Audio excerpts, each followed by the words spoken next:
This film is purely fictional. Please do not imitate it. Your like and subscribe are the motivation for me to update. Chapter 1. Back then, a rumor was secretly circulating among the upper echelons of society. Humanity is about to enter a brand new era. What exactly happened seemed unclear to most. Until one peaceful afternoon, the first wave of feverish, out-of-control humans and animals massacred the city.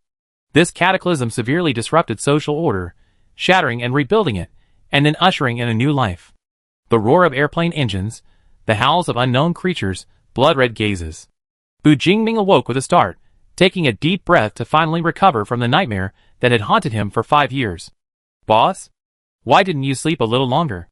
Bu Jingming saw that the person driving beside him had become Kujyoshin.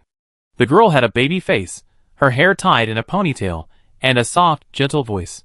However, she was unusually tall and her demeanor was unrestrained, quite different from her initial impression. Kujyoshin, gripping the steering wheel, quickly glanced at him. We still have dozens of kilometers to go. Let's rest a bit more, otherwise I'm really afraid you die in the car, boss. It's just a minor injury, nothing to make a big deal out of it. Bu Jingming pulled a cigarette from his pocket, but only held it, turning his head to look at the rapidly receding scenery outside the window. The broken asphalt road, the collapsed concrete walls, the peeling paint and rotting steel structures, everywhere revealed the devastation of human society after the apocalypse. But plants grew everywhere, tall and dense, vines that had shattered all industrial products, giant trees as tall as 10-story buildings, and shrubs with flower buds the size of 2 fists, all of which filled this land with vitality. The massive black SUV churned over every rocky ditch, wheels bouncing and settling, creating a few rustling sounds. Sister Xian, can we drive a little more carefully? A slightly complaining male voice came from the back seat. Kujyoshin glanced at him in the rearview mirror. Don't be too demanding, Xiaoyu. As long as it doesn't throw you out, it's fine. The man called Xiaoyu was the third and last member of the team, wearing half-rimmed glasses and looking rather refined. Tian Dongyu straightened his seat, yawned, and asked, how much further?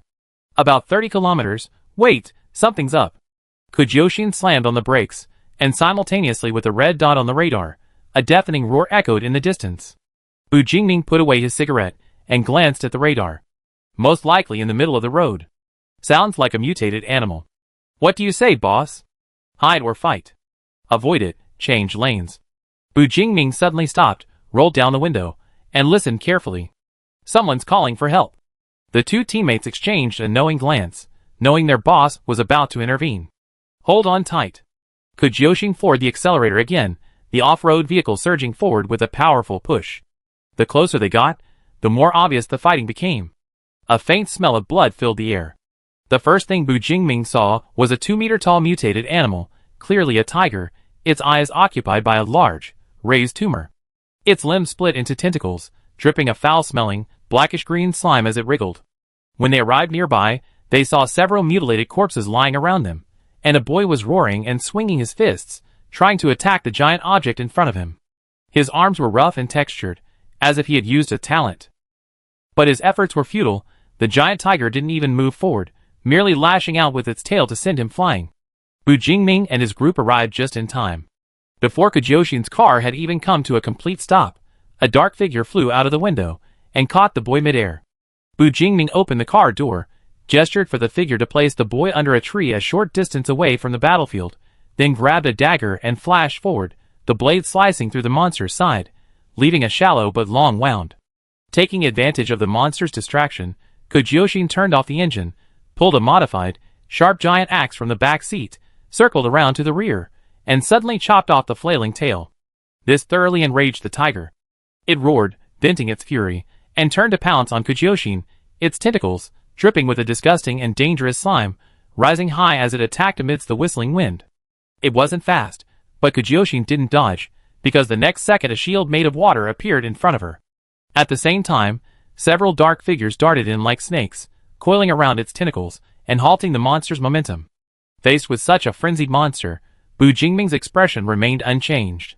He seized an opportunity to leap onto the giant tiger's back, his dagger plunging forcefully into its spine. Simultaneously, he manipulated his shadow to climb up the tiger's neck, tightening its grip inch by inch. Pain and suffocation struck simultaneously. The giant tiger struggled incessantly, but couldn't shake Bu Jingming off. Instead, it gradually exhausted itself, opening its blood-red maw to reveal its fangs, but it was powerless against the dark figures on its neck. Seeing that their leader was almost finished, Kujyoshi nudged Tian Dongyu, who was holding the shield, and said, "Go check if that guy is still alive. I assist the boss." Tian Dongyu nodded, withdrew his talent, and relied solely on his right-hand long sword for defense, running towards the boy. At that moment, the giant tiger finally collapsed, its massive body leaving a muddy footprint and kicking up a cloud of dust. Kujyoshi pulled a pistol from his pocket and fired a final bullet into the monster's head and heart. Confirming that the creature had lost its vital signs, Bu Jingming jumped off, shook the blood off his dagger, and glanced at Tian Dongyu's location. "Is he still alive?" Kujyoshi walked over with him, just in time to hear the boy gasping in pain, clutching Tian Dongyu's clothes, and begging him to save Uncle Zhao. Tian Dongyu looked in the direction the boy was pointing, and saw a relatively intact corpse, not torn apart, with faint breathing. The boy seemed somewhat disoriented.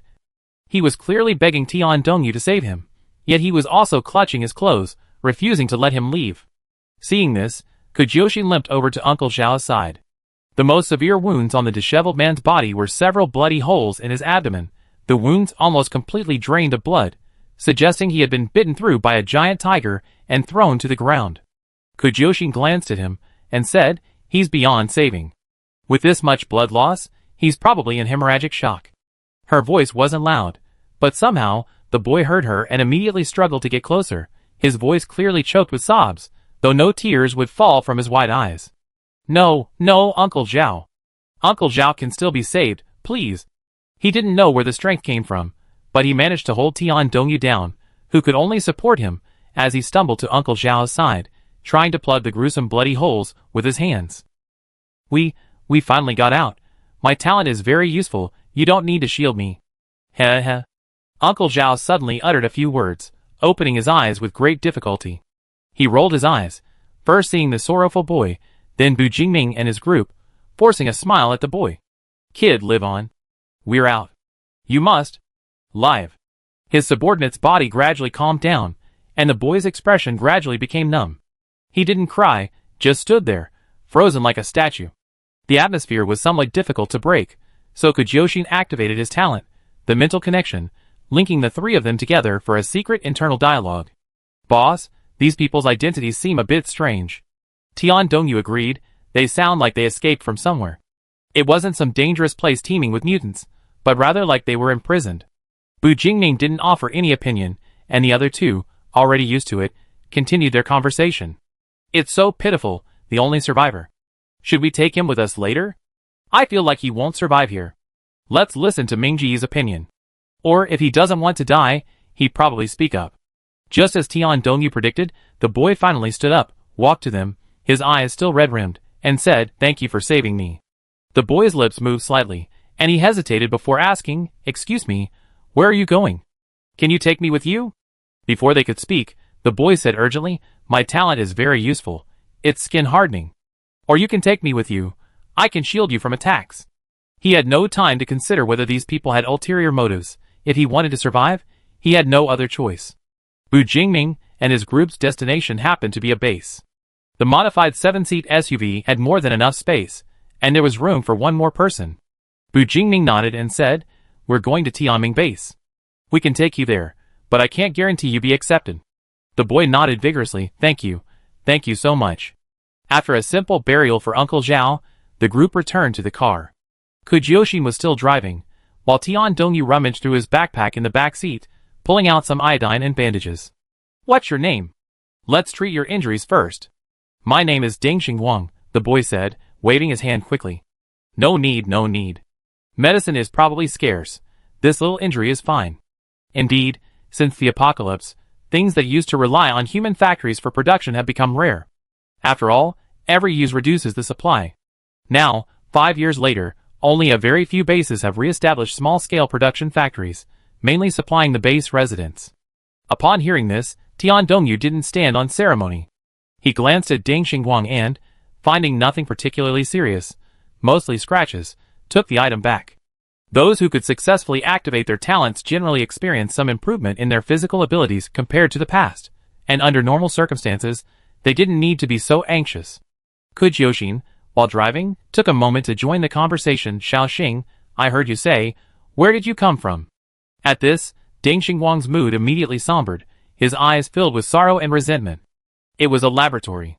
Uncle Zhao and I, including the others who have already died, were their experimental subjects.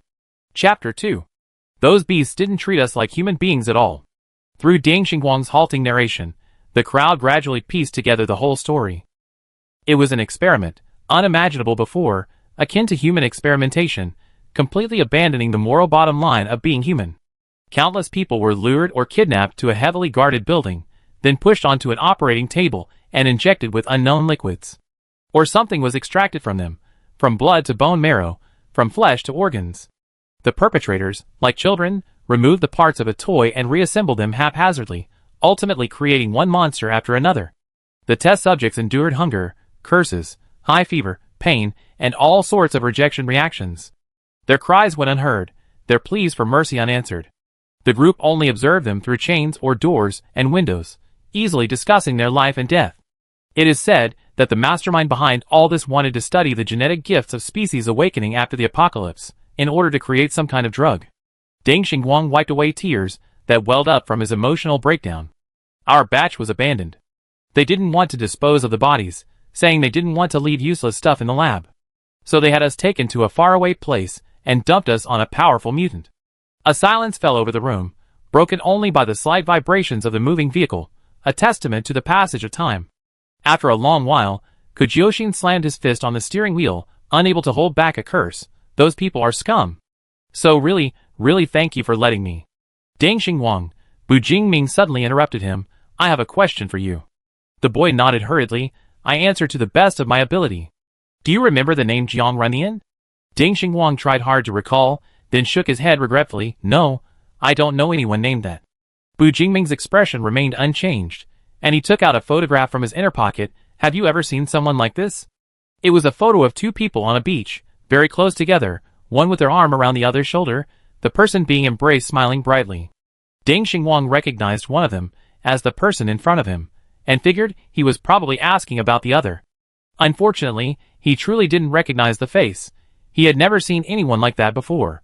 Bu Jingming wasn't surprised by this result, and carefully tucked the still-warm photograph back into his clothes. That boy, still somewhat childlike, with chestnut hair and crescent-shaped eyes, was Bu Jingming's lover. Before the apocalypse, the two, fresh out of university, had a rare disagreement. In a fit of anger, Bu Jingming signed up for a competition and ran off to another city. Then, a national alert was issued, and Bu Jingming lost all contact with Jiang Runyan. Even after overcoming numerous obstacles to return to the university, he found nothing. He didn't even know if Jiang was alive or dead. So, for 5 years, Bu Jingming spent his time traveling, fearlessly traversing the strange, ferocious, and terrifying mutants, asking question after question. Although in such circumstances, no news might be the best news, it remained a constant, daunting threat, like a sword hanging over his head or a tightrope beneath his feet, keeping Bu Jingming on edge, unable to find any real hope. A tingling, itchy sensation spread through the healing wound on his right shoulder, and Bu Jingming wearily closed his eyes. If only he had known, if only he had. The journey was uneventful. With the help of radar, they avoided pointless battles, and arrived safely at Tianming Base, as the sun dipped below the mountaintops. From afar, they could see someone waiting at the base entrance. The man wore a simple white long-sleeved t-shirt and beige casual pants. His slightly wavy blonde hair clung to the back of his neck, giving him a somewhat flamboyant air. When he noticed an SUV approaching, the man, who had been leaning listlessly against the earthen wall, suddenly perked up and waved at them. The vehicle stopped, and Bu Jingming opened the door. Before he could even step out, he was slapped on the shoulder. Jingming, long time no see. Bu Jingming subtly shook his hand away. Xiang Chanlin, long time no see. Brother Xiang, be gentle. Boss has a shoulder injury. Xiang Chanlin quickly raised his hand. Sorry, oh my, what hurt you? We have the base's doctor take a look. It's just a minor injury, nothing serious. The group got out of the car, and Xiang Chanlin noticed a new face he didn't recognize. Who is this? Bu Jingming gave a brief introduction, only saying that they had rescued him on the way here, and that he wanted to come to Tianming Base to seek survival, without mentioning anything else. If Ding Xingguang was willing, let him explain himself. Meanwhile, Ding Xingguang was still a little uneasy, and was about to say something to get this obviously influential man to agree to take him in, when Xiang Chanlin waved his hand dismissively, saying, "No problem, I have Xiaowang take him to settle in. Don't just stand there, come on in. I have someone move the car in a bit. You come at the perfect time, just in time for lunch. Let me treat you to something nice." Kujoshin didn't stand on ceremony. "Is there meat? I'm so craving it, haven't had any in ages." Xiang Chanlin laughed heartily, "Enough to fill you up, you can eat your fill." A slightly dazed Ding Xingguang was led away by Xiao Wang, while Bu Jingming and his group followed Xiang Chanlin to the accommodations reserved for them. The last time they came to Tianning was almost a year ago. Compared to then, this base, built around a residential area, had changed considerably. There were many more residents, and their expressions were peaceful and serene, without any signs of hardship or resentment. Such a lifestyle was rare after the apocalypse. Most people were still focused on survival, and it seemed they felt a sense of belonging and security in this base. Some facilities had clearly been renovated, showing a striking difference compared to the old buildings. 5 years ago, when Bu Jingming entrusted this base to Xiang Chanlin, he didn't expect him to do such a good job. "Jingming, how many days do you plan to stay this time? Why not wait until your injuries heal before leaving?" Bu Jingming shook his head. "I leave tomorrow." "Tomorrow?" Xiang Chanlin's voice rose involuntarily. "No, I know you probably won't stay long, but just one night?" Tian Dongyu sighed softly beside him. "Sister Xian and I both tried to persuade you, but we couldn't." Xiang Chanlin frowned slightly. "You two couldn't persuade him? Where's the next target?" "Shanha Base," Bu Jingming said. "This intelligence is highly reliable." So the hope was high. He didn't say it aloud, avoiding setting overly high expectations. Xiang Chanlin still didn't quite agree, but Yusai? He knew he couldn't persuade him. Over the years, countless people, for various reasons, had tried to get Bu Jingming to stay, but none had succeeded. Bu Jingming's goal in embarking on this journey was too resolute, like a towering mountain, unshakable by human power alone. But as a friend, Xiang Chanlin didn't want to see him pushing himself to the limit in such a perilous environment, just for a result he probably already knew. No one spoke anymore, only the sound of shoes crunching on the ground, dancing with a gentle breeze. Xiang Chanlin had specifically reserved 2 adjacent ground-floor apartments for Bu Jingming's team, both 3-bedroom units, ensuring they could accommodate at least 6 men and 6 women at a time. When Bu Jingming first found out, he was speechless for a while. How could he have the ability to make so many people so devoted to him, running around like this, while others preferred to travel alone, avoiding so much trouble? However, the base, built around a residential area, didn't lack housing resources, so Bu Jingming let it go. The group rested for a while in the house, which clearly showed signs of cleaning, and soon someone came to inform them that it was time to eat. Tianming Base initially set up a communal kitchen to ensure the residents had enough to eat. 5 or 6 small kitchens were partitioned off from a large bungalow, equipped with basic seasonings, rice, flour, and various cooking utensils. People could bring their own ingredients and use the kitchen for free, only needing to clean up afterward. Later, it gradually evolved into a situation where people who couldn't cook but craved good food would bring their own ingredients and eat daily alongside the skilled chefs. These chefs were happy to make the portions larger, so the communal kitchen was always bustling at mealtimes. Of course, to entertain important friends, Xiang Chanlin specifically sought out the best chef at the base. Although seasonings were still scarce, Tianming Base at least had its own farms and livestock farms, so the basic ingredients were enough to feed Kujoshin to his heart's content. The chef lived up to his reputation. Even with limited resources, he still managed to prepare a table full of delicious and visually appealing dishes. They sat at a round table slightly towards the back. After a few rounds of drinks, Xiang Chanlin asked about their plans. "I remember, weren't you planning to go to the Shanha base?" Kujoshin picked up a piece of meat. "Yes, what's up, brother Xiang?" Xiang Chanlin tapped the bottom of his bowl lightly with his chopsticks, not answering him, but changing the subject. "Have you ever heard of God-given?" Ding Xingguang, who was also wolfing down his food at the table, paused upon hearing this. No one noticed his action. Bu Jingming put down his chopsticks. "I heard of it." He had heard of it. It was a drug that appeared about 2 years ago, supposedly capable of enhancing human talents. It wasn't particularly noticeable when it first appeared because production was very low, but recently, discussions about it had suddenly increased. Xiang Chanlin said, "I think this thing is being hyped up way too much. You can tell from the name alone. It's been 5 years since the cataclysm started, and no one has discovered a way to definitively improve their own talents. But this divine gift can make people stronger effortlessly without any side effects. It sounds like a scam. He grew increasingly agitated, nearly slamming his hand on the table. Bu Jingming agreed, there's no such thing as a free lunch, only traps. Moreover, the rumors were even more exaggerated than Xiang Chenglin's account. The divine gift was said to help humans successfully activate their talents without becoming mutants. Someone had witnessed a 7-year-old child on the verge of becoming a mutant, but after being fed a mouthful of the divine gift by his father, all abnormalities disappeared, and his talent was successfully activated. Some people's or animals' talents react incompatibly with their original nature, causing them to become mindless, berserk monsters, the mutants we see everywhere today. This is also the biggest reason this continent entered the apocalypse. 5 years ago, one day, the talents that had been dormant in the genes of organisms were suddenly activated, forcing humanity to evolve, and then struggle desperately for survival against their evolved counterparts. If the divine gift could stop or even reverse this process, Bu Jingming couldn't imagine the immense impact it would have on society. What does this have to do with the Shanhe base? My people have gathered some information. It seems quite a few of these things have been leaking out there recently. I was thinking, when you go there, could you try to find out exactly what they are? Bringing back a copy would be ideal. After all, if this stuff is reliable, it's crucial for improving the base's strength.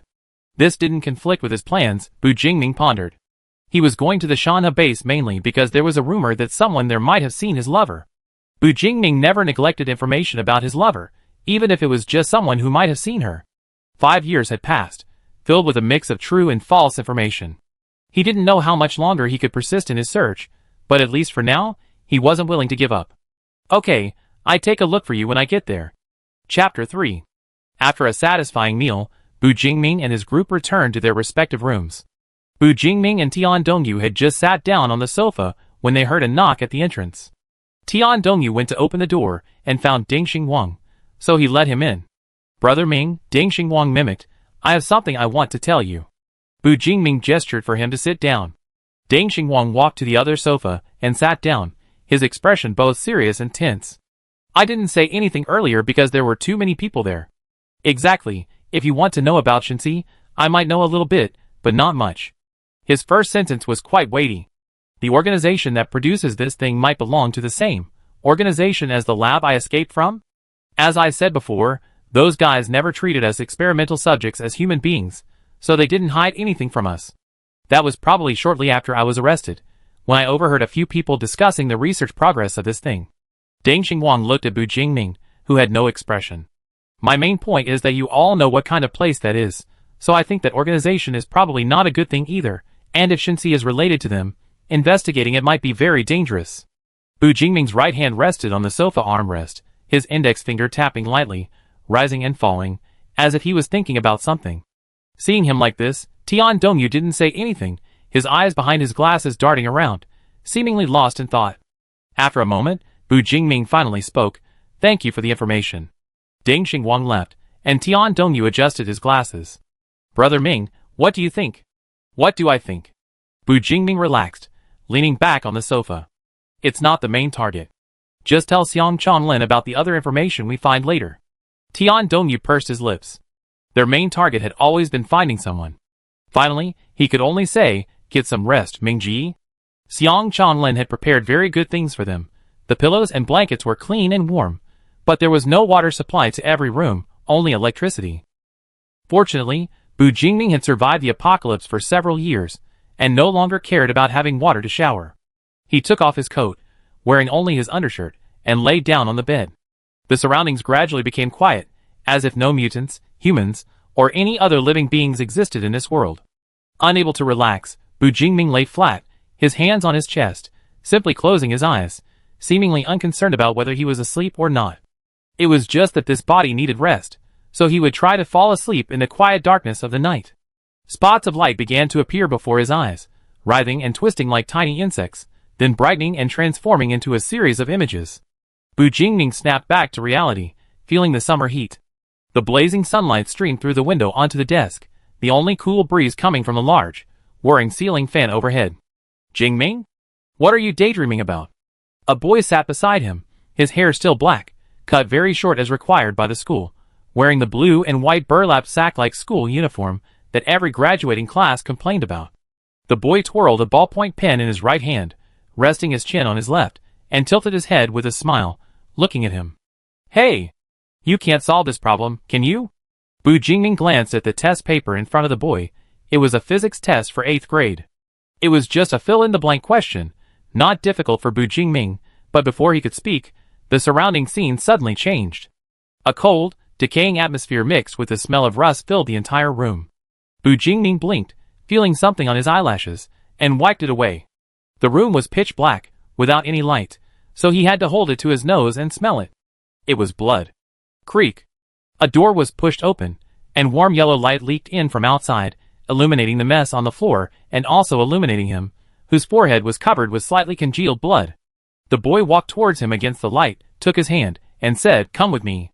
From now on, my family is your family, my mom is your mom. They don't want you, but I do. My mom wants you too, she loves you so much." Pat, pat. The sound of rain pattering against the glass grew more intense, a gentle tinkling that jolted Bu Jingming awake from his dream. He sat up, unusually lost in thought for a long time. He had forgotten the details of the dream, leaving only a sense of melancholy and a deep longing for someone. Bu Jingming gazed out the window. Dark clouds filled the sky, the gloom obscuring the time, making it impossible to tell whether he had slept that night or that afternoon. "Mingji? Are you awake?" A few knocks sounded at the same time as the voice. "Mingji? Xiangji is here to see you." Bu Jingming responded, getting out of bed and grabbing his coat from the back of the chair beside the bed. As he went outside, he saw that not only Tian Dongyu and Xiang Chanlin were in the living room, but Kujioxin was also there. "How was your sleep last night?" "Pretty good. In the apocalypse, such conditions would be the envy of most. Knowing you're in a hurry to leave, and since no one in the kitchen went to eat breakfast, I prepared some extra dry food and water. Take it to the car later. Oh, by the way, I had your car checked too. It's full of gas, and I even packed an extra can. Remember to take it with you." Bu Jingming rarely smiled. "Thanks. Don't mention it. We're family. Just remember my kindness." Xiang Chanlin patted his shoulder, this time avoiding the right and patting the left. On the other side, Kujioxin also indicated that they were all ready and could leave at any time. "Then I won't keep you any longer. Contact me anytime if anything happens. Be careful on the road." The group said goodbye to Xiang Chanlin, and as they went downstairs, the rain that had started had stopped. Locating the off-road vehicle parked outside the base gate, Bu Jingming checked its equipment, sprayed a concealing agent around the vehicle, and got into the driver's seat. Kujioxin settled into the back seat, relaxed against the window, and glanced around Tianming base. "Boss, I still think you're really tight-lipped. With this base behind you, I always thought you were a lone wolf, that's why you're so fearless." "I never said I was." Bu Jingming started the engine to warm it up, the wheels leaving tracks in the mud as he drove away. Bu Jingming gripped the steering wheel, venturing off the yellow-green path onto the dilapidated highway. The sounds of people suddenly diminished, replaced by the lurking, restless activity hidden beneath the silence, the presence of dangerous mutants. The distance from Tianming to Shanhe was considerable. Before setting off, they roughly estimated that even in their modified off-road vehicle, it would take nearly 10 hours of continuous driving. The vehicle traversed this desolate land, occasionally passing abandoned buildings. Amidst the overgrown vegetation, only faint traces of a once thriving human settlement could be seen. Midway through the journey, Tian Dongyu offered to let Bu Jingming take his place to rest. "Mingji," he said casually, fastening his seatbelt, "what if we still can't find it this time?" Bu Jingming sat in the passenger seat, closed his eyes, and remained silent. He turned the key. "Mingji, what about your own life? Don't you care about it at all?" Kujioxin reclined himself in the back seat and said leisurely, "You've been with the boss for quite a while now, haven't you? You still ask such a stupid question?" Tian Dongyu, slightly annoyed, simply sighed, "I'm just worried about Mingji. When will this end?" Bu Jingming ignored their conversation, simply leaning back quietly, as if asleep. It wasn't darkness before his eyes, but his mind kept replaying, "What about your own life?" The emotions he felt upon waking that morning surged back, crowding his small heart, bringing with them a bittersweet feeling of loneliness. Completely give up? No. Bu Jingming never told his teammates about his past. The bad parts were numerous, recounting them would be like complaining, like playing the victim, utterly meaningless. The beautiful parts, however, were all related to his lover. He had no inclination to reminisce about the past with outsiders, while his lover's fate remained uncertain. He could only tell each of his teammates. He loved his lover deeply, and no matter what, he had to find her. This was his sole purpose in embarking on this long journey. Without him, Bu Jingming's life had no meaning. Thus, teammates who joined him for various reasons came and went, some dying in this apocalypse, turning into a pile of bones. In the end, only 2 remained, still choosing to stay by his side. Bu Jingming was grateful, but when it came to his loved ones, there was no room for negotiation. Just then, he heard Kujoshin's voice. "All right, didn't the boss tell you from the beginning that if you couldn't handle this kind of travel, you could leave?" "Who said I was leaving?" "Don't talk nonsense." Along the way, they carefully avoided hordes of mutants using radar, trying to stay on open, wide roads. If targeted by a mutant, they would shake them off if possible. If not, they would get out and quietly eliminate them. The 3 of them didn't even stop for a moment except to relieve themselves. They set off around 8 in the morning, and finally, as the sun touched the mountaintops, they saw the brightly lit Shanha base. Shanha base is one of the few bases that survived and developed from the disaster to its current state. Built within a small town, it has, over the past 5 years, developed a comprehensive management system. Any non-resident can register upon their first arrival and receive a free 1-day temporary residence permit, which is required to stay within the base. When the permit expires, it needs to be exchanged for supplies, which are not cheap. Bu Jingming wasn't a first-timer, but the other 2 could get a free permit once more. After parking the car in the designated parking area, he had his 2 teammates take some luggage to register first. Bu Jingming got out of the car, leaned against it, and took out a black communicator, tuning it to a channel. "I arrived, right outside the gate." Less than a minute later, a figure appeared before him. The figure was shrouded in a large gray cloak, saying nothing, only extending 3 cards. These were 5-day temporary residence permits for the Shanha base. Bu Jingming took the permits. "Thank you." The figure in the gray cloak nodded and silently disappeared. After carefully putting away 2 of the cards, Bu Jingming walked towards the gate, showed the guard his temporary residence permit, and smoothly entered the Shanha base. Kujoshin and Tian Dongyu had already completed the formalities and were waiting nearby. Seeing him enter, they went to greet him. "Boss, what's next?" Bu Jingming looked around for a moment. "Let's find a place to stay first." Although that's what he said, there were obviously no cost-effective hotels in the apocalypse. Their resources weren't abundant, so they had to spend them wisely. "I've been here once before. If it hadn't been shut down, there's a place in this base where you can set up camp." Following the route they remembered, they moved forward along the outer wall, and found an open space before it got completely dark. Tents were scattered haphazardly on the concrete ground, and sleeping bags lying in the open air mixed with the scattered firelight, creating an inexplicably desolate scene. The 3 men skillfully set up their tents, creating a small triangular clearing. Kujoshin, while setting up a makeshift stove, said, "Boss, go find your girlfriend. We go ask about that thing for you." Bu Jingming nodded. "Thanks. You guys have traveled all day, get some rest tonight. I go find it myself later, don't wait for me." "Mingji, you're the one who needs rest the most," Tian Dongyu said, opening a can of food and handing it to him. "Don't overwork yourself." "I know what I'm doing," Bu Jingming said, looking down at the can of food. "Besides, my talents are best suited for nighttime operations, don't worry about me." What if he didn't hurry and arrived late again? He left those words unspoken. Chapter 4. No one could ever stop Bu Jingming's decisions. Ignoring his 2 teammates' opinions, he quickly finished a small can of food, making do with his dinner, and then got up and went outside. His talent was shadow manipulation. As long as there was a shadow cast by light, he could do many things. For example, right now, by completely blending into the shadows, he could move quickly and unnoticed.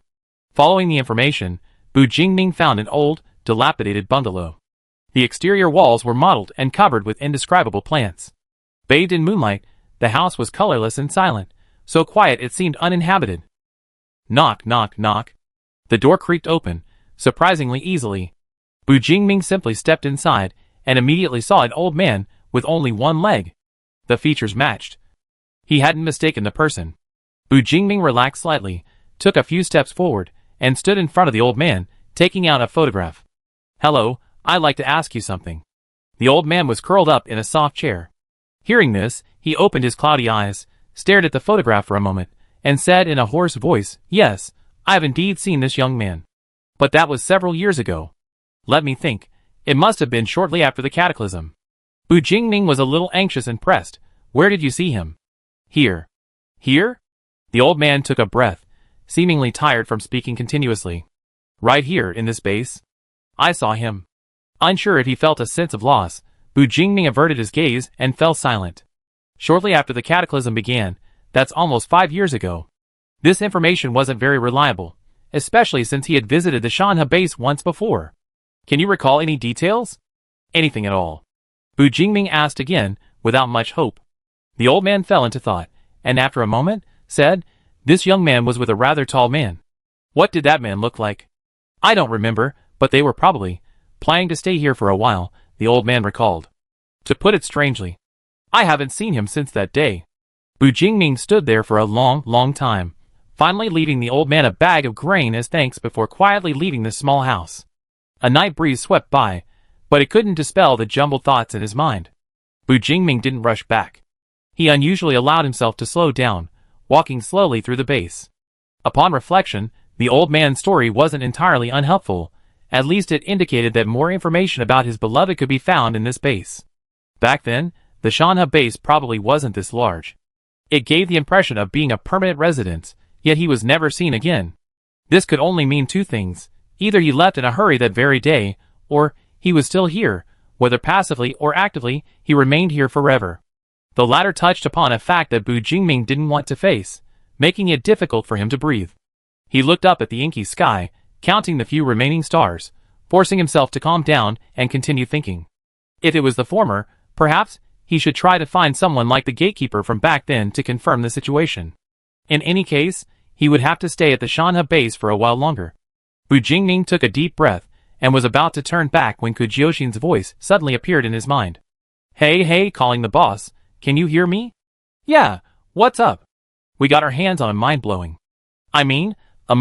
secret about that thing. When are you coming back? I'm heading back now. Even after years together, Bu Jingming still couldn't handle Kujioshin's eccentric and unrestrained behavior. After unilaterally severing their mental connection, he used his talent to quickly return to the tent. Kujioshin and Tian Dongyu were already waiting. Seeing him approach, Kujioshin couldn't hide her excitement and gestured, "Come on, let's talk inside."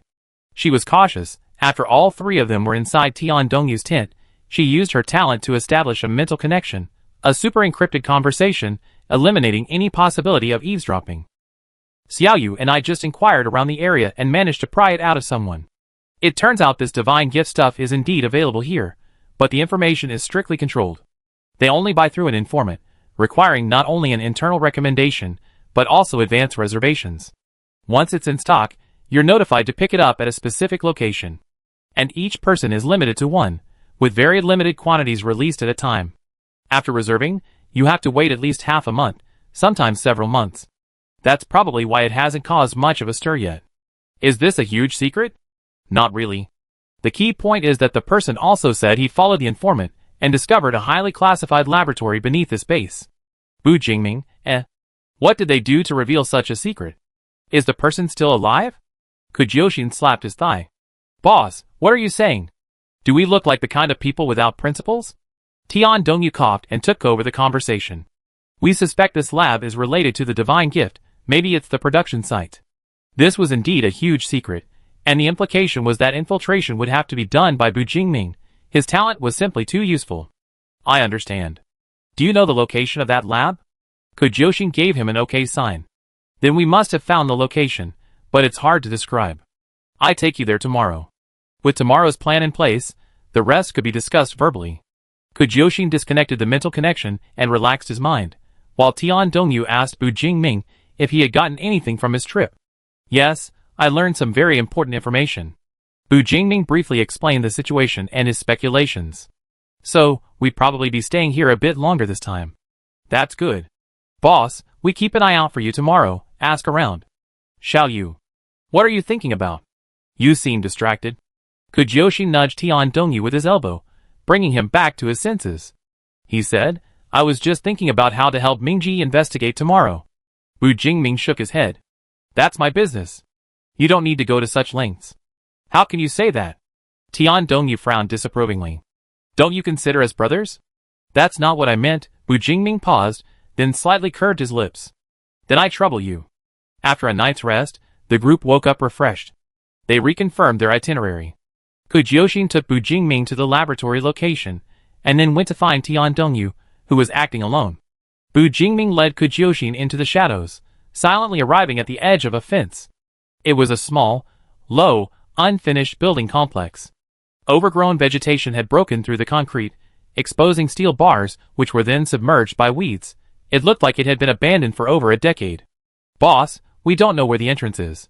That person only came here with the informant. They learned about the lab downstairs through other means." "Okay, I understand. You and Tian Dongyu, be careful in the base."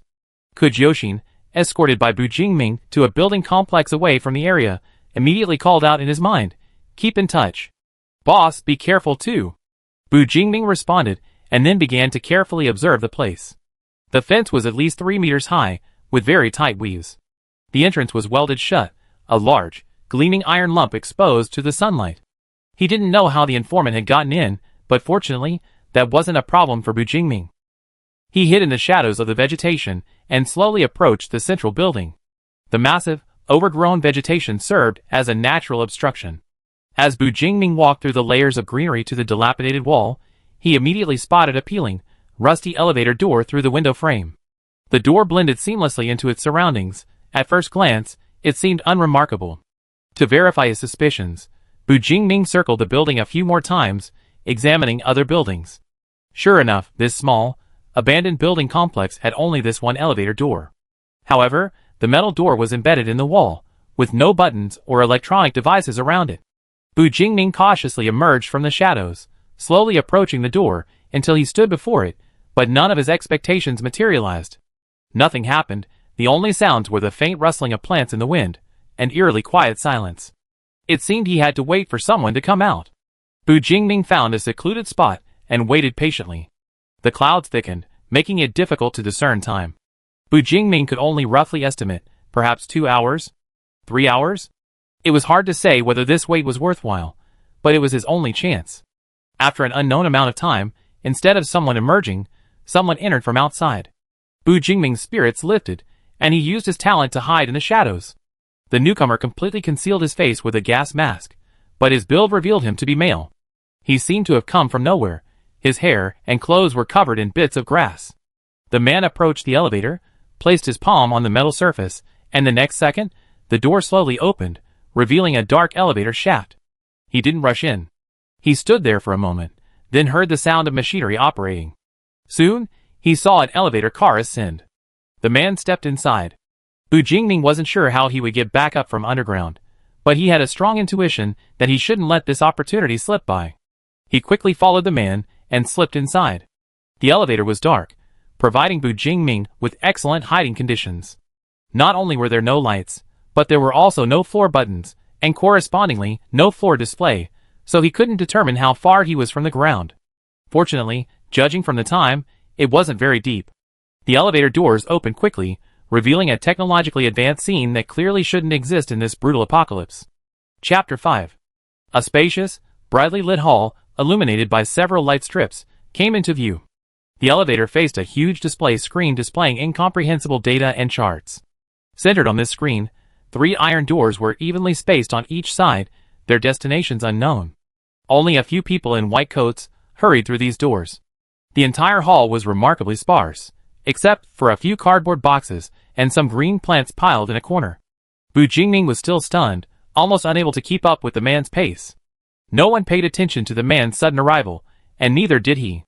They were like indifferent robots, acting only according to pre-programmed procedures. Nothing else mattered. Bu Jingming followed closely in the man's shadow, watching him reach the 3rd door on the left, unlock it with his fingerprint, and behind it lay a warehouse-like space, about 50 square meters. Neatly arranged steel shelves, 5 or 6 layers high, held various sizes of square boxes.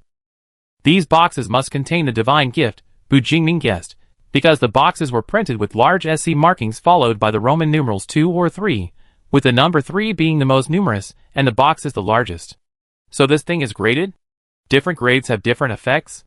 Judging from the inventory here, it's not as rare as rumored. It seems to be a form of scarcity marketing. Bu Jingming analyzed in his mind. For some reason, ever since he entered this mysterious laboratory, his heart had been beating unusually, a strange feeling lingering and refusing to dissipate.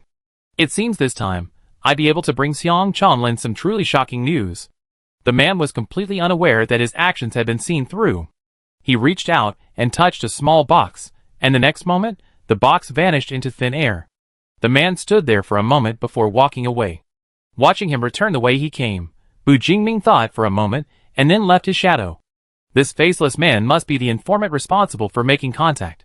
That elevator might only be used by him. Waiting for him to come over each time would be inconvenient for Bu Jingming to investigate later. He needed to find another entrance that most people used. He lay in wait behind a small pile of boxes, waiting for the first door to open. While waiting, he suddenly heard Kujyoshin's voice, "Boss, how's the situation on your end?" "In the lab? There really is divine gift here. I talk to you later." Bu Jingming replied briefly, noticing at the same time that the leftmost door had opened and someone had walked out. Seizing an opportunity, he slipped through the door, barely managing to find a hiding place immediately. The door led to a long corridor, so simple that aside from the walls gleaming with a silver metallic sheen and a few scattered doors, there were no decorations whatsoever. Fortunately, there were 2 security cameras overhead, preventing Bu Jingming from being immediately exposed. Each door had an identity verification system, which caused Bu Jingming considerable trouble. He could only wait for someone to enter or exit, otherwise he might be trapped here for a long time. This corridor was noticeably noisier than the outer hall. Faint conversations could be heard occasionally through the cracks in the doors. Raw materials. A few days, wait. The voice suddenly grew louder, and a pretty girl with round-framed glasses and a low ponytail walked out of a door. "If we don't have any, we don't have any. The harvesting isn't until 3 days later anyway, and we still have plenty of stock. Alright, I'm leaving now." A white and gray owl perched on the girl's shoulder, making her stand out. Hearing she was leaving, Bu Jingming immediately followed, but before confirming whether the owl was an ordinary animal, he didn't dare step directly into the shadow beneath the girl's feet. The girl reached the end of the corridor, pushed open the door, and unexpectedly, this time Bu Jingming saw a normal elevator. There were no strange identity verification machines, just buttons and a display screen, a normal, ordinary elevator. The girl pressed a button, waited a while, and the number on the floor display screen gradually changed to be 5. Then, the elevator doors opened. For some reason, she hesitated for a long time in front of the open elevator doors, until they were about to close before letting out a heavy sigh, reaching out to stop the doors, and stepping inside. Following the girl into the elevator, Bu Jingming remained on edge, ready to act immediately if she noticed him. However, apart from 2 hoots from an owl, nothing happened, and they successfully left the underground area. This entrance was located inside a residential building, carefully concealed, separate from the elevators used by ordinary people, and still requiring identity verification. But most people below would likely use this entrance, which created a considerable opportunity for Bu Jingming. The girl walked out of the apartment building as if nothing was amiss, while Bu Jingming emerged from behind a wall. "Kujyoshin Tian Dongyu, can you hear me? Where are you?" "Boss. Finally, news from you. It's almost dusk, and you've been gone for so long, it was really worrying." Kujyoshin's voice was still as boisterous as ever, followed by Tian Dongyu's calm voice. "She's waiting for you near the unfinished building. I'm guarding the base. Have you come out yet?" "I'm out, but not there. There are 2 exits downstairs." Bu Jingming emerged from the apartment building, glancing at the sun already setting to his left. "Let's go back to camp, we can talk slowly." He and Kujyoshin returned one after the other, seeing that Tian Dongyu had heated up some food and cleaned up the surrounding ground, making it look much cleaner. "Mingji, you haven't had lunch yet, have you? Let's eat while we talk." Bu Jingming nodded, walked to the folding stool, sat down, picked up a piece of bread, and said in a low voice, "There really is a lab down there, and they're definitely producing that thing." "Wow! Did you manage to sneak a bit out, boss?" "I didn't find a chance. There are many rooms there, and each door requires a fingerprint. I could only get through when someone opened the door," Bu Jingming said, using the conversation to organize his thoughts. "The entrance we initially knew about was probably the informant's exclusive passage. I waited there for a long time before someone came. After going down there, I found that there were quite a few people down there, so I guessed that either such a large group of people lived down there, or there was another entrance that most people used. The actual situation is the latter. Before I followed one of them out, I overheard some conversations. This thing seems to be mainly made from a certain raw material, and the material is most likely there. They even specify the collection date, so it's probably a renewable resource." Bu Jingming finished the last bite of his biscuit, and casually wiped his mouth with the back of his hand. The other passage is in a residential building, very well hidden, and quite a few people live there, so it's not surprising that many people are going in and out. But you still need verification to get in. The amount of information in this statement was overwhelming. Kujiyoshin almost shouted it out, but after observing her surroundings, she held back and whispered, "Boss, your talent is really too cheating. Letting you in there once, you practically stripped them bare." Tian Dongyu interrupted her, "But we still don't know if this thing is really that miraculous. So I plan to go again in a bit." Using his talent for extended periods is also very energy consuming. Bu Jingming rubbed his temples, got up, and walked towards his tent. "I'm going to sleep for a bit. Wake me up in 2 hours." Lying on his sleeping bag, he closed his eyes, but felt no sleepiness whatsoever. Bu Jingming recalled the strange palpitations he felt in the lab, unsure of what it was. One thing was certain, he had to go down again. If he couldn't find the cause, he'd have to go several more times. 2 hours later, Bu Jingming opened his eyes and took a deep breath. Seeing him come out, Tian Dongyu wanted to persuade him to rest a little longer, but Bu Jingming shook his head, insisting on his plan. He hadn't told his teammates about his premonition, which made him seem somewhat stubborn, but that was always his nature, so Tian Dongyu didn't say anything more, only telling him to be careful. Kujiyoshin stopped him. "Boss, I go with you. I wait for you upstairs. In case anything happens, I can provide backup." That made sense, so Bu Jingming took her along.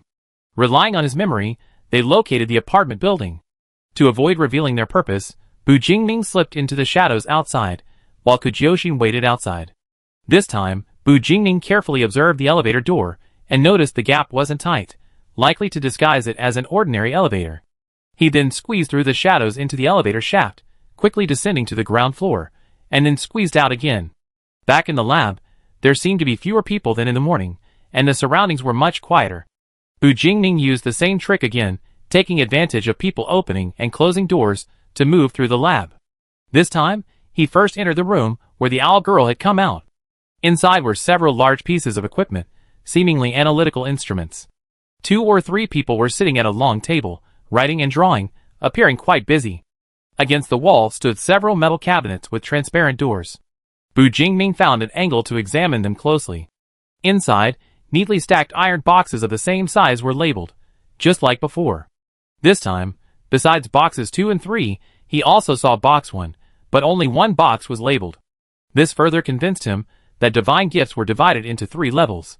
And based on what he saw in common sense, the most numerous third-level boxes were probably the least effective and also the cheapest.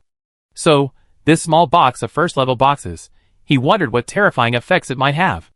Although he really wanted to take this small box, Bu Jingming's rationality made him calm down. Taking one from a group might go unnoticed, but if he took the only one, the consequences would likely be dire.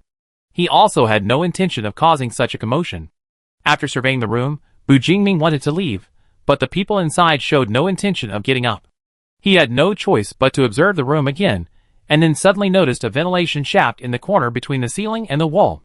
Dark and deserted, it was an excellent passageway. Bu Jingming crawled inside. The ventilation duct was long and branched several times. As he moved through, Bu Jingming mentally mapped out the layout, silently memorizing each exit he saw, quickly familiarizing himself with most of the passageway. Passing a ventilation shaft in the ceiling, Bu Jingming looked down and saw a huge double-locked keypad door that seemed out of place with the other room's doors. 2 armed guards even stood at the entrance. Such thorough and tight security, the contents inside must be extremely important to this laboratory. Perhaps, it contained the raw materials they had mentioned. Recalling the route map, Bu Jingming headed towards the keypad door. He had initially missed the exit of the duct in that room, assuming it was so securely sealed that it had a separate ventilation system. Fortunately, he searched again and found it. The room behind the door was almost completely dark, and the exit, located near the ground, was blocked by an object. Stepping out of the duct, Bu Jingming found himself in a large room. Apart from a device in the center emitting a faint glow, there were no other light sources or living beings. It seemed to have been specially soundproofed. The silence was eerie, bordering on deathly. At first, his eyes were unaccustomed to the light, making it blurry. Bu Jingming looked away for a couple of seconds before looking back. He was stunned. The light was a liquid, contained within a transparent cylinder, placed on a complex base, and connected by several pipes to a nearby towering machine. What stunned him was that submerged in the liquid was a person, naked, with most of their body wrapped in layers of bandages, and that face. It was the face he had longed for 5 years. Kujyoshin, who had been squatting nearby, slowly rising while tapping her feet and staring at the moon, was suddenly struck by a deafening buzzing in her head, nearly causing her to lose her balance and fall to the ground. "Boss? Is that you? What happened?" "Boss." Caught off guard, she even managed to contact Tian Dongyu, who was far away at the camp. Tian Dongyu immediately panicked upon hearing the news. "What happened? Mingji is in trouble? I can't reach him." Boss might have seen something that disturbed his mind, or he might have encountered someone who forced him to sever his mental connection. "Should I come over now? What good would you do if you came?" Kujyoshin cautiously approached the iron gate of the residential building. "If it's the former, when have I ever seen Boss this anxious? Hey, do you think it could be? What could it be? What else do you think could have made him lose his composure like this?" Tian Dongyu was stunned. Chapter 6. Bu Jingming didn't know how he got back to camp. After returning, he sat in front of the fire, silent for a long time. He seemed to hear his teammates' voices, yet also seemed not to. Kujyoshin nudged Tian Dongyu with his elbow. "Why don't you go ask the boss what's wrong?" "No, you go if you want." It seemed that both of his teammates had been acting strangely that night. Kujyoshin glanced at him, then at his boss, but ultimately didn't dare to disturb them. Silence fell for a moment, broken only by the soft crackling of the burning firewood. After a while, thick clouds drifted in, completely obscuring the crescent moon and dimming the surroundings. The flames danced in Bu Jingming's pupils, his eyes feeling as if they were being burned, a little painful, a little blurry, yet he could clearly see, in the darkness, in the faint light, a face that was almost identical to 5 years ago, only paler and thinner. "I found him." Bu Jingming suddenly spoke, startling his two teammates. "Who? Oh, is it the boss's girlfriend? His wife?" "Yes, he's being held in that lab. I'm going to rescue him." Bu Jingming finally looked up from the fire at them. "You should know how important this lab is to those people behind it, so no matter how this plan is designed, it carries a certain degree of risk. Moreover, even if we successfully rescue him, we might face a long period of unrest afterward. If you don't want to, I can go myself." Kujyoshin then turned to look at Tian Dongyu, but Tian Dongyu was staring at the ground, not responding to her. She patted her chest twice. "Boss, ever since you saved my life, I swore I'd be yours in life and in death." Realizing her words were inappropriate, Kujyoshin couldn't control herself and started rambling. "It's not that I don't want to take your place. Boss, you know what I mean, right? I'm your loyal little brother. I follow your orders without hesitation. Boss, you can rest assured about assigning me tasks." Bu Jingming nodded. "Tian Dongyu, what about you?" Only after being called upon did Tian Dongyu say, "Me too, aren't we brothers? I won't abandon you if there's danger." With that settled, the team remained intact, without any casualties. Bu Jingming's heart relaxed slightly, then something suddenly occurred to him. He switched to the mental connection left by Kujyoshin in his mind. "By the way, I stole a tube of divine gift from below." He explained what he had seen to the two of them, focusing on the different Roman numerals marking the divine gift. "I took a tube of the 2nd grade. I was worried that the effect would be too weak to observe further down, and the quantity was too scarce to easily obtain from higher grades." "Wow! Boss, you're amazing." Kujyoshin excitedly stood up, then sat down again. "Shall we try it in the tent?" "No rush, I need to think of a way first. If this stuff is indeed very effective, then we need to use it wisely." Bu Jingming looked up at the moon. "It's late, let's rest, we discuss it tomorrow." Everyone knew that he wasn't among those resting tonight, but no one mentioned it. After Bu Jingming went into his tent, Kujyoshin patted Tian Dongyu on the shoulder. "I say, you seem out of sorts these past few days, absent-minded." "Really?"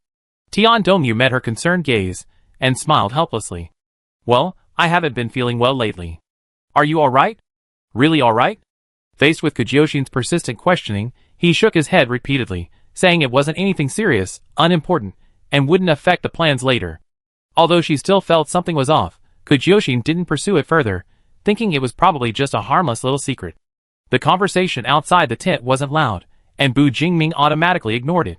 Since fully regaining his senses, he had entered another extreme state, constantly maintaining a high-speed brainstorming session. Countless plans and ideas were proposed and rejected, the threads forming knots before they could even form a ball. Bu Jingming couldn't quite explain what was wrong with him. The moment he saw his lover, it seemed all his emotions, along with his soul, had briefly vanished, only to return now, telling him that he had to rescue him, to ask him what had happened these past few years, where he had gone, and who had imprisoned him here. He would definitely not let that person go. The next morning, Kujyoshin stared at Bu Jingming for a long time, trying to find evidence of poor sleep in his dark circles or other signs.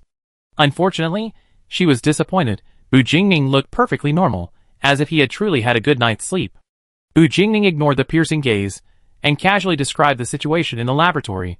My initial plan is to use my talent to take the person and the equipment with me. However, this plan has many flaws. For example, taking the equipment might trigger an alarm, causing all the doors to lock and become unusable. Kujyoshin raised his hand. But boss, according to you, that thing is quite large. Can your talent allow you to move something that big at once? No, Bu Jingming casually dismissed the very basis of the plan, but then continued, so I plan to make use of what we brought up. Currently, the general understanding is that activated talent abilities are fixed, and at most, their strength can be increased through prolonged use. But there's an upper limit. Currently, almost no one can break through their talent's upper limit or develop talent abilities beyond their original ones. However, this is just the general consensus. In reality, it's not that it's impossible, but very few people actually achieve it. They are extremely rare, like phoenix feathers and unicorn horns. Bu Jingming is one of them. Initially, he could only manipulate shadows, allowing them to detach from their creator, using this as a form of attack or a way of life. Later, through continuous experimentation and exploration, he awakened a second ability, to merge himself into the shadows for stealth and movement, and later even to carry people or objects along with him. Although he couldn't currently hide in the shadows while carrying equipment over 2 meters tall, Bu Jingming could vaguely sense that this ability was far from its limit. In that case, if the divine gift truly had the effects it claimed, he was certain he could successfully rescue the person this time. Boss, how about we make some noise for you up here while you go down? Bu Jingming pondered for a long time. I have an idea. Half an hour later, they finalized Plan A. Next came the most important part, the core of the entire plan, Bu Jingming's innate ability. With too many people and eyes in the base, they packed up their tents and returned to the off-road vehicle parked outside. Kujyoshin replenished the supplies the group had used up over the past 2 days in the back seat, while Bu Jingming drove the car into a nearby grove of trees. You guys wait for me in the car. I find a place nearby to test this thing. Just in case, don't come looking for me. If I'm not back in 3 days, just drive back to Tianming base. Okay. Brother Ming, come back safely. With Bu Jingming gone, the group suddenly felt lost. Kujyoshi leaned back in the back seat, then slid down, lying down. Xiao Yu, I didn't dare say this before, but boss's talent, didn't it just level up once? They privately referred to the strengthening of their talent as leveling up, a concise term, although they hadn't given a specific rating. Kujyoshin picked up his ponytail and twirled it around his fingers. It must have been about a week ago. Can someone's talent upgrade twice in such a short time? I never seen it before. But if it's Mingji, I think it's possible, Tian Dongyu said, keeping an eye on the direction Bu Jingming had left. Besides, there's still that thing, right? Mingji even brought a stronger version, so it should be fine. Boss will definitely be alright. It's just that if it doesn't achieve the effect he wants, we have to find another way. Boss will definitely be very anxious. Yeah, he'd be very anxious. The conversation between his teammates didn't reach Bu Jingming's ears. He observed his surroundings.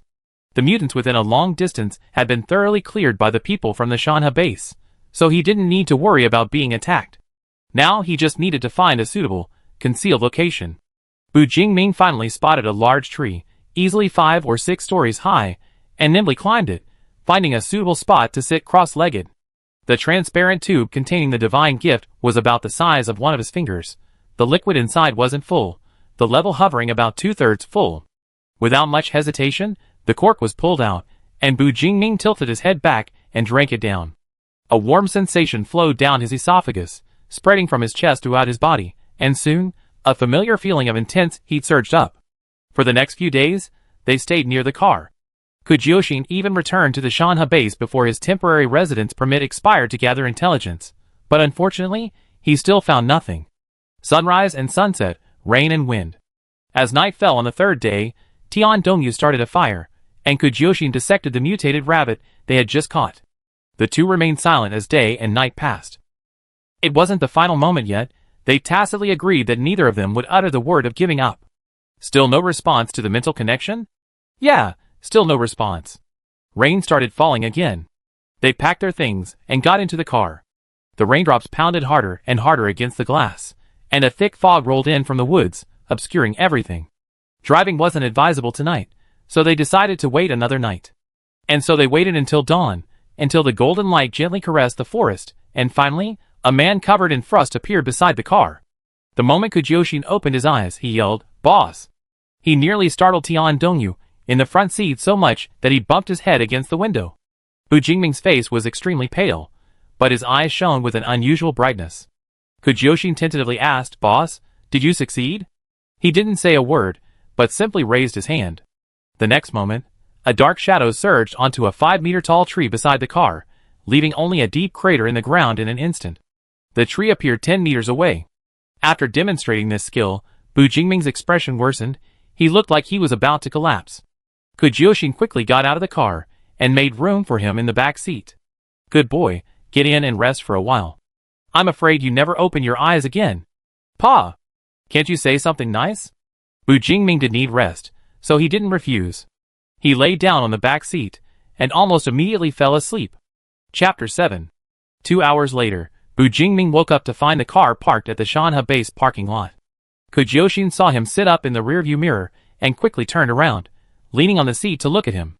"Boss, when are we planning to move?" "Brother Ming, are you really not going to rest a bit more?" "It's still early. How about we move in the evening?" Bu Jingming rubbed his temples. "It's okay. I plan to move in the evening. There will be fewer people inside at night, and they'd be more likely to let their guard down during dinner time.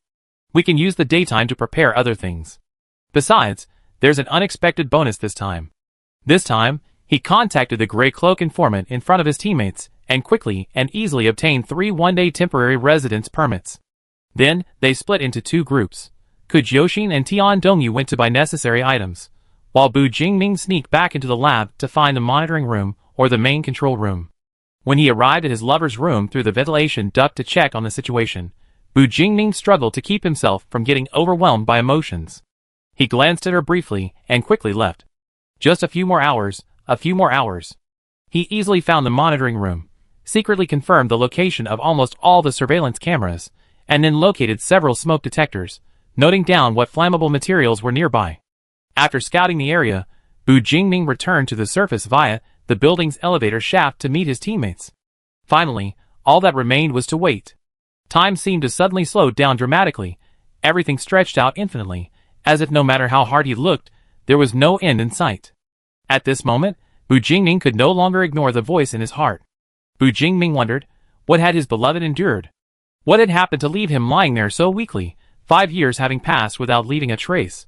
Looking exactly as Bu Jingming remembered him, he had a vague idea of what might have happened, but it all seemed too cruel.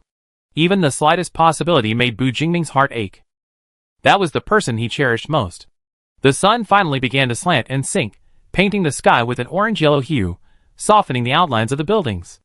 Due to the laboratory's location and the need for secrecy, this plan still required Bu Jingming to take the supplies and go down alone, while the other 2 remained on the ground to provide support. Meanwhile, to ensure they could leave the Shanha base as soon as they rescued the person, they parked the car outside the wall closest to the residential building. Everything was ready. Bu Jingming had been to this lab countless times. He quickly found the monitoring room, smashed the cameras, knocked out the person, tied them up, and threw them aside.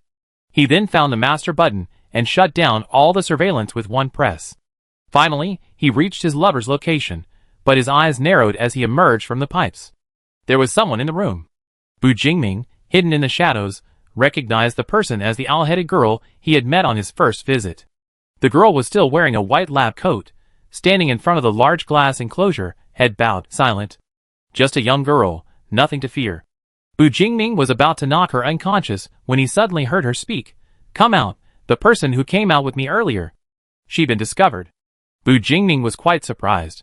He silently appeared behind her, holding a dagger to her neck. "Shut up. I don't mean to hurt you, I just want to take him away." The owl had already fluttered away in fright, but the girl remained calm, maintaining her posture, and even lowering her voice obediently. "You know him? Are you here to rescue him? What are you trying to say? If this machine is damaged or moved, an alarm will sound, all the passageways, doors, and elevators will lock, and you won't be able to get out." Just as he had expected, Bu Jingming lowered the blade slightly. I have a way. Hey, don't get excited, listen to me. The girl pushed the sharp dagger outwards. My name is Qiuye. I'm his chief supervisor. I can help you deactivate the alarm. But you have to take me with you, and guarantee my safety afterwards. Reason? Bu Jingming didn't agree easily. Deactivating the alarm isn't a priority in my plan, and I don't trust you. What she offered was far less than the risks of taking away a key personnel. Sigh, how should I put it? Qiuye looked up at the boy in the machine and suddenly asked, Are you surnamed Bu? Bu Jingming's expression hardened, and he almost attacked. What's it to you? To his surprise, the girl's tense body even relaxed. He told me. He said that if anyone else were to come to save him, it would only be his lover. After a moment of silence, Bu Jingming relaxed his hand holding the dagger, but did not remove the blade. Qiuye sighed again. Believe it or not, I always been disgusted by what they did to A01. A01? Yes, I don't know his name. Nobody knows his name. He only has a code name. Here, he's called A01. Perhaps, of everyone here, besides him, only I hope he can escape. Or perhaps, even he has given up on escaping. The girl tried again to push away the side that hung over her life, and she finally succeeded.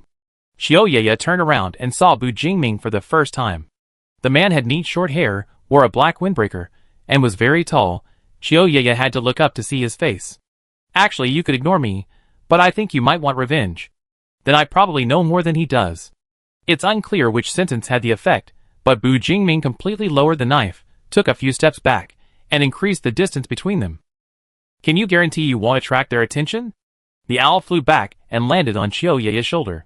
She raised her hand and swore to the heavens, I don't have a tracker on me, nor have I been implanted with any tracking devices. Although I used to have one, I removed it once during a mission, and since no one cared, I stopped wearing it. Bu Jingming nodded. I can take you with me. Qiuye smiled, then went around to a machine behind and to the right of the boy. After operating it for a moment, a fluorescent blue liquid began to slowly decrease, and the boy's body descended along with it, finally gently placing him on the ground.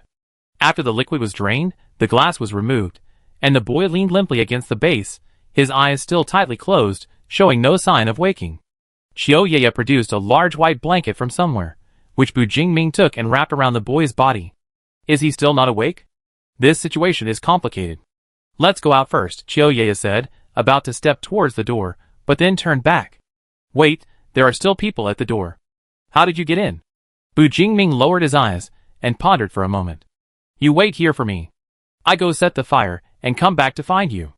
Their initial plan was to use the flames to trigger an alarm, allowing most people to evacuate, and then take Jiang Runyan away. This way, Bu Jingming could potentially escape with the evacuees. But this plan still had a flaw. They weren't sure if the device holding Jiang Runyan was connected to the highest level alarm. If he was truly that important, it was very likely that moving him would trigger a lockdown order, and Bu Jingming might perish in the flames along with the rest of the group, let alone save him.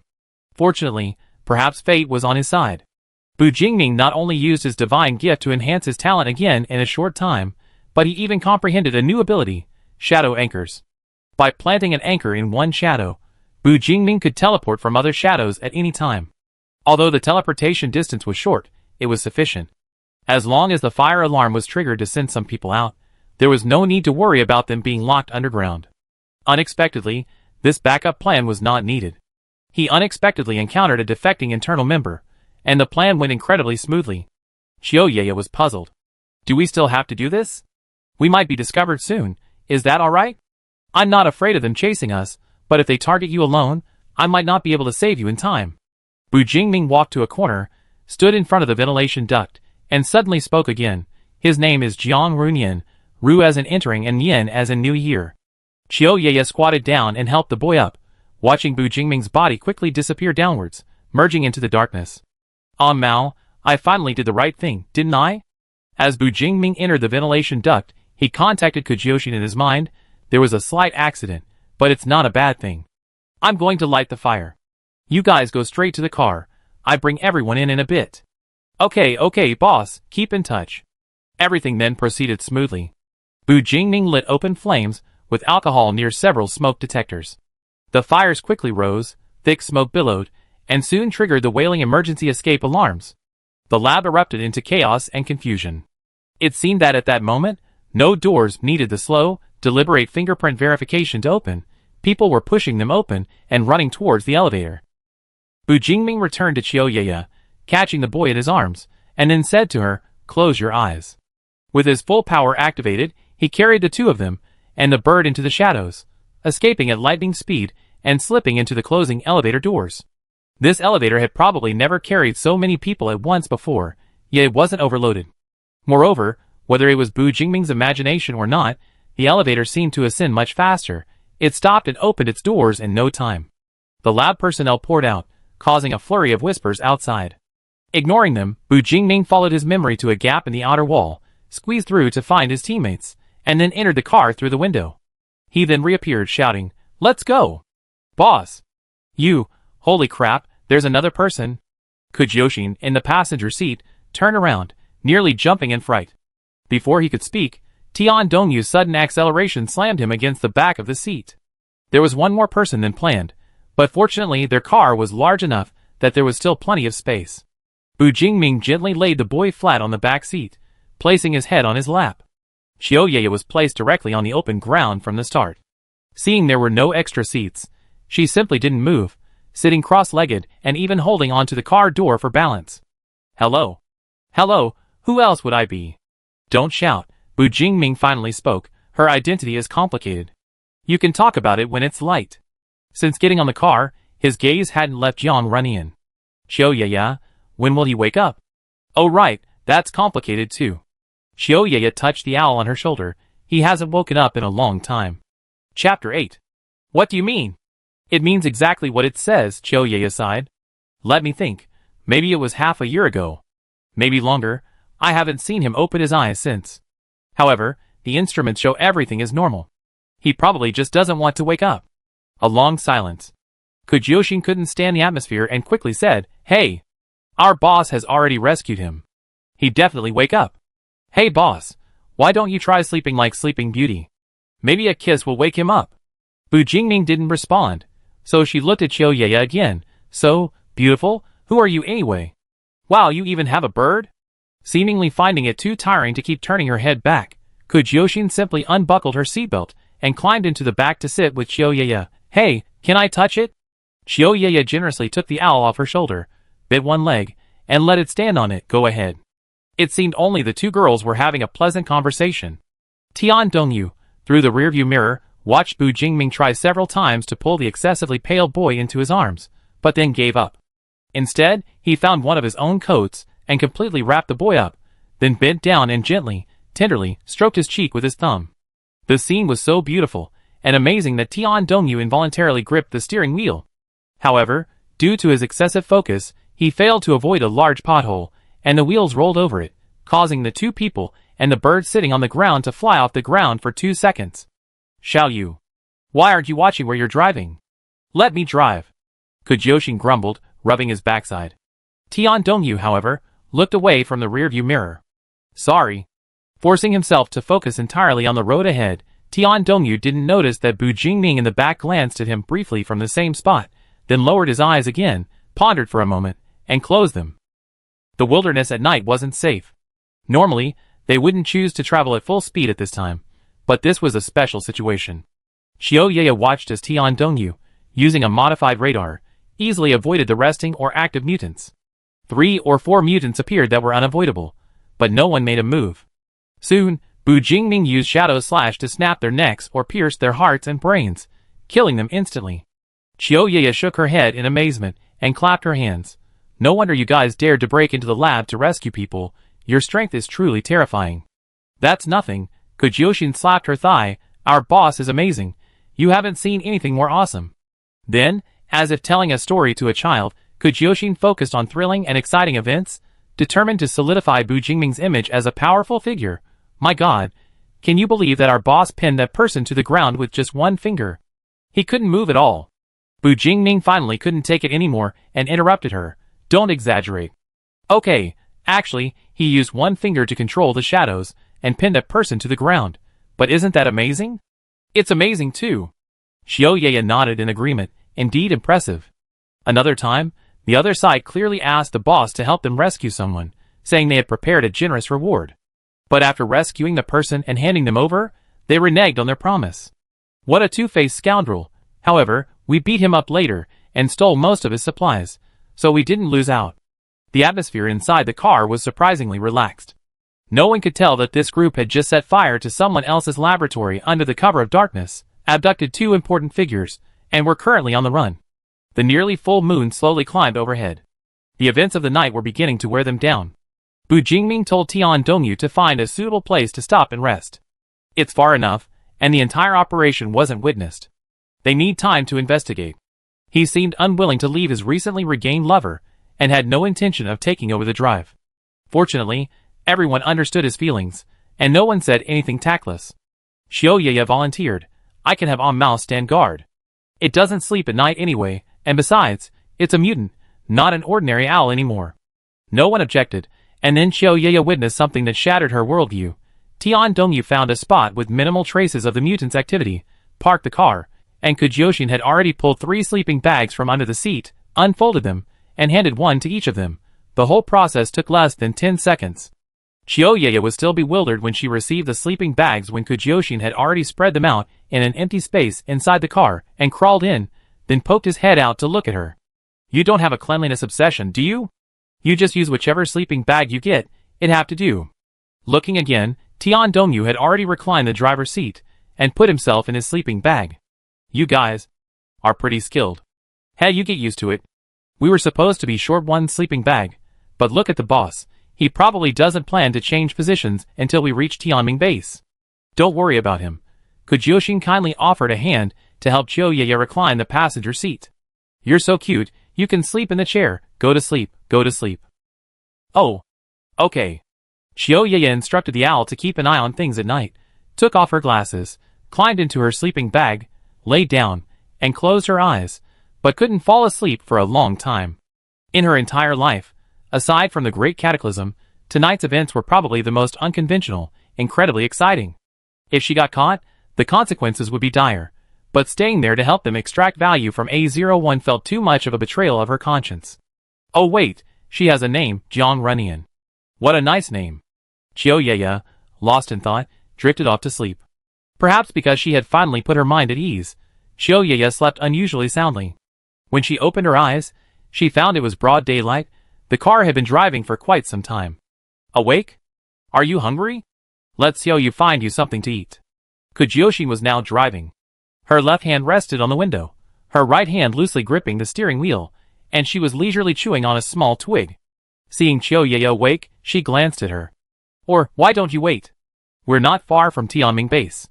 I treat you to something good when we get there. Xiaoyaya sat up, stretched, and put on her glasses. Tian Dongyu handed her a small bag of biscuits. Have something to eat. Xiaoyaya thanked him and accepted the sleeping bag, hurriedly putting it away.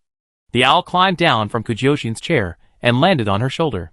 Looking back discreetly, Bu Jingming had indeed maintained the same posture the entire time, a sight that drew gasps of amazement.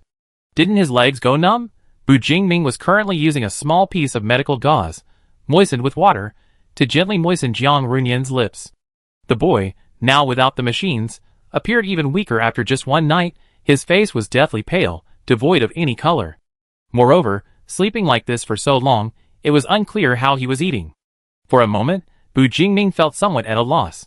Xiaoyaya crunched on a biscuit, thought for a moment, and then openly glanced back at Bu Jingming. Don't worry too much for a while. He can sleep like this for 5 days without the nutrient solution. Oh right, have you guys used Divine Gift? Only Brother Ming has used it. Oh. A hint of pity flashed in Xiaoyaya's eyes that Bu Jingming couldn't decipher. Then do you know where this stuff comes from? The others all shook their heads in varying degrees of denial. I thought so too, otherwise they wouldn't have set fires just to create chaos. Xiaoyaya broke off a biscuit and fed it to the owl, gesturing with her hand. It was made with this stuff. Instantly, both teammates' eyes focused on the back seat, and Kujoshin slammed on the brakes, almost throwing everyone off balance. Huh? Xiaoyaya was thrown forward by the inertia, hitting the windshield. She quickly fastened her forgotten seatbelt, adjusted her glasses, and then continued. Going into too much detail would be a long story, and I can't keep it short. His talent is enhanced healing. Those things can be seen as a weakened copy of his talent. Initially, they tried to extract his talent essence directly, but the quantity was too scarce and the effect too potent. Even diluted, it was too extraordinary, not the effect they wanted. Then, they discovered that his blood, skin, bones, and flesh all possessed this ability, and as long as the root was left, it would grow and repair itself infinitely, eventually bearing the fruit they desired. Xiaoyaya finished the last biscuit, wiping her mouth. Under those bandages are the wounds from the last extraction, taken the day before you arrived. But actually, the bandages can be removed now. Barring any unforeseen circumstances, it's almost fully healed. Isn't that a terrifying ability? Kujoshin freed one hand to cover her mouth. Please stop talking. I think the boss is about to explode. I want to get back to base safely. If there were a thermometer at this moment, the temperature inside the carriage would be visibly dropping. Bu Jingming's face was ashen, his right hand clenched into a fist, trembling slightly, his chest heaving with labored breathing. Good heavens, Kujoshin had never seen him so angry. Anyone could sense the tense atmosphere. No one dared to break the deathly silence. Kujoshin, who could never tolerate this, transformed into an F1 racer, flooring the accelerator and speeding the car to 200 miles per hour. Just then, something unexpected happened. Chapter 9. The ground suddenly trembled, almost blurring the image on the glass. What's going on? The radar didn't show anything abnormal. Gurgle. Xiaoyaya gripped her seatbelt tightly, and upon hearing her cat's meow, quickly said, "Turn right." The steering wheel immediately turned all the way to the right, the tires screeching against the ground. Kujoshin instinctively followed Xiaoyaya's command and turned. The next second, a huge mutant appeared on the side window. It was so close, and so large, that it was impossible to make out what kind of monster it was. This mutant had emerged from underground. Although Kujoshin reacted quickly, slamming on the accelerator while turning, one wheel of the SUV was still affected. The entire car was thrown halfway up before crashing down. The two girls in the front, protected by seatbelts, were okay, as was Jiang Runyan, who was being held tightly in Bu Jingming's arms. Only Tian Dongyu slammed into the car door, wincing in pain. Kujoshin peeked out the window. It's a giant spider. Or rather, its original form was a spider, but after the mutation, it looked somewhat different. Firstly, its nearly 3 meter tall, 3 meter wide, almost square-shaped body shimmered with a metallic sheen. Its legs, varying in thickness, had a completely different, hairy texture compared to its body. Its eyes and mouth parts were invisible, and it was currently rapidly moving its 2 to 3 meter long legs, chasing after the SUV. Boss, what do you say? I don't think it'd give us a chance to get out and fight. Bu Jingming pulled out the seatbelt and secured Jiang Runyan to a seat, his expression showing no sign of panic. Change course. We can't let it lure us until dawn. Drive to. He surveyed the surroundings and gave the order, drive into the woods. Previously, to make travel easier, they had been driving on paved roads, not yet completely overgrown with vegetation. Now, with Bu Jingming's command, the SUV plunged into a dense forest of giant trees not far away. The dense trees, dozens of meters high, so large that 2 adult men holding hands couldn't encircle them, effectively hindered the mutant's progress. The mutated giant spider's legs dug deep into the trees, but couldn't squeeze through the gaps between them, so it could only use brute force to knock over the trees to gain room to maneuver.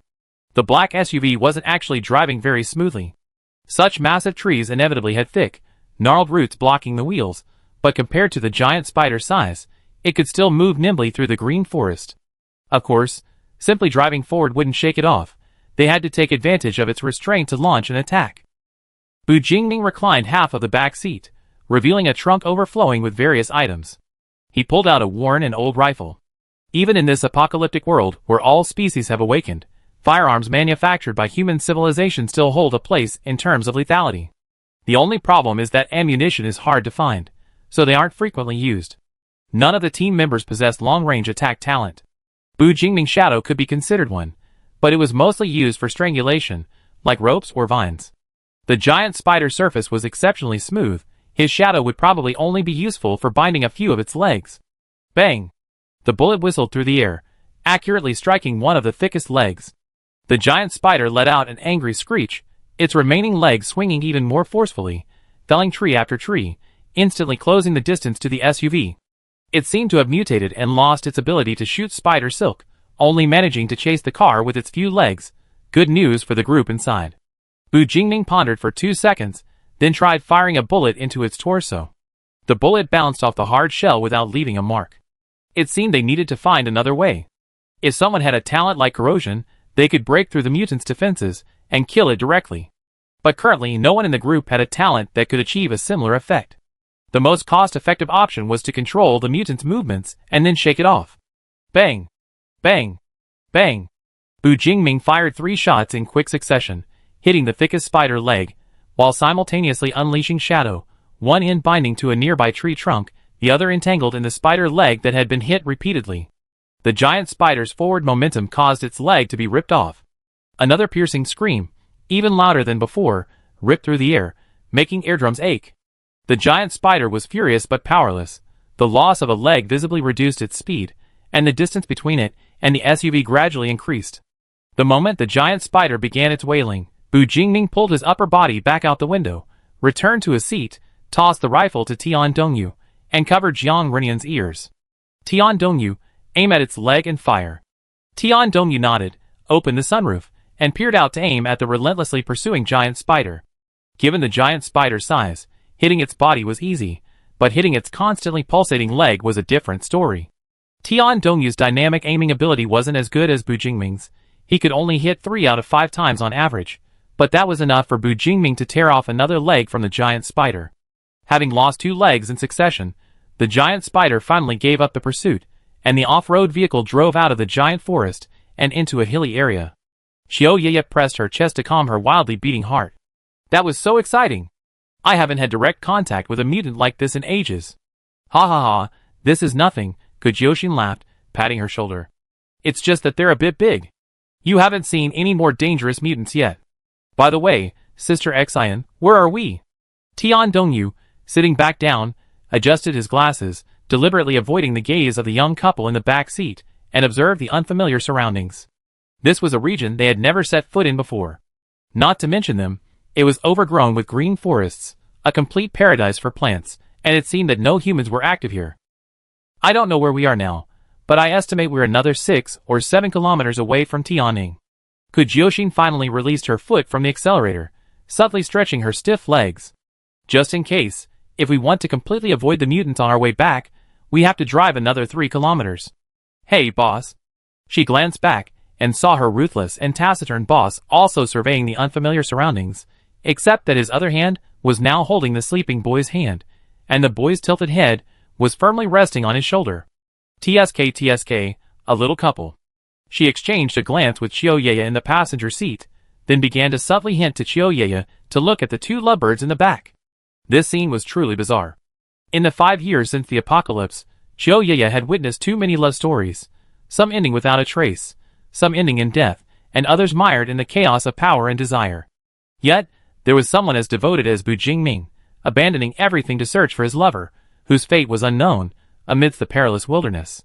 Thankfully, it had a happy ending. Bu Jingming felt the gazes from the girls in the front row, but he didn't pay much attention. His focus was on the rampant vegetation outside, a vague sense of unease creeping into his heart. Kujyoshin, drive towards Tianming, Bu Jingming said, tossing Tian Dongyu a bottle of concealment potion from the car. Tian Dongyu understood, picked up the potion, sprayed it all over the car's exterior, and then closed the windows. Alright. Kujyoshin floored the accelerator again, the engine roaring, but the scenery outside didn't change much. The ground suddenly caved in, and 2 seconds later, the SUV plummeted down with the falling dust. Simultaneously, the lush, thorny vines that had been lying in wait nearby sprang into action, binding the SUV diagonally like a dumpling from top to bottom. The good news was that the vines slowed their descent, preventing them from being smashed to pieces. The bad news was that they were trapped inside the vehicle. Finally, the people and the car came to a stop about 2 meters above the ground. Looking out the windows, all they could see was a dark brown wall of mud. It was a pit of unknown depth. A trap? The fall had given everyone in the car a good jolt. Before they could even recover, they heard an unfamiliar voice. Who? Is anyone in the car? The modified black SUV naturally had one-way tinted windows, so the person emerging from the pit couldn't see if anyone was inside. Kujyoshin and the others immediately focused their attention on Bu Jingming, awaiting his instruction. Bu Jingming didn't speak immediately. Instead, he looked down through the glass and saw 3 men on the ground, each carrying a different type of machete. Behind them was a circular passage about 3 meters in diameter, indicating that this was how they had come from. Bu Jingming gestured to Kujyoshin, who nodded and rolled down the window, leaning out. Brothers, we mean no harm. The tallest man among the three looked at her and asked, using the same voice from before, "How many people are there?" "Roll down all the windows." Bu Jingming rolled down the window. The tall man saw men and women inside, and even a person who appeared to be a patient with their eyes closed. His stern expression softened slightly, and he asked again, "How did you get here?" Kujyoshin replied, "We were chased by a mutant, a particularly large spider." "We really mean no harm, brother. Could you put us down first?" The three men below exchanged glances, whispered a few words, and then, without any apparent movement, the vines binding them continued to extend, gently lowering the SUV to the ground before slowly retracting upwards.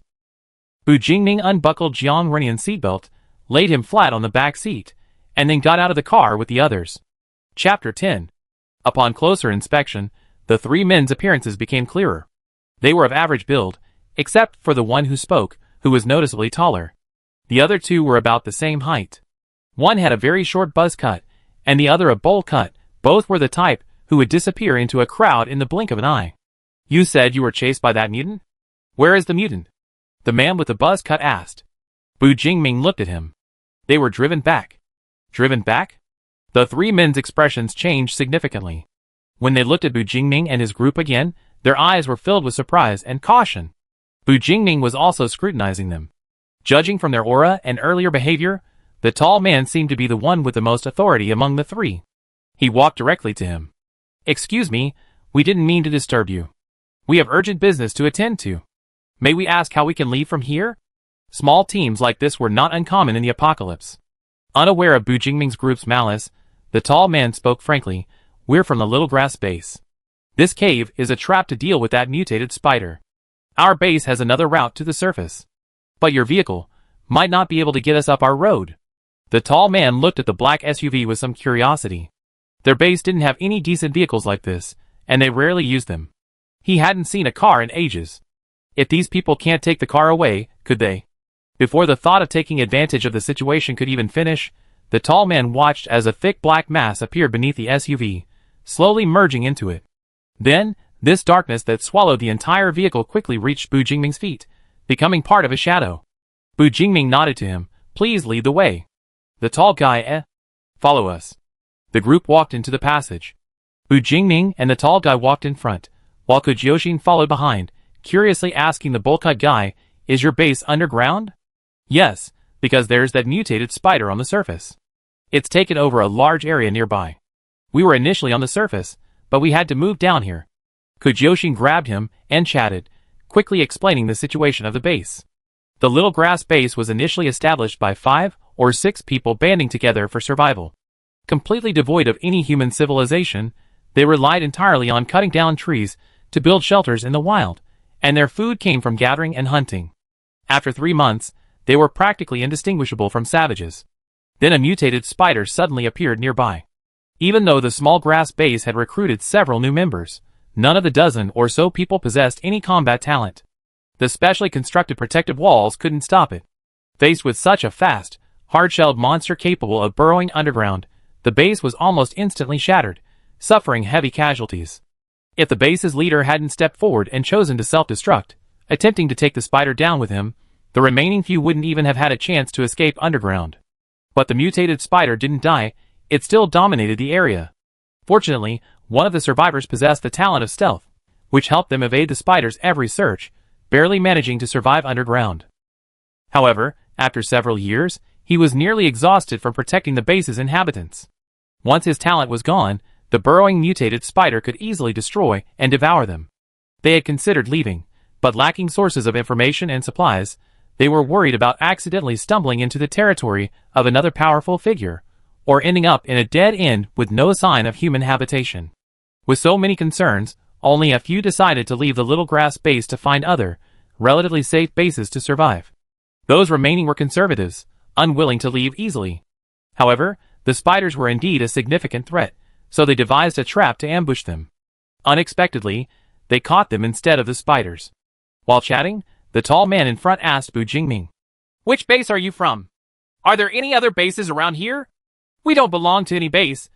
Bu Jingming shook his head. "But we were on our way to Tianming Base. We were ambushed on the way, so we came this way." "Tianming Base? Where is it? Is it far?" Before the Great Cataclysm, it certainly wouldn't be considered far. However, now, almost everything outside of bases is no longer under human control. Traveling even 1 kilometer, let alone 10 kilometers, carries hidden dangers. Those who have survived to this day surely understand these principles. So when Bu Jingming pointed him in the direction of dawn and explained how far it was, the tall man's eyes dimmed slightly.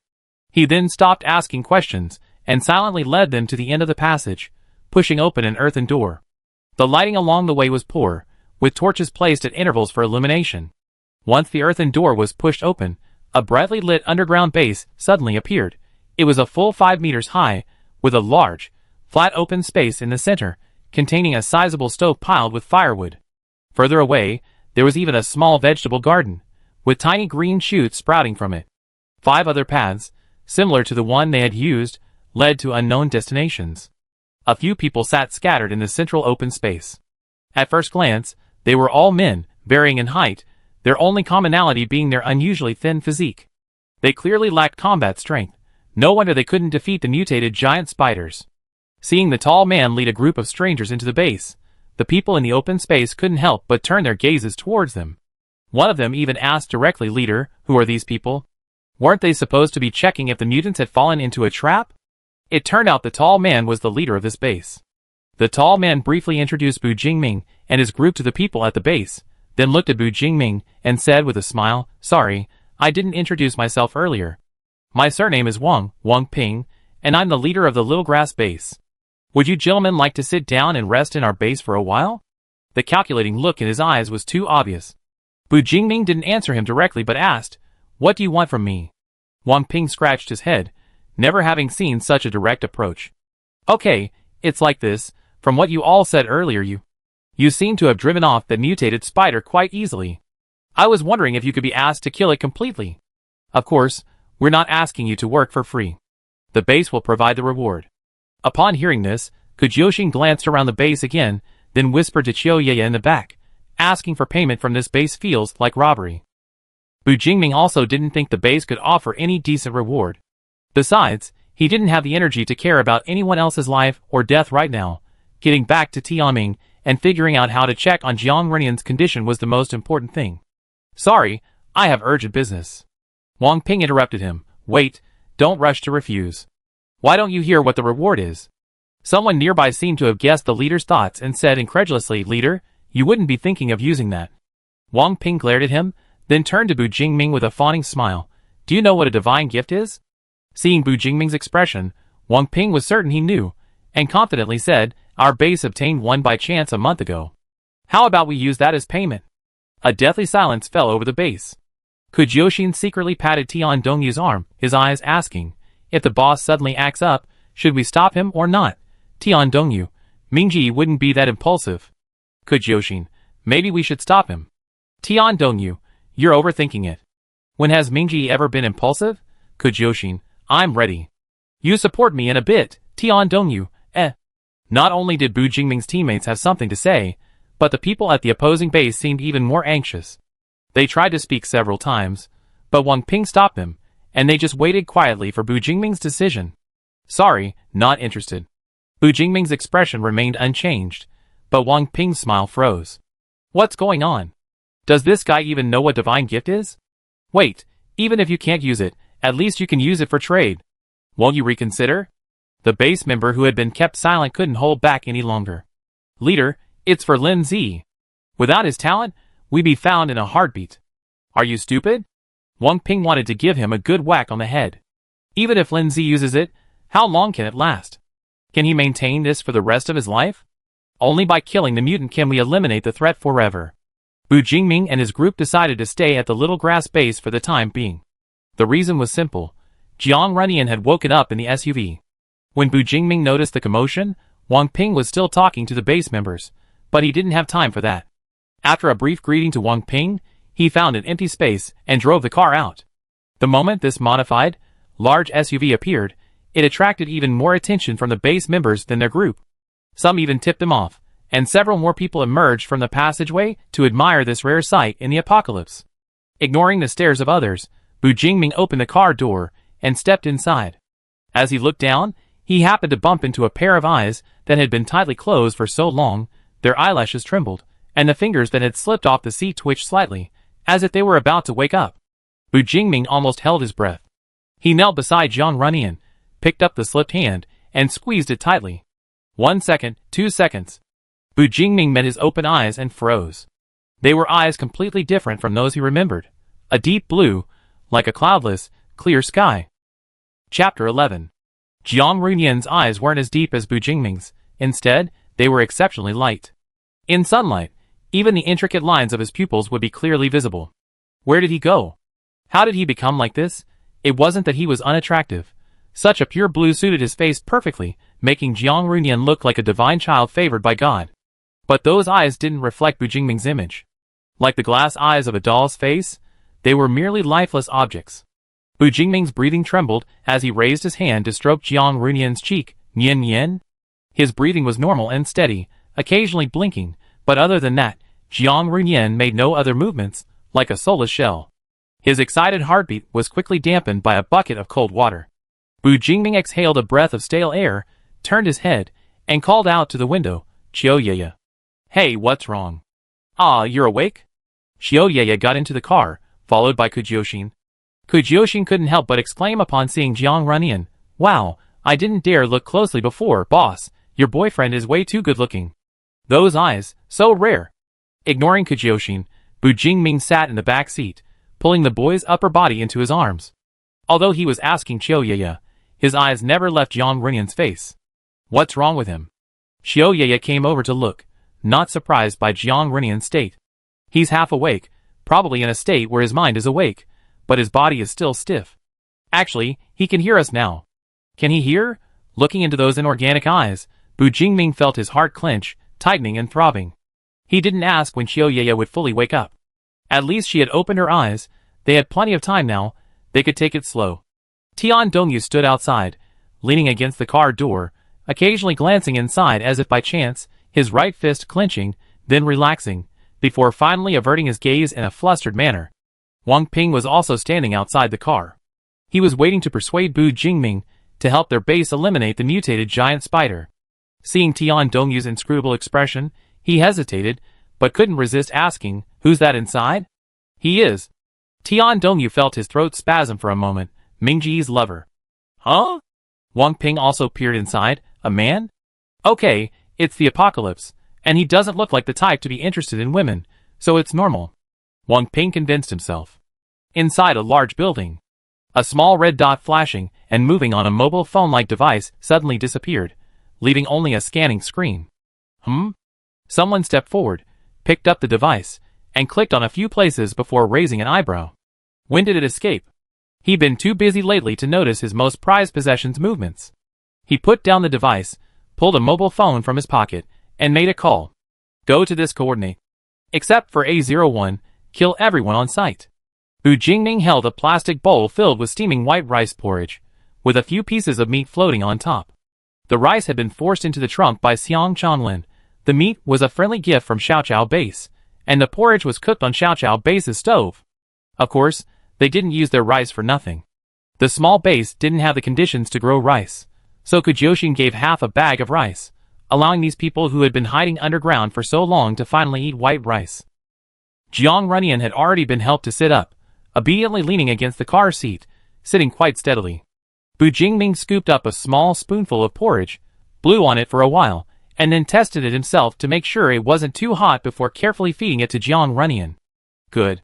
Although he hadn't fully recovered, at least he could eat and drink, and he could even chew the diced meat in the porridge, so he wouldn't choke.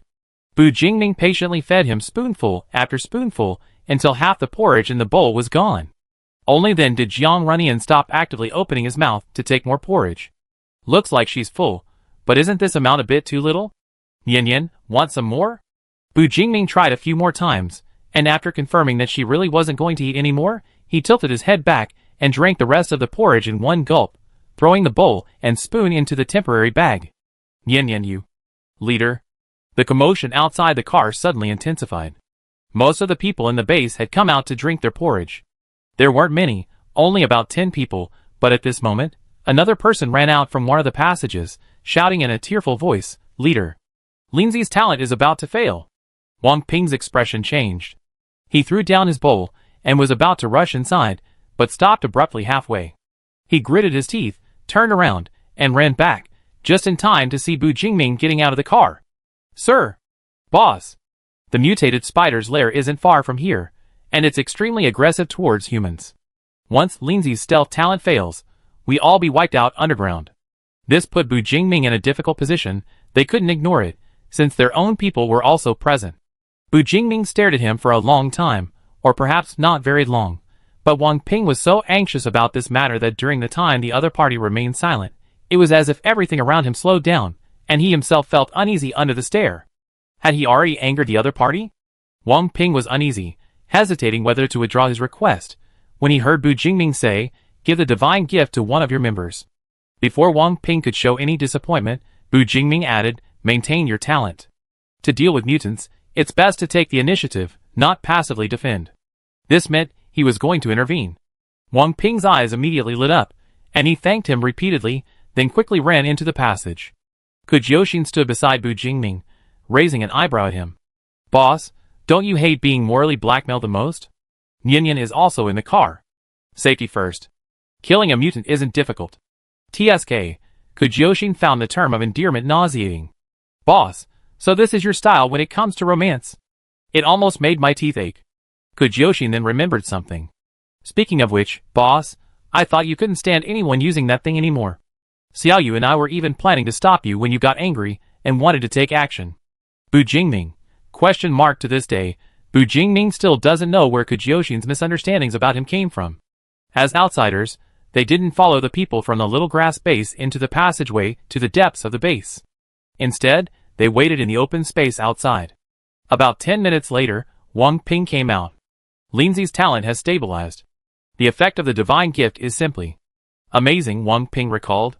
Just moments before, when he rushed into the room, Lindsay's talent was like a parched oasis in the desert, teetering on the brink of exhaustion, seemingly about to vanish completely. But after drinking that small vial of divine gift, it was as if a spring of clear water had gushed forth from its source. Lindsay's face instantly changed from pale to rosy. He even regained the strength to sit up, and his whole being became energetic. "Leader, I feel like I returned to the state I was in a few years ago. Protecting the base for another 3 years wouldn't be a problem." Wang Ping felt tears welling up in his eyes, even though he was a man of steel. Lindsay's contribution to the base was undoubtedly the greatest of all, even greater than his own as the leader.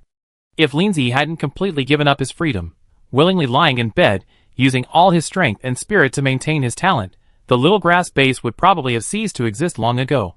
However, now that Lindsay's talent has recovered, and a powerful figure of unknown identity is planning to help them eliminate that mutant, the future of their little grass base looks bright. Therefore, when Wang Ping told Lin Zi to rest well, and came out again, his smile was practically fawning. "Big boss, isn't that right? Besides the divine gift, our base doesn't have anything else to offer. So when we go on an attack, if there's anything we can do to help, just let us know." Since Wang Ping had said so, Bu Jingming pondered for a moment and asked, "Does the base have any talents that can corrode, like concentrated acid?" "No." "High-speed movement?" No." "Do you have any talents that allow for ranged attacks?" Theoretically there are several, but..." Kujioshin couldn't help but interject, "It's not easy for your base to have survived this long. How come their combat capabilities are so poor?" Wang Ping could only chuckle awkwardly, looking at Bu Jingming's unchanging expression, then suddenly clapped his hands as if remembering something. "Right? There's a guy whose talent is manipulating plants. The vines that bound your car when you fell, that's what he controlled with his talent. Will this be useful?" This was indeed somewhat useful. Bu Jingming told him to call the guy over, so Wang Ping summoned the guy with the pot-cut hairstyle they had met before. After some questioning, they discovered that the largest plant the pot-cut hairstyle could manipulate was the vine near the cave entrance. Based on this, they had chosen this spot to dig such a large trap to ambush the mutated spiders. "Do you have any other information about that mutant?" Wang Ping thought for a moment. "We only know the location of its burrow, that it rests at night and hunts during the day. It's very fast, but its speed is relatively slower underground." Bu Jingming nodded, saying nothing more, and turned back to the off-road vehicle. Wang Ping was waiting for him to explain the plan, but the conversation ended abruptly, leaving him somewhat speechless. It seemed the boss, after weighing the options, realized their small base was really useless, which was why he hadn't told him anything. They fell into the trap around 9 a.m., and after rummaging around at the grass base for a while, several hours had passed, and it was now 2 p.m. The underground grass base easily made people lose their sense of time, and the people at the base were aware of this, so they had someone specifically assigned to go to the surface every so often to check the sky. At this moment, Bu Jingming's team members were all resting in the off-road vehicle, except for Kujioshin, the social butterfly, who was still chatting enthusiastically with the people from Xiaoqiao base outside. Me? I've been running around with our boss for about 3 years now. I was rescued by our boss. Chapter 12. I still remember the scene. Someone in the base didn't like me, and during a mutant attack, they pushed me out. That damn guy slammed the door shut right after pushing me out. Even though I reacted quickly, I didn't have time to stop the door. I didn't have a weapon in my hand, and I almost died outside. Back then, the boss was like a god descending to earth. He led 3 or 4 people past that crappy base, driving this car. He made a turn and knocked away the mutant that pounced on me. Kujioshin sat on a low, earthen stool, resting his chin on his hand, as he recalled the situation. I didn't know anyone at that base to begin with, and then this happened. When I woke up, I immediately said I wanted to go with the boss. Since he saved my life, I'm his man now. I'd do anything. Anyway, the world is like this. It doesn't matter where I survive. However, at the time, there was quite a heated discussion in the team about whether I should stay or leave. Some people, they didn't want to take me on, worried about things going wrong on the way, or food shortages with one more person. So I had to desperately find my strengths, saying I had potential, and was a great fighter, proficient in all 18 martial arts. Kujioshin chuckled at herself. It's basically the same as you using a fancy resume to fool HR. Anyway, I don't know what the boss saw in me that made him take me on. The short-haired guy chimed in. Why are you all always out there? Why not settle down in a base? Oh, because the boss is looking for his wife, Kujioshin said, her gossipy face immediately lighting up at the topic of relationships. You never guess, our boss, who seems so cold and aloof, is actually a romantic. They say they grew up together as childhood sweethearts, but then, just like that, they had a fight before the apocalypse, and the boss left to cool off. And then, the apocalypse broke out, and they lost contact. With Bu Jingming's strength, he would have received decent treatment at any base. What kind of deep affection could make someone of such high combat power reject all offers to stay and resolutely embark on a journey to find someone? Although she never said it aloud, Kujioshin knew in her heart that she was still envious. Envious of that kind of affection, being forever cherished by someone, that kind of affection that wouldn't be abandoned even in life or death situations. She had never felt anything like that, whether from a lover or family. While Kujioshin chatted animatedly outside, inside the SUV, Tian Dongyu asked Bu Jingming, Brother Ming, have you decided to help Xiaoqiao base deal with that mutated spider? What are your plans? Since we're resting tonight, we naturally launch a night raid, Bu Jingming said in a low voice, holding Jiang Runian, who had fallen asleep again with her eyes closed. If we can't break through that shell, we use physical attacks. Brute force will overcome anything. Since they already taken 2 legs, their once proud speed had decreased, making them a much less of a threat. As long as it's a living being, it inevitably has vulnerable parts. Since the mutated creature has developed such a hard shell, its interior must be incredibly fragile. If we can't break through the shell, we use shockwaves. Tian Dongyu understood his meaning and fell silent, asking no further questions. Evening arrived quickly. Wang Ping wanted them to stay for dinner before setting off, but Bu Jingming declined. In the end, they didn't bring anyone from the small grass base with them, but followed Wang Ping into a passage that kept going uphill, and finally came out from a very hidden cave. The cave's location is marked on the map. Wang Ping patted Bu Jingming on the shoulder. Thanks. While underground, the black off-road vehicle had already been thoroughly sprayed with concealment potion by Kujioshin several times, using up an entire bottle, all to avoid being detected by the mutated spider before approaching it. If the little grass base weren't practically defenseless, Bu Jingming would have preferred to bring the member with the stealth talent along. Returning to the surface from underground, and seeing the long-lost sky, everyone involuntarily breathed a sigh of relief. It's so much more comfortable up there. Down there is just too oppressive, Kujioshin, still driving, sighed as he watched the purple-orange clouds rolling in the distance, where the sun was setting. The people in this base have it tough, surviving down there for so long. Xiaoyaya, in the passenger seat, stroked the cat's feathers on her shoulder, somewhat puzzled. But why don't they choose to move to another place? With the help of that gifted individual, relocating to another base wouldn't be difficult, would it? Although when Bu Jingming asked about their combat strength, none of them seemed particularly capable. How could someone who had survived so long in the apocalypse possibly lack any fighting ability? They simply couldn't handle mutants of the giant spider scale. These mutants, comparable to bosses in a game, were indeed beyond the capabilities of ordinary people. Maybe they're used to it, Tian Dongyu said, adjusting his glasses as he sat in the open space. Didn't someone say that those who wanted to escape have already done so? Those who remain simply don't have the courage to leave their familiar surroundings and face the unknown. Moreover, their talents were all so weak. Compared to being able to fight but risk injury, those people would probably rather not get hurt. The off-road vehicle moved along the edge of the forest, its wheels crushing countless plants, leaving two distinct tire tracks. The radar on the vehicle began to flash a red dot indicating the giant spider's location. "Boss, we're almost there." "Yeah," Bu Jingming replied, also keeping his eyes on the road ahead. They were getting closer and closer to a high mountain, and the surrounding land was becoming increasingly barren, no longer covered by lush vegetation. "We lure it into the woods like before." Bu Jingming glanced at Xiaoyaya. "Xiaoyaya, do you know how to use a gun?" "A little, but I might miss the leg." "That's good. Shoot it in the body to draw its attention." Bu Jingming tossed her the rifle he'd been holding. "Could Yoshin drive carefully, don't get attacked." "Tian Dongyu, cover for me, block its attacks." They all nodded. When a huge, dark cave entrance appeared before them, Bu Jingming decisively opened the door and got out of the car, simultaneously gesturing to Kujyoshin. "Turn." Almost simultaneously, the familiar tremor returned, and soon, several hairy spider legs emerged from the cave entrance. The mutated giant spider sensed its enemy's presence, shrieking as it rushed out of the cave, chasing Bu Jingming into the giant forest without hesitation. Taking advantage of the darkness, Bu Jingming, with his shadow flickering everywhere, appeared on the trunk of the giant tree. Each time the mutated giant spider stabbed, it could only hit the afterimage left by Bu Jingming.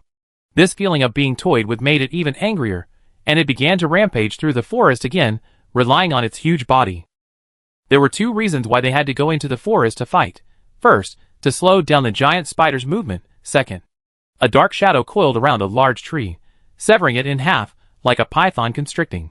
Bu Jingming raised his hand, and the shadow, like his exoskeleton arm, swung the tree, several meters tall, down on the giant spider. The powerful impact shattered the tree into several pieces, and a shallow crater was punched into the giant spider's exoskeleton. This blow truly stunned the giant spider. It stood frozen in place for 2 seconds. Taking advantage of this moment, Kujyoshin drove by recklessly in his black SUV, and Xiaoyaya stuck her gun out the window and fired 3 shots. Bang! Bang! Bang! Although they couldn't penetrate its defenses, the impact at such close range was undeniable.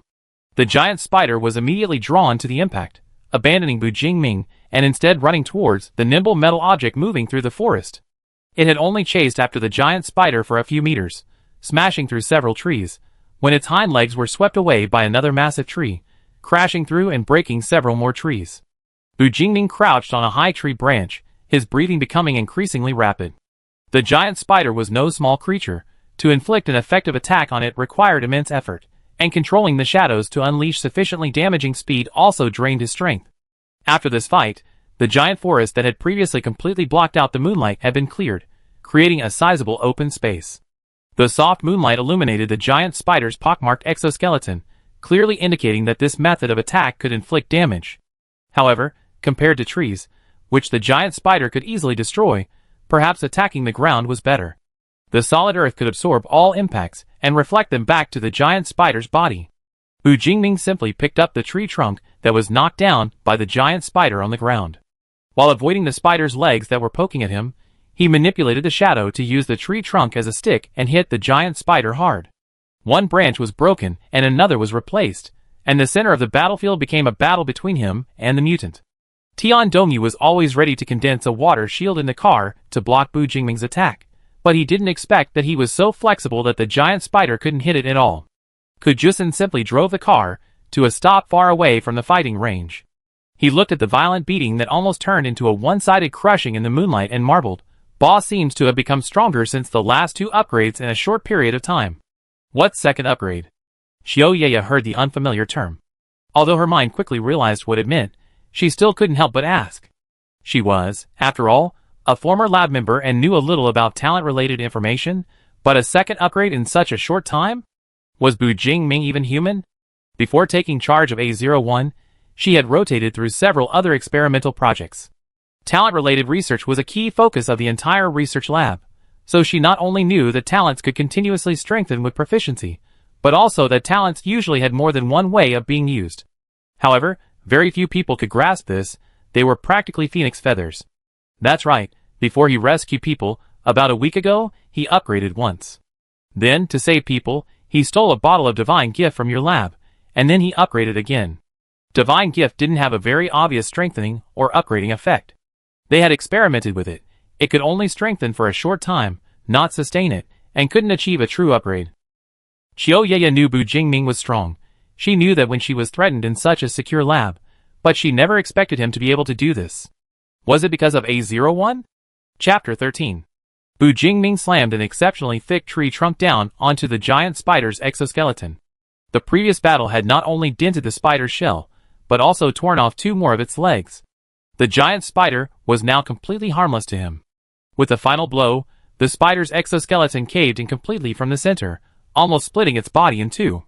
The spider finally stopped moving, collapsing like a small mountain. Bu Jingming exhaled heavily, raised his hand to control Shadow to flip the spider over, revealing its overly soft, pinkish-white abdomen. He then gestured towards the SUV in the distance. "Oh boss, all done. Here, give me the gun." Kujoshin took the rifle from Qiu Yeye's arms, got out of the car, glanced ahead for a while, frowned, looked around for a long time, and finally picked up his usual giant axe and walked over. "Boss, where should we go to wipe this thing out?" This question also reached Bu Jingming. He didn't know much about insects. With such a large abdomen, if it had a head, where was its heart? They exchanged a glance. Well, neither of them knew. Kujoshin then picked up the axe and swiftly disemboweled the giant spider. Its shattered internal organs gushed out like a stream, accompanied by an unbearable stench. Done! The two returned to the car. Only when Bu Jingming sat down did he realize the overwhelming fatigue that washed over him, and his brain throbbed slightly from overusing his talent. Let's go back to the little grass base, rest nearby for the night, and return to Tianming tomorrow. When the black SUV reappeared near the cave, the reconnaissance team at Xiaoqiao Base immediately reported to Wang Ping. Excited, Wang Ping ran to the cave entrance, seeing the SUV's headlights like seeing his own mother. How's the situation? Is it resolved? Bu Jingming remained seated. Tian Dongyu got out of the car and spoke to Wang Ping. That mutant is dead. You don't need to worry anymore. Wang Ping managed to maintain his composure, but his tightly pursed lips and slightly curved eyes betrayed his excitement. The reconnaissance team member beside him cheered and ran back into the base to report the good news. Thank you. I'm truly grateful that you resolved such a major crisis for the base. Wang Ping bowed deeply to them. However, the base really doesn't have anything of particularly valuable value. How about I prepare some supplies for you all? It's alright, no need. We rest here for the night and leave tomorrow. How can that be? Such a large mutant must be difficult to deal with. I get you some later. Wang Ping insisted on giving them something, but Tian Dongyu could tell that Bu Jingming didn't intend to accept anything from this poor little base, so he kept declining until Bu Jingming got out of the car and asked, "The supplies aren't necessary. Keep them for yourselves. I have a question for you." Go ahead. How did your base obtain the divine gift? Suddenly mentioning this, Wang Ping paused, but still began to search his memory, organizing his thoughts as he said, "Let me think. It must have been about a month ago. Someone was passing through here and happened to bump into our hunting team. After learning there was a base here, they wanted to rest here for a while and find a place to stay. The hunting team had just returned with some game, and I saw him walking alone outside, so I asked him if he wanted to eat something to replenish his energy. He didn't refuse and ate with the base staff. After eating, he said he had to leave, but not wanting to eat for nothing, he left that person behind." Wang Ping tried to observe Bu Jingming's expression, but the full moon in the sky was obscured by clouds, and the torches weren't bright enough. In the end, he could only hear Bu Jingming say, "Do you remember what that person looked like? A man or a woman?" It was definitely a man, Wang Ping thought hard. What did he look like? I don't quite remember. He probably had a very ordinary appearance, nothing particularly memorable. His height was average, maybe between 175 and 180 centimeters. The useful information was practically zero, but Bu Jingming wasn't disappointed. His expression was calm, seemingly unsurprised by the result. He then told Wang Ping that they planned to rest at the cave entrance for the night and leave the next day. Okay, You guys really aren't coming down to rest? Up here is fine too. The biggest threat around here is that mutated spider. The hunting team will take care of the other smaller mutants. You can rest easy. Wang Ping pointed to the reconnaissance member, who had returned to the cave entrance. He's on guard duty tonight. If you need anything, just let him know. Bu Jingming nodded, watching his figure disappear into the cave, then turned and walked back to the off-road vehicle, knocking on the door. Set up camp. With more people, the 3 sleeping bags they originally had weren't enough. They had to get down and set up tents. 3 tents were more than enough for 5 people. The 2 girls slept together, Tian Dongyu slept alone, and the last one naturally went to Bu Jingming and Jiang Runyan. It wasn't their first time camping in the wild. Kujioxin took the tents off the vehicle and quickly set them up one by one. Tian Dongyu started a fire in the center of the area enclosed by the 3 tents. Xiao Yaya looked around, not finding a place to help, and stood there unsure what to do with her free hands and feet. Then Kujioxin instructed her, Yaya, take the sleeping bag from the vehicle. Okay. Remembering what she'd done the night before, Xiao Yaya got into the vehicle and pulled the sleeping bag from under the seat. Kujioxin quickly came over, took the sleeping bag, and explained, actually, this sleeping bag can be completely unfolded into a flat surface, and then you can just lay it in the tent as a mat. Luckily, it's not cold now, so you can sleep with a sleeping bag on and wearing clothes. While the team members were busy, Bu Jingming took some food and cooking utensils from the vehicle. They hadn't had dinner yet, and they just had a fight. Even though he was the one who fought, he must be hungry. Previously, they had refused to eat at the Xiaoqiao base, not only because they didn't want to overspend the base's supplies, but also because they didn't want their side to offer anything too good and attract envy. Whether it was the supplies from Tianming base, or the resources they had gathered along the way for various reasons, the members of Bu Jingming's team were surprisingly eating quite well in the apocalypse, with protein and carbohydrates, and often a balanced diet of meat and vegetables. Bu Jingming took the supplies off the vehicle, and after seeing Kujioxin set up the tent, he got back in, intending to carry Jiang Runyan down as well. However, when he looked up, he saw that in the darkness, those eyes had silently opened. Yin Yin. A slight disappointment welled up inside him.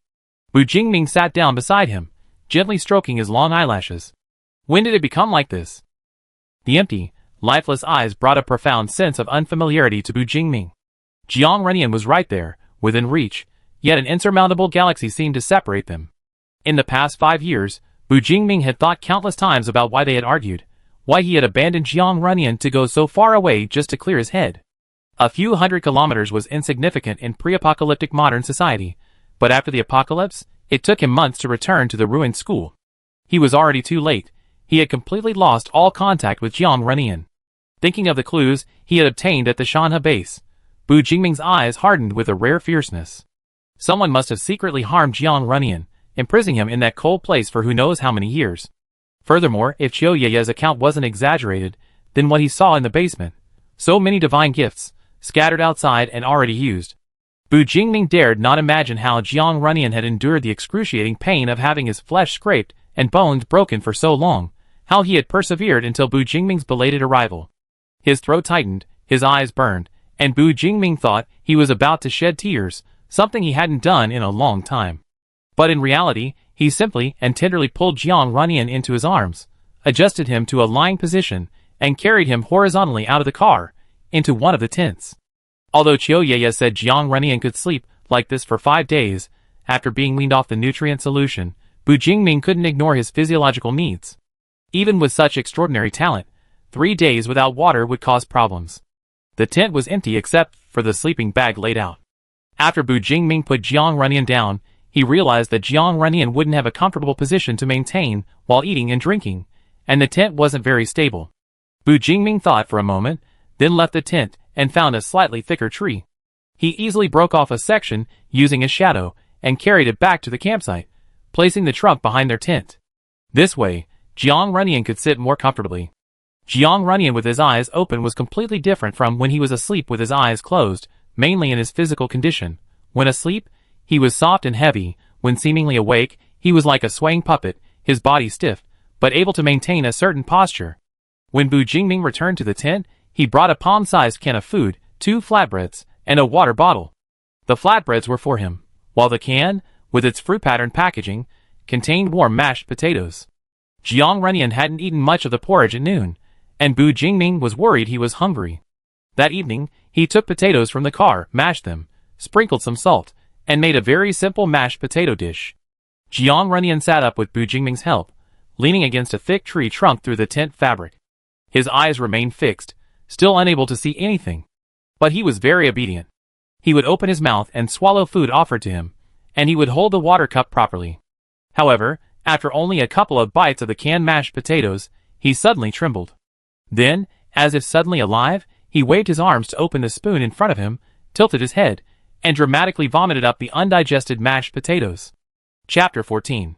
Bu Jingming, completely disregarding his soiled sleeping bag, anxiously held Jiang Runyan's shoulder, watching him quickly vomit up the little food left in his stomach, yet still painfully dry heaving, saliva dripping from his lips, his eyes reddening, and a few physiological tears sliding down his cheeks.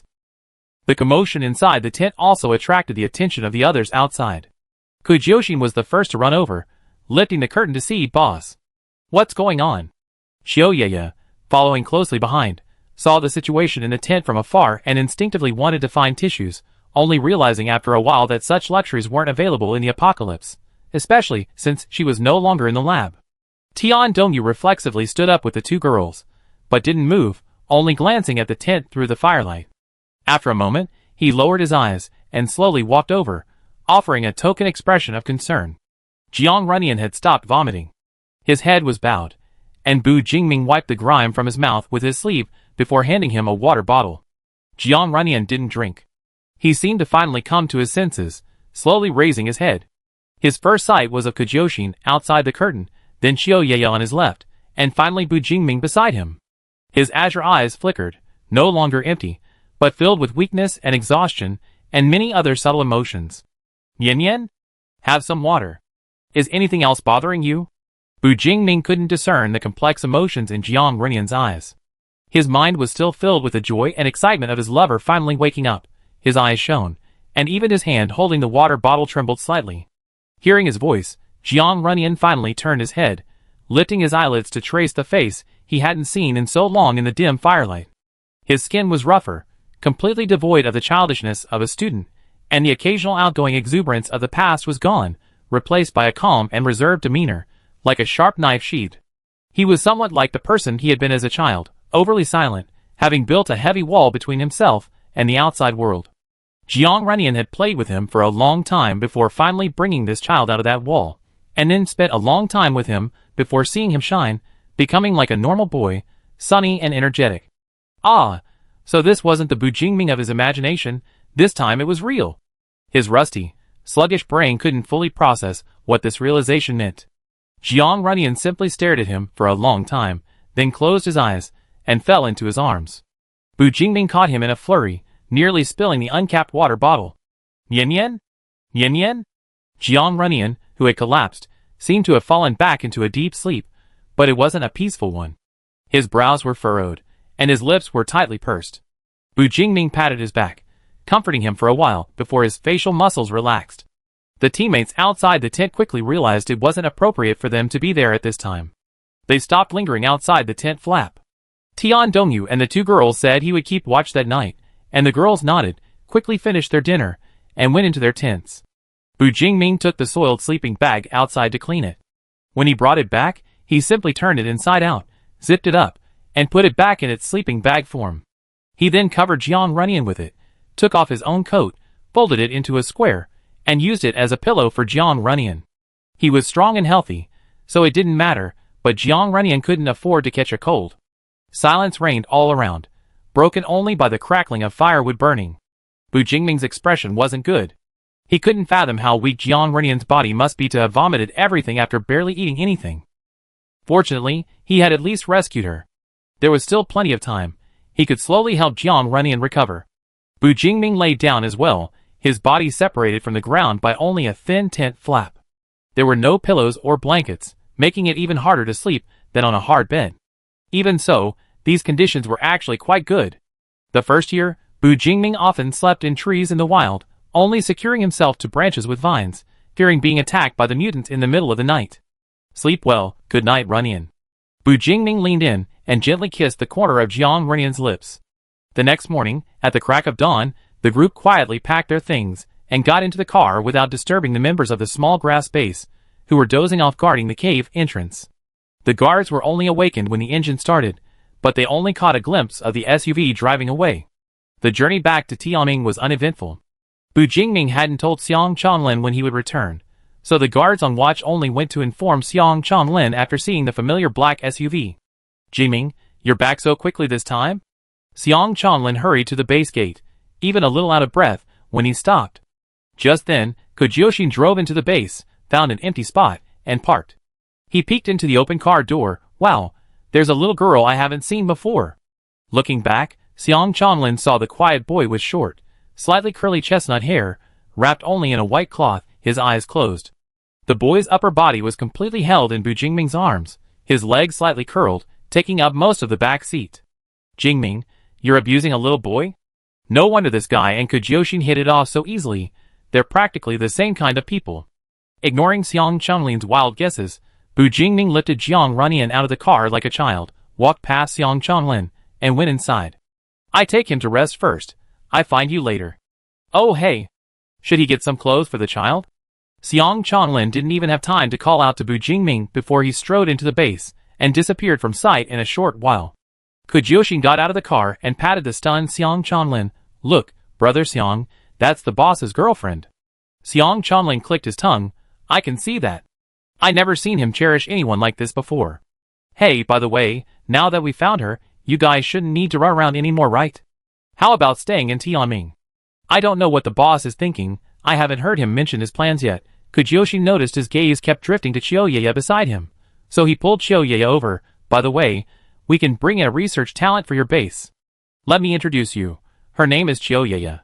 Regardless of what was happening outside, Bu Jingming brought Jiang Runyan to their team's room, finally having a decent place to stay, safe from the sun and rain, and protected from the darkness. Jiang Runyan was still asleep, so Bu Jingming took out his communicator to contact Xiang Chanlin, asking him to find some clothes and giving him Jiang Runyan's size. Okay, no problem. Is there anything else you need?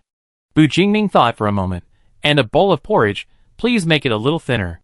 The call ended, and he suddenly caught the sound of ingredients rubbing together. Bu Jingming looked towards the bed, and was pleasantly surprised to find Jiang Runyan awake. He wasn't in that empty, dazed state before. His eyes had regained their light, though still somewhat unfocused. He slowly shifted his body, seemingly trying to sit up. Bu Jingming quickly reached out to help him sit upright. Yan Yan? How are you? Is anything else bothering you? Are you hungry? Porridge will be brought up in a bit. Would you like some water first? Compared to Bu Jingming's excited and joyful attitude, Jiang Runyan seemed overly silent. He first looked down at his bandaged hands, then looked up at Bu Jingming, and sighed softly. He seemed to have not spoken for a long time. His voice was slightly hoarse, and his pronunciation was strange. He looked into Bu Jingming's dark eyes and said, Jingming, why did you come looking for me? Bu Jingming's smile froze. What does this mean? Jiang Runyan asked again. So many years have passed. Why did you find me now? As if doused with a bucket of cold water, Bu Jingming finally saw clearly that in those blue eyes, so different from the ones he remembered, besides deep weariness, there was also a hint of barely perceptible despair. And those thin, bloodless lips parted and closed, the words that came out like a knife shattering Bu Jingming. I was about to give up on you. No more expectations. If there's no hope, there's no need to endure the Nalak, bone-deep darkness. If it never existed, there's no need to experience it. Whether beautiful or painful, it can all be thrown into the incinerator, burned to ashes, and melted into the air, leaving no trace. Bu Jingming stood by the bed for a long, long time, until a knock came at the door. Only then did his mind sluggishly register that the porridge was ready. So, Jiang Runyan was actually blaming him for being late. It was indeed his fault. Bu Jingming turned and left the room without a word, leaving Jiang Runyan stunned. His hands unconsciously crumpled the sheets beneath him. His lips moved slightly, but he couldn't utter a word. His gaze shifted to the window. The sun was shining brightly today, and the room was bathed in sunlight, a light Jiang Runyan hadn't seen in a long time. Initially, he could still sense the outside world. Back then, the room where he was imprisoned was still on the ground floor. It had windows, though they were boarded up from the outside. Only through narrow gaps could he feel the light, the rain, the stench of the mutants, and the fragrance of blooming plants. Jiang Runyan couldn't remember when or where he left. He only remembered that after a very deep sleep, The room he was in had no windows, and even the door was a tightly sealed iron door. Jiang Runyan lived a monotonous life, going back and forth between that spot and the operating table, until his biological clock was completely disrupted. He began to lose all sense of hunger and thirst, the passage of time, and the changing seasons. Later, when he began to resist all food, he was placed in a nutrient-rich machine and deprived of the right to light. At this moment, the extremely bright sunlight stung his eyes, but Jiang Runyan didn't look away.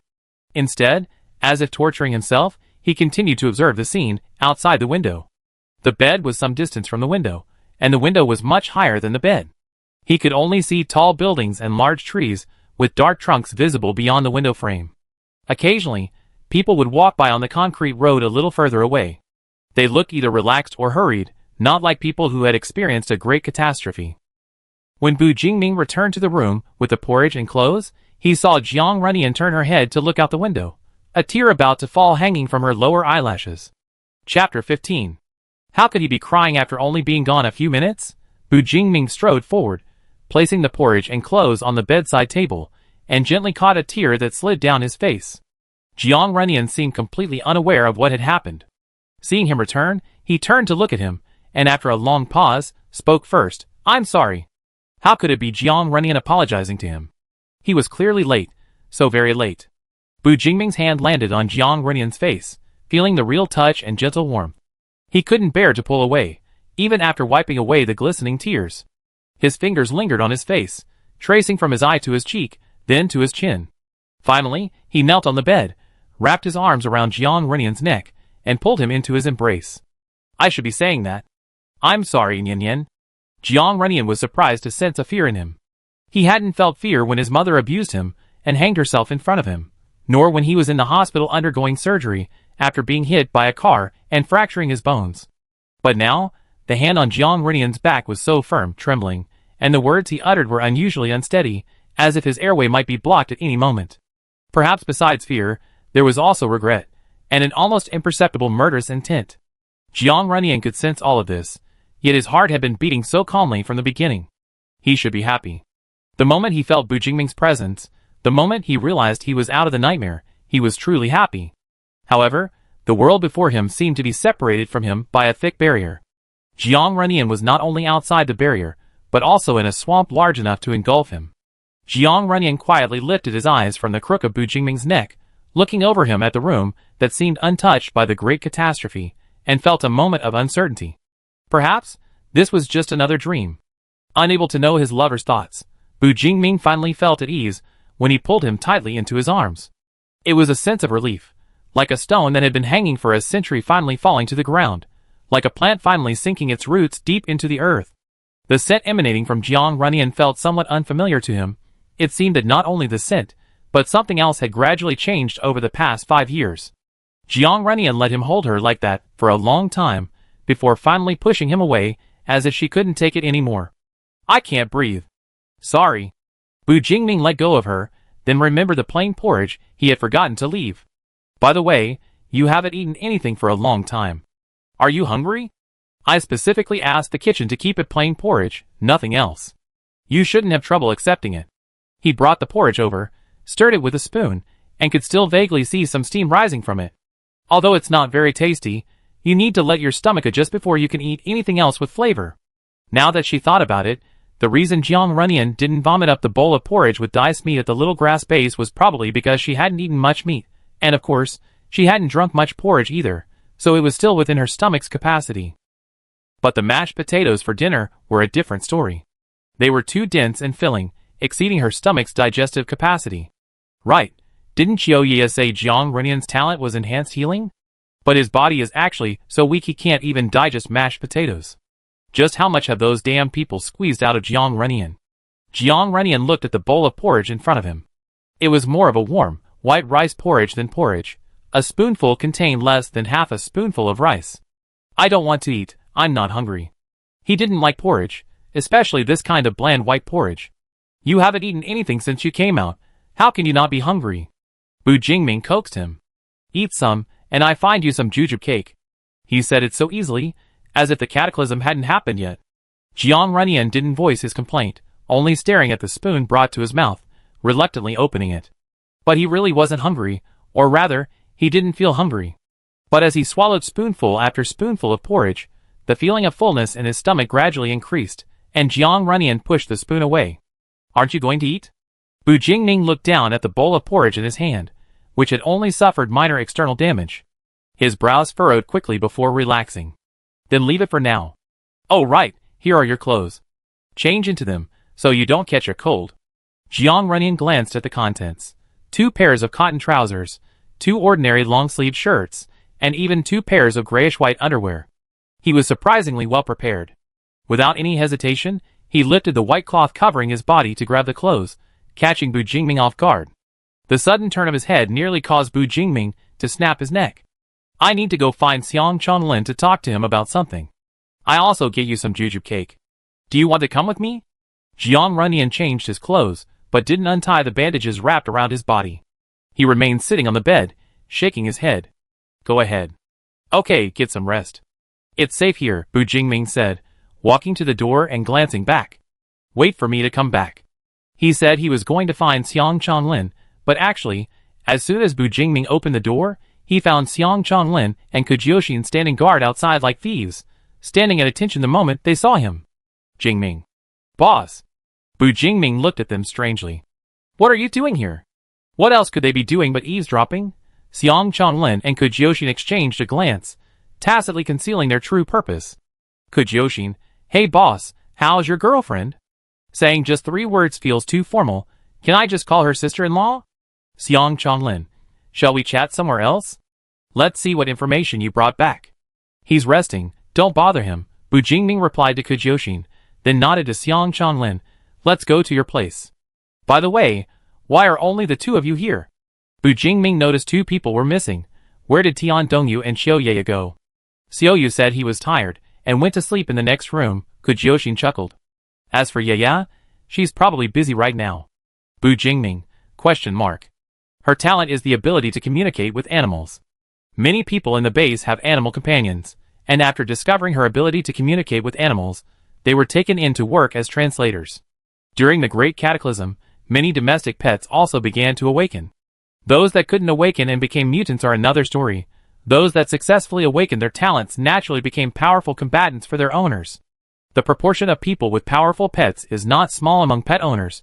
There are several members of the Tianming base.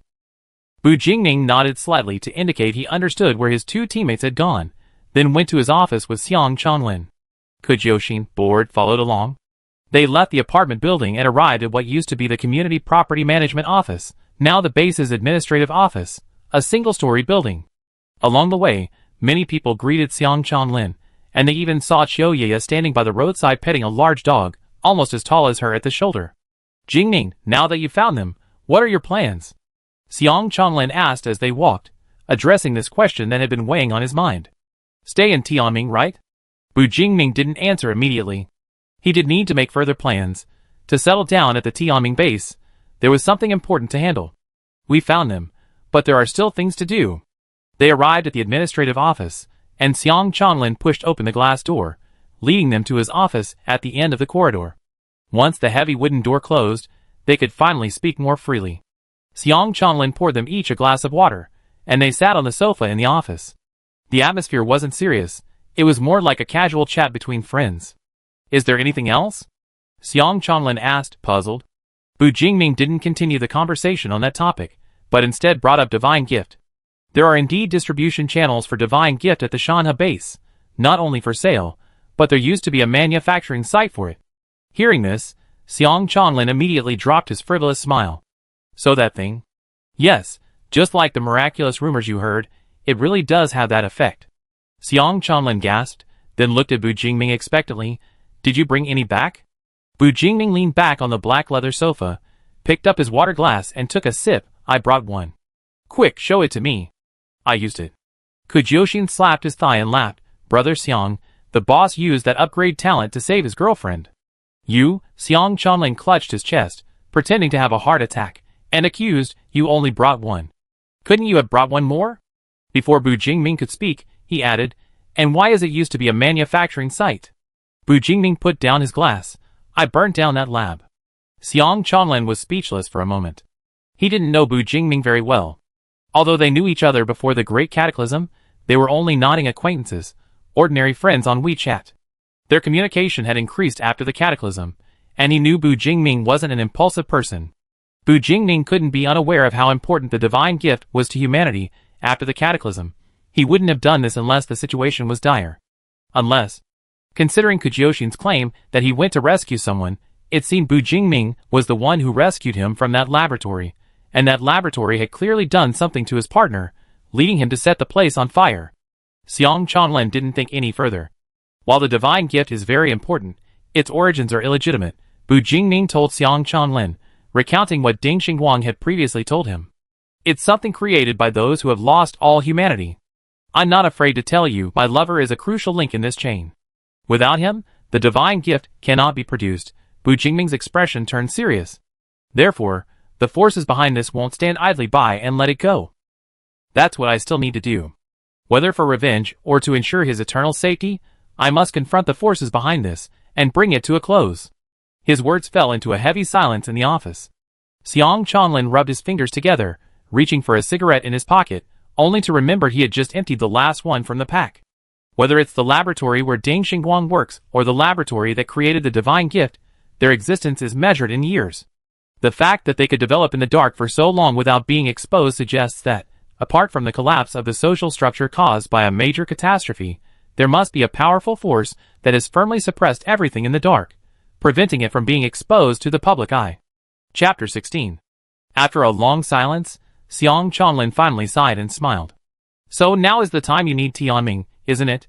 Besides, I said long ago that this base should be yours. If it weren't for Bu Jingming, the Tianming base wouldn't have been established 5 years ago, and he would have died in that internal and external conflict. The enemy is unknown. I don't want to drag Tianming into this, Bu Jingming said hastily, looking at Chanlin, then gesturing for him to listen. Or at least, Tianming should be one of our trump cards, not revealed so early. He hadn't yet investigated the true strength of the enemy they were about to face. Even if the Tianming base was developing well, self-sufficient, and possessed a certain level of combat power, if the resulting disaster was powerful enough to easily destroy Tianming, why should he allow so many carefree people living here to suffer such a calamity? Sayu. Xiang Chanlin knew he couldn't persuade him, so he could only resort to emphasizing, if anything really happens, you must tell me. Don't treat me like a brother, understand? A faint smile unconsciously curved his lips as Bu Jingming nodded and said, I try to investigate first, then I leave in a couple of days. You decided to leave now? Where to? It's hard to say, but I have to leave Tianming. Bu Jingming looked out the window at the peaceful scene within the base. If I'm not mistaken, someone will be chasing us soon. They can't possibly abandon Yin. Yin? Xiang Chanlin felt a pang of jealousy at that nickname. It was too cloying. By the way, I want to know, why are you so sure that thing can't be produced without your partner? Is he a technician?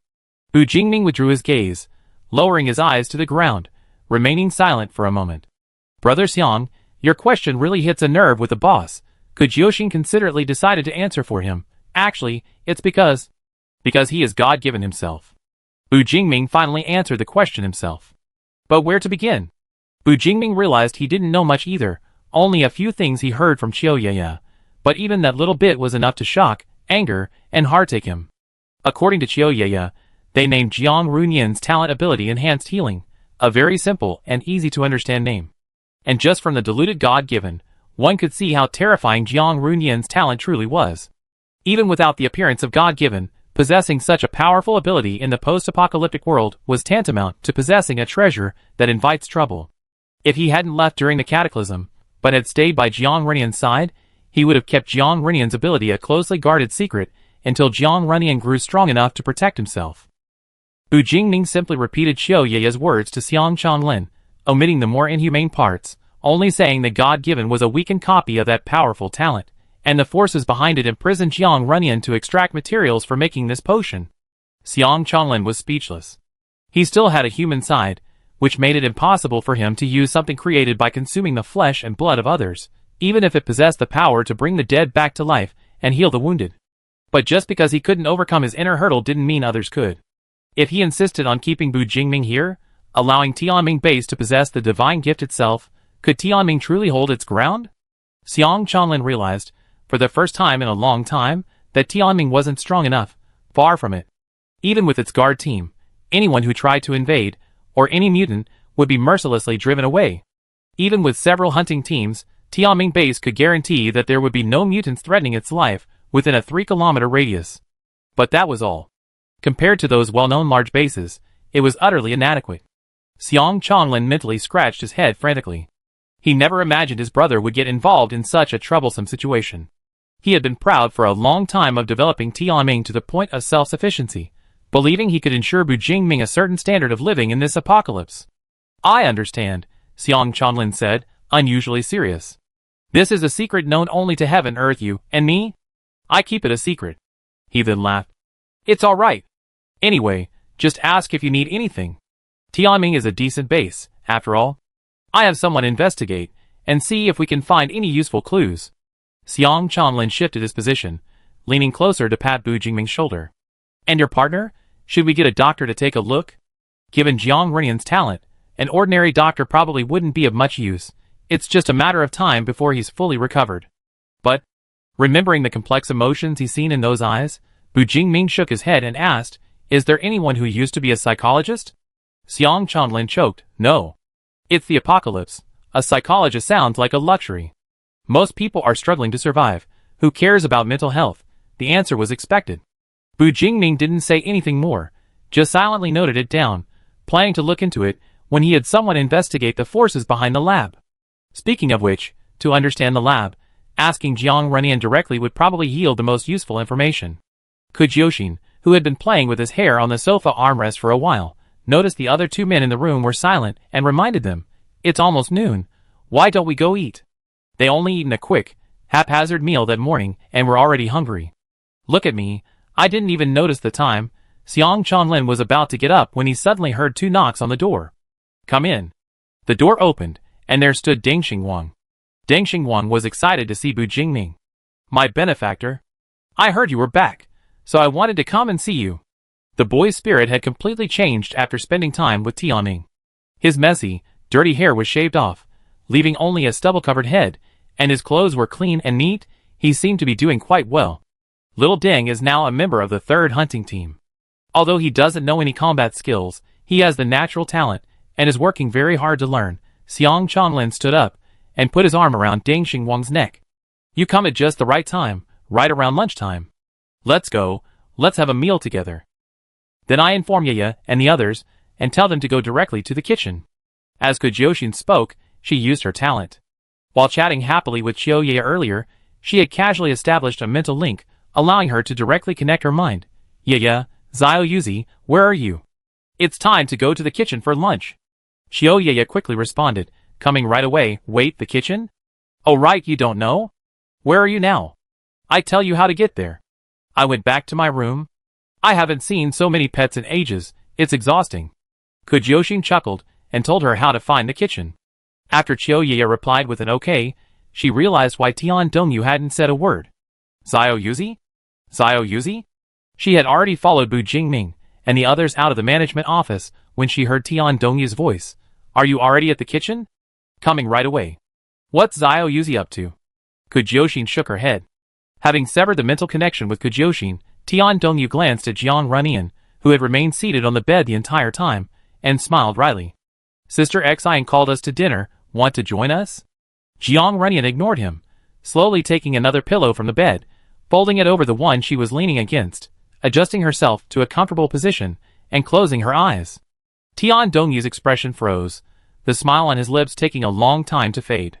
He gritted his teeth inwardly, turned, and left the room. Following his memory, he found the communal kitchen and discovered that Bujingming and his group were already seated at the same table. He quickly went over, sorry I'm late.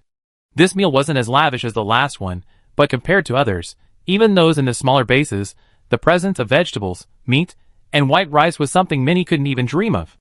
The dinner table was also a suitable place to discuss less serious and confidential topics. It was at this moment that Bujingming said to his teammates, it might be 2 days, or it might be 3, before we leave Tianming. So soon? Qiu Yaya adjusted her glasses. Where are we going? I decide on a target before we leave. Bujingming put down his chopsticks and said seriously, everyone, I want to emphasize again that I will be investigating the forces behind that laboratory. The enemy is not only in the shadows, but also very powerful. I cannot guarantee your safety. You don't need to get involved. You can have a very good living environment in Tianning. The people at the table exchanged glances. Kujiyoshi was the first to pick up a slice of meat and put it in Bu Jingming's bowl. Okay, boss, you become much more verbose. Tian Dongyu didn't speak, only nodded at Bu Jingming. Xiaoye asked curiously, are you saying this to me too? Of course. Both your research abilities and talents will be a valuable asset to Tianning. Bu Jingming and Xiang Chanlin exchanged a glance. Staying with Tianning will guarantee your safety. Then I need to think about it carefully. Xiaoye pretended to ponder for 2 seconds before saying, I decided, I'm going to go with you. This surprised Bu Jingming somewhat. You don't need to rush into a decision. No, actually, I already thought it through, Xiaoye said with a smile. To put it simply, I can confirm that your strength is sufficient. Having you by my side will ensure greater safety. To put it more complexly, I also want to do something for A01. Not for Jiang Runyan, but for A01 in that laboratory. Chapter 17. After dinner, Bu Jingming carried some packed food back to his room. He walked through the living room to the master bedroom, and his pupils contracted sharply the moment he pushed open the door. The room was a mess. The bedding and pillows on the bed were twisted and overturned, with half of one side lying on the floor. The chair in front of the desk was overturned, and decorative plants were scattered everywhere, soil spilled from their pots. Bu Jingming's first thought was that the lab staff had arrived, but he quickly realized something was wrong. He forced his mind to calm down, put down the food, and carefully examined the chaotic room, noticing a trail of activity. He slowly followed the marks from the bedside to the wardrobe, stopping in front of it. After hesitating for 2 seconds, he raised his hand and knocked on the door. Yin Yin? The room was quiet. Bu Jingming could easily hear the faint breathing coming from inside the wardrobe. Confirming that she wasn't missing, Bu Jingming relaxed considerably and knocked twice more. Yin Yin? What's wrong? The sounds inside paused briefly with the knocking, then the wardrobe door was gently pushed open from the inside. Bu Jingming waited patiently, and after a while, he realized that for some reason, the other person didn't seem to have the strength to push the door open and come out on their own. He slowly opened the door, and light shone into the dark wardrobe through the widening gap. Jiang Runyan was curled up, hiding behind hanging clothes, her hair disheveled, her eyes red, and traces of tears on her face. Jiang Runyan's head was slightly lowered, her eyes lifeless, until the light attracted her gaze. She slowly turned her head towards the light, and smiled the moment she saw Bu Jingming. Jingming, it's been so long since I seen you. I missed you so much. Bu Jingming's outstretched hand, which was about to help him up, suddenly stopped. What did that mean? Why did he say he hadn't seen him in so long? His heart skipped a beat. He saw Jiang Runyan calmly wipe away the tears on his face, cough lightly twice, and say, It's been so long, and the first thing I do is show you this terrible state. I have no face left in front of you. Perhaps because he had been in one position for too long, his muscles were stiff, and he couldn't stand up on his own even after 2 attempts. He could only open his arms to Bu Jingming, hug me. Bu Jingming's mind was like a ship caught in a storm at sea, chaotic and confused, but he instinctively half-squatted down to catch Jiang Runyan as he rushed towards him. I feel like I slept for ages, Jiang Runyan said, letting himself be carried out of the closet. Turning his head, he saw the bright window, a hint of wistfulness in his voice. Outside, is this artificial scenery? Has the lab's technology advanced this much? Something was wrong. Jiang Runyan's memory seemed to have returned to when he was still in the lab. Bu Jingming's lips moved slightly, countless thoughts surging into countless words, but ultimately, they were all blocked deep in his throat, unable to utter a single word. He didn't speak, and Jiang Runyan wasn't surprised. Just as he was about to put him on the bed, he reached out and grabbed his collar. Don't go. I won't go. Receiving the promise, Jiang Runyan's eyes curved into a smile. He lowered his head, found Bu Jingming's hand, and took it. Jingming, you become more real than last time. Does this mean I'm getting closer and closer to becoming a complete madman? Bu Jingming sat beside him on the edge of the bed, feeling the cool touch of his palm, and struggled to find his voice. Don't say that, Yin Yin. You think I'm fake? Isn't that right? His smile remained. You only ever appear when I miss you the most, and they can't even see you. It's a good thing they can't see you, otherwise they would definitely take you away from me, he said, the curve of his lips unchanged, but 2 translucent beads slid down his cheek. Jingming, so many things have been taken from me, but I can give up all of them. Only you, No one can take you away. The bead shattered into pieces on his hand, shattering Bu Jingming's heart along with him. Don't cry, don't cry. No one can take me away from you, I swear. Bu Jingming cupped his face, haphazardly wiping away his tears. Jiang Renian's reaction became sluggish. He blinked hard, and after a long while, he finally spoke. Did I cry? It's okay, Jingming, it's okay. I'm not actually that sad. I'm so happy to see you again, so very happy. His own vision blurred, Bu Jingming's breath trembled, and he pulled Jiang Renian into a tight embrace, forcing out a sentence through gritted teeth. Nian, don't talk anymore, go to sleep, okay? Now? Why? Jiang Renian buried his face in the crook of his neck, his voice muffled. But I'm not sleepy yet. And what if I can't see you when I wake up? I promise no matter when, you see me when you open your eyes. Bu Jingming maintained this position, until he heard Jiang Renian's breathing become steady. Only then did he gently release him, clearing a space with one hand to help Jiang Renian lie down on the pillow. Only now did he have the mental energy to ponder why Jiang Renian had suddenly changed so drastically. Had something triggered Jiang Renian? Moreover, Jiang Renian's mental state was extremely unstable. He didn't know when he had started hallucinating, and Bu Jingming was part of those hallucinations. Bu Jingming dared not imagine how overjoyed Jiang Renian would be when he first saw him, and how desperate he would be when he learned it was just a hallucination and he couldn't save him. Would this be a reason for Jiang Renian to hate him? Bu Jingming didn't know. The nightmarish 5 years that Jiang Renian had endured were now quietly revealing a small corner to Bu Jingming. Bu Jingming took a deep breath, got up, tidied the messy room briefly, and then tiptoed out, leaving the door ajar. He had intended to go find Xiaoye first, but considering his promise to Jiang Renian, he had to find someone else first. Bu Jingming took out his communicator, tuned to a channel, and contacted someone he hadn't spoken to in a long time. Brother, it's been so long since I heard from you. A lively voice came from the other end. Bu Jingming took the communicator to the balcony, trying not to disturb the sleeping Jiang Renian. Li Huanqing, I need you to help me investigate something. Sure, what is it? Is it still related to my brother-in-law? By the way, have you found the person? Yes, Bu Jingming leaned against the window, his eyes fixed on the direction of the master bedroom. 2 things. 1. Find a psychologist or psychiatrist. 2. Find out which base is behind God-given and identify the person with the most power. A minor issue, but a psychologist? Li Huanqing keenly realized who this request was for. What happened to my brother-in-law? I tell you when I have the chance. Give me an answer within 2 days. Li Huanqing still hadn't fully guessed. Both matters were actually related to Jiang Renian. Bu Jingming didn't say much. With this kid's intelligence, if he could find out the second matter, he could basically guess the truth. As he hung up the call, Jiaoxin's voice echoed in his mind. Boss, are you inside?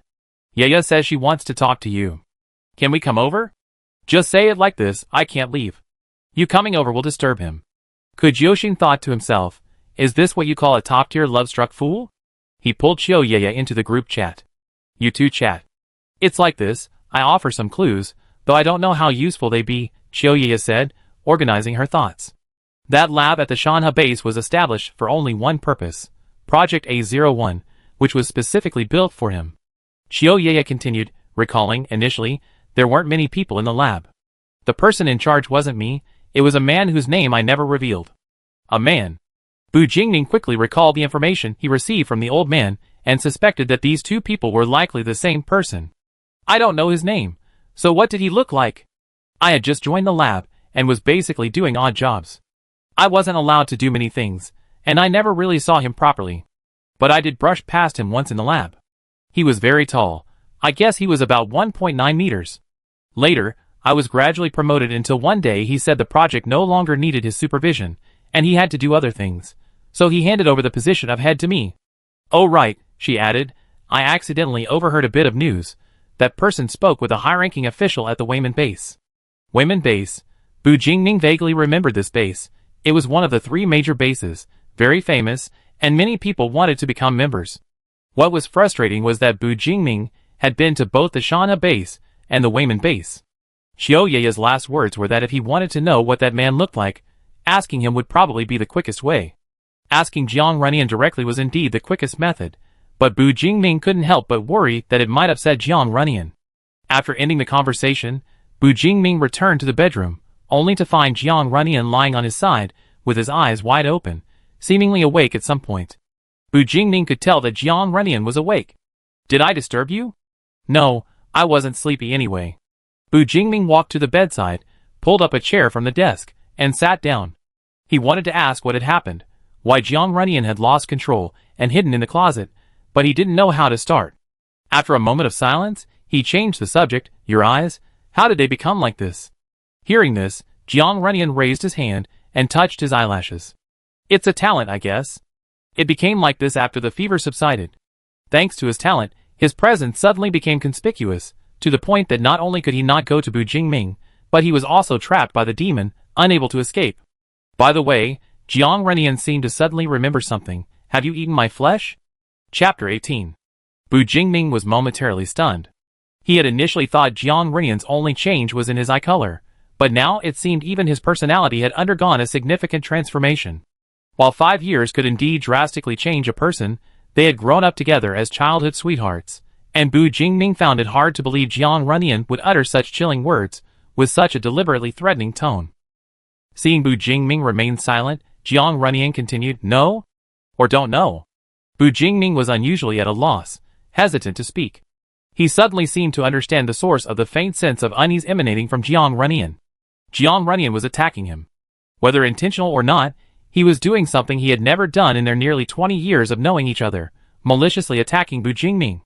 It was because he was still blaming him, wasn't it? He hadn't kept his promise, hadn't protected her, allowing Jiang Renyan to suffer 5 years of misfortune. Bu Jingming pondered, remaining silent. Jiang Renyan, belatedly realizing his own unease, began to breathe rapidly and noticeably, his eyes darting around. He quickly covered himself with the blanket and began apologizing again. I'm sorry, Clearly the one suffering from the hurt, yet he was repeatedly apologizing. Bu Jingming shook his head, reaching to remove the blanket, but didn't pull it away. You don't need to apologize to me. You know I never blame you. He heard a voice, barely suppressing a sob, coming from the cotton quilt beside him. Don't look at me. When Jiang Renyan was little, he cried a lot. He would cry whenever he was in pain or wronged. Bu Jingming had developed a routine to soothe him. If followed, Jiang Renyan would always stop crying and start smiling. Unfortunately, this routine wasn't used much after high school.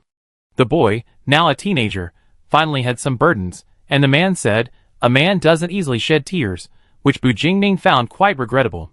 If they had lived through those 5 years normally, even in a post-apocalyptic world, seeing his beloved show such vulnerability would likely have made Bu Jingming quite happy. He appreciated Jiang Renyan's need for him, his dependence on him. But Jiang Renyan's heart carried too much he didn't know. The past had piled up into a towering mountain of garbage, stinking, rotting, its black waters flowing like a river, blocking anyone who tried to approach. Even Bu Jingming couldn't cross this deep chasm. Jiang Renyan didn't actually want to cry, but from a very young age, he had lost control of some of his actions. Seeing Bu Jingming again and escaping the cage filled him with joy, but this joy was quickly swallowed up, becoming part of the black water. He was submerged in it, his mouth and nose contaminated, the contamination seeping into his flesh and bone. His talent couldn't dispel the vast black water, couldn't fill the wounds he was left behind. He could save so many people, yet he couldn't save himself. Bu Jingming sighed inwardly. He didn't forcibly pull Jiang Renyan out, but instead hugged him through the blanket. Only after the sobbing subsided, and the trembling stopped did Bu Jingming gently lift a corner of the blanket. Aren't you feeling stuffy? Get some fresh air. Don't let yourself get sick from all that hard work rescuing you. Jiang Renyan ignored him. Under the blanket, all was quiet, as if no one was there. Bu Jingming continued, I asked around, and there are no jujube trees or jujubes in this base. We might have to go to another large base to find them. His nonchalant tone quickly dispelled Jiang Renyan's sadness, even making Jiang Renyan feel strange. Humanity had fallen to such a state. How could this person still speak so simply?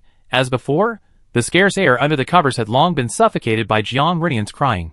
He was now secretly breathing through the opening Bu Jingming had left, but unexpectedly, a hand reached in through the opening and pinched Jiang Renyan's nose. Yin, I didn't call you when we had lunch downstairs earlier. It was too crowded, noisy, and chaotic. I brought you some good food. Do you want some? Jiang Renyan silently lifted the covers. Seeing that he had returned to normal, Bu Jingming released him, and went to get the food he had brought back from the communal kitchen earlier, a small glass lunchbox and a stainless steel insulated container. Actually, he didn't bring much.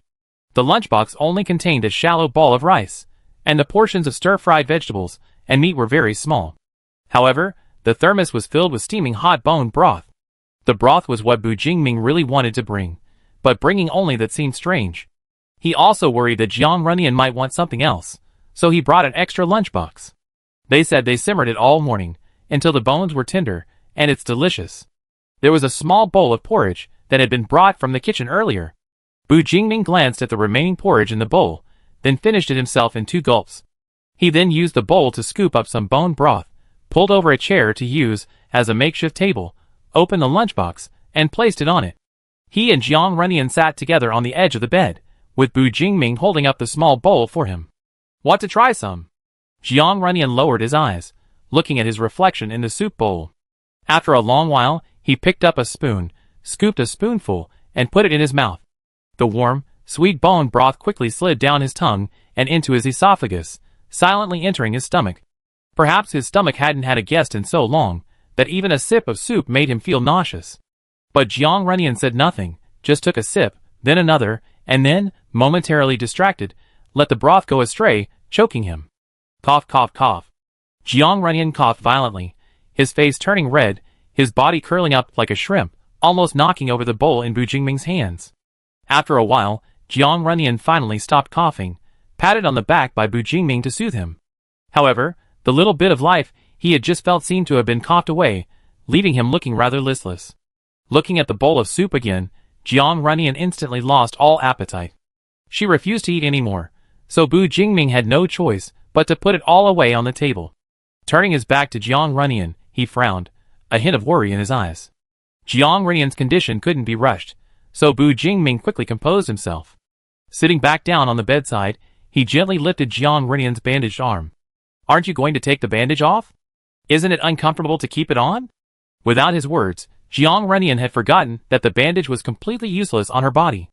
Besides initially stopping the bleeding, it probably only superficially represented the few remaining acts of conscience of those around her. Whether it was removed or not was truly irrelevant, but when Jiang Runyan turned her head and saw the emotion flickering in Bu Jingming's eyes, recognizing a hint of heartache within them, she decided to leave the bandage on. No! Then leave it on. Seeing Bu Jingming agree with his thoughts without question, Jiang Runyan thought for a moment and then said, Jingming, your teammate is quite interesting. Who came to see you? Almost the instant the words left his mouth, Bu Jingming had already guessed who it was. Thinking that the other person might have come while he was away and said something that caused Jiang Runyan to lose control, his face immediately darkened. What did he say to you? Jiang Runyan shifted his position, picked up 2 pillows to prop himself up, and relaxed against the headboard. He didn't say anything. Nothing, or you don't want to tell me. He just said hello. Since Jiang Runyan didn't want to say, Bu Jingming didn't press further, only asking, do you dislike him? Jiang Runyan avoided his direct gaze, and turned to look at the sun gradually approaching the mountaintop. Why do you ask? If you don't like him, then let him stay at Tianming. The implication was that there was no place for him in this team. Jiang Runyan fell silent again. He didn't feel any particular emotion about it.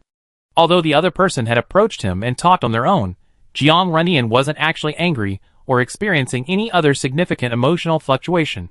Even though the other person had mentioned Bu Jingming. Bu Jingming wanted to leave the decision to Jiang Runyan, but Jiang Runyan seemed unwilling, only saying, I don't know. Unsure of Jiang Runyan's attitude, and refusing to reveal the truth to Bu Jingming could only keep the matter to himself for the time being, to discuss it later. Actually, very occasionally, Bu Jingming would talk to them about his lover. Although most of the time, it was only when Kujioxin pressed him for details that he would mention a little bit, but a simple outline could easily be pieced together. A shy, kind, friendly boy who loved life, loved music, wrote his own songs, was compassionate, had excellent grades, and was handsome. Tian Dongyu couldn't help but compare himself to this image in his mind, feeling that he could almost fit into that mold. If Bu Jingming could like that person, he should be able to like him too, right? But he didn't dare say it, didn't dare mention it, because Bu Jingming's obsession was obvious. Even without the other protagonist, there was absolutely no room for a new character between them. What could he do? What else could he do but deceive himself and follow Bu Jingming's path, praying that there would still be a place for him beside his beloved, even if it wasn't the kind he wanted? 2 years had passed in total. Tian Dongyu went from being anxious at the beginning to gradually relaxing. He thought, Perhaps that person was already dead. How long could Bu Jingming hold on? 5 years, 7 years, 10 years. Wouldn't there come a day when he gave up?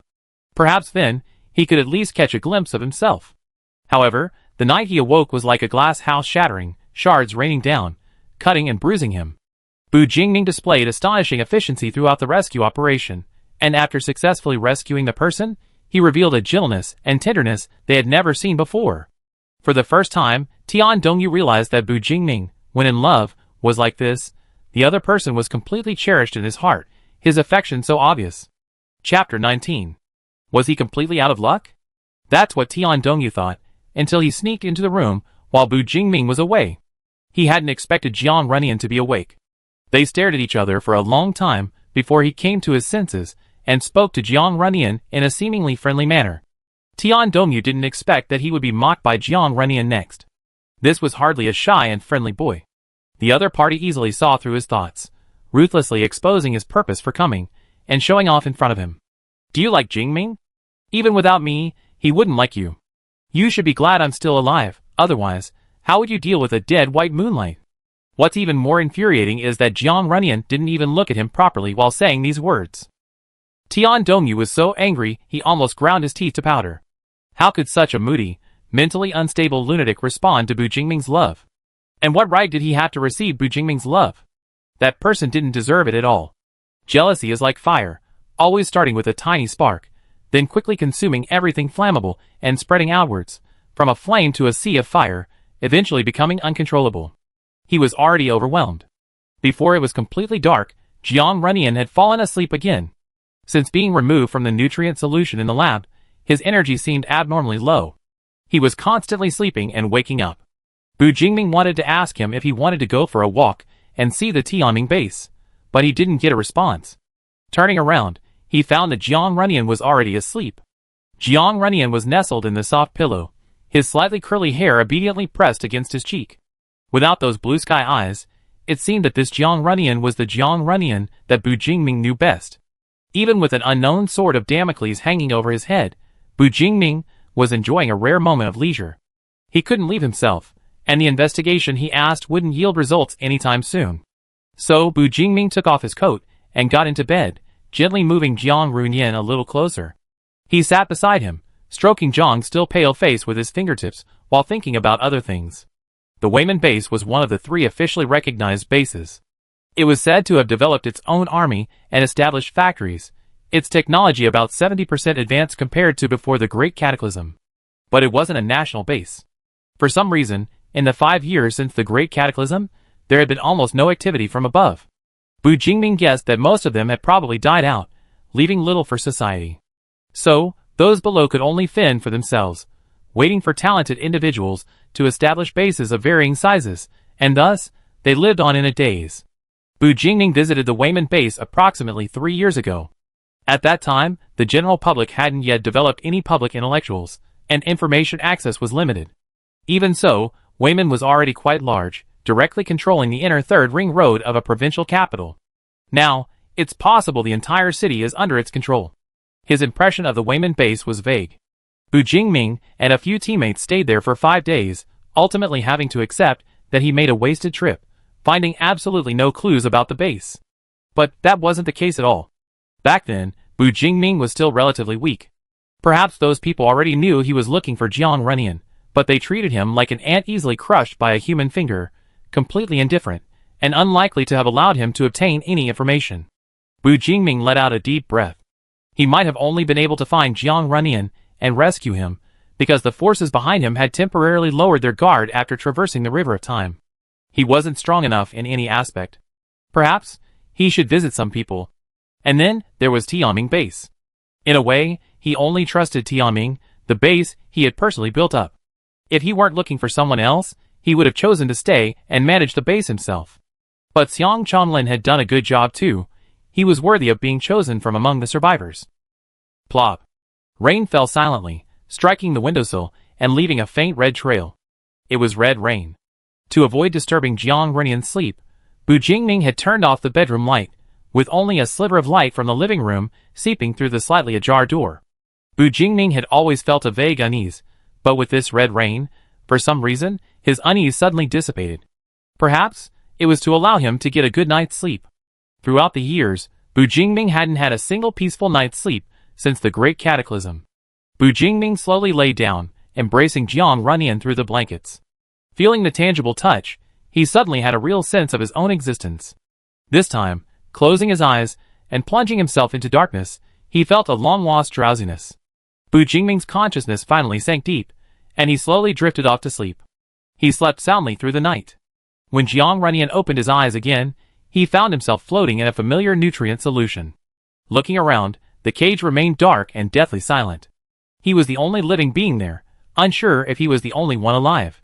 He didn't know if he was still alive. How long could this unchanging routine last? The smooth glass was impervious to even a fingernail scratch, and he had long since lost all sense of time in the endless darkness. He hadn't stopped wondering if the only person who might have been able to save him would ever come, if they would still be alive. This had tormented him, filling him with sadness, fear, and terror, driving him to the brink of madness. Later, what happened next? Jiang Runyan forgot, but he decided to hold on a little longer. Just a little longer. Perhaps, like now, the door before him would slowly open, and a slightly unfamiliar figure would walk in against the light, calling his name, Nian. Nian?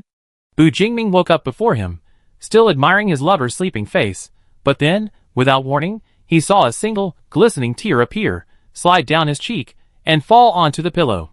Then, Jiang Runyan began to tremble, his brows furrowed, and tears streamed down his face, yet he remained asleep, making not a sound.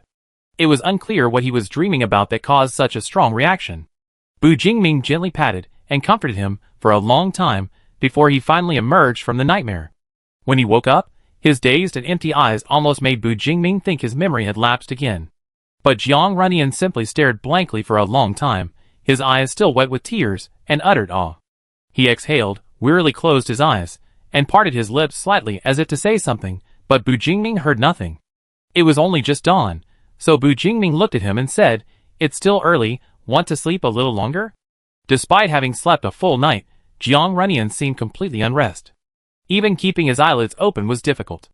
Bu Jingming watched as his gaze vacantly returned to his head, and slowly, he closed his eyes again.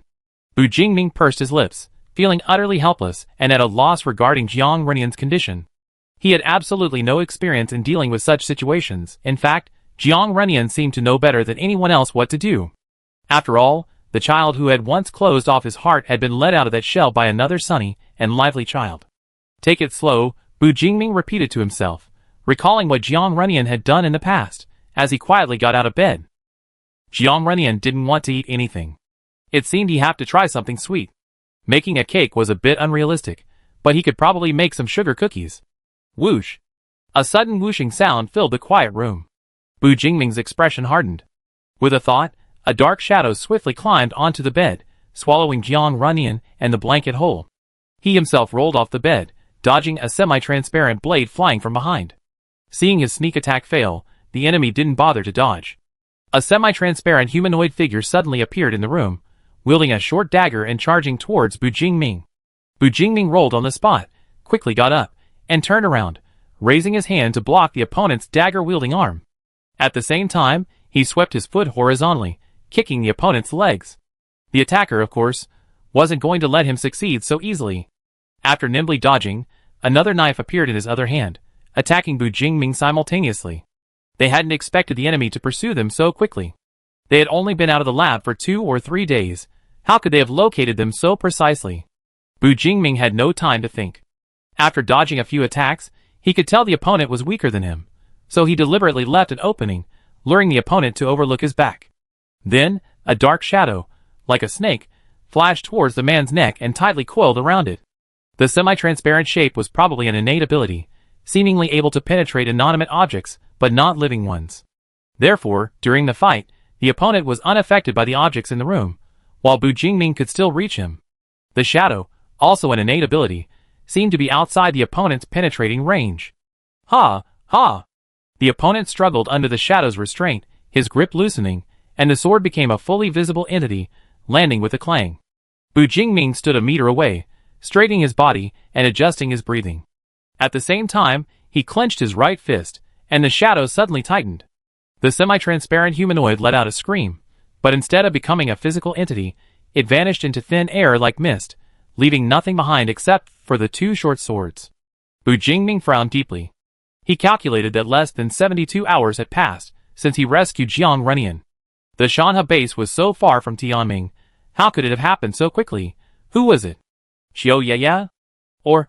The shadowy figure climbed back onto the bed, releasing the bewildered Jiang Runyan. Trapped in the shadows, he couldn't see the outside world, but he heard the sounds of battle. Realizing he'd been released, he quickly turned to look for Bu Jingming. Seeing the unharmed Bu Jingming, Jiang Runyan visibly relaxed, but quickly realized something and met Bu Jingming's probing gaze. Yin you. Sorry, Jiang Runyan interrupted. I forgot. I have something he put on me. Seeing Bu Jingming remain silent, Jiang Runyan wanted to say something more, but hesitated, swallowing back the words that were on the tip of his tongue. If he keeps something so important from Jiang Runyan, will he be disliked? But Bu Jingming was only thinking about how to prevent Jiang Runyan from apologizing to him. Chapter 20. The two stared at each other in silence until the room gradually brightened. Bu Jingming snapped out of his reverie and realized that Jiang Runyan had curled up on the bed like a gloomy mushroom, practically a rain cloud hanging over his head. Yin, I'm not blaming you. Bu Jingming quickly took 2 steps closer. And you don't need to apologize to me. He cupped Jiang Runyan's face in his hands. Yin, the only one who should apologize is me. I didn't think of this, which almost put you in danger again. Facing those dark eyes, Jiang Runyan looked away, staring at the wrinkles in the blanket, and abruptly changed the subject. I have a tracking device implanted in me. If I don't remove it, I'd be a sitting duck over there. I figure something out. Bu Jingming naturally assumed Jiang Runyan didn't know how to remove the tracking device, but Jiang Runyan looked back into his eyes and said, I know where the tracking device is, and I know how to remove it. But the tracking device will become ineffective the moment it leaves my body, and my last coordinates will remain with Tianming. Bu Jingming instantly understood his meaning. They couldn't cause Tianming so much trouble. They had to get as far away from Tianming as possible before removing the tracking device. If he were to leave directly with Kujioxin and the others, there was no guarantee they wouldn't be caught again while still on the road. He might have to take Jiang Runyan and act alone. Yin, Bu Jingming stood by the bed, gently taking his hand and smiling. Want to go see the outside world? Although time was of the essence, and they didn't know when a second attack might occur, breakfast was still necessary. Bu Jingming pulled Jiang Runyan to the bathroom to wash up, while he took the leftover soup from last night to the kitchen in this room and heated it up on an induction cooker, removing the meat from the bones and throwing the bones into the trash can. Because of Jiang Runyan's past history of vomiting, Bu Jingming was very worried about him eating alone. He watched as Jiang slowly drank a bowl of soup and ate a considerable amount of meat before finally taking him to the apartment next door to find his teammates. Originally, the 3 of them shared a room, one for each of them. However, after finding Jiang Runyan, they tacitly gave the entire apartment to the young couple. Upon arriving at the door next door, Bu Jingming knocked twice and rang the doorbell once before Tian Dongyu opened the door. Mingji? What? The moment Tian Dongyu recognized Bu Jingming, his gaze quickly swept over Jiang Runyan, who was standing behind Bu Jingming with her head bowed. What's wrong? Bu Jingming didn't answer immediately, but instead asked, Where's Kujioxin? Still not awake? Boss, why are you suddenly slandering someone's innocence? Kujioxin popped out from behind Tian Dongyu, grinning. Oh, you even brought your sister-in-law? What are you doing standing at the door? Come in, come in. Beyond the two, they could see Xiao Yaya sitting on the sofa in the living room. Since everyone was awake, Bu Jingming led Jiang Runyan into the house. They all sat down on the sofa, a rich aroma filling the air. It seemed they were preparing breakfast. This was Xiao Yaya's first encounter with Jiang Runyan outside the lab. Seeing the slight surprise in the boy's eyes, she smiled. It's our first time meeting outside, so let's consider it a fresh start. My name is Xiao Yaya. Jiang Runyan. He nodded slightly to her. Meanwhile, Kujioxin joined the conversation. So, is this the stage of introducing new friends? Hello, I'm Kujioxin, Ku from Conan, the number 9, and Xian from Spicy. Jiang Runyan hadn't encountered a stranger as overly friendly as Kujioxin in a long time. His subconscious told him he should smile. The other had taken the initiative to be friendly, and he should reciprocate. But he forced a smile, unable to move it. His mind suddenly became like a thick, unmixable paste, and his eyes began to glaze over. Oh no, he was going to mess this up. You can get to know each other later. We have more important things to do now. Whether Bu Jingming noticed Jiang Renian's odd behavior or not, he seriously changed the subject. Just now, people suspected to be from the lab's backing have found us. And they didn't try to communicate at all, they just attacked. Xiaoyaya gasped sharply. I really don't have a GPS tracker on me. Wait. The others were all thinking clearly. Since Xiaoyaya could confirm that they hadn't attracted the enemy, then it could only be another person who had also come from the lab. Seeing everyone's attention focused on Jiang Renian, Bu Jingming nodded and said, I'm sorry, I overlooked something. Nian Nian might also have a locator on her. In fact, it would be strange if she didn't. The locator can be removed, but it will become ineffective once removed. To avoid causing trouble for Tianning, I plan to retrieve it outside. Jiuxin patted his chest. Then what are we waiting for? Let's go! No, Bu Jingming shook his head. I take Nian Nian out, resolve the locator issue, and come back. After explaining his previous considerations to the others, Bu Jingming stated that his talent allowed him to move quickly, faster than a car, and would allow him to keep the final coordinates at a safer location far from Tianning. Having considered things to this extent, they had nothing more to say, and could only nod and tell the two to be careful. Jiuxin added, Boss, I keep your mental link active. If anything happens, just call me in your head. Okay, don't be alone lately, try to stay together. Now that the situation was explained, to avoid any unnecessary trouble, Bu Jingming left with Jiang Renian. The two disappeared behind the door. Jiuxin immediately slumped onto the sofa, turning to look at Tian Dongyu beside him. Xiaoyu, you've been acting strange lately. You're so quiet in front of the boss. Suddenly called out, Tian Dongyu casually adjusted his glasses. Really? Yeah, just now I told the boss to be careful, and you didn't even say anything, just nodded and that was it. Tian Dongyu argued, well, you already said everything, what else could I say? That's true. But Jiuxin still felt something was off about him. When did he start acting so strangely? Thinking about it carefully, it seemed to have started when the boss successfully found a girlfriend. Xiaoyaya went to get a glass of water, looking left and right. She didn't know much about the team's entanglements, and could only secretly observe like a bystander. The conversation inside the house went unnoticed by Bu Jingming. He took Jiang Renian's hand, and led him out of the apartment building for the first time, showing him what their base looked like. Both the buildings and the greenery seemed to be veiled in a light pink veil. The red rain last night lasted all night, and only slowly stopped in the early hours of the morning. There were still several light red puddles on the ground, reflecting the not-so-clear sky. It was a strange phenomenon, but even stranger was the eerily empty roads within the base.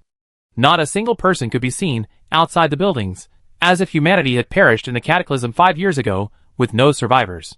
Jiang Renian stared at the scattered patches of red, some deep, some light, and turned to look at Bu Jingming. It rained red last night. For a long time, Bu Jingming squeezed his hand. Do you know what red rain is? Jiang Renian gently shook his head. I explain on the way. Bu Jingming raised his hand to cover his eyes. Close your eyes. We're going to move using shadows. Hold my hand tightly. The previous times he'd been placed in shadows, Jiang Renian's consciousness had been clouded.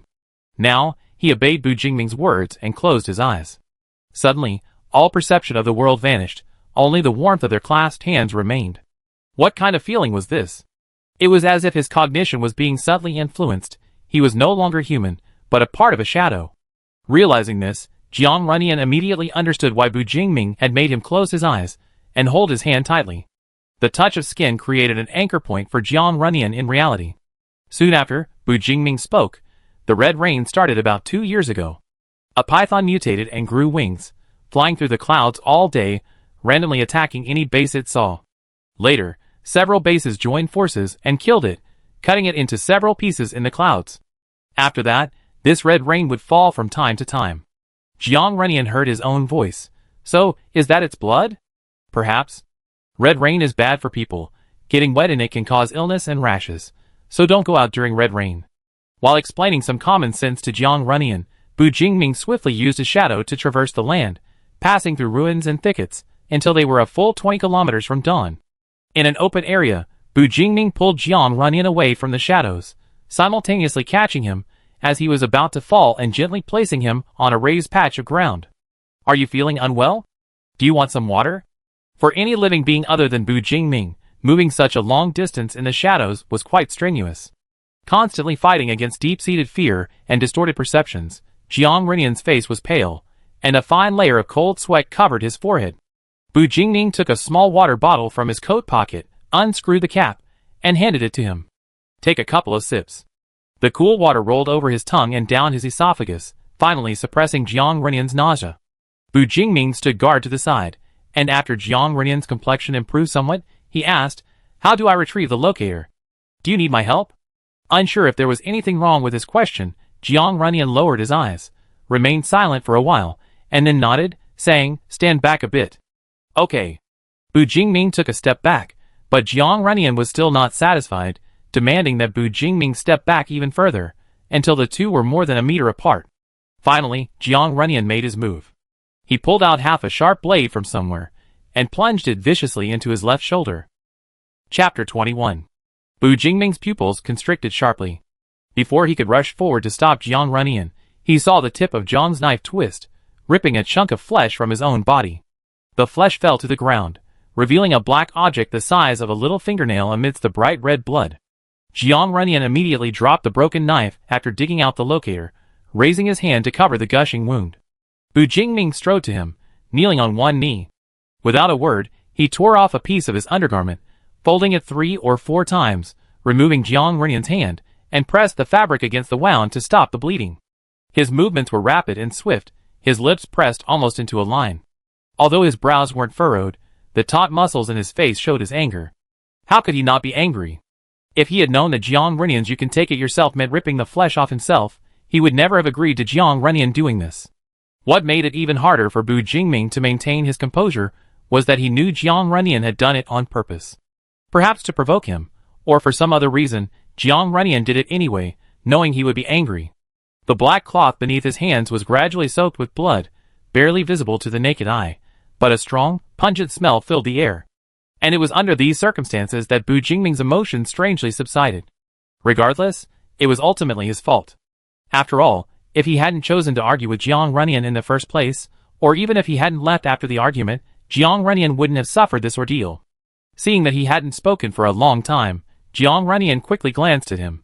"Don't be so nervous. You recover in half an hour at most." "Nian," Bu Jingming sighed, but his words weren't reproachful.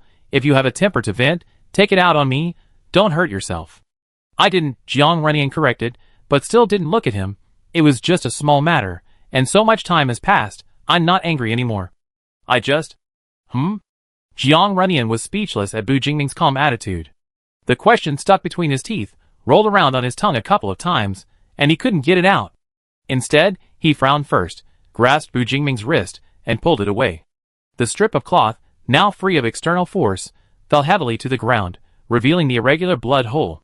If anyone were watching, they would probably be stunned, because a thin, red, semi-transparent membrane had already formed over the blood hole, and granulation tissue was growing inside at a visible speed, repairing blood vessels.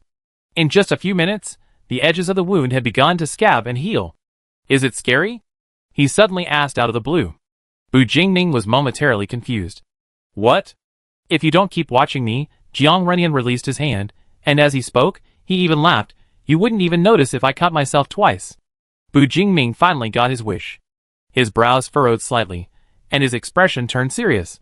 He wanted to ask Jiang Renian if he would really do that, but he felt it was unnecessary to ask, because since waking up, Jiang Renian seemed to be missing something very important. Bu Jingming had always been vaguely unsure what was missing. He only felt that Jiang Renian was right beside him, yet they were very far apart. Bu Jingming felt anxious about this without realizing it, but he didn't know why he was anxious. Until he saw Jiang Renian stab himself without batting an eye, cutting his own flesh without flinching, Bu Jingming finally understood. This world had lost its meaning for Jiang Renian, including himself. When a person has no ties, in such a terrible world, death becomes a relief. Jiang Renian simply didn't want to live anymore. Having figured this out, Bu Jingming's expression became much calmer. In truth, Renian was still the same Renian he always was. Even though Bu Jingming's existence was no longer enough to make him want to live, he was still using every means to tell Bu Jingming he was no longer worthy of his love. Without him, with Bu Jingming's strength, he could live well in any large base, without attracting any troublesome forces, and without having to face danger and hardship outside. Abandoning him, having such thoughts wasn't Bu Jingming's fault, he had simply become worse. However, he underestimated Bu Jingming's obsession with him. I'm sorry, Bu Jingming thought to himself. He was a very selfish person. He could never let go of Jiang Renian's hand in this life, nor in the next. Whoever caused Jiang Renian pain, he would deal with him. But if the person causing Jiang Renian pain was himself, then there was nothing he could do. Jiang Renian himself wasn't sure what kind of reaction he wanted from Bu Jingming after doing all this and saying all this nonsense. But it certainly wouldn't be like this. Bu Jingming's expression completely relaxed, and his tone even held a hint of pleasure. Then I just have to keep you under my watchful eye. This isn't right. Jiang Renian stopped laughing. He even unusually addressed Bu Jingming by his full name, Bu Jingming. What's wrong? We should go back. Why didn't you say that? Which one?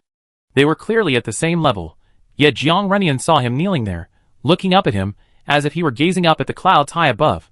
This made Jiang Renian momentarily dazed, and his words became unsteady. It's that one sentence, Jiang Renian.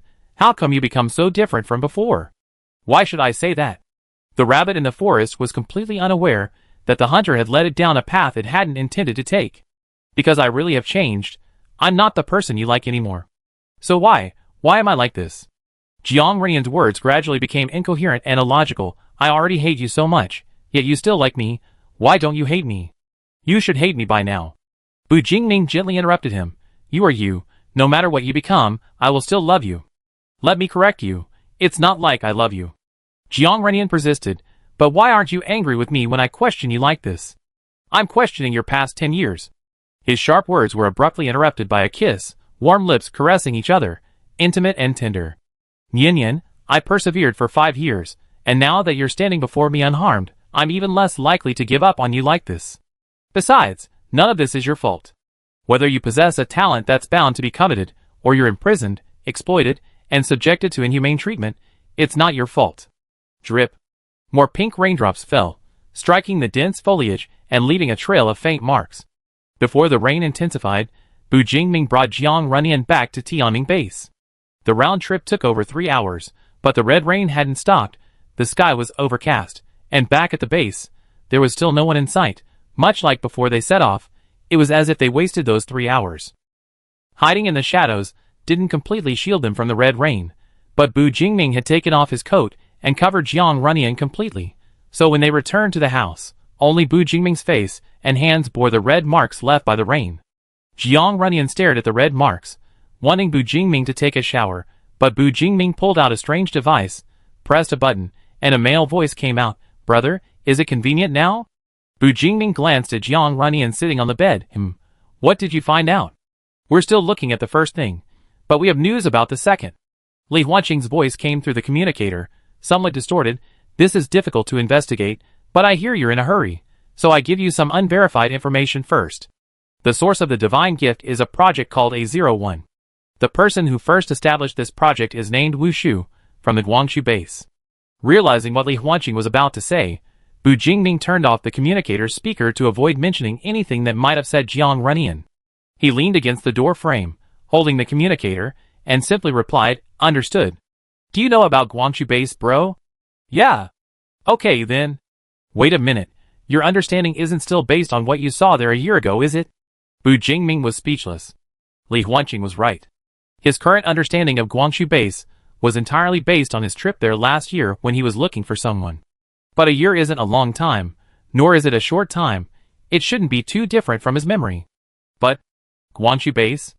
Not Weimin base? Actually, the situation at Guangzhou isn't much different from when you went there before, except a major incident happened. The management underwent a complete overhaul, almost entirely replaced. The new leader isn't easy to get along with, so be careful when you go there and try to avoid any conflicts. By the way, that Wu Shu. Bu Jingming lowered his voice when he mentioned the name. What does he look like?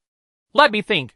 I heard he's not very tall, only 1.7 meters, with long hair that he wears in a small braid. As for his face, I don't remember exactly, but he wasn't ugly. Bu Jingming was stunned. This didn't match Qiu Ye's description, and it didn't even match what the old man at Shanhe base had said. It wasn't the same person? After hanging up, Bu Jingming noticed that Jiang Renian had been sitting on the bed, hugging a pillow, staring at him blankly for a long time. What's wrong, Yin? Seemingly snapping out of her daze, after being called, Jiang Renian shook her head. not responding to Bu Jingming's question. Instead, she kicked her legs and moved to the other side of the bed, turning to stare blankly at the fine rain outside the window. Bu Jingming didn't have time to scrutinize her behavior, because a series of knocks came from the entryway. Chapter 22. Before leaving, Bu Jingming couldn't help but glance back inside. Jiang Renian's earlier words had indeed left a psychological scar, and now, even a second after Jiang Renian left his sight made him uneasy. Noticing his gaze, Jiang Renian finally turned his head slightly, his eyes sweeping across the doorway as he watched Bu Jingming leave the room and head towards the living room, but he didn't close the door. Soon, a conversation drifted into the room from outside. It was a voice Jiang Renian didn't recognize, also addressing Bu Jingming as Jingming.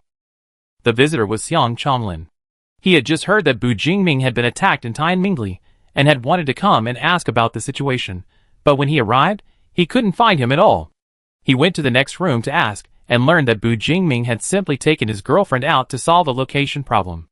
It was really. Xiang Changlin didn't know whether to call him reckless or impulsive, but Kujioshin defended his boss, saying that Bu Jingming had given them a reason, but Xiang Changlin wasn't there at the time. That person was already killed, wasn't he? How much time would it have taken him to tell me? Xiang Changlin sighed repeatedly, but there was no way to go out and chase after Bu Jingming. Who knew where he had run off to? He could only hope that Bu Jingming would return safely. It was only because of him that many people still treated the wilderness like their own home and would just go out whenever they wanted. Finally, Bu Jingming returned. Xiang Changlin dropped what he was doing and rushed over to find him. Jingming, I heard you were attacked. Were you hurt? Bu Jingming stood calmly at the door, letting Xiang Changlin examine him from head to toe. Seeing no wounds, Xiang Changlin relaxed a little. Then, his gaze fell on a patch of clothing on Bu Jingming's waist that had clearly been deliberately torn. What? Xiang Chanlin's eyes were filled with suspicion again. Are you really all right? Bu Jingming slightly bowed, making way for Xiang Changlin to come in. I'm fine. The person who came wasn't very strong, but... Bu Jingming recalled the scene. I'm not sure if I killed him. This was why Bu Jingming was in such a hurry. After resolving the location issue, his next step was to leave Tianming immediately. If that disappearance was an escape technique, then their movements in Tianming had been completely exposed to the enemy. Xiang Changlin followed him into the living room, but didn't sit down. Instead, he stood with his arms crossed, his expression grave. So what are your plans next? Do you have a direction? Seeing his silence, Xiang Changlin assumed he still had no clue and comforted him. It's alright, it hasn't been that long. I had people investigate, and for now. No, it's not that you don't have a direction, Bu Jingming pressed his temples, it's that there are too many clues. He first realized Jiang Renian had been taken away at the Shanha base, where the old man provided Bu Jingming with this simple clue. Then came the information Qiu Yeye had provided.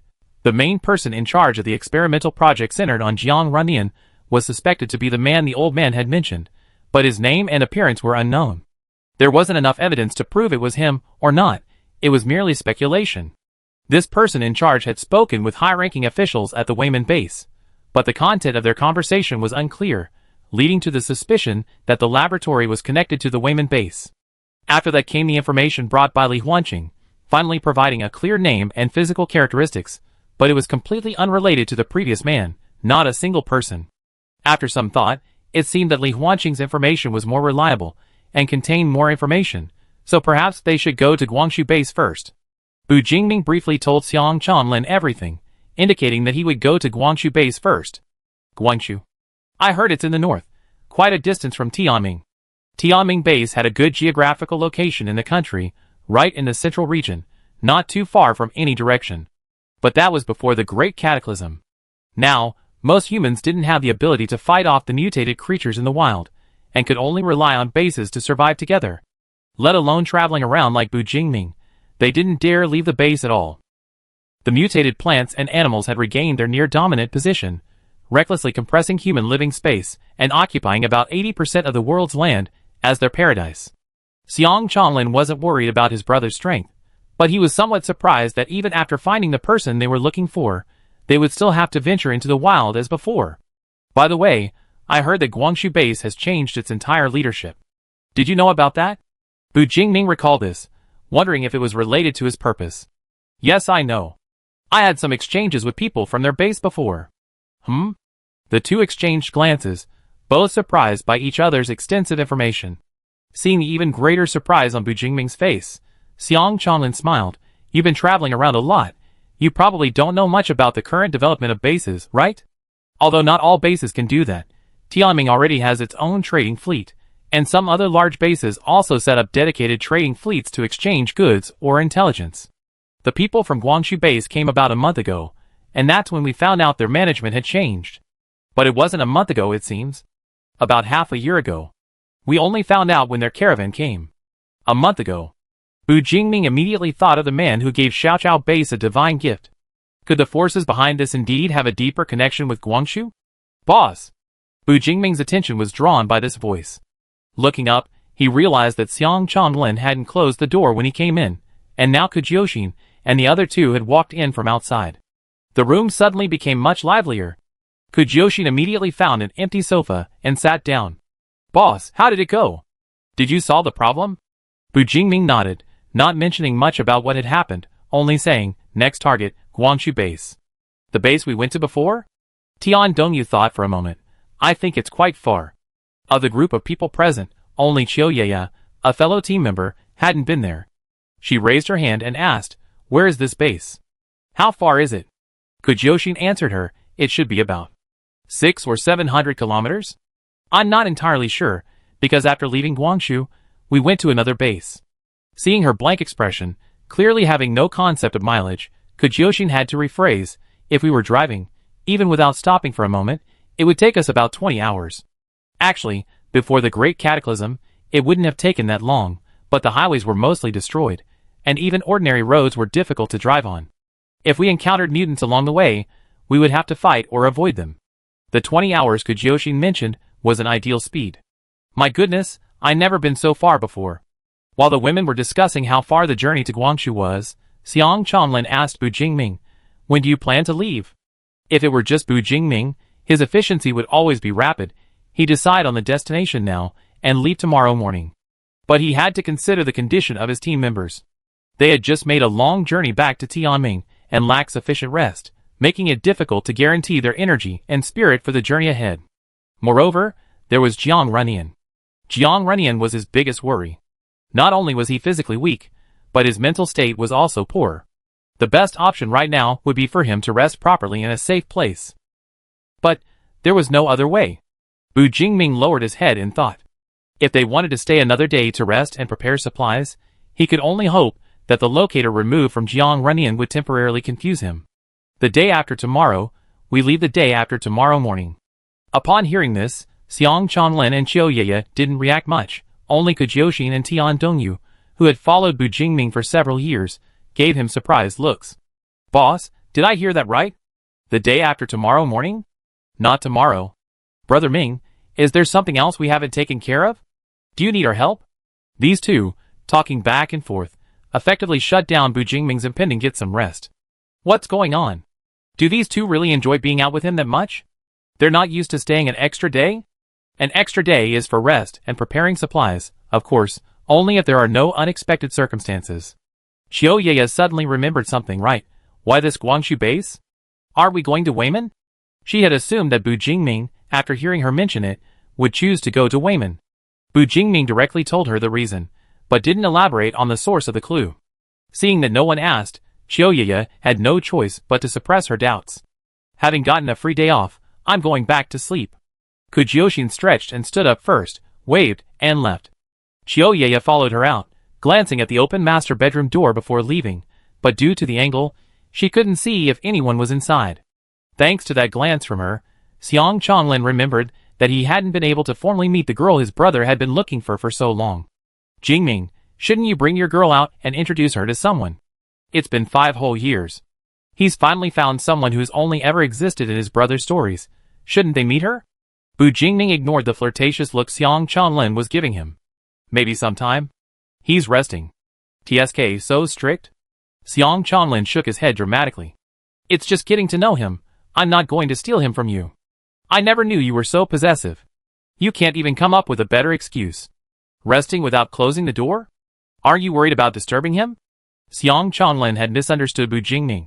Bu Jingming had never restricted Jiang Runyan's friendships, and was happy to introduce new friends to her. It was just that the current situation wasn't suitable. Knowing Jiang Runyan as he did, he figured Jiang Runyan wouldn't want to face others in such a bad state. Since he couldn't find anyone, Xiang Chanlin saw no reason to stay.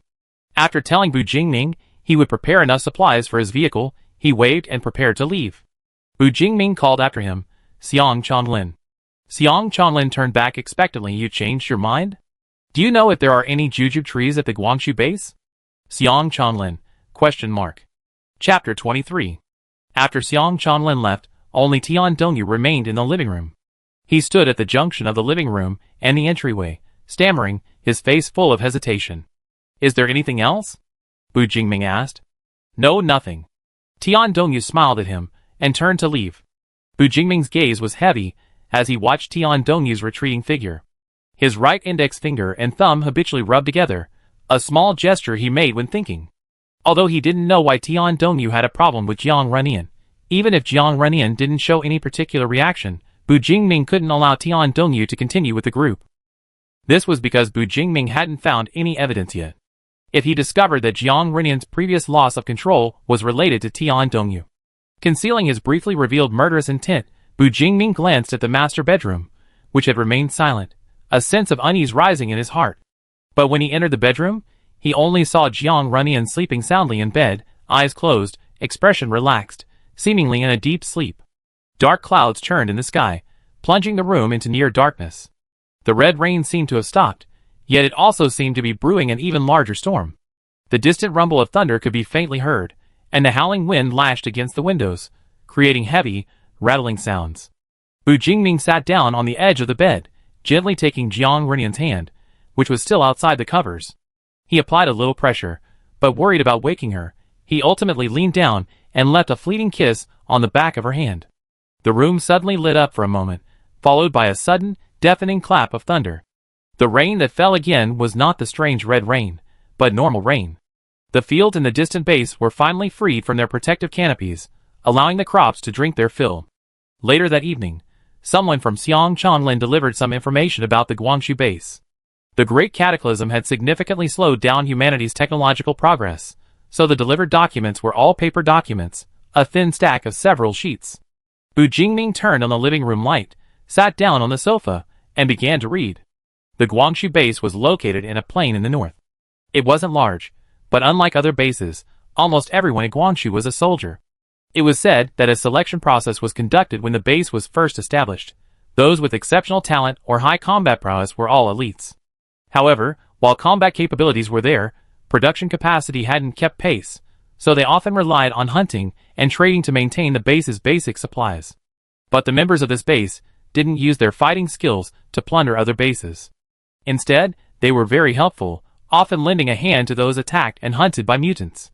After rescuing them, they would offer temporary shelter as a gesture of goodwill, but they wouldn't easily accept these people's defection. Later, a small team, rescued near the Guangxu base, repeatedly tried to join Guangxu without success. In a flash of inspiration, they built another base next to Guangxu, absorbing many of those rescued but rejected by Guangxu. Benefiting from Guangxu's powerful backing, they thrived. Guangxu guaranteed their safety, and they, in turn, focused on production. The two bases thus became mutually beneficial allies, living quite well. However, outsiders often considered that other base part of Guangxu, and few knew the true story. But now that the management has undergone a major reshuffle, it's uncertain whether this development model will continue. Furthermore, Li Huanqing said the new leader is difficult to get along with. It's unclear what kind of difficulty is involved. Thinking of this, Bu Jingming frowned slightly. In his memory, Guangxu base, no matter how you looked at it, had a generally upright image, not the kind of place that would secretly conduct such inhumane experiments. Could it be because of a change in management? No, Jiang Runyan had been captured for at least 5 years, almost immediately after the Great Cataclysm, but Guangxu base had only undergone changes half a year ago. Bu Jingming kept this question in mind for now. Perhaps he would only find out the answer after arriving at Guangxu. Bang! A heavy thud suddenly came from the master bedroom. Bu Jingming hurriedly put down the documents he was holding on the coffee table, got up, and rushed into the room. Yan Yan? Under the dim light of the nightlight, Jiang Runyan sat blankly on the floor, wrapped in the blanket, his face full of confusion. Only when he heard Bu Jingming's call, and turned to look at the man beside him, did a glimmer of light finally appear in his eyes. Jingming, he called affectionately, his tail wagging like a cat. Jingming, Jingming. Bu Jingming half squatted beside him, quickly realizing that Jiang Runyan had mistaken him for a hallucination again. Jiang Runyan, 5 years later, would never call him in such a tone. Fortunately, this had happened once before, and Bu Jingming quickly composed himself, picking Jiang Runyan up, blanket and all, and placing him back on the bed. How did you fall? Did you hurt yourself anywhere? Jiang Runyan obediently shook his head, letting Bu Jingming examine his arm from head to toe. Jingming, do you know where I am right now? Before Bu Jingming could even think of how to answer, he first tilted his head, looking at the few streetlights lit outside the window, then looked down at his wrist, his voice full of doubt. I think I did something, but I forgot. Bu Jingming almost thought that Jiang Runyan, his heart still wounded, was coming back. But he only said, there should be a chain here. Is it because I've been behaving well lately, so I was rewarded? Bu Jingming didn't speak, which didn't surprise Jiang Runyan. It seemed this was the norm. Where's Yaya? Have you seen her? Jiang Runyan tightened the corner of the blanket. I think about it. Maybe it wasn't me who was rewarded. Yaya secretly put it here for me. She does this all the time. I even warned her that she'd be punished if she got caught. The person beside him stood ramrod straight, yet remained silent as if Jiang Runyan were the only one in the room, until Jiang Runyan coughed twice and said, I want some water. Bu Jingming silently turned around and took a water glass from the table beside him. The water was brought to him, but Jiang Runyan didn't seem inclined to drink it. Instead, he lowered his head slightly, using the dim light and the small surface of the water to examine his face. Like a ghost, he commented. You know, I had a lover who loved me very much. I don't know if he's alright now. I don't even know if he still loves me, because I become completely unlike myself. Do you think he still recognizes who I am? His tone was calm and even, without a trace of anything unusual, but his delicate, fan-like eyelashes fluttered twice, and his vision blurred. Jiang Runyan was silently weeping again, these tears becoming like a silken cord around his neck.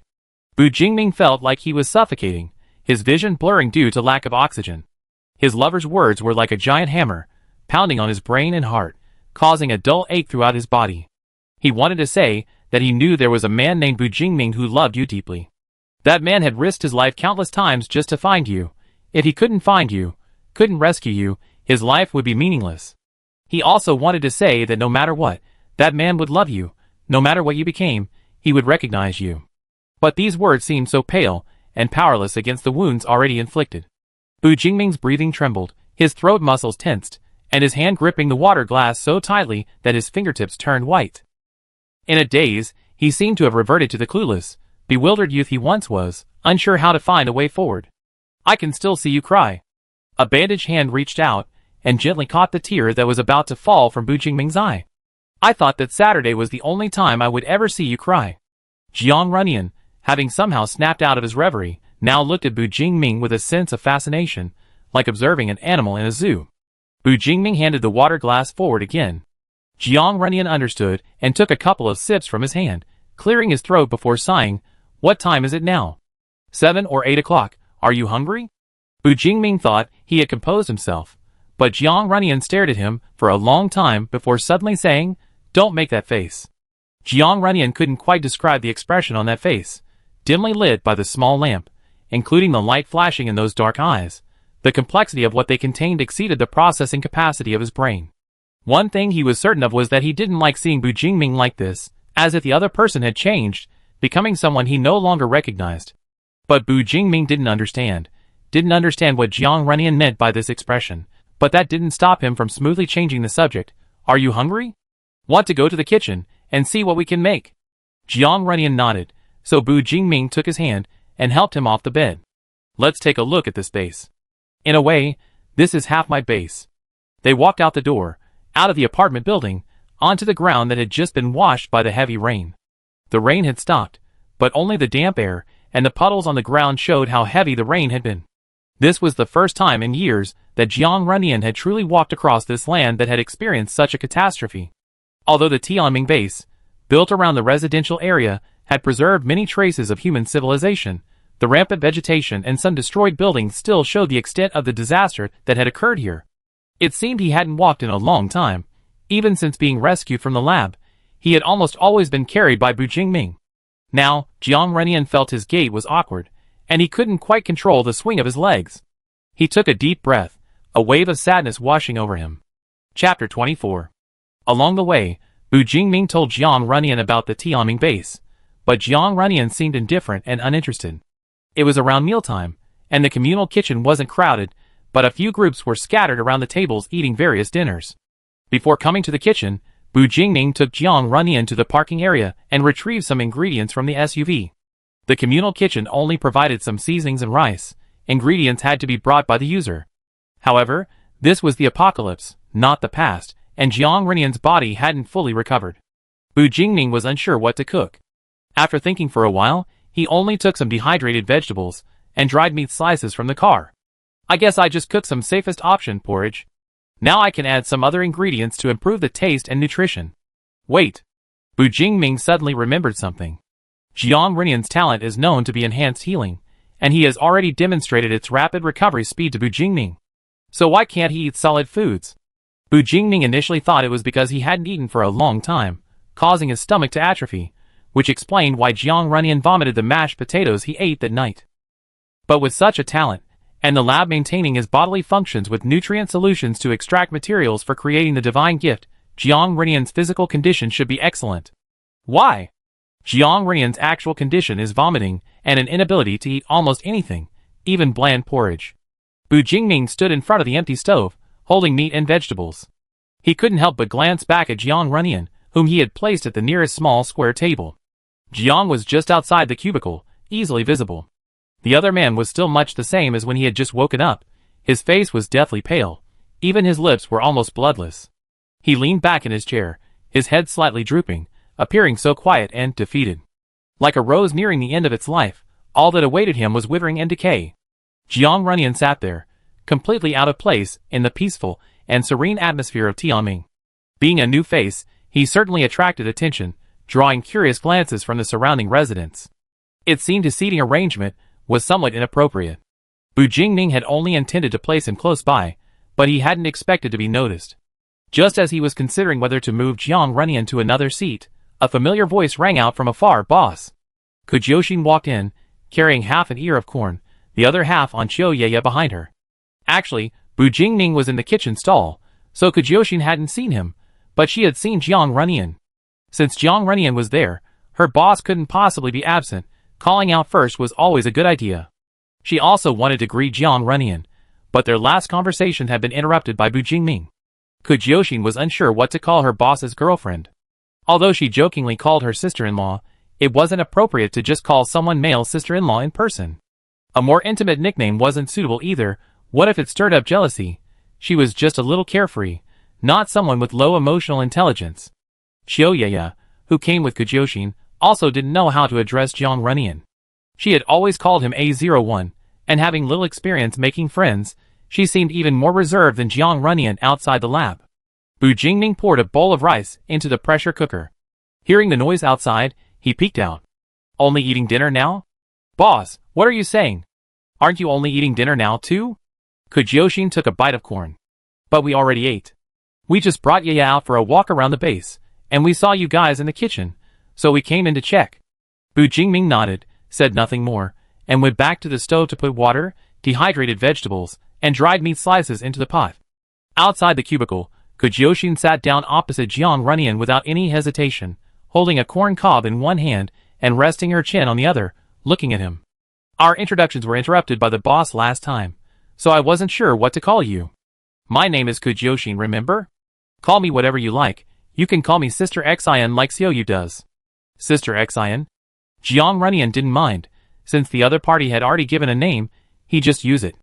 "Hey," Kujoshin was delighted by the greeting, especially since Jiang Renyan's face was so youthful, making it seem like she had a younger brother. "So what should I call you? Nian?" "No, that clashes with the boss's name, little Nian." "On Nian?" She stroked her chin, pondering for a while. "Neither of those sounds good enough. I just call you Renyan then." If Tian Dongyu were here, he would probably protest. Why did he only call Jiang Renyan by his given name, while calling himself Little Yuzi? It was like calling a palace eunuch. However, no one cared about his thoughts at the moment. Kujoshin sat down in front of Jiang Renyan, shielding him from many prying eyes, making Jiang Runyan feel much more comfortable, and his impression of Kujyoshin subconsciously improved. This didn't stop him from remaining silent in the series of topics initiated by Kujyoshin. Socializing was simply too draining of his limited energy, especially when dealing with a high-energy social butterfly like Kujyoshin. Realizing this, Kujyoshin gradually stopped the conversation, subtly shifting his gaze to hide the worry in his eyes. When Bu Jingming brought out the cooked porridge, Jiang Runyan was already sitting there, almost asleep. Nian, wake up. He sat down beside Jiang Runyan, gently supporting his shoulder and shaking him. Eat your food before going back to sleep. His thick eyelashes fluttered, then slowly opened. Jiang Runyan looked down at the steaming porridge in front of him. The soft, blooming white rice still had a hint of brown, and soy sauce had been added, a flavor he used to enjoy. The aroma of food filled his nostrils, but his brain failed to process it. His stomach was empty, yet he had absolutely no appetite. Jiang Runyan sat in his chair, showing no intention of eating whatsoever. He didn't move, and Bu Jingming didn't argue. Instead, he naturally picked up his bowl, took a spoon, scooped up a spoonful of porridge, blew on it to cool it, and held it to Jiang Runyan's lips. Eat a couple of bites, Runyan. Bu Jingming softened his voice to coax Jiang Runyan to eat, making Kujyoshin, who was standing nearby, cringe. Unable to suppress his urge to complain, he directly connected his talent to Chiyoye's brain. My God, I known the boss for 3 years. When have I ever heard him speak like that? His throat must be burning. Chiyoye almost couldn't control her expression, laughing along with her inner thoughts. This is so rare. It's such a shame we didn't have a phone to record this. Kujyoshin finished the last bite of corn. You know, I always thought Boss was the quiet, taciturn type. Who would have thought he'd be like this in front of his girlfriend? Chiyoye thought of their first encounter, the scene where Bu Jingming unhesitatingly put a knife to her neck, and wholeheartedly nodded in agreement. Unaware that he was being teased by the 2 girls beside him, Bu Jingming tried various methods to coax him for a long time, finally realizing that the simplest instructions were the most effective. Open your mouth. Jiang Runyan paused, slowly opening his mouth, and Bu Jingming had to feed him a spoonful of porridge. But it wasn't always effective. After feeding him half a bowl of porridge, Jiang Runyan frowned slightly, and pushed the bowl away. Bu Jingming knew when to stop, secretly sighing inwardly. At least he ate half a bowl this time. There was progress. After all that commotion over dinner, the clock on the communal kitchen wall had gone through more than half its cycle, and many diners had left, leaving the kitchen much quieter. As Bu Jingming went into the stall to clean up, Kujyoshin followed, looking like she had something to say.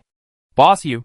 She leaned close to Bu Jingming, lowering her voice as she spoke, but with so few people around, the space was incredibly quiet. She decided to continue her mental dialogue. Boss, is your boyfriend a little? Kujyoshin paused, racking her brains for a suitable euphemism for wanting to die. Frankly, after the cataclysm, it wasn't uncommon to see people so determined to die. Some simply couldn't accept such a dire world where death was a constant threat. Rather than endure the agony of being killed, they preferred to find a safe haven. But her boss had just rescued someone, and the person she was looking for was alive, and had been found, which should have been a cause for celebration. However, the rescued person didn't seem inclined to live.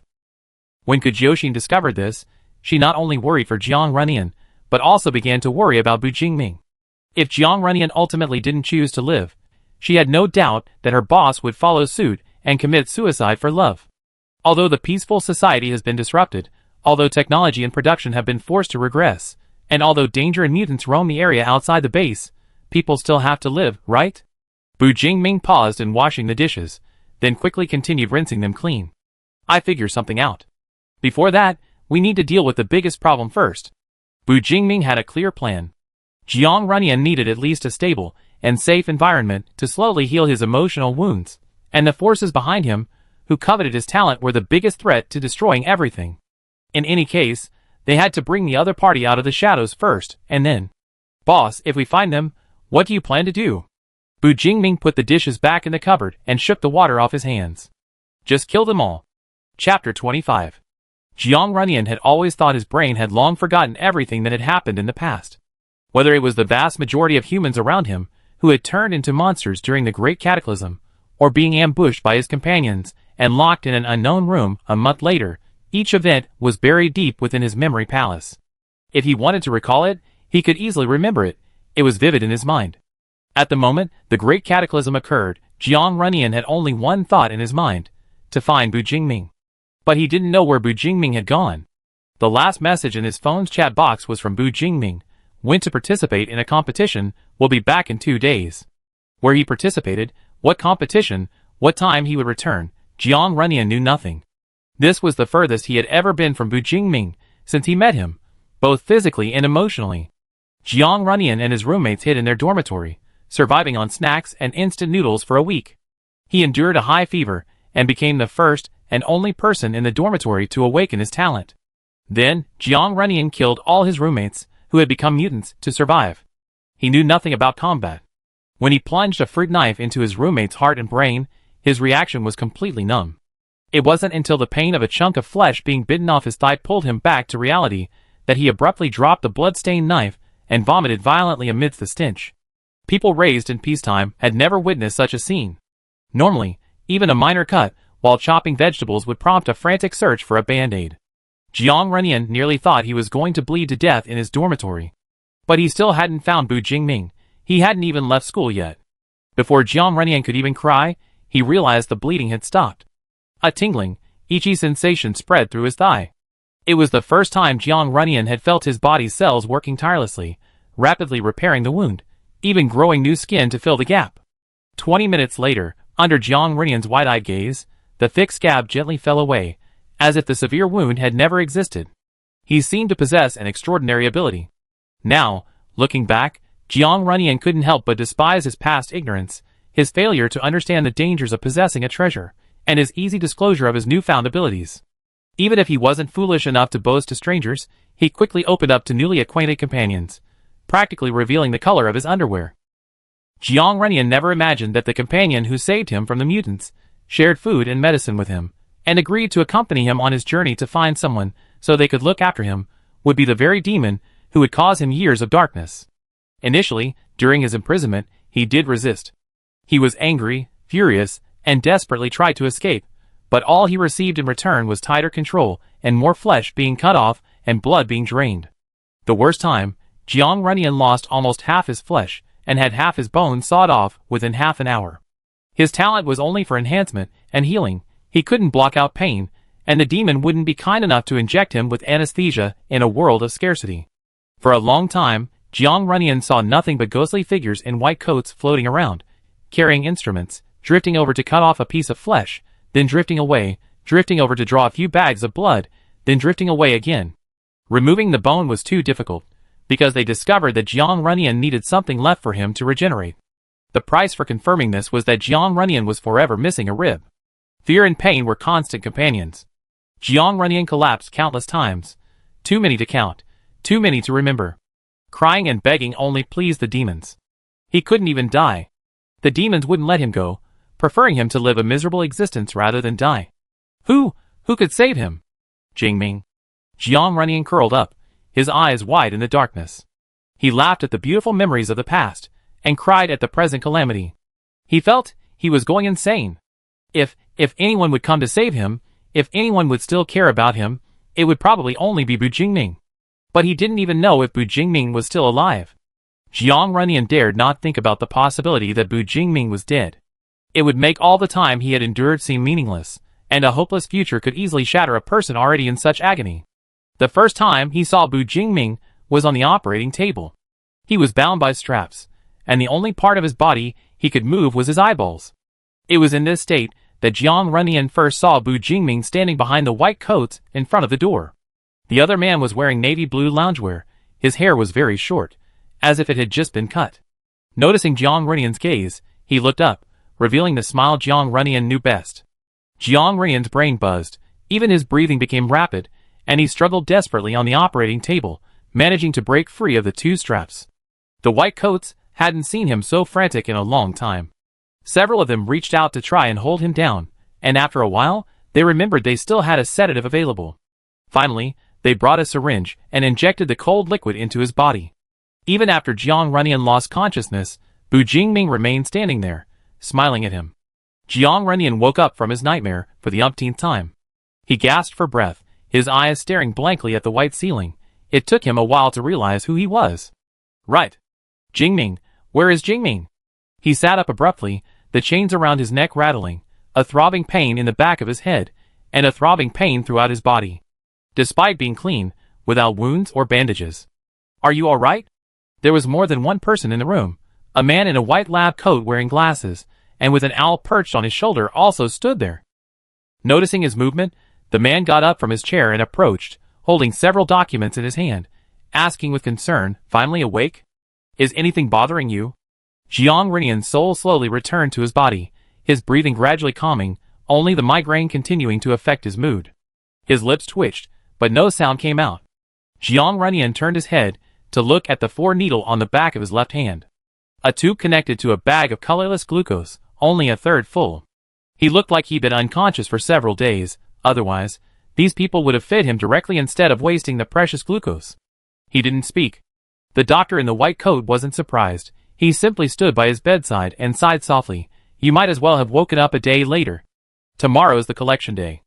Actually, it wasn't so bad. Jiang Runian was used to collection days.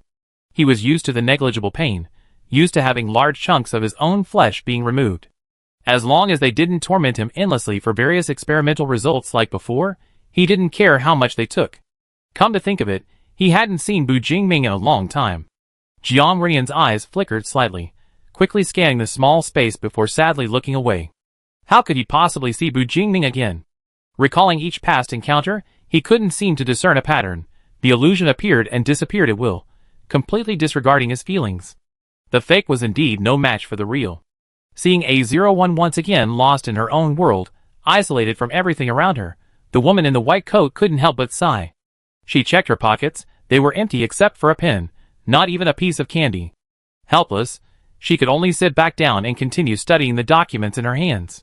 A moment of silence, as if time itself had frozen, fell over the air until she heard a hoarse voice. "Yaya?" Chiu Yaya was startled, looking up in surprise to see A01 smiling, azure eyes. Even her tone softened. "What's wrong?" "I'm hungry." Holy crap! Did the sun rise in the west today? Since becoming A01's main supervisor over the past year, Chiu Yaya had never seen him ask for food on his own initiative. A strange sense of trust welled up inside her, and Chiu Yaya quickly stood up. "I get it for you. What would you like to eat?" "Anything is fine." A01 smiled, his round, almond-shaped eyes, when they lit up, easily won over others, and Chiu Yaya was no exception. She hurriedly left the cell, and stood in the food storage area for a while, pondering for a long time before choosing what A01 might like. With the food, she returned to the cell, only to find it filled with blood. "Nian Nian." Bu Jingming, carrying steamed buns he brought back from the communal kitchen, carefully pushed open the door, afraid of waking the still sleeping Jiang Runian. But as the door spun, he saw the bedroom floor a mess. Beside the bed lay a large puddle of water, and several shattered pieces of glass. Jiang Runian was kneeling on the floor, his left forearm bleeding profusely from the shards.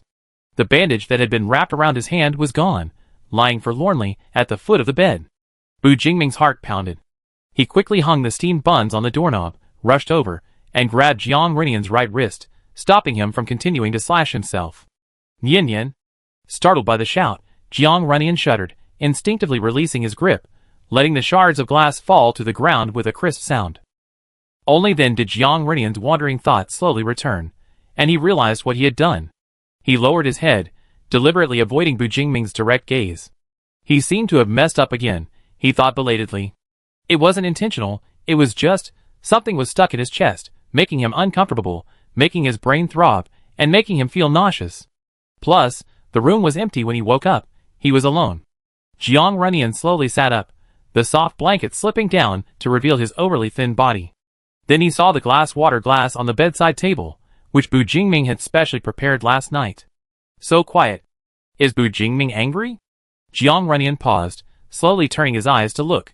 He saw Bu Jingming squatting beside him, the hand holding his right hand slowly moving upwards until his thumb parted the bent fingers, revealing a palm with deep red cuts from shards. He heard Bu Jingming ask, "Does it hurt?" Chapter 26. This seemed like a pointless statement. But seeing Jiang Runian's expressionless face, Bu Jingming couldn't help but wonder if he had become numb to pain after so many years of torment. Just how much suffering would one have to endure to be able to cut oneself without any change in expression now? Glass shards weren't as sharp as a blade, which meant that to create such deep wounds, and cause so much bleeding, the shards must have been repeatedly pressed against the skin. Just thinking about it made Bu Jingming frown. He gently lifted the arm with multiple wounds, where the flesh was torn open, momentarily unsure how to proceed. Jiang Renian's innate ability had already begun to repair itself. The bleeding had stopped by the time Bu Jingming grasped Jiang Renian's wrist. Bu Jingming closed his eyes, got up, went to the bathroom to get a clean towel, wrung it out, and carefully returned to wipe the blood from Jiang Renian's hands. Does it hurt?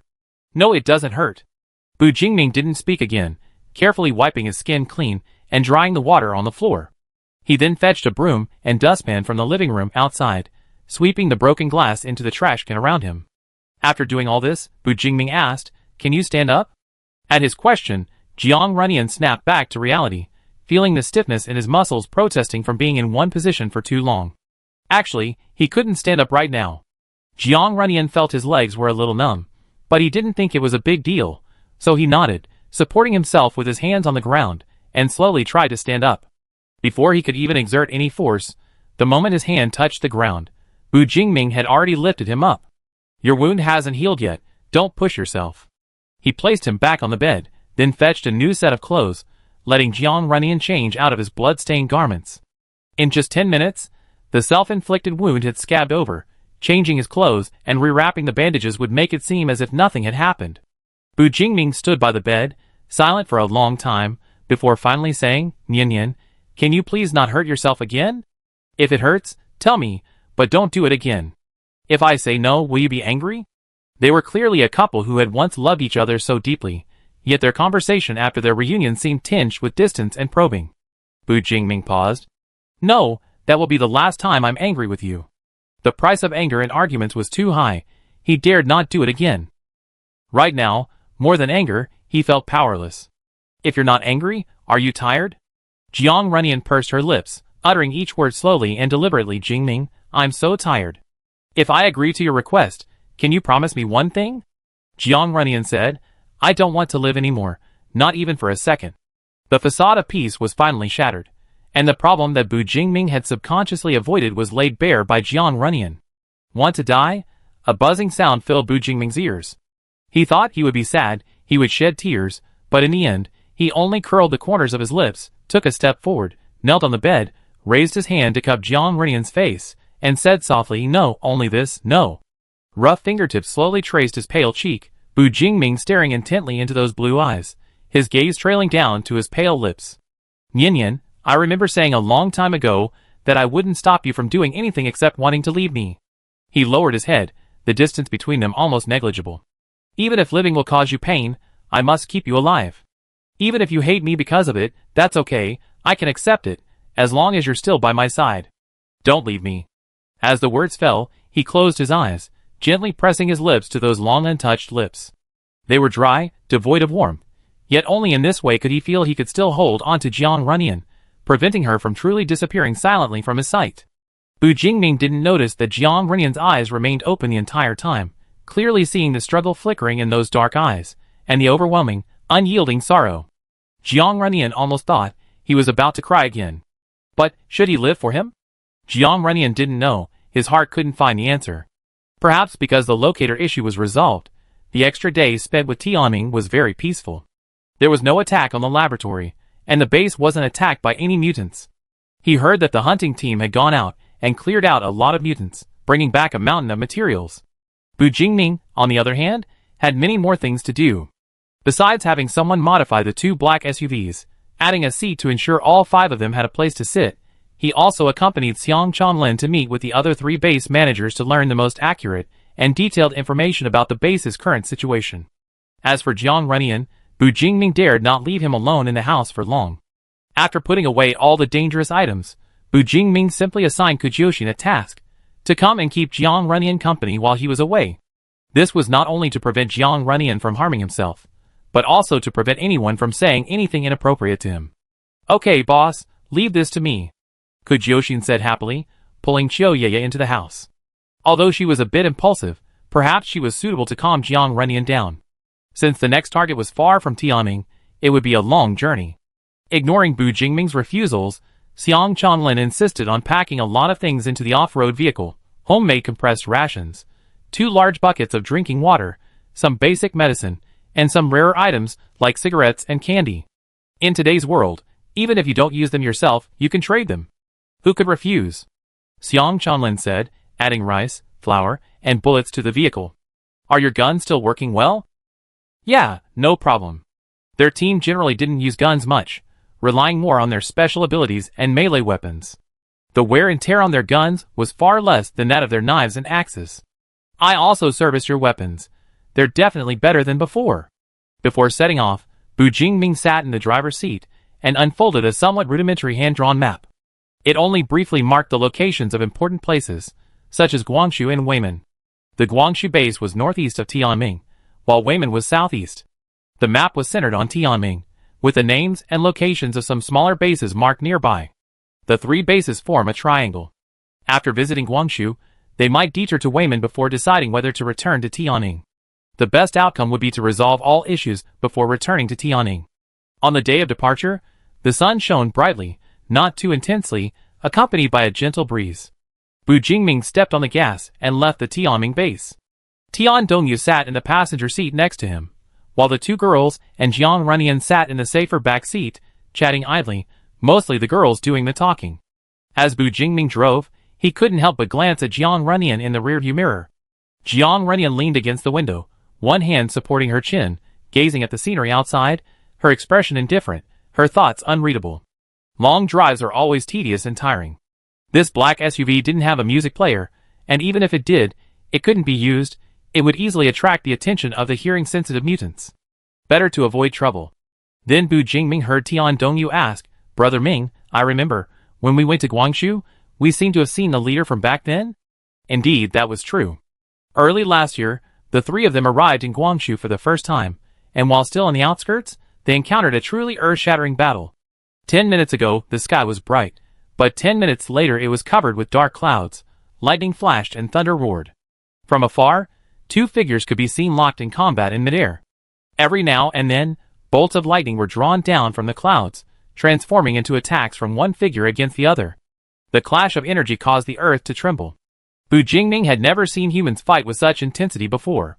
He even suspected that one of them might not be human, but rather a humanoid mutant, but the distance was too great to discern. Being able to vaguely make out humanoid shapes was already quite an achievement. To avoid being caught in the crossfire, they had to stop and wait for about 20 minutes before the battle finally ended. It was unclear who won. By the end of the fight, they had landed, seemingly inside the Guangzhou base. Afterwards, when Bu Jingming and his group entered Guangzhou, they inquired and learned that such a commotion was simply the Guangzhou leader sparring with a newly recruited member. Well, that leader is like that. He's a complete martial arts fanatic. He feels restless if he doesn't spar for a day. Anyway, he always makes a point of going outside to spar, so everyone's used to it. The person Kujyoshin approached was a member of the neighboring small base. He smiled and reassured Kujyoshin that while Guangzhou members frequently sparred with each other, they never harmed innocent bystanders.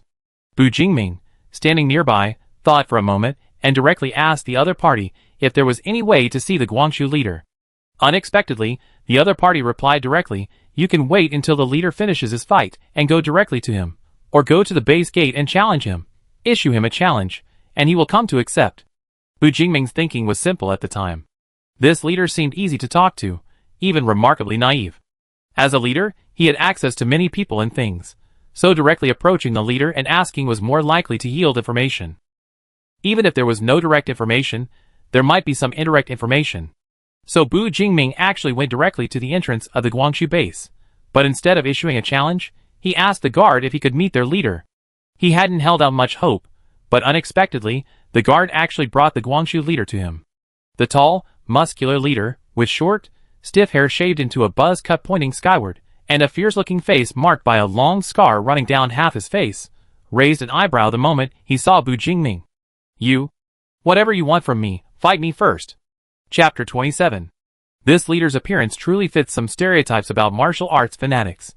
Bu Jingming finally agreed to his challenge, simply because no matter how much Bu Jingming pleaded, the Guangzhou leader refused, insisting on discussing everything after the fight. The reason the Guangzhou leader insisted on fighting Bu Jingming was simply because you look very strong. Bu Jingming, In all the years since the Great Cataclysm, in all the places Bu Jingming had traveled, this was the first time he had encountered such a pure battle maniac. Looking at it this way, It's not surprising that the Guangxu base's only requirement for recruits is fighting ability. The leader of Guangxu, named Sun Zhentian, claimed his innate talent was immense strength. Before the Great Cataclysm, he was a fitness fanatic, and had also learned some boxing and other sports. Combined with this talent, he relied entirely on brute force. During their sparring, Bu Jingming was unexpectedly struck by Sun Jingtian's palm, flying backward and nearly unable to stand. Since the prearranged rules stipulated fighting without weapons, relying solely on innate talent, Bu Jingming's shadow magic didn't have a particularly good restraining effect on Sun Zhentian, only slightly hindering his movements. Ultimately, they barely managed to draw. This barely was no exaggeration. The injuries Bu Jingming sustained in the fight, even with medical treatment, took a full week to fully recover. Sun Zhentian didn't just beat Bu Jingming up, he warmly welcomed him into Guangxu, treated him to good food and wine, and even provided medical treatment. This sparring session also helped Bu Jingming become more proficient in using his talent, so it was a win-win situation. The only regret was that Sun Zhentian also had no news of Jiang Runyan. Although there were already rumors or reports about God's gift circulating at the time, Bu Jingming didn't know the relationship between God's gift and Jiang Runyan, so he couldn't use that as a starting point to learn more. Now, a year has passed, and Guangxu has undergone such a major change. He wondered if the leader was still alive. Bu Jingming turned the steering wheel, avoiding a small group of unknown mutants on the radar. I wonder what Guangxu is like now. If that leader is still alive, it will make our investigation easier. What does that Guangxu base look like? Xiao Ye asked curiously. She and Jiang Runyan were probably the only two in the team who didn't know much about the outside world. Guangxu, he's quite unique, Kujioshin suddenly perked up, recounting how they stumbled upon Guangxu by chance, how their boss had fought the opposing leader before even entering the base, and how they returned empty-handed, etc. She became so thirsty that she pulled out her water bag and took a large gulp. I quite like Leader Guangxu. If my talent weren't unsuitable for combat, I'd like to spar with him. Sister Xian, you can spar even without combat talent. Just tell the leader to disable your talent. Tian Dongyu joined in with a laugh. Kujioshin shook her head repeatedly. His talent is already integrated into himself. It's not something you can just disable. Besides, look at how badly our boss fought. Would I dare to go up against him? In the car's rearview mirror, Bu Jingming saw Jiang Runyan, who had been silent, slightly move his head, seemingly adjusting the position of his ear. Unnoticed by his barely perceptible presence, Xiao Ye continued, was boss beaten up badly too? She too had been influenced by Kujioshin and started calling Bu Jingming boss. Beat up badly? Well, not really, Kujioshin said, crossing his legs and resting his chin on his elbow as he recalled, just a broken collarbone and left arm, and internal injuries that caused him to vomit blood for 2 days. Xiao Ye, isn't that bad? Tian Dongyu, was Mingji really that badly beaten? Tian Dongyu frowned, thinking for a moment, that can't be right. Didn't Guangxu call for reinforcements? Cough cough cough. Kujioshin interrupted him, glancing at him, you're mistaken. Bu Jingming, in the driver's seat, secretly shook his head, not stopping Kujioshin from playing the victim for him in front of Jiang Runyan, and couldn't help but glance at the mirror himself. Jiang Runyan remained leaning against the car window, gazing calmly at the receding scenery. It was unclear whether he had heard their conversation or not. After a quick glance, Bu Jingming refocused his attention on the road ahead. The SUV had entered a thicket of waist-high grass, devoid of any road, and the car's speed involuntarily slowed. It was at this moment that Bu Jingming noticed, out of the corner of his eye, that Tian Dongyu's expression had subtly darkened. It wasn't obvious, but having spent several years with him, Bu Jingming could easily see the change. It seemed he wasn't the only one who had noticed Kujioshin's subtle ulterior motives. What? Was it because Kujioshin had emphasized Jiang Runyan's identity in front of him? Bu Jingming pondered the reason behind Tian Dongyu's targeting of Jiang Runyan, while gripping the steering wheel. Eliminating each guess in his mind, Bu Jingming found it hard to believe the final conclusion. It would be narcissistic for him to say this himself, but Tian Dongyu liked him. As his mind realized this, some of Tian Dongyu's past words and actions began to seem off. Whether it was his unwavering obedience to Bu Jingming, his excessive protectiveness in certain situations, or even his unusual concern for Bu Jingming's injuries, big or small, in retrospect, they all seemed to have ulterior motives. Knowing his obsession with Jiang Runyan, did he still harbor such illusions? Bu Jingming quickly frowned and then relaxed. Just a baseless guess was enough to put Bu Jingming on guard. He had to find a way to get Tian Dongyu out of this team, no matter what.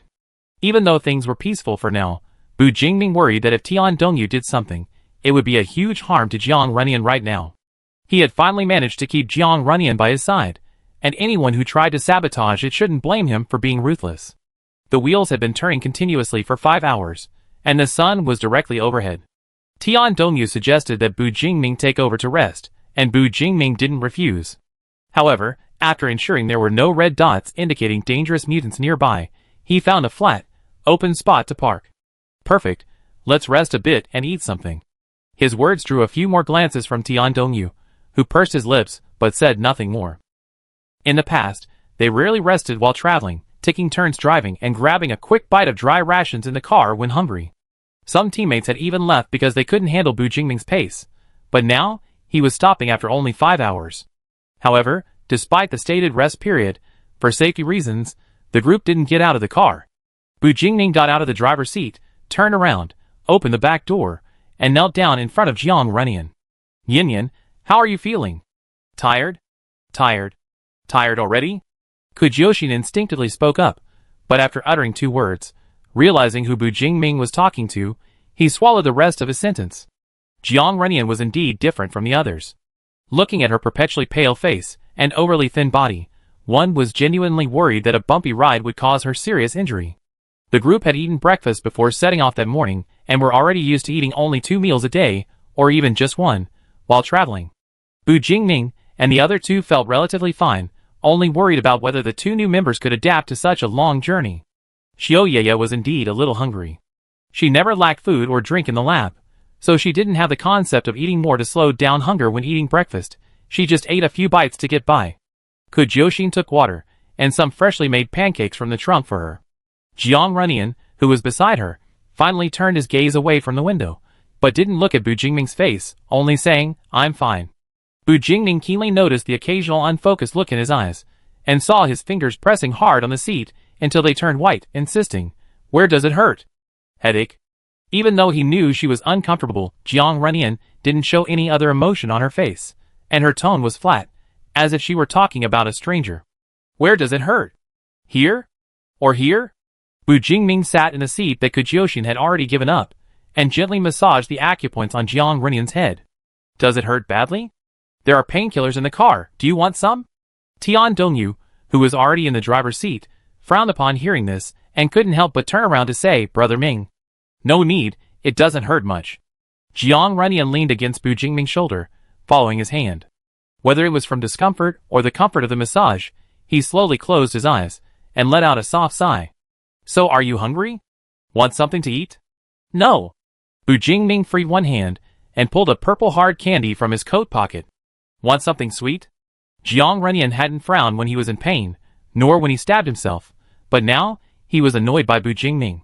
His brows furrowed slightly, and he glared at Bu Jingming, raising his voice unusually loudly, "Don't bother me, I don't want it." However, to Bu Jingming, this reaction was no different than a kitten hissing. He simply unwrapped the candy, and pressed it to Jiang Runyan's lips through the wrapper. "It's pretty good, try some." Jiang Runyan tilted his head back, trying to avoid it, but Bu Jingming's hand blocked his head. After a moment of awkward silence, the candy finally went into Jiang Runyan's mouth. It was a grape-flavored hard candy. The wrapper was holographic, sparkly and exquisite, but there was no information printed on the packaging, and it was unclear whether it was expired. Jiang Runyan held the candy in his mouth, the sweetness spreading gently, instantly dispelling his agitation. He didn't know how Bu Jingming had noticed, but his hand was now resting precisely on Jiang Runyan's throbbing right side of his head, applying just the right amount of pressure. Jiang Runyan's expression completely relaxed. He leaned lazily against Bu Jingming, crushing the candy in his mouth. Chapter 28. "I think I should be under the car." Kujyoshin sat on the open ground beside Xiaoyaya's feet, whispering in her ear through their mental link. Love is something for others to experience. Xiaoyaya took a bite of her pancake, then broke off a small piece and offered it to Mao on her shoulder. Suddenly, she paused in her chewing, glanced at Mao, who had swallowed the pancake and started meowing softly, and quickly swallowed the pancake in her mouth as well. "Everyone, there seems to be something going on nearby." Except for Jiang Runyan, everyone's eyes immediately focused on her. Kujyoshin even pressed her for details. "What's wrong? Another large mutant?" "Not sure." But Mao said it sensed a strange aura. But right now, everything was calm, The sky was clear and cloudless, and the radar was silent. It didn't seem like anything was about to happen. Waiting in the car wasn't going to do anything, so Bu Jingming said decisively, "I go out and take a look. I might go a bit far." Could Yoshin maintain the mental link? "Okay, boss." There were no trees nearby, only tall grass and shrubs. Bu Jingming couldn't use the height to observe the distance. Leaving the car and standing in the grass, he first sensed the wind direction for a moment, then looked into the distance, only able to spot a few scattered mutated animals. After thinking for a moment, Bu Jingming returned to the car and knocked on the window.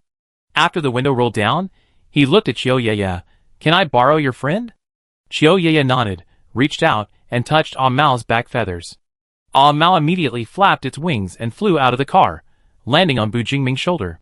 Ah Mao was also a mutated animal, so it should have some advantage in perception. Bu Jingming turned to look at it. "Is something strange over there?" "Hoo-hoo." Ah Mao turned its head 180 degrees, looking behind Bu Jingming. It was the direction they came from? Considering Ah Mao was perched on his shoulder, Bu Jingming only concealed his lower body in the shadows, and quickly darted in that direction. He hadn't gone far when the wind seemed to change direction. Bu Jingming could faintly smell something amiss. It wasn't exactly foul, but rather like diluted blood. If something large was heading their way, they couldn't stay put. Bu Jingming's eyes sharpened, and he chased after the gust of wind. As he got closer, the smell in the air grew stronger, not only the stench of blood but also the smell of burning. Listening more closely, he could also hear numerous footsteps and the rustling of grass. Bu Jingming had reached the edge of a forest filled with banyan trees, each one tall and robust, with countless roots cascading down to the ground, twisting and intertwining into strange shapes. The forest was dark, and to avoid any danger, Bu Jingming waited outside. When the sounds he could hear grew louder, including the shrill screams of strange creatures and human shouts, Bu Jingming was certain the group was heading towards the black SUV. He didn't linger and quickly returned. His absence wasn't long, only about 10 minutes round trip, but when he emerged from the shadows to open the car door, he saw Yoshin, who had run to the passenger seat, grabbing Tian Dongyu's arm and saying, "You better keep quiet, the boss is back." Bu Jingming paused in his act of getting into the car, then quickly and efficiently got in and closed the door, asking, "What's wrong?" "Boss." "Nothing, Mingji," Tian Dongyu interrupted before she could finish. "Mingji, did you find anything?" Bu Jingming gave him a deep look, then glanced at Jiang Runyan, who was either dozing or asleep, but didn't see anything unusual. He decided to put the matter aside for the time being, and said in a low voice, "Let's go. A group of people have provoked a mutant they can't handle, and are being chased, heading in our direction." With attention diverted, no one wanted to be dragged into danger unnecessarily. Tian Dongyu didn't ask any questions, and started the engine. Yoshin sighed and turned to Bu Jingming. "Boss, did you see the scene? What kind of mutant?" Bu Jingming shook his head. "Just guessing. However, judging from the smell in the air and the noise he heard, this mutant might be comparable to the mutated giant spider they encountered before. If it weren't for combat talent, the chance of survival against such a mutant would be practically zero. The pungent, burnt smell might be related to fire-related abilities.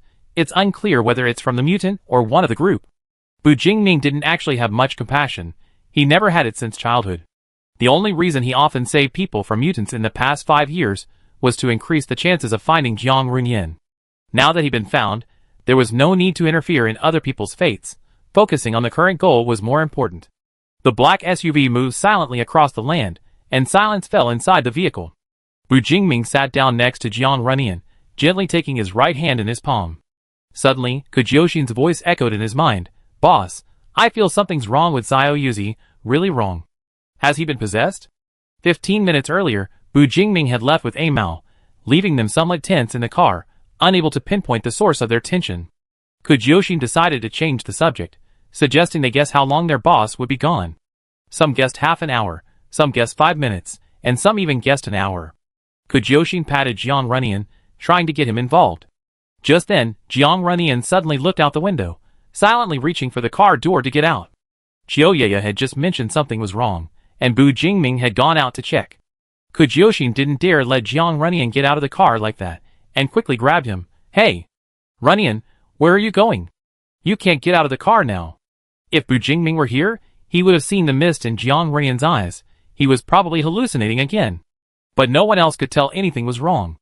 Jingming's back, Jiang Runyan tried to shake off Yoshin's hand. He's injured, seriously injured. Only I can save him. Kujoshin quickly pressed down on him, and at the same time followed his gaze outside. There was nothing but grass. There was no sign of Bu Jingming. The boss just left, he's not here. Calm down. Xiaoyaya also came to her senses, and realized Jiang Runyan was trapped in a hallucination again. She pushed up her glasses and advised, don't panic, take a deep breath. What you're seeing is fake, it doesn't exist. Fake? Jiang Runyan's struggling movements froze. His eyes widened, staring intently at the Bu Jingming about 7 or 8 meters away from the vehicle, covered in blood and staggering towards him.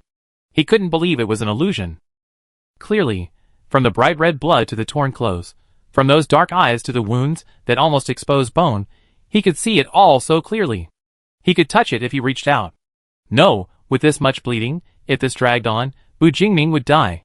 He didn't care how much blood he lost, or even if he died, but Bu Jingming couldn't. He had to live. Jiang Runyan took a deep breath, the sudden burst of strength catching Kujoshin off guard, allowing him to break free. Before Kujoshin could react, Jiang Runyan flung open the car door and jumped out. Hey, what the hell? Kujoshin couldn't stop him, but Jiang Runyan also failed to run away. He bumped into someone as soon as he got out of the car. Can't you have any basic judgment? Tian Dongyu stood in front of him, his eyes behind his glasses filled with cold indifference. Don't make things worse at a time like this. At first glance, his words seemed harmless, but upon closer inspection, a subtle malice could be detected. Kujoshin had never seen him speak like that before. Or rather, Kujoshin had never seen him speak to a teammate acknowledged by their leader like this. Kujoshin frowned, got out of the car, and pulled Jiang Runyan behind him, but maintained a relaxed tone. Xiaoyu, it's not like that. Runyan, after all. After all what? Tian Dongyu smirked. Even if he's in pain, as an adult, shouldn't he have the most basic understanding, knowing what he should and shouldn't do? Xiaoyaya peeked timidly from the car behind Kujoshin. Should we get in the car and talk? She felt incredibly insecure without Mao. Kujoshin clicked her tongue and pulled Jiang Runyan, who hadn't spoken since landing, back into the car. Seeing this, Tian Dongyu didn't say anything more, and got into the driver's seat. Kujoshin knew a little about Jiang Runyan from Bu Jingming and Xiaoyaya. Whether it was her status as the boss's lover, or the fact that she called her Sister Xian, despite her appearance, Kujoshin had long considered Jiang Runyan one of her own. She was even somewhat protective of her own, which made her very puzzled and confused by Tian Dongyu's words and actions. Why was someone from such a seemingly harmless team suddenly so hostile? Worried about upsetting Jiang Runyan, Kujoshin used her talent to ask Tian Dongyu why he was speaking like that, and even tried to save face by asking if he was in a bad mood. However, Tian Dongyu had no intention of following Kujoshin's script. He immediately blurted out, was there anything wrong with what I said? We were going to risk running away for him, but he's insisting on going his own way. What if we provoke some mutant? Kujoshin was so angry she wanted to cover his mouth, and she actually did. She strode to the passenger seat, raised her arm, and made Tian Dongyu misunderstand that she was going to attack him, so he quickly made a blocking gesture. Then, this is what Bu Jingming saw when he returned and opened the car door. When recounting the above events, Kujoshin hesitated for a long time about whether to tell the truth about what Tian Dongyu said. She was genuinely afraid that Bu Jingming would get so angry that he would just kill Tian Dongyu in one fell swoop. Chapter 29. Although it was a minor argument, it was far from life-threatening. Actually, she hadn't always thought her boss was impulsive, but since it involved Jiang Runyan, and seeing how persistent he'd been searching for her for 5 years, she couldn't doubt his devotion to Jiang Runyan. Perhaps, this could be considered a form of being love-struck? After much thought, Kujio Xian realized she simplified things a bit, omitting many vague details and focusing primarily on Tian Dongyu's unusual behavior. I understand. To her surprise, Bu Jingming's expression remained relatively calm. He didn't glance at Tian Dongyu much, but instead focused his gaze on Jiang Runyan, softly asking, Nian Nian? I'm back. Does your head still hurt? Shall I massage it again? Jiang Runyan opened her eyes, her gaze first falling on her hand being held, then turning to look out the window. The black SUV drove onto a narrow road where the concrete surface was barely visible. The wheels rolled over the lush roots of plants, creating jolts. In this swaying scene, she watched Bu Jingming, who remained fixed in one spot. No matter how much scenery passed by, he was always there, parallel to the rear window, always able to see that bloodied human figure. The blood, sometimes visible, sometimes hidden, slowly spread from Bu Jingming's body, approaching the SUV, climbing the mud-splattered glass, gradually filling Jiang Runyan's entire field of vision. It wasn't until his right hand was gripped even tighter that Jiang Runyan belatedly realized that his hand was trembling uncontrollably. Actually, Tian Dongyu wasn't entirely wrong. He was indeed causing them trouble. Someone who couldn't control their mind, who couldn't distinguish reality from illusion, would probably have been eliminated long ago in today's world. And who are you doing this to? A voice crept into her heart, a devilish malice climbing her soul, its words like blades, piercing her already fragile spirit. Jiang Runyan, you should have died in the lab. You insisted on living with unrealistic fantasies. Even after being rescued, you couldn't adapt to this world, and you couldn't accept your own affected and neurotic self. Thump, thump. The intermittent thumping of her heartbeat echoed in her ears. Jiang Runyan tried to cover her ears, but her limbs felt like they were stuck in a deep swamp, unable to move. Even breathing was difficult. Don't look at me anymore. Jiang Runyan almost desperately pulled his gaze away from the illusory illusion, then turned to look at Bu Jingming, whose face was full of concern as he awaited his response. For a moment, he couldn't even recognize that familiar face. The features, so deeply etched in his memory, now seemed to shift across his face, combining into a strange, even inhuman, appearance. Jiang Runyan shuddered violently, biting his lip hard until he tasted a faint rusty flavor, finally pulling himself back from his strange state of fear. The surroundings became real again. He heard Kujoshin talking to Chiyoyeya, both laughing, occasionally letting out a few cooing sounds. His hand was enveloped in warmth. The skin against skin dispelled some of the dark clouds that had been hanging over his heart. Seeing that Jiang Runyan looked left and right without responding, Bu Jingming wasn't sure if the other hadn't heard him, or had heard but didn't want to talk to him. He took it upon himself to part Jiang's slightly dry hair, and press on acupoints. Jiang Runyan didn't mention that he could still see the illusion, so Bu Jingming suppressed his worries, and remained silent about the subtle abnormality Jiang Runyan had shown earlier. If one disregarded the external environment and the previous events, the atmosphere in the car was surprisingly calm and peaceful. An outsider would have thought this group was on a road trip. The sun last peeked out when it was near the mountaintop, after which thick clouds drifted in and obscured its light. The driver had been changed again along the way. Now, Kujoshin had a blade of grass he picked some time earlier dangling from his mouth, one hand on the steering wheel. Seeing a red dot flashing on the radar, he skillfully turned the steering wheel half a turn to the left, smoothly bypassing a grove of trees of unknown species, and drove onto a wide, barren plain. Kujoshin couldn't help but exclaim, "Huh?" Calling it barren was no exaggeration. The land beneath their feet was almost entirely devoid of green, a vast expanse of yellowish-brown. A few patches were exceptionally dry and hard, cracked into clumps of soil of varying sizes. This was something almost unheard of after the Great Cataclysm. The rampant mutated plants seemed intent on taking over every inch of soil on this continent. How could such a strange place exist? The black SUV, in the gradually darkening sky, seemed to have stumbled into a no-man's land. The surroundings were silent. Apart from them, there was no other living creature. Suddenly entering this completely unfamiliar and strange area, Bu Jingming became more alert, sitting up straight and observing the outside situation through the car window. The car wasn't moving fast to begin with, and Kujoshin had to brake even harder, making it barely faster than a tortoise. Now that they were no longer sheltered by vegetation, they were completely exposed. This modified off-road vehicle was quite large, and in this kind of place, it was a sitting duck. It wouldn't be surprising if some kind of attack suddenly appeared. "Boss, what the hell is this place? I'm getting chills." Kujoshin was so nervous, he almost bit off the grass root he was holding in his mouth, frantically checking the radar for any movement. They had just separated at dusk, and the unusually desolate landscape, combined with the darkness, created an eerie atmosphere, making one worry not just about mutants appearing, but also about ghosts. Be careful. Bu Jingming was also speculating about the cause of this landscape. There were only a few possibilities. The energy fluctuations from the birth of some powerful mutant had completely destroyed the ecosystem, or two factions had engaged in a fierce battle here, leveling the area. It's possible this was the place before the cataclysm. For some reason, even the mutated plants couldn't survive here. Chiyoyeya suddenly spoke up, "I think I know why." She adjusted her glasses, staring at the outside world for a while, somewhat uncertain. "I think I saw some information in the lab before. This peculiar landscape is based on a type of mutant." "It really is a mutant," Kujoshin gasped. "This whole area is like this? Shouldn't we leave now? Which way do we have to go to get out?" "Don't rush," Chiyoyeya said slowly, recalling the information. "Although it's because of a mutant, That mutant is a plant, one of the few large mutant plants known in the lab that isn't aggressive. She told Kujoshin to stop the car, then carefully got out to examine the ground. She found several faint lines, about 2 fingers wide, extending diagonally to the left of the front of the car, ending after about 2 or 3 meters. Look, these are the traces left by the roots of that mutant plant. We came from roughly this direction, so the other end points to the location of the mutant. Xiaoyaya got back into the car, hearing Kujoshin shout from the front, "Great! Anyway, you can get out by driving in the opposite direction, right?" "Yes, its influence is circular.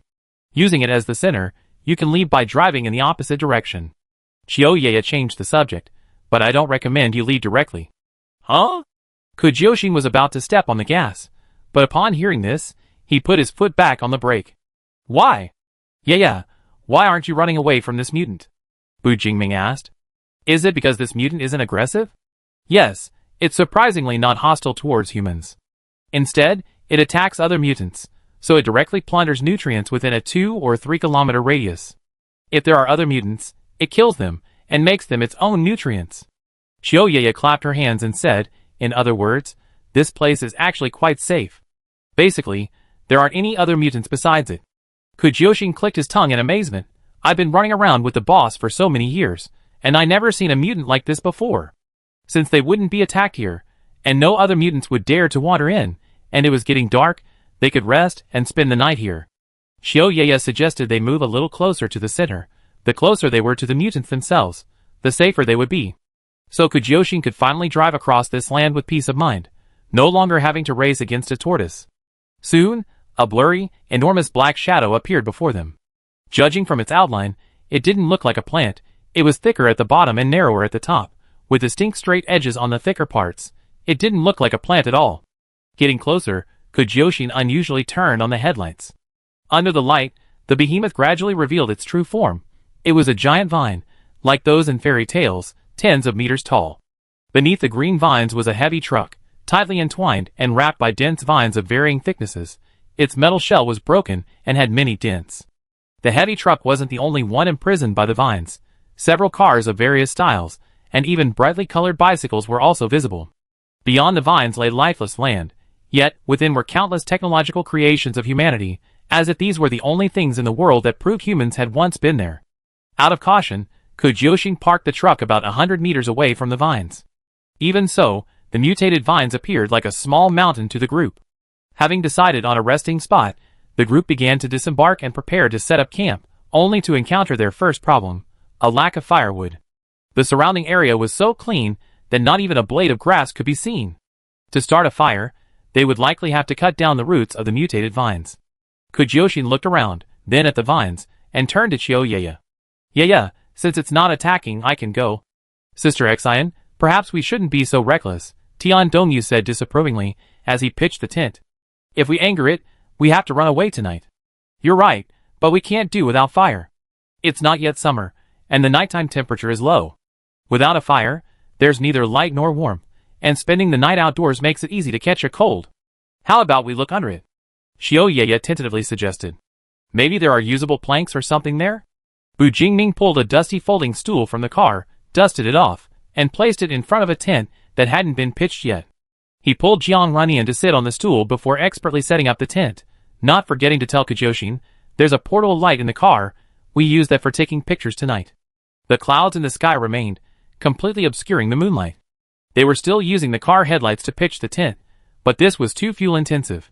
Gasoline was more expensive than gold these days. Every second the headlights were on was burning money. Jiang Runyan sat on the stool, watching everyone else seem busy while he sat idly by. His hands were slightly curled up on his knees, his fingernails just touching his palms, when suddenly a green fruit, only half the size of his palm, appeared in his arms. It looked like a plum, or perhaps a date. Jiang Runyan looked up blankly, and saw Bu Jingming holding 3 or 4 apples, which he then placed on his lap. "Try them, these are mutated apples grown in Tianming village," Bu Jingming said, ruffling Jiang Runyan's hair as he handed them over. "They're a bit small, but sweeter than the regular apples we used to have." Jiang Runyan now had something to do. He picked an apple with a smooth, unblemished surface, took a bite, and found it to be a crisp apple. With a crunch, he bit off a large chunk, the sweet juice and flesh filling his mouth. giving him a feeling of being in a different world. Even though only 5 years had passed, the memories felt like a past life, distant and unfamiliar. Bu Jingming secretly observed for a moment, seeing that Jiang Runyan was simply eating the apple quietly without any unusual behavior, so he reassured him and continued to take several compressed rations and water bags from the vehicle, preparing to give one to each of his teammates. Normally, they would eat something warm by the fire at night, but tonight was different. There was no firewood, so they had to make do with the dry rations. After setting up the tents, a space was naturally left in the middle. A plastic mat was laid out, and there were no tables or chairs. Everyone had to sit directly on the ground, except for Jiang Runyan. Bu Jingming unpacked the compressed rations and handed them to Jiang Runyan, but Jiang Runyan took a bite from his hand and resolutely refused to eat a second bite. Bu Jingming didn't force him, took his hand back and ate the rations himself, not forgetting to ask, "Is there anything you want to eat? If I say, will I get it?" Jiang Runyan was holding half an apple, which he hadn't finished eating after quite some time, so he simply shoved the apple off his lap into Bu Jingming's hand, who then distributed it to the other teammates, one for each of them. Afterwards, Bu Jingming said to him, "I try my best, but if you don't tell me, I don't know where to find it for you." Jiang Runyan took a bite of the apple, lowered his head and thought for a long time, remembering what Bu Jingming had said. "Juju cake." Bu Jingming paused in his chewing. But he quickly recovered, not immediately telling Jiang Runyan that he couldn't find or make it, but instead starting to think about what ingredients were in the vehicle, and whether he could make something similar. There was flour in the vehicle, and although there were no eggs, he should be able to make something else. The biggest problem seemed to be not being able to start a fire. Seeing Bu Jingming's hesitation, Jiang Runyan sighed, "Is it not possible?" This request sounded absurd. In the wilderness without even a fire, wanting to eat jujube cake? It was normal not to be able to get it, right? Kujoshin, listening nearby, thought Jiang Runyan was being a bit delusional. But why hadn't he heard his boss refuse him yet? Could it be? Bu Jingming finished his rations, didn't throw the packaging away, but stuffed it into his coat pocket. Then he stood up, looked at the mutated vines, and touched the dagger hanging at his waist. "Nyan, you wait here." "Wow, boss, are you planning to attack that big guy?" Kujoshin immediately sprang to her feet. "Take me with you." She also planned to call Xiao along. "Yeah, do you want to come?" Xiao was still a little scared of such a dangerous activity. Although the lab data said that this vine wouldn't attack on its own, it didn't say whether humans would get attacked if they attacked first. She quickly waved her hand in refusal. "I stay here and guard the house." Tian Dongyu frowned, about to persuade him, when he heard Bu Jingming say, "Just go and see if we can find anything useful." The roots of the mutated vine looked like they were collecting quite a few things. Judging from its appearance, the diameter of the base of this mutant vine was about 10 meters. If the inside was hollow, there might be a surprise. Seeing Bu Jingming already walking towards the vines, Tian Dongyu couldn't help but say, "Brother Ming, you really don't need to take this risk. Isn't it more important to spend the night peacefully and get to Guangzhou tomorrow?" Bu Jingming paused, and Tian Dongyu, thinking he convinced him, relaxed considerably, continuing, "Besides, there aren't many facilities for cooking in the wild. Everyone just makes do, there's no need. Nyan, are you interested?" Ignoring the incessant chatter of Tian Dongyu, Bu Jingming seemed to remember something, turning back to Jiang Runyan. "Want to go take a look? Such mutants are rare, or we could treat it like a treasure hunt. Want to join?" A gust of wind blew, dispersing the clouds obscuring the moonlight, suddenly brightening the world and allowing Jiang Runyan to see the smile on his face. It looked familiar. It reminded him of the bright, sparkling eyes Bu Jingming had given him when he first invited him to climb a mountain at dawn to watch the sunrise back in middle school. Jiang Runyan didn't speak, but simply grasped the hand extended towards him. Bu Jingming's smile widened, and he pulled Jiang up slightly. The two, as if in their own world, left the camp side by side. Leaving Tian Dongyu behind, his expression frozen for a long moment before he finally pulled back, staring at the departing three, his cheek muscles twitching uncontrollably, making his expression even more ferocious. Away from the portable lamps placed in the camp, the moonlight was enough to see the ground, but not the space beneath the vines. So, Bu Jingming took a mini flashlight from his pocket as he walked. The wattage wasn't high, but it was more than enough for the situation. Kujoshin, shameless as ever, followed them around, completely unconcerned about being a huge third wheel. Instead, she said enthusiastically, "I wonder what good stuff we find. If we can salvage some useful parts from those cars, we'd be rich." She added, "But boss, it looks like we might find some firewood, but no ingredients, right?" Can we really make jujube cake with what we have on the cars? Hey boss, if you make it, can you share a piece with me? Noticing Jiang Renian's gaze also turning towards him, Bu Jingming thought for a moment, then surprisingly shook his head. No, we can't make it tonight. Could Jiaoxin, huh? After saying this, Bu Jingming looked at Jiang Renian's expression with some trepidation. Seeing that he didn't show any disappointment, he continued, we could only make something else, at least something hot. Actually, I wouldn't mind if you just said no, Jiang Renian said. I know, Bu Jingming squeezed his hand, but I'm worried about you, because you have no appetite. Jiang Renian was caught off guard by this direct question, nearly tripping over his own feet and falling. He was stunned for a long time without being able to give a reply. Bu Jingming helped him up and said softly, Nian, your body is too depleted. Now that you don't have the same conditions as before, if you can't even eat properly, it will be even harder for you to recover. I'm very worried, and I'm also heartbroken. These words sounded unbelievable to Jiang Renian. He even doubted whether Bu Jingming knew about his talent. No matter how serious the injury, as long as his heart didn't stop beating and his brain didn't die, he could recover quickly without leaving a trace. But then he thought again. Ever since he was rescued, a feeling of exhaustion had been constantly creeping into his body. He would rather sit than stand, and he wanted to avoid all contact with the outside world, completely lacking the energy to cope. Jiang Renian remained silent, not responding to Bu Jingming's words. Anyway, this world had already been destroyed, and human society had completely collapsed. What was there left to cherish? As for Bu Jingming, Jiang Renian didn't dwell on it any longer. The three of them gradually approached the enormous structure. Surprisingly, despite creating such a vast expanse of lifeless land, lush green grass and various small flowers were growing at the base of the vines. Although all that could be seen from the outside were various vehicles twisted into a mess by the thick vines, the beam of a flashlight could still vaguely pierce through the gaps in the metal, revealing a jumble of indescribable objects inside. Hey boss, should we just force our way in, or? Jiaoxin took a few steps around the mutated vines, but couldn't find a single gap large enough for a human to pass through. The vines, of varying thicknesses, were tightly intertwined, like guards protecting a treasure. It really doesn't react to human approach. Speaking of which, is it really a mutant? I remember the definition of plant mutants is that they can move. Before she could finish speaking, the ground suddenly shook, and the pebbles on the soil bounced higher and higher with the increasing intensity of the shaking. The mutated vines in front of her also stirred at this moment. The emerald green roots slowly wriggled, causing the debris within to twist and to form again. The most conspicuous heavy truck was completely broken in two. Bu Jingming's eyes sharpened. He grabbed Jiang Renian's waist with one arm, and with a flick of his other hand, a dark shadow wrapped around Jiaoxin's body, quickly carrying the two back to a relatively safe area where the tremors were less intense. Screech! A high-pitched cry came from the distant sky. Soon, a golden eagle pierced through the clouds and appeared in the moonlight. Below it, a group of people were fleeing. The golden eagle clearly mistook the people below for its prey. It glided down, and the group of people, screaming and stumbling, were no match for the eagle's pursuit on foot. But the humans weren't entirely without fighting ability. They even had guns. During the escape, occasional gunshots and various water balloons or stones could be heard flying into the air, but unfortunately, their aim was terrible, and the golden eagle dodged them from a distance. As they drew closer, Bu Jingming could finally make out in the moonlight that the group consisted of 7 people, 4 men and 3 women, with a wide age range, including a little girl being carried by an adult man. At first, they ran blindly forward, occasionally glancing back to try and attack the golden eagle, completely oblivious to what lay ahead.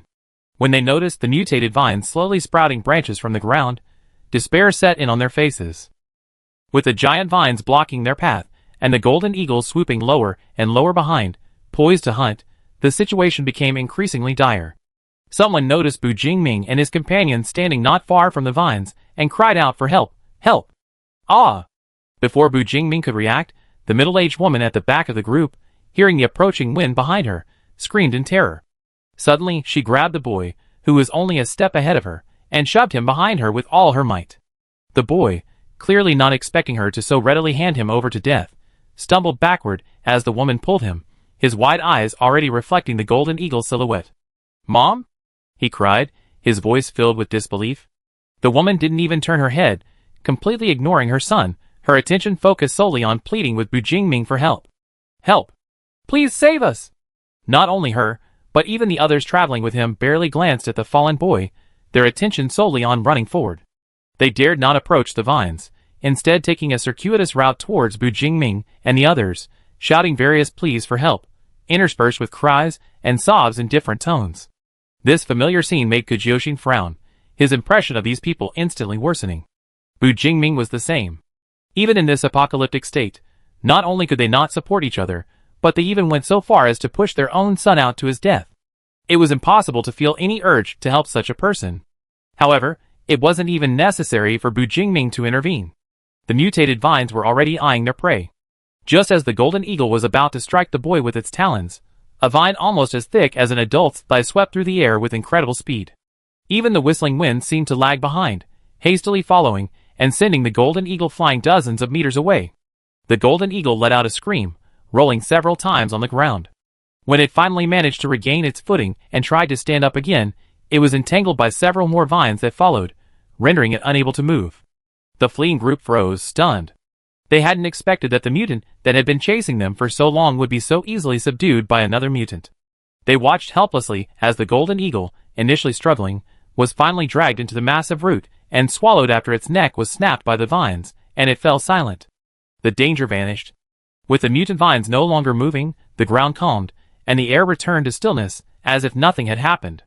The group stood there for a while before someone finally came to their senses, collapsing to the ground in exhaustion.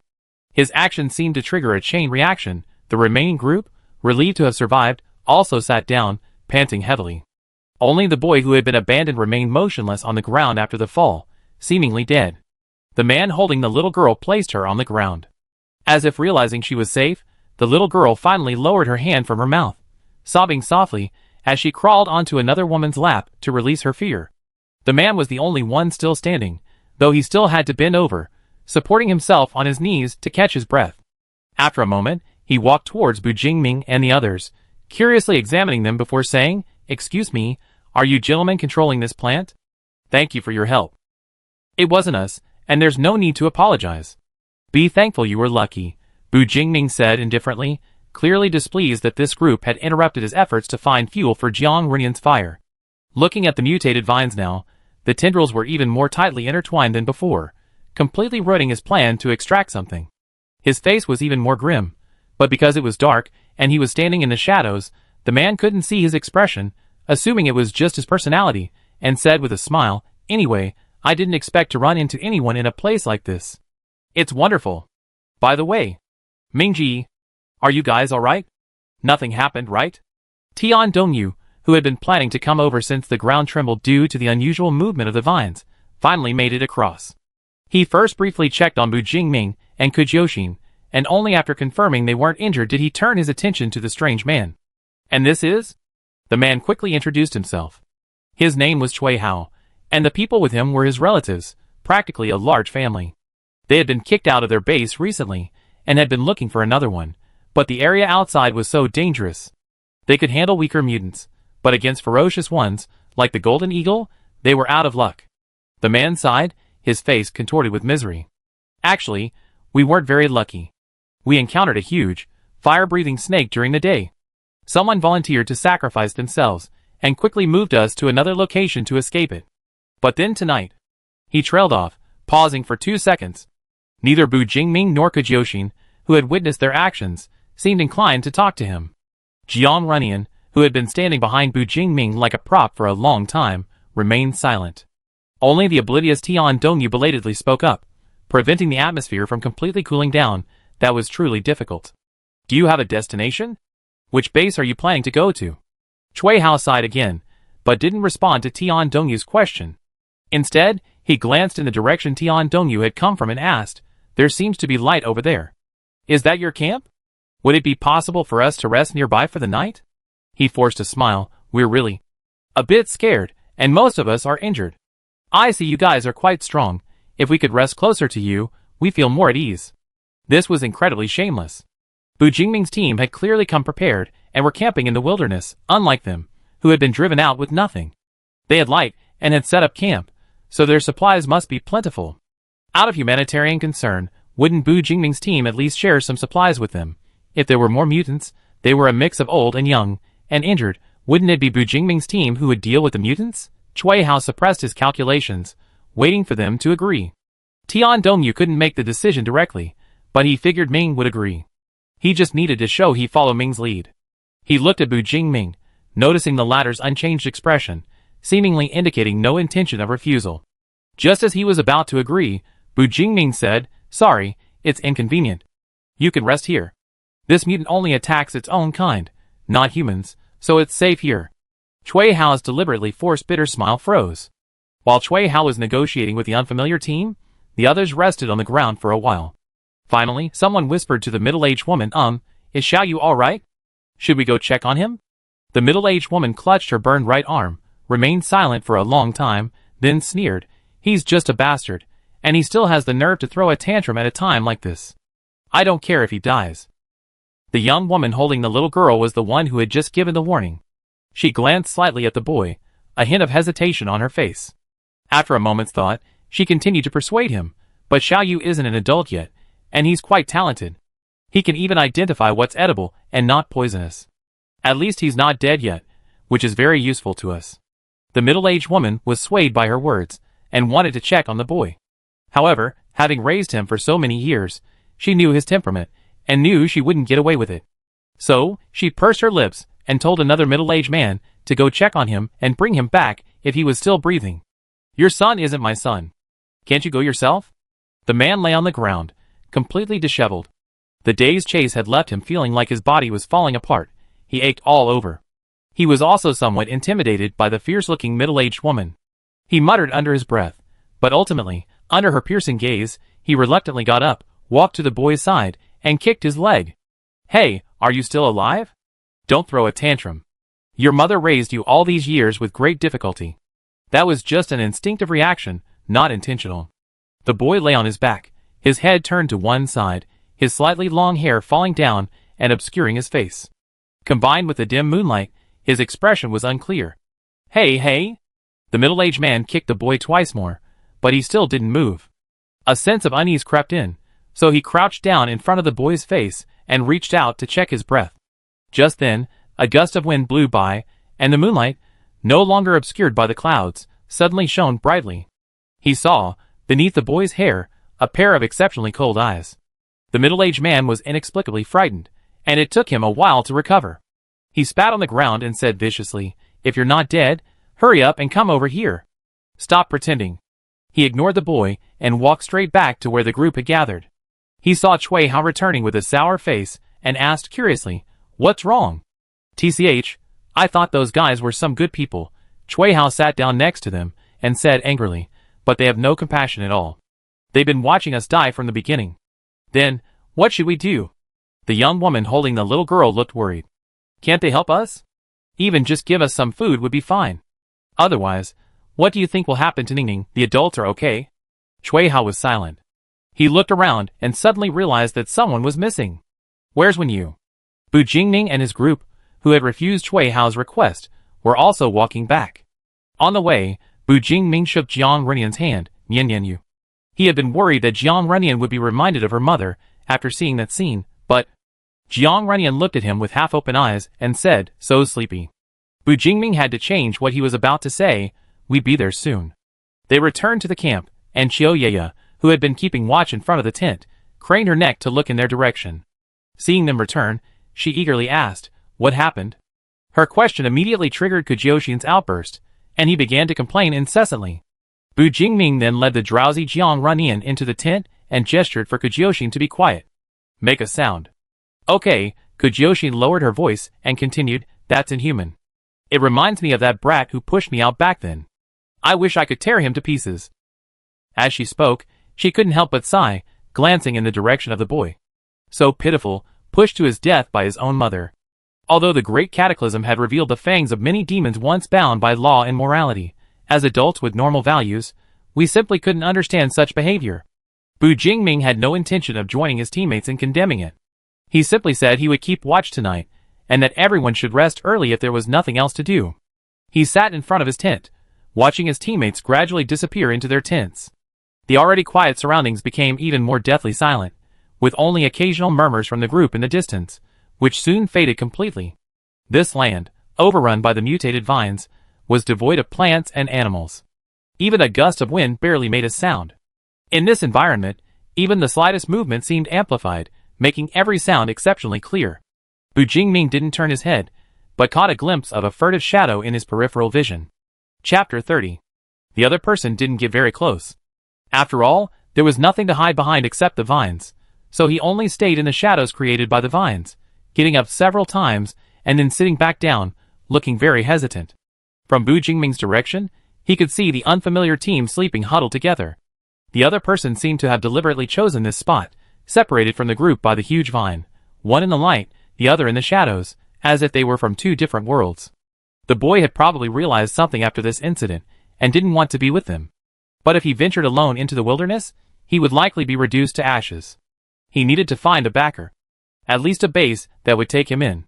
Bu Jingming easily guessed the boy's thoughts, but remained seated, letting the boy struggle with his own anxieties. Instead of worrying about that, he should think about how to get Jiang Runyan to eat. The moon shifted slightly overhead, and the boy in the distance, finally unable to sit still, was about to get up when he saw people suddenly emerge from the tents he had been secretly watching for so long.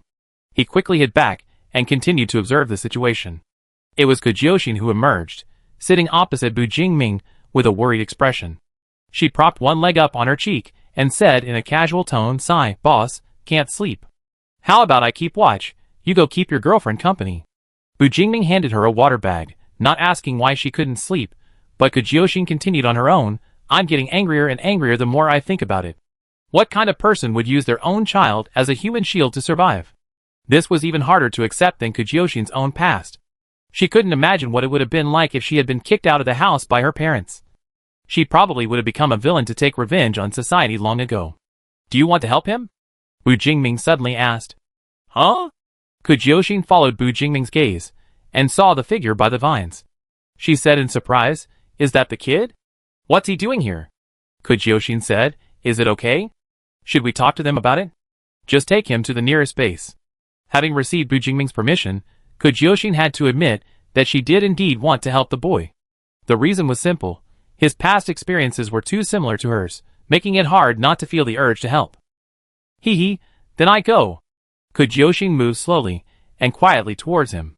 The boy, who had finally mustered his courage, looked up and unexpectedly met the smiling eyes of Kujyoshin.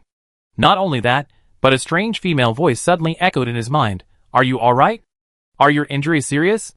Only when he got closer could he see the boy's disheveled hair, and the various cuts and lacerations on his clothes. His exposed skin was covered in bruises and bloody abrasions, a shocking sight. It seemed that Cui Hao's claim that they had been hunted by mutants for a day wasn't unfounded. The boy looked blankly at Kujyoshin, his eyes darting left and right, unable to pinpoint the source of the voice. Kujyoshin had no choice but to tell him, "Don't look anymore, it's me talking to you. This is my talent. You probably don't want those people to discover you're in contact with me, right?" "Why?" The boy finally reacted, mimicking her voice in his mind. "Why did you come looking for me?" "Never mind that. You sneaked here, weren't you planning to find us?" Kujyoshin pointed in the direction of the camp. "I give you a chance. Come with our car, and we randomly drop you off at a base. Do you dare?" The boy pursed his lips, lowered his head, and remained silent for a long time. Just when Kujyoshin thought she wouldn't get a reply, he finally said, "I go with you." "That's right. There's no future with those people who don't treat you like a human being. You would have died if it weren't for good luck. Some people should be discarded." Kujyoshin smiled and held out her hand to him. "Come on, I see they're all asleep. Let's sneak over and leave first thing tomorrow morning." The hand that came before him had a rare milky white skin, unseen since the Great Cataclysm, but it wasn't delicate. Many places had rough calluses, and faint scars from healed wounds. The boy swallowed hard, secretly wiped his hands on his clothes, and then grasped the object. He was then pulled to his feet by an immense force. They tiptoed away from the shadow of the mutated vines. When they saw the people sleeping haphazardly, the boy stopped, bowed deeply to them, and then turned to follow Kujyoshin. "By the way, what's your name?" "When you." Kujyoshin left cheerfully, leaving Bu Jingming alone outside the tent. He gazed at the bright moon in the distance, and as he looked, Jiang Runyan's image appeared before his eyes again. In the utter silence, his mind involuntarily recalled the scene of first seeing Jiang Runyan in the laboratory after the Great Cataclysm. The boy's excessively thin body was wrapped in bandages, suspended in a slightly fluorescent nutrient solution, his eyes tightly closed, like a preserved specimen, lifeless. His soul seemed to have long since dissipated in the endless pain of the past. Bu Jingming had desperately saved only an empty shell. The world was so vast, yet he didn't know where to find his lover's soul. Nian Nian.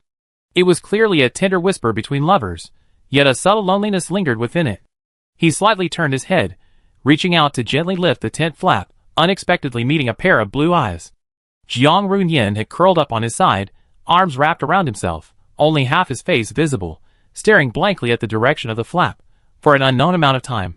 Bu Jingming was startled, then quickly leaned closer, half his body inside the tent, and whispered, "What's wrong, Nian Nian? Are you feeling unwell?" Jiang Runyan remained silent, only silently shifting her gaze, her eyes fixed on a certain angle, lost in thought. This familiar feeling of being excluded, the first time it would have been disorienting, but the second, the third time, Bu Jingming was surprised to find that he had actually grown accustomed to a fact he could never have accepted before, being pushed out of his heart by Jiang Runyan. No matter which direction he went, he would only see a towering and solid barrier. "Yin Yin? Are you hungry? Or is your head hurting again?" He simply slipped inside, tentatively taking Jiang Runyan's hand. Without any protest, he naturally bent down and placed a kiss on the back of her hand. "I'm not feeling unwell anywhere, I just can't sleep." Jingming, Jiang Runyan whispered in the overly quiet night, like a barely perceptible breeze, "I'm just thinking about many things I can't understand. Why me of all people?" His tone was initially full of confusion, but by the end, a spasm in his throat and falling tears prevented him from uttering his already unclear thoughts. "There are so many people. Why is it that I have this power? Why am I the one being ripped apart piece by piece with knives?" He tried to widen his eyes, but still couldn't make out the blurred image of Bu Jing. "Jingming, have you ever experienced having your skin peeled back, your flesh cut and bones sawed away, while you're fully conscious? Do you know how painful that is?" His voice was so soft it was almost inaudible, the suppressed sobs more pronounced than the words themselves. "So I want to die, is that wrong?" Jiang Runyan seemed to need no response from Bu Jingming. He just kept repeating something to himself until he could no longer speak, until he drifted off to sleep amidst countless tears streaming down his cheeks. Only then did Bu Jingming realize that he had been clenching his teeth so tightly that his muscles and facial bones ached. He heard clearly that Jiang Runyan's last words before falling into a deep sleep were, "Can you please stop holding me back?" For the first time in 5 years, Bu Jingming wondered if his persistence was a mistake. If Jiang Runyan persisted. Bu Jingming pressed his hand to his chest. He understood one thing. If Jiang Runyan insisted on asking him for something, he actually had no way to refuse. But if Jiang Runyan didn't exist, then there would be no need for Bu Jingming. "Nian Nian, wait a little longer." Bu Jingming clenched the overly bony hand in his palm, his lips parting slightly. If I find that person and kill him, and you still feel pain, I will help you fulfill your wish." He paused, then added, "But if for even a second you think things aren't so bad after all, I will hold you tight, and mold this world into the way you want it to be." "Boss!" I brought him back. "Hey, where are you? Asleep? Weren't you supposed to be on watch?" Kujoshin brought you back to the camp, only to see a lone portable lamp outside. Looking around, he saw only one tent flap slightly ajar, letting in a few rays of moonlight, through which he could vaguely see figures moving about. "Okay, I can keep watch, but you?" Kujoshin shrugged, turning to look at Wenyu, feeling a bit awkward.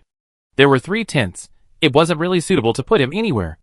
If Tian Dongyu hadn't started acting strangely, Kujoshin would have already woken him up and stuffed Wenyu into his tent.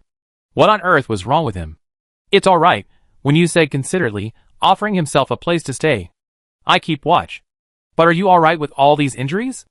Wenyu shook his head. "One more night won't make a difference." Kujoshin thought for a moment, then a sudden inspiration struck her. "No, I keep watch. You can sleep in the car. That way, you can avoid being discovered by those guys. It's a win-win situation." She couldn't help but praise herself inwardly for being a genius. She led Wenyu to the car, waving goodbye before closing the door. "Good night." "TSK, what a waste. You go meet up with Wu. If you can't bring A01 back, neither of you need to come back." "Boss," a call from Wayman Base. Chapter 31. Before dawn, Bu Jingming, who hadn't slept all night, heard a commotion nearby. It sounded like people were talking. He carefully moved the arm he used as a pillow for Jiang Runyan for most of the night, got up, and stretched his aching body as he left the tent. "Hey boss, up so early?" Kujyoshin, who seemed to find sitting too tiring and had simply laid down in the open space, still chewing on some unknown grass root, sat up abruptly when he saw Bu Jingming, spitting out the grass root. Aren't you going to spend more time with your girlfriend? What's all that noise over there? In such an open field, it was easy to pinpoint the source of the sound. Bu Jingming glanced in the direction of the unfamiliar group. Their voices were getting louder and louder, threatening to escalate into a major argument. Oh, so those people finally realized the kid ran away, and now they're blaming each other. Kujyoshin had been silently watching the drama unfold for a long time, and was just lamenting that there was no one to share it with. Now, grabbing Bu Jingming, he launched into a tirade. That guy before, wasn't his name Chui Hao?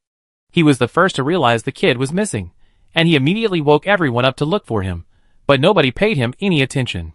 The kid's mother even said to let him die, let him run away if he wants, because when he realizes he can't survive on his own, he have to immediately come back to them.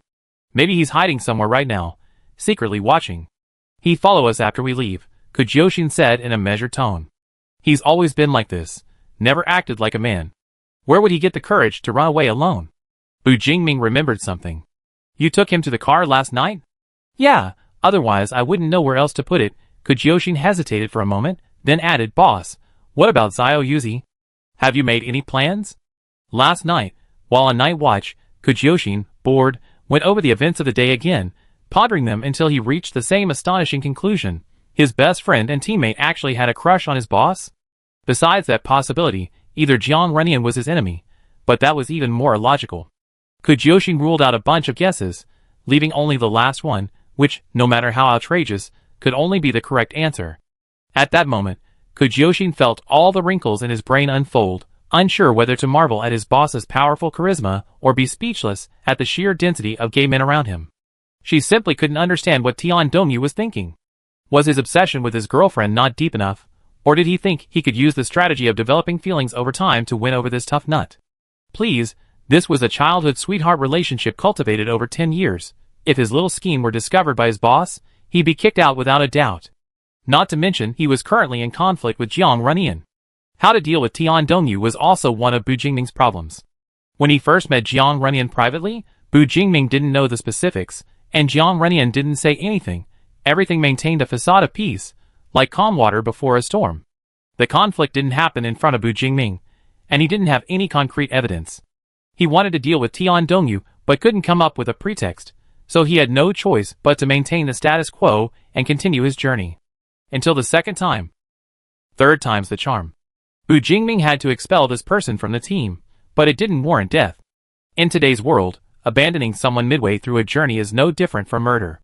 If Tian Dongyu could control himself afterward, taking him to a nearby base might be the best option. It would be good to take that boy along too, so they could keep each other company. Kujyoshin waited for a long time without his boss speaking. Just as he was about to speak, 2 or 3 people suddenly appeared in their field of vision, walking towards them. Leading the way was Chui Hao, with a man and a woman, both looking worried and anxious as they approached the camp. Bu Jingming glanced at Jiang Renian's tent, then walked out and stopped the 3 of them about 4 or 5 meters from the camp. What's up? Sorry to bother you, I just wanted to ask if any of you have seen one of our people, Chui Hao said apologetically with a smile. It's that slightly shorter boy with a bit of long hair, I don't know where he's gone. You know how dangerous it is outside these days. His mother is so worried about him running around like that. The young woman sighed. Kujyoshin followed closely behind Bu Jingming, nearly rolling her eyes at the words. If she hadn't been on night watch and overheard everything they said, she would have believed them. Never seen him, Bu Jingming said calmly, pointing to Kujyoshin. She was on night watch last night, you can ask her. Before the 3 pairs of eyes could speak, Kujyoshin decisively shook her head. I don't know, I think I just saw him a little while ago, but he didn't come this way. Chui Hao narrowed his eyes, his scrutinizing gaze sweeping over the 2 people in front of him, paying particular attention to their facial expressions, seemingly considering the possibility of them lying. However, one was expressionless, almost like he had a facial paralysis, while the other had a serious expression and a determined look in his eyes. It was impossible to tell whether they were lying. Just then, another person emerged from a nearby tent, adjusting their glasses as they approached. Brother Ming, Sister Xian, what are you talking about? Oh, nothing, they embarrassed themselves, Kujyoshin said, her mind racing as she looked at Tian Dongyu with a strange expression.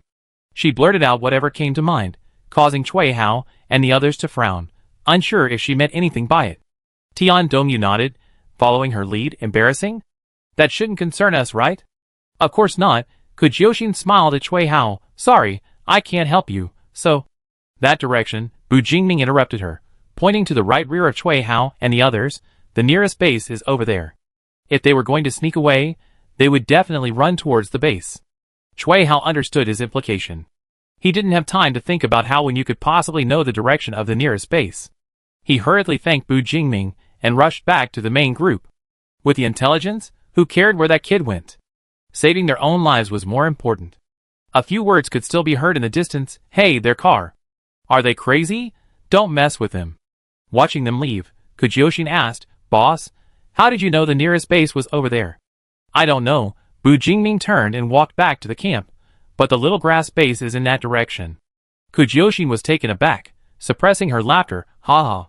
Then, there is indeed a base. It's just not the closest one. She followed Bu Jingming away, leaving the neglected Tian Dongyu standing there, watching their departing figures, his right hand slowly clenching into a fist, his face ashen. After a long while, he finally started walking towards the camp. After this little incident, the sky gradually brightened. When they returned to the camp, they were surprised to see Amao standing on the top of a tent. The curtain of the tent where Amao was located was also pulled open, revealing a small gap. It seemed that Chiyoyaya had also woken up. Since most people were awake, it was a good time to pack up and prepare to leave. Bu Jingming lifted the curtain, originally intending to carry Jiang Runyan to the car if he hadn't woken up, but unexpectedly, the other party was also awake, and had even lifted the coat covering him and sat up. It's still early, why don't you sleep a little longer? Jiang Runyan shook his head. No, I slept too long. Hearing this, Bu Jingming took out the water bag he had specially prepared in the tent, unscrewed it, and handed it to Jiang Runyan. There's no way to get water now, but I make you some honey water when we get back to Tianning. You still remember? Things related to you, of course I remember. That winter, they, still high school students, took leave from school. After burying Jiang's parents in the morning, Jiang Runyan went back and said he wanted to sleep. He slept from morning until late at night. During that time, Bu Jingming hesitated many times about whether to wake him up to eat something, but in the end, he chose to pry open the locked door and silently stay by his side. When Jiang Runyan woke up in the middle of the night, he wasn't surprised to see Bu Jingming on the other side of the bed.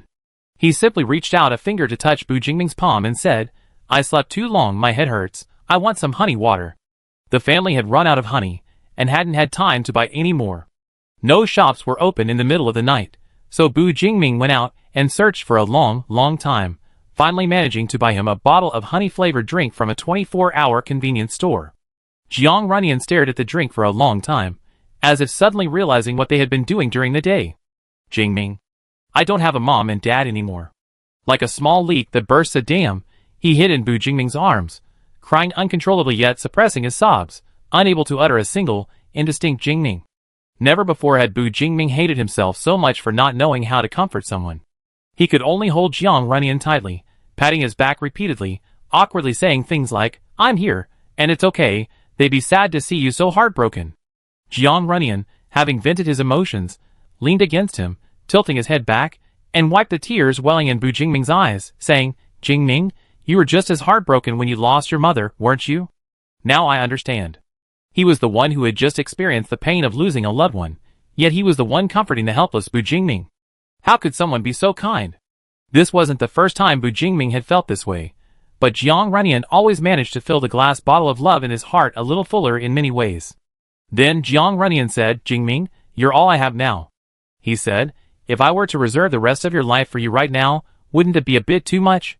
Bu Jingming grabbed a tissue from the bedside table and wiped his face clean, then bent down slightly and pressed his forehead against his.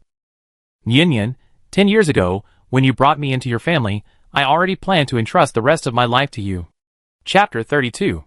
Jiang Runyan stared at the water bag handed to him, then suddenly raised his arm and forcefully slapped Bu Jingming's hand away. The movement was sudden. The water bag fell to the ground, water gushing out and soaking a small patch of the tent fabric. Bu Jingming was stunned for a while before the stinging pain on his skin reminded him to first pick up the water bag, then shift his gaze back to Jiang Runyan. Yin? What's wrong? He didn't answer, and a silence fell over the tent. Only then did Bu Jingming see 2 tears in the corners of his eyes in the dim light. Jiang Runyan said, "Jingming, don't bring up the past anymore." His tone was calm, with only a barely perceptible unease, creating a stark contrast with his tearful eyes. "I'm not the Jiang Runyan you know anymore. All those things you mentioned, the person you miss, are no longer me. Don't dwell on the past." Bu Jingming watched in the darkness as he lowered his head, his breathing fluctuating, his hands clenching tightly on the ground until his whole body trembled slightly. Only then did Bu Jingming reach out to grab his wrist, stopping him from hurting himself further. "I'm sorry." Bu Jingming slid his hand from Jiang Runyan's wrist to his palm, his thumb gently massaging the area, feeling several crescent-shaped indentations. "If you don't like it, then we won't mention it. You can forget everything from the past, as long as it makes you feel more comfortable. But, are you still willing to accept the Bu Jingming of today?" Jiang Runyan didn't speak, only his eyes widened, tears gradually forming a continuous stream. As the sky grew brighter, Bu Jingming could see the bewilderment and helplessness in those deep blue eyes, as if this question was an unsolvable puzzle for him. After a long while, Bu Jingming heard his voice. "What if I say no?" Bu Jingming wiped the tears from his face with his sleeve, unsurprised by the answer. "Then no, but I won't let go. So you could only stay by my side for this life, the next life, and the life after that." Jiang Runyan choked, wanting to say that if that's the case, then why ask at all, and also wanting to say that it's so unreasonable. As if reading his thoughts, Bu Jingming smiled, "So that someone won't say I'm tyrannical again. Alright, stop crying, we're leaving." Jiang Runyan didn't speak anymore, but slowly followed Bu Jingming out of the tent. After all their commotion, only one of the 3 tents remained. Fortunately, no one stayed outside to laugh at them. Instead, they had gathered around the off-road vehicle, seemingly talking about something. "Let's go," Bu Jingming said nimbly, packing up the tent and carrying it in one hand. With his other hand, he found Jiang Runyan's hand and took it into his palm. "We had a temporary teammate last night. They're probably getting to know each other right now. Let's go check it out." They walked over and, sure enough, saw Kujyoshin standing outside the driver's side door, leaning against the door giving his final summary. "Anyway, let's do a good deed, take him to the next base, and it won't delay anything." When you nodded vigorously in the car, repeatedly assuring them that he wouldn't cause them any trouble. Kujyoshin turned his head and saw Bu and Jiang approaching, smiling. "Oh, you two finished your private chat? Then we should get going." Even in this modified SUV, the interior was somewhat cramped after cramming in 6 people. When Yu, being one of the extras, consciously placed himself in an empty seat without vying for a place. Before leaving, Chiyoye glanced one last time at the location of the mutated vines, feeling as if she had forgotten something, but couldn't quite put her finger on it, so she gave up and got into the car. Tian Dongyu drove, Kujyoshin took the passenger seat, and Chiyoye distributed small round cakes, no bigger than the palm of her hand, to the group in the back. Although they weren't heated and were cold and hard, they were still better than compressed rations. When Yu was practically overwhelmed with gratitude upon receiving the cakes. Although he didn't show it much on his face, judging from the way he chewed each one 10 or 20 times, he probably hadn't eaten much proper food during their escape in the wilderness. After studying the map and pointing out the direction of travel, Bu Jingming fastened Jiang Runyan's seatbelt and placed a small round cake in Jiang Runyan's hand, telling him to eat as much as he wanted and to put it back if he didn't want any. Unexpectedly, Jiang Runyan obediently took the cake, said nothing, and silently ate it, finishing it quickly in the slightly swaying carriage. Seeing this, Bu Jingming guessed he was finally feeling hungry and asked cheerfully, "Want some more?" Jiang Runyan paused, then nodded. Bu Jingming gave him another one. Jiang Runyan's chewing speed noticeably slowed down when eating the second one, but he still finished it after a little more time. When asked again, he still nodded.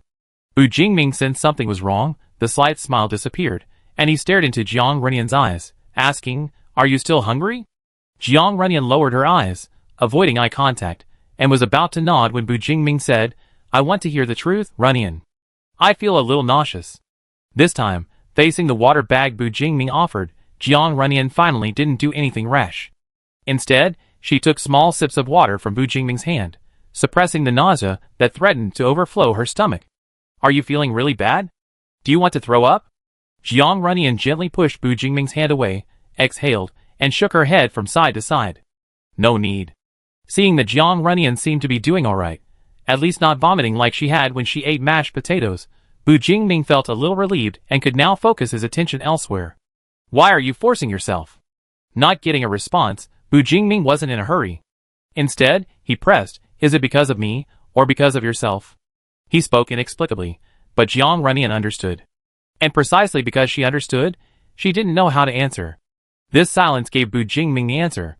He sighed, placed his hand on Jiang Runyan's stomach, and gently pressed clockwise. "It's because of me, isn't it? You feel a little guilty just now, so you're planning to be more obedient?" For the first time, Jiang Runyan felt that knowing each other too well wasn't good. Being with Bu Jingming was like walking down the street without underwear. His thoughts and feelings were completely transparent. The warmth from the friction and pressure gradually enveloped her stomach, reducing the discomfort considerably. Jiang Runyan was almost completely enveloped in Bu Jingming's arms. Inhaling that slightly unfamiliar scent, Jiang Runyan opened her lips, but before she could utter a single syllable, a hand covered her mouth. Bu Jingming used both hands on Jiang Runyan. Thankfully, all he had to do next was speak. "Forget about apologizing. I don't want to hear it." Having his thoughts and words repeatedly guessed and interrupted by Bu Jingming, Jiang Runyan couldn't help but feel a little embarrassed and angry, and he bit Bu Jingming's palm hard. Actually, he didn't really bite. Instead, his lips touched his palm, leaving a kiss. Bu Jingming chuckled softly, removed his hand from Jiang Runyan's mouth, and instead went to smooth his unruly hair. "Yin Yin, I hope that from now on you can put your own feelings first, okay?" Kujioxin rested his chin on his hand on the car window, glancing at Tian Dongyu, who was driving, out of the corner of his eye. He saw Tian Dongyu focused on the road ahead, holding the steering wheel, and it was unclear whether he had noticed what was happening behind him. Thinking about it, it was still a pity. Things were going well, and now even being friends was difficult. She sighed inwardly, and used her mental link to speak to Qiu Yeye in the back seat. "Sigh, look at Boss and Runyan." Whispering like that, they're oblivious to the world around them. It was definitely not very friendly to single people. Qiu Yeye nodded vigorously, her movements so exaggerated that she almost dropped the cat on her shoulder. "Ah, sorry, cat, I won't move anymore." "How can it hear you if you're talking in your head?"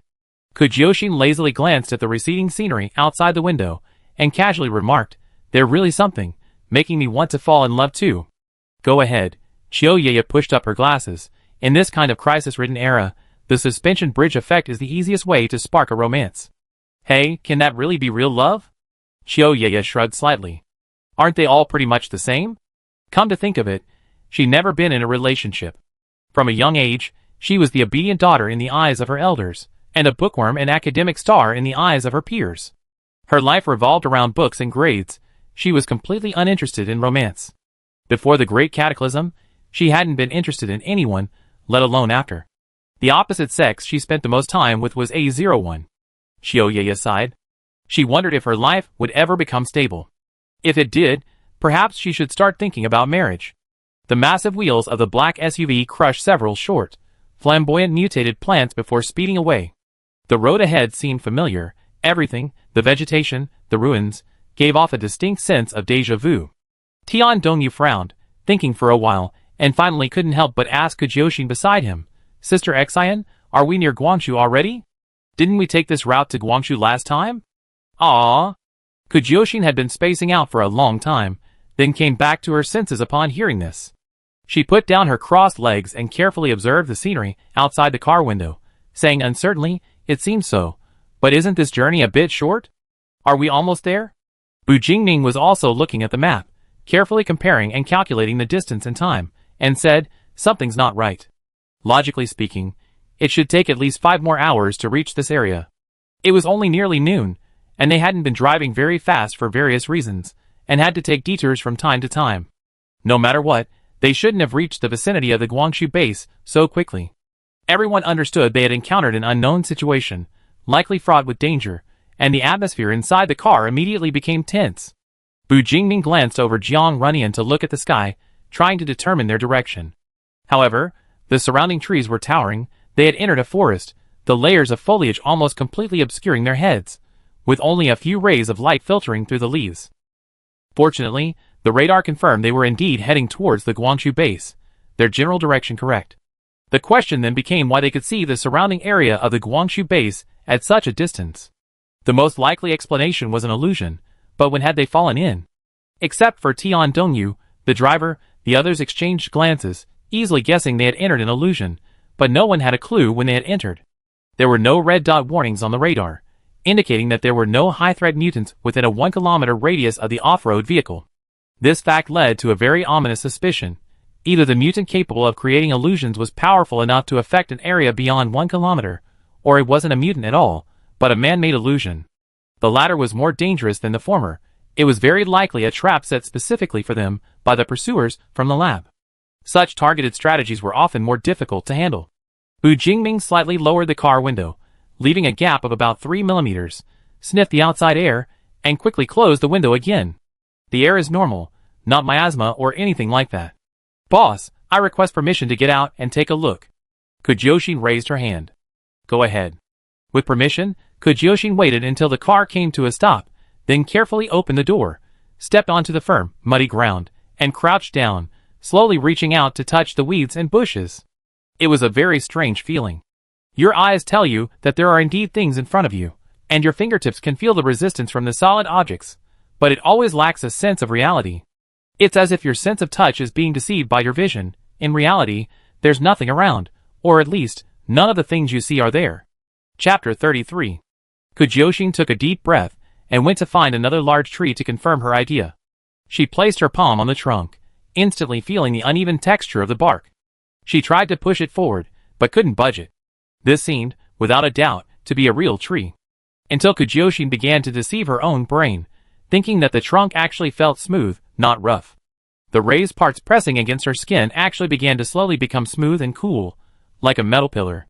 Kujoshin withdrew her hand, returned to the car, and said, a complete visual illusion, deceiving the brain through the eyes.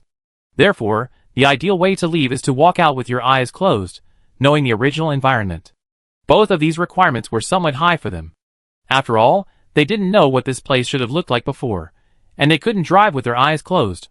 This was undoubtedly challenging humanity's fear of the unknown. Tian Dongyu gripped the steering wheel, glanced at Bu Jingming in the back seat through the rearview mirror, and asked, Brother Ming, what should we do? Before Bu Jingming could speak, Wen Yu, who had been quietly keeping a low profile in the back seat, suddenly spoke up, this environment should be created by some kind of mutated butterfly. He paused, then added, it could also be a moth. Huh, how do you know? Kujoshin turned halfway around from the front seat to look at him. Your talent? Wen Yu nodded. My talent is butterfly control. I can also control moths, which belong to the same genus as butterflies. However, it's strange, a puzzled look appeared on his face. Since I awakened, I've only been able to control them, but just now, I think I heard a cry for help from that mutated butterfly. Just as Kujoshin got out of the car to investigate, a muffled voice suddenly echoed in Wen Yu's mind. Help, help me, please. The voice was initially very weak, so weak that Wen Yu couldn't make out the content at all, and wasn't even sure if someone was speaking. It wasn't until Kujoshin returned to the car after investigating that the voice became clearer. Please help me. Let me. Although the voice was clear, the content was fragmented and even somewhat incoherent. Wen Yu tried hard to understand it for a long time, and could only conclude that the other person was trying to ask for help.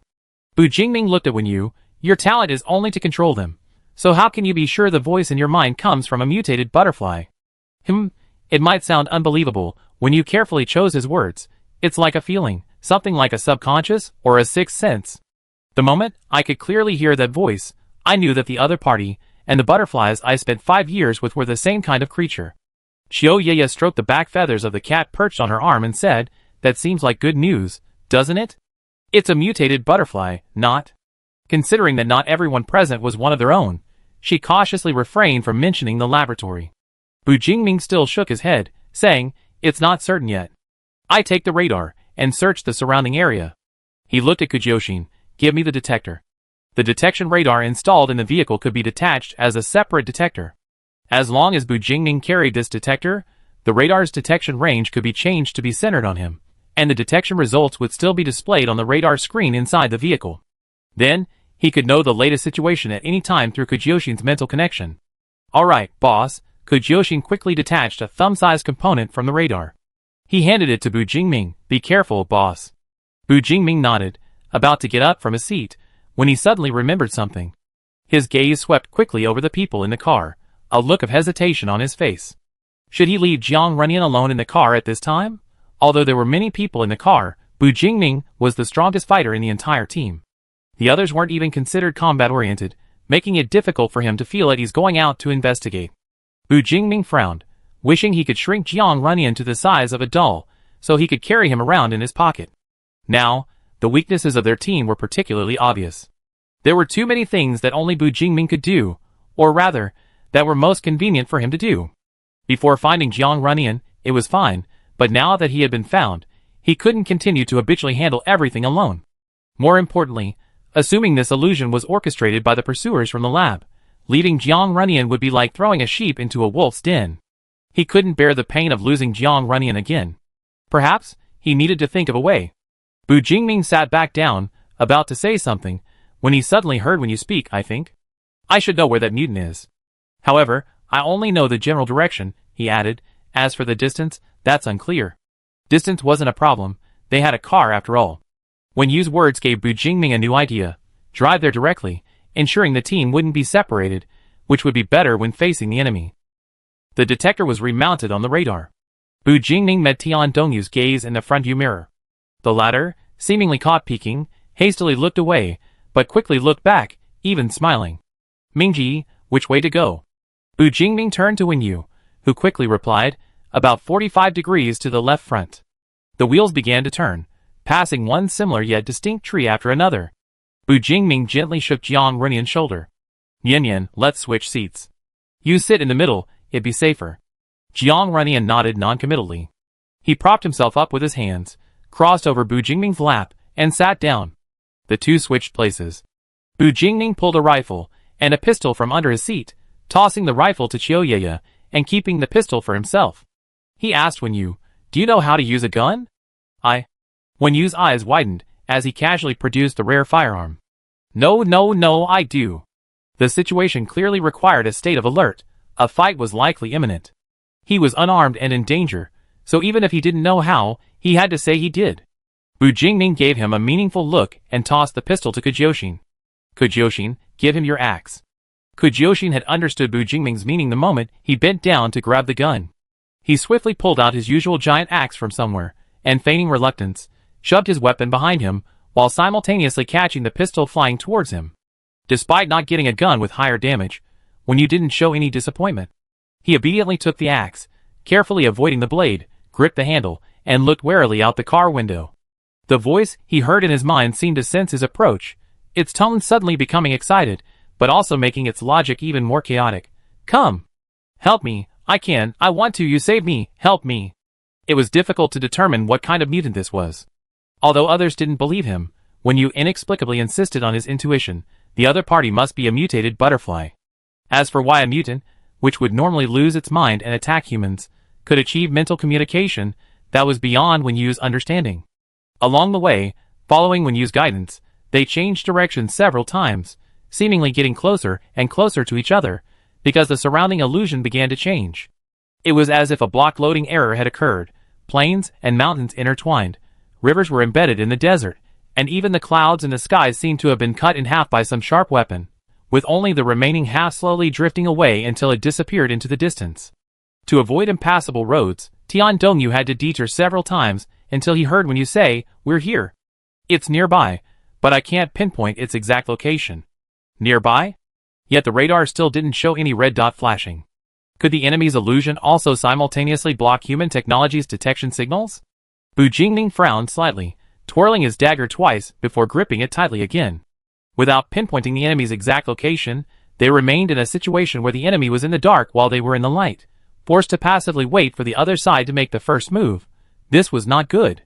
Looking at their surroundings again, it was no longer the familiar scenery around the Guangzhou base. Instead, it was a desolate land.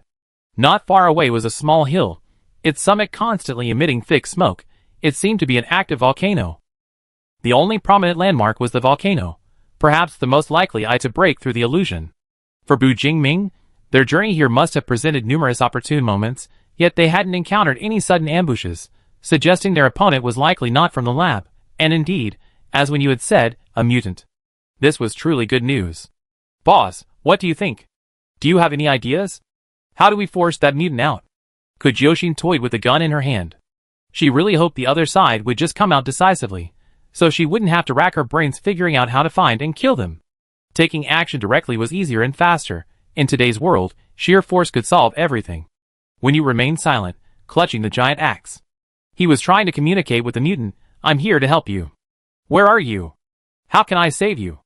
I'm here, I'm here.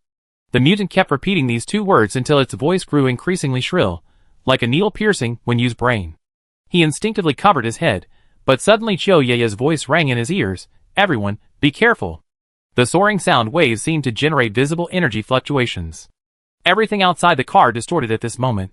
The illusion shattered inch by inch, finally revealing the true appearance of the surroundings. Chapter 34. The off-road vehicle was perched atop a cliff, its two front wheels half suspended in midair, 1 centimeter more, and it could plunge off. Directly in front of him, about 10 meters away, hovered a gigantic, unconventional mutant. This was a definition Bu Jingming had temporarily set in his mind, but anyone could see that it wasn't the kind of mutant they were used to. When the energy fluctuations occurred, Bu Jingming instinctively sat up straight, shielding Jiang Runyan behind him. He maintained this posture, cautiously watching the illogical mutant. Normally, mutants retain at least 60% to 80% of their original form. They can be identified as a person, an animal, or a plant. But the mutant before them had an upper body that was a naked man with long black hair, while its lower body was a huge, bulging, worm-like mass, constantly writhing and secreting mucus. Not only that, but behind it were a pair of large, ornate, vibrant blue and yellow butterfly wings. What an eerie sight! The slowly fluttering wings, defying physics, suspended him in midair. The not-so-intense sunlight filtered through the thin butterfly wings, inexplicably lending an air of holiness. The man's head was bowed, his dry, straw-like hair obscuring his face, but unable to conceal his emaciated body. At the bottom, a slick, oily, writhing worm-like tail appeared, like a parasitic maggot that had absorbed all of his energy. Bu Jingming couldn't determine whether the mutant before him was human or insect-like. Upon their sudden encounter, neither side made a move. Tian Dongyu didn't dare shift into reverse, fearing the strange mutant might suddenly unleash its power and wipe them all out. Kid, is this the one you said spoke in your head? Kujyoshin tilted his head slightly and asked in a low voice, why did it suddenly appear? Isn't it attacking? Is it really here for help? But why would it need help? There was nothing nearby that could threaten its life, not to mention its ability to create illusions. No one would doubt that it was the overlord of this area. When you swallowed hard and said in a low voice, I don't know either. I just asked it where it was and how I could help it, and then it suddenly did this. Seeing that the mutant opposite them wasn't moving, Tian Dongyu finally dared to shift into reverse and slowly back up until the black SUV was away from the cliff edge and stopped in a safe enough position where it wouldn't be easily knocked off the cliff by the mutant. Only then did everyone's hearts finally settle. Jiang Runyan quietly peeked out from behind Bu Jingming's shoulder, saw the mutant in the distance, blinked his beautiful eyes, and quickly withdrew them again. This movement was quick and subtle. No one in the car noticed his actions for a moment, instead discussing the current situation. Chioye placed her finger on the trigger of her rifle and asked nervously, so what should we do now? Talk to it again, or just take action? Or, should I go and try to communicate with it again? When you took a deep breath, grabbed his giant axe, and flung open the car door. He jumped down and turned to see Kujyoshin getting out as well. It's too dangerous for you to go alone. I'm coming with you. Oh right, Kujyoshin suddenly remembered something. You said it speaks in your head. Isn't that similar to my talent? Could I act as a relay station and share your conversations? She patted Wen Yu's shoulder, then turned to Bu Jingming. To avoid any mental contamination, it's decided it's you, boss. Bu Jingming? ? Kujyoshin's cheerful voice echoed in his mind. After all, boss, you're the strongest among us. The capable should do more. Remember to save me, if I get affected? How did things turn out like this? Bu Jingming sighed inwardly, not stopping Kujyoshin's actions. Being able to communicate directly with her would resolve the situation much faster. He couldn't help but worry that Jiang Runyan would get tired, uncomfortable, and unwell if they lingered any longer on the road. Kujyoshin, and when you slowly approached the mutant, until they stood about 5 meters from the cliff edge. Kujyoshin activated her innate ability, searching the boundless river of consciousness for mental fluctuations that didn't belong to any of the team members. She nodded to Wen Yu, who then tried to communicate with the mutant again. How can we help you? A01.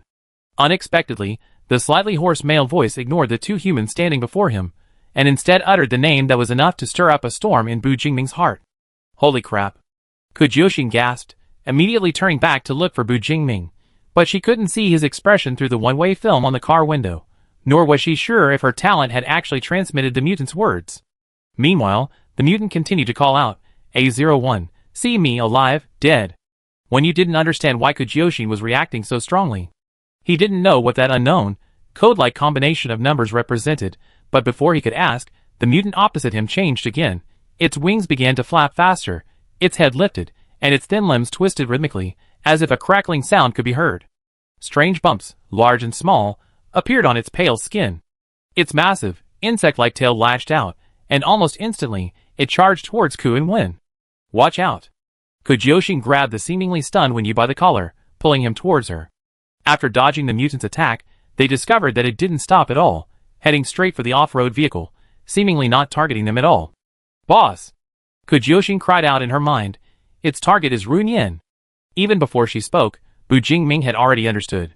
He pulled Jiang Runyan out of the car, while Tian Dongyu floored the accelerator, driving in the opposite direction to quickly create distance between them. Nian Nian, do you know it? It was just calling your name. Bu Jingming asked, using the shadows to create distance from the mutant, while slightly bowing his head. Jiang Runyan was silent for a moment, then nodded. I've seen it. At that moment, Bu Jingming quickly guessed why this mutant was so unusual. It was most likely an experiment in the laboratory, just like Jiang Runyan. Furthermore, it seemed to have undergone a completely different type of experiment than Jiang Runyan. Bu Jingming didn't ask any further questions, instead focusing his attention on the mutant's pursuit. The mutant wasn't slow, and it was quite surprising how such a pair of thin, translucent wings could support such a massive body at such a rapid pace. On the contrary, he was carrying someone, which inevitably restricted his movements. At this rate, they would soon be caught. Behind the cliff was a sparse forest, offering little restraint. He decided to first place Jiang Runyan in a safe location, then find an open space to fight the mutant. But the mutant seemed to have suddenly gone berserk after learning of Jiang Runyan's presence. He wondered if simple physical damage could divert its aggression. Bu Jingming didn't just run forward blindly. Instead, he used the forest to maneuver around the mutants. The mutants, unable to catch up, seemed increasingly enraged. Their tails began secreting a translucent slime. With a sudden flick of its tail, it flung several streams of slime forward, a few drops landing on the ground and sizzling, corroding small holes. These streams of slime attacked in a dispersed manner, subtly forming an encirclement towards Bu Jingming. He tried to manipulate his shadow to deflect the slime, but whether due to its excessive speed or some other reason, the slime pierced through the shadow like arrows, precisely chasing after Bu Jingming from behind. Since he couldn't block it, he could only dodge. Bu Jingming grimly dodged several waves of slime attacks, using Shadow Strike to ensnare the mutant's wings. However, because he was distracted by dodging, he couldn't land an effective attack. Bang! A gunshot rang out from somewhere. Bu Jingming saw the mutant try to dodge the bullet, but its movement suddenly froze. Even its wings flapped erratically, nearly causing it to plummet to the ground. However, this also allowed it to avoid the bullet. The rapidly spinning metal grazed its skin, leaving a wound, but no blood. Taking advantage of its momentary lapse in concentration, Bu Jingming swung a dagger, aiming straight for its heart. Unfortunately, the mutant had already reacted, twisting its body to dodge the dagger. It then launched another wave of slime at Bu Jingming, this time changing its strategy. Instead of large, scattered attacks, it sprayed small, dense wads of slime, forcing Bu Jingming to run a considerable distance to completely avoid the corrosive substance. In that case, Bu Jingming simply stopped dodging. Taking advantage of the extra layer of clothing he was wearing, he turned his back, using himself as a shield to completely protect Jiang Runyan. Jiang Runyan buried her face in his chest, struggling to lift her head. Jingming. It's alright. Bu Jingming felt the heat on his back. Without turning around, he manipulated his shadow to retrieve the thrown dagger and hold it in his hand again. Yen Yen, I distracted for a moment, then you run towards Kujiyoshin. With Jiang Runyan's words in mind, he couldn't act freely. He had to change the current situation. Jiang Runyan pursed her lips and nodded in agreement. Bu Jingming quickly turned halfway around so he could see the mutant's movements and whispered, I count to 3. In an instant, the mutant flew towards them, the distance between them rapidly closing, but what came towards them wasn't anything else but a large amount of slightly greenish, translucent slime. Oh no, it's too late to dodge. Chapter 35. At the critical moment, a water shield suddenly rose in front of the two, diluting and slowing the slime as it passed through. This gave Bu Jingming an opportunity. He quickly retreated while flashing to the right towards Kujoshin. Taking advantage of this moment, he shoved Jiang Runyan, planting a shadow anchor on him. 3. Before he finished speaking, Jiang Runyan had already run out without hesitation, but he slowed down after only a few steps, his breathing rapid and his face pale. Kujoshin rushed to catch him, allowing the two to retreat to a safe place to rest. Seeing Jiang Runyan successfully escape the attack range, Bu Jingming decisively charged forward, his dagger and shadow simultaneously attacking the mutant, giving it no chance to turn around and go after Jiang Runyan. Ah! Facing Bu Jingming, the mutant opened its mouth wide, emitting a shriek using human organs. Its butterfly wings fluttered frequently, and under the sunlight, fine powder visibly scattered. This was even harder to avoid than the slime. Bu Jingming had no choice but to hold his breath, close to the mutant, and with a flick of his wrist, the dagger plunged into its shoulder from top to bottom. Just as Bu Jingming and Jiang Runyan had lured the mutant away, the rest of the team hadn't been idle either. After Kujoshin pulled Wenyu and the two in the car together, he said anxiously, "Why are we fighting again so suddenly? Can this thing even be communicated with?" "Sorry, I don't know." Wenyu frowned, his face full of guilt. "I tried to talk to it, but I didn't get a response at all. Looks like we have no choice but to fight." Kujoshin strode to the driver's seat, pulled open the car door, and said to Tian Dongyu, "Don't just sit there. Only a few of us know how to fight. This is a matter of life and death, don't be stupid at a time like this." Tian Dongyu met her gaze, then quickly looked away as if burned. After a few seconds of silence, he took his usual long machete from the car, jumped out, and looked towards the mutant. He hesitated again, then stood still. Ignoring him, Kujoshin raised her arm, aiming at the mutant's figure from afar, while taking the time to instruct Chiyo and Wen, "You two stay here and protect yourselves." Chiyo Yaya, inexperienced with dealing with such elite mutants, obediently nodded. "When you said, I should be able to try and influence it. After all, it must have butterfly genes, otherwise, I wouldn't have been able to hear its thoughts." "That's fine too. Just be careful," Kujoshin said, quickly focusing all her attention on aiming. Because both sides were moving too fast, she constantly adjusted her gun, unable to find a suitable moment to fire. Finally, she seized an opportunity and decisively pulled the trigger. Wenyu also activated his innate power at that moment, concentrating all his attention, successfully causing the mutant to freeze for a second. Unfortunately, this meager effort had little impact on the battle. Hearing Bu Jingming's words transmitted through the mental link, Kujoshin, who had initially intended to join the fight with his giant axe, had to change his strategy and ran to bring Jiang Runyan to safety. "Runyan, are you alright?" Kujoshin patted his back worriedly to help him catch his breath. Just as he was about to call Tian Dongyu to cover for their leader, he saw Tian Dongyu, who had been standing to the side for a long time, finally make a move after setting up a water shield to block the attack. He rushed over with his long cleaver and slashed at the mutant's wings. The blade whistled through the air, and the mutant hastily swerved to dodge the cleaver, but couldn't avoid Bu Jingming's dagger. Having suffered repeated setbacks, one would expect the mutant to become even angrier, but it merely flung the dagger aside, retreating to create distance between itself and the two. It spoke again, and surprisingly, its speech was somewhat human. "No, don't." It raised its face, black hair sliding down its cheeks to reveal a ghastly expression. Its lips, so withered they seemed devoid of flesh, opened and closed. "Please save me." It still possessed human consciousness? Bu Jingming cautiously stopped, tentatively asking, "How can I save you?" "Kill me." Unlike the previous indistinct words, these 3 words were exceptionally clear. But before it finished speaking, it seemed to lose consciousness again, its arms flailing, its wings fluttering, and in broad daylight, it vanished from their sight. Damn it, another illusion. Bu Jingming jerked his head around. Tian Dongyu, who had been standing beside him just moments before, was gone.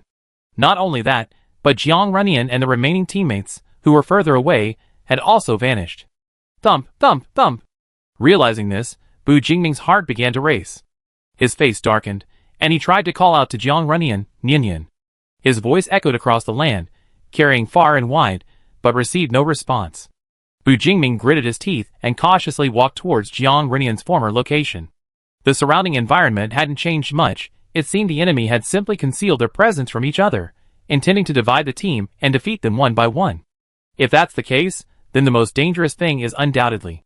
Bu Jingming forced himself to calm down, closed his eyes, and focused his mind, transforming the shadows cast by the surrounding sunlight into his eyes, searching for the anchor point he had previously planted for Jiang Runyan. Centered on him, the shadows converged from all sides, forming a dense black pool beneath his feet. In an instant, they scattered again, roaming the area. After searching for a while, he didn't find the anchor point, but first discovered an unfamiliar energy cluster. This clearly didn't come from anyone in the team. Bu Jingming narrowed his eyes, his right hand clenching sharply. Shadows swarmed up and wrapped around the energy cluster, twisting and tightening it continuously. Buzz! The surrounding objects suddenly moved without wind, tree branches rustled, and a vortex of energy could be vaguely seen expanding gradually until the illusion began to crumble again. Finally, Bu Jingming found that familiar aura. He turned around instinctively, his eyes snapping open. In the vast expanse of sky and earth, he witnessed a scene that horrified him. The mutant, its wings fluttering, hovered at the edge of the cliff, one hand gripping Jiang Renian's neck, lifting him into the air. Its lips moved slightly, as if it were saying something, but Jiang Renian, his life threatened, remained motionless, his limbs hanging limply at his sides, offering no resistance. Only his head, forced upwards by the mutant's action, revealed his face, flushed red from lack of oxygen. Anger instantly ignited like wildfire. At that moment, Shadow forcefully crushed the energy ball, shattering the illusion.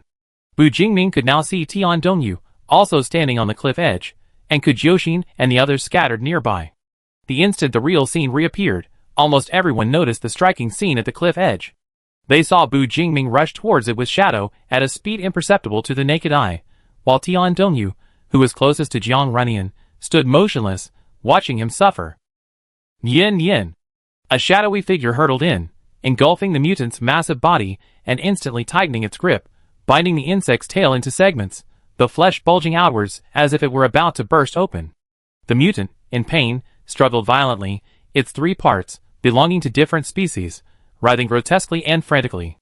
Jiang Runian's body swayed in the air due to the mutant's waving arms, making Bu Jingming's heart leap into his throat, his mouth agape, unable to utter a sound. Time seemed to slow down for a moment. Bu Jingming heard Kujyoshin scream, and before him was Jiang Runian, flung off the cliff. His shadow couldn't catch up and stop the mutant from throwing Jiang Runian off the cliff. Screech! An owl swooped in from afar, screeching as it landed in front of the mutant and viciously pecked at its arm. This time, the mutant finally screamed and released Jiang Runian. He was flung away like a puppet with its strings cut, landing squarely on Tian Dongyu beside him. The two collided and were simultaneously thrown into the abyss. Yin Yin! Runian! Bu Jingming finally reached the edge of the cliff, desperately releasing his shadow spell downwards, until it caught the pale hand. The momentum of the fall was suppressed. Jiang Runian hung on the edge of the cliff, head bowed, his expression unreadable, and remained motionless. Mingji! Tian Dongyu, also falling, cried out in disbelief. His glasses slipped off his face, gradually losing their speed of descent. His vision blurred as he looked away from his glasses. Finally, through the shrinking lenses, he met Bu Jingming's gaze. The coldness in Bu's eyes pierced his heart like a blade. His brother, Ming, knelt on one knee at the edge of the cliff, using Shadow to pull the lunatic up before tightly embracing him. As for him, who had fallen off the cliff with him, he did nothing.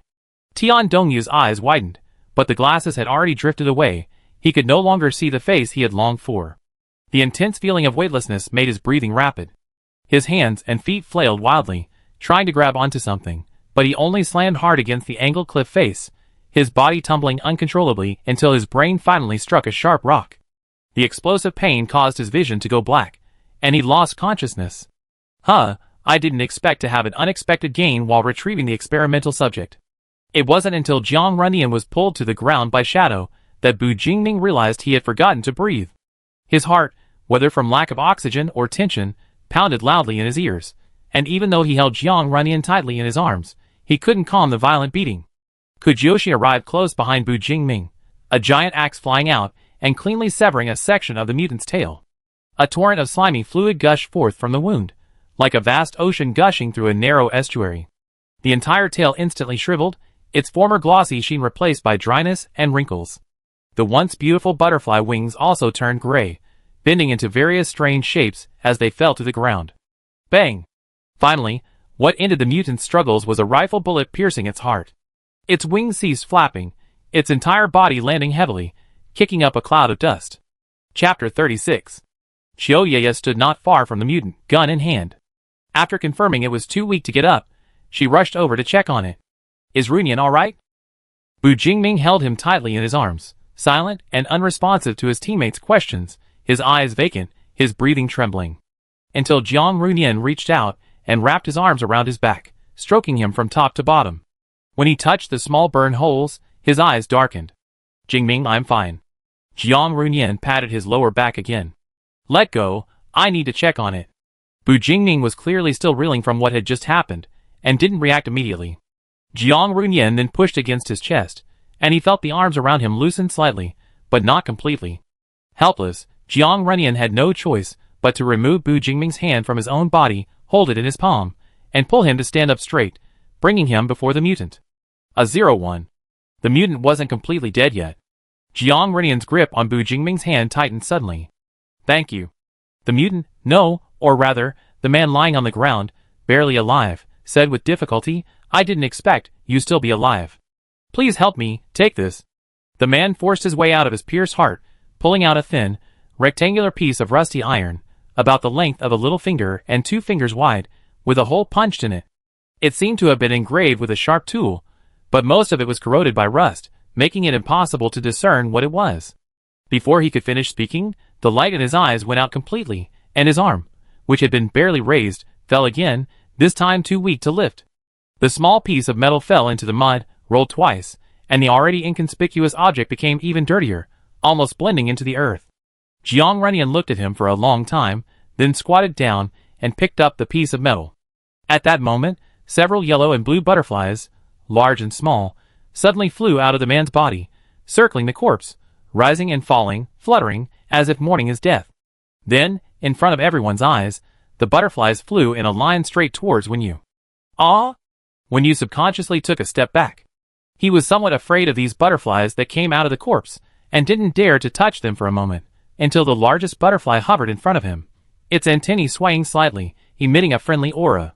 Only then did he have the courage to raise his hand, and let the butterfly land on the back of his hand. One by one, 2 or 3 more butterflies landed on him. The remaining butterflies circled them 3 times before flying off into the setting sun, quickly disappearing from sight. Hey, so you got some followers now? Kujyoshin walked up to him, curiously examining the butterflies. By the way, these are mutated butterflies too, right? Do they have the same abilities as that mutated one? After all, judging by the patterns on their wings, they looked exactly like the same mutated species. It would be a bit odd if they didn't have any abilities. Wenyu nodded. Yes, these butterflies also have the ability to create illusions, but not as strong as it. That's not bad either. Kujyoshin patted his shoulder forcefully. In other words, you become even more powerful. Speaking of which, this time it was all thanks to Wenyu. Otherwise, without anyone to communicate with the mutant lurking in the shadows creating illusions, they wouldn't know how they would have managed to resolve the situation. Although they still lost a teammate. Could that guy still be considered their teammate? Kujyoshin sighed inwardly, glancing at the 2 figures standing beside the withered corpse. She felt it was better that Tian Dongyu wasn't in the group. Whether he was dead or alive didn't matter. After all, it was best not to keep bombs around, whether they were duds or not. Her boss was alive, and Runyan, who supported her boss's survival, was also alright. That was enough. This was the apocalypse, after all. Who had the mind to consider other people's lives? Jiang Runyan picked up the piece of metal and stuffed it into Bu Jingming's coat pocket. Jingming. Jiang Runyan looked up at Bu Jingming. Why aren't you saying anything? Don't you have anything you want to ask? She wanted to ask him how he knew such a monster, and why that monster was looking for him. Bu Jingming certainly had questions and things to say. He wanted to know if Jiang Runyan felt pain when he was being choked, and if he was scared when he was thrown off the cliff. But his throat was dry and hoarse. His vocal cords felt like a taut string about to snap. What was wrong? Bu Jingming tried to open his mouth.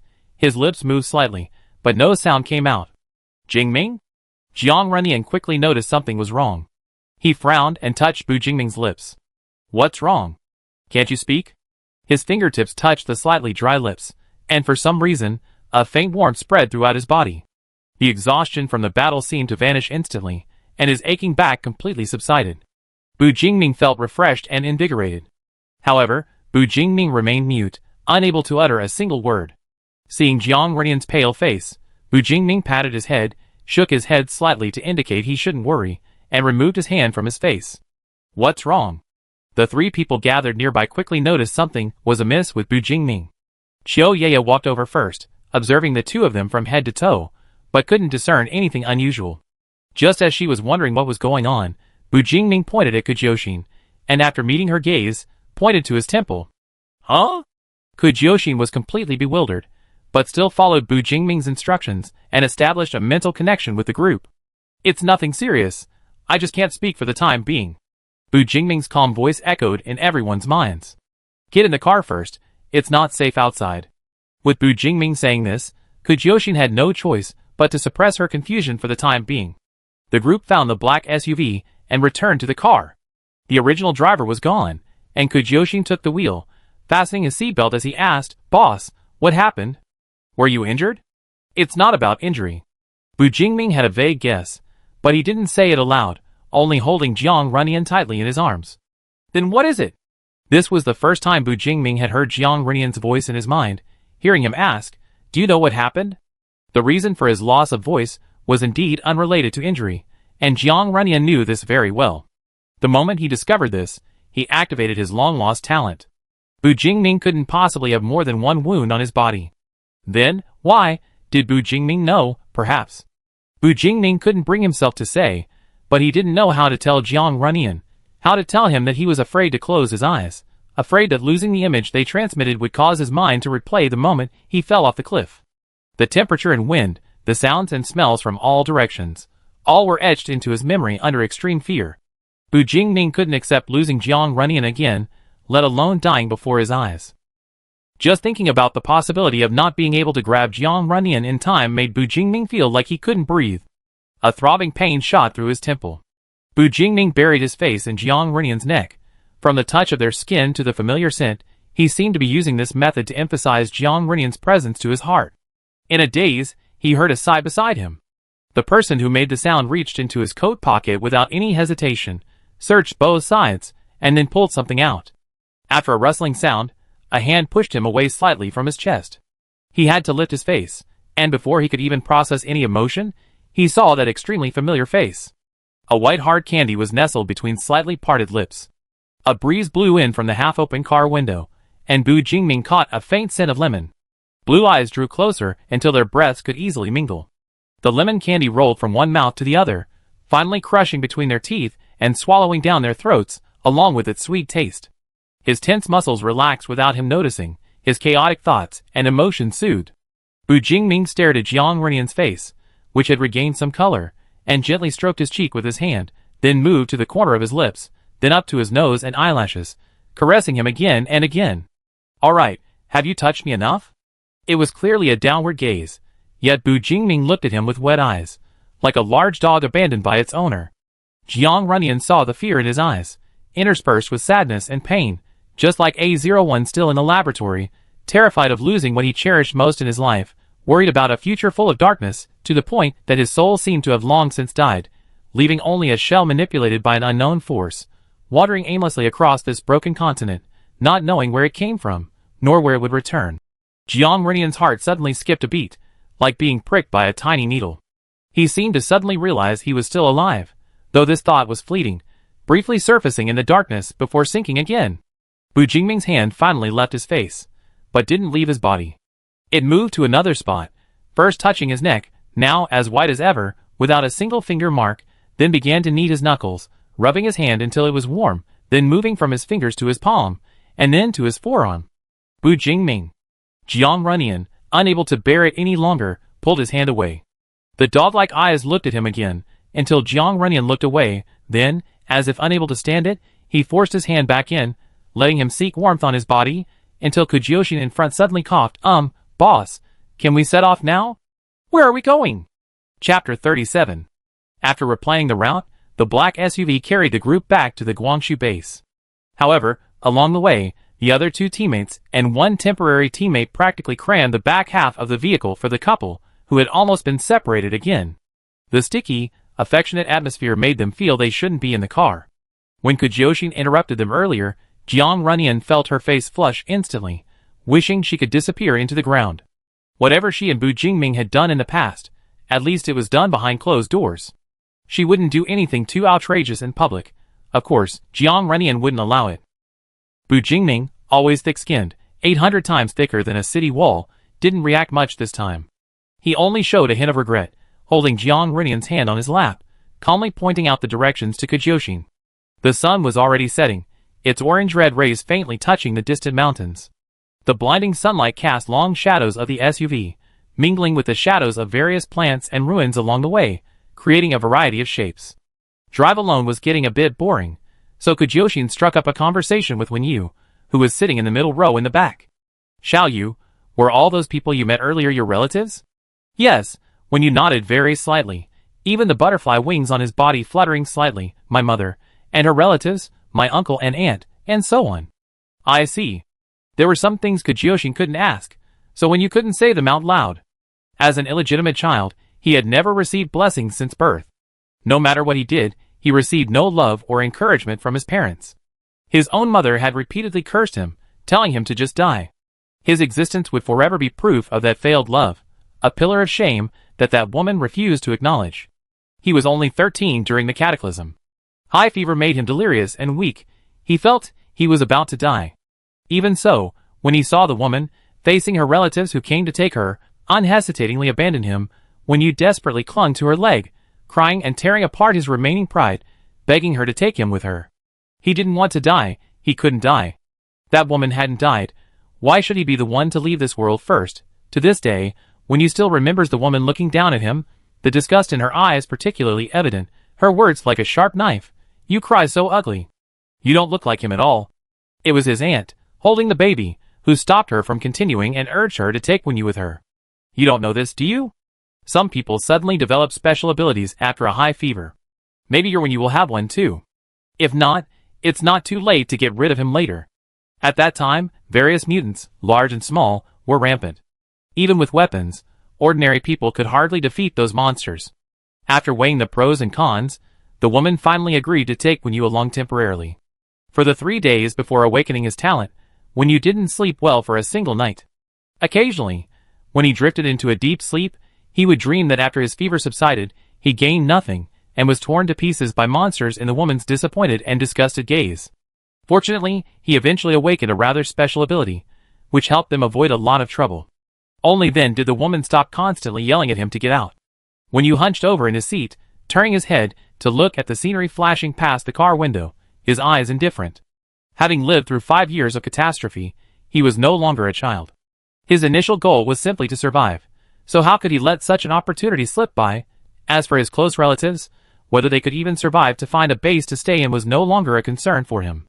This journey finally went without incident.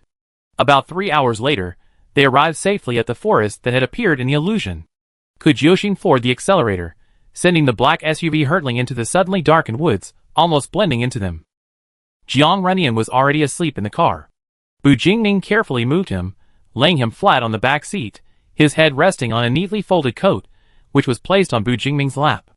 To be fair, Kujyoshin wasn't a steady driver, her driving style was wildly different from her outward appearance. Even so, Jiang Renian remained sound asleep. The events of the past seemed to have drained his energy, and he didn't wake up despite the bumpy ride. Or perhaps, it wasn't just those things that drained his energy, but also the fact that he had used his talent to heal Bu Jingming's wounds. Bu Jingming removed his hand from Jiang Renian's eyes, lowering his gaze in deep thought. Judging from the effects of divine gift, Jiang Renian's own talent couldn't possibly be so weak. He wasn't seriously injured, so how could he have fallen asleep from exhaustion after only receiving such a low level of treatment? Could there be other reasons he didn't know? Jiang Renian slept peacefully on his lap, his breathing shallow, his thick, fan-like eyelashes fluttering occasionally, making Bu Jingming reluctant to wake him to answer his questions. There were many things Bu Jingming hadn't chosen to ask Jiang Renian directly, precisely because he feared triggering unpleasant memories in Jiang Renian's heart. Those 5 years were too dark.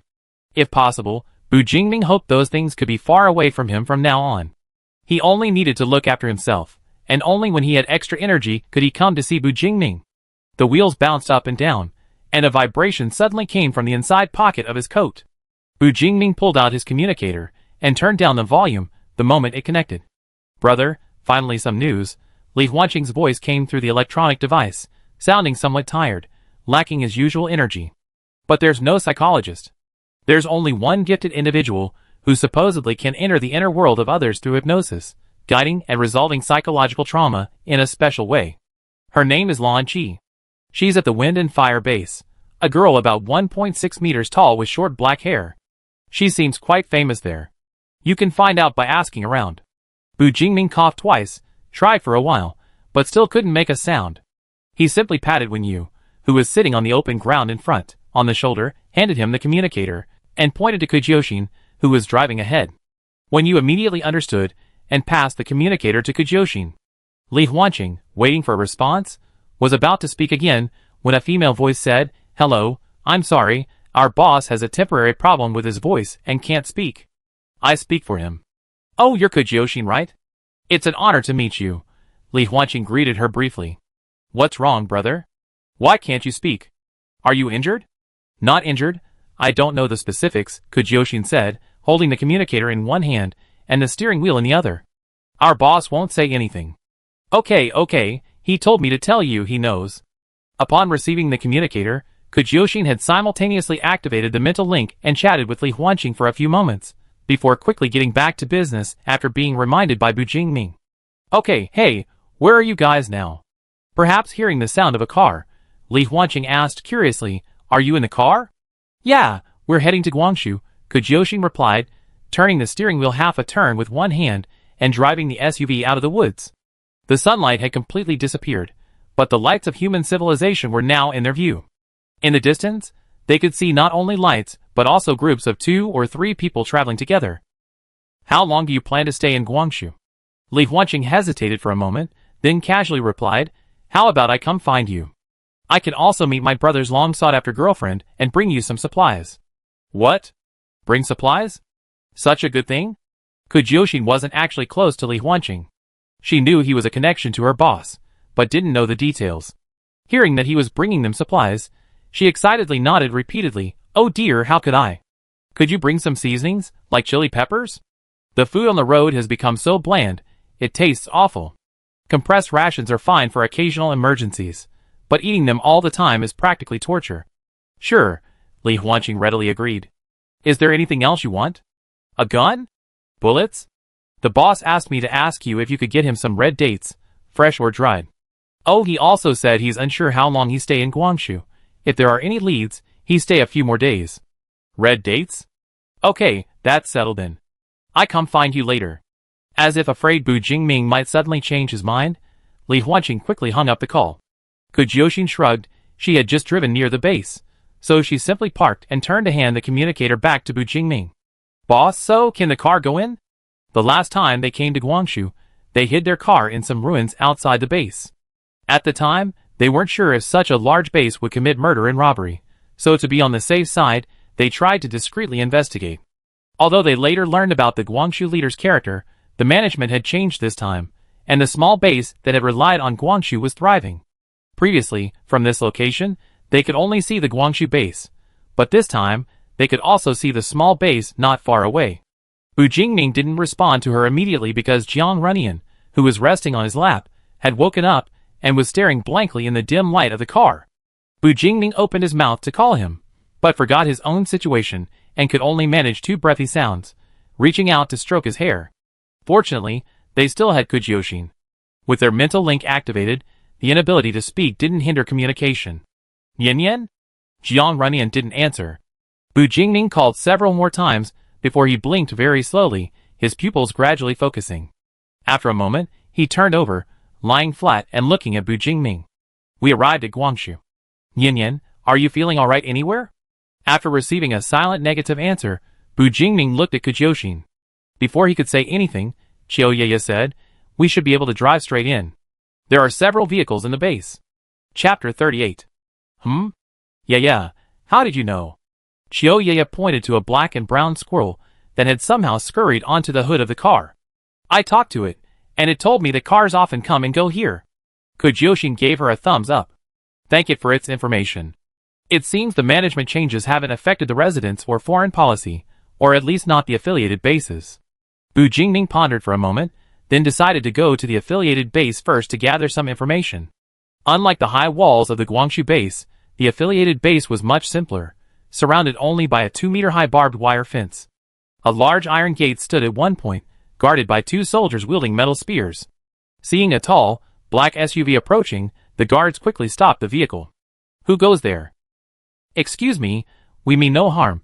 Kujyoshin rolled down her window and smiled at them. "We're in Guangzhou to find someone.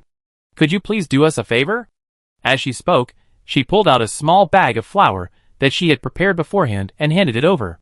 One of the guards stepped forward, carefully took the bag, opened it, examined it closely, and then rubbed a little with his fingers. After confirming it was flour, a smile appeared on his face, and he stepped back to make way. "Be careful not to cause trouble." The SUV drove smoothly into the auxiliary base, attracting the attention of a small group, but not many. Kujyoshin quickly found a large open area marked parking lot according to the road signs. Scattered within were 4 or 5 different vehicles. The most conspicuous was a flatbed light truck, on which something was covered tightly with a tarpaulin, making its contents impossible to discern. Surprisingly, there was a security booth nearby, where a security guard, wearing only a helmet, was dozing off in his chair. The auxiliary base didn't show many signs of human technology. It was mostly farmland and wooden huts. With no mountains to block the view, a variety of plants filled the base, creating a unique landscape. Of course, while strangers were allowed to enter, the auxiliary base didn't provide any infrastructure. They would still have to find their own place to camp and rest that night. Kujyoshin parked the car on the edge of the area, some distance from the farmland and wooden houses. The parking lot was spacious enough that they decided to camp there. As they took the tent out of the car, they suddenly heard when you say, "Thank you for taking care of us along the way." The black-haired boy, sitting in his seat, didn't have enough space and could only bow slightly. "I don't have much to give you, so perhaps?" "Hey, I forgot you were just hitchhiking." Kujyoshin slapped his forehead. "This base is pretty good, it's quite large, after all." But Bu Jingming shook his head and said to when you through the mental link, "I have a favor to ask. I hope you can come back to Tianming base with us." This was one of the things Bu Jingming had considered along the way. Wen Yu's talent was not bad, in fact, his potential was very high. He had also gained the ability to create illusions, making him an invaluable talent in both combat and support. Since he had nowhere else to go, he might as well recruit him to Tianming. Tianming base? Seeing his puzzled expression, Bu Jingming briefly introduced the environment and atmosphere of Tianming, adding, "This is also my base. Once I finish dealing with my affairs, I return to take over this base. Of course, most importantly, I value your abilities highly, and I'm sure I need you someday." Bu Jingming concluded, "I hope you seriously consider this. I can assure you, the treatment Tianming base will offer you will be unmatched by any other base." Need him? In his nearly 18 years of life, no one had ever acknowledged his significance like this. No one had ever genuinely said they needed him. When you looked out the car window, even late at night, residents were busy in the fields and livestock sheds. Further on, he could see the high walls of Guangzhou base, with faint light shining through various gaps. The living conditions inside must be quite good, at least better than this auxiliary base outside.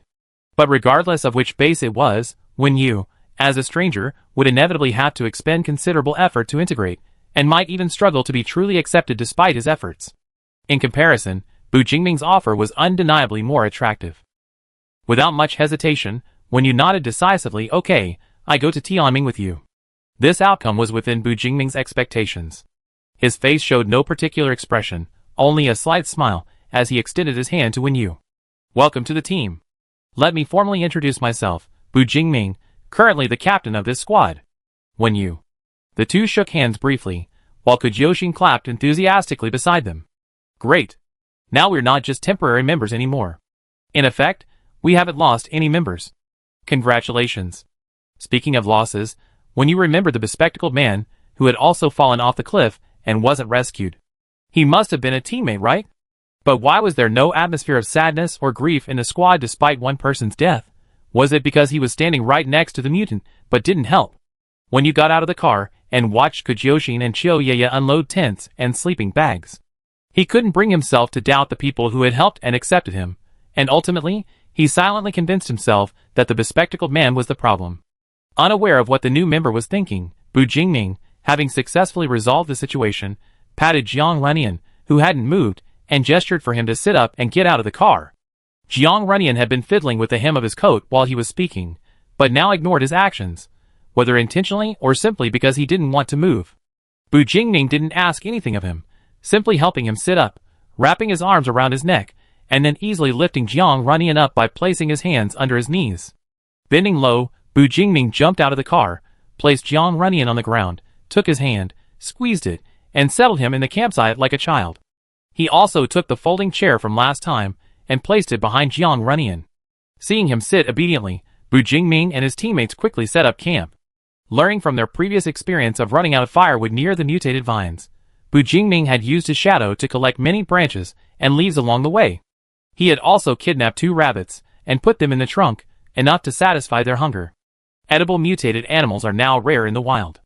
If humans hadn't implemented timely domestication and breeding programs, even meat would likely be a scarce resource. Finally, there was fire tonight. The flickering flames dispelled the darkness, bringing an indescribable sense of security. Kujoshin, carrying a stunned rabbit in one hand, looked around.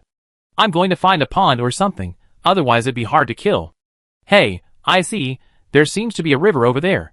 Before she finished speaking, she was already walking towards a certain direction. When you, seeing this, quickly caught up with her. I go with you. You're a girl, it's not safe for you to go alone. Ha, you're still just a kid. When I was fighting the mutants, you didn't even know where you were. The 2 walked away bickering. Bu Jingming glanced in the direction they went, then quickly looked away, focusing on using his dagger to whittle tree branches. In no time, he had prepared 5 clean, splinter-free sticks, sharpening one end, which would be used for roasting meat later. Before Kujoshin returned with the slaughtered rabbit meat, Bu Jingming skewered 2 purplish-red fruits on a stick, roasted them by the fire for a few seconds until the skin wrinkled, then peeled them off with his hands, turned and handed them to Jiang Runyan, waving them back and forth. Another unfamiliar fruit, and cooked in such a strange way. Jiang Runyan stared at the skewer, hesitated for a moment, then took a small bite.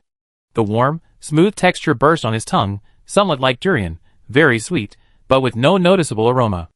Jiang Runyan couldn't resist and took another bite. His expression visibly became relaxed.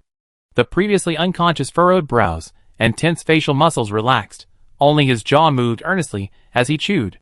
He seemed to drift off into a daze while eating, only remembering to swallow the fruit in his mouth after a long while.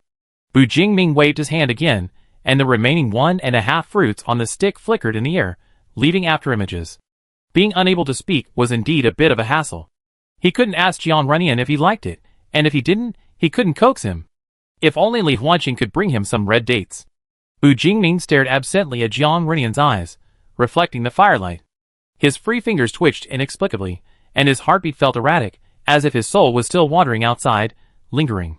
He seemed to value Jiang Runyan too much. This wasn't good. No one's existence is determined by another's. But this was how he and Jiang Runyan had been for so many years, family before lovers, having slept in the same bed before even having the concept of kissing. Jiang Runyan, who had fallen off the cliff, had been rescued, but no one could pull his departed soul back. Jiang Runyan, using his hand, bit into the last piece of fruit, which was almost hanging off the stick, then looked up at Bu Jingming and pushed the remaining fruit back. I'm not eating anymore. Jiang Runyan rarely spoke first. Bu Jingming snapped out of his reverie, finishing the fruit in 2 bites, but his gaze remained fixed on Jiang Runyan. It seemed that if he glanced away or wasn't careful, Jiang Runyan would slip away like a slippery fish and disappear into the sea, never to be seen again. Thinking back to this, Bu Jingming finally belatedly realized the profound shadow the events of several hours prior had cast upon him. Not only him, but Jiang Runyan also saw a deep, complex emotion in those dark eyes, an emotion so intense it was hard to dispel. He hadn't expected that even after so long, Bu Jingming still hadn't moved on from that scene. If it were the Jiang Runyan of the past, she would probably be jumping up and down, shouting, wanting to tear her heart out of her chest. Look, Jiang Runyan loves you most of all, so don't be afraid, don't worry, we always be together, no matter what happens, we never leave each other. Jiang Runyan was in a terrible state. He couldn't find that familiar, loving heart in the darkness. He was like a lost soul in a stranger's body, unable to feel himself or others. But he still wanted to do something for Bu Jingming, so after a moment's thought, he reached out and wrapped his arms around Bu Jingming's neck. Chapter 39. His heart, which had just begun to calm, was about to race again. Bu Jingming's first reaction was to manipulate the shadows to gather, enveloping them from below, forming an egg-like shell to block out all outside prying eyes. Slightly cool arms encircled a warm neck. As their skin touched, the unequal temperatures began to influence each other, rising higher and higher with each exchange of saliva. This was a kiss he hadn't had in 5 years. It was exactly the same as before. Jiang Runyan always easily swayed Bu Jingming's breath, unexpectedly taking the lead in intimate contact. If he said east, Bu Jingming would never go west. Except for certain times. Year after year. Bu Jingming lowered his eyelids, unable to contain his emotions. He wrapped his arms around the narrow waist in front of him. His fingers slowly moved upwards along the waistline, pressing and caressing, until they touched a certain spot, making him freeze, somewhat incredulous.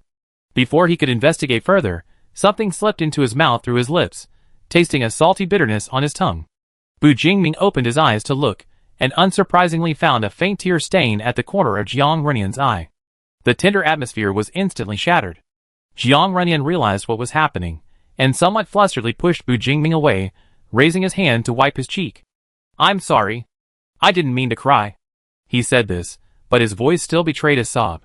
Bu Jingming sighed, his voice stiff as he slowly said, "Nian. Don't say sorry." Bu Jingming pulled him back into his arms, resting his chin on Jiang Runyan's hair, gently stroking it, his voice hoarse. "Don't separate us like this." Every time Jiang Runyan spoke so distantly, Bu Jingming felt he was ready to abandon him, as if every "I'm sorry" was followed by "I'm leaving, don't worry."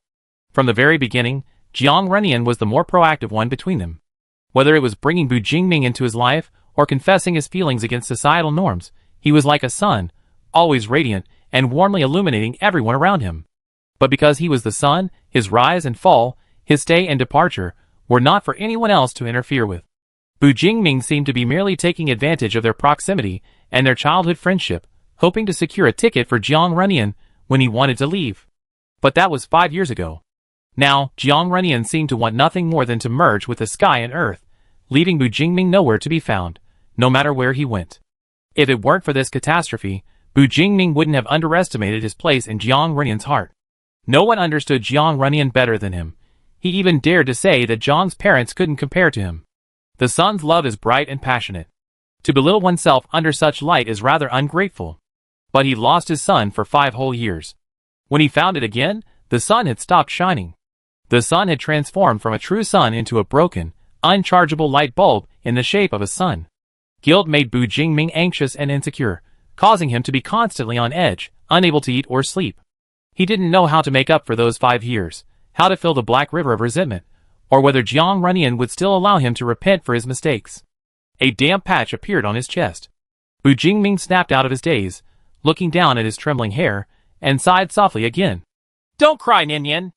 If I don't make you apologize, what else can I say?" Bu Jingming cupped Jiang Runyan's face, carefully wiping away the mess of tears under the night sky. As Bu Jingming wiped, Jiang Runyan cried. After a minute of futile effort, Jiang Runyan finally managed to control himself, sniffling, and said, "I said, I didn't want to cry." You can speak now." Was it because of me that you couldn't speak?" No." Bu Jingming almost got caught up in the conversation, and smiled helplessly. How can this person, who just finished crying, be so quick to get information out of him? Don't overthink it, maybe it's that mutant's ability. Speaking of that exceptionally special mutant, Jiang Runyan paused for a moment, then suddenly said, "He's F89, different from me. He's an experimental subject for gene transplantation." Talking about this, Jiang Runyan's body trembled uncontrollably. He gripped Bu Jingming's arm tightly, pulling himself out of his fear. "I don't know him well. We only met once, when he lost control and barged into my room. But then, the unfinished words choked in his throat. Jiang Runyan's breathing became rapid, his eyes unfocused, and he seemed about to sink into some kind of traumatic flashback when Bu Jingming's voice suddenly rang in his ears. "Take a deep breath, inhale, exhale." Bu Jingming supported his back, his deep voice diverting Jiang Runyan's attention. "Good, follow my rhythm, inhale, exhale." Only after snapping out of his reverie did Jiang Runyan realize he had even forgotten to breathe, forcing himself to hold his breath until his face burned. If Bu Jingming hadn't been there, he might have suffocated himself. Seeing him recover, Bu Jingming ruffled his hair. "I know, don't think about those things anymore. Yan, do you remember what I told you? I hope that in the future, you can prioritize your own feelings." Bu Jingming looked at him. "You can be a little selfish, do whatever you think of, but if it makes you uncomfortable, don't continue. What if it's you?" Jiang Runyan looked up, meeting his gaze. "What if it's because of you that I feel uncomfortable?" They were enveloped in shadow, almost completely dark, but Jiang Runyan could see Bu Jingming's expression gradually darkening. After a few moments of silence, he spoke, "As long as it doesn't involve personal safety, I put myself second." "What about feelings?" Jiang Runyan pressed. Bu Jingming added through gritted teeth, "Under the circumstances where feelings are not involved." Jiang Runyan was amused by him. "So you're just excluding me, Bu Jingming, you're such a hypocrite." He chuckled, and Bu Jingming's expression relaxed considerably. He shrugged and said, "It's not the first time you called me hypocritical." The moon, veiled in thick gauze, slowly shed its veils that obscured its brilliance, brightening the world. Even the black eggshell that seemed to isolate the whole world shone brighter. The atmosphere relaxed for a rare moment, and just as Bu Jingming was about to say something more, a sound he hadn't heard in a long time suddenly reached his ears. Gulp! They all looked down. Jiang Runyan clutched his stomach, his earlier smile fading, though a faint curve was still visible. "I think I'm a little hungry." Perfect timing, I heard Kujoshin's voice as he returned, Bu Jingming said, suppressing his excitement so as not to make Jiang Runyan uncomfortable. "However, if you want to eat roast meat, we have to take it slow. I'm afraid your stomach will feel uncomfortable." As he spoke, he waved away the shadows, and they suddenly appeared in the firelight, attracting the attention of the others in the camp. "Are you all done chatting? Come on, Xiaoyu's barbecue is delicious." Kujoshin, holding a rabbit head in his hand, sat on a large rock that had been moved from somewhere, grinning. "I specially saved a whole rabbit for you guys. If you had been any slower, there would probably only have been half left." Bu Jingming glanced at the fire. All the sharpened sticks he had prepared were gone. His teammates had started eating without hesitation, their hands filled with not only golden brown, juicy rabbit meat, but also flatbreads, potatoes, and sweet potatoes they had brought from Tianming. The fire wasn't idle either. A small pot sat on top, bubbling away a pot of wild vegetable soup. Every now and then, a few slices of dried meat, just barely visible, would float to the top before sliding back to the edge of the pot, quickly being covered again by the vegetable leaves. Besides the sticks the three of them each held, 2 more sticks were joined together, skewering a whole, flattened rabbit, which was stuck into the ground beside the fire. Xiaoyaya bit off a small piece of rabbit meat, pinched it between her fingers, and fed it to Ah Mao on her left shoulder, sighing, "Xiaoyu must be very good at cooking." Jiao Xian said he killed the rabbits himself, and he's very skilled at it. Hoo. Wen Yu, who had been specifically praised, was embarrassed by the compliments and waved her hands repeatedly. "I'm not that good, just average." Since both girls were full of praise for his cooking, Bu Jingming naturally wanted to try it. He helped Jiang Runyan back to the folding chair, straightened his slightly disheveled clothes, and then went to get the rabbit that had been specially reserved for the two of them. There was no fishy smell. The steam-carrying wisps of aroma wafted into Bu Jingming's nose. The meat hadn't been seasoned much, seemingly only salt. The cooking method was quite primitive. Bu Jingming blew on the hot rabbit meat, tore off a strip with his hand, and handed it to Jiang Runyan. "Be careful, it's hot." With someone feeding her directly, Jiang Runyan didn't stand on ceremony. After blowing on the meat a couple more times, she put the strip in her mouth. The firm texture combined with the salty and savory flavor was surprisingly comparable to the food before the Great Cataclysm. If the seasonings and cooking utensils were improved, it would indeed be at a chef's level. "Is it good?" Jiang Runyan nodded. Bu Jingming continued feeding him, tearing off half a rabbit. Looking at Jiang Runyan's expectant eyes, Bu Jingming steeled himself and refused. "You can't eat any more Runyan." Jiang Runyan lowered his head dejectedly, silently picking at the barely visible hangnails on his nails. His appearance didn't move Bu Jingming, but it made Kujoshin feel sorry for him. "Boss, if the kid likes it, let him eat more. Being able to eat is a blessing." Xiaoyaya, who had just finished her portion of rabbit meat, nodded in agreement. "Runyan hasn't vomited in a long time, which means he's adapting well. He can consume more fat. His stomach will be upset again later." Bu Jingming sighed, but knew that Jiang Runyan's condition was rare. In the end, half a rabbit after half went into Jiang Runyan's stomach, leaving Bu Jingming only a tiny bit, which he tasted briefly before finishing it. Chapter 40. Jiang Runyan finished his rabbit meat, and was then fed a small sweet potato freshly pulled from the fire by Bu Jingming. As he chewed, he suddenly remembered something. He secretly whispered in Bu Jingming's ear, "Why aren't they surprised you can speak?" Bu Jingming, who was peeling the sweet potato, paused upon hearing this, but quickly continued peeling it as if nothing had happened. "It seems the shadow cavern can't block sound. That means they heard everything they said, and did." Although he didn't know when Kujoshin and the others returned, Xiaoyaya had been in the camp the whole time. Jiang Runyan felt a little like he was dying. Looking at Bu Jingming again, he noticed an undisguised smile on his lips. This man was completely enjoying himself, and hadn't mentioned the shadow cavern's lack of soundproofing at all. Jiang Runyan abruptly stood up, turned, and disappeared into the tent behind him. As soon as he left, the area around the campfire fell silent. Bu Jingming, who had just peeled a sweet potato, had no owner and had to eat it himself. "Boss, what's the plan for tomorrow?" Kujyoshin was secretly creating a small group chat for a few people, thoughtfully omitting Jiang Runyan, who was hiding in the tent. "Are we going directly to Guangzhou to find their leader?" If it were at Bu Jingming's usual pace, they could have acted tonight, let alone tomorrow. Guangzhou might be difficult to infiltrate, but the surrounding affiliated bases should provide a good amount of intelligence. However, his voice had only just recovered, and there had been numerous incidents since he left Tianning. It was best for him to get some rest tonight. In the best-case scenario, Guangzhou's former leader, Sun Zhentian, was still alive. Based on their acquaintance from that fight a year ago, Bu Jingming could probably obtain information about Wushu relatively easily. Otherwise, they would have to find another way to contact Guangzhou's new leader. Hopefully, Wushu isn't a key figure at the Guangzhou base, otherwise, it'd be difficult for Bu Jingming to kill him. Tomorrow, let's go find out what's going on at Guangzhou, Bu Jingming pondered, tapping his fingers on his knee. Wasn't there a major management reshuffle? Since that guy was able to establish such a large experimental project, he should have been a high-ranking figure at Guangzhou. I'm not sure if he was replaced in this reshuffle. That makes sense. Let's split up and ask around at the subsidiary base. Kujyoshin nudged Xiaoyaya's arm. Shall we go together? Xiaoyaya had no objections and nodded in agreement. Can I ask what we're going to do? Wen Yu was completely out of the loop, unable to join their discussion or understand what they were saying. Oh right, you're a newbie, Kujyoshin thought for a moment. We're here to avenge our boss's girlfriend. She was kidnapped and used for experiments, and she was seriously injured. Our boss managed to rescue her, and now he's planning to find and kill the culprit. She spoke vaguely, and when you didn't press further, only saying, I do my best to help. Night deepened, and the base residents who had been active in the distance gradually returned to their houses, making the entire base much quieter. Only occasionally could one see guards patrolling with torches. Since there were no plans for the night, the group finished dinner and went into their tents. One of the advantages of spending the night at the base was that no one needed to keep watch, allowing everyone to get a good rest.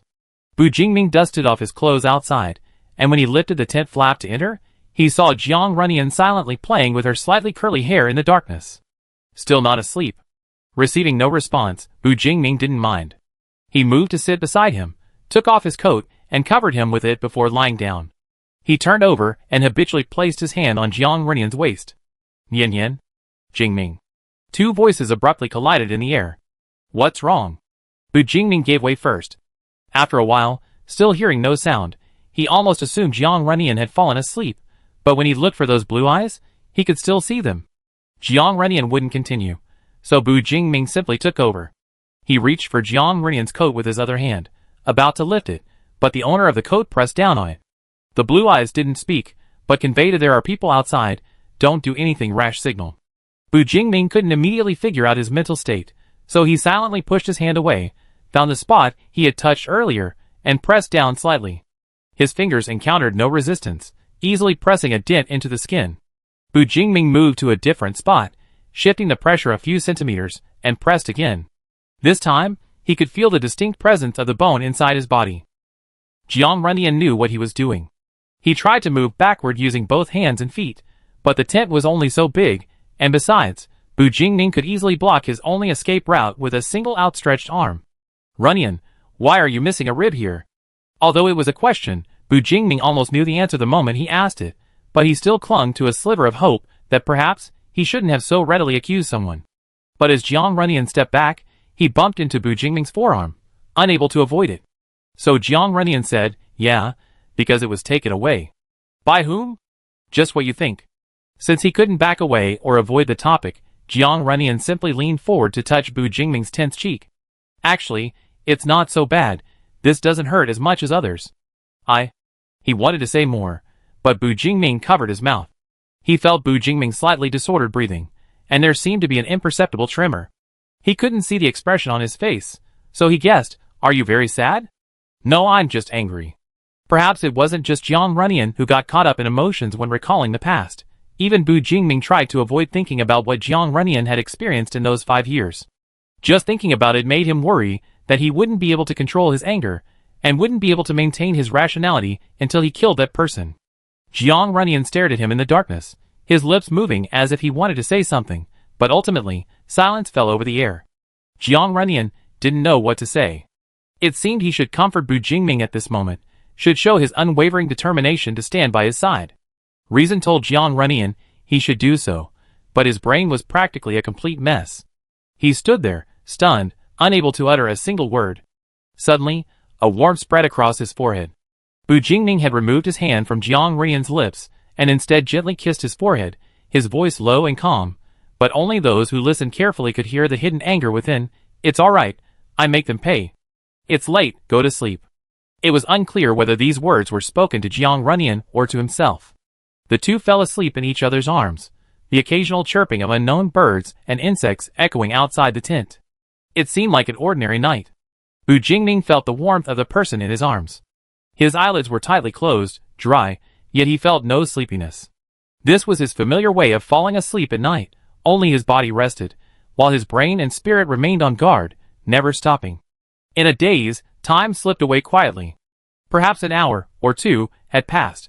Suddenly, Jiang Runyan in his arms kicked his legs, jolting awake from his dream. His eyes were wide open, pupils unfocused, and a fine layer of cold sweat seeped down his back. The moment he moved, Bu Jingming opened his eyes wide, skillfully placing his hand on Jiang Runyan's back and gently patting his back to help him breathe. "Don't be afraid, don't be afraid." Under Bu Jingming's soothing touch, Jiang Runyan finally woke up completely, resting his head against Bu Jingming's collarbone and letting out a deep sigh. He kept having the same dreams over and over again, saws, needles, you name it.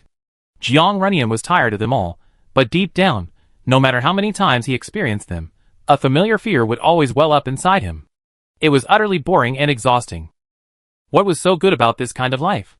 Come to think of it, wasn't Bu Jingming asleep yet? The hand on his back continued its rhythmic stroking from top to bottom. The sleepiness dispelled by the nightmare gradually returned to Jiang Runyan, his eyelids slowly closing. Just as he was about to close them, Bu Jingming seemed to suddenly whisper something in his ear.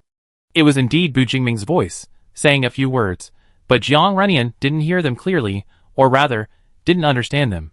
His drowsy mind didn't allow him to pay attention to what the other person was saying, until those repeated words kept buzzing around his ears, like annoying mosquitoes, finally irritating Jiang Runyan. "What are you saying? What do you have to say now?" Jiang Runyan, eyes closed, frowned and impatiently shoved Bu Jingming. "Shut up." The hand that had been soothing him stopped, and the sound around him vanished abruptly. The surrounding air became eerily still, like a barely frozen lake. His sleepiness vanished almost instantly. Only then did he hear a clearer, more familiar voice, "Nyan, I wasn't talking." He stomped on the ice, cracking it open, and the icy lake water enveloped him. Jiang Runyan struggled to look up, and saw Bu Jingming's puzzled expression. Even in the dim light, he felt as if he could see his own panicked and pathetic state reflected in Bu Jingming's dark eyes. Bu Jingming didn't speak, so what was the sound he heard? Who was imitating Bu Jingming's voice, or was he mistaken? Was no one actually speaking? No one would deliberately try to talk to him late at night. Only his neurotic brain would deceive him, fabricating visuals and sounds that shouldn't exist, making even breathing seem like that of a madman. The oxygen in the air grew increasingly thin. Jiang Runyan clutched his neck, gasping for breath. This action seemed to trigger some chain reaction. He began to feel discomfort from head to toe. A dense, itchy sensation spread through his joints and bones, his heart pounded irregularly, his stomach churned with acid, his lower abdomen felt heavy, and his muscles ached. He felt like a robot whose parts were nearly broken. Jiang Runyan felt he should die. Chapter 41. Jiang Runyan couldn't remember what happened afterward. He felt like he was submerged in water, his mind a blur, hazy and confused. He only vaguely sensed someone beside him, handing him water, wiping the sweat from his body with their clothes, and humming a soft tune that carried far in the quiet night. However, as he listened, Jiang Runyan felt an urge to correct the person's pitch. They were singing off-key. Perhaps knowing his thoughts, the person stopped singing after a short while, and even disappeared from his side. A zipper clicked shut, a breeze blew in after the curtain was lifted, and the person vanished with the wind, their presence quickly dissipating into the air, nowhere to be found. Jiang Runyan's heart, which had finally been calmed, panicked again. He tried to open his eyes, tried to move his limbs and sit up, but his body felt as heavy as lead, moving even a millimeter was difficult. Okay, he didn't mind the other person singing off-key, but could they please not leave him alone here? Runyan? Are you alright? The first person hadn't returned, but a new voice appeared, seemingly familiar, though he couldn't quite place it. Is he awake or not? Never mind, let's wait for the boss to come back. The other person spoke softly, not entering the tent, but just peeking in briefly before quickly retreating. Jiang Runyan wanted to say he was awake, but couldn't move, and seemed unable to see clearly. His view was fixed in one place, because his head was heavy and couldn't turn, his field of vision couldn't expand. Unable to find any evidence of time passing, he resorted to counting his heartbeats. 100 beats made his heart race. He counted again, and it raced again. He became increasingly agitated, even to the point of sulking. He rolled over in frustration, and slammed his right wrist to the ground with a dull thud. The dull pain brought Jiang Runyan to a slight jolt of clarity, followed by an uncontrollable plunge into deep self-loathing. The black water surged, crashing ashore, sweeping away and destroying everything in sight, until the tide receded, leaving only devastation. Just sleep. Sleep will make everything alright, he told himself, curling up, then curling even more, until he was a tiny ball, almost completely covered by Bu Jingming's coat. Kujyoshin, who had been guarding outside the tent, heard the sounds coming from inside and peeked through the curtain. He saw that Jiang Runyan had only turned over, his eyes were closed, his brow slightly furrowed, and he seemed to be sleeping restlessly. It really looks worrying, Kujyoshin sighed, glancing in the direction Bu Jingming had left. He was thinking that about 10 minutes had passed, and he should be back by now, when he saw a very dark shadow skimming the ground, rapidly approaching the camp. Soon, Bu Jingming emerged from the shadows. Aside from his clothes being covered in dust, there was nothing visibly wrong with him. But Kujyoshin still asked, "How is it? Is it over? Boss, are you hurt?" Bu Jingming nodded slightly. "Killed them. I'm fine." About 20 minutes earlier, around the time Jiang Runyan woke up, Bu Jingming suddenly heard Qiu Yeye's voice in his mind. She said that Mao had discovered 2 suspicious people hiding outside the base, observing them. He reasonably suspected they were pursuers from the lab, but for some reason, they hadn't entered the base. As Bu Jingming was also in a bad mood, he briefly comforted Jiang Runyan and then asked Kujyoshin to look after him, promising to return shortly. The 2 men guarding the base were weak and completely unaware of Bu Jingming's approach. They seemed only there to keep watch, not to launch a surprise attack, and were thus easily killed by Bu Jingming. Of course, he only killed one. He had hoped to extract some information from the other, but whether genuinely unaware or overly loyal, the other man didn't utter a single word. Unable to get anything out of him, Bu Jingming killed another, venting his anger as he did so, leaving him no complete corpse. Bu Jingming pulled himself out of his reverie, glanced at the tent, and asked Kujyoshin, "Is there anything wrong?" "No. I don't think so." Kujyoshin made way for him, bowing dramatically in a pleased gesture. "You should go see for yourself. I'm going back to sleep." She returned to her tent, but Bu Jingming didn't rush in. Instead, he checked himself outside, shaking off the dust and dirt. He deliberately avoided the bloodstains, ensuring he wasn't stained with blood. He had dissipated most of the blood odor on his way back, so no one would worry about what he'd been doing outside. After letting the night breeze blow for a few minutes, Bu Jingming tiptoed over and lifted the curtain. At first glance, he almost couldn't find anyone. Looking closer, he spotted a bulge in the darkness. Asleep? Bu Jingming carefully moved closer, slowly lifting a corner of his coat to reveal a pale face. The other person hadn't been awakened by the movement. It seemed the nightmare had passed. Bu Jingming secretly breathed a sigh of relief. He lay back down in his original spot, wanting to kiss her but afraid of disturbing her, so he decided against it. In the end, he simply said in his heart, "Good night, Nyen Nyen." At dawn, as the sky was just beginning to lighten and the world was not yet fully awake, voices drifted from afar. Many residents had already tidied themselves up, left their homes, and scattered throughout the base, doing their tasks. Bu Jingming and his group also gradually woke up, walking to the campfire where a few embers still glowed, greeting each other. "Good morning, Xiao Yu, you're up pretty early." Kujyoshin, her ponytail still messy from sleep, crawled out of the tent and stretched lazily. Qiu Yeye followed closely behind. Seeing Qiu Yeye emerge, Mao flew over from somewhere and landed precisely on her shoulder. When you nodded to Kujyoshin, not mentioning that she had been up until the early hours of the morning, simply replying with a good morning. Yo, the boss is up too. Kujoshin greeted everyone energetically, except for Jiang Runyan, who was still in his tent. Where's Runyan? Still not awake? Awake. Bu Jingming replied simply, without explaining why he was awake but hadn't come out. The group ate some dry rations with the soup they cooked the night before. Bu Jingming guessed Jiang Runyan probably wouldn't have an appetite for these things, so he didn't bring them into the tent. Instead, he discussed today's plan with the others. In short, the core objective was to confirm Wushu's identity and location. Based on this, they could expand outwards and search the Guangzhou base for a laboratory similar to the one they found at the Shanhe base, which might uncover more clues. Finding people in the post-apocalyptic world is incredibly difficult. Without data monitoring and management, only rudimentary methods remain. Suddenly, Bu Jingming remembered something and took out his communicator to dial Li Huanqing's personal channel. Hello? Bro, you called me? Do you have any intelligence on the new leader of the Guangzhou base? There was a moment of silence before a voice came through. I'm already on my way. Detailed information isn't readily available, but I remember the new leader of Guangzhou is named Shuichuan. He used to be a high-ranking member of that base. I said he's not easy to get along with, mainly because he's very wary of outsiders. Maybe what happened in Guangzhou has made him a bit paranoid, seeing everyone as having ulterior motives. Okay, I got it. Hey bro, why don't you wait for me? I take you to see the new leader. Bu Jingming was somewhat surprised.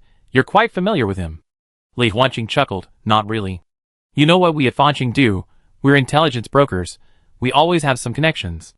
The Fanqing organization, founded by Li Huanqing about 4 years ago, is an intelligence organization headquartered in a base called Luochuan in the north. Similar to the Guangzhou base, Fanqing follows an elite membership model. Due to the special nature of their roles, the talents of their members are mostly geared towards movement speed and mental abilities, with only a small portion specializing in combat. It is said that the most important member of Fanqing is a veritable walking, high-speed electronic computer, possessing the talent of a memory palace. Everything he sees, hears, and thinks is recorded flawlessly within this palace. Li Huanqing has made a name for himself in this land in just 2 years. However, the entire organization maintains a very low profile. Ordinary people simply cannot find them. If Bu Jingming hadn't had prior contact with him before the organization's establishment, it would likely have been much more difficult for him to board the ship. Alright, anyway, wait for me, bro. I be there soon, probably in 3 or 4 hours. The call ended, and Bu Jingming put away his communicator. He heard Kujoshin exclaim in surprise. What? Boss, that little brother is from Fanqing? Fanqing? Oh, that organization that supposedly has the most complete and up-to-date intelligence? Qiuye thought for a moment, recalling the material she'd seen in the lab. She herself hadn't contacted this organization, but the lab's ability to collect and record relevant information suggested they considered contacting them. As for whether they successfully made contact, that was hard to say. The lab's mastermind was extremely cautious. Even as the head of A01, she didn't know which faction the lab was backed by. Completely oblivious, when you silently ate a bite of dry rations, memorizing all this information. Although Li Huanqing said he would arrive soon, they couldn't just wait idly for 3 or 4 hours. Bu Jingming still planned to split up and gather information as originally intended. The 2 girls would go in one team, while he would take Jiang Runyan with him, and when he would stay at the camp to guard their supplies. No one objected to this arrangement, but a small incident still occurred. Jiang Runyan refused to go out. I'm not going, I'm too tired. He lay on the spread-out sleeping bag, hogging Bu Jingming's coat. He hadn't had much of an appetite, and had only drunk a few sips of water that morning. He looked listless, like a wilted mushroom. Actually, he didn't necessarily have to go, but Bu Jingming was worried about leaving him at the camp. If they encountered pursuers from the lab, he didn't believe anyone besides himself could completely protect Jiang Runyan. If Jiang Runyan had to stay at the camp. Noticing the gaze, when you turned and met Bu Jingming's eyes. Chapter 42. I need your help with something. 5 minutes later, everyone in the camp packed up their tents, extinguished the campfire, and a black SUV quietly drove away from the base, disappearing behind a large tree. Bu Jingming hid in the shadows, sensing the location of the shadow anchor he had planted. After a moment's thought, he decided to go to Guangzhou to inquire about Sun Jingtian's whereabouts. Kujoshin and Qiuye had already left. He found the gate of the Guangzhou base, and quietly approached. 2 guards stood outside the gate, not the same ones he had seen a year ago. Bu Jingming stepped out of the shadows into their blind spot, and walked towards the Guangzhou gate, unsurprisingly being stopped by the guards. "Who are you?" Bu Jingming composed himself and asked, "I'm looking for Sun Jintian. Is he here?" Upon hearing this, both guards showed expressions of surprise and sadness. One of them said, "You're looking for our former leader? He is no longer here." "No longer here?" Bu Jingming was taken aback. "You mean the former leader is dead?" The sun on the horizon shone brightly for a moment, briefly illuminating the earth before being quickly obscured by clouds. Sun Jintian was indeed dead, whether from internal or external causes was unknown. "I'm sorry to hear this news," Bu Jingming said, appropriately revealing some sadness. Then, "Do you know anyone named Wushu?" He hadn't expected that upon hearing this name, both guards hesitated. Just as one of them was about to say something, a voice came from behind them. "Wushu? What's your relationship with him?" A man strode out of the Guangxu base and stood before Bu Jingming. His sharp features and imposing presence were immediately apparent. He stared at Bu Jingming, his expression displeased. "What do you want with Wushu?" Bu Jingming quickly discerned the man's attitude towards Wushu from his expression. Out of caution, he replied, "I have something to discuss with him."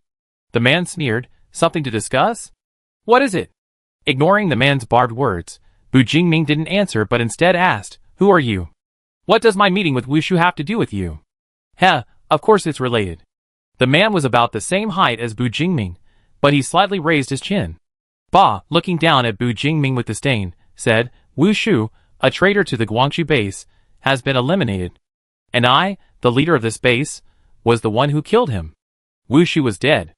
The impact of this news on Bu Jingming was far greater than that of Sun Jintian's death. His brows furrowed deeply, and his voice unconsciously rose. "He's dead?" The amount of information was overwhelming. Standing before him was Xuechuan, the new leader of Guangxu. Combining the man's words with the information brought by Li Huanqing, it seemed that Wushu had done something to cause the near-total replacement of Guangxu's management. But the person who single-handedly built such a large laboratory, who had managed to hide for so long within the Shanhe base, could he be killed so easily? Bu Jingming suddenly realized he had fallen into a trap. The person who founded the project and the person who built the laboratory might not be the same person. Seeing Bu Jingming remain silent for a long time, Xuechuan snorted coldly, about to turn and leave, but then turned back. "Which base are you from?" Before Bu Jingming could answer, the man pulled a Polaroid photo from his pocket. It was only half a photo. It was clearly a two-person picture, but one person's portion had been torn out, leaving only a long-haired man staring blankly at the camera. "Have you seen this person before?" It was a completely unfamiliar face. The photo was overexposed, making it difficult to see clearly. Bu Jingming was about to shake his head when he noticed something familiar on the long-haired man's chest.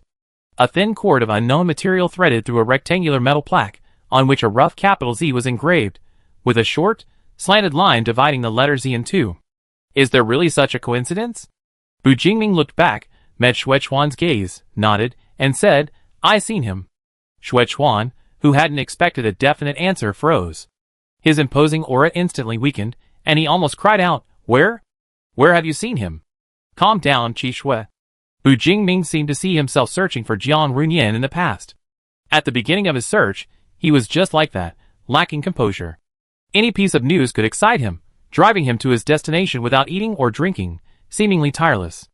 Only after his fruitless search, his hopes dashed, did he become forced to calmly assess the value of the information provided. Bu Jingming looked at Xuechuan and sighed. Unfortunately, he had bad news for Chief Shui. Xuechuan didn't care how the other knew his name, but he was indeed too excited, and this was still information of unknown veracity. He exhaled deeply, trying to control his racing heartbeat, but before it could calm down, Bu Jingming launched a nuclear bomb at him. "I did see him, but he's dead." Xuechuan's expression froze. Boom! A few muffled claps of thunder sounded out of nowhere in the otherwise clear sky. Bu Jingming looked at Xuechuan, almost gritting his teeth as he asked, "What evidence do you have?"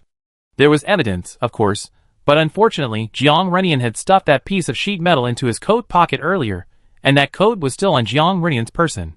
The evidence is there, of course. To be honest, I didn't recognize him by his face. Bu Jingming pointed to the center of the photo, but by the tag. That tag is in my hand, but I don't have it with me. If Chief Shui wants to see it, I can go get it. Xuechuan stared at Bu Jingming with a stern face, while Bu Jingming didn't back down, calmly returning his gaze. After a moment of stalemate, Xuechuan finally spoke first. Bring it with you. Let's talk somewhere else. Bu Jingming nodded slightly in agreement, then added, I also have. I'm worried about leaving my teammates out alone.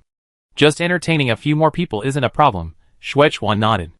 Just as Bu Jingming was about to turn around, he suddenly called out to him, What's your name? Bu Jingming. After watching Bu Jingming leave, he instructed the guard beside him, This man will come back later. Take him to the reception room. Understood, Chief. Xuechuan also turned and walked into the base, glancing down at the photo he had crumpled in his hand, a complex and indescribable emotion flashing in his eyes.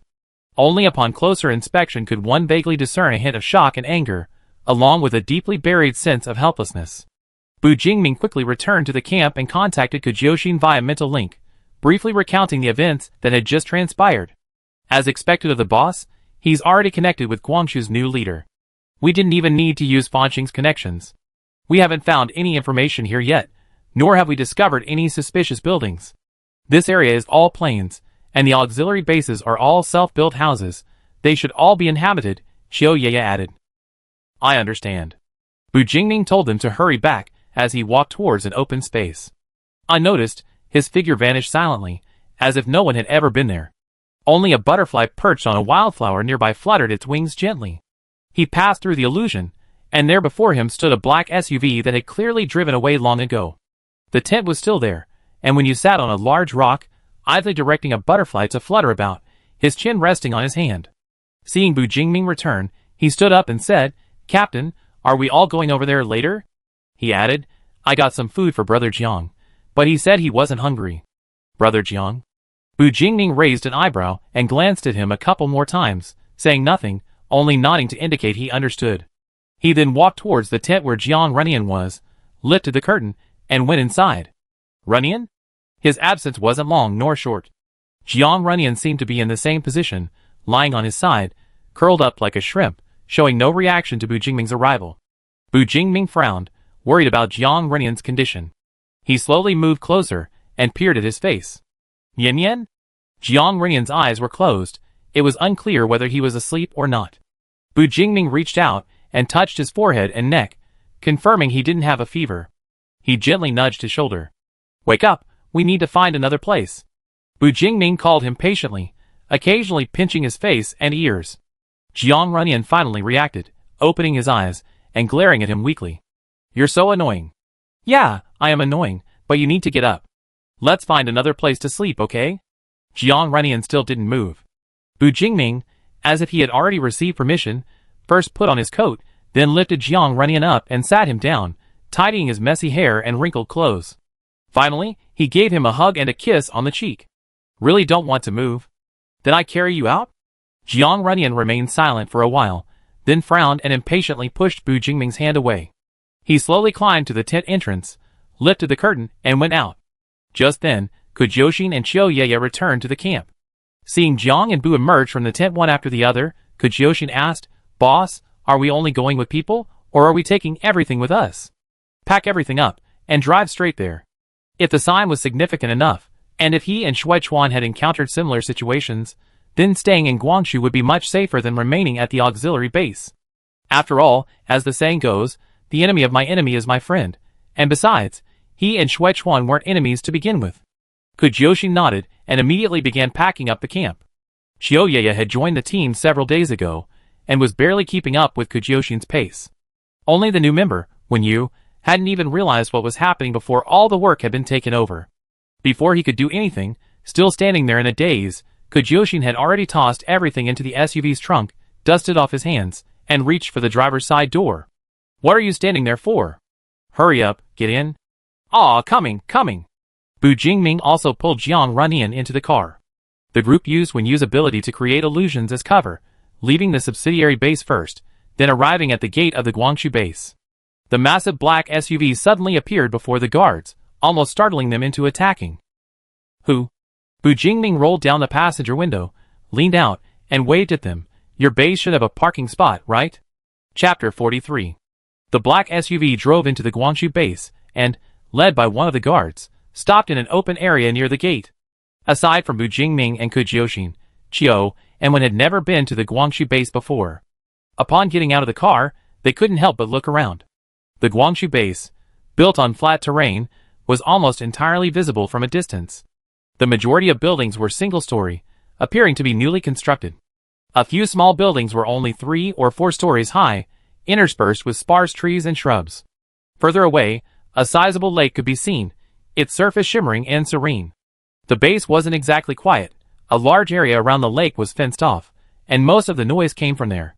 Seeing Jiang Runyan glance in the direction of the sound a few more times, Bu Jingming, while leading him behind the guard, explained, "That's Guangxu's training ground. It's usually the busiest place." Influenced to some extent by Sun Gentian, almost every member of Guangxu was a combat fanatic, a sight rarely seen in other bases. Jiang Runyan looked away, his reaction flat. It was unclear whether he had heard or not. They were led to a single-story house. The interior was simply furnished. A rectangular solid wood coffee table, and several sofas of different colors and materials, clearly furniture collected from various places, giving the overall style a somewhat artistic feel. Xue Chuan was already sitting on one of the sofas, seemingly fresh off. His wind-blown hair was unkempt. He didn't even look at the strangers who had entered, only asking Bu Jingming, "Where's the stuff?" Ignoring his rudeness, Bu Jingming pulled Jiang Runyan to sit on the sofa opposite him, first gesturing for his teammates to make themselves at home, before turning to Xue Chuan. He took a dirty piece of metal from his coat pocket and tossed it to him. Xue Chuan reacted quickly, catching the metal as it came towards him. After examining it closely, his pupils constricted, and he murmured, "It really is him." Even with Bu Jingming's evidence, he still found it hard to believe, like a drowning man grasping at a straw. He struggled to speak. "Where did you get this? This alone doesn't prove he is indeed dead." Bu Jingming glanced slightly at his teammates sitting beside him. "My team, and I saw it with our own eyes. If Chief Xue needs it, I can provide the approximate coordinates. Perhaps you can even go and collect his body." Xue Chuan remained silent for a long time, his chest heaving more and more, the metal piece clenched tightly in his hand, almost crumpled into a ball. How could he be dead? Shouldn't this scourge live on for 1,000 years? He's not even dead yet. Who did it? Who killed him? This was a slightly awkward situation. Even though the other party had begged them to relieve his suffering, the truth was, they were the ones who killed him. "Chief Xue, there's something I think you have the right to know." Bu Jingming straightened his back, looking directly into those angry eyes, and briefly explained their previous encounter with the illusion and their battle with the strange mutants. What he emphasized was the man who had become a bizarre monster, using his remaining will to beg them to kill him. You should have noticed, he wasn't a mutant caused by the Great Cataclysm, but rather artificially created. Naturally formed mutants have never behaved like this before. Xue Chuan's face was grim, his eyes narrowed. He took a deep breath to control his emotions. "So? I think we might have a common enemy." Bu Jingming paused, slightly tightening his grip on Jiang Runyan's hand. "You know about God-given. Is that right? It comes from a laboratory, and behind that laboratory are countless people abducted in various ways and turned into experimental subjects. My lover was trapped there for 5 years. He met the person you're looking for, as a fellow experimental subject."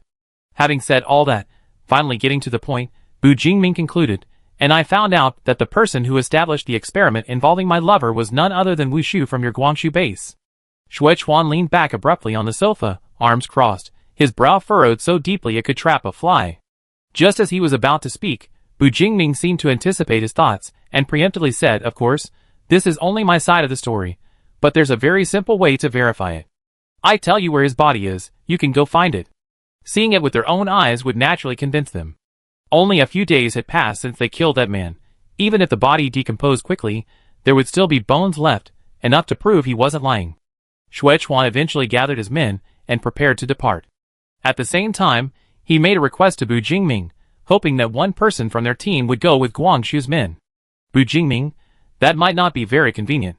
Unless you have a convenient and fast way to travel, the round trip is too long, and I'm worried about my teammates. Xue Chuan, if you want me to join your side, you have to show some basic sincerity. Besides, only you know the exact location. For efficiency reasons, it would be best if someone involved in the incident accompanied us." Bu Jingming, There are 5 people in the team. He and Jiang Runyan are paired together, Kujioshin and Qiuye are girls, the latter being a clerk, and the remaining boy is Wenyu, who just joined the team. He doesn't know their situation yet, and if something unexpected happens, it's uncertain whether he has the ability to handle it independently. Currently, the most suitable candidate is Kujioshin, but her talent isn't combat-oriented. Most importantly, he can't fully trust Xue Chuan yet, and assigning an experienced team member is risky. Bu Jingming lowered his eyes, still undecided, when Kujioshin volunteered, "Boss, I take Xiaoye." Kujioshin had been listening for a while. Her mind was quick, and she soon reached the same conclusion as Bu Jingming. She was the most suitable candidate. But she also knew her weaknesses. Going alone wasn't safe enough, so they needed to bring someone else. There wasn't much left to choose from. Wenyu was naturally more suitable than Xiaoye. "Well, your teammates have said so. Let's set off sooner rather than later, to avoid any trouble." Xue Chuan looked at Bu Jingming. "I can guarantee you, I bring them back alive." Now that things had come to this, Bu Jingming saw no need to refuse, so he instructed Kujioshin and Xue Chuan to be careful and stay in touch. "Don't worry, boss, I remember the way. I guarantee I'll be back quickly." Although there wasn't a faster or more convenient mode of transportation than a car at the Guangxu base, Xue Chuan called over a woman with long dark green hair. Her talent was similar to that of a certain member at the Xiaoqiao base, only significantly stronger. With a wave of her hand, she could summon several extremely thick tree roots from the ground, which intertwined to form a snake-like creature, making it much easier to walk on the ground than a car. Kujioshin, and when you left with the green-haired woman, and the atmosphere in the reception room gradually relaxed. Xue Chuan finally remembered to have some water brought over. "I apologize for the poor hospitality." Only now did he say something like that. Bu Jingming secretly shook his head, but maintained his expression, only asking, "Is Wushu really dead?" "On this point, I have no reason to lie to you," Xue Chuan said, crossing his arms and tapping his upper arm lightly with his fingers. He concealed his true identity and came to Guangxu with his injuries, but as you know, Guangxu doesn't accept just anyone, so after he recovered, he went to the base next door. You should know that the relationship between the neighboring base and Guangxu is indeed very close. The outside world probably considers them part of Guangxu as well. Wushu used the neighboring base as a springboard to infiltrate their management, seize control, and then tried to take over Guangxu in the same way. Recalling the incident 6 months ago, Xue Chuan's expression was grim, but he didn't elaborate further, only saying, "I was the first to discover his conspiracy. Unfortunately, at the time, I wasn't someone with much influence in Guangxu. By the time those people realized something was wrong, it was too late." According to Xue Chuan, Wushu was an extremely ruthless and merciless man, who would stop at nothing to achieve his goals. Seeing his half-executed plan suddenly exposed, he used some unknown means to summon a dozen or so painless and irrational people to massacre Guangxu. Logically, given Guangxu's strength, he shouldn't have been powerless against this. However, Wushu's dozen or so men, in terms of both talent and teamwork, were practically a small army. Against Guangxu, who relied on individual strength and lacked coordination, they were like a sharp blade, utterly shattering Guangxu's disorganized forces. Although they fought desperately and killed several enemies, they didn't expect Wushu to have more than just those dozen or so men. Seeing their numbers dwindle, he would continue to summon reinforcements. These monstrous enemies seemed endless. Simply wearing them down would be enough to kill them all. Sun Jingtian felt this wouldn't do. As the leader of the entire base, he had the obligation and responsibility to ensure the safety of his members. Seizing an opportunity, after gathering the enemies together, he rushed into the crowd, embraced Wushu, reversed his innate energy, and chose to self-destruct. At that moment, the entire Guangxu base was almost completely razed to the ground.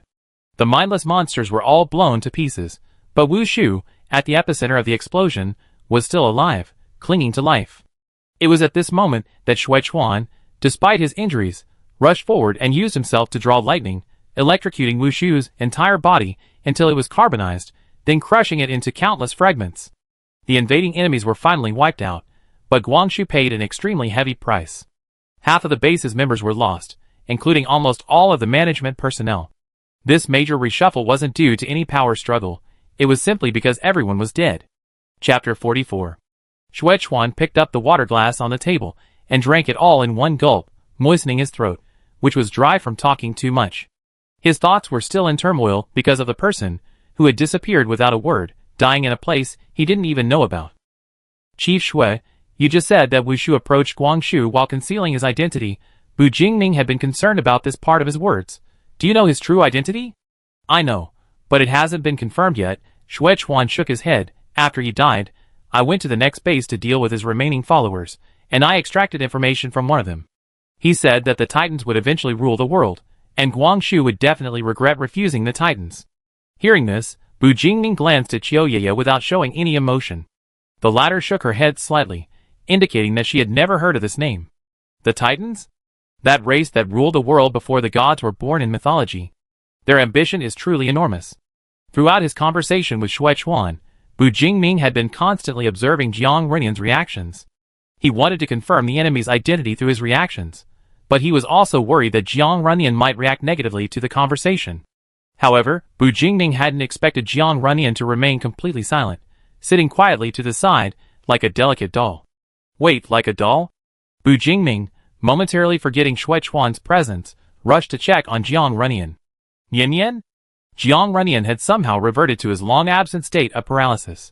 His muscles were tense, his pupils unfocused, and his chest was barely moving. Apart from the hand Bu Jingming had been holding, his other hand was now as cold as ice. I'm sorry, my partner isn't feeling well, perhaps. Before Bu Jingming could finish speaking, Shui Chuan snapped his fingers, and the door to the reception room opened again, revealing a kind-looking middle-aged man. Uncle Luo, arrange a room for them. Uncle Luo bowed slightly to Bu Jingming and the others, smiling, all right, please follow me. With Qiuye's help, Bu Jingming changed Jiang Runyan's position, so he could be carried in his arms. They followed Uncle Luo to one of the many bungalows in the base. Pushing open the door, they found a 3-bedroom suite, though the interior was still cluttered, pieced together with various pieces of furniture, seemingly devoid of any practical function. A thin layer of dust covered the floor and furniture, indicating it hadn't been lived in for some time. Bu Jingming temporarily used shadow to lift Jiang Runyan, then quickly cleaned a bedroom before carefully placing Jiang Runyan on the bed. Throughout the entire process, no matter how Bu Jingming called out to Jiang Runyan, he didn't respond at all, as if his recent improvement had all been a dream, and he had suddenly woken up for some unknown reason. Yin Yin? Bu Jingming sat down on the edge of the bed, reaching out with tenderness to touch those pale lips. What could he do to make Jiang Runyan get better? Before he could say anything, the communicator vibrated twice. Bu Jingming had no choice but to get up, walk to the door, and take out the communicator. Li Huanqing's voice came from the other end. Brother, are you at that base next to Guangxu? I'll be there soon. Where should we meet later? I'm in Guangxu. I just spoke with their leader. Li Huanqing, brother, you already met the leader? Why don't you give me a chance to owe you a favor? Bu Jingming, how many times have I owed you favors? Bu Jingming, by the way, there's something. Wu Shu is dead. Upon hearing this, Li Huanqing was stunned for a moment, then exclaimed, impossible. I specifically had someone check. That guy is still alive. How could he be dead? Huanqing still had some professional ethics. They wouldn't hide such important information from a client, especially not from Bu Jingming. Bu Jingming frowned slightly and said, the leader of Guangxu told me that he killed Wu Shu with his own hands. The body was reduced to ashes. It can't be fake. Could it be a fake death? Li Huanqing paused, however. My members didn't actually see him inside Guangxu. They thought he was out on business. This sounded rather unbelievable. Could it be Wu Shu's innate ability? To fake his death and escape even when his body was carbonized and pulverized? Bu Jingming had just considered this when Li Huanqing immediately dismissed it. No, that's not his talent. He's just an ordinary type of enhancement talent, just a little faster than others. Never mind, brother, wait for me to come over so we can talk in detail. He'll be here soon, about an hour. What kind of soon is that? Bu Jingming hung up the call, leaned against the doorframe, his mind racing, but he couldn't grasp the key points. The more clues there are now, the more chaotic the situation becomes. They thought Wu Shu was the undisputed mastermind, but now they don't even know if he's alive or dead. A new force has emerged, Titans. He had never heard of this name before, neither in the base nor anything else. This aligned with his suspicions about the power behind the laboratory. They were extremely secretive, lying dormant for years, only attempting to expand using divine gifts in the last 2 years. Even so, the spread of divine gifts wasn't rapid, indicating the operators behind it were incredibly cautious. Bang! A muffled thud suddenly sounded in the room. Bu Jingming quickly turned around, and saw Jiang Runyan seemingly rolling onto the floor from the bed. There were no blankets or anything to cushion the fall, and the bed wasn't low. Jiang Runyan was stunned by the impact, and lay motionless on the floor for a long time. Yin Yin! Bu Jingming strode over, knelt on one knee, and helped Jiang Runyan up, letting him lean against him. Though he tried to remain calm, a hint of worry could still be detected in his voice. Did you hurt yourself anywhere? Does it hurt? Jiang Runyan was stunned for a long while before slowly looking up at Bu Jingming. He didn't speak, only hurriedly turning his head away, searching the room with his eyes. His eyes darted around rapidly, his pupils revealing a rare, open panic. Seemingly not finding what he was looking for, he looked back at Bu Jingming, his brows furrowing and relaxing intermittently, his lips trembling as he uttered a few breathy sounds. Unsure of his current state, Bu Jingming could only tentatively ask softly, "What's wrong, Yin Yin?" Jingming. "No, that's not right." Jiang Runyan shook his head, his expression turning pained, and his words nearly made Bu Jingming's heart stop. "You? Who are you? What happened?" Did he not recognize him, or was he no longer able to distinguish between illusion and reality? Bu Jingming forced himself to breathe steadily, wrapped his arms around Jiang Runyan's shoulders, and tried to pull him back to reality with a real touch of skin. "Yin Yin, look at me. You know who I am. You can touch me, right?" I. Jiang Runyan clutched his sleeve, obediently looking at the face, and couldn't help but raise his hand to touch it, from the chin to the bridge of the nose, then to the eyebrows. The short, thick eyebrows seemed a little prickly, a sensation that the brain couldn't simulate. "Ah, you are the Bu Jingming from later, right?" "No, wait, why did he become the later one?" Bu Jingming subconsciously wanted to refute, but looking into Jiang Runyan's still somewhat confused eyes, he worried that he might affect Jiang Runyan's unstable understanding, so he could only pinch his nose and admit, "Yes, I am the later one."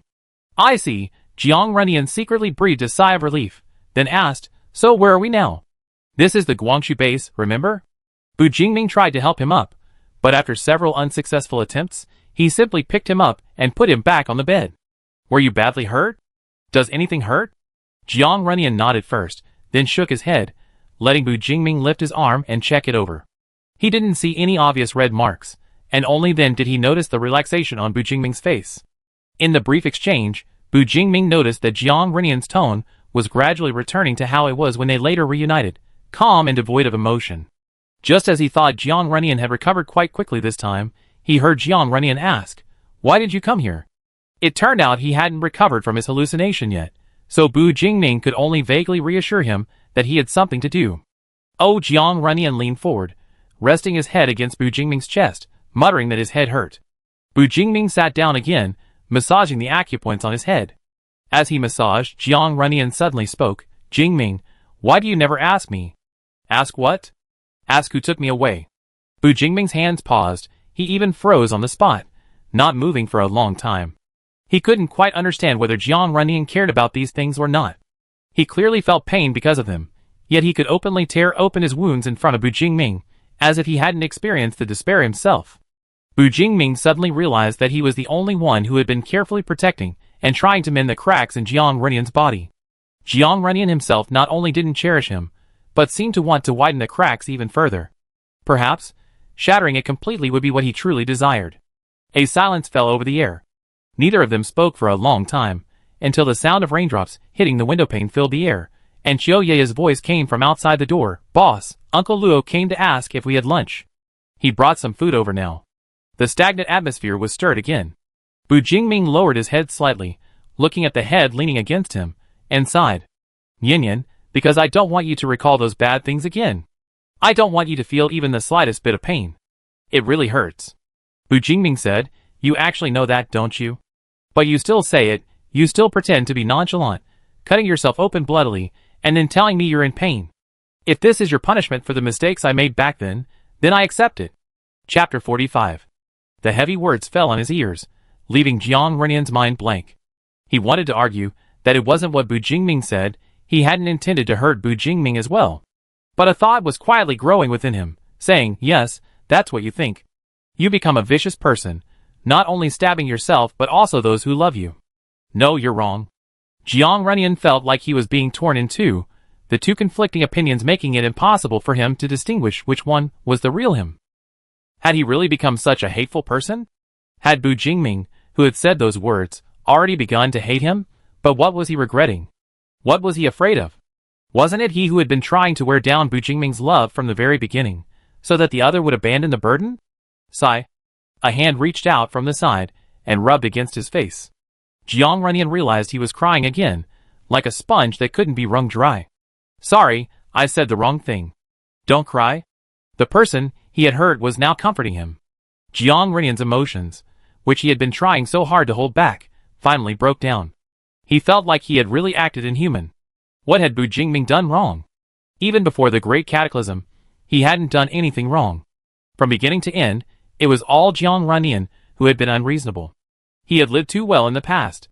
As a child, he was pampered by his parents, and as an adult, he was loved by Bu Jingming. He only needed to live happily and joyfully, so much so that he had no ability to cope with this kind of pain that was enough to destroy his personality. Jiang Runyan opened his mouth to say sorry, but then remembered that Bu Jingming had told him not to. He could only shed large tears, pout, sniffle, and call out, "Jingming, I'm here." Jiang Runyan wiped his tears on his clothes. Once his vision cleared, he looked up at Bu Jingming. His face showed no impatience or other negative emotions, only tenderness. "How could there be such a good person? I didn't mean to punish you." "Yeah, I know." Jingming. Actually, I wanted to tell you," Jiang Runyan's voice still had a heavy nasal tone. "I wanted to tell you who that damn person was, but I can't remember." It seemed to have triggered his brain's protective mechanism. He couldn't remember the person's name, couldn't remember their appearance, only the fear of that person remained etched in his heart, like a shadow. "It's okay, if you can't remember, don't think about it." Bu Jingming kissed the top of his head. "I find him. At all costs." Jiang Runyan remained silent for a long time, before finally telling Bu Jingming a crucial piece of information. None of the clues they had overheard on their journey pointed to that person. Although he remembered nothing, Jiang Runyan was certain that it wasn't him, not any of them. This meant that Bu Jingming hadn't even come close to the person behind the scenes. This was undoubtedly frustrating news, but Bu Jingming didn't show any obvious change in expression. This outcome was within his expectations. After all, he had already found Jiang Runyan, and everything else could wait. At worst, we deal with whatever comes our way. Alright, let's not think about that anymore. Are you hungry? You haven't eaten much since morning. Let's go see what good food Guangshu has prepared for us. Jiang Runyan nodded. His emotions had calmed down. Apart from some redness around his eyes and nose, he didn't seem too out of sorts. Presentable enough. He made this judgment of himself, and obediently let Bu Jingming lead him outside. Qiuye was sitting at the dining table in the living room. Several plates were laid out, containing simple home-style dishes, but the ingredients were unusually plentiful. Green peppers, pumpkin, eggplant, tomatoes. Although they were mutated versions, you could still tell what their original varieties were. You see, apart from a few recognized large bases, most bases still had to eat potatoes and wild vegetables. However, Guangshu didn't provide rice. Instead, they served several large, white steamed buns. You're here? Then hurry up and eat while it's hot. It get cold outside after the rain, and the food will get cold soon. Qiuye put down the book she had found somewhere, picked up the chopsticks prepared in the lunchbox, and gestured for the two to sit down. Bu Jingming pulled Jiang Runyan to sit opposite her, took an empty bowl, and placed it in front of Jiang Runyan, then, holding chopsticks in one hand, asked, "What do you want to eat?" This posture, as if he were about to feed her directly, made Jiang Runyan, whose mind was clear at the moment, very uncomfortable. She practically snatched the chopsticks from his hand, speaking in a whisper, "I can do it myself." "Okay, you can do it yourself." Bu Jingming was pleased to see her energetic appearance, secretly suppressing his previous worries. He also took a bowl and chopsticks for himself, and placed a steamed bun in Jiang Runyan's bowl. "Eat slowly." Although he was eating alone, Jiang Runyan looked at the food on the table, but still couldn't muster any appetite. It seemed that he had lost his desire for food some time ago. He had been so hungry that he suffered from stomach cramps, but still couldn't eat. After being hungry for a long time, he no longer even felt stomach pain. However, not wanting Bu Jingming to worry, and perhaps because he had done something wrong, Jiang Runyan glanced at the food on the table and reached for the soft, golden-brown pumpkin with his chopsticks. The pumpkin was very sweet, coated in its sweet juice, like a dessert. It was easy to swallow with almost no chewing. Jiang Runyan then took a bite of a steamed bun. It was soft, but because of the pumpkin, he couldn't taste much sweetness. He swallowed it whole, chewing it quickly and stuffing it into his stomach. He ate a couple more bites of the eggplant stir-fried with green peppers, which had a slightly spicy flavor. To be fair, it was all quite delicious, but his body seemed to be acting strangely. Ignoring the delicious signals from his brain, he started experiencing acid reflux and resistance. The food he ate was fighting in his stomach acid, making Jiang Runyan want to vomit, yet he didn't really want to. He had only eaten so little, so why couldn't he eat any more? Why was it that, despite possessing such strong healing abilities, his body kept having these recurring problems? Yen Yen?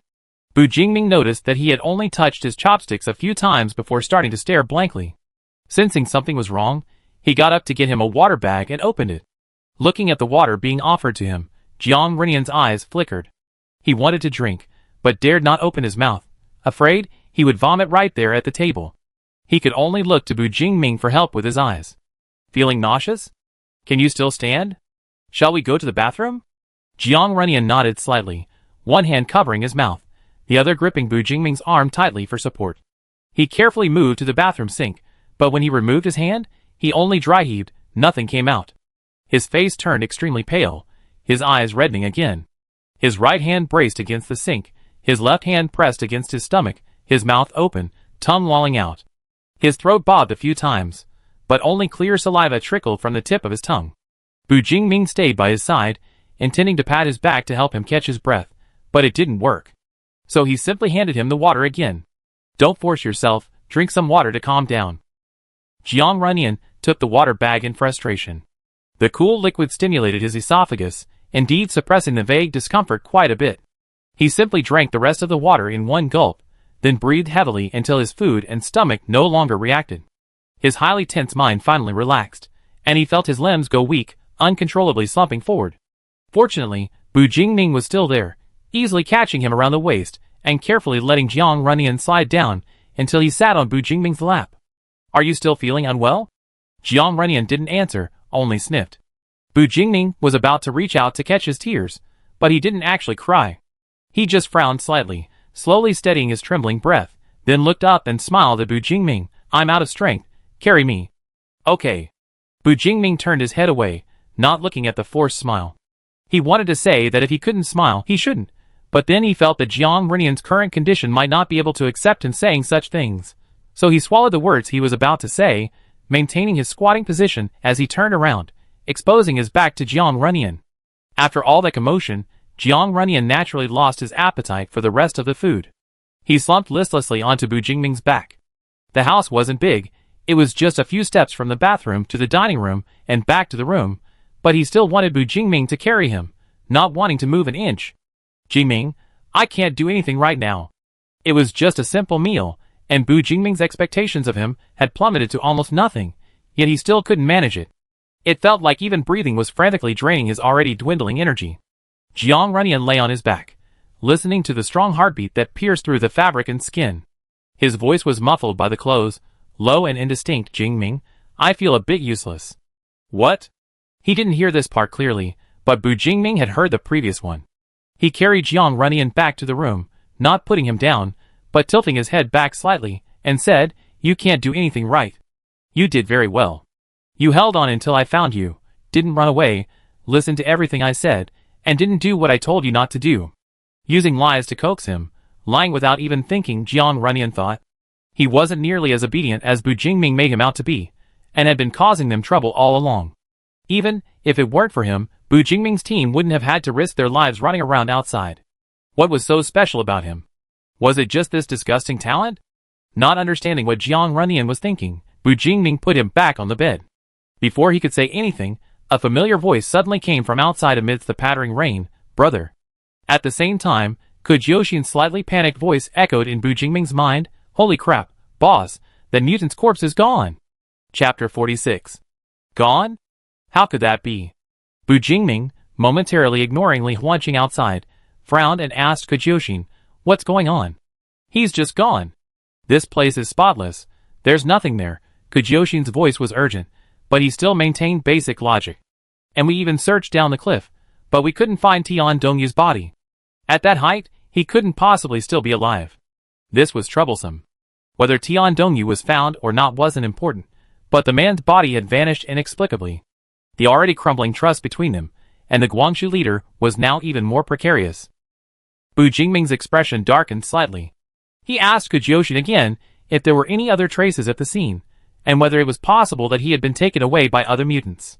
Unfortunately, boss, this place looks exactly the same as it did before we left. Even animals are rare around here, and I didn't find any unusual footprints.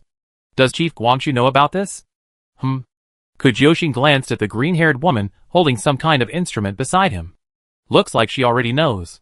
Bu Jingming was silent for a moment, then said, "It's alright. Just come back if you can't find it. This path is blocked." It seems he still has to use Li Huanqing's connections to make some connections. Even after such a major upheaval, Guangshu's combat strength is still among the best. If they can gain Shuaichuan's support through this opportunity, their subsequent plans will likely go more smoothly. "Brother, are you there? Why aren't you answering me?" Li Huanqing pushed open the door of the small house with two other people. It was clearly raining outside, but they were all dry and without umbrellas. Anyone who didn't know better would think the rain had stopped. He didn't see Bu Jingming at first glance, but rather Qiu Yeye in the living room. "Hello, you're Bu Jingming's teammate, right? Where's your captain? Isn't he here?" Qiu Yeye wasn't surprised by the sudden intrusion of several people. She pointed to the bedroom. "He's in there trying to win over his girlfriend." "Oh right, he found his girlfriend." Seeing that it wasn't convenient to go in right now, Li Huanqing, along with a man and a woman who looked remarkably alike, walked into the house without any hesitation. They placed their backpacks on the coffee table. Each of them carried a large, bulging bag. Leaving it outside might easily attract unwanted attention, but they came anyway, suggesting they had considerable strength and weren't afraid of others' greed. By the way, these are people from Fanqing. Without real skills, they couldn't have developed such an organization into something so famous. Li Huanqing. They had just put down their bags when Bu Jingming came out of the bedroom, nodding at them. "Pretty quick, huh?" "Of course. We came all the way by water, the river that runs through Guangshu," Li Huanqing said with a grin. The minimalist speedboat was still moored on the riverbank. "Come on, let's see what I brought you," Li Huanqing said, casually picking up a bag, unzipping it, and turning it inside out to dump the contents onto the table. "What's in this bag?" "Oh, some basic medicine, like alcohol, antibiotics, anti-inflammatory drugs, and stuff like that." After dumping this bag, he picked up another one, intending to dump the rest, but Qiu Yeye quickly stopped him. "Wait! Let these things stay in the bag. We won't have to clean it up later." "Okay." Li Huanqing quickly reversed his tilting motion. "This bag contains bullets and stuff, and a disassembled gun. You have to pack it up yourself, brother. There's also a portable stove with 2 gas canisters. You can cook something to eat when you don't have a fire to start a fire in the wild. This bag is food. I really went through a lot of trouble to collect this bag of red dates. Also, didn't Kujoshin specifically say he needed seasonings?" At this point, Li Huanqing suddenly realized something and asked, "Isn't she here?" Bu Jingming, while checking the medicines, said, "She has another mission. She won't be back for several hours." "Oh, I see." Li Huanqing changed the subject, peeking towards the room Bu Jingming had just left. "Brother, where's your husband? Aren't you going to introduce him?" "He's resting." Li Huanqing was puzzled. "What time is it?" "It's broad daylight." "You're resting already?" Bu Jingming didn't respond to his question. "There's quite a lot of stuff, thanks." Before Li Huanqing could reply, he added, "How much influence do you have in front of Chief Guangshu?" At his question, Li Huanqing raised an eyebrow and cautiously replied, "What's wrong? How much influence do I need?" Bu Jingming repacked the bag containing the medicine and glanced at the 2 strangers Li Huanqing had brought. "There are some things I'd like to discuss with you." "And who are those 2? "Oh, they're both from Fanqing, my direct subordinates, Songwu and Songwen, a brother and sister." Li Huanqing pulled the 2 over. Standing next to him, they were half a head taller than him. From height to demeanor, they were remarkably similar, even sporting similar short haircuts and dressed smartly. At first glance, one might think they were seeing things. How could there be 2 identical people? "This is my brother, Bu Jingming." Li Huanqing introduced them to each other. Songwu nodded to Bu Jingming. "Hello." Songwen mimicked his sister's gesture. "Hello. We're all family, so say whatever you want." Li Huanqing found an empty seat on the sofa, while Songwu and Songwen went to the dining room. Having prepared for a detailed discussion, Bu Jingming hesitated for a moment, unsure where to begin. He eventually started with his own timeline, briefly recounting the events of the journey, and his attempt to win over the leader of Guangshu. "Titan?" Li Huanqing, unsurprisingly, reacted to the unfamiliar term first. "Damn it, how come there's something we at Fanqing don't know? Our reputation is about to be ruined. The organization might have relevant information. Perhaps we should go back and look for it," Songwu said. "That's true," Li Huanqing said, looking at Bu Jingming. "So the problem now is that you can't verify with Shuaichuan that what you said is true, because the body vanished into thin air. If Bu Jingming were to say these things to Shuaichuan, it would indeed be difficult to guarantee their credibility, but for Fanqing, it's a different story." Bu Jingming had previously observed Shuaichuan's expression. The dead man must have held a significant place in his heart. even though they didn't seem to have a good relationship. Knowing that the other party had undergone inhuman experiments, been forced to become a monster, and even needed someone else to perform his death, a symbol of liberation, Xue Chuan certainly wouldn't be without thoughts of revenge. Li Huanqing stroked his chin. If he asks me directly, it'd be easier for me to speak, but I think even if the body isn't found, he might not completely deny what you said. Let's go see him together, after he's done with his work. When I arrived, he didn't show up. He just sent someone over saying he was busy and brought us here. Having finished that topic, Bu Jingming brought up another person. Where did you see Wu Shu? Even if Jiang Runyan said Wu Shu wasn't the one who abducted him, the fact that Fanqing could trace him back to the founder of Project A01 meant he was somewhat involved. Moreover, there were many suspicious points about him. How could he have been killed by the leader of Guangxu, and still be active in the outside world? Let me think. Li Huanqing stroked his chin, pondering for a moment. It should have been at some unknown small base. The images were sent back by members outside. I haven't been there. I have someone investigate again, and hopefully, we can find a location on him. The rain outside was pouring down, pounding wildly on the roof, making it so loud that they had to raise their voices. Although it was still afternoon, the sky was as dark as if the sun had just set. Qiu Yeye turned on the light in the room, looking at the hazy windowpane covered in water stains, and said with some worry, Jiuxin and the others don't have umbrellas. They be soaked when they come back. Phew. At least they have medicine now that they're sick. Qiu Yeye gently flicked Amao's head. Why don't you hope for something better? Phew? Amao gently pecked her cheek. Li Huanqing held a communicator identical to Bu Jingming's, contacting the members remaining at headquarters, ordering them to investigate Titan. Bu Jingming sat on the sofa with his arms crossed, recalling everything from when he encountered the mutated man. He raised a hand to rub his temples, barely managing to clear his mind of the jumbled thoughts. He suddenly missed Jiang Runyan terribly. Thinking this way, he acted on his impulse, getting up and heading straight for the bedroom. The room was dimly lit, the only faint light coming from the rain-soaked window. When he entered, he saw Jiang Runyan sitting upright on the bed, his hands raised, seemingly doing something. The moment the door was pushed open, Jiang Runyan withdrew his hands, slumped back down onto the pillow behind him. He curled up into a mushroom shape again. Nian, Li Huanqing brought some red dates, Bu Jingming said, walking over and sitting on the edge of the bed. When do you want some date cake? I make it for you. Jiang Runyan bent his knees, hiding his face behind them, and suddenly said, Jingming. Bu Jingming patiently waited for him to continue, but only the sound of rain followed, as if Jiang Runyan simply wanted to call his name, nothing more. But Bu Jingming knew him? There must be unfinished business behind this, but for some reason, Jiang Runyan didn't say it. Since he wouldn't speak, it was Bu Jingming's turn to speak. Nian, can I know why you suddenly felt unwell before? Nian, I want to know what exactly triggered you. I try my best to avoid exposing you to those things in the future. Bu Jingming shifted his position, coming to Jiang Runyan's side, and gently lifted that thin, pale face from behind his knees, cradling it in his hands.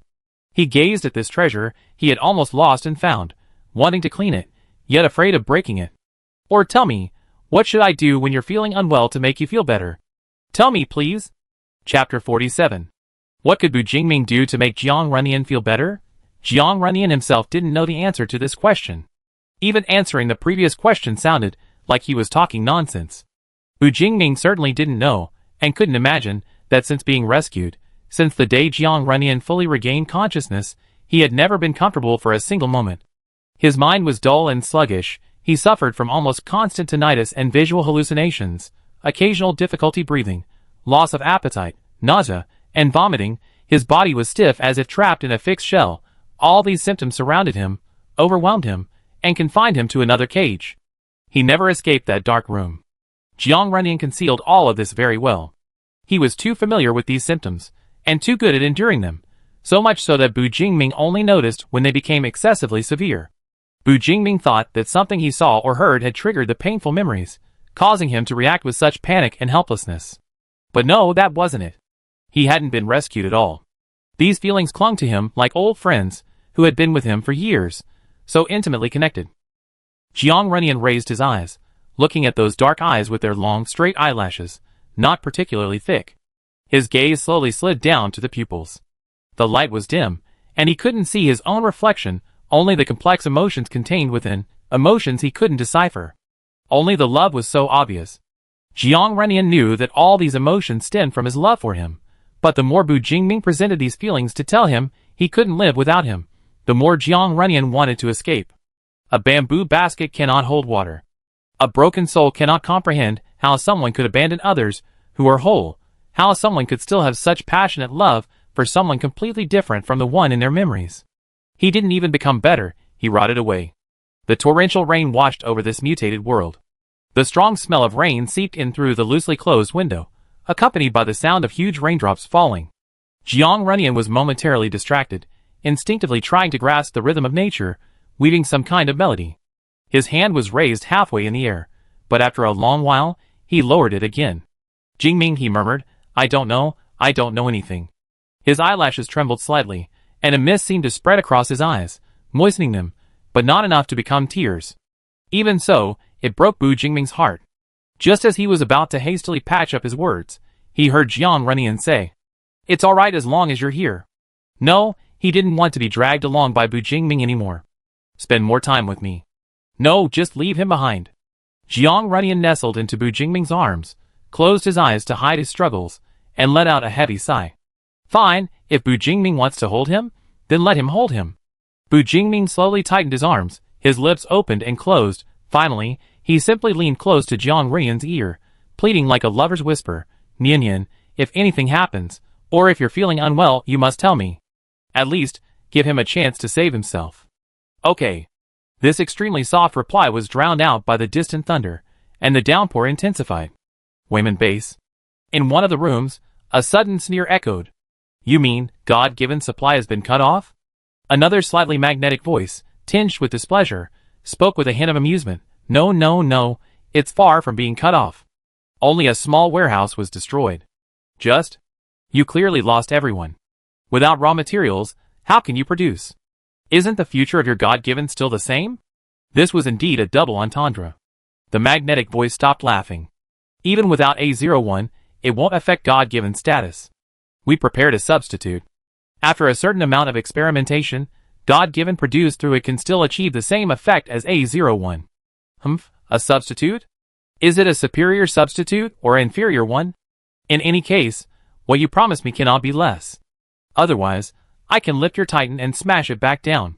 Hell, of course, it won't be less. The doorknob was pressed, the hinges turned, and a man with a gloomy demeanor emerged. Almost instantly, his expression turned ugly. There was another person waiting outside. Seeing him come out, he hurriedly chased after him. Boss, they gone into the Guangxu base.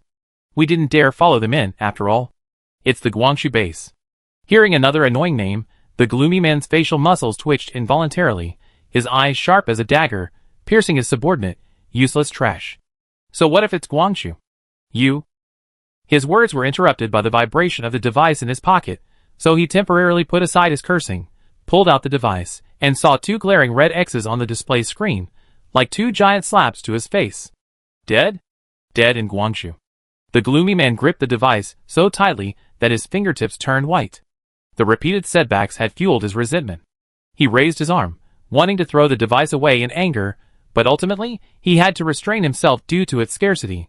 Instead, he kicked his subordinate in the knee, a bunch of useless trash. Fine, these low-level fighters were destined to die. He'd just wait for Hua Xian to bring A01 back. Actually, he wasn't lying. Divine Gift could indeed be independent of A01. As for why he insisted on bringing the person back, the man lowered his head slightly, a strange, viscous feeling welling up in his eyes. A stiff, raised smile played on his lips, making him look like a complete madman. A01, you've been a friend for so many years, a great contributor to Titan, how could you leave me? The rain at Guangxu base had been falling for a long time, from noon until nightfall, though it had lessened considerably. It was at this time that the small bungalow welcomed many people, suddenly becoming crowded.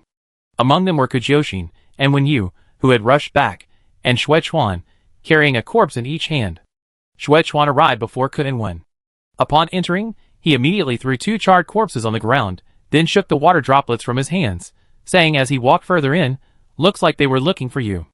They were sneaking around outside the base, peeking out suspiciously. Just dealt with them. So Kujoshin, who was trying to rush inside to avoid the rain, unexpectedly stepped on a corpse. Holy crap!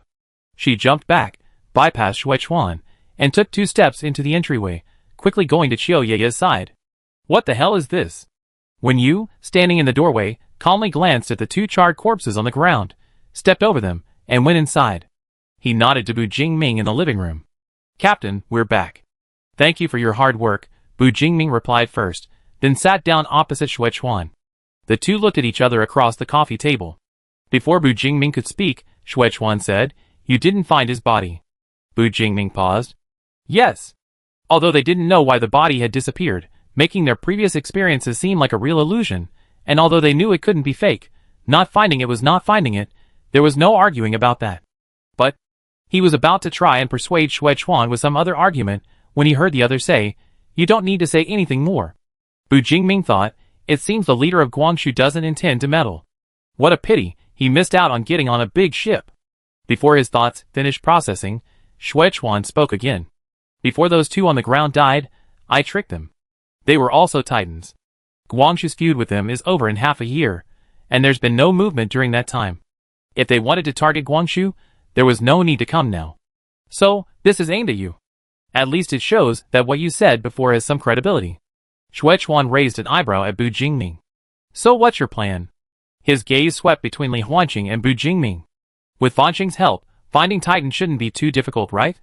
Li Huanqing hadn't openly displayed his status as Fanqing's top leader this time, instead referring to himself as an internal member. Xuechuan assumed it was some kind of deal or superficial favor, and didn't take it too seriously. I already had people investigating, Li Huanqing said seriously, fiddling with his communicator. The name isn't in Fanqing's database. I suspect they're using a different name when operating externally. Bu Jingming stroked his chin thoughtfully. Could it be, like Wushu faking his death, they're disguising their true identity? Is it possible that Titan is also a pseudonym? Qiu Ye asked. Li Huanqing shook his head. It's most likely their real name.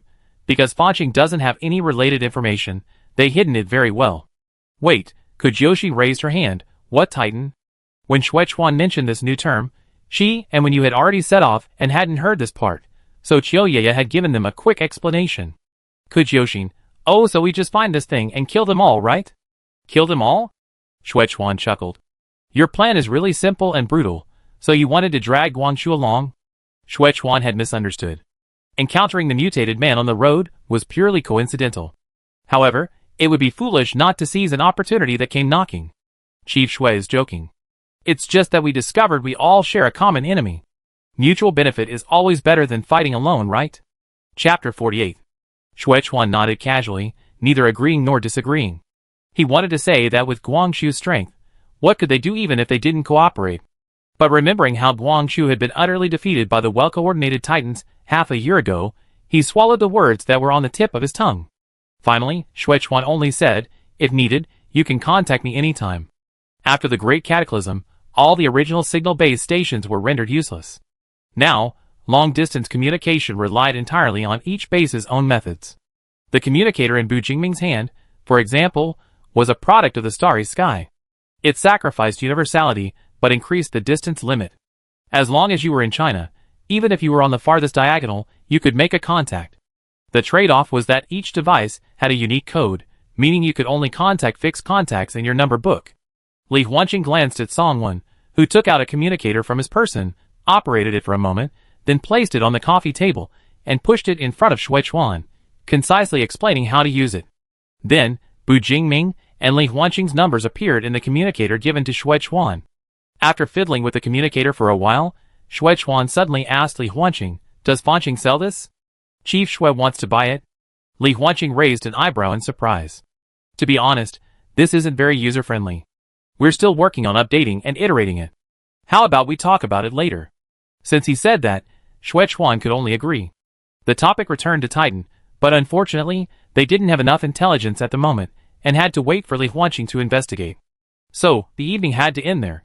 When Xuechuan left, he had the 2 corpses disposed of, and arranged other accommodations for the 3 people from Fanqing.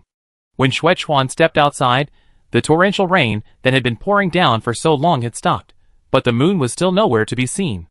Thick clouds obscured even the stars, casting a dark, oppressive weight overhead, making him feel uneasy.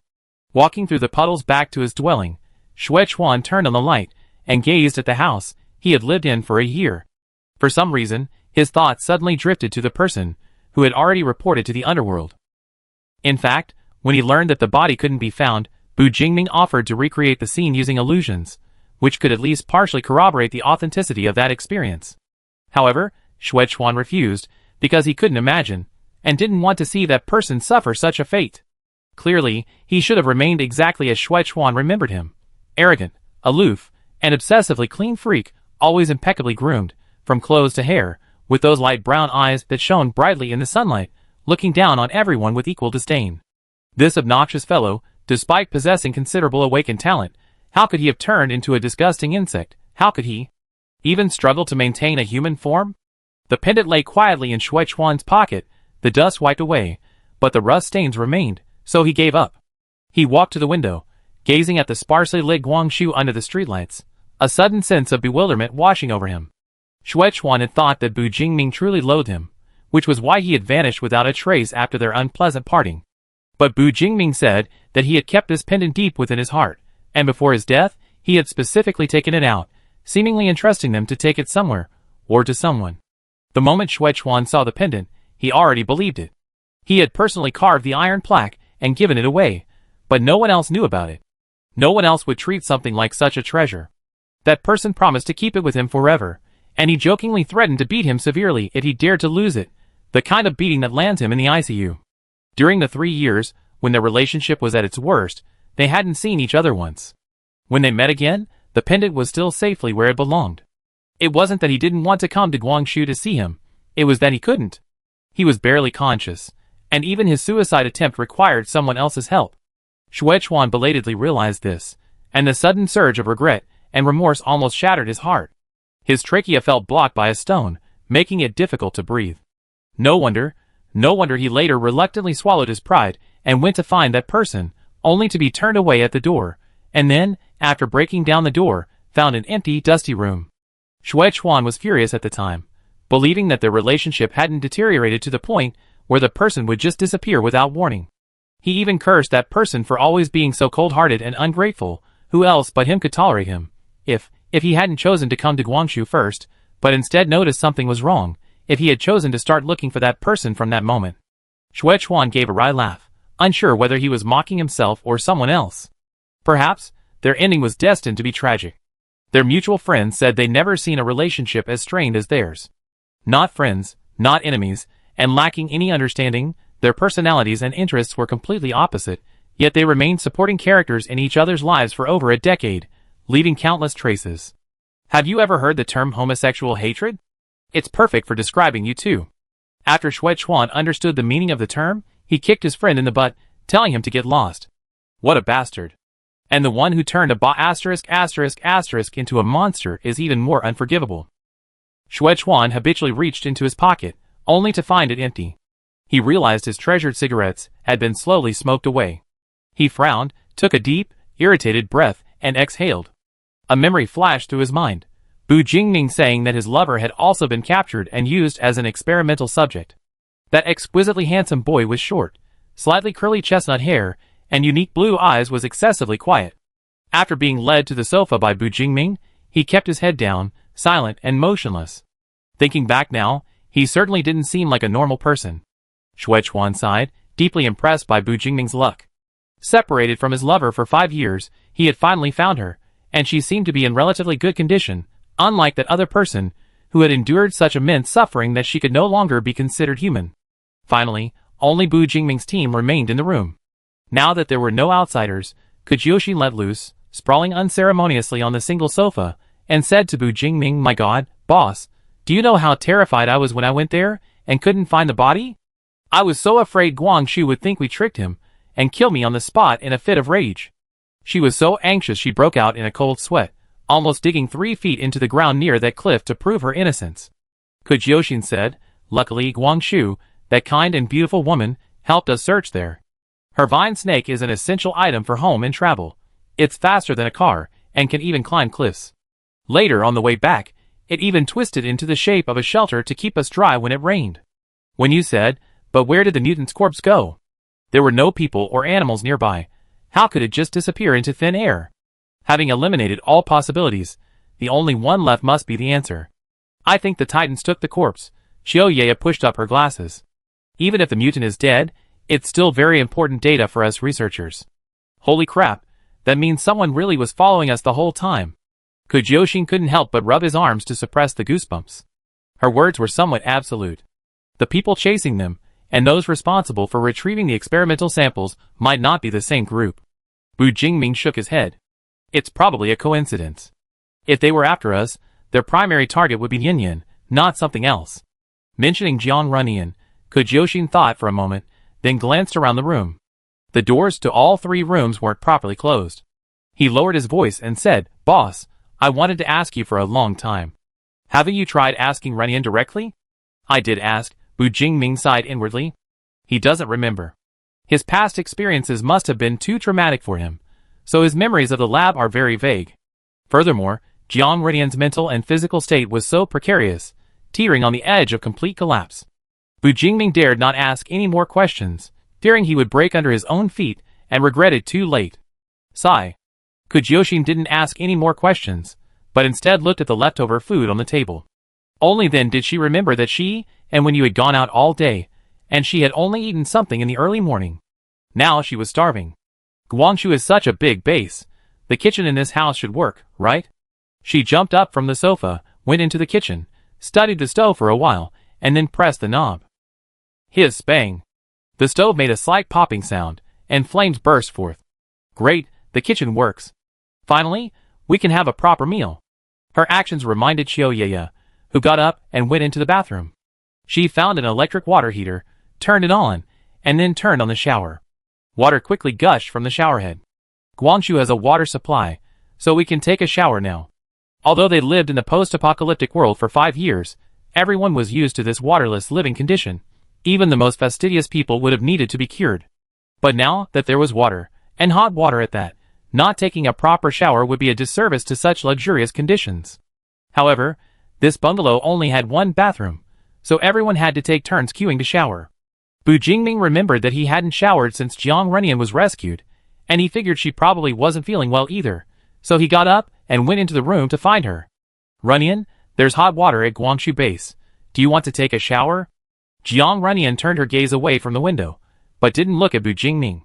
Instead, she casually laid down on the bed in front of her. "No, I'm so tired." Bu Jingming tried to persuade her a few times, but to no avail. He simply said, "Then, shall I help you shower?" Chapter 49. Jiang Runyan was stunned for a moment, then finally looked up at him. He seemed unperturbed, as if he didn't think there was anything wrong with what he had said. It seemed that she should feel some shame at this moment, Jiang Runyan thought, and refused again. "No." "What's wrong? Still shy?" Bu Jingming knelt on one knee on the bed. Tall and slender, he leaned forward slightly, his face close to Jiang Runyan's, and chuckled softly. "What kind of relationship do we have? It's not like we haven't met before." More than just met, he had touched every inch of Jiang Runyan's body, even explored her intimately. Taking a bath together was already considered innocent. A warm breath brushed against his ear, and a smiling voice whispered in his ear. Jiang Runyan was finally aroused, a hint of embarrassment rising in his eyes. His deep blue eyes brightened, no longer dull, and for a moment, Bu Jingming was stunned, the words he was about to say stuck in his throat, quickly forgotten. Then, Jiang Runyan lightly punched his shoulder, a weak, flirtatious punch. Jiang Runyan glared at him, but before he could speak, something soft pressed against his lips, caressing them tenderly, occasionally letting out a few murmurs. To the uninitiated, it would seem as if the other was whispering sweet nothings. But Bu Jingming simply said, "Go on, take a shower and wash your hair, you feel better. If you're tired, I do it for you, okay?" We go shower after they all finished. Jiang Runyan wasn't feeling particularly refreshed. Although the weather wasn't hot yet, and he barely moved and didn't sweat, he'd been traveling and sleeping outdoors covered in dust.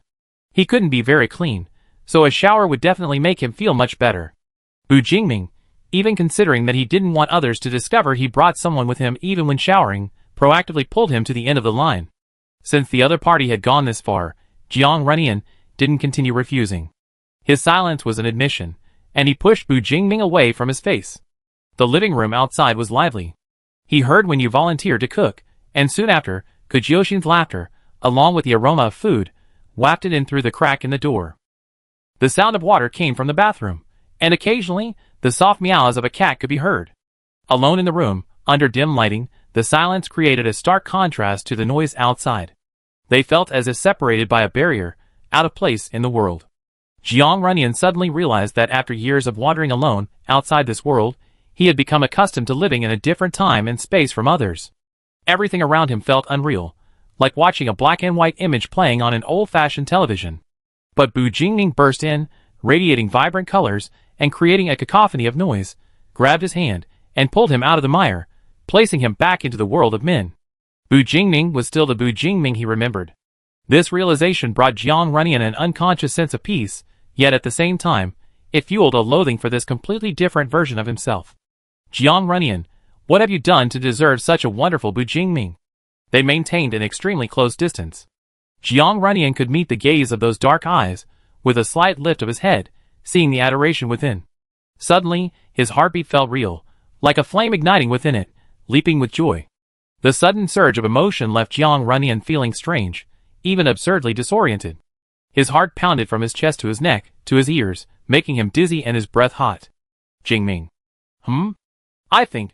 He hesitated, but Bu Jingming misunderstood. His deep, dark affection suddenly turned into anxiety.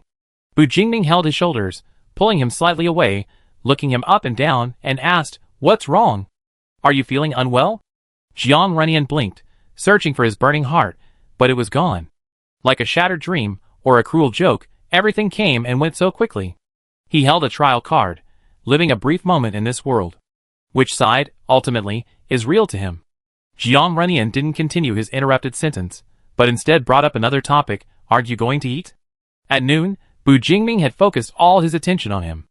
After he vomited and returned to his room, Bu Jingming hadn't gone back to eat his untouched lunch. How could that be? The aroma of meat wafting in from outside was incredibly enticing. Bu Jingming did feel a bit hungry. His stomach was rumbling. He nodded and invited, "Want to eat together?" Jiang Runyan stared at him, wondering what he was thinking, asking someone who had vomited at noon if they wanted to continue eating. "Alright, stop looking at me like that." Bu Jingming reached out and ruffled his hair, casually looking away. "Not being able to eat at noon doesn't mean you'd be like this tonight. Shall we try again? Or will you come with me?" Since being rescued, Jiang Runyan had been eating very little, even too little. The only time he ate a relatively large meal was the rabbit when you roasted the night before. What's the difference between being unable to maintain basic bodily functions and slow suicide? Knock, knock, knock. Before Bu Jingming could get a reply from Jiang Runyan, Kujyoshin's voice rang out from outside the door. "Boss, Runyan, Xiaoyu's almost done cooking, dinner's ready. Are you guys eating?" The door, not fully closed, opened slightly under her knocking. Jiang Runyan instinctively pushed Bu Jingming away from him, then realized that Kujyoshin hadn't entered, and that he and Bu Jingming weren't in any illicit relationship. "Why are you so nervous?" Caught off guard, Jiang Runyan stretched out his arm and pulled them apart. Seeing his eyes darting around, Bu Jingming couldn't help but laugh. "We haven't even done anything yet." Just like before, he wasn't used to being too affectionate in front of strangers. However, the Jiang Runyan of the past would have had a faint blush on his face at this time, but now he was still pale, so thin that his chin was pointed, looking like a gust of wind could blow him away. Bu Jingming suppressed his unease about his terrible condition and pinched his cheek. "Come on, come eat with me." Jiang Runyan was still pulled to the dining room by Bu Jingming. On the table were 5 dishes and a soup. 3 of them were leftovers from lunch, reheated and reheated. The new dishes were stir-fried pieces of unknown meat and golden brown pancakes, along with a pot of canned food diluted with water for a soup. The tableware was all taken from the house, and was in pretty good condition. It could be washed and used immediately. Although some of the dishes didn't look particularly appetizing, at least they smelled delicious. This was the first time Jiang Runyan had smelled such a rich array of food aromas since the Great Cataclysm. The 5 of them sat around a rectangular dining table. Jiang Runyan was seated between Bu Jingming and Xiaoyaya, with Kujyoshin and Wenyu behind him. The overhead lamps cast a soft, warm glow, and the steaming dishes before them made it seem as if they were still living in the world before the Great Cataclysm, simply having a meal with friends. When Xiaoyu was grilling meat before, I knew his cooking skills must be amazing. He can make even plain grilled meat with hardly any seasoning taste so good. Give him some basic kitchen facilities, and he'd definitely be a master chef. Kujyoshin grinned and was the first to pick up his chopsticks, taking a piece of meat coated in gravy and putting it in his mouth. He was almost instantly captivated by the salty, spicy, and tender flavor, praising Wenyu profusely. Damn, I can't believe I can eat such delicious food in this kind of environment.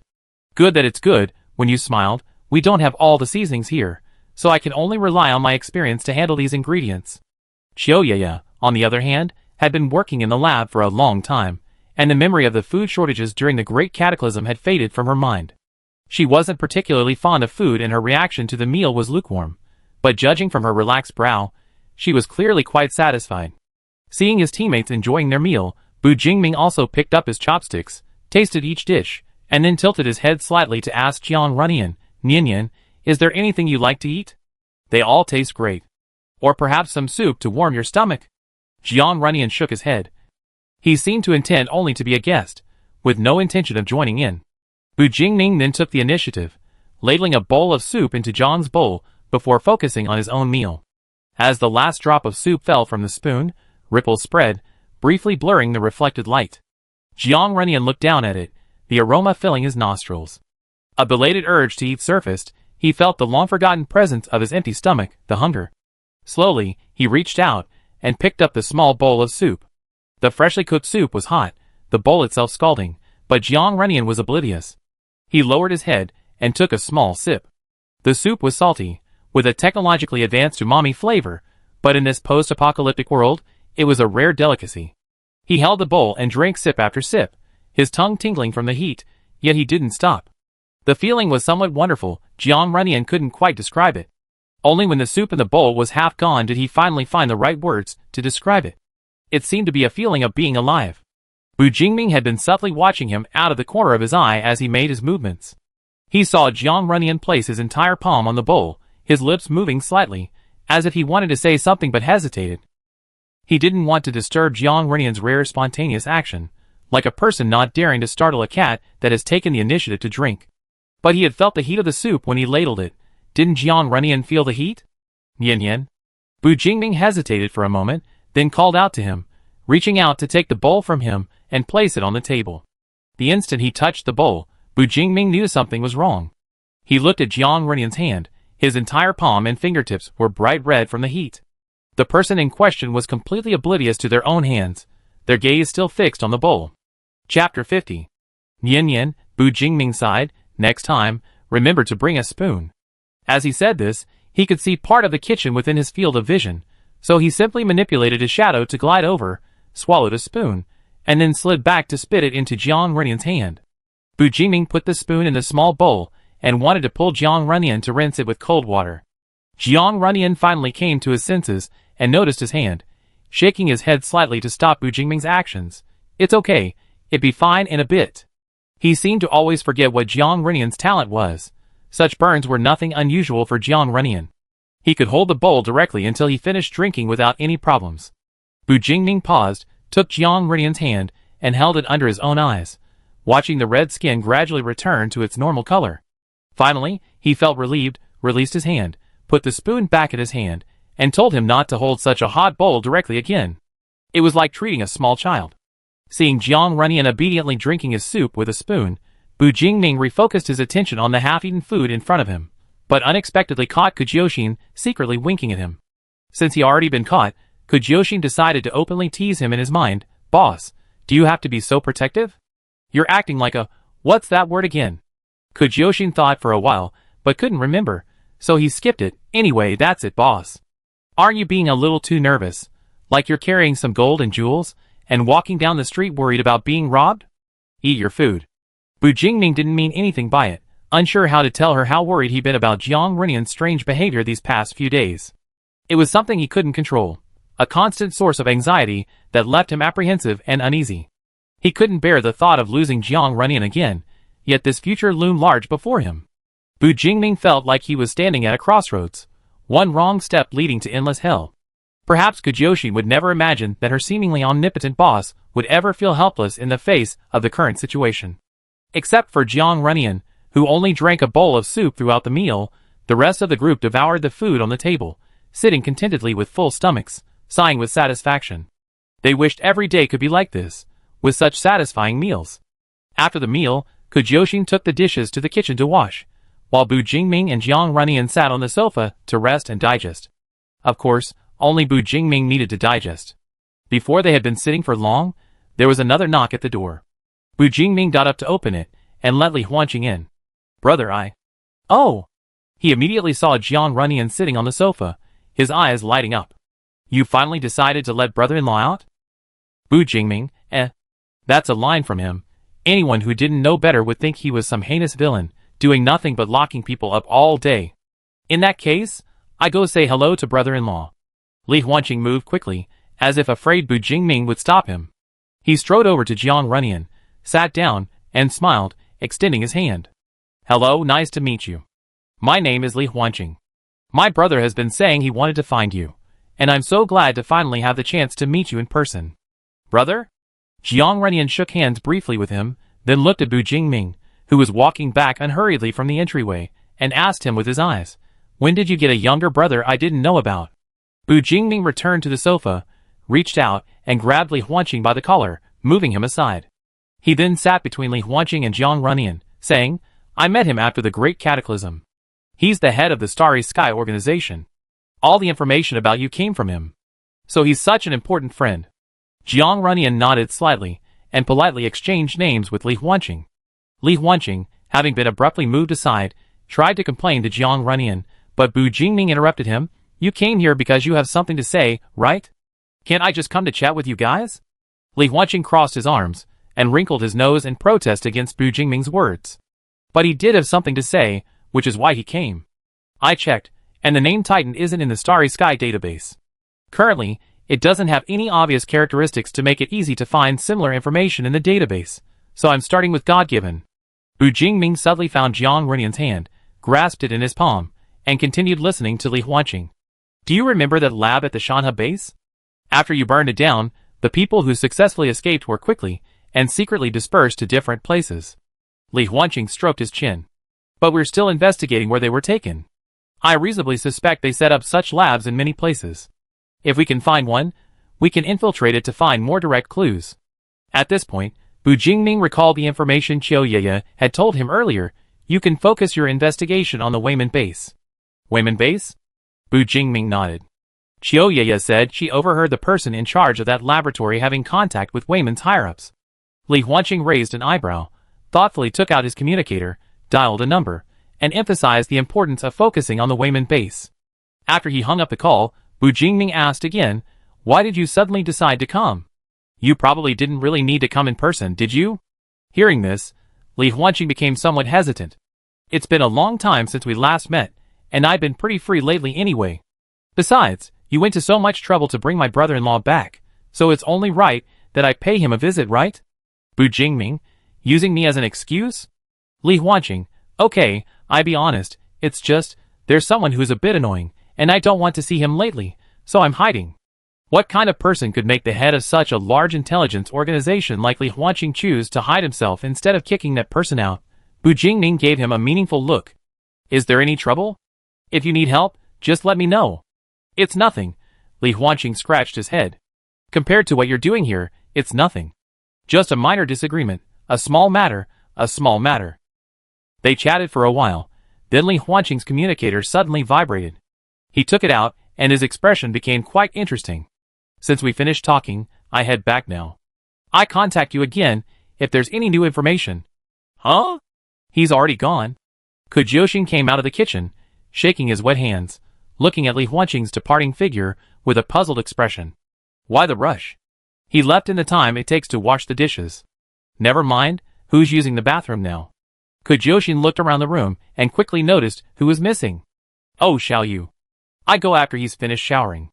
After his teammates had all showered, Kujioxin even washed his hair. While drying his hair with an old piece of clothing, he said to Bu Jingming, "Boss, you guys will have to wait if you want to shower. The hot water in the electric water heater is all used up." It was getting late, and with nothing else to do, the group returned to their rooms one after another. Only Bu Jingming and Jiang Runyan remained in the living room, which was perfect, as they didn't need to hide from anyone while using the bathroom. Bu Jingming had already gone to the car to get spare clothes and found clean towels in the room. Now, he brought in a small stool before pulling Jiang Runyan into the still steamy bathroom. The water stains on the floor tiles were still wet when Bu Jingming carefully led Jiang Runyan inside, pointing to the small stool placed under the shower head and gesturing for him to sit down. Wash your hair first, then take off your clothes. Jiang Runyan pursed his lips, slowly lifting his shirt to reveal his overly pale and thin back and waist, which seemed to glow under the overhead light. Bu Jingming took the shower head and stood behind him. He had expected this scene to have a romantic atmosphere, but Bu Jingming could only sigh inwardly. Jiang Runyan was simply too thin. Even a slight movement of his arm revealed his prominent shoulder blades. Although he knew there wouldn't be any scars on Jiang Runyan's body, Bu Jingming couldn't help but quickly examine him, finding no marks whatsoever. He turned on the shower, confirmed it was hot water, then reached around to the front and gently lifted Jiang Runyan's chin. Look up, close your eyes. Jiang Runyan tilted his head back, the light from the overhead lamp startling him, and quickly closed his eyes. Then came the rushing water on his hair, sliding down his scalp, neck, and back. The rising steam filled the bathroom. Bu Jingming lowered his head slightly, holding the shower head in one hand and running his fingers through his hair with the other until his head was completely wet. He then turned off the water and handed the shower head to Jiang Runyan. Large bottles of shower gel and shampoo were in the bathroom, but unsurprisingly, when Bu Jingming checked the expiration dates, they were long expired. These were products from before the Great Cataclysm. He wondered where Guangxu had gotten them. Expired is fine. Bu Jingming squeezed a pump into his palm, examined it carefully, and smelled it. Finding nothing unusual, it seemed usable. Jiang Runyan, his head tilted back, grew tired. He quietly straightened his head, closed his eyes, and let Bu Jingming ruffle his hair into a large ball of foam. With each light and firm massage, drowsiness began to creep in. Jiang Runyan sat on a small stool, holding the shower head, and started nodding off like a chick pecking at rice. Yin yin. Bu Jingming reacted quickly, catching him as he leaned forward. Jiang Runyan didn't even open his eyes, falling back asleep and landing right on Bu Jingming's lap. A little uncomfortable. Jiang Runyan tried to resist, but couldn't. He forced open his heavy eyelids, looked up at Bu Jingming's chin, and said slowly, pretending to be so calm, "You already been betrayed, you know that?" Bu Jingming remained silent, his facial muscles twitching slightly.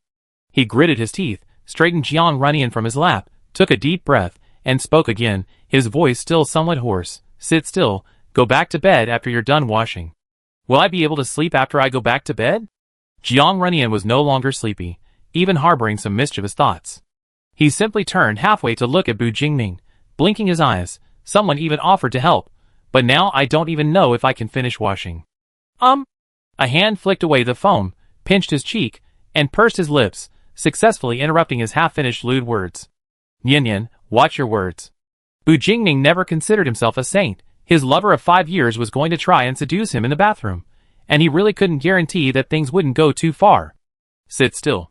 Bu Jingming released his hand, turned Jiang Runyan back around, picked up the shower head, turned it back on, and began rinsing the foam off his head. But as he rinsed, he couldn't help but feel distracted. Bu Jingming's gaze involuntarily fell on the fair shoulder of the person before him, the skin flushed a delicate pink from the splashing hot water. His Adam's apple bobbed almost uncontrollably, his mouth dry. The water jet had been lingering in one spot for too long. Jiang Runyan tilted his head back and poked his arm. "Snap out of it." Bu Jingming rinsed off the foam, lost in thought about how to fight the real battle ahead. It seemed he was about to be routed before even stepping onto the battlefield. Leaving Jiang Runyan in there to wash himself was risky, but if he left him, the place could easily become a filming location for R-rated movies. What a huge challenge.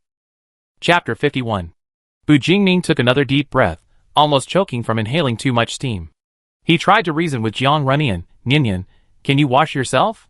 "No." Jiang Runyan tried to lean back, but a hand blocked his way as if anticipating his presence, so he lazily drawled, "I told you, I'm so tired.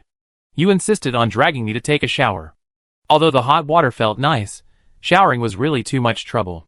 He had to go into the bathroom, take off his clothes, adjust the water temperature, wait to be soaked, apply shower gel, and rinse. Why were there so many steps? Since Bu Jingming insisted on dragging him to do this troublesome thing, he had to see it through. Bu Jingming was helpless. He forced himself to rinse Jiang Runyan's hair clean, but when it came to the next step, he simply couldn't bring himself to ask Jiang Runyan to take off his pants too. The splashing water in the bathroom had already soaked both of their trousers. Jiang Runyan was even more thoroughly wet. Water and suds dripped down his smooth back, wetting his waistband. His face, unusually flushed from the hot water, looked much more energetic. Your hair's done. Bu Jingming moved the shower head away, looked down at Jiang Runyan, and, after composing himself, reminded him, pants. The air was thick with steam, and the water jets splattered on the tiles. He saw Jiang Runyan deliberately turn around, a rare mischievous smile appearing on his face.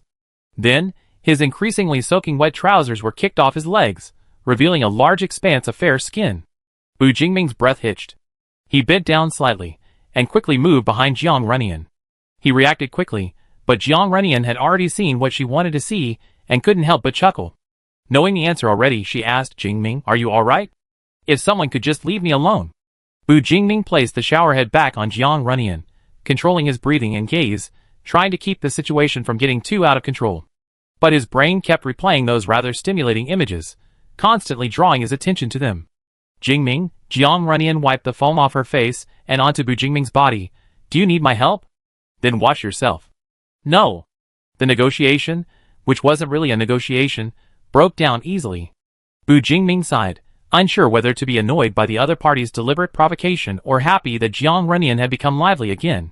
There was no lifelessness, no silent blankness in that instant. They seemed to have returned to before the great cataclysm, just an ordinary couple, loving each other in an ordinary way in this world. Bu Jingming turned off the water, placed the shower head on the floor, then grabbed the shower gel and squeezed it into his hand. Since Jiang Runyan had been sitting on a small stool, washing her hair was fine, but when it came to bathing and scrubbing her body, Bu Jingming, still standing, was too tall. He had to kneel down on one knee beside Jiang Runyan, applying the shower gel from his palm to her water-drenched skin. As he applied the gel, his gaze unconsciously drifted in a certain direction, but quickly, as if burned, he abruptly looked away. Jiang Runyan turned to look at Bu Jingming's tense face. That intense gaze swept over him, and even without the hot water on, he felt a burning sensation. Suppressing his anger didn't seem right. Jiang Runyan's brain, unusually, experienced a surge of dopamine due to Bu Jingming's reaction, making his thoughts race. He began to consider whether the current environment was suitable. He had two ways to calm Bu Jingming down. Which should he use? Should he attack himself, or attack Bu Jingming? It seemed he could only target Bu Jingming, because Bu Jingming wouldn't allow him to attack himself. Having made up his mind, Jiang Runyan, using a small stool as leverage, spun around 180 degrees, precisely targeting Bu Jingming, who was avoiding direct confrontation. With a powerful thrust of his waist, he pounced on Bu Jingming. Caught off guard, Bu Jingming lost his balance while trying to catch him, and the two tumbled onto the bathroom floor. The slippery foam was carried to another person, wetting their clothes. Bu Jingming instinctively tightened his grip on Jiang Runyan's hand, frowning as he grabbed both of Jiang Runyan's mischievous hands, his voice ragged. Nyan, stop fooling around, you catch a cold. I won't catch a cold. Jiang Runyan blinked, struggled twice, but couldn't break free, so he resorted to his knee. Startled, Bu Jingming quickly restrained his legs as well, his voice hoarse as he shouted, Nyan. Why are you shouting so loudly? I can hear you. Jiang Runyan smiled innocently at him. I can help you, it be quick. Bu Jingming silently turned on the shower, pulled Jiang Runyan to sit under the water jet, rinsed his hands first, and then began to pour the foam over his body. The once-cool bathroom was now steaming again. No one spoke. The only sound in this small space was the splashing water, creating an unusually quiet atmosphere. Jiang Runyan, his mind racing, seemed to only now realize what he had said and done.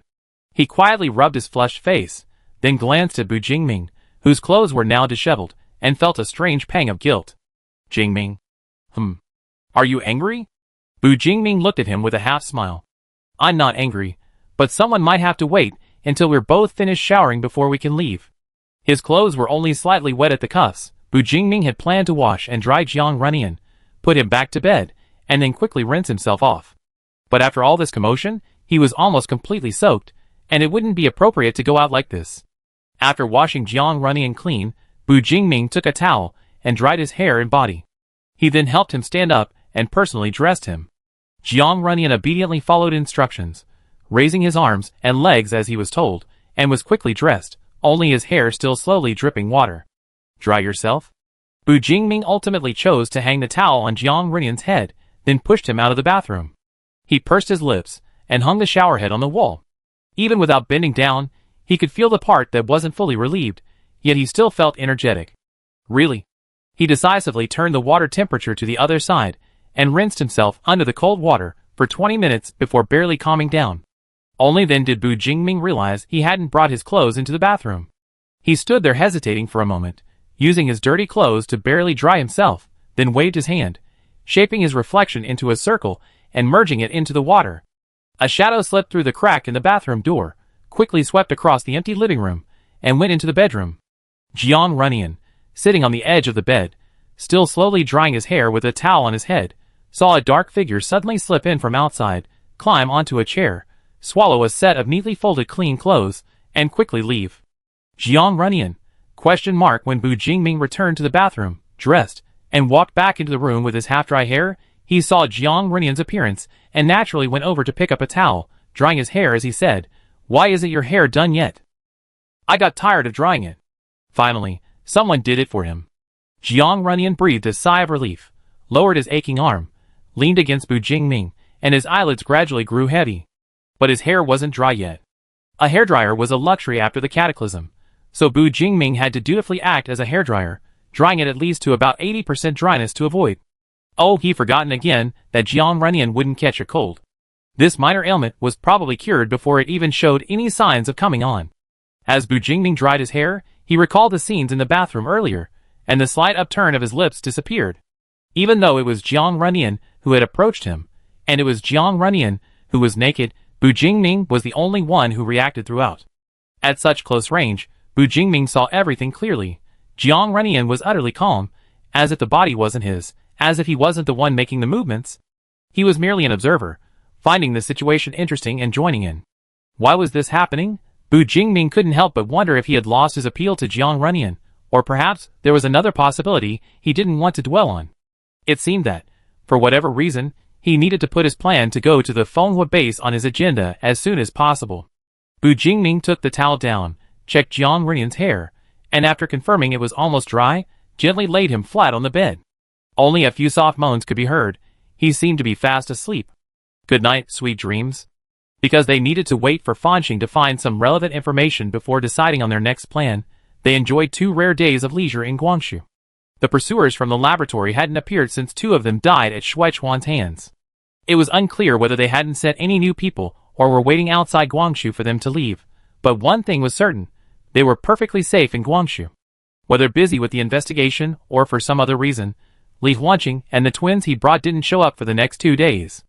With nothing else to do, the restless Kujioshin dragged Xiao Ye out to explore Guangzhou.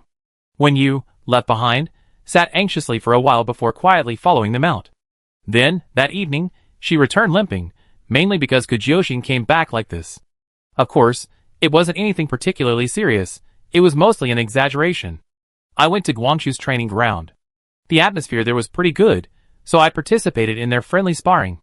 Kujioshin laughed, pulling at his aching muscles, but still managed to smile. I must say, they're really strong.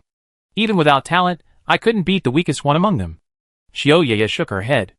I really don't understand you.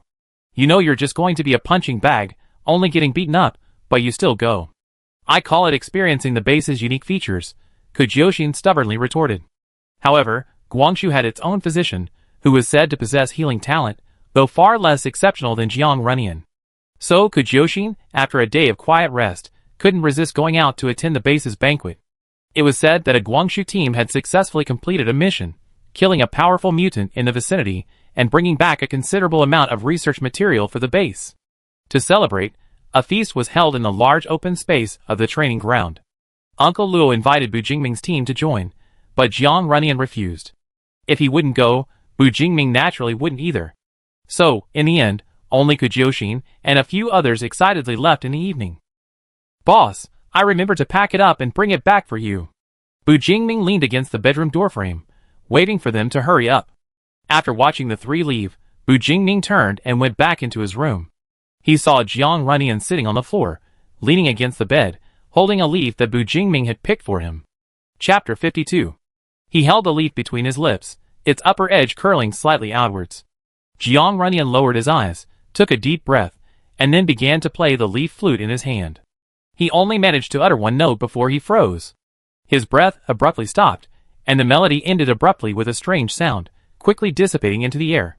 Seemingly unable to believe it, Jiang Runyan pinched the leaf and exhaled again, but the resulting tune trembled and could hardly be called a melody. Jiang Runyan removed the leaf from his lips, then released it, letting it sway gently to the ground. What's wrong? Bu Jingming walked over and sat down with him on the ground, asking softly, is there something wrong with the leaf? The leaf is fine. Jiang Runyan glanced at his hands, then shifted his gaze to the leaf lying quietly in front of him. His entire demeanor gradually crumbled, like a rotting mushroom. Then let's not blow the leaf anymore. Bu Jingming waved a hand in front of him, trying to attract his attention. Want to go to their party for a big meal? No. It would be terrible to throw up in front of so many people later. Then will you come with me? Jiang Runyan raised his eyelids and glanced at him. You used that excuse before. One trick is all you need. Bu Jingming pinched his cheek. If you're not going, how about going for a walk? Jiang Runyan still shook his head in refusal. He was listless. Even leaving his room felt like an ordeal, and he couldn't stand any light. Helpless, Bu Jingming could only stay in the bedroom with him. He coaxed him into eating something that evening, but before the moon had even risen high enough, Jiang Runyan burrowed back into bed and closed his eyes, leaving Bu Jingming alone beside him, anxious and helpless at his current state. Gazing at Jiang Runyan's restless sleeping face, Bu Jingming marked his shadow with a point of reference, then climbed out the window, leaned against the outer wall of the bungalow, and let out a deep breath. Feeling utterly frustrated, Bu Jingming took out his communicator and dialed Li Huanqing's number. Hey brother? What's up? Where are you? Bu Jingming heard a commotion on the other end. Upon asking, he heard Li Huanqing say that they were at a banquet and had run into Kujioshin and his group, who were now enjoying their meal. Did you need something? Why don't you bring your brother-in-law over for dinner? No, he doesn't want to join the fun. You guys have fun. Ignoring Li Huanqing's grumbling on the other end of the line, brother, is it that he doesn't want to come, or are you preventing him? It's not good to stay cooped up in this room. Brother, you're not the kind of person who likes to play imprisonment, are you? Bu Jingming hung up the call, looked up at the exceptionally full moon in the sky, and decided to ask Li Huanqing again tomorrow when he could find out the news. He probably desperately needed an outlet to release the chaotic emotions in his heart. He had no cigarettes or alcohol on hand, and Bu Jingming didn't have any such habits.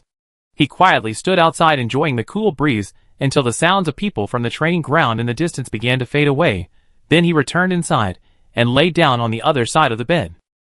The soft moonlight streamed in, draping the two people in the room in a delicate veil.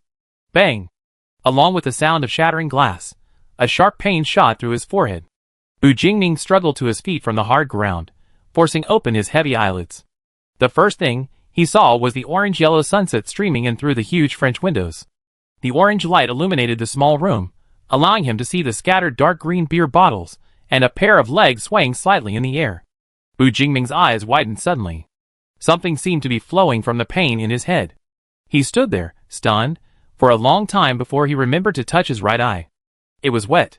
He took his hand down and saw a shocking red stain on his small finger. Where am I? A sharp pain shot through the back of his head. Fear and helplessness belatedly arrived. The boy, half lying on the ground, looked up blankly, following the familiar legs upwards. He saw a milky white dress, then long black hair falling down, and a pale pink tongue hidden among the strands, appearing and disappearing. It was his mother. His memory began to rewind. He remembered it was an ordinary evening. He had just come home from Qingchuan Elementary School, backpack on his back, holding someone's hand, as they boarded the number 23 bus. They struggled through the crowded throng until they got off, hand in hand, into the residential area, then parted ways at a fork in the road. The other person told him to wait for them at home, and they would go play in the neighborhood together later. Who was it again? Bu Jingming shook his head. His mind felt as if it had lost its support within his skull. With each shake, his soft brain slammed against his hard skull, bringing an indescribable dull pain. It seemed he never saw her. The moment he pushed open the door, he was met with a deluge of vile and unbearable insults. You bastard, you beast, a cut from your father. Why don't you just die out there? You even know how to come home? How far are you going to push me? Speak. What do you want from me to let me go? The woman wailed in despair, her disheveled hair making her look like a vengeful ghost. She grabbed a broom from the corner and lashed it at him. The wooden broom snapped in 2 blows. But she continued to curse him with her gaping maw, calling him a little beast, a slut, a piece of trash anyone could devour. Then, an empty beer bottle slammed down on his head, shards flying, blood splattering everywhere. Before Bu Jingming could even cry, everything went black. When he was awakened by the pain, he could only see his mother suspended in midair against the light, a breeze blowing in, ruffling her skirt, like an angel descended to earth. Huh? Why is the door open? Jingming, are you there? I come to play with you. The door hinges creaked as a cheerful footsteps skipped towards him. Despite the immense shock of the scene, Bu Jingming had managed to maintain his composure, but upon hearing that voice from afar, his expression changed drastically. Wait. Don't come in. Bu Jingming struggled to move his stiff body, crawling towards the door, but he was too late. The heavy wooden door was pushed open by a small hand, and a person leaped in lightly.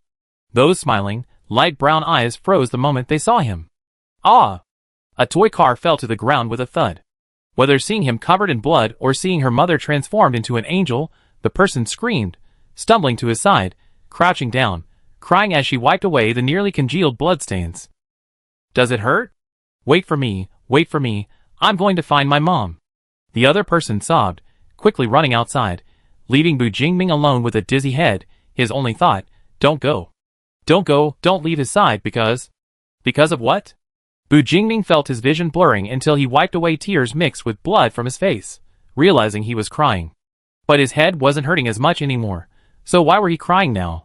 A thought inexplicably rose in his mind, and Bu Jingming's eyes widened. Why did he feel that the little boy who had run away was in danger? Shouldn't he be the one receiving more attention right now? In the end, who was that person? Bu Jingming frowned. He looked at the woman hanging in the air, got up, walked over, and touched her slender leg. It was already cold. His biological mother had finally decided to let her go, to let him go. The scene shifted abruptly. Bu Jingming sat on a bench in a large hall. Behind a pristine white counter was a bright blue wall with a row of large characters at the bottom, the last being police station. So pitiful. No other relatives, right? He's so young. The deceased did have relatives, but they're not in our province. When we called, they wouldn't acknowledge her as their daughter, saying, it's better she's dead. Then we can only send her there. Bu Jingming looked down at the tangled hangnails on his fingers, listening expressionlessly to his own verdict. Strange, he seemed to know what was about to happen. His gaze involuntarily shifted to the glass door. Not far away, a woman with short, neat hair, one side tucked behind her ear, wearing a long khaki trench coat, walked over with an air of authority. She held the hand of a little boy with curly hair and bloodshot eyes. The moment their eyes met, she flashed him a wide smile. As the woman pushed open the door, she overheard the conversation of several police officers and called out, who said Jingming has no other relatives? I come to take my godson home. She led her son to him, then knelt down, extending her hand to him, and whispered, it's all right now. Do you want to go home with Nyan? Bu Jingming stared at her, his eyes slightly open, his lips moving, unable to speak for a long time. Ms. Luo was the second woman to have a profound impact on his life, and one he would never forget. Right, Nyan. Only now did Bu Jingming realize that the little boy who walked home with him from school, the one who came looking for him, but witnessed the suicide, was Jiang Runyan. He was the first person to greet him at school, the only one who stood up for him and invited him to be a friend when he was ostracized. Little Jiang Runyan still had tears in his eyes. He was a timid little crybaby, and facing such a scene would have terrified him. Thinking this, Bu Jingming first took Ms. Luo's hand, then put his arm around Jiang Runyan's shoulder, pulling him into his arms.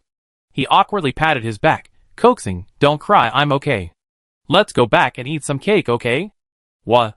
Okay, you can have all the cake, don't be sad. I'm not sad, we each have half the cake.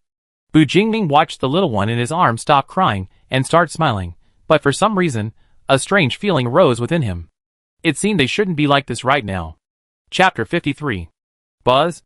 Bu Jingming shook his head vigorously, trying to shake off the sticky, uncomfortable feeling clinging to his body. Seeing his discomfort, Ms. Luo quickly asked, what's wrong? Are you feeling unwell? No, I'm fine. Bu Jingming suppressed the strange feeling welling up inside him and smiled at them. Let's go back. He jumped off the bench, took Jiang Runyan's hand, and the two children followed behind Ms. Luo like chicks, walking out of the police station.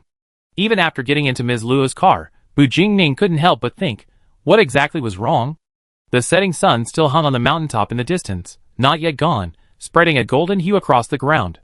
Bu Jingming's gaze fell through the car window on the elongated shadow cast by the sun, and his fingers unconsciously twitched.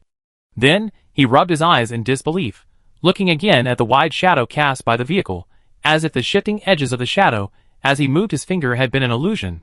No. He did possess the ability to manipulate shadows, but not in a way he could now.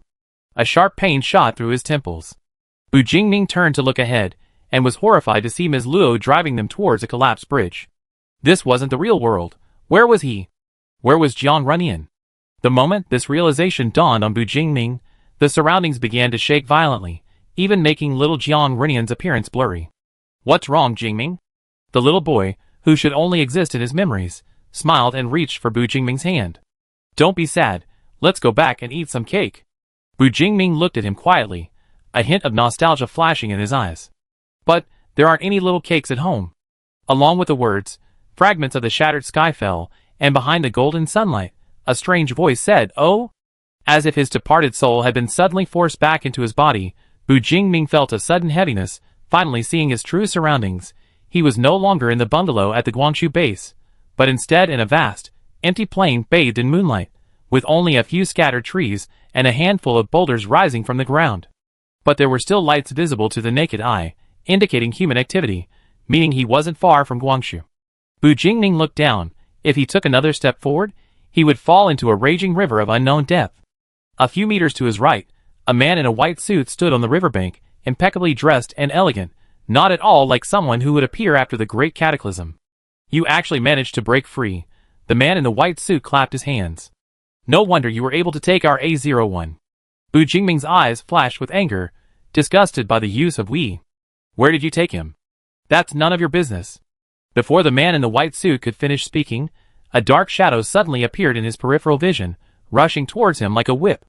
At the same time, Bu Jingming charged at him, a sharp dagger appearing in his hand, aimed straight for the man in the white suit's face. Both attacks were deadly, the moves fierce and swift. The man in the white suit raised his arm to block the dagger, then grabbed Bu Jingming's arm, using the momentum to dodge to the side, avoiding the encircling shadow. Your talent is quite rare, he chuckled, still seemingly unfazed. Why don't you join us? I guarantee you can. Bu Jingming interrupted him again, with a swung dagger, manipulating shadows to block his retreat. The man in the white suit finally realized the current fighting environment favored Bu Jingming. Under the dim moonlight, shadowy figures lurked everywhere. This was Bu Jingming's domain. He snapped his fingers, and the dagger he was using suddenly missed its mark. The moon disappeared, replaced by a blazing sun that illuminated most of the shadows covering the earth. Neither human nor mutant could possess such a powerful ability to alter nature. Based on their previous encounter, Bu Jingming deduced that the opponent's talent was related to illusion. Everything he saw and heard was an illusion, not reality. Even so, the area of shadow he could manipulate had drastically decreased, and Bu Jingming discovered he could no longer find the man in the white suit. Bu Jingming forced himself to calm down, holding his dagger in front of him, cautiously observing his surroundings. He merged his senses into his shadow, attempting to find Jiang Runyan's trail using the anchor points he had previously planted within Jiang Runyan's shadow. He couldn't find him, not anywhere. Bu Jingming bit his tongue hard, the intense pain stimulating his brain, forcing him to focus intently on sensing the enemy's location. A whoosh of wind sounded from his right rear. Bu Jingming suddenly turned, pushing off with his foot to the left, dodging a gleaming dagger. The man in the white suit, having missed his first attack, once again used his talent to conceal himself, continuing to launch surprise attacks on Bu Jingming using this same tactic. At first, Bu Jingming was able to evade these attacks with ease, until the man in the white suit began to alter the illusory environment. Illusory boulders and thorns attacked simultaneously, almost completely surrounding Bu Jingming. He couldn't gamble on the realism of these dangerous objects, so he tried to dodge them as much as possible. However, the sheer number and speed of the attackers inevitably left gaps in his defenses. Gradually, bruises and wounds appeared on his body, bringing real pain. Bu Jingming frowned. He couldn't stay in the opponent's domain any longer, he had to find a way out. Moreover, this illusion felt strangely familiar.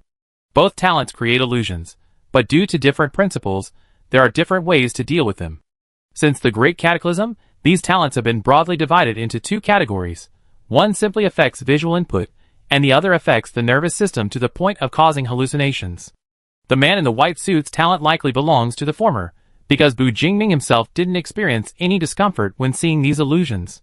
That said, even among mutants, such talent is extremely rare, and he had actually encountered two of them in such a short time.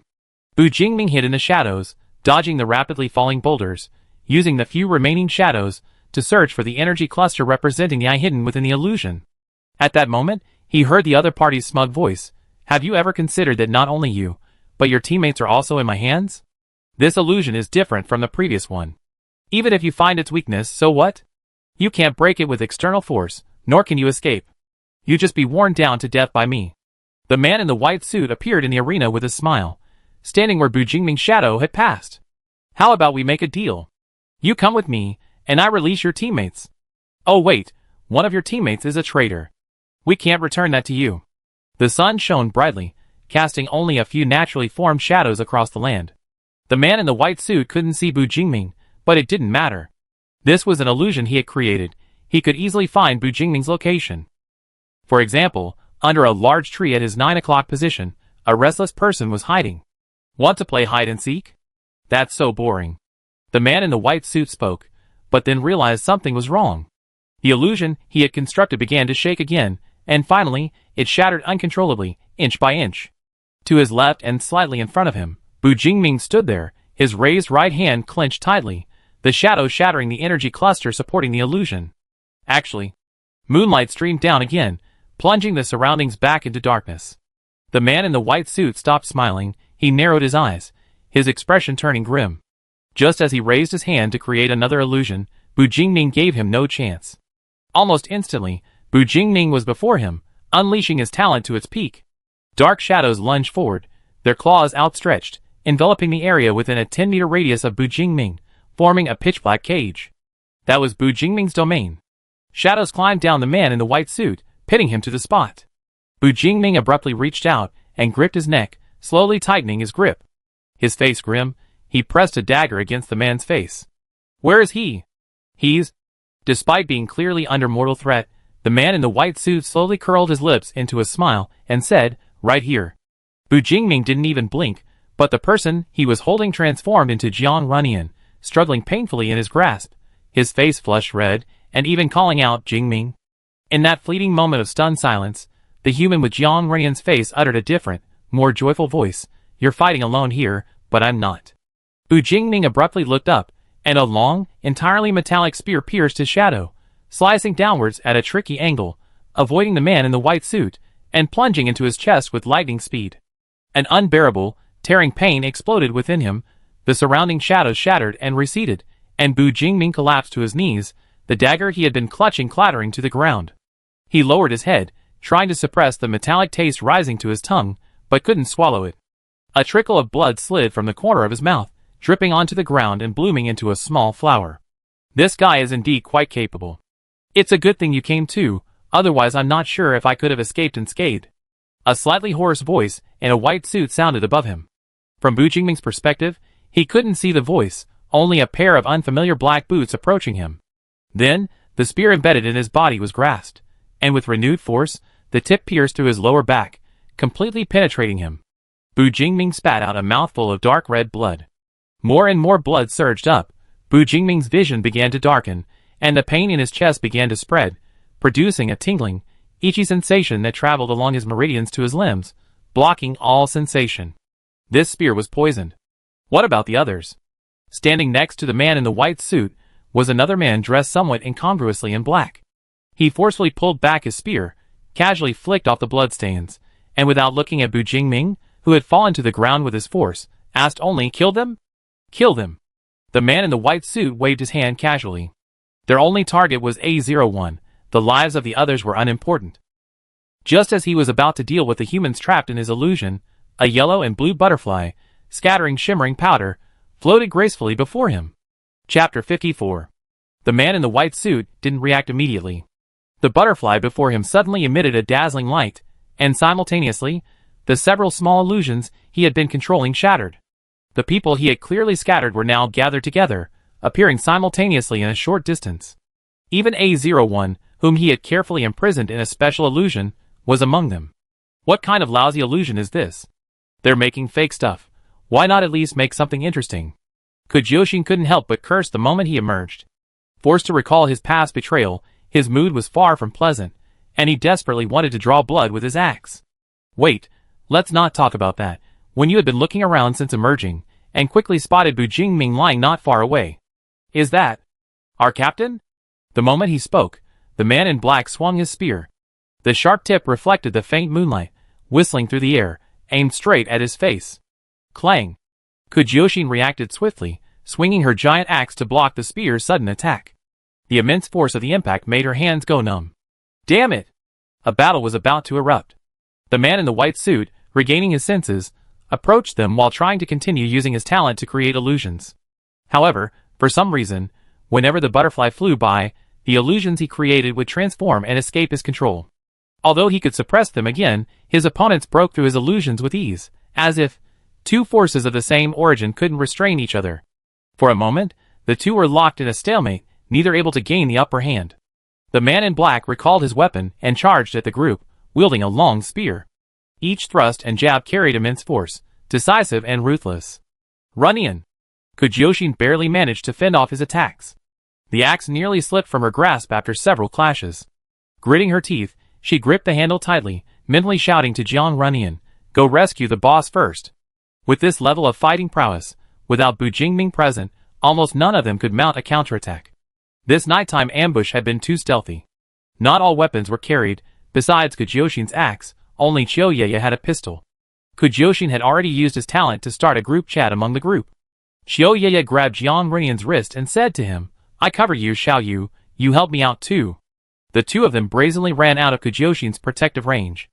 The man in the white suit sneered, secretly mocking their overconfident actions. He didn't even try to stop them, but instead drew a sharp knife from his belt and swung it.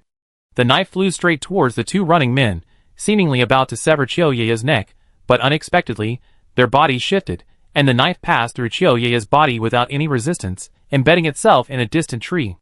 Now they were a bit ahead of their previous position, almost reaching Bu Jingming's side.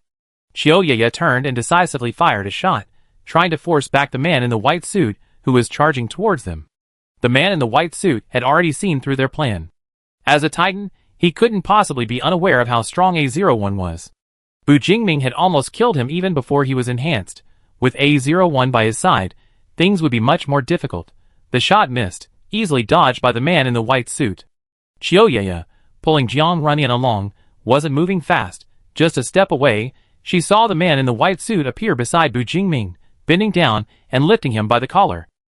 A01, come back with us, I might let your lover go. A01, be a good boy, and I release him unharmed.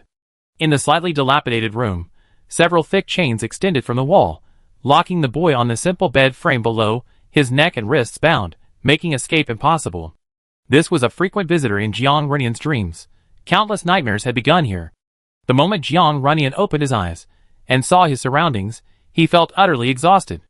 How many more times would he have to endure this before he was no longer forced to relive the pain of the past? What would happen next? Bloodletting or flesh cutting? Jiang Runyin stared at the iron door. As he expected, footsteps soon came from there. Then, the door was pushed open, revealing two unexpected figures behind it. It was a lackey, and Bu Jingming?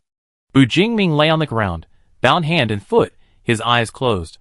The lackey kicked him, then grinned maliciously at Jiang Runyin. Look who we caught! Jiang Runyin didn't understand. Why was this dream so different from before? It was clearly a hallucination, so how could they suddenly see him and capture him? Was this really a dream? Or had he never actually been rescued from the laboratory? The thought sent a shiver down Jiang Runyin's spine. He slapped his face, the chains rattling loudly as he pulled. No, this is a dream, I'm out. But even in a dream, Jiang Runyin couldn't let these people treat Bu Jingming like this. He had to wake up. How could he wake up from the dream? Jiang Runyin looked around the small room, finding nothing useful. He pulled hard on the chains, the cold, hard metal scraping against his wrist, gradually drawing blood. Gritting his teeth, he pulled hard, a piercing pain shooting through his wrist. His wrist was dislocated. But he still didn't wake up, nor could he break free. A long-dormant despair surged back. Moreover, Jiang Runyin suddenly had a strange sixth sense. Bu Jingming was in danger, about to die. The moment he realized this, Jiang Runyin's heart pounded faster and faster. He almost couldn't control himself and jumped out of bed, but the chains pulled him back again. The lackey stood with his arms crossed at the doorway, watching him as if he were a joke. A01, it's rare to see you so excited. Looks like we really did capture someone important to you. If you behave, I release him, how about it? Jiang Runyan lowered his head, but raised his eyes, staring intently at the lackey with an expression never before seen on his face. His words were unclear whether they were addressed to the lackey or to himself. I wake up. I save him.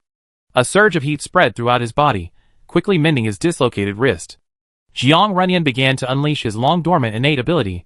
The energy fluctuations gradually became visible, distorting the surrounding environment. But if he could only enhance his own talent, it wouldn't help in the current situation. If the Bu Jingming in front of him was real, then found him.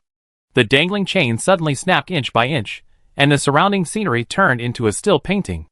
Then, the painting was torn open, and Kujyoshin's face appeared through the gap. The moment she saw Jiang Runyan, her eyes lit up. Great! You found him too! Now we only need the boss. Kujyoshin reached out to grab his arm, while spewing words, like a machine gun. That damn lab attacked again. I didn't expect that we could all be caught in a trap even in Guangzhou. Guangzhou security is practically non-existent. By the way, Runyan, were you using your talent just now? We couldn't pinpoint your location in the illusion, but Xiao Yu suddenly seemed to have been injected with adrenaline, saying he could control the entire illusion. Jiang Runyan was pulled away from this space. Before leaving, Jiang Runyan couldn't help but look back, but he didn't see Bu Jingming again. It really was fake. That's great. They met up with their remaining two teammates, and when you nodded slightly, the yellow and blue butterfly perched on his shoulder fluttered its wings and took flight. The illusion completely dissipated, revealing the true nature of the world. Jiang Runyan, protected by his teammates, almost instantly spotted Bu Jingming lying in a pool of blood not far away, his life hanging in the balance. His brain felt like it had been struck by a giant hammer. A sharp ringing filled Jiang Runyan's ears, and he could hear nothing at all. Jingming. He was being pulled along by Qiuyeye, running mechanically forward, his breathing rapid, a sweet, metallic taste rising in his throat, his leg muscles aching, but he still couldn't catch up. The man in the white suit looked down at him arrogantly, uttering infuriating words. You don't have much time to think. He's about to die. Let me save him first. Jiang Runyan finally found his voice, forcing himself to steady his breathing and suppress his wildly pounding heart. His mind hadn't been as clear as it had in the past 5 years. If he dies, I guarantee you die here with him tonight. Those deep blue eyes were like solid ice, chilling him to the bone. Not just you, but the person behind you, the entire power that person built, all of it will vanish. You can actually say something so sharp-tongued. What can you possibly use to kill me? The man in the white suit said, a slight smirk playing on his lips, though his eyes held no real amusement. You should know how Guangzhou's former leader thwarted your invasion plot, right? I think my self-destruction might be even more powerful than his. Jiang Runyan laughed. Maybe I won't even die. You dare to bet? Not everyone can perform a self-destruction. Currently, many on this continent can't even fully control their innate abilities, let alone combine them, and unleash a devastating explosion using their physical bodies. Jiang Runyan's voice wasn't loud, but it was enough for everyone present to hear. Kujyoshin, who was nearby, panicked upon hearing it. Runyan, calm down. In that moment of distraction, the giant axe in her hand was completely pierced by the black-clad man's spear, then flung away, landing several meters away on the ground. Kujyoshin frantically looked away, the sharp spear tip already rapidly approaching, about to pierce her brain. When you suddenly appeared behind her, grabbing her around the waist and pulling her aside, narrowly avoiding a fatal attack. The black-clad man frowned almost imperceptibly, about to continue, when another butterfly fluttered past his eyes. The surrounding environment instantly changed, the sun hung high, the ground trembled, and an active volcano was constantly emitting black smoke, ready to erupt. He was completely trapped in the illusion. Meanwhile, Jiang Runyan gently pulled Qiuyeye's hand off his arm, took a step forward, suppressed his anxiety for Bu Jingming, focused his gaze entirely on the white suit, and said softly, I can go with you, but he must live. Chapter 55. Come here, I can let you save him first. The man in the white suit loosened his grip, tossing Bu Jingming back to the ground. Jiang Runyan hadn't moved yet. Let's each take a step back. You step back. Qiuyeye, behind him, frowned with worry. Runyan. It's all right, I handle it. Only when facing his own people did Jiang Runyan lose control of his breathing. His soft voice almost broke off as soon as it left his lips. The man in the white suit did as he was told, taking 2 steps back. Jiang Runyan then quickly ran to Bu Jingming's side and knelt down. He saw the huge gash from which blood was constantly gushing, and he saw Bu Jingming's deathly pale face. Jingming. Jingming. He braced himself, his strength faltering, and placed his hand on Bu Jingming's chest. He strained to activate his innate abilities, watching helplessly as the horrific wound gradually stopped bleeding, the torn flesh began to return to its original position, and Bu Jingming's eyelashes trembled slightly. No, it's too slow. Jiang Runyan was constantly on edge, worried that the man in the white suit might suddenly attack. He was certain the other wouldn't give him a chance to fully heal Bu Jingming, but if things continued this way, he would definitely be taken away. He couldn't go back. He absolutely couldn't. Jiang Runyan pursed his lips, then suddenly raised his right hand and bit down hard on the vein on the inside of his wrist. Bright red blood was poured into Bu Jingming's mouth. 2 seconds later, Bu Jingming opened his eyes. When his vision focused, and he saw the person before him, Bu Jingming's pupils contracted sharply. My mouth was filled with a strong metallic taste of blood. At the same time, the nerve sensations that had been damaged by the toxins were rapidly restored, and the open wounds quickly healed, scabbed over, and then fell off. The injuries and fatigue from the previous battle vanished instantly. Bu Jingming not only felt full of energy, but even his previously depleted talent had recovered completely, showing signs of reaching its peak. Not good. The man in the white suit's expression changed. He reached out and pulled the black-clad man trapped in the illusion out of the room. Quickly separate them. It was too late. A massive black shadow soared into the sky, engulfing everyone in its domain, plunging them into darkness. Jiang Runyan hadn't even reacted before he was pulled tightly into an embrace. The other person sighed and kissed his bloodied wrist. Year after year. The other's voice still carried a lingering metallic scent, low and tender, echoing in his ear. Don't worry, no one can take you away. Wait for me here, it'd be over soon. In the pitch-black space, Bu Jingming reluctantly released Jiang Runyan. Turning around, his expression was already grim and cold. His usual dagger was returned to his hand by the shadows. In this impenetrable environment, he felt as if he were back home, precisely locating the man in black and thrusting his weapon straight at his heart. Hearing the sharp whistling sound, the man in black reacted swiftly, turning to parry with his gun. But the shadowy figures around him felt sticky, as if he were trapped in a muddy swamp, restricting his every movement. He struggled to dodge, managing not to kill Bu Jingming instantly, but he was covered in wounds, large and small, bleeding profusely. Suddenly, a sharp pain shot through the man in black's brain, and his movements became noticeably slower. Ding! The weapons clashed, producing a deafening clang. The next second, the spear in the black-clad man's hand was knocked from his grasp and swiftly seized by Shadow, handed to Bu Jingming. Bu Jingming, unaccustomed to spears, didn't immediately seize it for himself. Instead, he simply plunged it into the black-clad man's heart.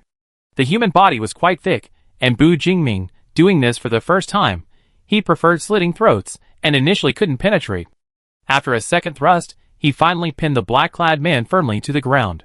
There's one more, he murmured softly, like a demon rising from hell, darting towards the white-suited man's location. The moment Shadow's domain formed, the white-suited man had been attempting to regain the initiative by creating an illusion. But that damn butterfly seemed still there. Even though he couldn't see anything now, the feeling of his used power being dissolved constantly reminded him not to waste any more effort. Damn it. The man in the white suit realized that if he didn't use some trick soon, he would really die here. He pulled out a small bottle from his pocket, marked with a single symbol. He uncorked it, tilted his head back, and poured the liquid into his mouth. Only half of the liquid entered his mouth when Bu Jingming emerged from the shadows, and knocked the bottle away with a palm strike. Ha! Enough, enough. The man in the white suit felt a continuous surge of heat rising within him, and couldn't help but laugh. He didn't even need to raise his hand. He conjured a massive sun, its intense light instantly enveloping the earth, colliding with shadows, and quickly dispelling most of the darkness. The entire battlefield was still shrouded in Bu Jingming's domain, but under the sun's rays, it couldn't be completely pitch black. It became semi-transparent, making the positions of both sides immediately apparent. What happened? Kujoshin, having somehow retrieved the axe that had been knocked away, held it protectively in front of herself and Wenyu. She turned slightly to ask Wenyu, Xiaoyu, can't you control him anymore? Wenyu frowned slightly. His power suddenly increased.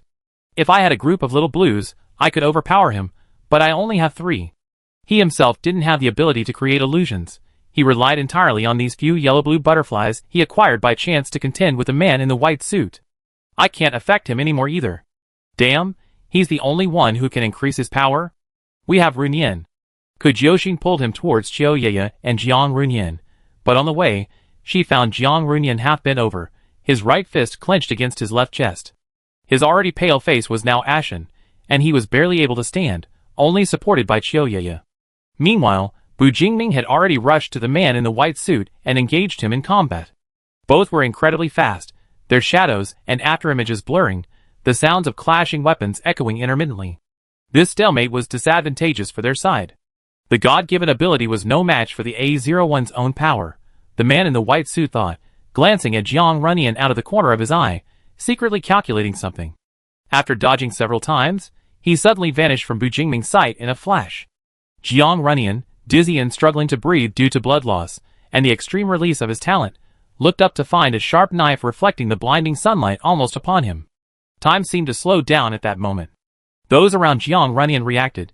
Qiu Yeye, pistol in hand, aimed at the man in the white suit's head and decisively pulled the trigger, a shadow creeping up his body from behind. A cratered, gaping axe appeared before the knife, upon which rested a vibrant yellow and blue butterfly. What a lively fight! Why didn't you call me? A round drop of blood flew from nowhere, striking the man in the white suit on the back, leaving a red mark. Immediately afterward, a gunshot and an explosion rang out simultaneously. The man in the white suit groaned, although he dodged the bullet. A gaping hole had been blown into his lower back, the flesh charred and curled, bleeding only after a long while. Seizing this opening, Bu Jingming caught up with the man in the white suit, his dagger slicing a deep gash across the back of his neck, exposing the bone. The enormous sun overhead vanished silently. Before the man in the white suit could react, Bu Jingming snatched the gun from Qiu Yeye's hand and pressed it against his forehead. Bang! The man in the white suit fell to the ground, kicking up a cloud of dust. Hello? Why are you all standing here like that? Li Huanqing, with a Mao, rushed over from Guangshu's direction. He was thinking that as an outsider, who hadn't actually participated in the battle, he could wait for their cheers of victory, but unexpectedly, they all seemed to have been frozen in place for a long time, not moving an inch. The attacker was dead. After Jiang Runyan finally saw the two corpses on the ground, he couldn't hold on any longer, closed his eyes, and collapsed. Yan. Bu Jingming was so startled that he immediately dropped the dagger in his hand, rushed over, caught him in his arms, and gently patted his face. Yan? Let's go back first. Qiu Yeye hadn't experienced such a thrilling battle in a long time, and was now catching her breath. A male flapped its wings and flew back to her shoulder. After catching her breath, she pushed up her askew glasses and said, Runyan should be fine.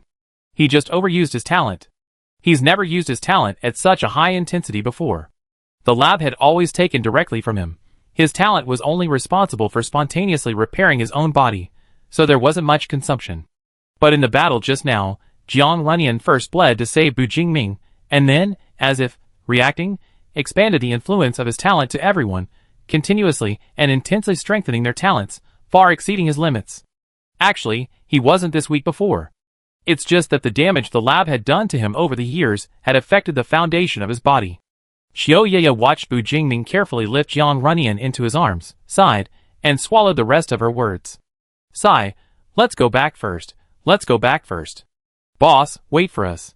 They had clearly killed the enemy and won the battle, but the atmosphere among them was still somewhat heavy. If anything went wrong, this team would lose its core and might fall apart. Huaxian, I told you not to agree to that request. That butterfly that kid was carrying was created using your innate genes, wasn't it? Sigh, how could I refuse my dear master's request? You too, you ruined two of my precious puppets, and you're still chatting here as if nothing happened? Get out. Chapter 56. The entire squad was ambushed. After the battle, Jiang Runyan was the worst off, lying unconscious in bed. The others were all in high spirits, especially Bu Jingming, who had just returned from the brink of death. Thanks to Jiang Runyan's relentless feeding of blood, he not only survived but also experienced another talent upgrade. Anyone unaware of the situation would think he'd gone on special training. Is Runyan really alright? Kujioxin sat on the bedside table, worried, her gaze constantly shifting between Bu Jingming and Jiang Runyan.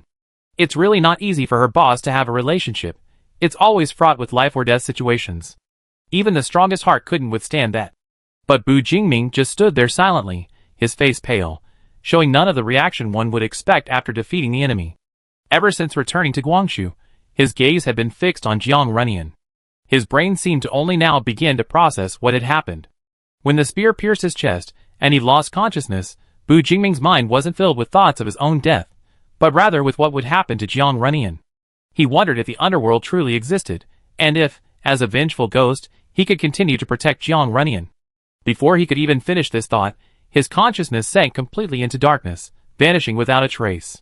He was awakened by the choking on Jiang Runyan's blood, and Jiang Runyan's innate healing abilities began to repair his wounds. The moment he opened his eyes, Bu Jingming saw those blue eyes brimming with moisture, and those lips, stained with blood and appearing exceptionally red. For a moment, he was stunned. It was an incredibly vibrant emotion, containing sadness, worry, and a bright, lingering joy tinged with fear. Upon closer inspection, one could even discern a small, flickering cluster of anger. That was the Jiang Runyan he should have been. The instant he regained control of his body, Bu Jingming sensed the enemy's location through the surrounding shadows. They were right beside them. In an instant, his body moved faster than his mind, rapidly expanding his shadow domain. Enhanced by Jiang Runyan's talent, the domain he had previously struggled to maintain was now easily expanded several times over. What a terrifyingly powerful enhancement. No wonder the laboratory refused to let go. But it seemed he didn't yet possess the strength to protect Jiang Runyan. Xiao Yeye suggested from the side, "Doesn't Guangqiu have a doctor? Should we call him to take a look?" Seeing that Bu Jingming remained silent, seemingly still in a daze, Li Huanqing whispered to Kujioshin and the others, "Why don't you all go and rest first? I go find a doctor to come and take a look when it's completely light." The crisis had passed, and the protagonist of the incident didn't seem to want to communicate with them. There was really no need for them to stay here. It was better to get some sleep while it was still early. So the teammates left the bedroom one after another, leaving the young couple alone. The sky outside the window was already faintly bright. The sun hadn't yet risen, and only thin clouds were constantly rolling forward. Bu Jingming sat on the edge of the bed, gently taking Jiang Runyan's hand, which had slipped out of the covers. Afraid of disturbing her, he leaned down and placed a trembling kiss on the back of her thin, pale hand. A barely perceptible sigh dissipated in the air. Bu Jingming didn't close his eyes to rest, but simply watched Jiang Runyan until sunlight streamed into the room, causing his thick eyelashes to tremble slightly. When Jiang Runyan opened his eyes, he wasn't fully awake. His last remaining memories were somewhat hazy, leaving him unsure if he was truly out of danger. He strained his still blurred vision, first seeing a smooth ceiling, and then spotting Bu Jingming, who had been watching for an unknown amount of time. The image of Bu Jingming covered in blood suddenly flashed through Jiang Runyan's mind, startling him so much that he sat bolt upright, frantically grabbing at Bu Jingming's blood-stained clothes. "Jingming, are you all right? Does it still hurt?" "I'm all healed, don't worry." Bu Jingming grasped his hand, gently rubbing it against his face. "Yanyan's talent is amazing." Jiang Runyan breathed a sigh of relief, but quickly sensed something amiss in his words. After a 2-second silence, he asked, "What's wrong? Did something happen?" "No, nothing." Bu Jingming shook his head. "Everyone's safe. Those two enemies are dead. We should have some peace and quiet for a while." Titan had sent out 2 such powerful opponents, yet they were still dead. They'd probably have to figure out what other methods they could use to take Jiang Runyan away. Jiang Runyan couldn't care less about Titan for the moment. He felt something was off about Bu Jingming, but he couldn't quite put his finger on it. He shifted his position, getting closer, and reached out to cup Bu Jingming's face, unconsciously furrowing his brow slightly. "Then why are you making that expression?" Jiang Runyan's expression was again inscrutable, far too complex, yet undeniably heavy beneath, like a weighty boulder that made one feel suffocated at first glance. These shouldn't be on Bu Jingming's face, Jiang Runyan thought. What was troubling him? But Bu Jingming didn't understand. There were no mirrors in the room, and he didn't know what expression he was wearing that made even the survivor Jiang Runyan less happy. Bu Jingming tilted his head back, trying to avoid Jiang Runyan's direct gaze, but Jiang Runyan followed, almost throwing himself into Bu Jingming's arms. "What are you thinking about? It's because of me." "No." Bu Jingming sighed, raising his hand to pull him into his embrace, the force a little too strong. Jiang Runyan felt uncomfortable, but remained silent, focusing only on the trembling of the neck against his face, listening to Bu Jingming say, "I'm just angry. I'm just angry at myself." Bu Jingming was finally forced to shed his disguise, facing the events of a few hours earlier, the helplessness before near death, and the blood of his lover he swallowed upon returning to the world of the living. To bite open such a large wound, ensuring so much blood flow, just thinking about it, Bu Jingming felt that Jiang Runyan should be the one in more pain. He still hadn't been able to protect Jiang Runyan, forcing Jiang Runyan to hurt himself again to save him. When his brain realized this, overwhelming guilt and remorse almost buried him completely, threatening to crush him into an abyss from which he would never rise again. Bu Jingming found Jiang Runyan's right hand, his fingertips slowly tracing her wrist, caressing the now smooth skin. No trace remained. Aside from the memories etched in her brain, there was no evidence of the harm Jiang Runyan had suffered. Nian, I almost. Jiang Runyan thought he was going to say she almost died, but the words that came from those thin lips had nothing to do with him. Bu Jingming only said that he almost caused Jiang Runyan to become the nameless EP1 again. Every word seemed to be spoken with dripping blood. Jiang Runyan struggled out of his embrace, looking into those dark, deep eyes. She finally recognized what was contained within them, but if she were to try to determine who was right and who was wrong, she might never understand in this lifetime. At least, without Bu Jingming, Jiang Runyan would have died long ago. Jingming, is it time to settle accounts? This question jumped a bit, and Bu Jingming paused, his lips slightly parted, unsure what to say. Jiang Runyan continued, if we're going to settle accounts, we have to start from elementary school, but that's too long ago. I don't remember anymore. I don't remember middle school, high school, or university. He said, I only remember that without you, A01 would always be A01. No one would remind him that he was actually a person, and once had a human name. The face before him grew larger, and Bu Jingming subconsciously closed his eyes. After a very light breath brushed against his skin, two soft objects pressed against his lips. Their opening and closing as they spoke felt like a deep kiss. Jingming, this is the second time you made me feel that living in this world is meaning. A moist tongue probed in, quickly capturing it. Jiang Runyan could barely speak, so he had to leave the rest of his sentence in his throat until they were both breathless, and when they finally separated, a thin, transparent line stretched between them. He finally had a chance to say, don't blame yourself. If you have to do this, then atone for it by helping me escape the lab. What kind of atonement is that? Bu Jingming sighed helplessly, now you got a whole set of arguments, but what about yourself? He easily threw the same logic back at Jiang Runyan. Having such strong talent isn't your fault. Being forced to go through those things in the lab isn't your fault either. So don't doubt yourself, don't deny yourself, and most importantly, don't give up on yourself, okay? Bu Jingming grasped his hand, almost reverently, pressing his head against his forehead. I will make Titan pay the price. Until then, can you not give up on yourself, and not give up on me? Just like you did before. They were essentially the same kind of people. In their years of companionship, the tree of emotion within them had been entirely watered and fertilized by the other. Their roots had long since intertwined, inseparable no matter what.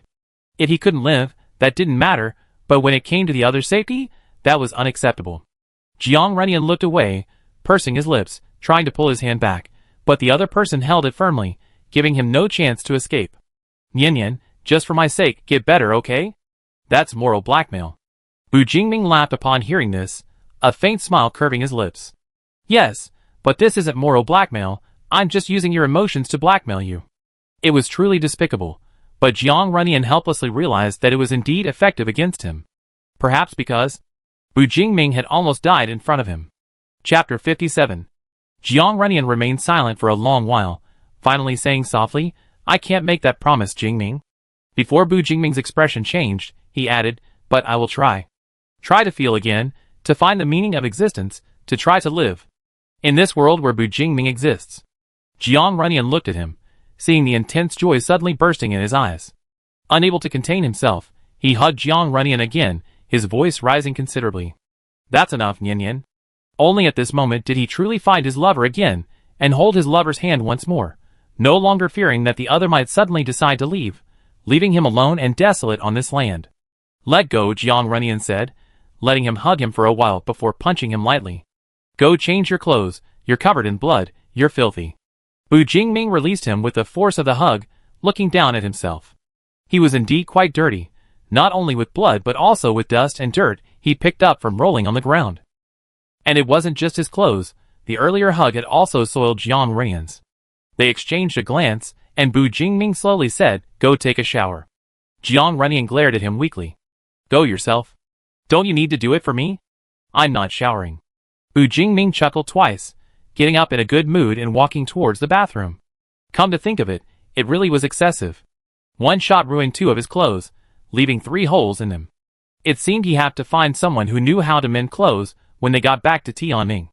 Before the cataclysmic event, Bu Jingming would have thrown this in the trash long ago, but the current world wouldn't allow him to waste resources like that. He left the bedroom, leaving Jiang Runyan alone, the air suddenly becoming cold and desolate. Jiang Runyan's expression gradually softened, his head bowed, lost in thought. The daylight outside the window was fully bright, and the people in Guangshu village woke up. The sounds of people outside filled the air, and even the aroma of food wafted from somewhere, sneaking into Jiang Runyan's nostrils. He was a little hungry. Jiang Runyan touched his stomach, remaining seated on the bed until Bu Jingming, who had returned and changed clothes, came in and called him to the living room. Only then did he realize that his teammates were gathered there, along with Li Huanqing and a physician from Guangshu. The physician examined them all. Everyone except Jiang Runyan was in excellent health, as if they had taken some kind of super tonic. This young man doesn't have any major problems, it's just... The doctor trailed off, her next words sounding somewhat absurd even to herself. He's somewhat deficient internally, very weak, but physically quite healthy. It was hard to imagine these two words appearing on one person at the same time. However, everyone present knew what was going on, and no one objected. After the doctor left, Kujioshi lay back on the sofa, saying with slight dissatisfaction, "Where's Guangshu's leader? We had such a big incident on his territory, and he didn't even show his face? Oh, I defend him." Li Huanqing leaned against the dining table, fiddling with the communicator in his hand, and chuckled. "Fanqing found the underground secret base Wushu left them, probably around the time you finished the fight. He was leading his men to wipe out the remaining rebels. That underground base has been built into what looks like a laboratory. It seems Titan has a long-term plan. Once they take over Guangshu, they'd probably move on to other projects." Bu Jingming suddenly asked. Judging from Titan's modus operandi, they seem to intend to secretly absorb Guangshu, and then continue developing under Guangshu's name. Is it possible they already succeeded? Li Huanqing stroked his chin. It's not impossible. I have someone check again later to see if any base's operating style has suddenly changed drastically. He added, by the way, brother, regarding Wushu, we verified it later. The last time the guy appeared was near the Wayman base a couple of days ago. He's definitely still alive, unless someone has a talent for disguise or something like that, and has impersonated him. It seems they eventually have to go to Wayman. Xiaoye asked, "So, our next destination is Wayman?" Bu Jingming pondered for a moment. "Not necessarily. We might have to go to another place first. I tell you later." Kujioshi said, "Well, since things have come to this, why don't we eat first? After all the illusions and fighting last night, even those who attended Guangshu's dinner party earlier should be starving." The group nodded subconsciously. Kujioshi sat up straight, clapped his hands, and was about to call when you to cook together when there was a sudden knock at the entrance. When you went to open the door, said a few words to the person outside, and then brought in 2 large lunchboxes. It was as if speaking of the devil, Guangshu had specially sent someone to deliver food. The aroma from the lunchboxes was mouth-watering. Li Huanqing naturally sat down at the table, mingling with Bu Jingming's group, and ate and chatted with them. "Xiao Yu, I think this food isn't as good as yours. Then next time, let them just provide the ingredients, and I cook." "What? There's a chef here? I should have come over for a meal a few days ago." While they were chatting animatedly, Bu Jingming was observing Jiang Runyan's condition. However, perhaps because he had let go of something, Jiang Runyan ate surprisingly much this meal, although it was still far from what a normal person should eat, but it didn't matter, they could take it slow. "Jiang Runyan, can you eat your food?" "Stop looking at me." Bu Jingming, "Looking at you makes me want to eat." Jiang Runyan, Jiang Runyan stepped on Bu Jingming's foot under the table, lowering his voice to try and hide it from his teammates' chatter. "Don't say things like that in front of so many people." A squeezing sensation came from the back of his foot. Bu Jingming casually placed a piece of meat in Jiang Runyan's bowl, and whispered to him, "Shall we talk about something serious?" Jiang Runyan was skeptical of the word serious, but unexpectedly, Bu Jingming actually brought up something serious. "Yin Yin, do you mind if I remember something?" "What?" Jiang Runyan blankly pulled his chopsticks from his mouth, looking at Bu Jingming with confusion. Bu Jingming didn't actually know whether taking Jiang Runyan to the Wind and Fire base to find that gifted individual, and try to illuminate the darker parts of Jiang Runyan's heart through that person's talent was truly a good thing. To be precise, it's uncertain how reliable this whole thing is. Hypnosis, mind-body manipulation. What if it backfires? Bu Jingming paused for a moment before briefly recounting what Li Huanqing had mentioned earlier. "If you don't want to, then we won't go. We can just storm Wayman, Or we can wait until Li Huanqing finds Titan's lair and then storm over there. Jingming. Jiang Runyan swallowed his food, glanced at Bu Jingming, who was secretly tense, paused, and then said, You seem to have become a bit fierce lately. Why are you always talking about killing? It wasn't a joking tone. Jiang Runyan could tell he was serious, the kind of seriousness that, if he nodded, would immediately lead to carnage. Jiang Runyan knew that after the Great Cataclysm, the world could be described as the apocalypse of literary works, but he had entered the lab too early and hadn't experienced much of the harsh environment and ferocious mutants outside. He still possessed a peacetime aura, completely different from the subtle murderous intent of Bu Jingming, Kujyoshin, and others. Bu Jingming quickly realized this as well. Were you scared? Not really, just a little unaccustomed to it. Jiang Runyan sighed. Should I adapt sooner? Adapt if you want, or don't. Bu Jingming shifted his leg, gently nudging Jiang Runyan's leg under the table. I'm here. As long as Bu Jingming was there, Jiang Runyan would never have to do anything he didn't want to do. The owner of the blue eyes didn't realize that they had softened little by little, like a pool of clear water, shimmering. Jiang Runyan finally said, That base, it's called the Wind and Fire Base, right? Let's go there. Bu Jingming asked, Are you sure? Don't force yourself. Yes. Jiang Runyan put down his chopsticks, I think. I shouldn't forget what that person really looked like. Jingming, I lived this long, and I never truly made an enemy of anyone. He deserves to die. As Jiang Runyan spoke, he almost overwhelmed his emotions, his eyes uncontrollably welling up with tears, but ultimately he didn't let them fall. Yeah, he deserves to die. We give you his head later. Bu Jingming joked, quickly drawing Jiang Runyan's attention. Yin, do you know where the Wind and Fire Base is? Where? It's near our university, not on our campus, but next door. Jiang Runyan thought for a moment. Science and Technology University or Shida University? Shida University. Their university was in that famous university town, a huge area with several university campuses adjacent to it. It would take a long time to walk out of the university town. Students from the sports academy often used running around the university town as a training exercise, or perhaps a punishment. A hint of nostalgia appeared in Jiang Runyan's eyes. What's our school like now? Have you been back? Of course, I went back to find you on the first day of the Great Cataclysm. Bu Jingming paused, his voice visibly lowering. I tried my best to get to the school, but it took me almost 3 months to even see the school gates. I'm sorry, I still didn't make it. By the time I came back, you were gone. Chapter 58. Jiang Runyan stared at him for a long time, then suddenly reached out and ruffled his hair, the same motion he used to ruffle the neighbor's German shepherd. It's all right, at least you came. In a time when everyone was on edge, Bu Jingming's willingness to come all the way back to find him was already incredibly touching. Jiang Runyan asked, So where did you go back then? He just said he was going to a competition and then disappeared, leaving Jiang Runyan clueless about where to look. I was in S City, Bu Jingming said, removing his hand from his head. Going to some competition. I've forgotten. I was a little angry at the time, and my advisor asked if I wanted to go to the event, so I went. If he had known that such a catastrophe would happen less than 10 hours after landing. Bu Jingming shook his head, banishing the thought from his mind. What's done is done, and he had saved Jiang Runyan. He had to look forward. Boss Runyan, which school did you guys go to? Their conversation had been noticed by Kujyoshin, who eagerly joined in. I'd never been to the Wind and Fire Base before. When Kujyoshin joined the team, Bu Jingming had already gone back twice. It was only on his second trip that he learned a base had been built near Shida University. The universities they attended were well-known 985 universities in the area, and also famous nationwide, so Kujyoshin knew the name of the school as soon as Bu Jingming mentioned it. Wow, so you two are both top students.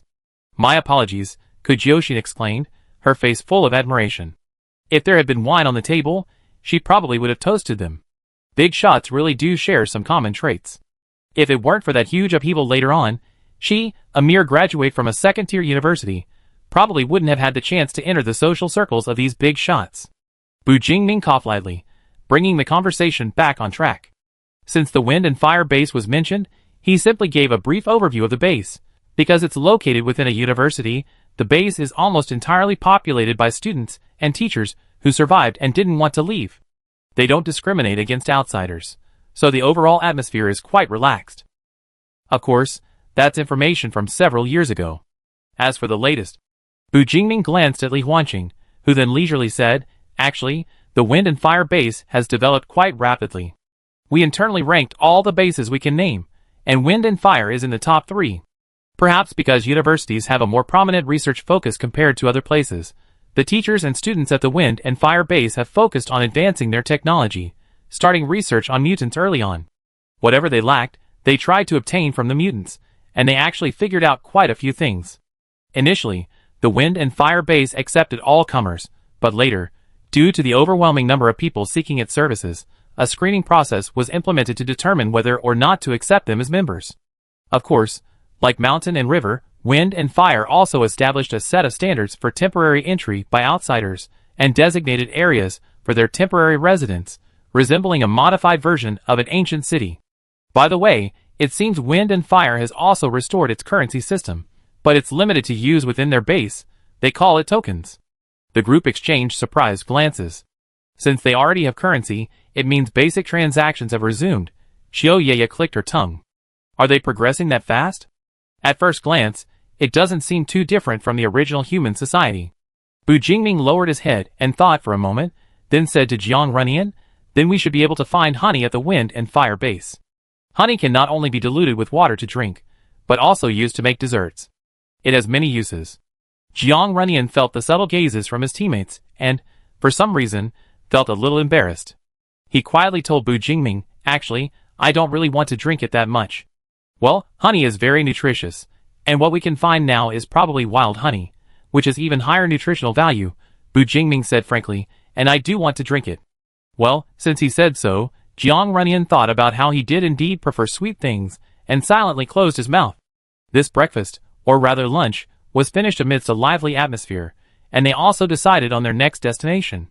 As for when to leave, Bu Jingming thought about it, and felt that leaving tomorrow morning would be suitable.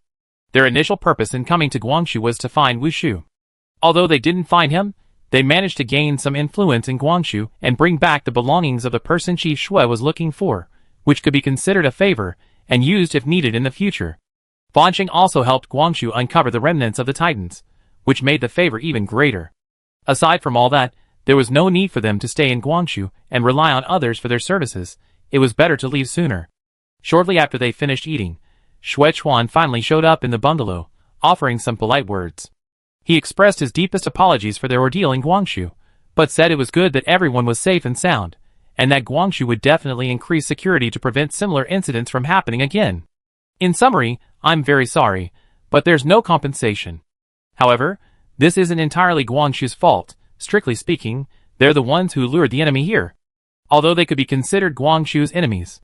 But anyway, Guangzhou didn't turn around and kick them out. He even invited them to rest for a couple more days, which was already very kind of him. "Thank you for your kindness, Chief Shui, but we have to leave tomorrow." Xue Chuan was somewhat surprised. "Tomorrow?" Bu Jingming nodded and said, "We have to rush to our next destination. Time is tight, so we won't stay any longer." Hearing this, Xue Chuan didn't ask why time was tight, nodded to indicate he understood, and then, without lingering, when someone came looking for him, he excused himself and left the room. Since they were leaving tomorrow, Kujioxin took Qiu Ye out for a stroll again. Furthermore, seeing that when you had been quietly following them all this time, she thought it wasn't appropriate to keep him in the room as a third wheel, so she simply invited him along to foster team camaraderie. Even when you had left, and leaving Li Huanqing alone didn't seem ideal. Kujioxin tried inviting him, so in the end, people went out. Bu Jingming was happy to enjoy some alone time with Jiang Runyan. Remembering that Li Huanqing had brought him some red dates, he pulled Jiang Runyan into the kitchen, saying he wanted to make date cake. "Jingming, we just finished eating. Let's make some for the road while we have the kitchen." Once they set off, and were eating and sleeping in the wilderness, they wouldn't have such good conditions. Jiang Runyan watched as Bu Jingming skillfully took out a bag of slightly dry, not-so-red dates, carefully removing the pits from each one. He even shared some work with Jiang Runyan, but it was like giving a child a handy task, only about 10 dates, a far cry from the number Bu Jingming had. "When did you learn to make this?" Jiang Runyan asked, picking out the pits from the dates. "I saw it in a video, and since you like it, and the tutorial didn't look too difficult, I memorized it." However, back then, they were in university, and their dorms didn't have the facilities, so Bu Jingming had never actually tried making it himself. He chopped the pitted dates into small cubes, then used the inner pot of the rice cooker as a container, putting the cubed dates inside. Then, he encountered a problem. He had no eggs, no milk, and no brown sugar.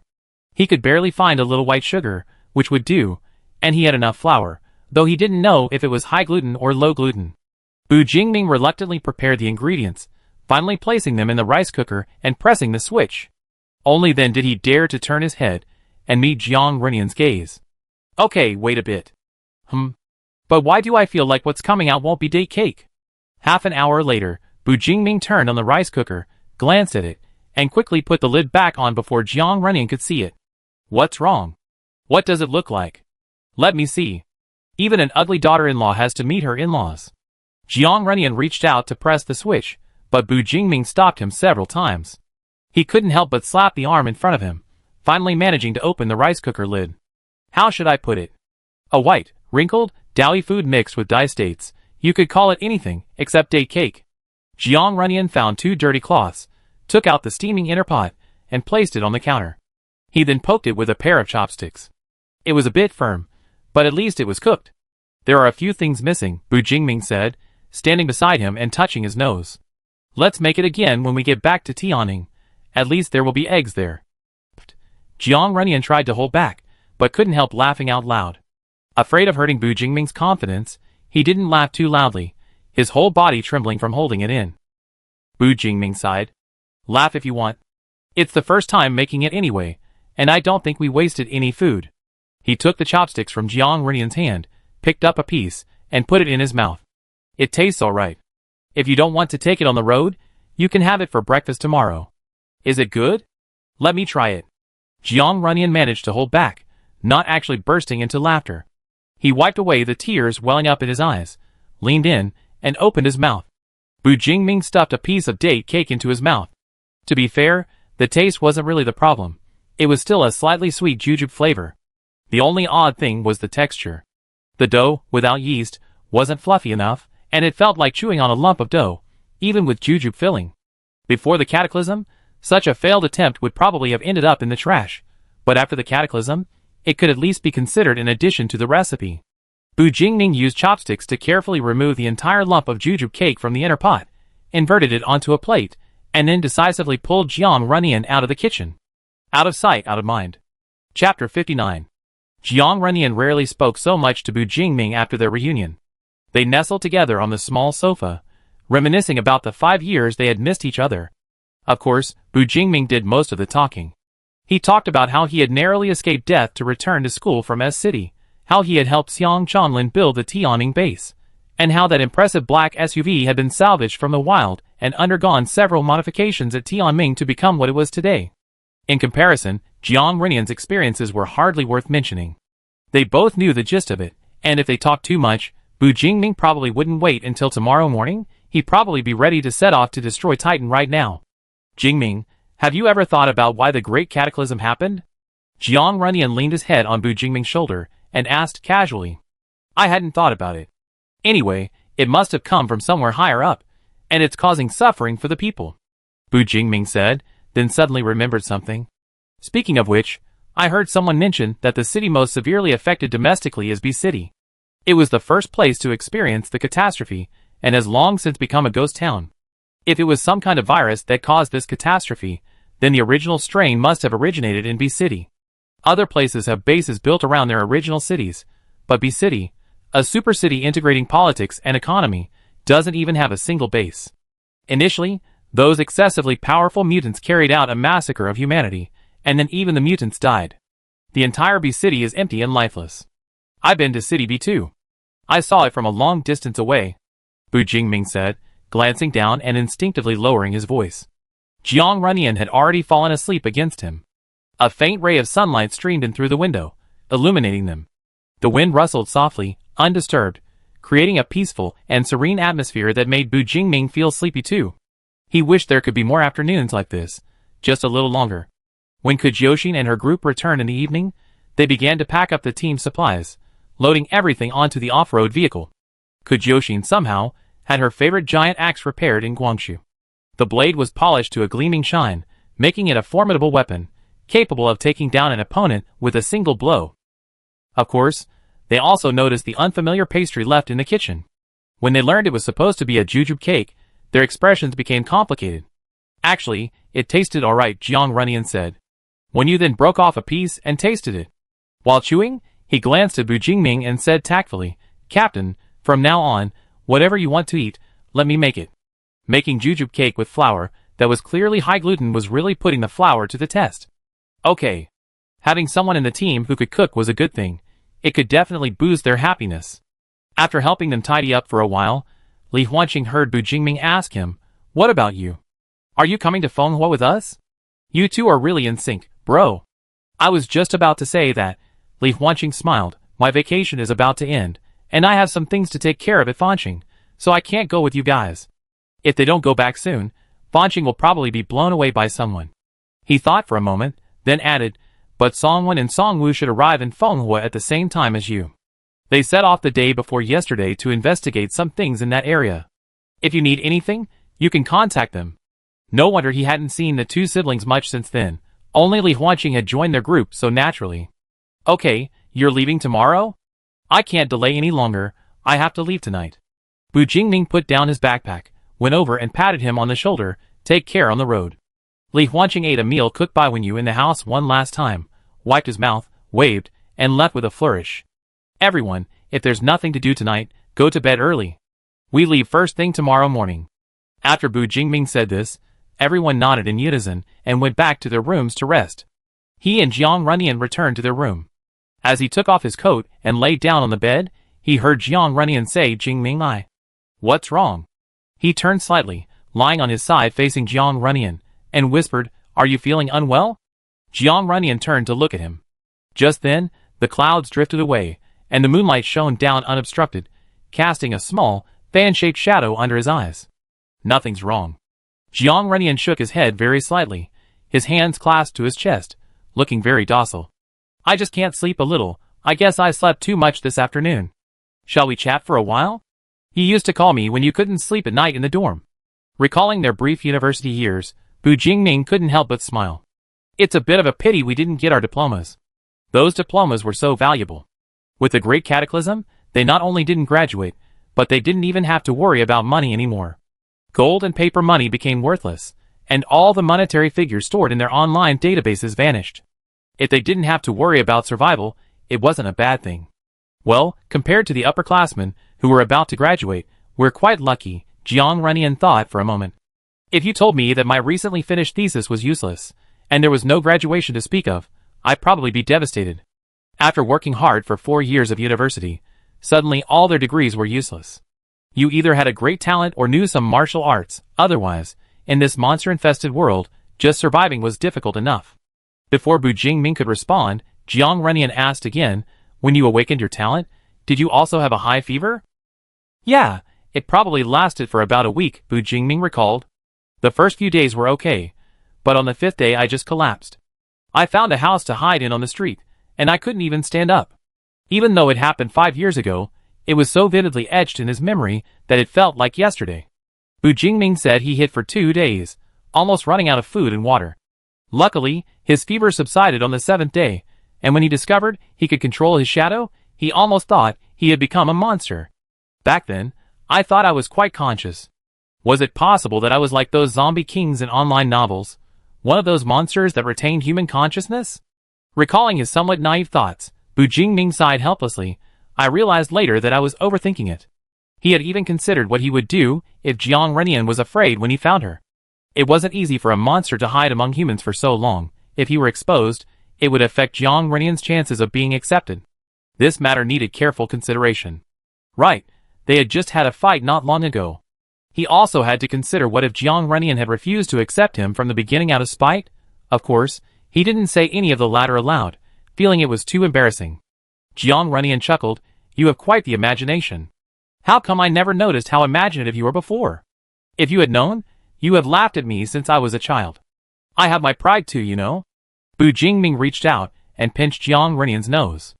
I still want to maintain a good image in front of you. I've known you since you were just a few years old. Is there any image between us anymore? Jiang Runyan slapped his hand away in annoyance. I remember all your embarrassing childhood moments. although they couldn't escape the fact that most of what could be called embarrassing moments. They exchanged a glance, both realizing the problem. One of them started laughing, and then they couldn't hold it in anymore. Ha ha ha. Can you stop laughing? Your laughter makes me want to laugh too. But seeing you laugh makes me want to laugh too. They laughed for a while, and when Jiang Runyan finally stopped, he was a little out of breath. He wiped away the tears from his eyes, and suddenly said something completely devoid of humor. Jingming, you can't abandon me again. Bu Jingming's smile faded. After a few moments of silence, he said, that's not what I meant back then. I understand now. Jiang Runyan lay flat on his back, staring at the ceiling. He opened his mouth as if to say something, but remained silent. He now knew, of course, that Bu Jingming hadn't meant it that way. If he truly intended to abandon him, Bu Jingming wouldn't have persisted in searching for him for so many years. But back then, Jiang Runyan was rather immature. He was terrified by his own assumptions, losing his composure and losing control of his voice. His voice grew louder, and even his tone became harsh. It seemed he was the one who should apologize to Bu Jingming. Thinking this, Jiang Runyan was about to turn back to face Bu Jingming when a hand suddenly appeared on his waist, pulling him forcefully into a warm embrace. Yin, it's my fault. I should have explained things more clearly. A kiss landed on his ear. It's a bit late now, but can I still have the right to explain? It is indeed late, Jiang Runyan sighed, turning around to adjust his position and pulling Bu Jingming closer. Forget about explanations. I also had my problems. Don't keep reminding me how childish I was. Just consider this my embarrassing history. Now you have one too, so we're even. Jiang Runyan buried his face in Bu Jingming's chest like an ostrich, listening to his steady heartbeat, and said, I'm going to sleep. Bu Jingming was stunned for a while before he couldn't help but smile slightly. Yin, good night. The next day, a black SUV, bathed in the morning light, quietly drove away from the Guangzhou base. Boss, the Windfire base is southeast of Guangzhou, right? Kujoshin sat in the back seat, legs crossed, studying the map. It should be around this location. Wow, if you include Tianming, these three bases form an equilateral triangle. Bu Jingming was driving, while Jiang Runyan was sitting in the passenger seat for the first time, curiously observing the radar equipment in front of the car, occasionally glancing out the window to spot the strangely shaped mutants predicted by the radar amidst the greenery. This was a world he had almost never experienced before. Although he had grown up on this continent, it seemed completely unfamiliar, more like a bizarre dream than reality. Chapter 60. The black SUV ran over numerous mutant corpses along the way. Even with their best efforts to avoid them, some mutants blocked their path, and they had to be dealt with. Bu Jingming quickly glanced at the passenger seat. Yin, are you feeling alright? They had been driving for several hours since they set off, and due to the poor road conditions and the need to evade mutants, the car's speed was inconsistent, and it was particularly bumpy over potholes. When Bu Jingming was distracted by Jiang Runyan, he couldn't help but worry when he saw his perpetually pale face. Jiang Runyan tugged at his seatbelt, simply shaking his head without saying a word. He wasn't carsick. He never had that problem since childhood. But for some reason, about an hour ago, he started experiencing a dull, aching pain in his head, and he couldn't breathe properly. Every time he tried to take a deep, forceful breath and exhale, it did nothing to relieve his breathing difficulties, except for making his organs feel tired from the exertion. Bu Jingming turned the steering wheel half a turn to avoid a large pothole, driving onto a rickety cement road overgrown with vegetation. He subtly observed Jiang Runyan's condition for a while, then, after a moment's thought, he looked at the back seat through the rearview mirror. Yeah, there used to be a county town ahead. Could you ask your friend to go out and scout out the distribution of the mutants there? The city is different from the wilderness. In the latter, at least there's plenty of space for the SUV to rampage around when encountering mutants. In the former, it's much less convenient. You have to follow a planned route, not crash into buildings. Okay, Chiyoya readily agreed, turning to stroke Mao's feathers. Please take care on the road. Hoo-hoo! She rolled down the car window, extended her arm, and Mao climbed off her shoulder, followed her arm to the outside, flapped its wings, and quickly soared into the sky. Mao flew ahead, and Bu Jingming simply parked the car on the side of the road. He could already vaguely see dilapidated buildings along the road. Most were low-rise, lacking the towering skyscrapers of big cities. He judged this to be a small town closer to the countryside, with limited technology and resources. After 5 years, it was likely completely abandoned. If there were no mutants, it would at least be suitable for spending the night. Living in a walled house was better than sleeping in a tent. Although it was only afternoon at most, he couldn't ignore Jiang Runyan's condition and needed to prepare for a long rest before setting off again. Bu Jingming took out a water bottle and handed it to Jiang Runyan, saying softly, "Want some water? You look a bit pale. We go inside and find a place to rest later." Jiang Runyan didn't speak, but took the water, drank a couple of sips, and then screwed the cap back on. He was really in a bad mood right now. His emotions were inexplicably plummeting, and for no apparent reason, he found himself disliking Bu Jingming. Why did Bu Jingming always use this tone to emphasize that he was feeling unwell? And why did he have to highlight his special status in front of his teammates? He didn't like it. Jiang Runyan frowned slightly, hesitated, first placing his left hand on his right arm, then after a couple of seconds, moving it to Bu Jingming's right forearm, rolling up his sleeve, and scratching the skin with his fingers. The hard nails left several striking white marks on the skin, which quickly turned red and felt warm. Bu Jingming blinked, and before he could say anything, he saw Jiang Runyan awkwardly and slowly carve a few words into his arm with his left hand. "Dislike you." These words were written with far less force than the previous claw strike, leaving no marks, only making the skin even redder. "What's wrong? What did he do again?" Bu Jingming asked tentatively, somewhat confused. "Yin yin." Jiang Runyan drew two more words. "Shut up." "Okay." Bu Jingming guessed that he probably didn't want to talk in this small, enclosed space with other people around. Fortunately, Mao had returned by then, perched on the left rearview mirror and tapping on the window with its beak. Bu Jingming opened the window and let it in. Gurgle. A cat hopped to the back seat, and Xiaoyaya quickly translated what she meant. A cat said it's indeed deserted inside. There's no one there, and we didn't see any mutants. There might be a few hiding here, but at least not in groups. Okay. Bu Jingming started the engine, shifted gears, and stepped on the gas. The black SUV carried the group into the empty town before them. After driving only a short distance, Bu Jingming noticed something unusual about the town. This place shouldn't have been abandoned 4 or 5 years ago. Kujyoshin, who had been a little bored during the ride, immediately sat up straight and asked curiously, "What do you mean by that, boss?" "Look at these plants." Bu Jingming tapped on the window with his free left hand, gesturing for her to look this way. "Besides the trees, these shrubs and weeds below aren't very tall. Plants grow very quickly after the Great Cataclysm, so this height clearly indicates that it was cleared by humans. Furthermore, the road they were traveling on was remarkably clean compared to the broken roads outside. While there were no signs of repair, it ensured smooth and unobstructed passage. It really is." Kujyoshin pressed his face against the glass, staring at the shops and houses receding into the distance, and asked, "But these houses are almost all destroyed, not much different from the urban ruins we've seen before."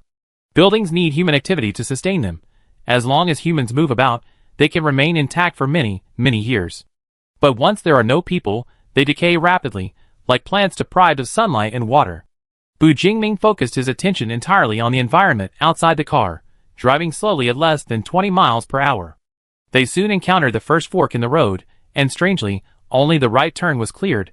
The other road perfectly reflected a 5-year-old abandoned landscape, bushes as tall as a person and a half, interspersed with unfamiliar vines, as if a moving flower might spring forth at any moment. Something seems off. Xiaoyaya felt a sudden chill.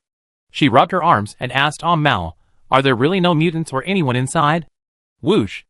Mao flapped its wings, ruffling a strand of her hair. "I really didn't see anything." "It's okay, Yaya. It's still broad daylight. There definitely won't be any ghosts." "Of course there won't be any ghosts. I don't believe in that. I'm afraid someone might jump out, okay? People are much scarier than ghosts." Kujyoshin snorted, patted her shoulder forcefully, and gestured towards the driver's seat. "Our boss is so strong, and Runyan is super strong too. Let me tell you, since joining the boss's team, I never been afraid of fighting." When you nodded silently after her words, Xiaoyaya thought about it, and realized it made sense, and her anxiety eased slightly. The off-road vehicle followed the cleared road, but Bu Jingming couldn't find a single building with intact walls and a roof. Along the way, they passed landmarks like schools, residential areas, and fire stations, all covered in enormous vegetation, transformed into green meadows. Mao was right. There were no mutants, not even a single one. The radar on the front of the car remained silent, showing no reaction. Soon, they reached the end of the road. At the end stood a sizable clinic, its signboard weathered and rotten, broken into pieces on the ground. But the building itself was relatively intact compared to the others, At least it wouldn't leak in the rain. Bu Jingming slammed on the brakes, stopping in front of the dilapidated clinic. He surveyed the clinic for a moment, then nodded in satisfaction. You can stay here for now. The interior was somewhat dim due to the tall plants blocking the light. Kujyoshin took the portable lamp they had used earlier from the trunk and, sandwiched between the group, went inside with Jiang Runyan. Pushing open the dusty glass door, the first thing they saw was a heavy, solid wood desk serving as a reception desk. The computer monitor was broken and lying on its side, and scattered around were papers that looked like medical records, all covered in a thick layer of dust. Further inside was a corridor with several hospital beds.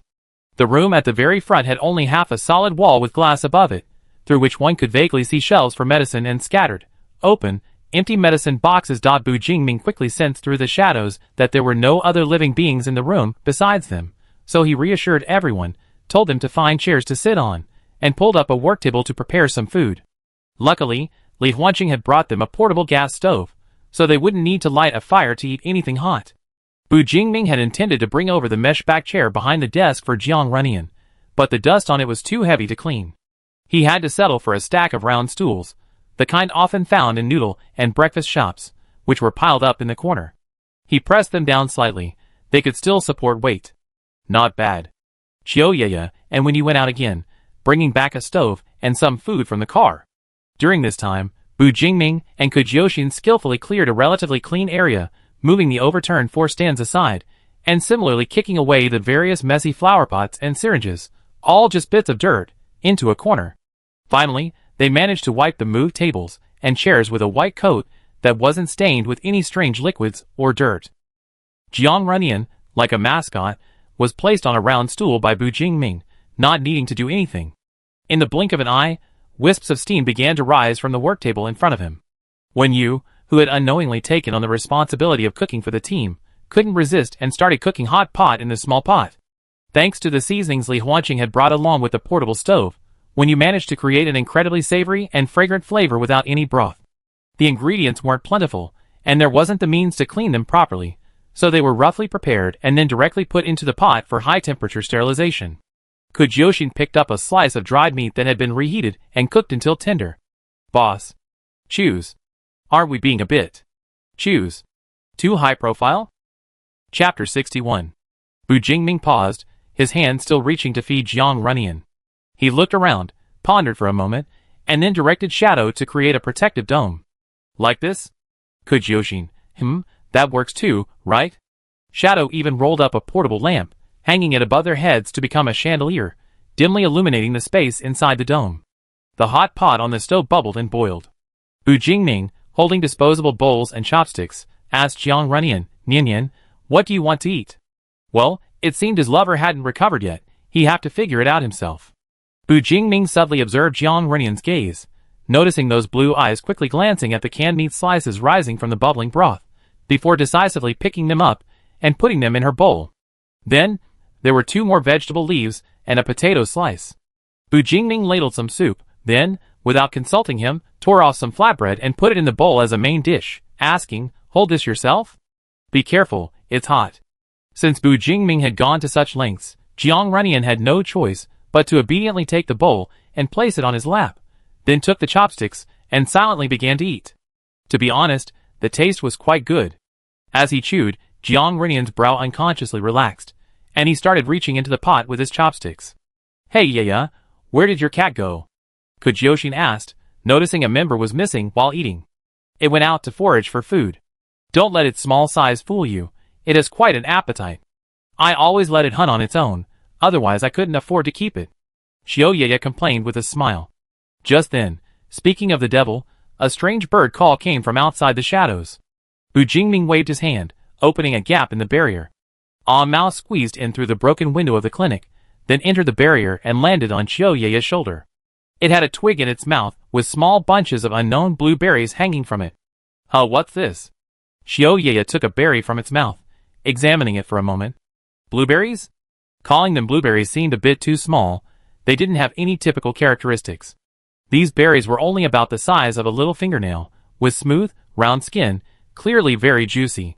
When you plucked one, smelled it, popped it into his mouth, and tasted it, he said confidently, it tastes like blueberries. I must say, these plants have really been growing everywhere since the Great Cataclysm. There's so much more wild stuff than before, Kujyoshin said, giving Onmao a thumbs up. They even brought us fruit after our meal, that's great. The group shared the blueberries. Bu Jingming tried one, but wasn't particularly interested in such fruit, so he secretly fed them all to Jiang Runyan when he wasn't looking. The sweet and sour blueberries were quite appetizing. By the time Jiang Runyan realized what was happening, he had already eaten his fill for the first time in a long time. Although the abandoned clinic was chilly, the hot pot meal had made everyone a little warm. After the meal, when you naturally started cleaning up the dirty utensils, there wasn't enough water to wash them all at the moment, so he had to go outside and dig up some soil to clean the obvious grease stains. The restless Kujyoshin, under the pretext of digesting, dragged Qiuye along to explore the depths of the clinic, leaving only Bu Jingming and Jiang Runyan at the table. Jiang Runyan rarely ate so much that he felt a little bloated. This feeling was different from the nausea he usually felt after eating very little. It carried a hint of satisfaction. So he simply moved his chair, squeezed between Bu Jingming's legs, and openly used Bu Jingming as a human backrest. The human backrest had to be upright, and the muscles relaxed to make him more comfortable, while the person gently massaged his stomach. After eating and drinking, it's easy to feel sleepy. Jiang Runyan was about to close his eyes under Bu Jingming's care when a low, breathy voice suddenly sounded in his ear. Nian, why do you hate me? Right, that's what happened. Jiang Runyan cautiously opened one eye, and seeing that no one else was around, hesitated before saying, I just didn't want to seem too pretentious. Bu Jingming was one thing, but everyone else in the team seemed to have to accommodate him, and he seemed to be constantly causing trouble. Even though Jiang Runyan was spoiled by his family growing up, he actually disliked bothering others. Since being rescued, he had been influencing most of the team's decisions, which made Jiang Runyan feel uneasy and uncomfortable. Perhaps because he was full, his brain was unusually sharp. As he spoke, a word came to mind to describe this feeling: pressure. Jingming, I'm actually not very familiar with your teammates. Although they're all very nice and don't mind me slowing them down, but Jiang Runyan frowned, struggling to organize his thoughts. I feel. You feel a little guilty? Bu Jingming finished the sentence, and then there was a 2-second silence. Receiving no reply, Bu Jingming knew he had guessed correctly. It was indeed Bu Jingming's oversight. He hadn't considered that Jiang Runyan would care so much about these things now. Moreover, Bu Jingming's situation was different from his. From the very beginning, his determination to embark on the journey to find the person had never wavered.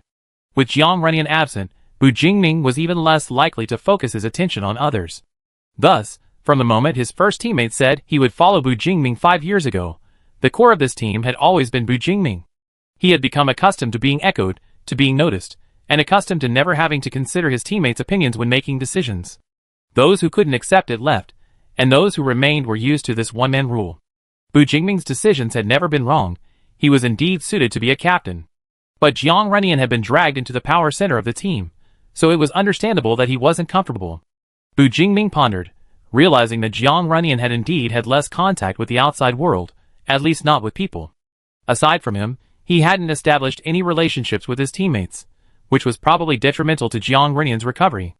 At least, the Jiang Runyan of the past had never been averse to making new friends.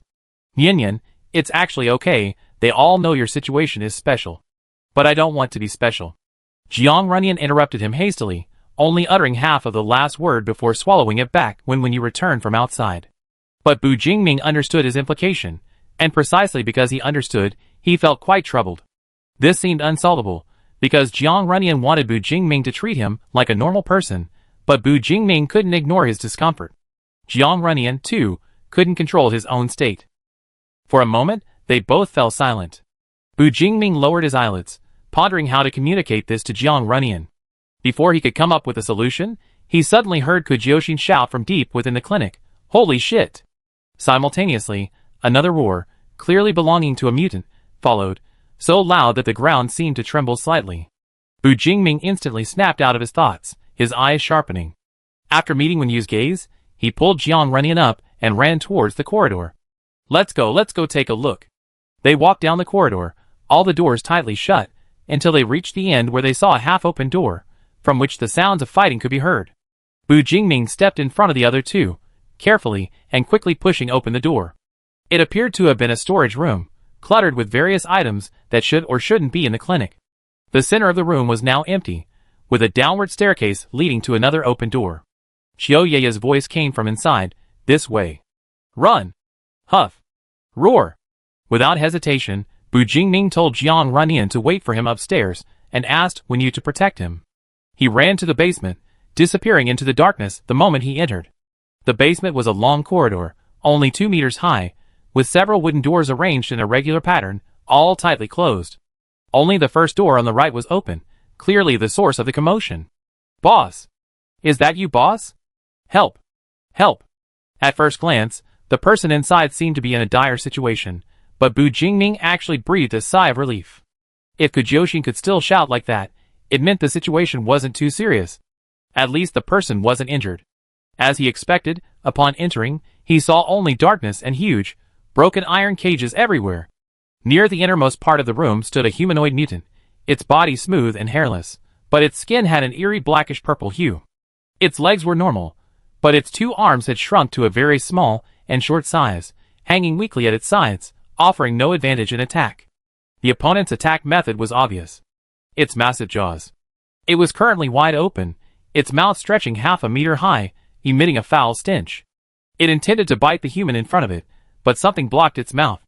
Kujioxin reacted swiftly, grabbing a fragment of an iron cage from the ground in the dark and shoving it directly into the mutant's mouth. She was lucky. The fragment was large enough to prevent the mutant from biting off her head. She was now wrestling with the mutant while holding the iron cage fragment.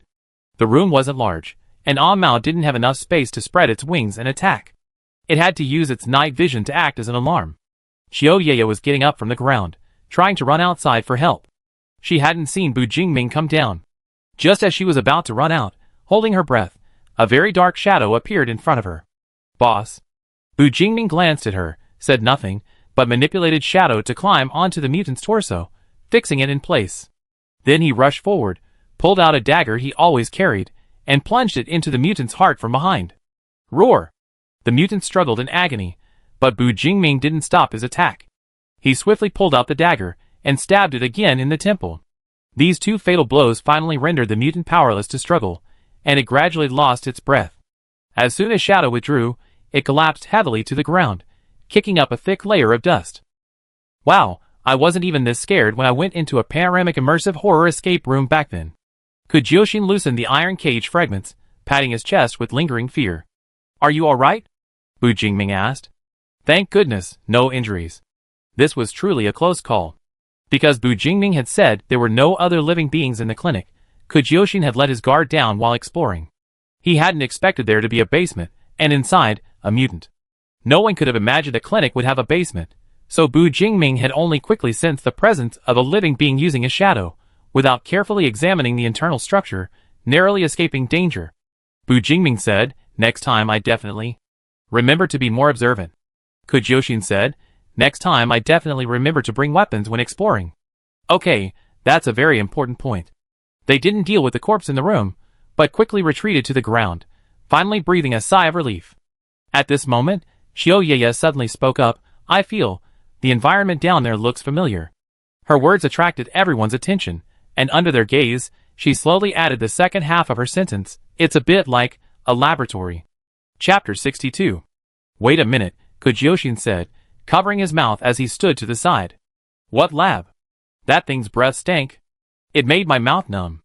I don't want to throw up what I just ate. Let's leave here first, and talk about it back in the lobby. Bu Jingming casually closed the basement door with shadow. The group returned to the lobby where they had rested. Xiaoya sat down, exhaled, and straightened her glasses, which had been askew, before continuing, although it was a bit dark and we couldn't see very clearly, the room where the mutant was must have been used to hold experimental subjects. The various sizes of iron cages scattered on the floor were exactly the same as those in a room in the lab beneath the Shanha base. If I'm not mistaken, there must be an operating room and a data room in the other rooms of the basement. This clinic is most likely one of the Titan's strongholds. And that mutant wasn't a monster that mutated on its own under normal circumstances, it was just that, for some reason, it was abandoned here and not taken away. They had stumbled upon a Titan stronghold, albeit an abandoned one. Bu Jingming glanced at Jiang Runyan, seeing no fear on his face, and said, let's go find some evidence. If this place is really related to the Titans, maybe we can find some important clues. Kujioxin, you take them to search above ground. Nian Nian and I will go check the basement. Keep in touch. Bu Jingming habitually began assigning tasks. Alright. Bu Jingming picked up the portable lamp, took Jiang Renian's hand, and asked in a low voice as they walked inside, Nian Nian, are you scared? Earlier, when Guangxu and Chief Shui were discussing Titan-related matters, Jiang Renian had suddenly become unusually active, making Bu Jingming worry that he might have PTSD. If possible, Bu Jingming really hoped Jiang Renian could stay in a safe place, and wait until he had dealt with everything, then bring the culprit's head to him. I'm not scared. Jiang Renian shook her head, thought for a moment, and then quietly defended herself. I'm not that fragile. Yes, our Nian Nian is exceptionally strong. Bu Jingming, carrying the lamp in one hand and holding Jiang Renian's hand in the other, led her back to the deepest room in the clinic, carefully descending to the ground floor and pushing open the door. This time, illuminated by the portable lamp, Bu Jingming could finally see the interior more clearly. The walls had been simply hardened, the ceiling maintained its arched shape, and the doors, aside from dust, showed no other signs of wear. However, lacking maintenance and located underground, they were extremely susceptible to moisture and corrosion. Bu Jingming reached out and pressed his hand against the first wooden door on the left, creating a dent with a little force. These doors had no handles. They were opened and closed entirely by external bolts. Bu Jingming pulled back the bolt and slowly opened the first room. A musty, rotten smell, from years of lack of ventilation, wafted out. By the light, they saw a few ordinary square tables and chairs haphazardly arranged in the small room, and two empty, makeshift shelves against the wall. That was all. A quick glance revealed nothing of value. They went to the next room. This door had 3 latches, all showing signs of being violently struck. Bu Jingming hesitated for a moment, then opened each latch one by one. The smell in this room was much stronger than the previous one. The mingled odors made Jiang Renian frown, and instinctively cover his mouth and nose. Bu Jingming, however, could tolerate it. He had smelled far worse stench before. But he didn't rush in. Instead, he stood at the doorway, observing the room. Inside were 2 or 3 rusty iron-framed beds. There were no blankets, only sheets covered in unidentified stains. The floor was covered in grime similar to that on the sheets. In one corner lay a broken porcelain bowl.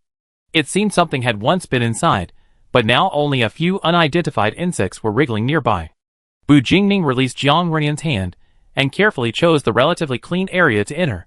A portable lamp was held close to the wall, illuminating the horrifying scene. On the wall above the bed were countless tally marks, some dark, some light.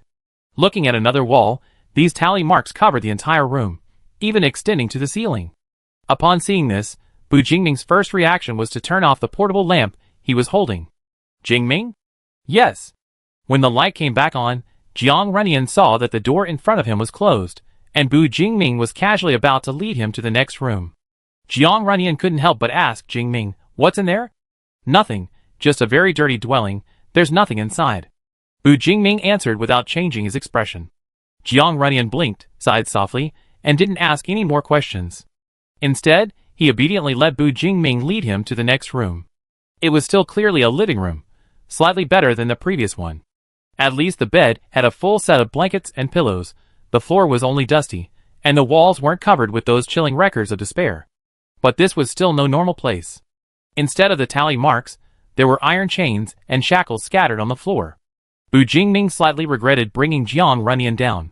This feeling reached its peak when they entered the room and discovered a skeleton under one of the iron-framed beds. Only bones, no scattered clothes. This person had nothing when he died. Bu Jingming stood in front of Jiang Renian, moved the portable lamp to let the skeleton disappear into the darkness, and reached out to rummage through the bedding. Under the pillow was a lone knife handle, a broken syringe, and a small, broken piece of hemp rope. These unusual items, appearing in places they shouldn't, seemed strangely eerie, but they could vaguely guess why. At this moment, a heavy feeling prevailed. Even without seeing the experimental site, these things were enough to prove that this was indeed Titan territory. Countless people were stripped of their names and imprisoned here, given cold code names, and subjected to unimaginable cruel experiments. Not everyone is as lucky as A01. This sentence suddenly popped into Jiang Renian's mind. Jingming. What's wrong? Bu Jingming turned his head slightly to look at him. Want to go up? The air in here isn't circulating well. Won't you feel uncomfortable? It's alright, we don't need to go up. I missed you a little. As he said this, Jiang Runyan almost laughed at himself. Who would tell someone standing right next to them that they missed them? But Bu Jingming understood his meaning. So, what was initially a simple handshake became an interlocking of fingers. Bu Jingming led him out of the oppressive cage, standing in the corridor, looking into those blue eyes, and earnestly replied, "I missed you too." It wasn't exactly a cloying love confession, but Jiang Runyan's heart skipped a few beats with each word. He was truly lucky. In the remaining 3 rooms, besides the one where Kujyoshin and the others were attacked, they also opened what should have been a data room. However, all the cabinets and drawers were open, and the room was empty. The Titans had cleaned up thoroughly. When they evacuated, only some papers with footprints lay on the floor. Bu Jingming bent down and picked them up to look at them. They were mostly rough drafts for calculations, the notes messy and faded, making it impossible to understand what they were calculating. "Jingming, is this drawer stuck? I can't open it." Jiang Runyan noticed an unopened drawer among rows of filing cabinets that almost reached the ceiling. Unlike the other drawers, its handle was missing. The entire drawer was seamlessly integrated into the cabinet, with no way to pull it open. Bu Jingming glanced at it, thought for a moment, then took out his dagger and tried it. He used brute force to pry open a gap, then reached in and pulled the drawer out. Luckily, the cabinet wasn't metal, otherwise it wouldn't have been so easy to pry open. The drawer was empty except for a thin file folder. Bu Jingming took it out, and Jiang Runyan took the lamp from him, peering inside. It was a small stack of A4 papers stapled together, filled with handwritten notes. The top of the first page read in large characters, "Talent Limit Test."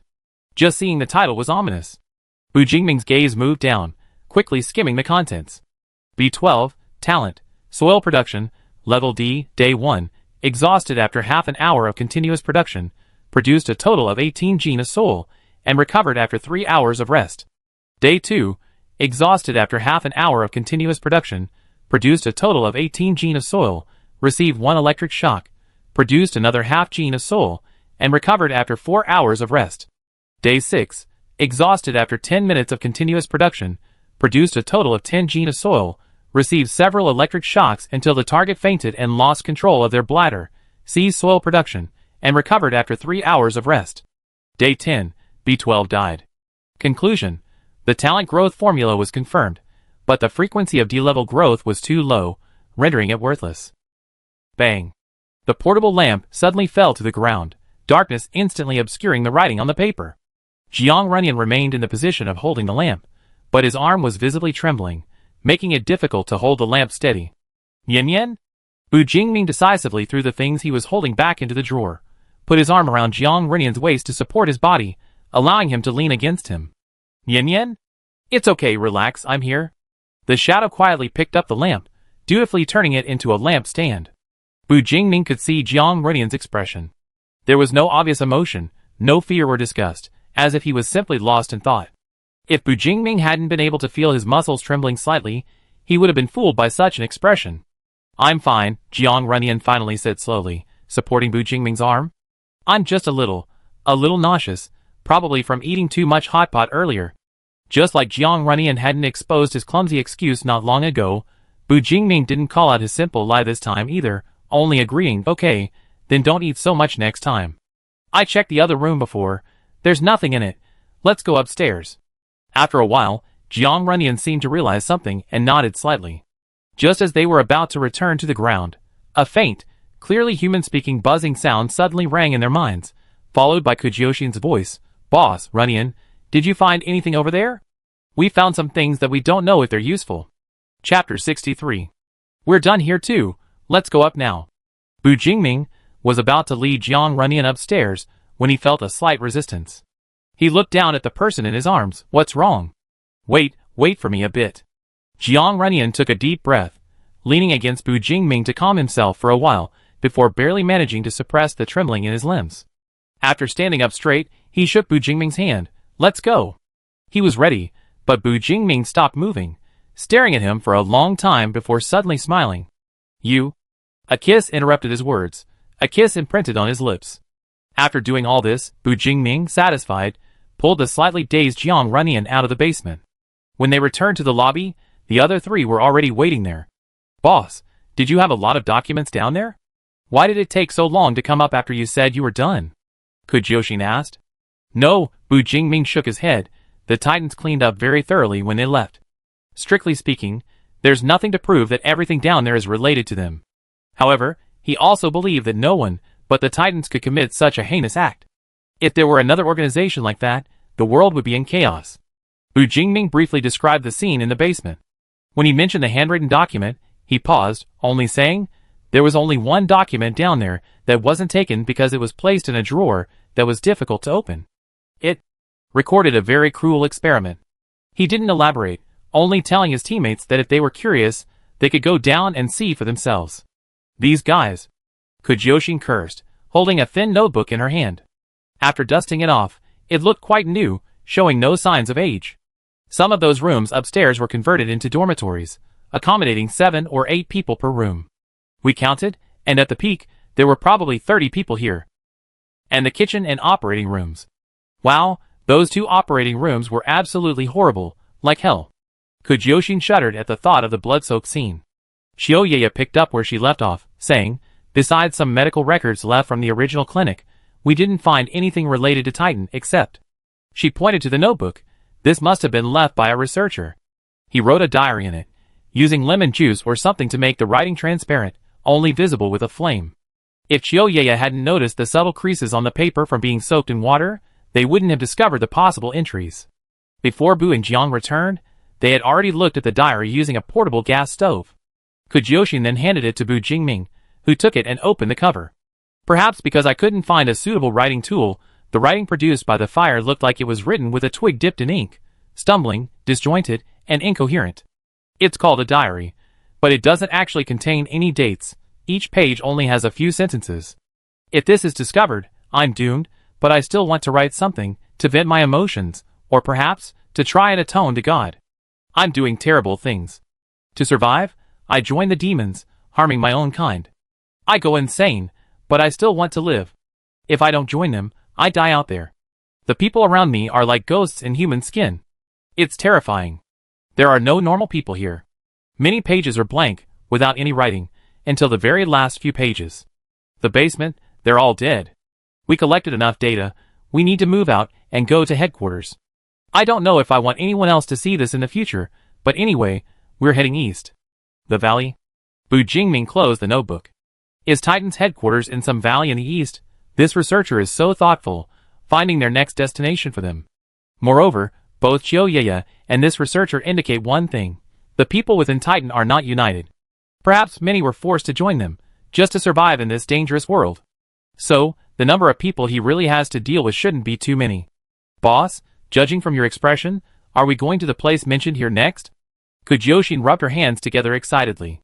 She was always restless and exceptionally energetic, which was why she adapted very well to following Bu Jingming around, even though others would find it tiring. Maybe we give this clue to Li Huanqing and have him investigate. Bu Jingming put the notebook into his backpack and asked, did you find any other useful supplies? Everyone except Jiang Runyan shook their heads to varying degrees. When you thought for a moment and said, the pharmacy actually has a few medicines left, but they're not common medicines, and they expired. It was unclear whether the Titans had taken everything with them when they evacuated, or if others had been here before them. Bu Jingming wasn't surprised by the result. After all, 5 years had passed since the Great Cataclysm, and the probability of finding anything in the ruins of buildings in the wilderness was practically zero. Their exploration had taken up a considerable amount of time, and the light outside had dimmed considerably, indicating it was nearing evening. They would indeed have to spend the night here. Bu Jingming glanced at the dormitories. They were reasonably clean, requiring only a dusting before they could lie down and rest fully clothed. They no longer needed to worry about how to divide the 3 sleeping bags among 5 people.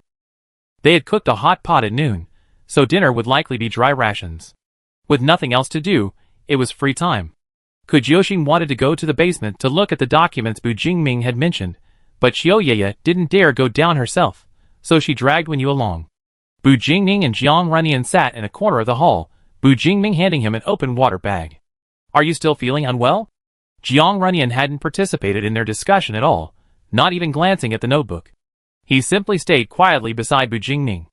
If Bu Jingming hadn't noticed that he was behaving normally, he probably would have thought Jiang had relapsed into that heartbreaking catatonic state. A little? Jiang Runyan held the water bottle but didn't drink. His eyes were sometimes bright, sometimes blank. After a long while, he softly said, I just understand all too well what this feeling is like. Those words, with the cold, detached perspective of bystanders, watched a life descend from pain to silence.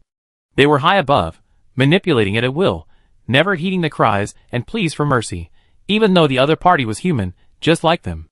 Jingming, why are there such people in this world? It's terrifying. Just like the researcher wrote, those guys can no longer be called human, they're completely disguised demons. Freed from the constraints of law and morality, they begun to bare their blood-stained fangs. Bu Jingming didn't know how to answer this question, but he said, so, by destroying the Titans, we can save many people. What if another Titan appears later? Jiang Runyan, without thinking, pressed him further before realizing the question was inappropriate, overly pessimistic, and unnecessarily placing Bu Jingming on the pedestal of a savior. Fortunately, Bu Jingming didn't seem to mind. He didn't echo Jiang Runyan's empty rhetoric like then let's destroy it again. Instead, he gently pinched Jiang Runyan's ear and whispered, to be honest, if another one appears, I won't provoke it until it threatens our lives and interests. Frankly, his childhood experiences had made him cold-blooded and ruthless. If Titan hadn't harmed Jiang Runyan, Bu Jingming's first reaction upon learning of such an organization would have been to consider it valuable. Despite its cruel methods, some of its research findings were undeniable, which was precisely what humanity needed to confront this emerging phenomenon, talents and abilities that could alter the course of biological evolution. Yin Yan, you will? No, Jiang Runyan interrupted him. I know you think that way, you always been this way. Jiang Runyan sighed, on the contrary, I was the one who spoke a little strangely just now. He didn't tell Bu Jingming that, for a fleeting moment, he had actually been afraid of Bu Jingming's answer, afraid that his lover of many years would utter a strange idea, becoming a stranger, no longer the person he remembered. Jiang Runyan suddenly realized with alarm that these baseless thoughts always seemed to spring up out of nowhere, forcefully driving away all his reason, knocking him back into his madman state, telling him, you're not a normal person anymore either. Jingming, don't change. Jiang Runyan knew how absurd his words were, but he still said them, like a drowning man grasping at the last straw. No matter how much time passes, no matter how many years, you remain the same, don't change. Okay.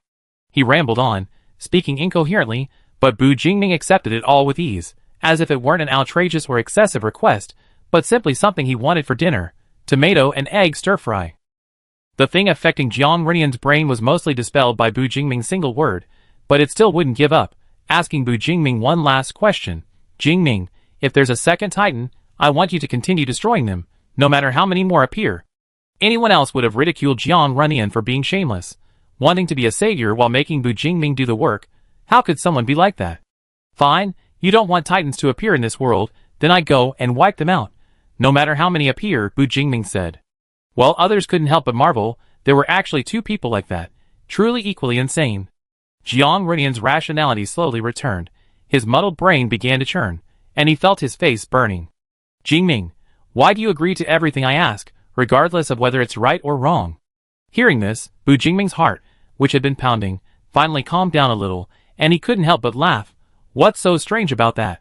You've been my guiding light since we were little, pointing me wherever I want. Whatever you want to do, what haven't I helped you with? In Bu Jingming's heart, Jiang Runyan's priority has always far exceeded that of the world, and even Bu Jingming himself. Chapter 64. Kujoshin took their only portable lamp, and tiptoed back to the basement with Wenyu. It's really creepy down there, it gives me the creeps. Especially since they had been ambushed not long ago, Kujoshin had deliberately tucked a pistol into her pocket. Having a weapon in hand gave her a bit of peace of mind. Even though Bu Jingming and the others had just come up from downstairs. It's okay, Sister Xian, you go behind me.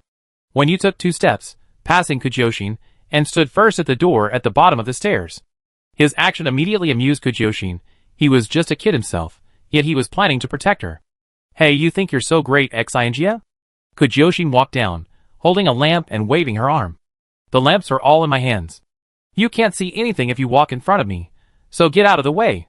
The door, which wasn't particularly heavy, was pulled open by Kujoshin, stirring up dust that flew through the air, highlighting the light from the portable lamp. Kujoshin skipped the first door on her right, but found the second door closed. The boss is so meticulous about searching rooms, closing doors behind him? No, they shouldn't have been in here, when you pointed to the remaining rooms. Look, those doors are open. Huh? The boss told me they were done. That's strange. Jiuxin suspiciously unlatched the second door, finding many unfamiliar machines inside, almost all damaged to varying degrees. The only ones she could recognize were a computer tower and monitor, which had also been twisted and destroyed by some unknown force. So it really is a lab. We couldn't find any research rooms upstairs, so this is where it was hidden. Jiuxin looked around curiously, muttering to herself. She talked about how she should have Chiyoye come down and identify the equipment, and how she wanted to give Titan a piece of her mind about how many people had been harmed by these shady things. She acted like she was performing a monologue the whole time. When Yu, silently following behind her, barely said a word, simply taking the portable lamp and holding it for her, like a shadow quietly beside her. Jiuxin was used to it. This kid had never been talkative since they first met, preferring to cosplay as an invisible man in the group. Anyone who didn't know better would think when you had been bullied and isolated for a long time. Combined with his medium-length hair, with bangs almost completely covering his eyes, he looked like a pitiful little thing. Although that person was indeed quite pitiful, unloved by both parents. Jiuxin examined the instrument, but her mind suddenly drifted away, her thoughts wandering to Wenyu. So when the latter suddenly spoke, she was startled. Actually. Oh my god! Jiuxin gasped, patting her rapidly beating heart. I understand why the boss told me not to suddenly talk in his head. Wenyu coughed a couple of times, feeling a little guilty. Seeing that she had calmed down, he finished speaking. Actually, I should be an adult in June. Oh, it's May now, isn't it? Jiuxin thought for a moment, unable to recall the exact date, and simply gave up trying to remember. That be soon. What's the date? We celebrate your birthday then, to mark your coming of age. From now on, you be stepping into this cruel society. Oh, there's no society anymore. She patted his shoulder and said cheerfully, but this world is indeed cruel. Hang in there, young man. When you looked at her for a while, then sighed, number 6. Wow, 6 is a lucky number. Jiuxin gave him a thumbs up, turned and left the lab, but accidentally walked out of the light's reach. Looking back, she realized the light fixture hadn't followed. What are you daydreaming about? Come on, let's check out the other rooms. Okay, coming. They looked through several other rooms, seeing the shocking tally marks and the inhumane experimental records. Jiuxin fell silent, her face unusually expressionless. When you stole a glance at her, then another, and was about to offer words of comfort when he heard a shocking curse. When you immediately swallowed the words that were about to slip out. This is infuriating. A bunch of beasts. Seeing this excessively cruel evidence, coupled with the already oppressive atmosphere of the basement, Jiuxin couldn't contain her emotions. She wasn't one to hold back, and immediately launched into a tirade against the Titans, cursing them from human to non-human, hopping and cursing as she headed towards the stairs. When you quickly followed, silently opening his arms in a gesture of embrace behind her, but quickly lowered them again. When it was late at night, and they were resting, they discussed it for a while, and decided to sleep in one room to avoid being caught off guard in case of any danger at night. With Mao there, they could all get a good rest while there was a bed, leaving the night watch to Mao, who was nocturnal. The beds in the room were all clinic beds. Bu Jingming studied them for a while, then lowered the armrests. 2 beds pushed together weren't big enough, so he pulled over another, finally creating a standard double bed. Jiuxin, seeing that he could easily improve his sleeping environment, followed Bu Jingming's example, and made beds for himself, even thoughtfully helping Chiyoye as well. In the end, only one lonely bed remained in the room. When you casually propped up half of the armrest and lay down. Before turning off the light and lying down, Bu Jingming glanced at Jiuxin, then subtly pressed his right index finger against his temple. Jiuxin instantly understood. After the room was plunged into darkness, he opened a private chat and asked, "What's up, boss? I want to ask you for a favor." "Go ahead, boss. I go through fire and water for you."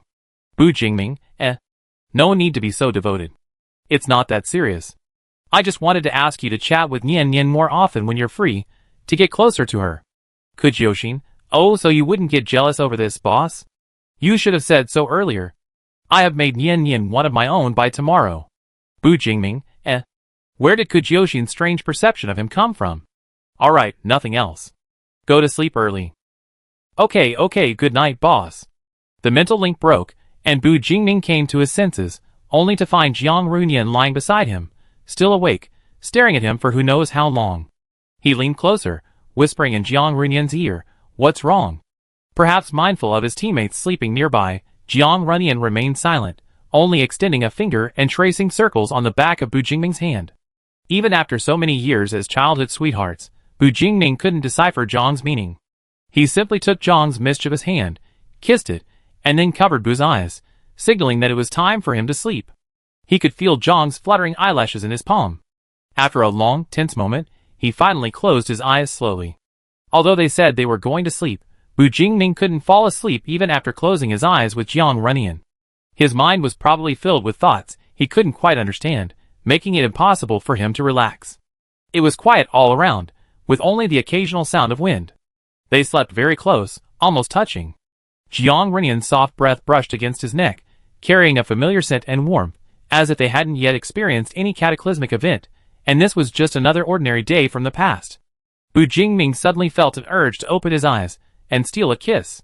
When he cautiously peeked through his eyelids, he discovered that his intended kiss was also awake, her delicate eyelashes trembling, an attempt to conceal her presence only making it more obvious. He decided to imitate his lover's method, raising his right index finger and fiddling around until he found the white skin on the side of her neck, where he carefully wrote, "Kiss, kiss." His lover draped an arm around his waist, lifted his shirt, and mischievously chose a sensitive spot, lightly scratching it with his fingernail, sending a shiver of ticklish pleasure through him. Bu Jingming's brain took a moment to process the message before it told him it was the character for person. Someone? Was that a problem? Of course not. Before Bu Jingming could even lift a hand, a dark shadow climbed onto the bed, engulfing them both. Jiang Runyan suddenly lost his support, and in a panic, he instinctively opened his eyes and grabbed Bu Jingming's clothes. Jing. He was gently pulled into an embrace, a force lifting his chin, and then gently biting those soft lips. It didn't hurt, just intensely itchy. The slightly dry kiss against his skin brought a strange itch even with just a touch. Looking at the dense, almost abstract shadows surrounding them, Jiang Runyan knew that Bu Jingming was once again using his talent to openly engage in private matters. But it was indeed effective, somewhat protecting Jiang Runyan's sensitive skin. It was just a pity that shadows couldn't block sound, so they kissed with restraint until Bu Jingming began mischievously stealing the air from his mouth. The wet, slippery tongue suddenly shifted from gentle to aggressive, gripping him tightly and refusing to let him escape. A hand even pressed against the back of his head, blocking all his escape routes.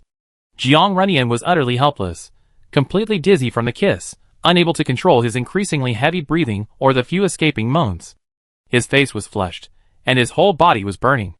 It was a feeling that was utterly inescapable, yet impossible to resist, because their kissing skills were honed through practice. They both knew exactly what techniques the other preferred, their attacks always aimed straight for the face. They were like two perfectly fitting puzzle pieces, only each other was the optimal choice. Ultimately, what broke this intimacy wasn't that Jiang Runyan was actually breathless from the kiss, but rather that he was poked by something again. Chapter 65. Jiang Runyan struggled slightly away from Bu Jingming's advances, looked down, and seeing nothing, blushed. He whispered in an almost inaudible voice, "Jingming, what are you going to do?" His nervous expression, worried about being discovered by his teammates, was incredibly endearing to Bu Jingming, who couldn't resist teasing him. "Yeah, what are we going to do?" This wasn't a whisper, just a very low voice, but it still startled Jiang Runyan, who reached out to try and cover Bu Jingming's mouth in the darkness. Too loud. Bu Jingming laughed as he pulled him out of the shadows, and they were standing up somehow.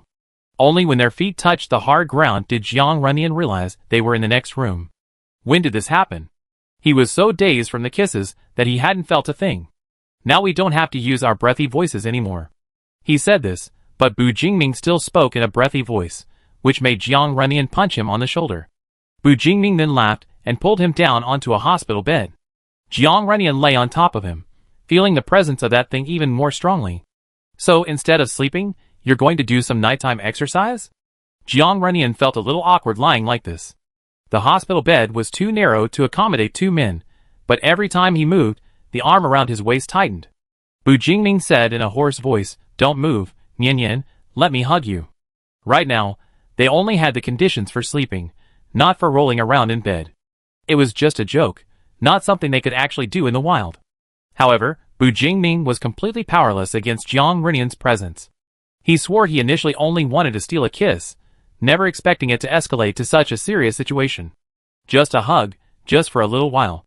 Bu Jingming pinched Jiang Runyan's cheek to distract himself. "You seem to have gained some weight." Looking at it now, it felt much better to hug than when he was first rescued. At least it didn't feel like hugging a skeleton. Have I gained weight? Jiang Runyan looked down at his arms, unable to see any difference from any angle. He felt Bu Jingming was just flattering him, even though he hadn't eaten much. Yeah, your face has some color back. Although this was most likely a reaction to the kiss earlier. Speaking of reactions, Bu Jingming hesitated, wondering whether to ask, and if so, how. Why was it always just him, Bu Jingming, performing a one-man show at times like these? Was his physical attraction to Jiang Runyan waning, or was Jiang Runyan's body still too damaged to fully recover? Just thinking about it made Bu Jingming's mind instantly cool, his heart as still as water, while simultaneously yearning to charge into Titan's stronghold. He didn't even notice that Jiang Runyan, nestled against his chest, was secretly widening his eyes. Was this person really soothed by a hug? Could he really calm down so quickly while being held? He's lost his attraction to Bu Jingming? That shouldn't be the case. Wasn't he reacting strongly just now? Jiang Runyan bit his lip, wanting to ask, but too embarrassed. After a moment, he finally asked Jingming. Yen Yen. The two voices collided, and they both fell silent again. You. They fell silent again. After a few seconds, two sighs collided in the air once more. Jiang Runyan poked Bu Jingming's cheek, signaling him to say what he had to say first, and not to create such coincidences again. He was almost laughing out loud. After being interrupted so many times, Bu Jingming felt more and more that it was inappropriate to ask that question, so he finally just shook his head and said, "It's nothing. I'm fine too." If Bu Jingming wouldn't say, then he wouldn't say either. Anyway, it wasn't a big deal, but it was still quite a big deal. After they confirmed their relationship, Jiang Runyan had almost never thought about what he would do if Bu Jingming stopped liking him. This possibility was as ubiquitous in his mind as the sun rising in the west. That's how it should have been. Precisely because he had never thought about it, when he suddenly faced this possibility, Jiang Runyan completely lost his composure, panicked, and at a loss. Thinking about it now, he was incredibly naive back then. Fortunately, they didn't suffer the worst possible outcome. It was a stroke of luck amidst misfortune. Jiang Runyan lay on that powerfully beating heart, listening for a long time. Jingming, I'm sleepy. Then go back to sleep? Yes. After spending the night in the enemy's abandoned stronghold, Bu Jingming was surprised to find that he had slept an exceptionally high-quality sleep when he woke up. There were no chaotic dreams, no insomnia, no frequent awakenings, and he could even see his lover nestled in his arms, relaxed and breathing evenly. It was all so beautiful that it almost brought tears to his eyes. Bu Jingming didn't see the tenderness in his own eyes, nor the slight smile on his lips. He just quietly watched Jiang Runyan until his teammates gradually woke up, until those eyes, as clear as the sky, slowly opened, and after seeing him, a smile appeared on them. Good morning. After quickly tidying up their equipment and eating some dry rations, they returned to their off-road vehicle and left the small town, continuing their journey towards the Wind and Fire base. Could Jiuxin still remember the task Bu Jingming had given her the night before? While chatting with Qiuyeye along the way, she frequently and seemingly casually steered Jiang Runyan into the conversation. Occasionally, she would hear a few words of agreement, or if she didn't get a response, she wouldn't mind, naturally moving on to the next topic. Her main idea was that if she talked enough, Jiang Runyan would eventually find something interesting to discuss. Furthermore, she deliberately avoided the topic of the Great Cataclysm, insisting that everyone in the car reminisce about the past. Thus, thanks to Jiuxin's efforts, her hard work paid off, and she managed to steer the conversation towards Jiang Runyan's favorite music. Wow, so you could play the piano at such a young age, Runyan? I was so young I couldn't even walk yet, and you could already play Twinkle Twinkle Little Star? Jiang Runyan chuckled at her words. It's not that exaggerated. Back then, I didn't know what I was doing. My dad would play a bit, then I'd play a bit. I just listened to the sound. However, Ms. Luo valued cultivating his interests. Seeing that he could sit in front of the piano and look at those black and white keys at such a young age, she decisively enrolled him in piano lessons when he grew a little older. As Jiang Runyan grew up, he learned many other instruments, from ancient to modern, from the inside out. Although he couldn't be said to be proficient in everything, he had a broad range of interests. As it turned out, Ms. Luo's decision was very forward-thinking. Jiang Runyan was indeed a child exceptionally good at perceiving and appreciating. This trait allowed him to express his emotions and experience the world through music, shining brightly in this field. However, it also made his time in the underground laboratory particularly painful. He was overly sensitive to negative feelings and almost couldn't endure it. Hey Runyan, I think we can look for one after we get back to Tianning. It's a fairly large neighborhood, maybe we can find a piano. Kujyoshin suggested enthusiastically. Music, even after the Great Cataclysm, is a rare commodity. When people can barely survive, who has the mind to sing or play instruments? Jiang Runyan was taken aback. He didn't say anything, his lips moving for a long time, but he couldn't utter a word of refusal. He didn't want to play the piano, nor did he want to recall the melodies he once loved. His mind was blank, he couldn't even remember a decent melody, let alone composing. He couldn't find what he used to be good at, nor could he find the person who shone brightly on stage with music. Bu Jingming, one hand on the steering wheel, noticed his strange expression, and was about to interrupt, when a faint reply came from the passenger seat, okay. Jiang Runyan, sitting in the front, didn't turn around, and Kujyoshin in the back hadn't noticed his expression either. He couldn't glean anything from the tone, and was still grinning foolishly. Don't even mention pianos. I feel like I could find quite a few others. Although I never learned an instrument, I seem to remember many children learning the guzheng, right? And violins, and so on. The conversation didn't linger on music for long, because the radar started beeping, warning of anomalies in the surroundings, and the decibel level inside the car dropped considerably. Xiaoyaya glanced at the radar, then looked outside the windows on both sides, calmly saying, those are two grapevines? They even had tattered wooden supports, with several clusters of blackened, shriveled grapes resembling raisins. They moved very slowly, and it was unclear whether the supports were for support or obstruction.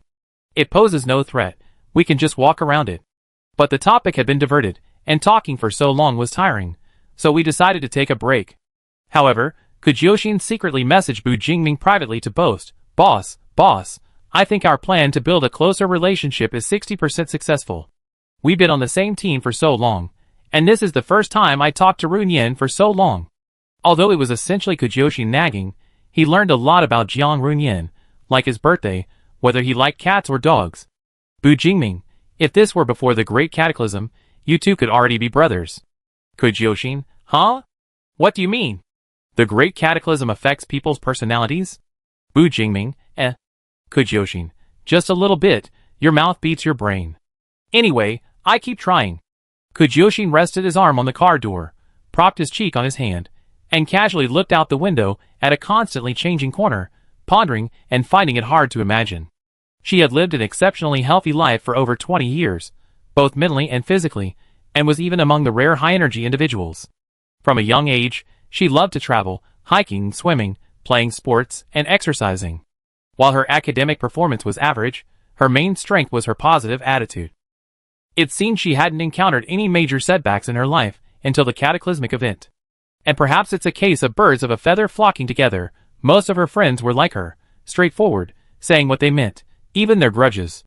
They always sought a solution, and as long as there was a result, the matter was over.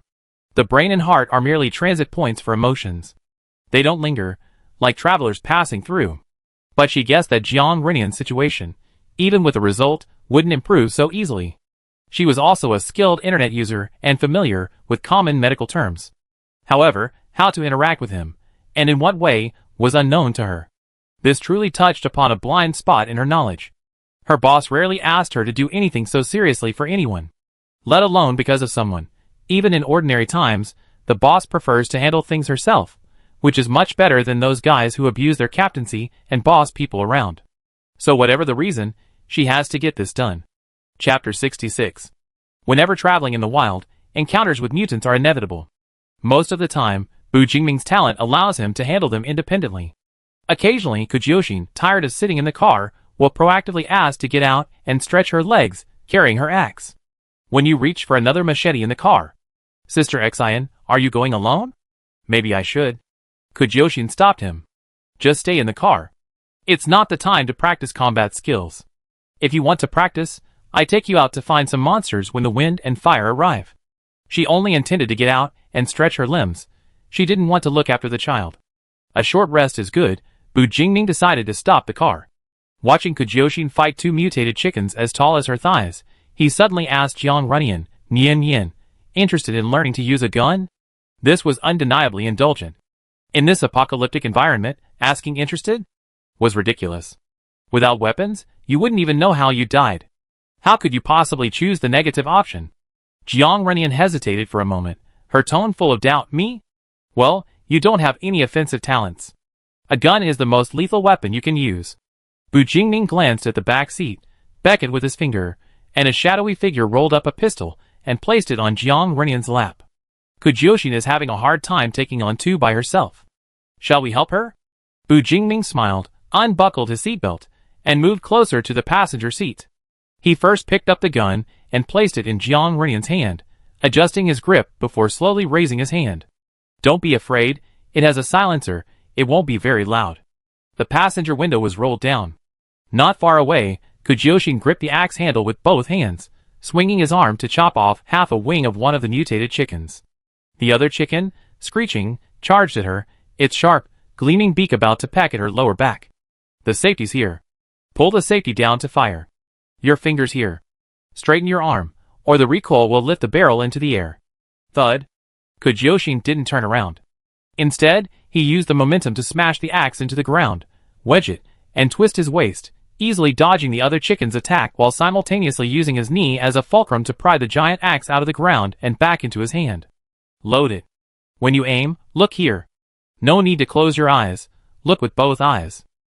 Don't be nervous, I won't hit her. Thump thump. The cool metal casing gradually warmed her palm, and the sights of the pistol revealed a figure of a woman and two chickens locked in combat. This was Jiang Runyan's first time handling a real gun. Humans naturally experience some degree of fear when faced with the unfamiliar and dangerous, and at this moment, Jiang Runyan couldn't control his racing heart. If Bu Jingming hadn't steadied his hand, his entire arm would probably have started trembling. In his field of vision, Kujyoshin, in her attempt to decapitate the already wounded mutant, hadn't been able to defend herself against the other mutant. She didn't have time to swing her axe, nor could she dodge. It seemed a chunk of flesh would be pecked off her at any moment. Bang! The bullet spun from the barrel, accurately striking the mutant's body. Although it wasn't a fatal blow, it gave Kujyoshin an opportunity. She temporarily abandoned her weapon, rolled to the ground, dodged the attack, and returned to wield her axe to strike. Inside the car, the immense recoil made Jiang Runyan's hands go numb, and a wisp of smoke slowly drifted from the muzzle of the gun. Even with a silencer, the decibel level of a gunshot exceeded the safe threshold of human hearing. The brief, explosive sound assaulted Jiang Runyan's eardrums, leaving a nauseating ringing in his ears. Jiang Runyan only gradually came to his senses after Kujyoshin got into the car, though his heart was still pounding. Bu Jingming ruffled his hair, sat at the steering wheel, shifted gears, and started the car. He asked, how did it feel to fire a gun? Jiang Runyan looked down at the gun still in his hand, thought for a moment, and then said, it's too dangerous. I'm not used to it. Want to learn? Sure. Jiang Runyan didn't say yes or no, but Bu Jingming understood immediately. He didn't really want to learn, but was willing to learn out of necessity. This feeling was probably like when he was in school. No matter how much he hated a subject, he would always force himself to study it for the sake of a good grade. However, Bu Jingming didn't want to make Jiang Runyan feel uncomfortable, so it seemed he needed to consider other self-defense skills. In the distance, a dark cloud obscured the sun hanging in the sky, and the air suddenly cooled down, seemingly carrying a faint mist, brewing a rain of unknown size. The wheels continued to roll forward. Since Jiang Runyan seemed to be in pretty good spirits today, Bu Jingming simply drove the entire way. They changed drivers once along the way, and when Kujyoshin came to drive, Jiang Runyan sat in the passenger seat for the first time, only then realizing how steady Bu Jingming's driving was. However, thanks to Kujyoshin, they caught up on the progress delayed by resting for most of the day. As dusk fell, they were less than 10 kilometers from the outskirts of the university town. Boss, what do you say? Should we take a night route? Kujyoshin, a huge blade of grass dangling from his lips, slowly drove towards their destination along a wide, flat road. We're so close, wouldn't it be safer to rest at the base? Yeah, let's go straight there. We should be within the base's clearing area by now. Given the size of the Windfire base, the nearby mutants have most likely been dealt with. Bu Jingming, in the back seat, offered his lap to Jiang Runyan as a pillow, gently stroking his hair while gazing at the familiar scene outside the window, a touch of melancholy rising in his heart. The road they were taking now was the same route he and Jiang Runyan used to take every time they traveled to and from school. Although the overgrown vegetation had long since submerged most of the buildings, one could still discern a resemblance to what it looked like before the Great Cataclysm. Yen Yen? Wake up, we be there soon. Bu Jingming pinched his earlobe, his fingers tracing along the earlobe to the back of his head, massaging him through his hair. Want to get up and see the university town? Jiang Runyan was finally woken up, struggling to open his heavy eyelids. He had slept far too long that afternoon, feeling even more tired afterward than before. Jiang Runyan propped himself up, his gaze lingering on the outside world for a while, before he could focus and see where they were. Are we about to see Pinka? Yes, I wonder what the university town looks like now. Pinka was the outermost university. It was always the first thing they saw when they entered the university town via this road. Wait, Qiu suddenly said, is Pinka here? Seeing Bu Jingming nod in affirmation, a hint of nostalgia appeared on her face. So Pinka is located here. I used to have a friend who went to Pinka for university. I don't know. She didn't even know if he was still alive. She sighed, temporarily setting aside her desire to find out more about him. What a coincidence, Ye, you have a friend here.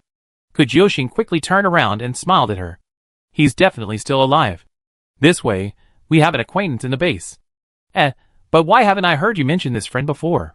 Hearing this, Xiao Ye tilted her head and nuzzled the cat on her shoulder. After a few seconds of silence, she said, actually, we were just childhood friends. If you really want to count, we were relatives. We haven't kept in touch much since we grew up. I only heard about her being on Pinka from my elders. If they hadn't had that unpleasant incident back then, they probably would have remained friends. The trees lining the road began to thin out, the moonlight grew brighter, and clusters of buildings appeared ahead, though almost all were ruins, hidden in the vast darkness. By the time they passed the gates of Pinka, the gilded school name had been completely destroyed, erased from the face of this land. Further in, the sounds of human activity began to emerge, and light began to appear. They didn't reach the main gate of Shida University. From afar, they saw a 5-meter-high barbed wire fence erected along the road. The central gate was open, but 2 guards stood outside. Seeing an unfamiliar vehicle approaching, they routinely gestured for it to stop and inquired about their purpose. Upon learning they were looking for someone, the guards asked if they had visited the Windfire base in the past 2 years. After receiving a negative answer, one of the guards said, go straight inside, register and pay at the main gate to enter the base. You have supplies in your vehicle, right? Don't worry, they won't be expensive. Kujioxin nodded, and the 2 guards in front of the car moved aside, making room for the car to drive in. Wow, so complete, so professional, Kujioxin exclaimed, stepping on the gas as they drove through the barbed wire fence. Is this a top 3 base? The management level is incredibly impressive. Having traveled with Bu Jingming to so many places, this was the first time she had seen a base with 2 gates. After driving a short distance, they saw the main gate the guards had mentioned. It was a pre-built gate from a school, somehow moved over. On either side of the gate were very thick brick walls, also 5 meters high, extending outwards as far as the eye could see, providing a strong sense of security. Through the gate, they could finally see the brightly lit base, and the occasional crowd hurrying along the paths. Perhaps because it was already dark, there weren't many people, and the noise was low. Bu Jingming's team got out of their vehicle in front of the main gate and registered their names, talents, and vehicle models one by one. While filling out the forms, Jiang Runyan paused in the talent section, quickly glanced at the talents previously registered, and then wrote down the words Enhance Vision. A large sheet of paper was posted on the wall next to the registration window, densely listing the token exchange rates for various supplies. Payment was based on the number of people, 10 tokens per person. Bu Jingming carefully examined the types of supplies on the paper, and found that a piece of candy the size of a regular lollipop could be exchanged for 70 tokens, which was indeed not expensive, as the guard had said. Then he looked at the cigarettes, which were even sold by the stick, one stick costing 100 tokens, and their vehicle had both candy and cigarettes. They were experiencing the feeling of being rich at the Wind and Fire base. Bu Jingming had only one piece of candy in his pocket.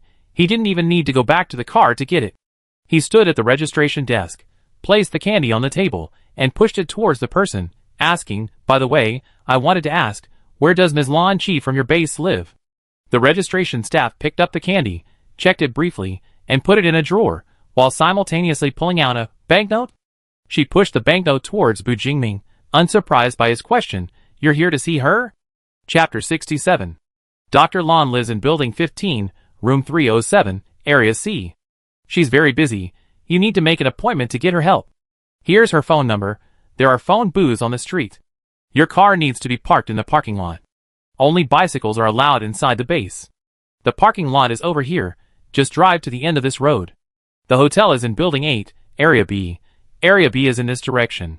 If you can't find Building 8, just ask any passerby. By the way, do you want to exchange some tokens? Our base has fully implemented a token system. Although barter is supported, most people are used to using tokens.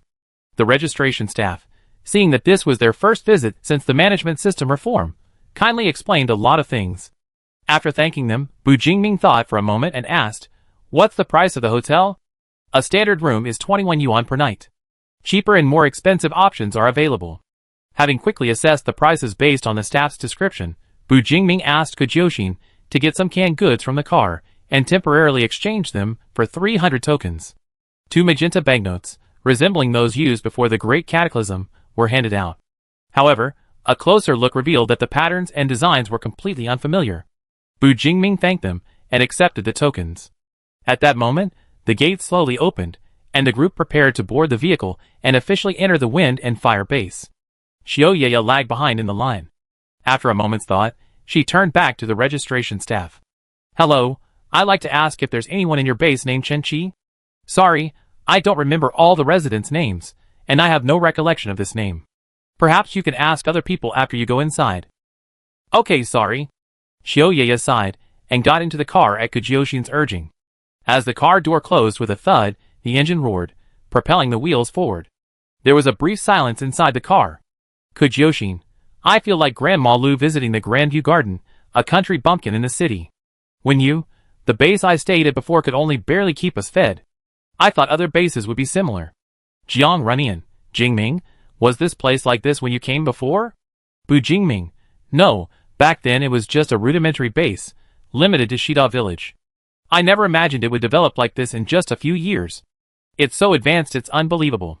Jiang Runian, sitting by the window, couldn't help but lean out and look around. Their car attracted the attention of some passers-by, receiving a few curious or inquisitive glances. Jiang Runian quickly rolled up the window and tugged at Bu Jingming's hand, saying, "Jingming, it seems like this road wasn't like this before, was it? This used to be a main road running through the university town, with only the gates and walls of the various universities on both sides, and all you could see were various food carts. But now, after entering the base, what you see is a completely different scene. The layout was strikingly different. The diverse teaching and office buildings that should have been scattered throughout the school were now crammed together, arranged in neat rows, and divided into large and small squares by gravel roads, resembling an advanced city before a cataclysmic catastrophe. Bright streetlights stood in orderly rows along the streets, illuminating various shops, rest stops, print shops, snack stalls, typical of any university, though almost all were currently closed, indicating that entrepreneurship was not yet supported for residents. They quickly arrived at the parking lot, which appeared to be well secured, with fencing and security personnel. Bu Jingming even caught a glimpse of a gun perched on a windowsill of a nearby high-rise building. Kujoshin drove the car into the area, parked it haphazardly, and, still somewhat bewildered by his surroundings, asked Bu Jingming, "Boss, can we safely leave the supplies in the car?" Previously, even inside the base, vehicles were rarely out of sight. Small bases didn't have enough manpower to watch over them, and they were lucky if they didn't take advantage of their home ground to attack first. But the Fenghua base had given them a sense that order had been restored and that they could trust it, a truly unexpected turn of events. However, even so, important items still needed to be carried. Bu Jingming found 3 backpacks, letting his teammates pack their valuables and basic supplies, while he himself grabbed the largest hiking backpack and packed Jiang Runian's supplies inside. Heavier items like gasoline, potatoes, sweet potatoes, rice, and noodles had to be left in the car. They shouldered their bags, got out of the car, and left the parking lot. Walking under the bright lights, they blended into the scattered crowd, looking like ordinary travelers. "Let's find a hotel first," Bu Jingming said, leading Jiang Runian. The latter scratched his palm, gesturing for him to look in the other direction. "Jingming, that looks like our school's moral education building." Actually, it wasn't just that one building. Many of their school's buildings had been moved there by Fenghua using some unknown means, and it was unclear whether they had been modified inside. So this is what a university looks like. When Yu was also looking around the base. He hadn't even had the chance to go to high school, let alone university. He was only in junior high during the Great Cataclysm. Kujoshin said, "It's okay, Yu, don't be envious. There are big differences between universities. My crappy second-tier university was small, and had too many rules, it was better not to go. When you said, oh, they walked in the direction the registration staff had pointed out, and after a while, they noticed large, spray-painted numbers appearing on the buildings. Following the order, they easily found Building 8. The hotel was actually a dormitory building. Inside, they found that the small, half-windowed room where the dormitory manager worked had been converted into a reception area, with a woman with her hair in a bun sitting behind it. As soon as Bu Jingming and his group entered, she noticed them. Once they were closer, she asked directly how many rooms. How many beds are in a standard room? 4. Bu Jingming guessed it was probably a 4-person dormitory with bunk beds and desks, but with 5 people in his group, it wouldn't be enough. What kind of room is cheaper? 8-person rooms, 5 tokens per bed. More expensive are double rooms, 31 per room. Bu Jingming quickly did the math in his head. 8-person rooms were cheaper, but paying by the bed meant sharing with strangers, while 2 standard rooms would only cost 40, more than enough for accommodation. He decisively booked 2 standard rooms. In just 2 nights, he had instantly used up nearly a third of his tokens. The receptionist took a large bunch of keys from a drawer, took 2, and handed them to him. Losing or damaging the keys will cost 50 tokens. Please keep them safe. The keys had numbered stickers on them. One room was 205, the other 206.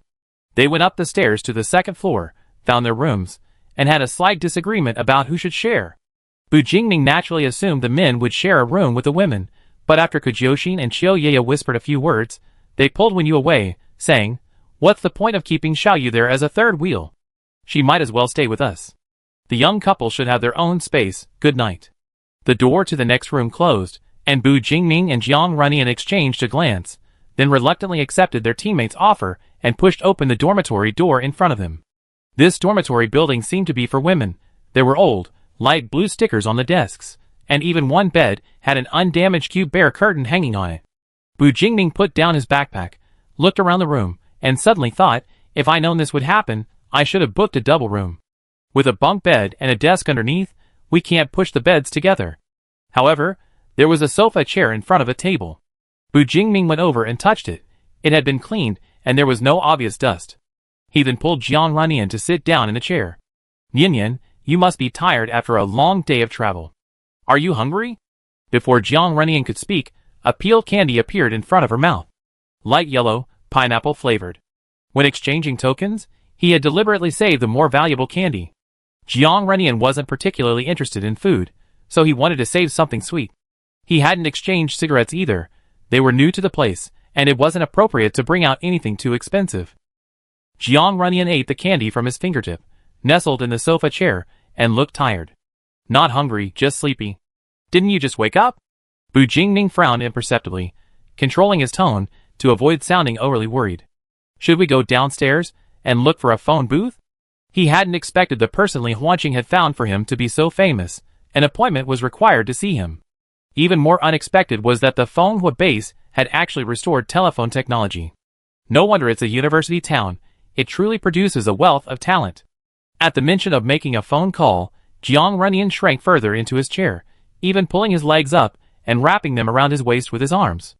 "No," he said lazily, a candy smacking between his teeth. Jingming, actually I don't know. I don't know if I'm prepared." Jiang Runyan rested his chin on his knees. "Maybe, I'm still a little scared?" Bu Jingming pulled up another ordinary chair and sat beside him, ruffling his hair. "But you didn't give up, you still came?" How could he give up? After all, it was he who decided to come in the first place. Jiang Runyan bit into the thin, now shallow candy, suppressing the negative thoughts welling up inside him. Suppressing them, and suppressing them again, felt like choking someone and submerging them underwater, waiting for the bubbles to stop rising. That meant he had succeeded. He smiled at Bu Jingming and said, "It's a bit late. Would calling now be disturbing? Maybe we should go tomorrow." On a night without sun, only moon, it was time to sleep. However, as he got up from the sofa to reach the stairs to the bed, he realized his own arm was trembling. Chapter 68. What are you thinking about? A body moved closer from behind, pulling his raised arm into its embrace. Jiang Runyan looked down at the arm encircling his waist and abdomen, shifting slightly but not pulling away. He didn't know how to answer Bu Jingming's question. Actually, his mind was blank. Those chaotic thoughts had been dispelled before they could form, not having had time to affect his emotions. "I'm not thinking about anything," Jiang Runyan said truthfully, only to be denied by the other. But you seem uncomfortable. The trembling fingers, the rapid breathing, the thin layer of sweat on his nose. These were all things Bu Jingming could see and feel, yet Jiang Runyan still told him he was fine. Why couldn't he tell him? Why are you lying? Why are you still hiding all this from me now? A moment of silence filled the air. Bu Jingming heard a small sniffle. Who's lying to you? Bu Jingming sensed something was wrong and quickly let go, turning the person in his arms around. A small tear fell with his movement, landing on the floor tiles. I told you I just wasn't thinking about it, Jiang Runyan said, head bowed, not wanting Bu Jingming to see his expression, but the barely suppressed sobs in his voice betrayed his state completely. I don't know why this happened. I really didn't mean to. He couldn't understand what was there to cry about, but the overwhelming feeling of grievance welled up, and the soreness in his nose was impossible to suppress. Jiang Runyan really hated himself for looking like this, inexplicable and without reason. And what he still couldn't understand was why, even after clearing his mind, his body still felt strange. He clearly wasn't sad. I'm sorry, I was wrong, Bu Jingming quickly apologized, trying to pull the person in front of him into his arms. Relieved when he found no resistance, he patted Zhang's back to soothe him. I'm sorry, I didn't mean to blame you. It's your freedom not to tell me. I shouldn't have said that. He was just a little worried about Jiang Runyan, but there was no need to say it now, so he swallowed it back. Jiang Runyan's face was buried in his clothes, his voice muffled and barely audible. Don't try to comfort me. Bu Jingming felt like the sky had fallen. But before it could completely collapse, he quickly heard Jiang Runyan say, I don't want to cry, but if you comfort me, I just can't stop. Okay, I won't say anything. Bu Jingming quietly exhaled a breath of relief, tightening his arms around Jiang Runyan. Thank goodness, he almost thought Jiang Runyan didn't want him anymore. If he didn't want to talk about it, then so be it. He could go see for himself, find a way to ease Jiang Runyan's pain. He would always find a way. Bu Jingming lowered his head, burying his face in his lover's neck, deeply inhaling the familiar scent. He would find a way. Their body heat soaked through the fabric between them, making the already scalding tears boil even hotter. Jiang Runyan always cried silently. If it weren't for the tears soaking his chest, Bu Jingming would probably have thought it was all over. Standing was tiring, so Bu Jingming took a few steps to the side and sat back down on the sofa. Before Jiang Runyan could react, he was pulled up by the waist, straddling his lap. This seems a bit awkward. This possessive, face-to-face position makes Bu Jingming want to kiss that tear-stained face. But he's still the culprit who caused his lover's tears, and he hasn't been absolved. Looking at his lover's fluffy head, Bu Jingming is about to sigh and give up when he feels the damp breath on his chest shift. Jiang Runyan still doesn't look up, but slowly sits up, snuggles against his cheek, and rubs against him. Like a kitten. Yen Yen. I love you so much. Jiang Runyan falls asleep on him. Just as Bu Jingming is savoring the moment, he receives a private message from Kujioshin. Boss, still awake? We're going to explore the base, just letting you know. Okay, go ahead. Kujioshin severed the mental link, snapped his fingers at Xiaoyaya, and when you, alright. Let's go out and have some fun. It's only 9 o'clock, and I see some places outside are quite lively, let's check them out. Amao had already flown out to survey the general layout of the Fenghua base. The buildings were arranged in concentric circles. Their area, B, was on the outer circle, with 2 more levels inside, presumably areas C and D. The inner circle had many buildings with lights on, much more lively than the outside, with more people. They shouldn't have been thinking of going out at night, but they weren't sleepy, and there was even a clock in their dorm room that still had power. Kujioshin, seeing it was only 9 o'clock, suddenly became curious about Fenghua. Let's go experience it, yeah? Amao said, there are a lot of people inside, maybe you can go ask about your friend's whereabouts. So Qiuyeye was persuaded. As for Wenyu, he didn't need to be persuaded. If Kujioshin said he wanted to go, he would go. After reaching an agreement, the 3 of them happily left the hotel, heading towards the inner circle with Amao's directions. They encountered many people along the way. The difference in temperament between the base residents and the temporary outsiders was particularly obvious. The former were relaxed and carefree, their expressions ranging from pleasant to displeased, in short, vibrant, no different from ordinary humans before the Great Cataclysm. Kujioshin had only seen such people at the Tianming base. The latter, however, were almost expressionless. Even so, you could feel their tense nerves and extremely high level of vigilance as you passed by. Hey, isn't that a phone booth? Kujioshin's gaze fell on a facility on the street. It wasn't the kind of phone booth he remembered, but a slightly flattened rectangular pillar about 2 meters high, with a rain shelter on top and an old-fashioned landline phone hanging under it. She walked over, tentatively picked up the receiver, and heard the dial tone. Surprised, she exclaimed, "It actually works. How did phone even find such an old relic? I haven't seen one of these in years." When you asked, "Should we call the doctor now?" It's not impossible. Hopefully, the doctor isn't asleep yet. But the number is with the boss, we have to ask. No need, Chioyeye interrupted her. I remember glancing at that piece of paper. Wow, you remembered it after just one glance? Kujiyoshin exclaimed. No wonder you can do academic research. Your memory is amazing. Chioyeye smiled, leaned forward to take the receiver, and entered the phone number. Beep, beep, beep. Sorry, the number you dialed is? The group looked at each other for a while, then Chioyeye put the receiver back, shrugged, and said, Looks like the time isn't quite right. Let's talk about it tomorrow. Huff. The streetlights cast long shadows. Kujiyoshin crossed his arms behind his head and asked as they walked, Yeah, why don't you tell us about your friend? Aw, why so suddenly? What sudden? There's no better time than now, she said. With a grin, Chioyeye followed her lead and tried to recall, then said after a moment, She should be considered my aunt? Aunt? Aren't we the same age? We are indeed the same age. The story is quite dramatic. Simply put, when her maternal grandfather was 60, he had an affair with a woman 20 years younger than him, resulting in an illegitimate child. At that time, Chioyeye was only 6 months old. Her grandfather kept the affair a secret, and no one in the family knew about the child. Until 3 years later, they discovered that her grandfather's pension money was misused. It hadn't been used to buy health products, nor had he been scammed. So why was there less than 300 yuan in his account? The old man didn't use electronic devices. His biggest hobby was playing chess at tea houses. Chioyeye's parents didn't need their pension money for household expenses. They always kept the money themselves.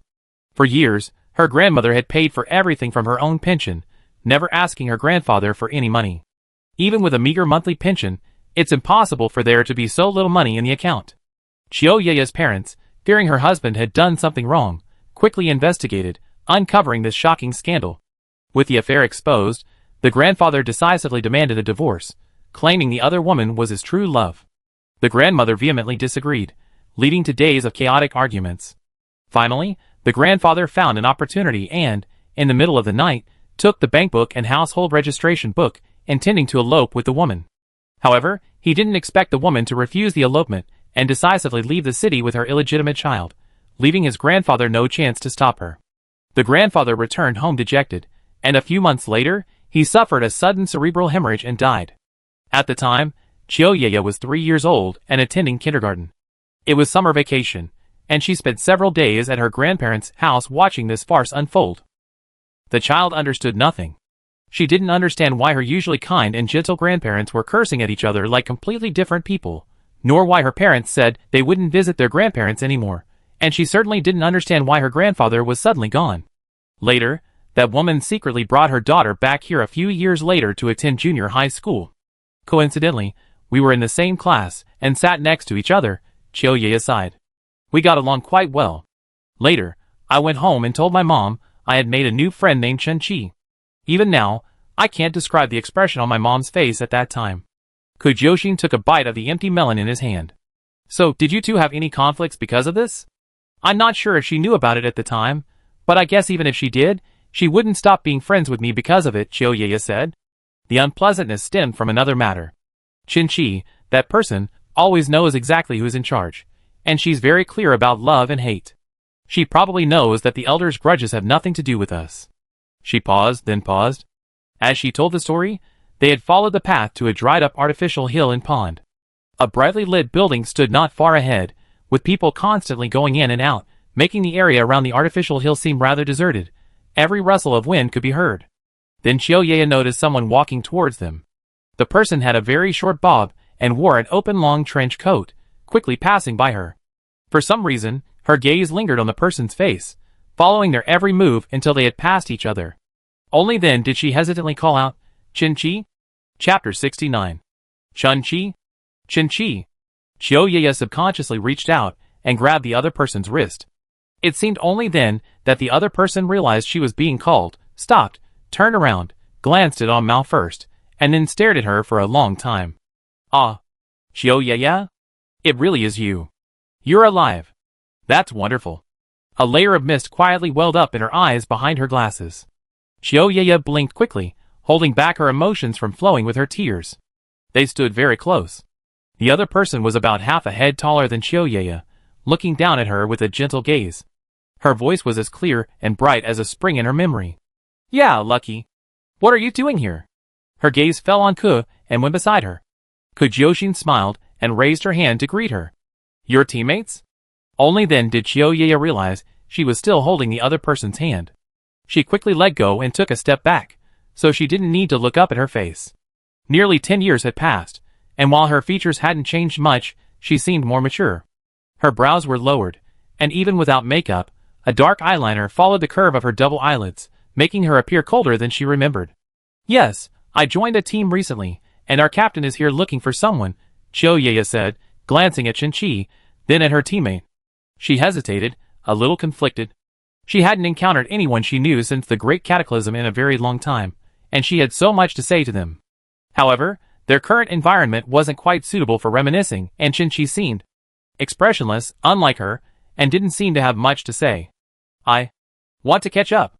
The person in front of her interrupted her, stammering abruptly, adjusting the collar of her windswept trench coat, and asked, Want to come to my place? Home, what a rare word.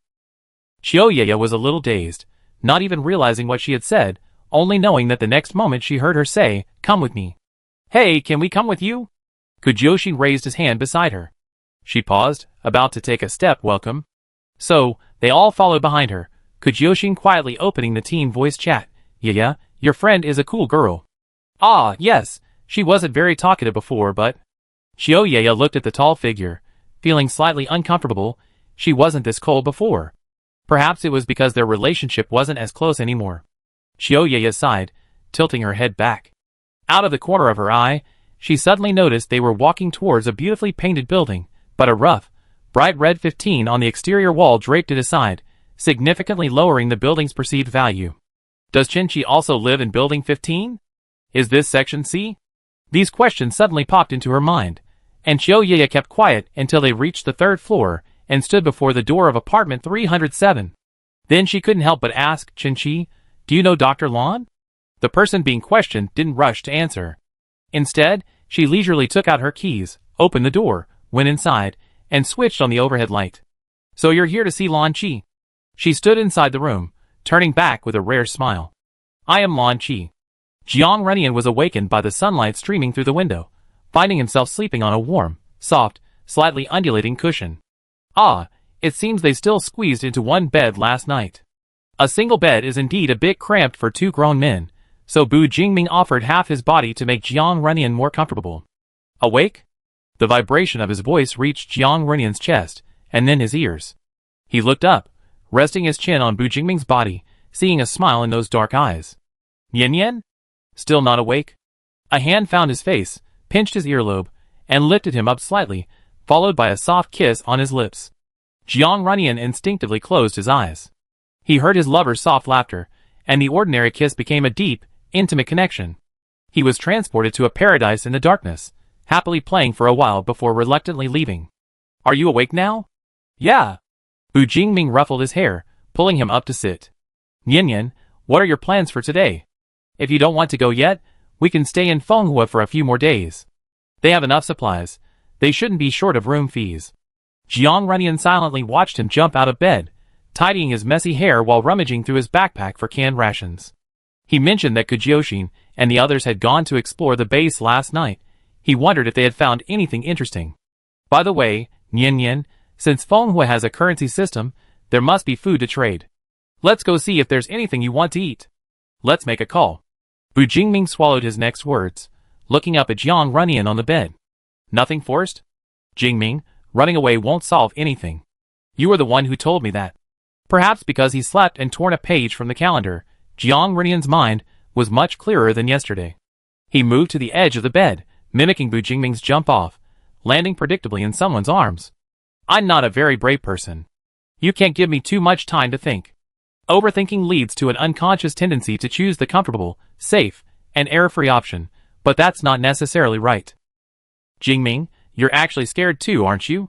Jiang Runyan noticed his breathing pause for a moment. I was in a really bad state when I first came out of the lab, and I scared you, didn't I? The worry he never confronted before was exposed, and Bu Jingming remained silent for a long time before finally admitting, Nian, it's not that I'm afraid of you like that, I just don't know what I can do. I don't know how to make you feel better when you're upset. If you decide to leave, I'm not confident I can keep you. He lowered his head, resting it against Jiang Runyan's temple. His voice grew softer and softer towards the end, almost a whisper, easily dissipated into the air if not carefully listened to. He couldn't keep Jiang Runyan, he could only choose to go with him. Did you cry? Jiang Runyan suddenly reached out and cupped his face in front of hers, a little disappointed at not seeing what she wanted to see. When are you going to cry for me? Someone told me in high school that men don't easily shed tears. Why do you want me to cry now? Bu Jingming took Jiang Runyan's hand and held it in his own. His emotions, interrupted by Jiang Runyan, couldn't continue building. Bu Jingming wanted to say something more, but Jiang Runyan interrupted him again. He said, Jingming, I tell you what you need to do. Actually, you just need to hold me. With this, you can keep me here. After all, from the beginning, Jiang Runyan had endured those 5 years with the hope that Bu Jingming would come, hadn't he? Let's go, Jingming. Let's find a phone booth. A rare glint of light appeared in those blue eyes. Bu Jingming gazed at him for a long time before replying, okay. They quickly tidied themselves up, ate a few bites of dry rations, and ran into Kujyoshin as they were leaving. Boss Runyan, I was just about to knock on your door, she asked with a grin. Where are you guys planning to go? You seem surprised to see me. Are you going on a date? Bu Jingming ignored her teasing, to find a phone booth to make a call. Oh, you're going to see Dr. Lan. That's perfect, I have some good news. She snapped her fingers. We already made an appointment with Dr. Lan for Runyan. Bu Jingming raised an eyebrow in surprise, not in a hurry to ask further. He knew Kujyoshin would soon tell him the whole story. Sure enough, Kujyoshin didn't give them time to ask questions, recounting the events of the previous night like a floodgate. That's it, last night, I was worried you were asleep, so I didn't say anything when I got back. Anyway, thanks to Yaya, I can go see Dr. Lan directly, and there's even a discount. Seeking help from Dr. Lan requires payment, although Dr. Lan isn't a doctor in the traditional sense, and the fee isn't a consultation fee but a commission. By the way, it's not appropriate for us all to crowd into Dr. Lan's room. Why don't you go with Yaya, and Xiaoya and I can have our own time? At this point, Xiaoya came out of the room, greeted them, and said, Aki said she's free all day. After confirming with Jiang Runyan, Bu Jingming decided to visit her now, and Xiaoya led them to Building 15 in Section C, based on their memories from the previous night. They knocked on the door of 307, and quickly received a response. Bu Jingming saw a short-haired girl in a white cardigan appear at the door. She was quite tall, at least 1.7 meters. After opening the door, she glanced at Xiaoya before turning her attention to them. Please come in. She turned and went back inside, standing in front of a table fiddling with something. Once Bu Jingming and his group entered, she took 3 cups and poured water for each of them. Please sit wherever you like. This was likely a dormitory provided for international students at some university. A small 2-bedroom suite with a private bathroom and a small balcony, a dormitory condition that would have been the envy of many students in the past. They were now in a living room of about 5 square meters. It was sparsely furnished, with only a slightly small sofa and a coffee table. Opposite the sofa was another table with some spice jars and an induction cooker, which appeared to have been converted into a kitchen area. On the coffee table was a potted plant of unknown species, its leaves bursting forth, the only green element in the entire space. I already heard the general situation from Awa. May I ask who needs treatment? From the moment he first met Lan Qi, Bu Jingming had been observing her discreetly. He noticed her composed demeanor, polite speech, and the way she proactively brought up the purpose of their visit. Her decisive and efficient style, even with little facial expression, revealed no malice. Bu Jingming's impression of Dr. Lan secretly improved, and his earlier worries lessened considerably. It's my lover, Jiang Runyan. I need to ask you for help. Bu Jingming placed his hand on Jiang Runyan's shoulder. Lan Qi's gaze followed him, and when their eyes met, Jiang Runyan noticed her expression relax slightly, no longer so tense. Jiang Runyan, is it? Hello, my name is Lan Qi. Chapter 70. She extended her hand, displaying a friendly gesture, and Jiang Runyan relaxed slightly, shaking her hand. So let me briefly explain my talent to you. I tentatively call it healing, but that's not accurate enough, even a bit far-fetched. I just haven't found a suitable word to accurately summarize it yet. Lan Qi sat back on a single sofa, her posture relaxed, as if they were just friends visiting. I can enter your mental world, materialize the negative things within, and then eliminate them, thereby achieving a healing effect. Of course, it's not just negative things, positive things can be materialized too. Thoughts, emotions, memories, and even personality can be materialized. She paused here, carefully observing the expressions of the two people before her. Seeing no sudden change in their expressions, she felt much more satisfied and continued, "Don't worry too much. If they don't cooperate, I'm not that all-powerful. Is there anything else you'd like to know?" Before coming to the Wind and Fire base, Bu Jingming wasn't without reservations. When he heard it from Li Huanqing, he used the term hypnosis. Even though Bu Jingming didn't know much about this. But he could also imagine the risks involved. Throughout the journey, he had constantly hesitated about entrusting Jiang Renian's brain to a stranger. "Dr. Lan, I want to know if this process will be dangerous for my loved one. How can I guarantee you won't do anything you shouldn't?" Faced with Bu Jingming's undisguised suspicion, Lan Qi remained unperturbed, seemingly used to such pronouncements. Regarding the first question, it's normal to experience a stress reaction when confronted with those terrible memories. I can assure you that as long as the patient follows my instructions during the healing process, their life won't be in danger. Furthermore, before formally commencing the healing, I will conduct a simple assessment to ensure the patient can accept my treatment plan. Regarding the second question, to be honest, I can't offer a convincing solution. Human society hasn't been restored yet, and I can't provide sufficiently authoritative certifications. However, I'm currently living a good life, and you are Awa's friends. Logically and emotionally, I have no reason to do anything detrimental to you. If you believe I cannot be trusted, we can end here." Bu Jingming fell silent, but Jiang Renian spoke up, "Dr. Lan, I believe you." His attitude was sincere, and he needed to overcome the trauma of those 5 years. He needed to climb out of the darkness. Jiang Renian had rarely taken initiative since the Great Cataclysm, but now, he decided to muster the courage to move forward. Year after year. "It's all right, Jingming." He withdrew his hand from Bu Jingming's palm and then placed it over the others. "I'm ready. Besides, you always be here, right?" He smiled, his attitude resolute, and Bu Jingming could only nod. Seeing that they had reached an agreement, Lan Qi stood up and said, "Then, Mr. Jiang, please come this way with me." Directly in front of the entrance, to the left of the sofa, are 2 doors. Only the one closer to the sofa is open, allowing a glimpse into a corner of the room. Lan Qi led Jiang Renian into that room, reminding him before closing the door not to open it before she came out. Only Bu Jingming and Qiu Yeye remained in the living room. Qiu Yeye, who had been silently working as a decorative object for a long time, finally put down her water glass and tried to comfort Bu Jingming, who was clearly still worried. "Aki is really a good person." Bu Jingming was silent for a moment, then asked, "What did you two talk about last night?" "We talked a little about your situation last night." Lan Qi sat back in a swivel office chair with her legs crossed, while Jiang Renian was placed in a beanbag chair opposite her. Entering this space, her demeanor became more relaxed and natural, and she even smiled at Jiang Renian. "By the way, can I call you Renian?" Jiang Renian nodded, and she continued, "What exactly is the help you need? Remembering someone? Or should I try to heal the wounds left by the unfair treatment I suffered? Can I choose both?" "Of course." Lan Qi picked up a notebook and pen from the table beside her, wrote a few words on it, and then placed the notebook on her lap, speaking to him as if chatting casually with a friend. "Renian, I heard from Awa that you seem to be doing quite well lately, much better than at the beginning, right?" But not that much better. Perhaps because the atmosphere was relaxed, the small room had a strong sense of home, and there was even a faint fragrance that seemed to come from nowhere. Looking at her slightly encouraging eyes, Jiang Renian hesitated before slowly revealing his true situation. "I don't know why, even if nothing happened, even if I try so hard not to think about those things, not to let myself be sad, I still get headaches, shortness of breath, inexplicable hand tremors, and persistent tinnitus. Actually, it's not just these things, there are many more," but Jiang Renian felt a spasm in her throat as she spoke, and she couldn't continue. "I see," Lan Qi said, twirling her pen in her hand. "It's not a serious problem. It's just that your emotions haven't been effectively processed, so they're manifesting physically. We call this somatization.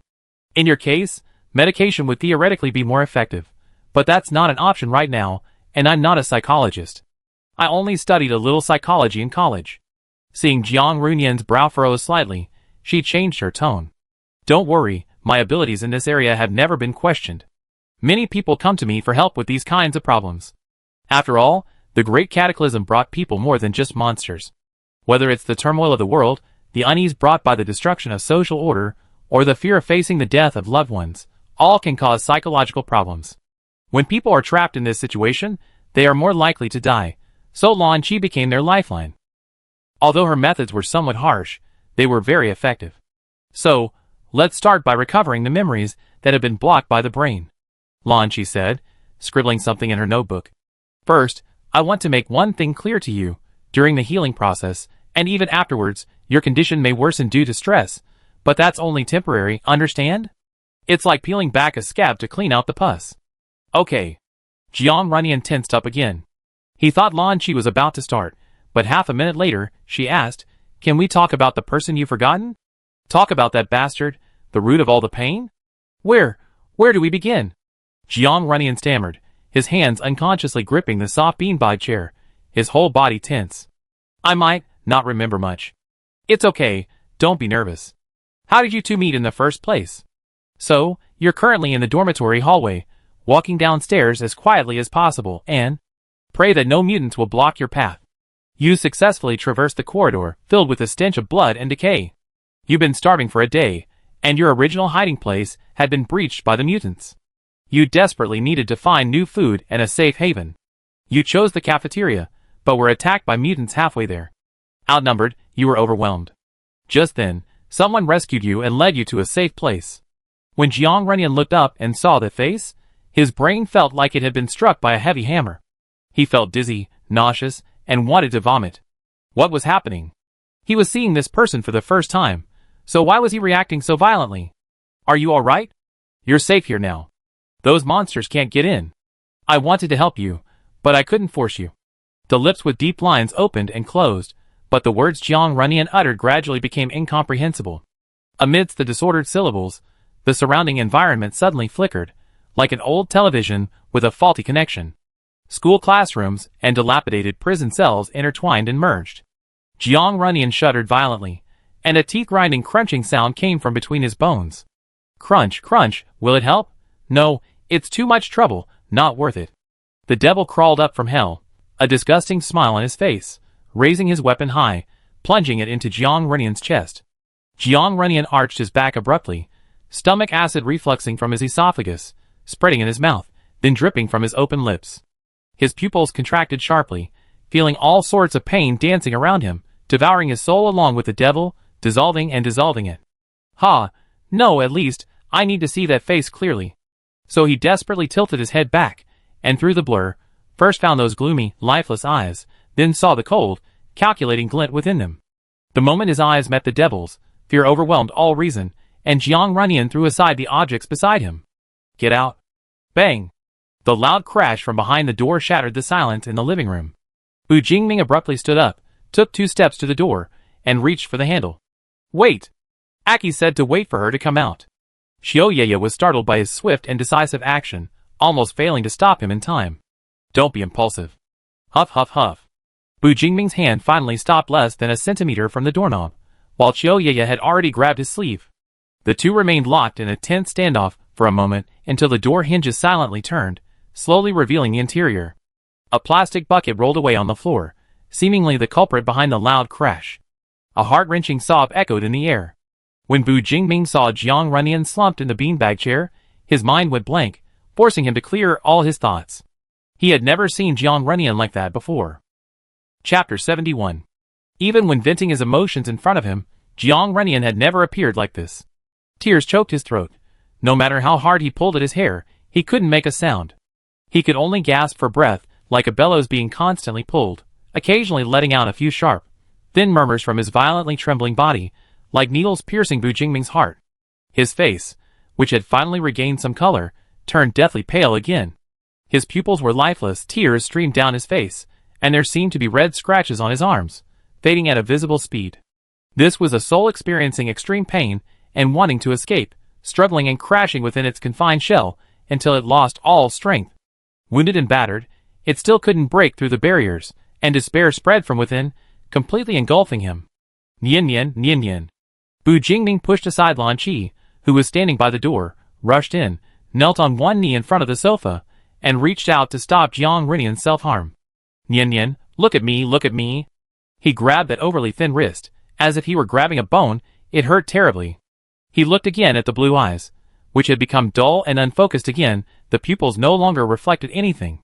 "Get away!" In this almost screaming cry, Bu Jingming was attacked by Jiang Runian for the first time. He suddenly stretched out his arm and swung it outwards, the back of his hand hitting Bu Jingming's face. Caught off guard, Bu Jingming's head was turned to the side by the blow, a sharp pain shooting through his nose. Bu Jingming gasped, decisively pressing down on Jiang Runian's swinging arms. "Yin Yin, calm down. Do you still recognize who I am?" Struggling to no avail, Jiang Runian finally calmed down, though tears still streamed down his face.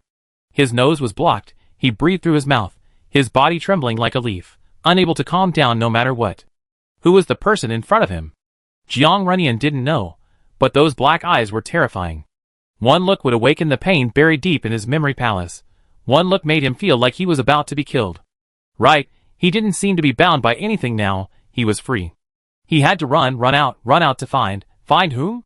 Never mind.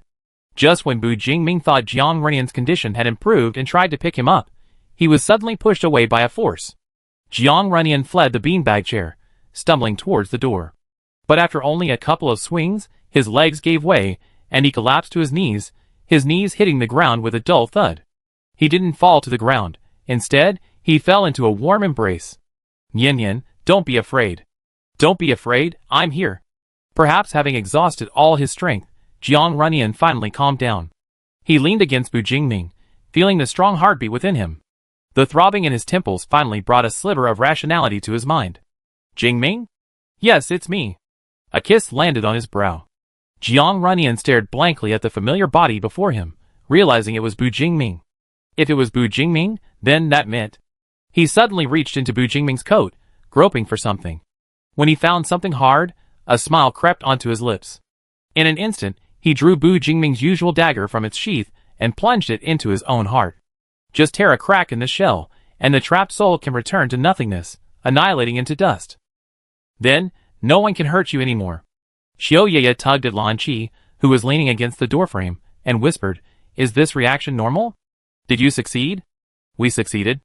"Regaining memories isn't difficult," Lan Qi said, but her brows furrowed slightly, her face showing little joy.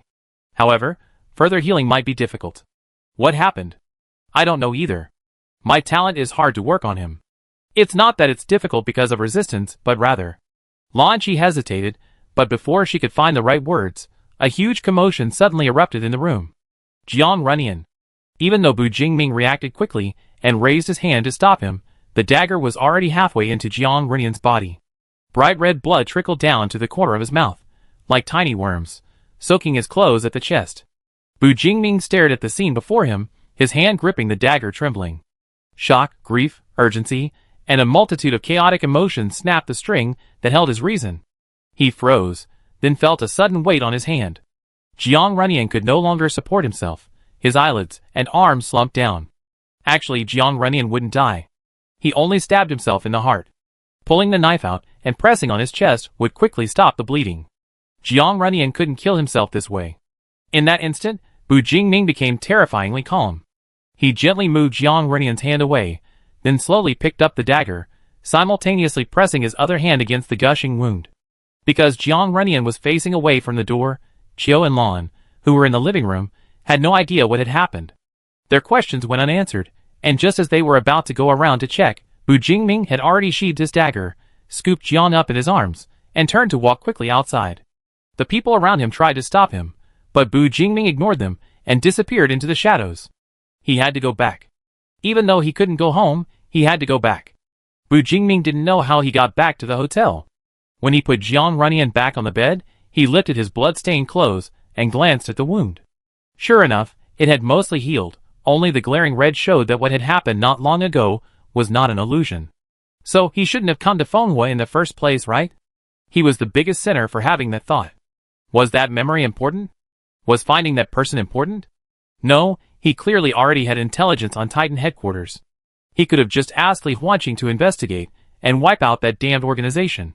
He had finally managed to stabilize Jiang Runian's condition, They had finally stepped into the sunlight. All of that was destroyed by him. Bu Jingming leaned against the escalator, remaining in that position for a long time. He ignored the knocking at the door outside, and couldn't understand the voices echoing in his mind. He just stood there, not knowing how long it had been before he came to his senses, took a set of clothes from his backpack, and changed Jiang Renian's soiled clothes. Jiang Renian woke up thirsty.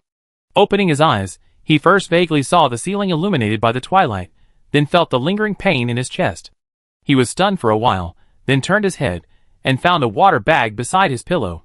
His throat was parched, so he quickly sat up, unscrewed his water bag, and gulped down 2 large mouthfuls of water before he had the energy to recall what had happened. He had been driven to a mental breakdown by the image of that person in his memory. Even when he was awakened after the healing process, he wasn't fully conscious. He had not only attacked Bu Jingming, but, in front of Bu Jingming, had... Damn it, he had done something wrong again. Where was Bu Jingming? He frantically looked around. Clearly, there was no one else in the small dormitory. He wasn't there. Bu Jingming wasn't there. Jiang Renian froze, then hurriedly got out of bed, nearly twisting his ankle in his haste. How could he not be there? Was he outside? Jiang Renian pushed open the door, scanned the empty corridor, and then knocked on the door of the next room. Hey Runyan? You? Where's Jingming? Jiang Runyan reached over her shoulder, trying to peek inside. Where did Jingming go? Is he here? Do you know if he told you where he went? Kujou Xian was stunned by his rapid-fire questions. I don't know. Shouldn't you know the boss's whereabouts better than us? By the way, what exactly happened at Dr. Lan's place? Jiang Runyan felt his legs go weak. He braced himself against the wall, his fingertips turning white from the effort. I don't know. I did something wrong. A terrifying thought suddenly rose in his mind. Was Jingming really angry with him? Did he really want to abandon him? Strange. Wasn't this the ending he had always hoped for? Why was he so sad when it actually happened? Jiang Runyan clutched his throbbing head, belatedly realizing that Bu Jingming was truly furious this time. He had even called him by his full name for the first time. From the moment they met, Bu Jingming never uttered the 3 syllables Jiang Runyan simultaneously when facing him. Kujou seemed to be saying something beside him, but Jiang Runyan couldn't hear it anymore. He rushed downstairs, bursting into the orange sunlight. The crowd on the street was startled. A few glances were cast over him subtly before quickly shifting away. Jiang Runyan stood at the hotel entrance, helplessly looking at the endless streets on either side. He didn't know where Bu Jingming had gone. He had no way to contact him, because Bu Jingming had never left without a word. He had to find him to apologize. Jiang Runyan pursed his lips, randomly choosing the right direction and starting to walk, gradually turning from a brisk walk into a run. The wind cleared the ringing in his ears, but it couldn't take away the dull ache in his head. Jiang Runyan started panting after a few steps, his temples throbbing, trying to find a familiar face in this unfamiliar place.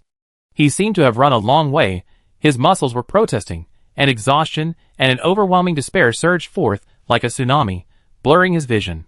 His unusual behavior once again attracted the attention of passers-by, but Jiang Runyan had no energy to care. He simply stopped, took a couple of deep breaths, swallowed the meager amount of saliva he had, and lifted his leg again. Then, he bumped into someone. Chapter 72. Why are you crying again? Is something else hurting? A familiar voice, and a certain fragrance wafted over. Jiang Runyan blinked hard, squeezing out the tears that had welled up in his eyes. When he looked up and saw Bu Jingming's face, he couldn't catch his breath and hiccuped. Jingming. Jingming. He suddenly hugged the person in front of him, sobbing and hiccuping between sobs. I'm sorry, I'm so sorry, I couldn't see you when I woke up, I thought, He thought he would really be abandoned this time. Alright, we're still on the street, Bu Jingming sighed, simply picking him up like a child, wiping his tears with his sleeve as they walked, and hanging something on his hands. Hold on, cry when we get back? Jiang Runyan sniffed, not caring whether crying in public was embarrassing or being picked up like this was even more embarrassing. His gaze fell on the bridge of Bu Jingming's nose, where there was a small bruise. It was him.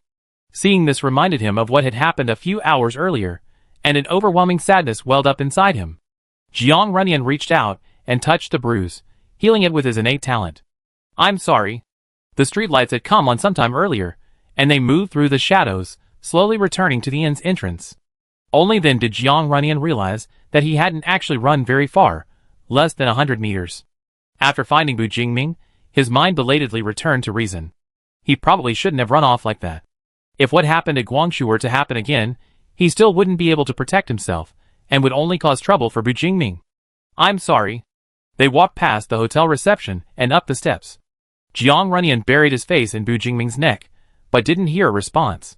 He felt even more upset and began to ramble on about his mistakes. Jingming, I didn't. I really meant to do that. I didn't mean to act like this in front of you. I scared you again, didn't I? I'm sorry. Even though you told me not to apologize to you. Seeing him choke up more and more, Bu Jingming stepped onto the last step, swallowed his own sigh, patted Jiang Runyan's back, and said gently, It's not your fault, Runyan. No one will abandon you. He was the one who messed everything up. Jiang Runyan had already tried his best. Even he had no right to condemn him. Don't cry, Nyan. Look at what you have in your hand. What?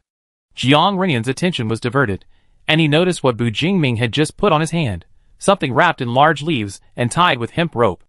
A faint fragrance wafted from it, the same scent that had emanated from Bu Jingming when they first met. It smelled familiar. Jiang Runyan silently unwrapped the warm package and found 2 roasted sweet potatoes inside. I didn't know how long you'd be asleep, so I went out for a walk, Bu Jingming said, taking out his keys from his pocket to open the door. After turning on the light, he placed Jiang Runyan on the sofa. I went to the Fenghua official supply exchange point, bought a few things, and on my way back I found a stall selling these on the roadside. The more casual his attitude, the more uneasy Jiang Runyan felt. He couldn't concentrate on the food at all. Jingming, don't you have anything you want to say to me? Bu Jingming reached into the leaf-wrap package and took out a roasted sweet potato. After peeling off half of the skin, he held it to Jiang Runyan's lips. By the way, we're leaving Fenghua tomorrow. Tomorrow? Jiang Runyan was taken aback, pushing the sweet potato away from her mouth and looking directly into Bu Jingming's eyes, asking, Why? It's not over with Dr. Lan yet. We're not going. Bu Jingming lowered his eyelids, avoiding his lover's gaze, his voice trembling almost imperceptibly. Let's end it here. He couldn't bear to experience another accident like this. Having squandered such a good hand, he had to at least cut his losses. Jingming, Jiang Runyan stood up from his chair, grabbed his shoulders, and forced him to look into his eyes. You asked for my opinion before we came, and even after we arrived at Fenghua, you still gave me a chance to change my mind. It was I who insisted on seeing Dr. Lan and deciding to accept Dr. Lan's treatment. You can't blame all of this on yourself, you know? Their lives had intertwined for over a decade, and these 2 seemingly nonsensical sentences were enough for Jiang Runyan to understand what Bu Jingming was thinking. He took a deep breath, trying to ignore the inexplicable dull pain rising in his chest, and stretched out his arms to encircle Bu Jingming's neck, forcefully forcing the other to lean closer. Jingming, I remembered who that is, what he looks like, what his name is. If we ask Fanqing to investigate, we should find him quickly, and our plan can easily move forward significantly. And most importantly, I'm like this because I'm sick. This isn't normal. I need this treatment to return to my former self. Bu Jingming suddenly pulled him into his arms. The force so strong it seemed he wanted to meld him completely into his body. Nyan, what should I do? He wanted to accuse Jiang Runyan of not understanding how he felt when he saw that bloody scene. You didn't need to go through all this, neither did we. Things are still moving in a positive direction. He wanted to throw aside all reason and tell Jiang Runyan, you're so selfish. Can't you think about me, who loves you so much? You know this will cause me pain. I'm really scared. But deep down, he knew Jiang Runyan's thoughts weren't wrong. He should even feel relieved that his lover had taken the initiative and wanted to move forward. No matter how close the relationship, one person cannot directly decide another's thoughts, actions, or anything else. No. So Bu Jingming could only say, Nyan, if I just do this, will I really be able to keep you? It's never just one person who fears being abandoned. Jiang Runyan touched Bu Jingming's fragile sense of security for the first time, and perhaps it was somewhat inappropriate, but he felt a strange sense of novelty. Although he was being squeezed a little uncomfortable, Jiang Runyan didn't struggle. He simply made sure he could breathe and hugged his dejected lover. I'm sorry, I made you insecure for so long. I keep my word. As long as you hold me, I will definitely stay for you. Jiang Runyan turned his face and kissed his chin. Jingming, I promise. What happened today was just an accident. We can't leave yet. I don't want to have these inexplicable headaches and nausea anymore, or hear all this random noise. I want to get better. I know you won't stop loving me just because I'm different now than I was in the past, but the current Jiang Runyan is really bad. He only hurts others and betrays everyone's good intentions. So, I want to find the Jiang Runyan of the past, and then we can live well together in this world." The air fell into a long silence as his last syllable faded. Bu Jingming was completely stunned, only remembering after a long while that humans still need to breathe. The vision constructed by that last sentence was far too beautiful, a wish Bu Jingming had never had in the past 5 years. "Yan? I'm sorry, I couldn't support your idea at first, Bu Jingming circled the words between his lips, still feeling it wasn't quite right, and could only apologize somewhat dryly, "I'm sorry." Now it was Jiang Runyan's turn to sigh. "Are we going to have a reflection meeting? You need to let me go first, I can't breathe." Bu Jingming's strength was truly considerable. Jiang Runyan suspected he already had bruises from being restrained. Finally free, Jiang Runyan stretched his arms, inexplicably realizing that because Bu Jingming's jacket zipper had been open, his arms had naturally slipped inside when he carried him back. The spot where he could still feel the dagger this morning was now completely empty. "So we reached a consensus now, right?" Jiang Runyan calmly ruffled Bu Jingming's drooping head. "I believe that when I go to Dr. Lan's tomorrow, I won't be like this today." Bu Jingming, unusually, didn't reply, standing there motionless. His face was expressionless, but Jiang Runyan could sense an undercurrent surging beneath the calm surface. It wasn't anger or rage, it seemed he hadn't quite recovered from what happened that morning. It was indeed his fault. Even if he wasn't thinking clearly, what he did was still too much. Jingming. Jiang Runyan leaned closer, cupping Bu Jingming's face in her hands, and pouted with a smile, "Kiss." 10 minutes later, Jiang Runyan, with slightly swollen lips, sat on Bu Jingming's lap, looking regretfully at the roasted sweet potato that had been placed on the table sometime earlier. "It's cold. We can heat it up with the portable gas stove, or we can go out for a walk and see if there's anything else good to eat." Bu Jingming said this, but without hesitation, he broke off a piece of sweet potato and popped it into his mouth. "It's delicious even when it's cold. Want to try some?" Jiang Runyan was happy to be fed, and opened her mouth to eat. The golden, soft sweet potato crumbled between his teeth. He tasted it, and it seemed a little different from the sweet potatoes he'd eaten before the cataclysm. Perhaps children born after this point will never have the chance to eat food from before the mutation. "By the way, did I scare ya and the others today?" "No," Bu Jingming said, using the sweet potato as a shield. "I blocked it. They didn't see anything." "That's good." Jiang Runyan chewed and finished half a sweet potato. Then Bu Jingming peeled the remaining half for him. "Now we can talk about that damn bastard." Chapter 73. His name is Yulin. I don't know his age. He's not as tall as you, probably around 1.8 meters. He's not particularly outstanding in appearance, but maybe because his hair is quite long, he gives off a gloomy, artistic vibe. Jiang Runyan couldn't draw portraits, so she couldn't directly show Bu Jingming the face she remembered. She tried to pick out some features to describe him, but found that Yulin was really quite ordinary looking, the kind of person you easily lose in a crowd. However, I haven't seen him for at least 2 years. He probably saw things were going well here, and went off to do other bad things. Speaking of which, I don't know. Jiang Runyan drifted off into thought, oblivious to what Bu Jingming was doing, until a water bottle was offered to his lips. He took a sip and exclaimed in surprise, Why does it taste so familiar and sweet? What's this?" Bu Jingming didn't answer, but subtly smiled and fed him another sip. Jiang Runyan smacked his lips, his eyes lighting up. "Honey? The wind and fire base is honey?" "Yeah, I asked at the supply exchange point, but because the quantity is limited, they don't accept exchanges." "And you?" "I gave more." Bu Jingming casually glossed over the matter, omitting the fact that he exchanged a pack of cigarettes for a small bottle. "Actually, we don't need to spend resources on this." "Is it good?" Jiang Runyan, holding the water bag, pursed her lips. "It's good. But aren't we being a bit too extravagant?" "As long as it tastes good." The rest wasn't important. However, dinner couldn't just be honey water. Just then, Kujyoshin popped into Bu Jingming's head asking about their current situation, so Bu Jingming simply took Jiang Runyan next door to see what the team chef thought. Upon seeing Kujyoshin again, Jiang Runyan felt his face burning. He had just embarrassed himself in front of her not long ago, and now, standing behind Bu Jingming, he didn't know what to do with his hands.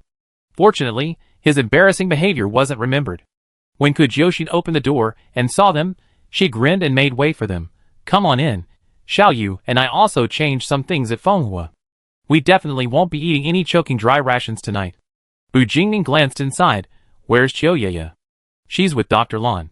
She said she won't be back for dinner. It's normal for old friends to want to stay a little longer. Dormitory 206 had an extra square table compared to 205, perfect for eating. However, the inn was originally a dormitory, so it lacked a kitchen. Thankfully, they had a portable gas stove. Otherwise, it wouldn't have been convenient to start a fire like in the wild. Thanks again to Li Huanqing, who is far away on the stars. While the 4 members of the team were preparing to cook, Lan Qi put down her chopsticks, rested her chin on her hands, and tilted her head slightly to look at Chioyaya beside her.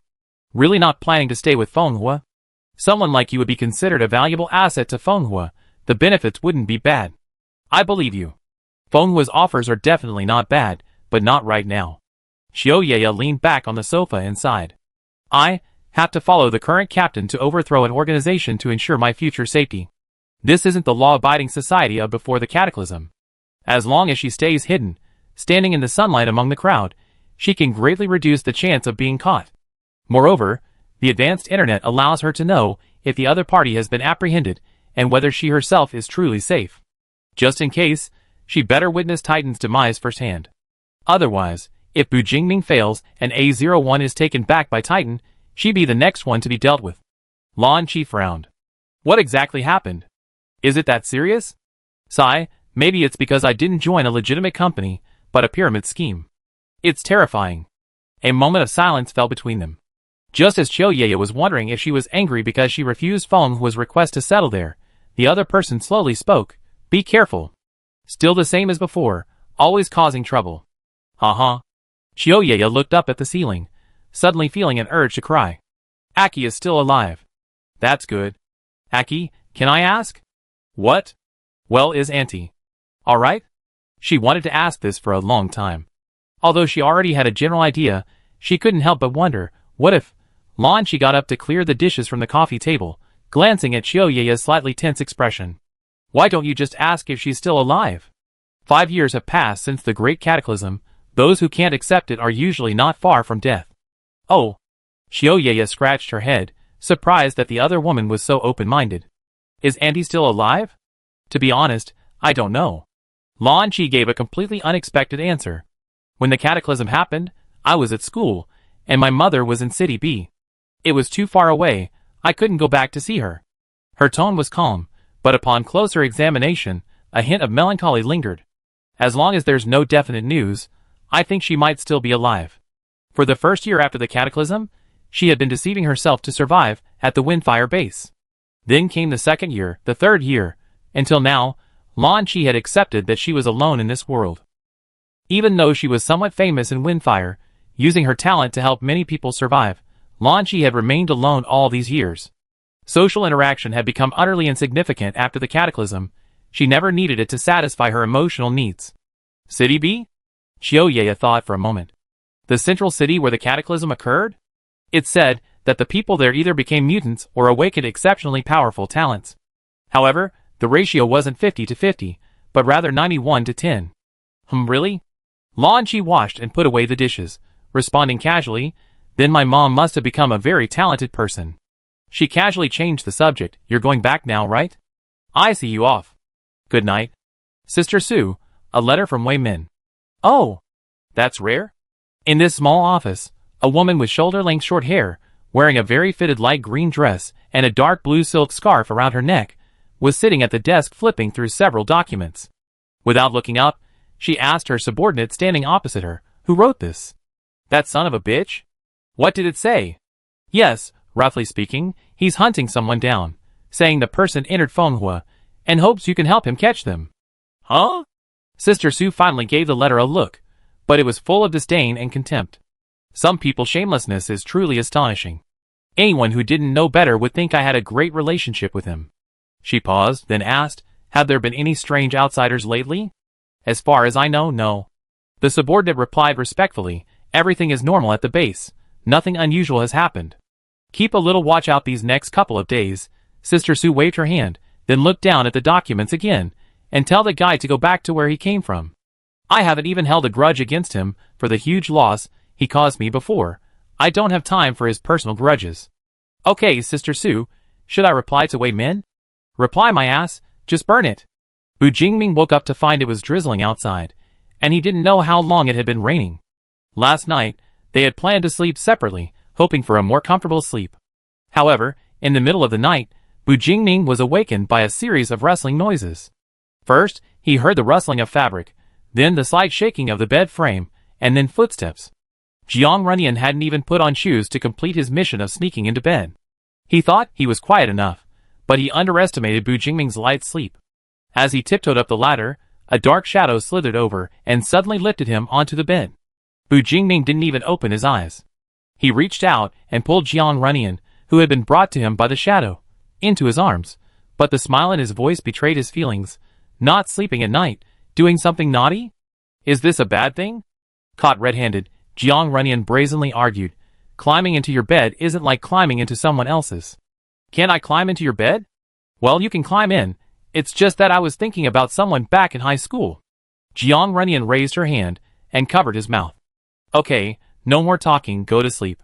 In the end, the two of them squeezed together and slept through the night, until they were woken by the sound of rain. It was getting dark, and they didn't know how long they slept. While his lover was still asleep, Bu Jingming openly admired the face before him. But no matter how he looked, he still thought it was too thin, the chin too sharp. How long would it take for it to heal? Aw, damn Titan, damn. What was that person's name again? Damn Yulin. If I catch him, I slice him to pieces. Bu Jingming stared at Jiang Runyan's face, starting to imagine bloody scenes.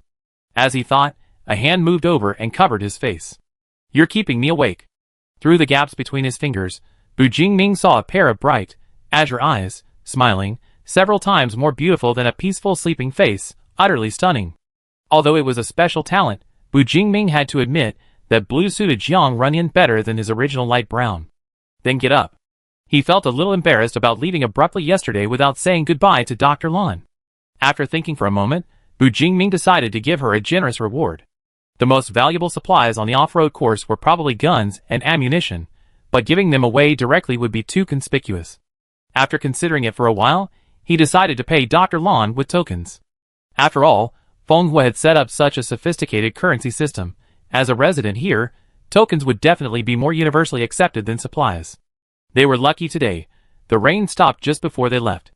Walking through the puddles, Jiang Runyan couldn't help but ask Chiu yeah, Dr. Lan. Didn't say anything yesterday, right? Oh, it's nothing. She said she's used to it. There are plenty of people who react more strongly than you, so don't worry too much. Hearing this, Jiang Runyan relaxed a lot. When they knocked on Dr. Lan's door, and saw that her face didn't show any particular expression, Jiang Runyan's embarrassment finally subsided considerably. Lan Qi let them in, then walked around to Jiang Runyan, her expression serious, and said, Runyan, there's something I need to tell you beforehand. Chapter 74. I don't know why, but I seem to have difficulty materializing your emotions. My talent is unlikely to be effective on you. Lan Qi looked him up and down. Is your talent related to the mind? For a moment, Jiang Runyan almost thought his true situation had been completely seen through. He tried his best to control his racing heart and said, No, my talent has nothing to do with the mind. It's for strengthening the body. He wasn't completely lying. He could indeed do it. Is that so? Lan Qi crossed her arms and thought for a moment. I need to explain this to you, because if I can't quickly materialize the traumas you want to eliminate, then you suffer. Although yesterday's healing process seemed to Jiang Runyan to have taken a considerable amount of time, Lan Qi's actual materialization and extraction only took a minute or two, and even including the elimination step, it wouldn't have exceeded 3 minutes. Even so, Jiang Runyan was so stressed yesterday. If he were forced to recall, and be exposed to those terrible things for a long time, Lan Qi couldn't guarantee there wouldn't be any problems. To be honest, in your situation, I wouldn't continue if it were anyone else, but you're Awa's friend, and you might really need my help. When Lan Qi entered his mental world yesterday, the darkness she sensed was so vast it almost filled every crevice of the space. She had never seen such a suffocating scene. The black mud, symbolizing pain and trauma, surged wildly the moment it sensed her, like boiling water, scorching anyone who touched it. How could he still be alive after all this? What had he been through? Lan Qi hadn't expected this seemingly quiet and shy boy to smile at her, with the black mud wrapped around his neck like a noose. Jiang Runyan tightened his grip on Bu Jingming's hand, lowering his head and remaining silent for a long time. Bu Jingming didn't try to influence his thoughts, only thinking to himself that if Jiang Runyan regretted it, it wouldn't matter. They could return to Tianming first and then make further plans. It's alright, Dr. Lan. He finally looked up after a long while, giving Lan Qi a smile. It's true, as you said, I really need your help because I want to live a good life. He didn't want to be drowned in the black water. He didn't want to be killed by those memories. By the way, I was wondering if it's okay for someone else to be present during the healing session? Jiang Runyan shook Bu Jingming's arm. Can I have him stay with me? That wasn't a problem. Lan Qi nodded and walked towards the small room where the healing had taken place yesterday. Come on over then, but remember, don't interrupt me before I stand up to signal the end. Since arriving, Bu Jingming had been like a giant human ornament, quietly clinging to Jiang Runyan's side, watching him casually chat with Dr. Lan about everyday things, watching him sit back down on the beanbag chair, and then pulling Jiang Runyan to stand beside him. Throughout the entire process, he hadn't let go of Bu Jingming's hand. As their skin touched, Bu Jingming noticed that although his palm wasn't hot, it was slowly sweating. Beneath his feigned ease, his heart was still pounding with barely calm tension. Bu Jingming listened for a while, before realizing he was actually hearing his own heart pounding. No one knew he was more anxious than the person in question. The two beside him were still chatting leisurely. Runyan, you seem to have slept quite well last night. When I saw you just now, you seemed to be in better shape than yesterday. Lan Qi rested her chin on her hand, subtly activating her talent. Before, in that place, you didn't often sleep, did you? Why couldn't you sleep? Was it too dark, or was it too painful? Bu Jingming watched as a layer of mist veiled the azure sky, his delicate eyelashes trembling slightly as they slowly drooped downwards. Lan Qi also closed her eyes, entering a state of focused concentration. After saying a couple more similar things, she leaned back in her chair, maintaining that posture without speaking. Only Bu Jingming remained awake in the space. His gaze never left Jiang Runyan, his muscles tense, ready to pull her back at any moment. His right hand was gradually gripped, so tightly that the other's nails dug into his skin. He saw Jiang Runyan's breathing become rapid, his brows furrowed, and he showed an expression of extreme discomfort. But even from the very beginning, Bu Jingming felt he was about to reach his limit. Jiang Runyan's condition was also deteriorating rapidly. His face turned pale, and along with tears flowed barely audible murmurs. No, please don't come here. Save me. Please. Bu Jingming took a deep breath and looked away, completely unaware that his hand was bleeding from being scratched. No, he needed to distract himself. Interrupting the healing impulsively would be disastrous. He remembered what Lan Qi had said earlier. Jiang Runyan seemed to be the first special patient she had encountered. Why was her talent so ineffective on Jiang Runyan? Could it be related to Jiang Runyan's talent? Could Jiang Runyan's talent be more than just healing enhancement? There were no clocks or anything like that in the room, and the rain-laden clouds outside the window hadn't dispersed. Time seemed to have passed, yet it also seemed not, but Bu Jingming felt he was about to lose control. Because Jiang Runyan was clinging to him, crying so hard she was almost dehydrated. She was trembling, sniffling through her blocked nose, curled up on the sofa almost like a shrimp, a thin layer of sweat on her forehead dampening her hair, only her left hand persistently gripping Bu Jingming, refusing to let go no matter what. Yen. Just as Bu Jingming was on the verge of losing his composure, Lan Qi suddenly opened her eyes. She first arched her back, covered her mouth, and gagged twice. Then, she rested her other hand on her forehead, letting out a heavy sigh after a long pause. She stood up and looked at Bu Jingming wearily, saying, "All right, do whatever you want." Hearing this, Bu Jingming quickly went around to the front of the sofa, gently patting Jiang Runyan's shoulder and calling him, "Yen. Wake up, look at me. Yen." After calling several times without response, Bu Jingming had no choice but to squat down and wipe his tears, patting his back to help him catch his breath. His heart was entirely focused on Jiang Runyan, completely unaware of when Lan Qi had left the room. Jingming. After a long while, Jiang Runyan finally opened his red, tear-filled eyes. Although he called Bu Jingming's name, judging from his still somewhat dazed eyes, he seemed to be speaking only on instinct. Jingming? Yes, it's me. Jingming. Yes. Jingming. Why is he repeating himself like a broken record? Bu Jingming sighed and picked him up from the sofa, leaned over and kissed his earlobe, asking, "Can you walk by yourself? I need to carry you out?" He received no response. The person in his arms simply lowered his head and nestled against his shoulder, remaining still. Looks like he hasn't come to his senses yet. Who knows how long he have to wait this time. Bu Jingming led him to the living room, where they saw Lan Qi drinking water. Dr. Lan, how is the treatment this time? Lan Chi tilted her head back and finished the last sip of water, sighing, to be honest, not ideal. Before Bu Jingming could speak, she rubbed her temples and continued, this is the first time I encountered this situation. Not only was it difficult to materialize and eliminate those things, but it almost affected me as well. Normally, if the patient trusts her enough, she can easily identify what the patient needs to eliminate after using her talent to enter their mental world. The whole process is as easy as a fish entering water. Even if the patient resists her entry, it's like hitting transparent glass in the water. She can choose to turn away. But this time, entering Jiang Runyan's mental world, she felt like a fish suffocating in the water. After rubbing her temples, Lan Chi massaged the bridge of her nose, her tone tinged with weariness and a hint of doubt. I tried my best to eliminate some of it. It should alleviate his somatization symptoms, but I can't cure it completely. He really doesn't have a mental talent. Really not, Qiu Yeye suddenly interjected. The girl you met before was the one with a mental talent. Since Qiu Yeye had already said so, Lan Chi didn't bother to delve any further. She waved to Bu Jingming, take him back to rest. Don't worry too much, he'll be back to normal in a bit. Thank you for your hard work, Dr. Lan. I send the payment later. This time, Qiu Yeye didn't stay with Lan Chi, but went back to the hotel with Bu Jingming. On the way, Bu Jingming lifted Jiang Runyan, who was clinging to his back, and suddenly asked, Qiu Yeye, what were your results when you were researching his talent? Let me think. Qiu Yeye pushed up her glasses, pondering. After a moment, she said, I won't go into the complex theories.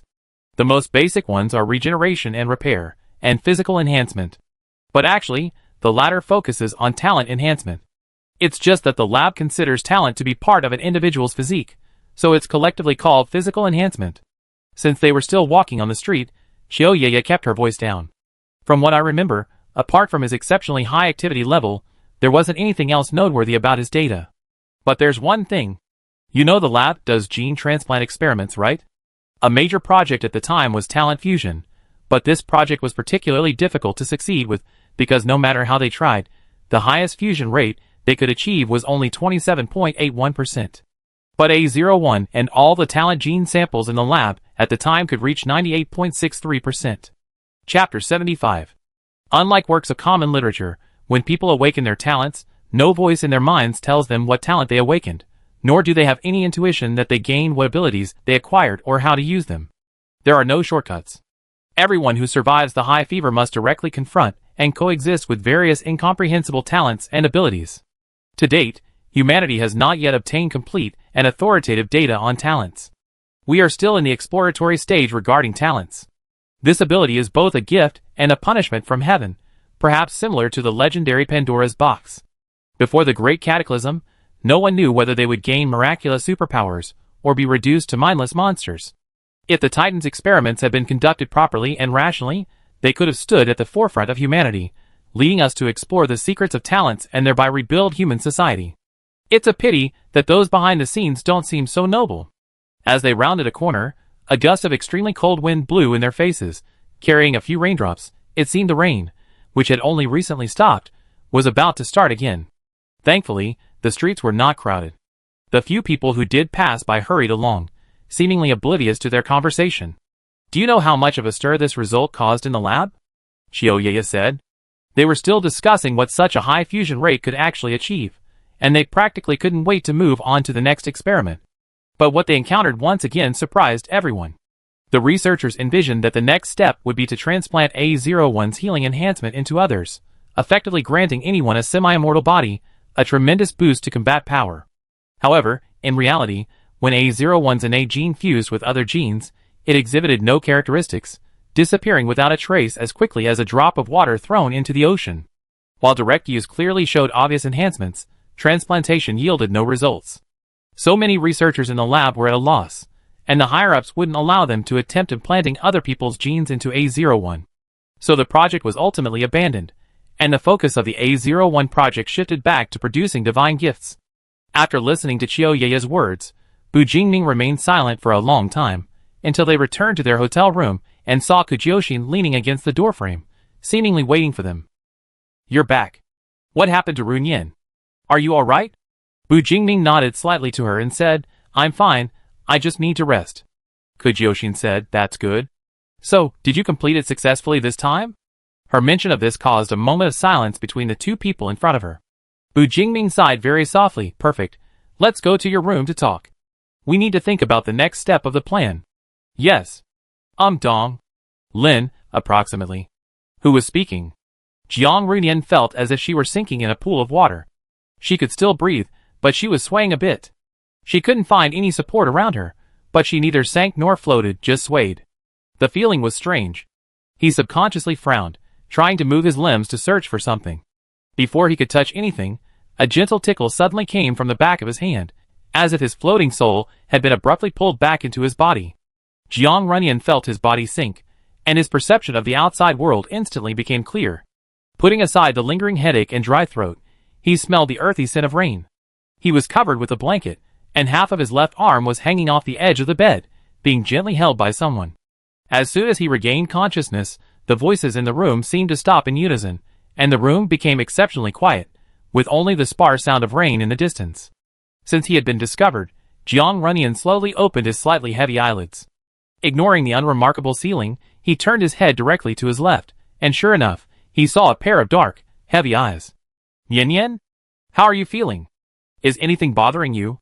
Bu Jingming asked, handing Jiang Runyan a water bag as he spoke, knowing exactly what he needed without Jiang Runyan even needing to speak. The water, faintly scented with honey, soothed his throat. Jiang Runyan sat on the bed and sighed. How long have I been asleep? Not long, Kujyoshin, sitting at the table below, glanced out the window. It shouldn't have been long. It's been raining all day, so gloomy, I can't even tell the time. Runyan, we've been back for almost 2 hours, Xiao Yeye told him the exact time. It should be a little after 3 in the afternoon now.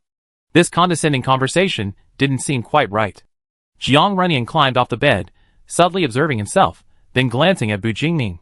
Finding nothing obvious, he breathed a slight sigh of relief. It seemed his recovery was indeed going well. He hadn't done anything he shouldn't have. Jiang Runyan wanted to ask what they had been talking about, but before he could speak, Bu Jingming sensed his intention and led him to an empty chair. Yen Yen, we plan to leave Fenghua tomorrow.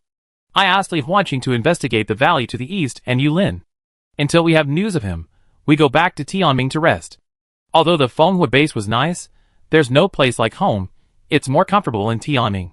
Besides, their supplies are almost gone. Jiang Runyan was a little confused. Tomorrow? He hadn't even been able to clearly discuss his condition with Dr. Lan after his treatment ended. Leaving tomorrow? Was he already cured? But his head still hurts.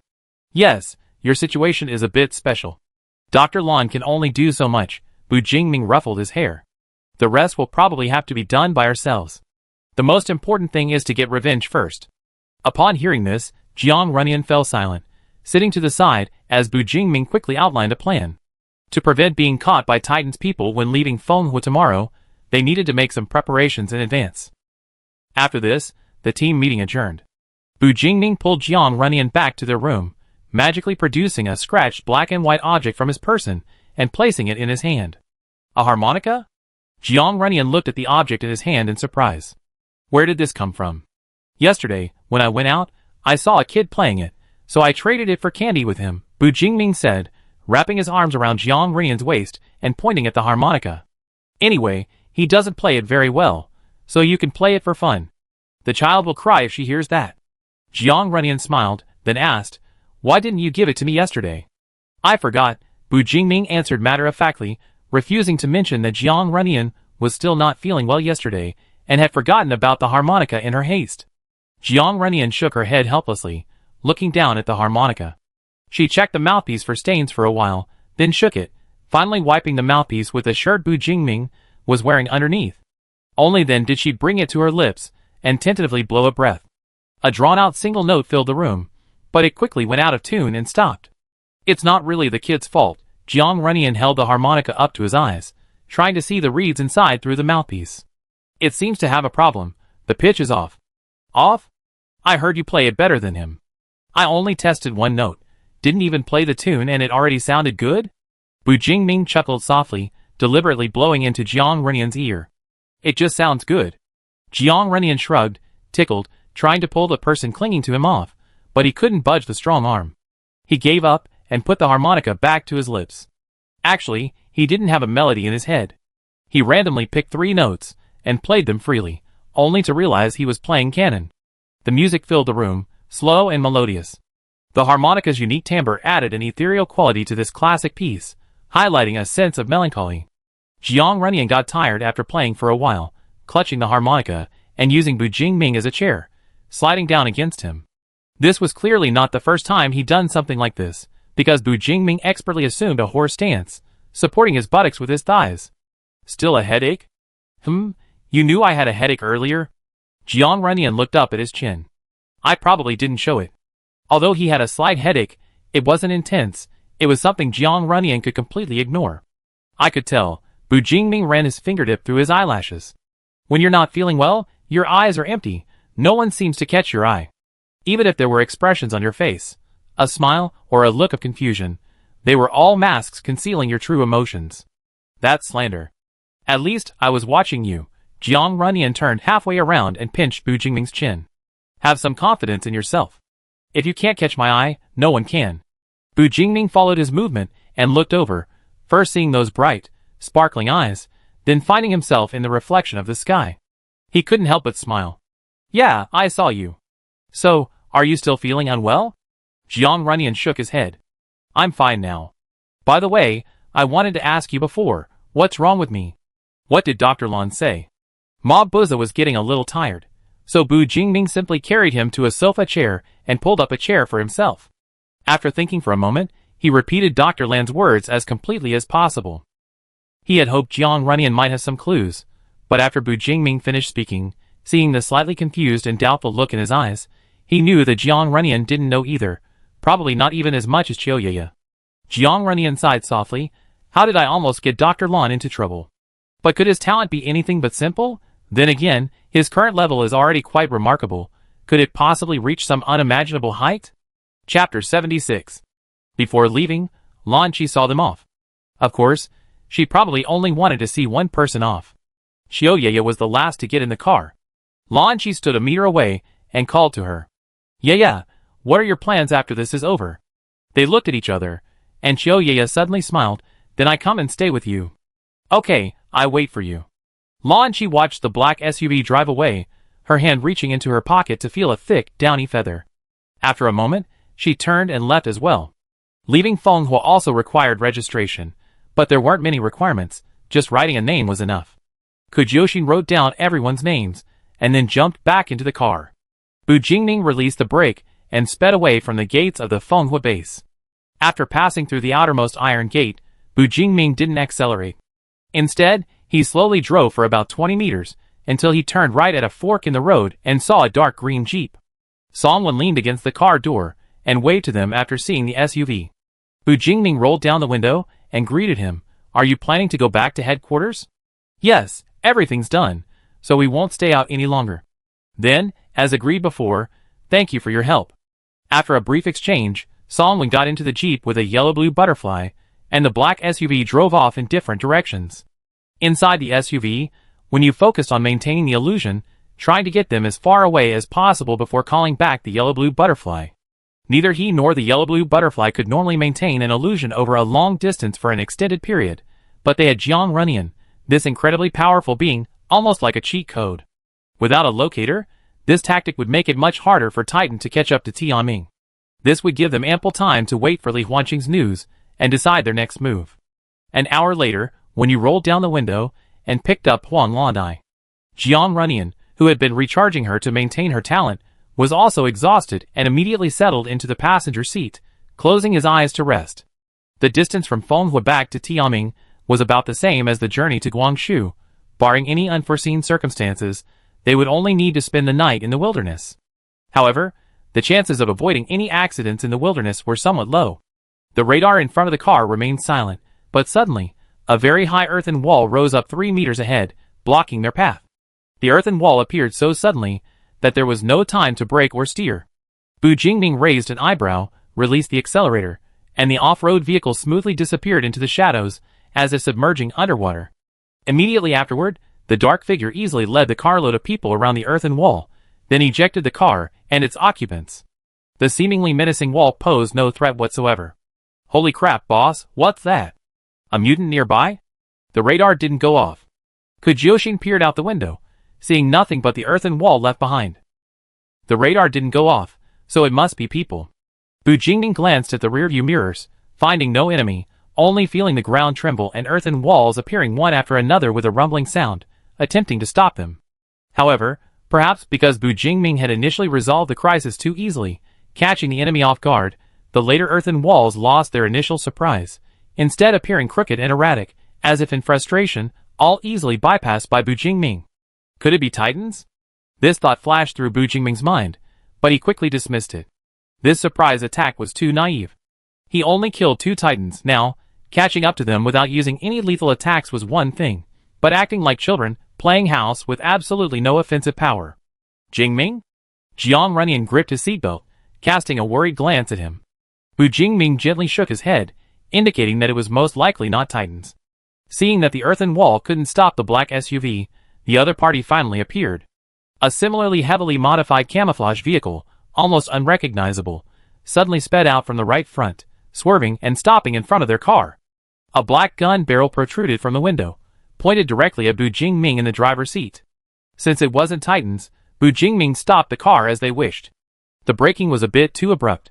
Mao rolled from the back seat to the front, his feathers flying everywhere. 3 or 4 men got out of the car opposite, all carrying weapons, like machetes and iron pipes. The one in the lead, with a buzz cut, seemed to shout something, but the SUV's soundproofing was excellent, and no one could hear what he said. They could only roughly guess from his lip movements that he said get out of the car. Boss, have we run into another robbery? After figuring out the situation, Kujyoshin relaxed and leaned back in his seat, even casually putting his arm around Wenyu's shoulder, and said with a grin, haven't seen anything like this in a while, yeah. Guess how much supplies we can get from that car? Xiao Yaya pushed up her glasses, momentarily confused. Weren't they the ones robbing the other car? Why were they the ones taking supplies? Yeah, we should teach these kinds of people a lesson. Not everyone is someone you can mess with. Look, the boss has gotten out. Bu Jingming unbuckled his seatbelt and got out of the car while they were talking. Compared to the fully armed and well-equipped men opposite him, his empty hands made him seem almost harmless. What do you guys want? What is it? The crewcut man, gripping a thick iron rod, spat fiercely on the ground. Be smart, all of you get out of the car. Hand over the supplies, and we might leave you with a whole corpse. Because the driver's side door was open, everyone in the car heard the other side's intentions. Only Kujyoshin seemed unfazed, the others were somewhat nervous, but that was all.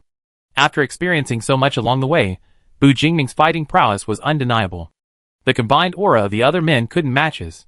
Bu Jingming stood there, one hand in his pocket, saying nothing. Even this silence infuriated the other side. The crewcut man glared, his eyebrows raised, and roared, "Ha! You won't listen to reason, so you have to drink the penalty cup. You lot, come at me all at once." It was truly amusing. The crewcut man looked like the leader of that squad, yet his first reaction upon actually making a move was to order his underlings to attack. Bu Jingming stared expressionlessly at the tall, short, fat, and thin men charging towards him. He casually dodged a cleaver that was first swung at him, his right hand grabbing the man's wrist and twisting it forcefully. His left hand then caught the cleaver as the man fell in pain. Then, he spun around and kicked the thin man in the chest, sending him flying 3 meters away, unable to get up. With a weapon, Bu Jingming dealt with the remaining men much more easily. Although he used daggers more often, he had to admit that an inch longer is an inch stronger. The dagger, covered with mottled marks, was accurate every time it struck. In just a few moves, the people lying on the ground were barely breathing. Occasionally, a couple of those who were lightly injured could still let out a few cries of pain. Bu Jingming flicked his blood-stained machete, pondering that he should consider learning to use a spear. His opponents seemed to have been refraining from using their talents, though he couldn't tell if they were using them, but hadn't manifested them, or if it wasn't a combat-related talent. Bu Jingming considered himself quite ethical, not even using his talents in the fight. He glanced at the crewcut man, who stood frozen in place, and said calmly, "And you? Damn it!" The crewcut man's expression was priceless. Having been a bully for so long, he never suffered such a loss. Enraged, he charged at Bu Jingming, brandishing his iron bar and roaring. Bang bang bang. The person who had been hiding in the car, aiming a gun, couldn't stay still any longer and suddenly fired a burst of bullets, heading straight for Bu Jingming's face. Jiang Runyan, sitting in the passenger seat, panicked upon hearing the gunshots. His right hand was on the car door, his left hand unbuckling his seatbelt, ready to jump out and unleash his talent at any moment.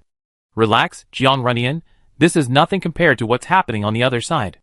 Even with guns, they're no match for the boss. Kujyoshi leaned out from the back seat with a smile, patting his shoulder reassuringly. Look! Jiang Runyan followed her gaze. Outside the car, several dark figures had already risen up around Bu Jingming. Bullets fired from the other side were intercepted by the shadows, and Bu Jingming caught the iron bar thrown by the crew-cut man with one hand.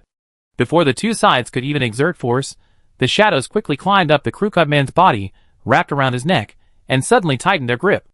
That face, which couldn't even be described as having regular features, instantly turned flushed red. The crew-cut man, ignoring the bar, raised his hands to try to pull the shadows off his neck. But his hands passed through the shadows, only landing on his own skin. Bu Jingming snapped his neck. The shadows threw down the crew-cut man's body, swept towards the modified car, grabbed the gun barrel, and pulled out the only remaining spiky hair, climbing up his neck in the same way. No, no! Spare me! Amidst the terrified look in the spiky-haired man's eyes, Bu Jingming calmly walked over, picked up the fallen gun, and examined it. It was an AKM assault rifle, seemingly well-maintained, its surface gleaming, only dusty from when the spiky-haired man dropped it. Bu Jingming opened the magazine, glanced at it, then looked at him again. Don't want to die? I'm sorry. Please let me go. Bang!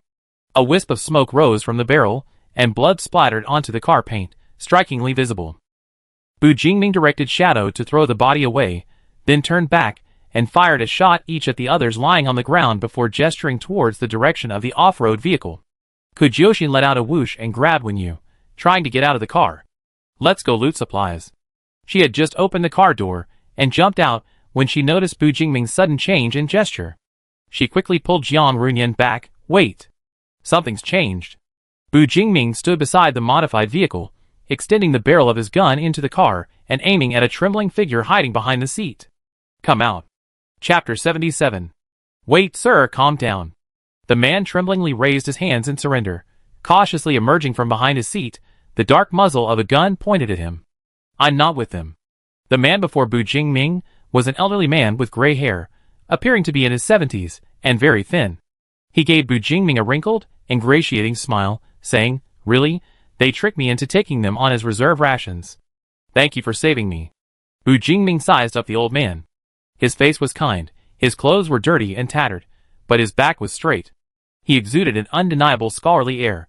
His wrists, chafed red from the rope, were faintly bleeding. He certainly didn't seem like the same kind of person as the group of screaming bastards from before. Of course, most importantly, he didn't exude any murderous aura. Whether the old man was telling the truth or lying, Bu Jingming didn't care. He put away his gun, signaled to his teammates that there was no danger, and said to the old man, You're welcome. You're free now. Huh, an old man? Kujyoshi, who had run over, peeked out from behind Bu Jingming and exclaimed in surprise, He's actually lived this long? You know, it's been 5 years since the Great Cataclysm. For an elderly person, someone who would be prioritized for abandonment during a crisis, to still be alive and well, seemingly without a single problem, was truly remarkable. Even after Kujyoshin's offensive remark, the old man wasn't angry. Sitting in the back seat, he chuckled and rubbed his hands together. Yes, lucky, lucky. Kujyoshin said, Why don't you get out first? We need to check our spoils. Perhaps seeing a girl in Bu Jingming's group, the old man's initial barely perceptible vigilance slowly disappeared. He got out of the car as she suggested, stood on the ground and quietly observed Bu Jingming's group for a few moments before cautiously speaking to Kujyoshin. Miss. Bu Jingming ignored the commotion beside him, because Jiang Runyan had run over and bumped into him after getting out of the car. Jingming. Why such a strong reaction? Bu Jingming glanced at the messy corpses nearby. Are you scared? No. Jiang Runyan looked up and examined the person in front of him from all angles, secretly activating her talent to heal Bu Jingming, before finally letting out a sigh of relief. I was just worried about you. His mindset hadn't been completely changed by the post-apocalyptic world. At first glance, Bu Jingming was fighting against multiple opponents unarmed, even with guns on their side. Although Bu Jingming wouldn't die no matter what, a bullet wound would still hurt. Are you just worried about me? Bu Jingming's hand landed on Jiang Runyan's chin, gently cupping it to examine his eyes. Is anything bothering you? Do you have a headache? Jiang Runyan removed his hand, saying helplessly, I'm not that timid. Why do you always underestimate me? Before the great cataclysm. His words trailed off at the last second, but a silence fell between them. Only Kujyoshin's incessant rummaging through supplies, and when Yu's occasional questions could be heard.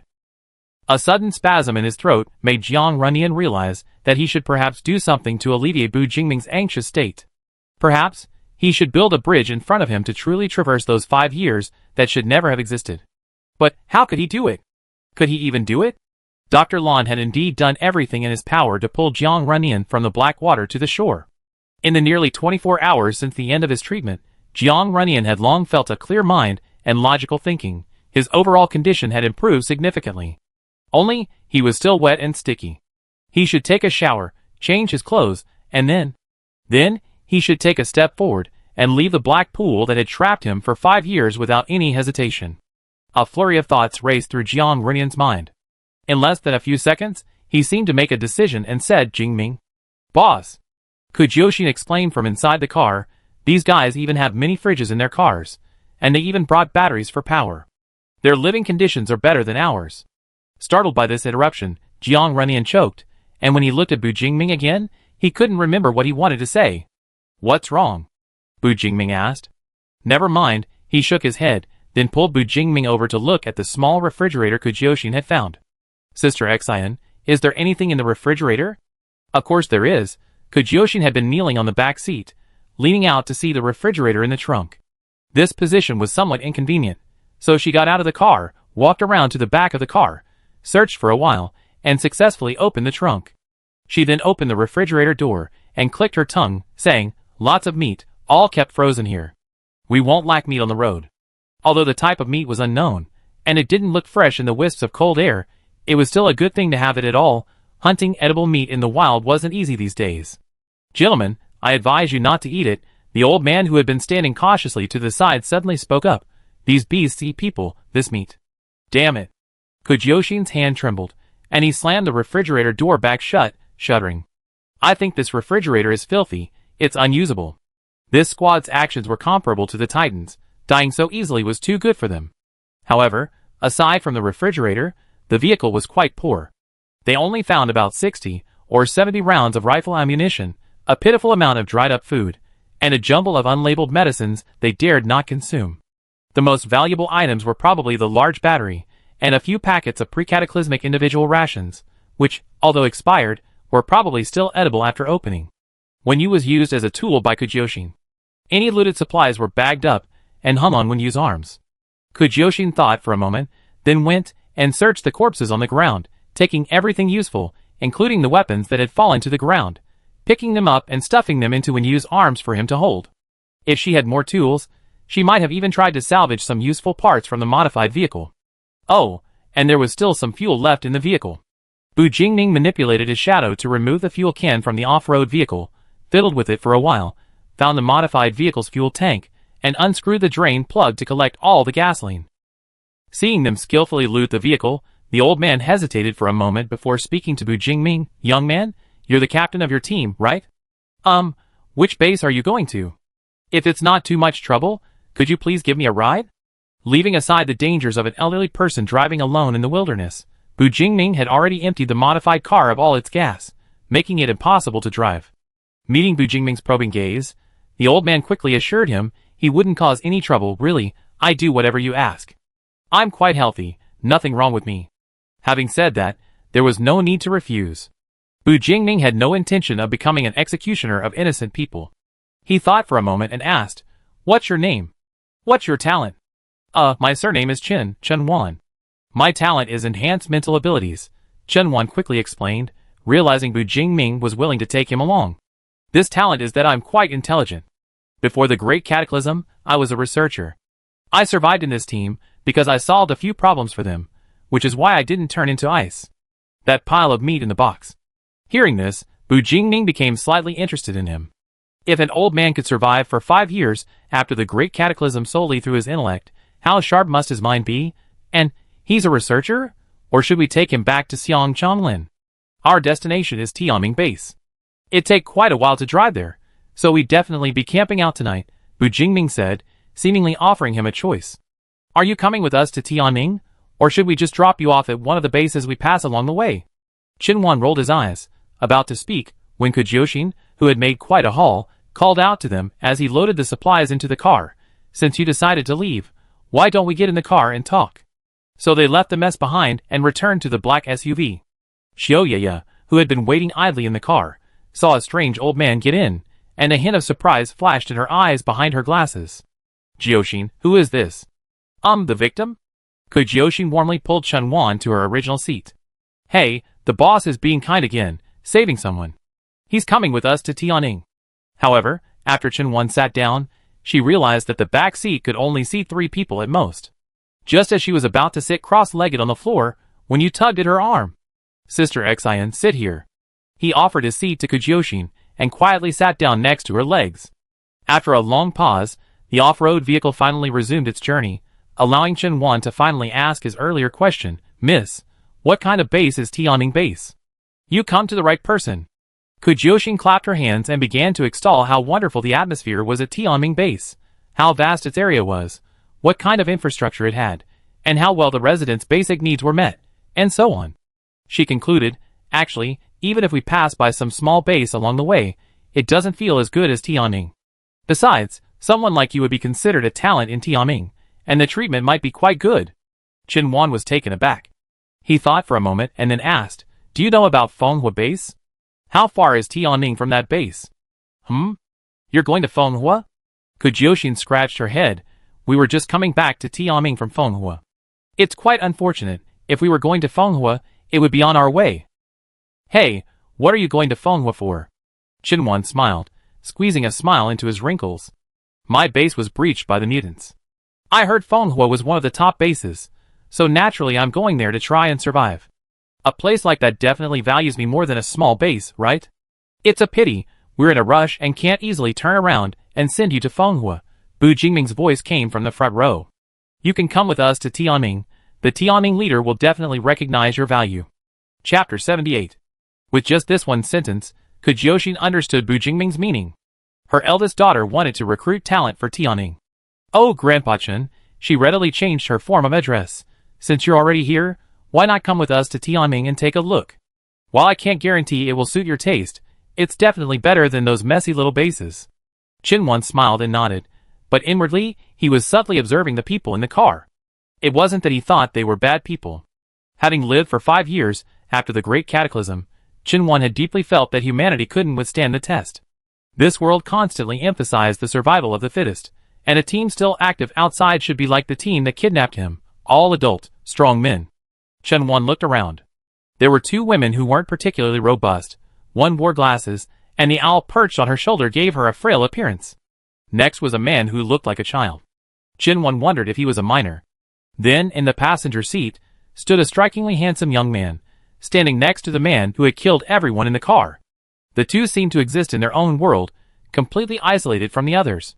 What kind of squad was this? Did the entire team rely on that man for combat? Was he some kind of saint? Chinwon quickly tried to dispel his prejudices. Maybe they were incredibly talented? That way, they wouldn't need such a strong physique to get around. Beep beep, beep beep. Suddenly, about 7 or 8 red dots appeared on the radar's perimeter. Bu Jingming remained calm, observing the surrounding terrain. He discovered a large forest ahead, and the mutated creatures detected by the radar seemed to be lying in ambush. There was still some distance, he could simply bypass them. As he thought this, the red dots unexpectedly approached the off-road vehicle. At the same moment, he turned the steering wheel. Kujyoshin, what's going on? Which blind creatures? How come there are so many? Xiaoyaya, social creatures, the worst case scenario is wolves. No, that's not entirely accurate. Mutated animals are all enhanced to some extent. Herbivores aren't necessarily safer than wolves. They didn't have to wait long before they saw what the attacking mutated creatures were. A group of mutated, long-haired monkeys bursting out of the forest. However, each of their heads had swelled to at least twice their normal size, their features were bloated and distorted, their eyes were bloodshot, and their gaping, festering mouths constantly oozed translucent saliva, making them look terrifying and disgusting. Screech! The mutated monkeys screamed, and even in the well-insulated SUV, the decibels were barely audible. There were too many to stop and kill, and the monkeys were fast enough to be difficult to shake off. It would also be troublesome for Bu Jingming to drive, while simultaneously controlling the shadow attacks. He thought for a moment and said, Can we use an illusion to lure them away? Okay. When you changed from a cross-legged sitting position to a half-squatting position, leaned against the car door, lowered the window, and controlled the yellow-blue butterfly to fly out. Visible fluctuations appeared in the space, and the illusion enveloped all the mutated monkeys that had pounced out. The red dots on the radar were also getting further and further away from them. It seemed to be going smoothly. Captain! When you was stunned when he realized that the monkeys had easily broken through the illusion created by Huan Lan Dai. Did these mutants have no eyes or brains? They couldn't be trapped at all. Bu Jingming glanced at the monkeys chasing after them again in the rearview mirror, and decisively stepped on the gas while giving Kujyoshin a task. Kujyoshin, fire. The radar didn't show any other mutants, so there was no need to worry about the gunshot causing a bigger commotion. Kujyoshin readily agreed, immediately pulled out the AKM he had recently captured, loaded it, shoved Wenyu aside, leaned out of the car window, and aimed directly at the mutated monkey that was chasing the car the closest to them. Bang! The explosive sound of the unsilenced gun made everyone's eardrums ring. If it weren't for the enhanced physical abilities she had when she activated her talent, Kujyoshin herself probably wouldn't have been able to withstand a few more shots. But the bullet accurately struck the monkey's eye socket, and its massive head on its neck shattered instantly, like a punctured balloon, exploding with a large mass of unrecognizable tissue fragments. Even with its head exploded, the monkey wasn't dead. Unable to shriek, it lunged towards the car window at incredible speed. Startled, Kujyoshin fired 2 shots, one to the chest and the other to the right thigh. Even so, she couldn't stop the monkey from climbing up. At the last second, a dark shadow rose from under the car, wrapped around its body, and hurled it outwards, smashing into another monkey that was chasing the car. Both tumbled to the ground, and were thrown far away. What a blunder. That big head was just for show. Kujyoshin, unconvinced, raised her gun again, but suddenly heard Chunwon speak up. Miss, using a gun probably won't be very effective. It looks like we won't be able to stop their attack unless we riddle them with bullets. I seen this mutant before. The monkey's body is just a shell. What truly controls it is a parasite. We call it the invisible swarm. Wait! Grandpa-chun, now I know what that is. So how do we effectively damage it? Kujyoshin interrupted him urgently, because the monkey troop was about to pounce on the back of the vehicle, and unfortunately, a raging river appeared ahead. They couldn't continue, they had to turn, which would close the distance. If they were surrounded and started attacking the vehicle, they would have to get out and fight. Use fire. Chunwon had to be concise. Otherwise, the invisible swarm can continue to control the remaining bodies to attack people, meaning there's no fatal weakness. He added, it's best to avoid close combat as well, it's easy to be parasitized. Bu Jingming frowned slightly upon hearing this. None of them had the talent for controlling fire, and there were no flamethrowers in the vehicle. Were they supposed to throw away the gas canisters from the portable stove? Wouldn't that be a bit too extravagant? Boss, we don't seem to have anything on the vehicle that can be set on fire. Gasoline? No. The vehicle quickly approached the river. Bu Jingming estimated the width of the riverbed for a moment. It was at least 30 meters, exceeding the range of the anchor point transfer. Even though he had been enhanced by Jiang Runyan when he was near death, the maximum distance of this ability had only increased from 10 meters to 20 meters. Pouring gasoline would be wasteful, and there's no guarantee it would even work. And even if it did, where would they find a spark to ignite it? Better to take a gamble. Bu Jingming's thoughts raced. He even considered that crossing the river wouldn't affect their return to Tianming. Their general direction was still correct. Yen. He freed his right hand to grasp Jiang Runyan's wrist, glancing briefly at the passenger seat. Seeing Jiang Runyan was in good condition, he said, help me.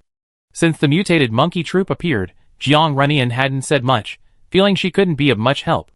She remained silent, watching Bu Jingming calmly direct the car while simultaneously driving at breakneck speed. The speedometer was approaching 120 miles per hour. At that speed on uneven roads, it was practically a buggy or an off-road vehicle.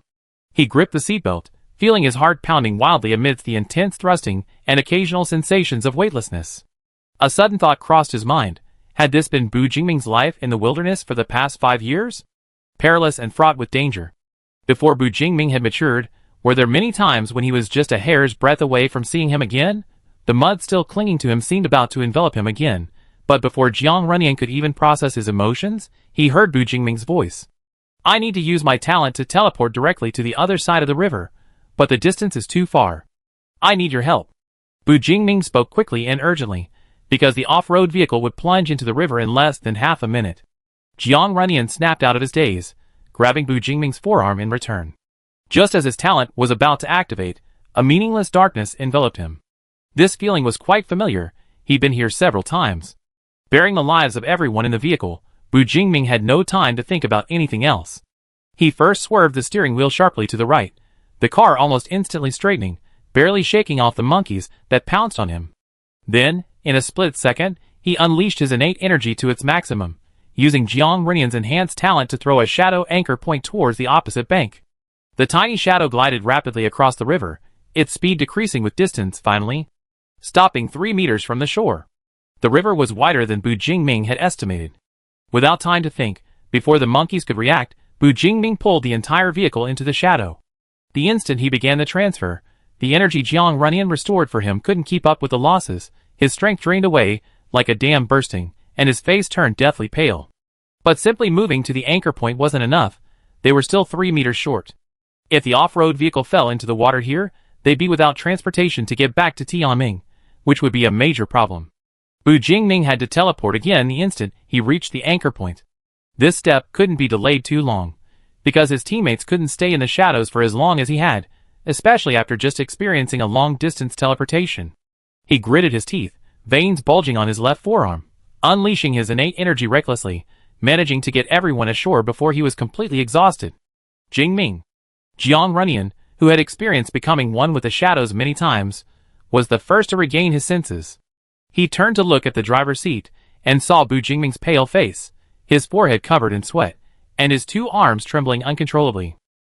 Jiang Runyan panicked immediately, unbuckled his seatbelt, and rushed to Bu Jingming's side, raising his hand to his lips to taste the vein on his wrist. Chapter 79. A sharp ringing sound exploded in his ears.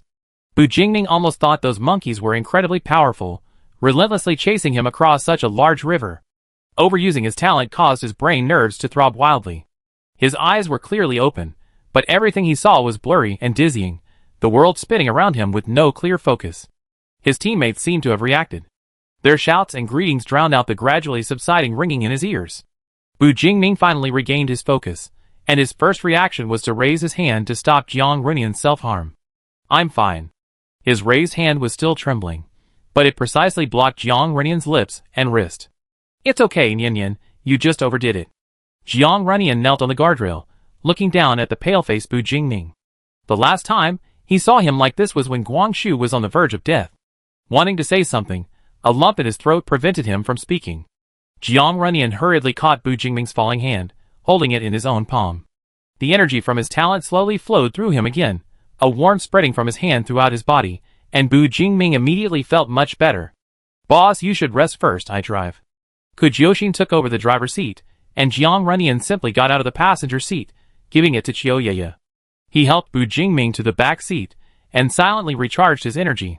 Chen Wan, sitting next to them, gave them a meaningful look and suddenly asked, "Young friend, is your talent enhancement?" Jiang Runyan's eyes widened slightly, his heart pounding uncontrollably almost instinctively. Don't ask questions you shouldn't ask." A hand reached out, and pressed Jiang Runyan's head against the shoulder he was leaning on. Bu Jingming lifted one eyelid, and looked at Chen Wan warningly. "You seem like a smart person." Sorry, Chen Wan, who had survived the great cataclysm for so long, was certainly adept at being pragmatic. He quickly apologized. "I just never seen many people with this kind of talent." "No wonder you can move freely in the wild, you are indeed powerful." Ignoring Chen Wan's words, Bu Jingming closed his eyes again and squeezed Jiang Runyan's hand, signaling him to withdraw his talent. The feeling of exhaustion had gradually disappeared, but a slight weariness slowly crept up from deep within his body. There was no need for Jiang Runyan to worry too much. A good night's sleep would do the trick. If anything goes wrong on the way, they wake him up. The breathing of the person beside him gradually became steady and calm, and Jiang Runyan also recovered from the fear of being caught. He thought for a moment, then turned to look at Chen Wan. "You seem to have said before that before the Great Cataclysm, you were a researcher? Can I ask what kind of research you did?" Unexpectedly, he suddenly spoke to him, and Chen Wan paused for a moment before saying, "Of course, just some biological research, nothing special." "I see. And after the Great Cataclysm? Did you still do research?" Chen Wan met those icy blue eyes, and was inexplicably chilled by the hidden coldness within them. Although the other person's words, both in tone and manner, were very peaceful and friendly, the attitude expressed in those pupils was completely divided, as if they were wary of some monstrous flood. Why did he suddenly ask that? Haha, I like to continue my research, but as you know, the cataclysm has turned the world into this mess. Just surviving is difficult enough, Chenwan shrugged. Although research has become my hobby, survival has to give way to hobbies, right? Jiang Renyan didn't seem to believe him or not. He simply responded and fell silent. A brief silence fell over the car, broken only by the rumble of the engine and its various components moving across the road. Runyan, you suspect this old guy? A voice suddenly sounded in his mind. Jiang Runyan took a while to catch his breath, then said helplessly, Sister Xian, next time, you should make a little noise beforehand. Ah, sorry. Could Jiaoxin turn the steering wheel half a turn around a large pothole and continue to ask, do you think this guy is suspicious? It's not suspicion. I just want to know if he's been helpful to one of my plans. Jiang Runyan gently placed his hand on Bu Jingming's hand, affectionately rubbing it. Recalling some of the things they had talked about last night, he couldn't help but continue to ponder. Plan? What plan? You and the boss whispered something, and then didn't tell us? It's just a plan against Titan, but it's all speculation. I definitely tell you guys when the specifics are out. He said the last sentence with particular hesitation. After all, strictly speaking, revenge against Titan was only Jiang Runyan's business, but Bu Jingming loved him too much, so it also became Bu Jingming's business. But why did the other members of the team follow them all the way without complaint? Jiang Runyan couldn't quite understand. Although he had many friends before, the sole purpose of those friendships was eating, drinking, and having fun. They went wherever was fun, did whatever was interesting, prioritizing immediate gratification. Those were almost always friendships with little to no vested interest, somewhat naive, and couldn't withstand much scrutiny. The only person who would be by his side to accompany him through the most significant and solemn events in his life was Bu Jingming. Many things seemed normal when it came to Bu Jingming, but why were things like Jiaoxin's? Why what? Jiang Runyan blurted out the last few words without realizing it, only reacting after hearing Jiaoxin's puzzled reply, no, nothing. Hey, anyway, we're in the same team, so don't go doing anything dangerous behind my back, okay? Okay. Although he still didn't quite understand, this feeling of being cared for was undeniably endearing. Jiang Runyan looked past the sleeping Bu Jingming to gaze at the scenery outside the window. They seemed to have entered the edge of a city, with faint traces of architecture visible amidst the overgrown vegetation. Afterwards, they encountered several more mutants, but none were as difficult to deal with as the invisible swarm. A shot to the head or through the heart was usually enough to kill them. Jiang Runyan rubbed his ears, which were still sore from the gunfire, and looked up to see a red raindrop hit the glass. The red rain started again. And this time, it continued to fall steadily until evening, staining the world with a faint, bloody scent. Such an environment made camping impossible. Awakening from his slumber, Bu Jingming directed Jiaoxin to find a village. The off-road vehicle's wheels left 2 long tracks in the muddy road before they finally found a house with a partially intact ceiling. Although the walls weren't entirely intact, their immediate need was shelter from the rain. So Jiaoxin put the car in reverse and rammed the rear of it into the house. Flattening down the back seats, they could get out directly from the trunk, completely dry from the red rain. Chenwan was the last to get out. His stomach had been rumbling for a while, but no one had eaten anything along the way, so he hadn't dared mention it, fearing he'd be abandoned halfway through the journey. It must be dinner time now. He wondered if he could find something edible. What's that? Chenwan's eyes widened as he saw when you pull a portable gas stove from the trunk. In a secluded valley to the east. Compared to the outside world, this place presented a picture of prosperity before the cataclysm. The buildings, varying in height, the vehicles on the straight roads, and the numerous signal-based stations and power grids, anyone who saw it would almost believe that this hidden town had miraculously escaped the cataclysm. Red rain silently fell, driving all the humans still outside back into the buildings. The world slowly grew quiet in the rain until, boom! A building suddenly exploded with a huge burst of sparks. The powerful blast and shockwave threw several people inside like trash outside. Those 2 brats. Several lab coats lay on the ground, grimacing in pain. As large red welts appeared on their skin from contact with the red rain, they scrambled back into the building, their wounds churning. One of the lab coats, one with half his glasses blown off, his forehead covered in blood, pulled a cell phone from his pocket and dialed a number without even looking. Boss! Something terrible has happened, he stammered. The red rain has affected the magnetic field, all our machines are malfunctioning, and, his gaze fell on the laboratory billowing smoke, a barely concealed look of terror flashing in his eyes. ZA-01 and ZA-02 did something. They blew up the fusion machine. Now, we don't know if they escaped. A faint crackling sound came from the loudspeaker. There was silence on the other end for a long time. Just as the lab coat was about to drop the phone, he finally heard a cold laugh from the other end. Don't know? You know nothing? What are you good for? Go and become one of AZ-01. The white-coated man's expression froze instantly. Ignoring his injuries, he was about to beg for mercy when he realized with despair that the call had been disconnected, leaving only the relentless beep-beep echoing in his ears. It's over. Everything is over. After hanging up with the AZ team leader, the man called Boss frowned as he reviewed the newly delivered report. Summary: after AZ-01 and AZ-02's talent elements fused, they could no longer produce TR-25. God-given production was forced to stop. Lately, everything has been going wrong. Hua Xian. Yes. The man in the white suit standing behind the man said respectfully, Master, should I go and bring those 2 children back? Go ahead. Remember to discipline them. Children who don't listen to adults don't get candy. Hua Xian nodded in agreement, gave a slight bow, and turned to leave. TSK, it's true, neither of them is easy to control. A chilling voice slowly drifted through the air. The man's face darkened, his tongue flicking like a snake's tongue. A fake can never compare to the real thing, A01. I was originally planning to let you roam free for a while. Looks like fate isn't going to let you have it easy.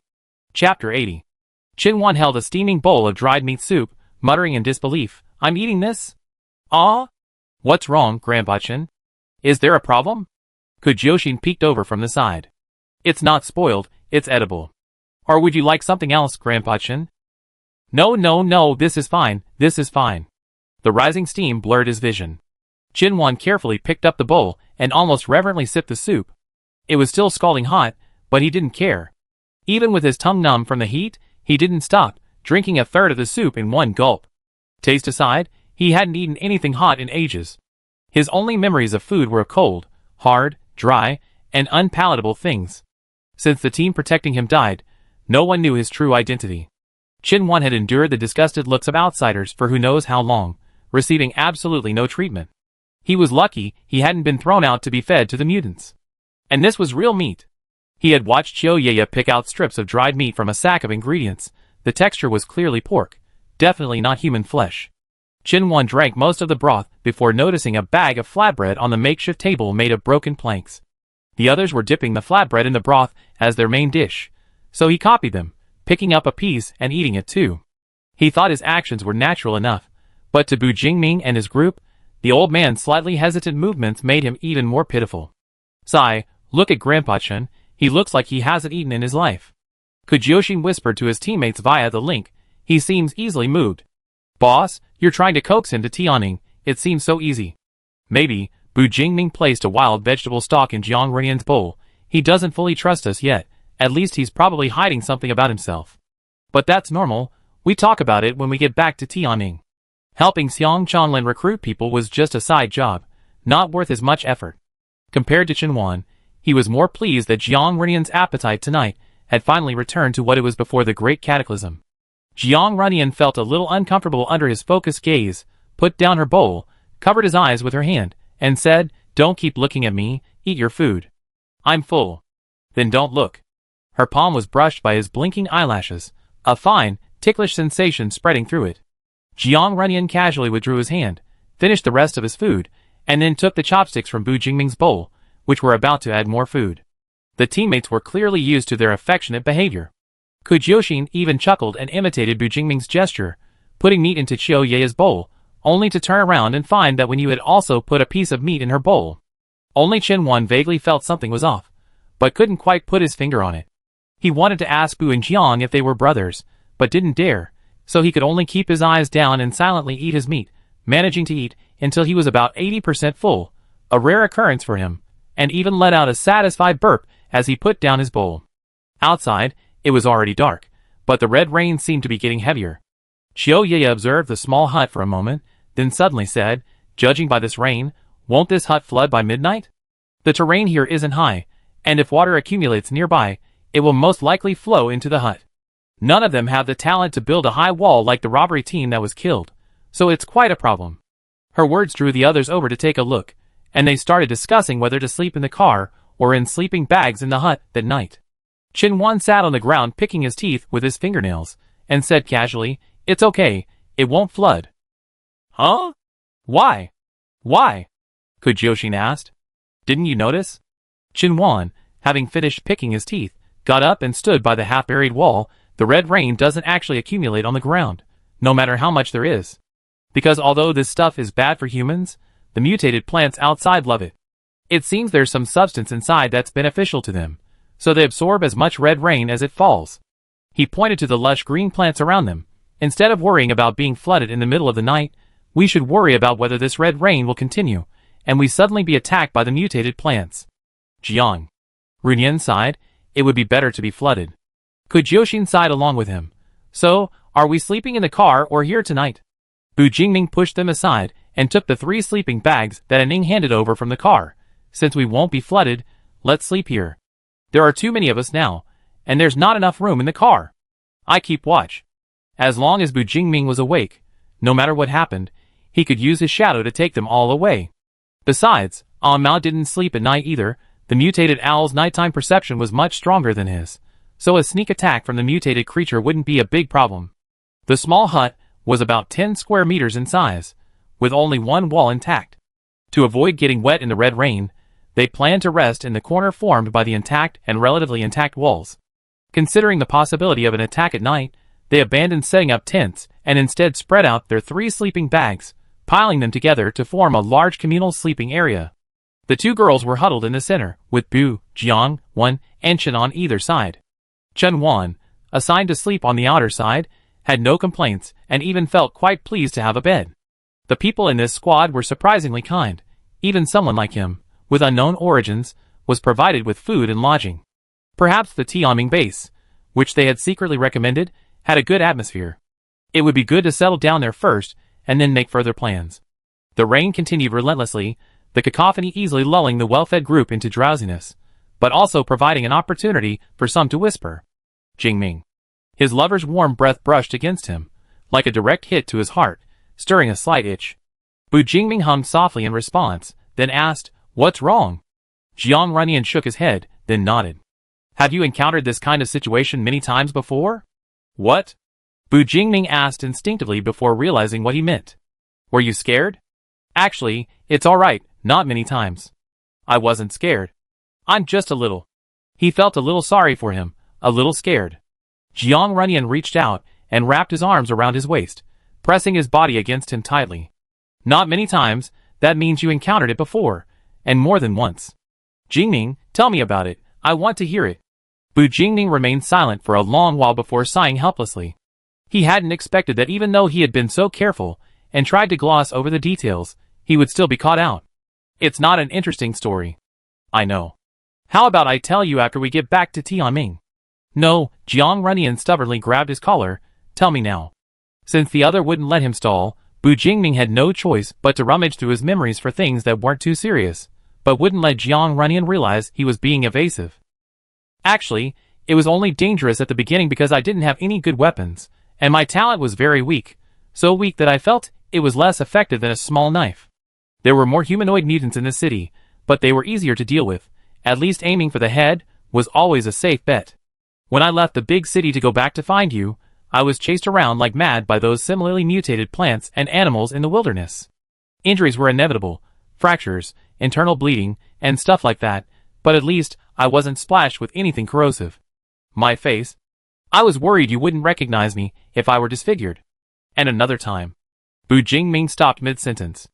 Jiang Runyan waited, but didn't hear the rest, so she pressed, "And then?" Sigh, Bu Jingming looked down slightly, and saw those wet eyes. "You're about to cry, how can I say and then?" Jiang Runyan hesitated for a moment, then secretly sniffed before denying, "I didn't cry."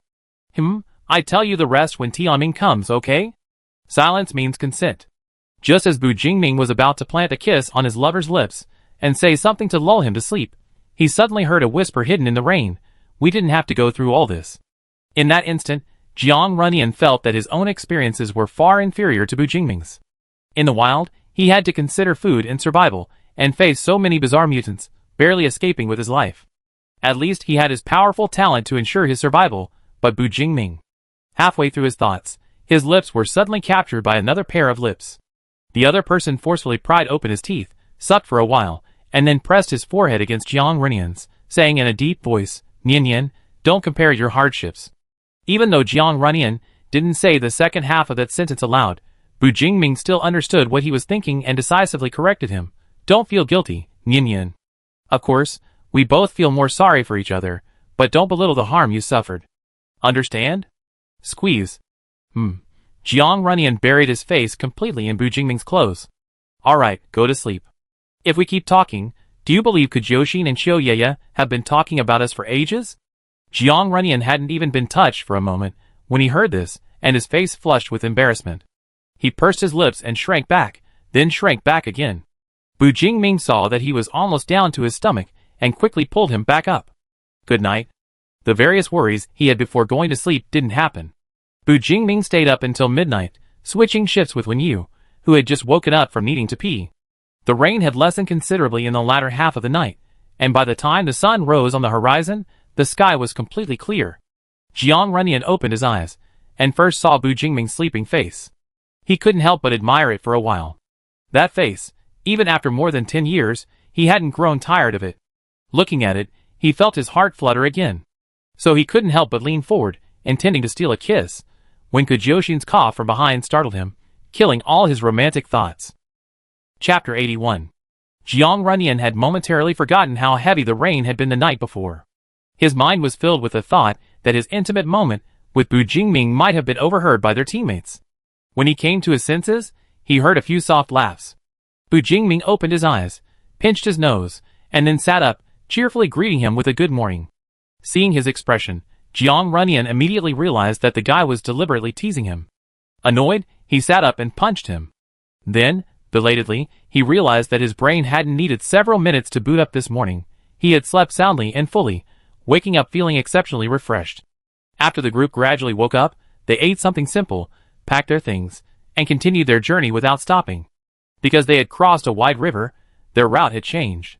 Coupled with some unavoidable battles along the way, their journey took even longer. They ended up camping in the wilderness again, finally seeing the gates of Tianming Base the next morning. This time, Xiang Changlin was informed halfway through the journey, so when the black SUV approached the Tianming gate, everyone saw a slightly flamboyant blonde man standing by the gate, chatting happily with the guards. "Yo, Jingming Yu. Why do you always bring new faces back?" Xiang Changlin strode over to the car, saw Wen Yu and Chen Wan inside, and clicked his tongue. "You gathered men, women, young and old in this car. Did you go out to collect illustrations?" Too lazy to pay attention to his teasing, Bu Jingming introduced them.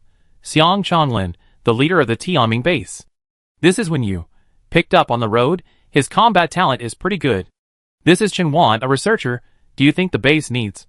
Before Bu Jingming could finish speaking, Xiang Changlin had already stepped forward and shaken hands with both of them, giving Wen Yu a brief welcome. Then, he decisively focused his attention on Chen Wan, saying, "I could tell at a glance you have an extraordinary air about you. You're definitely a researcher. Our base is in dire need of talent like you." "Hey, that's right. Don't just stand there, come in, come in. You must be tired from all that traveling. I treat you to a big lunch later." Kujoshin rested his arm on the car window, propping his chin up. Brother Xiang is still the same as always, saying one thing to one person and another to another.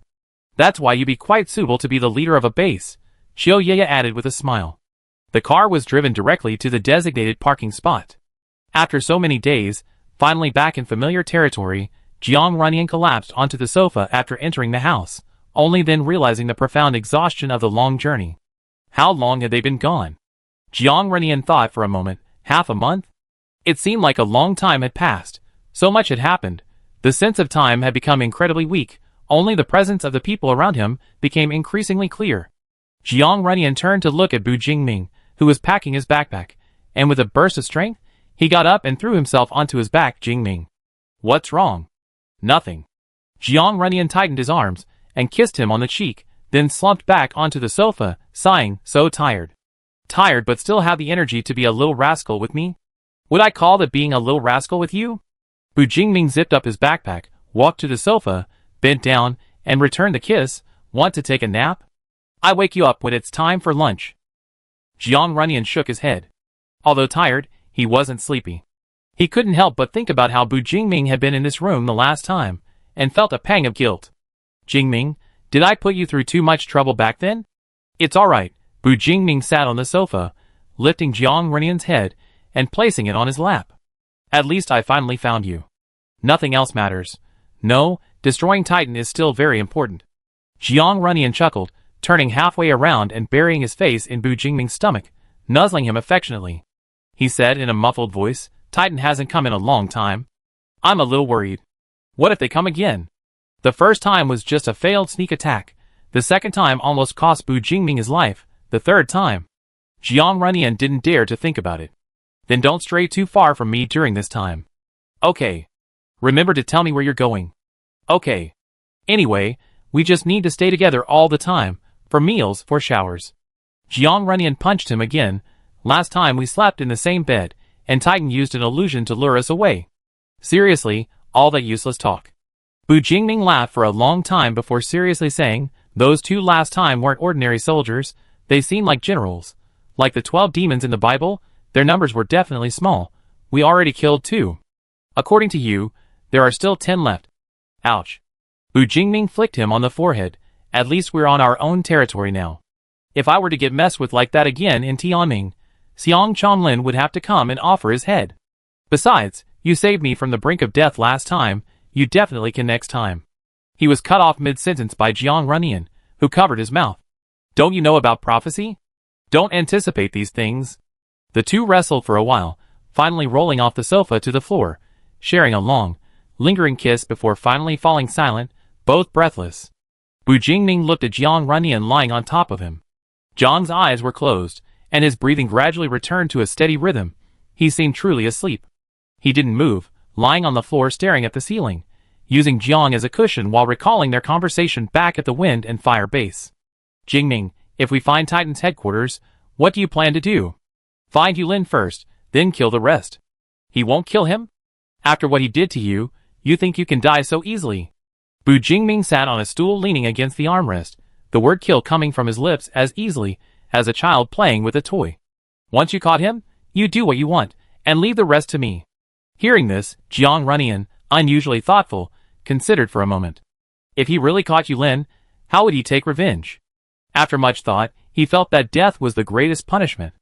After all, for Yulin, losing wouldn't just be a life, but also years of hidden planning and countless hours of painstaking data.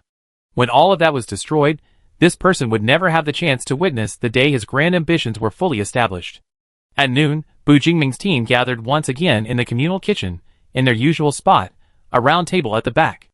It was lunchtime, and the kitchen was bustling with people, the sounds of spatulas clattering with food mingling with various aromas, creating a lively atmosphere.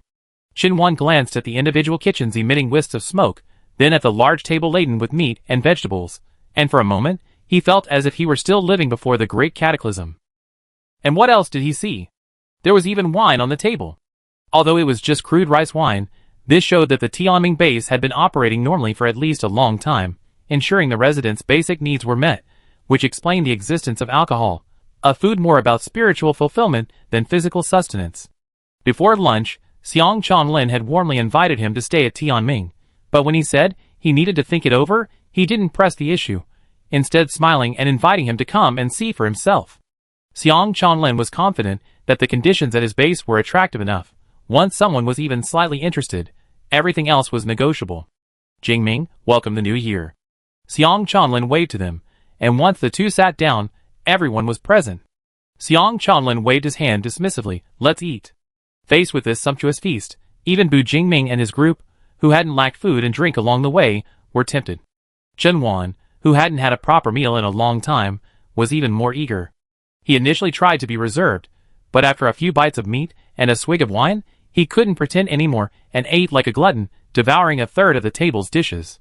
Where the old man wasn't looking, Xiang Chanlin secretly exchanged a glance with Bu Jingming, seemingly wanting to ask him about the old scientist and how he had found such a talented individual. Xiang Chanlin wasn't that naive. He wouldn't believe just anyone who was presented with an expert in a certain field and told to recruit them. Even if the recommended person was Bu Jingming, there would still be necessary tests and probing. So, after Chen Wan was taken to his arranged accommodation and thoroughly cleaned and changed into new clothes, Xiang Chanlin had a serious chat with him. While casually bringing up several problems the base was currently facing, including not only biological issues, the area Bu Jingming had mentioned the old man's expertise in, but also other problems such as base operations. And indeed, during what seemed like a casual conversation, the other man pinpointed the core of the problems, even providing detailed solutions to some. Xiang Chunlin's eyes lit up as they talked. The Tianming base currently had 3 or 4 researchers, but they were all young, lacking experience and, unlike Chen Wan, possessed exceptional talent. As a result, project progress was extremely slow, practically at a snail's pace, causing Xiang Chanlin considerable headaches. This talent, Tianming base must acquire him no matter what. He really wanted to know where Bu Jingming had met these people, and if he could get a few more? Bu Jingming was busy serving food to Jiang Runyan, giving him a just-a-chance encounter look to figure out the meaning himself, then turned to Jiang Runyan and asked, "Runyan, do you want some?" "You eat yours," Jiang Runyan said helplessly, looking at the mountain of food piled up in his bowl. "My hand isn't broken." "Boss, look at your worthless appearance," Kujyoshin grinned, picking up his wine glass and holding it directly in front of Jiang Runyan. "I have to toast Runyan. After Runyan arrives, boss, She's become much more vibrant than before." Jiang Runyan was about to pick up her glass, when a hand reached out and pressed it down. Bu Jingming, preoccupied with his own drink, raised his glass to clink with hers. "Nian can't hold her liquor. Don't pour it on him. TSK, just one glass, just one sip." Kujyoshin tilted her head back and downed her glass of rice wine in annoyance. "How bad is your tolerance? You're knocked out after just one sip?" Bu Jingming ignored her, but Jiang Runyan, remembering something, asked her, what was Jingming like before? He actually wanted to ask about those 5 years, but guessing Bu Jingming didn't want him to know, he asked vaguely. Kujyoshin finished her drink, burped, and sighed. What was he like? Probably like a tireless machine. Chapter 82. Kujyoshin didn't actually know what Bu Jingming was like before, since she had only been in his team for 2 years. When she first arrived, Bu Jingming was already like this. Calling him a tireless machine wouldn't be more fitting. Kujyoshin felt he was like a constantly turning conveyor belt, as if stopping would cause him to break down and never move again. He was also very quiet, with a gloomy demeanor. Even though he frequently rescued people in the wild to gather more information, the expression on his face, combined with the blood on his hands from killing mutants, made him seem like a vengeful ghost. After realizing this, he simply entrusted all subsequent negotiations to his teammates. Previously, a very talkative older brother was in charge. After his death, Kujyoshin took over the job. "Speaking of which, I seen that photo of you and the boss Runyan. The boss asked me if I seen you before." Kujyoshin poured himself another drink. "I said, such a handsome young man, if I seen him, I definitely wouldn't forget him." Jiang Runyan blinked and asked Bu Jingming, "Which photo?" Bu Jingming pulled it out of his pocket to show him. Jiang Runyan immediately remembered that it was their first trip together after the college entrance exams. They spent a long time carefully choosing a place, finally settling on the vast ocean. 3 days before departure, Jiang Runyan couldn't sleep. He tossed and turned excitedly in the middle of the night, unable to sleep, and dragged Bu Jingming out to pack. They finished packing in the early morning, but because they needed to use some things already packed in the afternoon, they had to open the already barely closed suitcase again. Then the two of them looked at their messy suitcases and laughed for a long time, tacitly leaving them spread out against the wall until the night before their departure, when they finally managed to close them again. Of course, strictly speaking, they weren't really going as a couple. There were 2 small, carefully wrapped glass bottles in the suitcases. At every location where Bu Jingming and Jiang Runyan took photos together, there was a picture of the 2 bottles as the main subjects. That way, it was as if their parents had come with them too. Jiang Runyan gently stroked the photo. So nostalgic. Nostalgic for the seaside, or something else. A bit of everything. He looked at the photo, and Bu Jingming looked at him. "Then let's go again later, to that sea again." Jiang Runyan looked back with slight surprise. "Is Tianming close to there?" "I don't know, but we can go whenever we want." Hearing this, Xiang Chanlin couldn't help but think Bu Jingming was being too arrogant. "Jingming, are you even talking like a human being? Do you really think the wilderness is your home? Many people still don't even have enough to eat. There's no guarantee he'd live in constant fear of the mutants. This guy wants to take his girlfriend to the beach." Jiang Runyan also thought it was unrealistic, but that didn't stop him from speaking up for Bu Jingming. "Okay, let's find some time later. You two are really something. Xiang Chanlin shook his head helplessly, raising his glass to everyone at the table. Come on. Congratulations to everyone for surviving our Tianming base. Various glasses clinked together, the slightly murky, translucent liquid swirling, reflecting beams of sunlight streaming in from the window. After a few rounds of drinks, Chen Wan was also a little tipsy. He put down his chopsticks, patted Xiang Chanlin on the shoulder, and said he was really sorry he had concealed his true identity before. Actually, his name wasn't Chen Wan, his real name was Lan Wanxiang.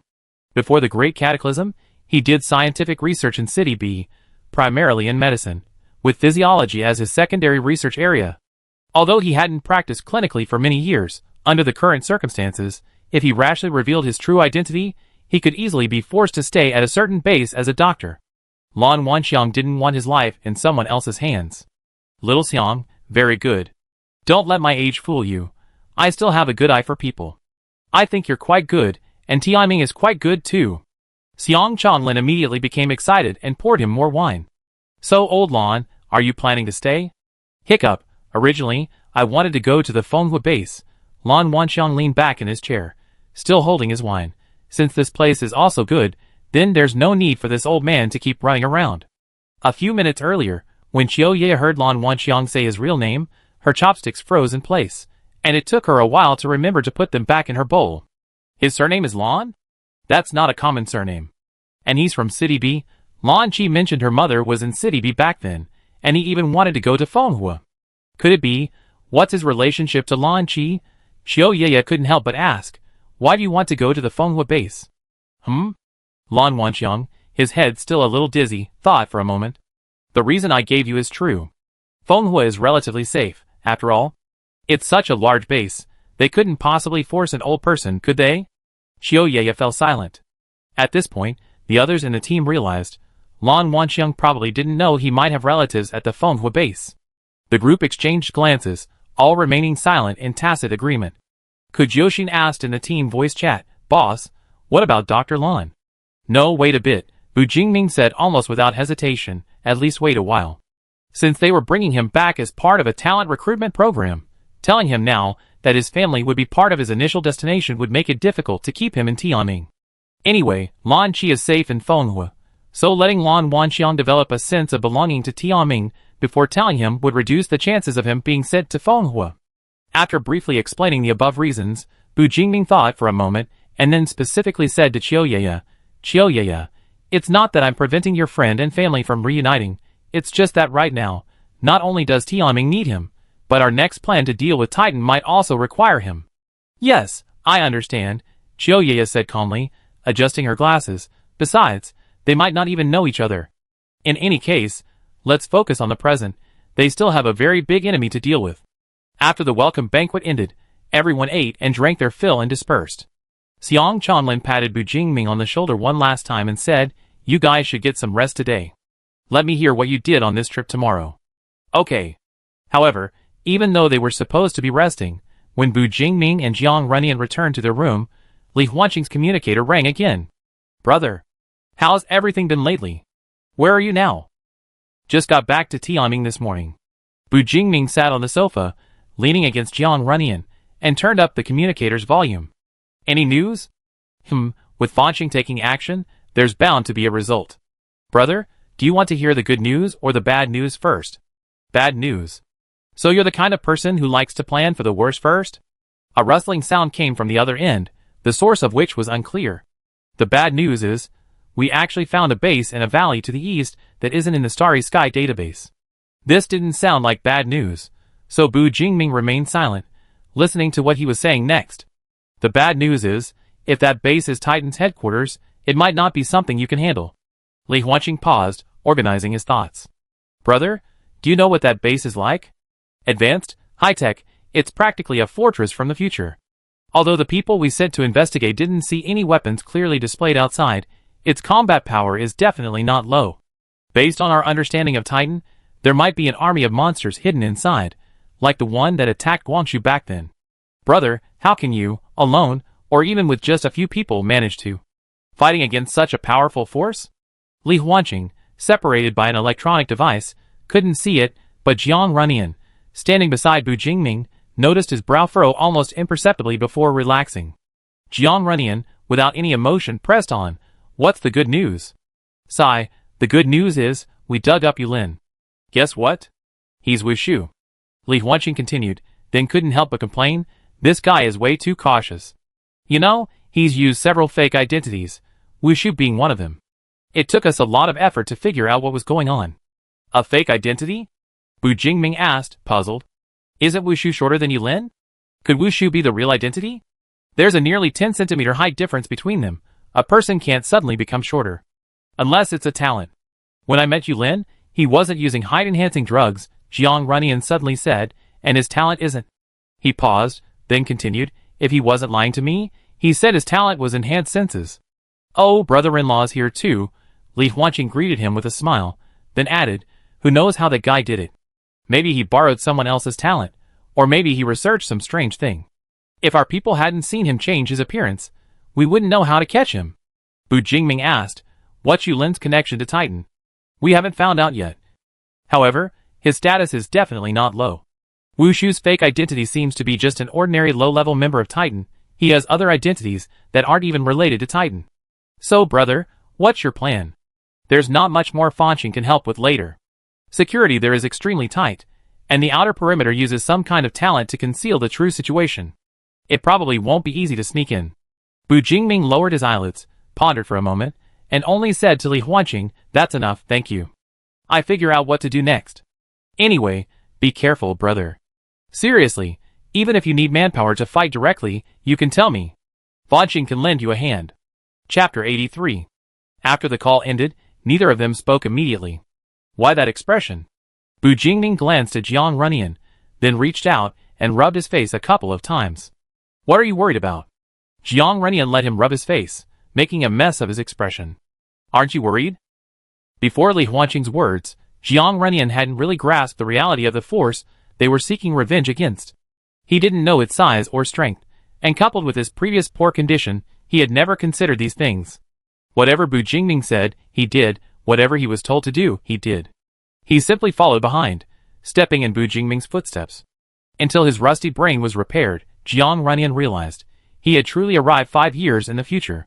Everyone had steadily traversed this river of time, growing into completely different people from those he remembered. "Jingming, I just remembered something," Jiang Runyan sighed. "Yulin should be the leader of Titan, right? I remember, he once told me a lot, revealing his ambitions, saying the cataclysm was a perfect opportunity. It was nauseating to hear. What could they use to deal with Yulin and his Titan 5 years from now?" Jiang Runyan thought for a moment. "Jingming, shouldn't we either lure him out, or break through Titan from within? Don't you want to just attack directly?" Bu Jingming's fingertips landed on his furrowed brow again. "Don't joke around. Do you have the resources to attack directly?" Bu Jingming laughed. "Guess if I do?" Jiang Runyan, too lazy to respond, hesitated for a moment before saying, "I have an idea." Bu Jingming pushed Jiang Runyan away, his smile fading. "Yan, why do you think that?" "Simple, quick, and it's originally mine." "I disagree." Jiang Runyan pursed her lips. "Isn't it your turn too?" "That won't do either." Bu Jingming turned away childishly, his back to Jiang Runyan. "You look more like you're joking." Jiang Runyan walked around to face him. "Jingming." Jiang Runyan walked back again. "Jingming." Jiang Runyan tried to use a kiss, but the enemy was unwavering, immune to charm. "Yan, this is non-negotiable." Furious, Jiang Runyan got up and went into the bedroom, deciding to make Bu Jingming sleep on the sofa tonight. The sound of the door closing and locking gradually faded.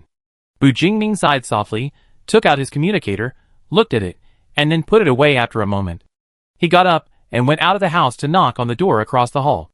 Footsteps sounded quickly inside, and when you appeared behind the door, he saw Bu Jingming and paused. "Captain, are you looking for Sister Xian?"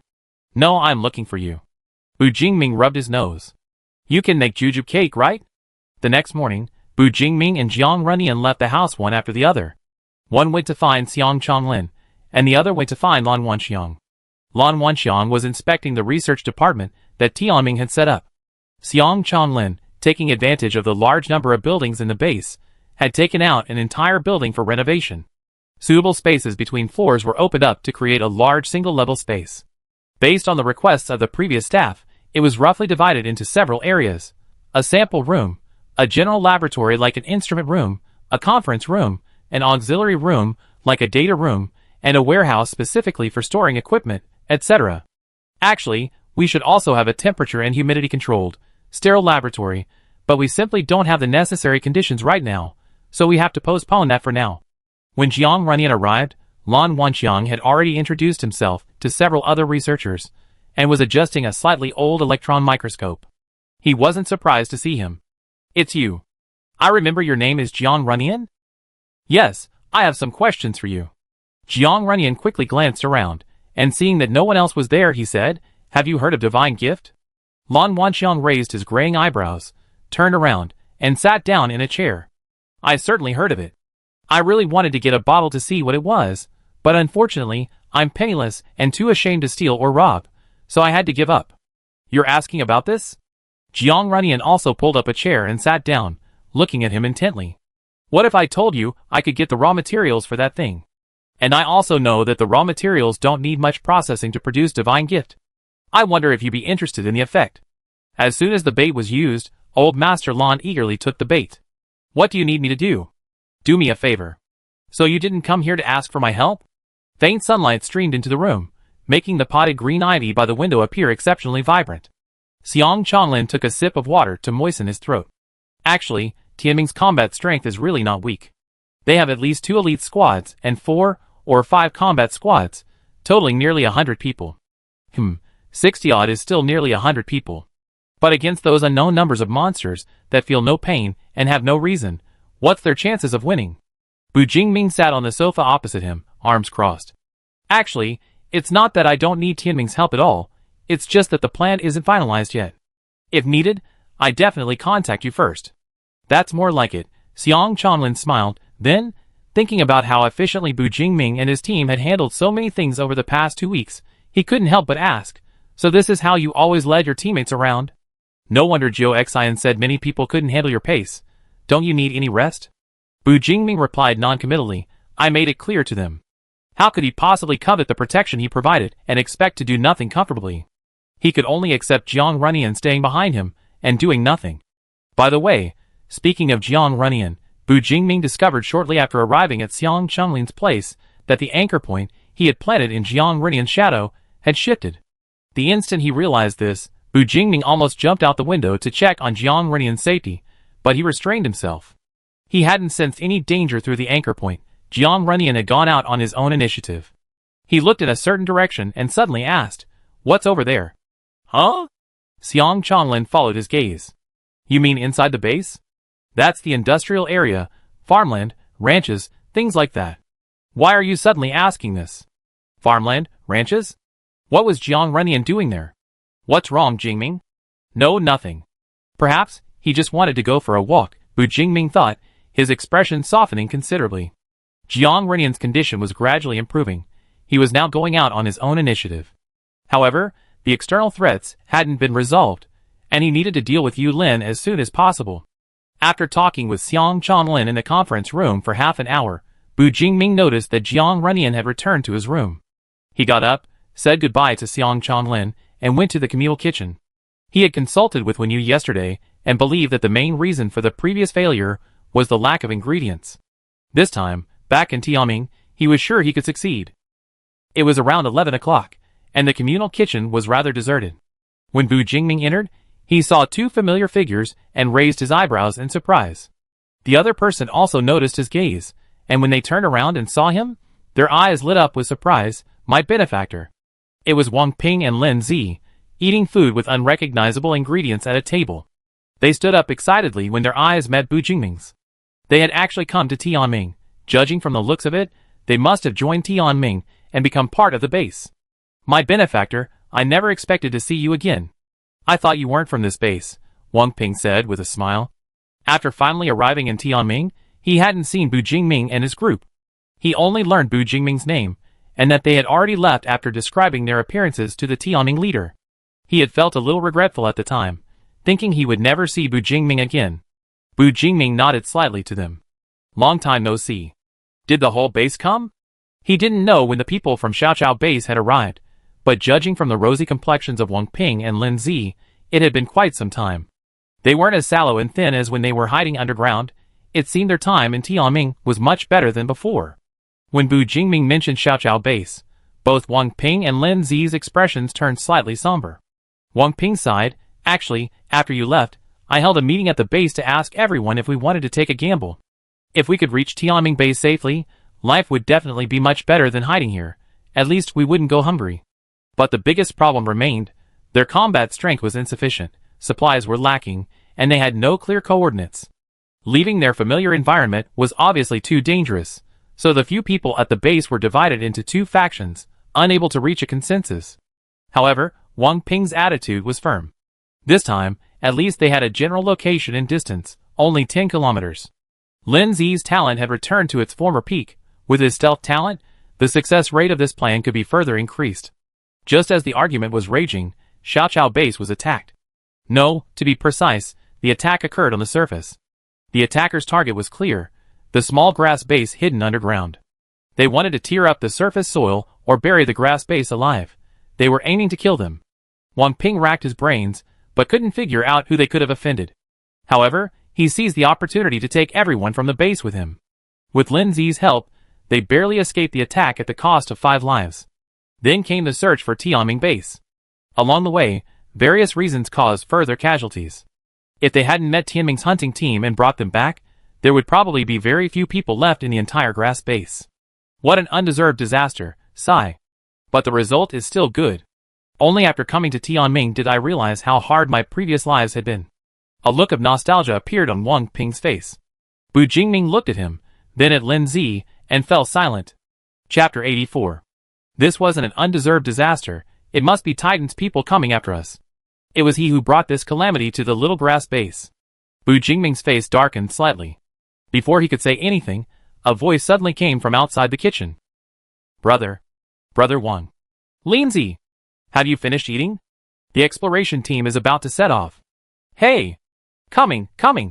Wang Ping quickly shoveled the food in his bowl into his mouth, swallowed it hastily, and smiled at Bu Jingming. Oh, it's not a good day. We have to go out with the team to search for resources first. We talk next time. Lin Zi nodded beside him, and the two quickly left the communal kitchen. Bu Jingming stood there for a while, before choosing a kitchen stall to go into. He put down the bag of ingredients he was carrying and began preparing to make juju cake for Jiang Runyan. This time, with all the ingredients ready, Bu Jingming finally made a decent juju cake. Its light brown surface was dotted with chopped red dates, emitting a delicate, enticing aroma, a rare treat since the Great Cataclysm. Many eyes were drawn to the aroma from outside the cubicle, but they couldn't see anything. Bu Jingming's body completely blocked their view. Ignoring what others thought, Bu Jingming packed the juju cake into a box and carried it home. Before even opening the door, he faintly heard the sound of a harmonica, a melody he hadn't heard before. The door hinges swung, revealing Jiang Runyan, reclining on the sofa, playing a harmonica with one hand to his lips. He walked over, placed the box on the coffee table, and opened it. Year after year, the sweet aroma, no longer blocked by the lid, drifted out and circled around Jiang Runyan's nose, successfully luring him to put down his harmonica and lean over to take a look. It smells so good. So you really didn't succeed last time because you didn't have all the ingredients? Recalling the appearance of that juju cake last time, Bu Jingming awkwardly touched his nose, broke off a piece, and stuffed it into Jiang Runyan's mouth. Is it good? It's alright, not too sweet, Jiang Runyan commented, breaking off a piece and feeding him as well. What's wrong? Did your talk with Xiang Changlin not go well? Bu Jingming paused in his chewing, touching his face. What's wrong with my expression? It didn't go well. He said he supported me leading Tianming's people to take down Titan. He hadn't decided whether to tell Jiang Runyan about the little grass base, so he subconsciously kept it a secret for now. You look like you have something on your mind. Don't I know you? Jiang Runyan tapped his brow.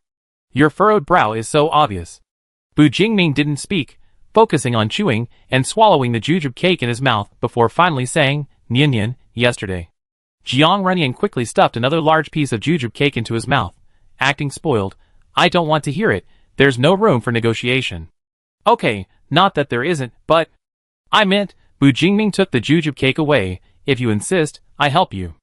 A direct attack on Titan was clearly impossible. Although currently the enemy was in the open while their side was in the dark. Without sufficient intelligence on Titan, a rash attack could easily lead to accidents. Not only would they fail to destroy Titan, but they might also perish there. Moreover, Bu Jingming had a vague sense of unease. Since killing the two opponents last time, Titan hadn't made any further moves, which was unsettling.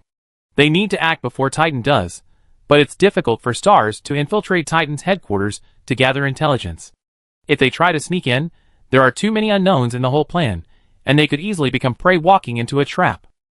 Thinking it over, Jiang Renian's plan was right in front of him, the clearest and most straightforward path, albeit one of high risk and high reward, and all for him alone. Yin, rationally speaking, I still don't agree with your idea, but this might be one of the situations we have to face. Bu Jingming pulled him closer, bending down slightly to rest his head in the crook of his neck. So, it's good to plan ahead. Sensing the obvious worry in his eyes, Jiang Renian looked up at him and ruffled his hair. It's alright, Jingming. My talent is so strong, I'm safer than you guys no matter what. Not only would he not die, but Titan needed him. No matter how he thought about it, he felt this was far better than putting Bu Jingming in danger. Of course, he didn't say the second half of that sentence aloud. He paused, then continued, by the way today. Whoosh! A loud alarm suddenly blared outside, followed by a commotion among the crowd. The residents of the base seemed accustomed to the alarm. No one shouted or screamed, but quickly and decisively sought shelter in the nearest house. I go check it out. Bu Jingming instantly became serious, pressing Jiang Renian onto the sofa and getting up to leave. However, his arm encountered resistance as he swung back. Jiang Renian grabbed his hand and stood up. I'm coming too. Without thinking, Bu Jingming took him out the door. At the entrance of the apartment building, they encountered Kujyoshin and his group, who had also come out to check the situation. Boss, do you know what happened? It looks like some danger is about to occur. Bu Jingming shook his head. I was just about to go ask Xiang Changlin. That's perfect timing. Take us with you. We can lend a hand if anything happens. So the team was temporarily reunited. As they walked out of the building, they noticed a slight tremor in the ground, and saw people running towards the base entrance. Following their path, they saw Xiang Changlin standing at the gate, with several people lined up there. Bu Jingming led his teammates over, and Xiang Changlin quickly noticed them, waving. You heard the alarm too? That's the mutant warning alarm. A scout spotted a giant mutant they'd never seen before, 5 kilometers away, Xiang Changlin explained. It looks like an elephant. He said looks like because it had mutated beyond recognition. If it weren't for the long, waving trunk, it would be impossible to identify its original form. Moreover, it's heading towards Tianning. We need to stop it, or find a way to make it change course. Bu Jingming nodded. I see. Need help? No problem.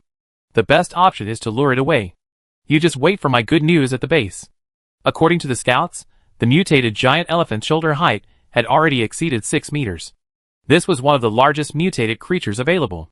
If it were allowed to approach and attack Tianming, Tianming wouldn't be able to withstand even a few stomps before being severely damaged. Just as Xiang Changlin was speaking, the tremors from the ground grew stronger and stronger. The mutated creature was clearly getting closer and closer. It was rare to see Bu Jingming with such a serious expression. He walked to the assembled squad and announced loudly, primary objective, change the mutant's route, make it bypass Tianming, prepare to depart. Wait, leader, Chiu Ye suddenly spoke up.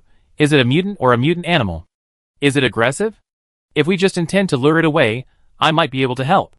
Hearing this, Xiang Changlin suddenly remembered her talent, pondered for a few seconds, and nodded in agreement. Jingming, then I borrow one of your teammates. Don't worry, I bring her back safe and sound. Okay, be careful. As they spoke, Bu Jingming and Kujyoshin quickly and briefly exchanged glances. Kujyoshin secretly gave him an okay sign, while simultaneously appearing in Chiu Ye's mind through a mental link. Yeah, contact me anytime if anything happens.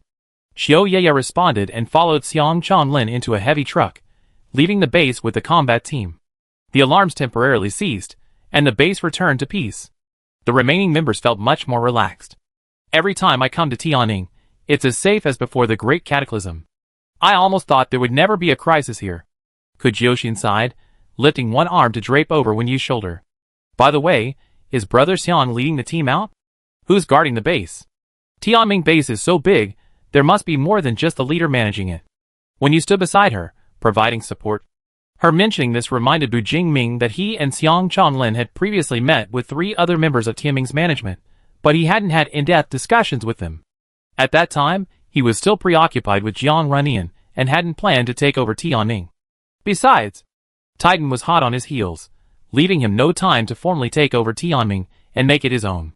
He had to find another way to achieve a greater victory with a smaller investment. The ground continued to tremble slightly, so even after the alarm stopped, few people came out of the base. Bu Jingming told Kujioshin, "And we need to go back inside," and then took Jiang Renian's hand and walked back. "Yin, what were you trying to say earlier?"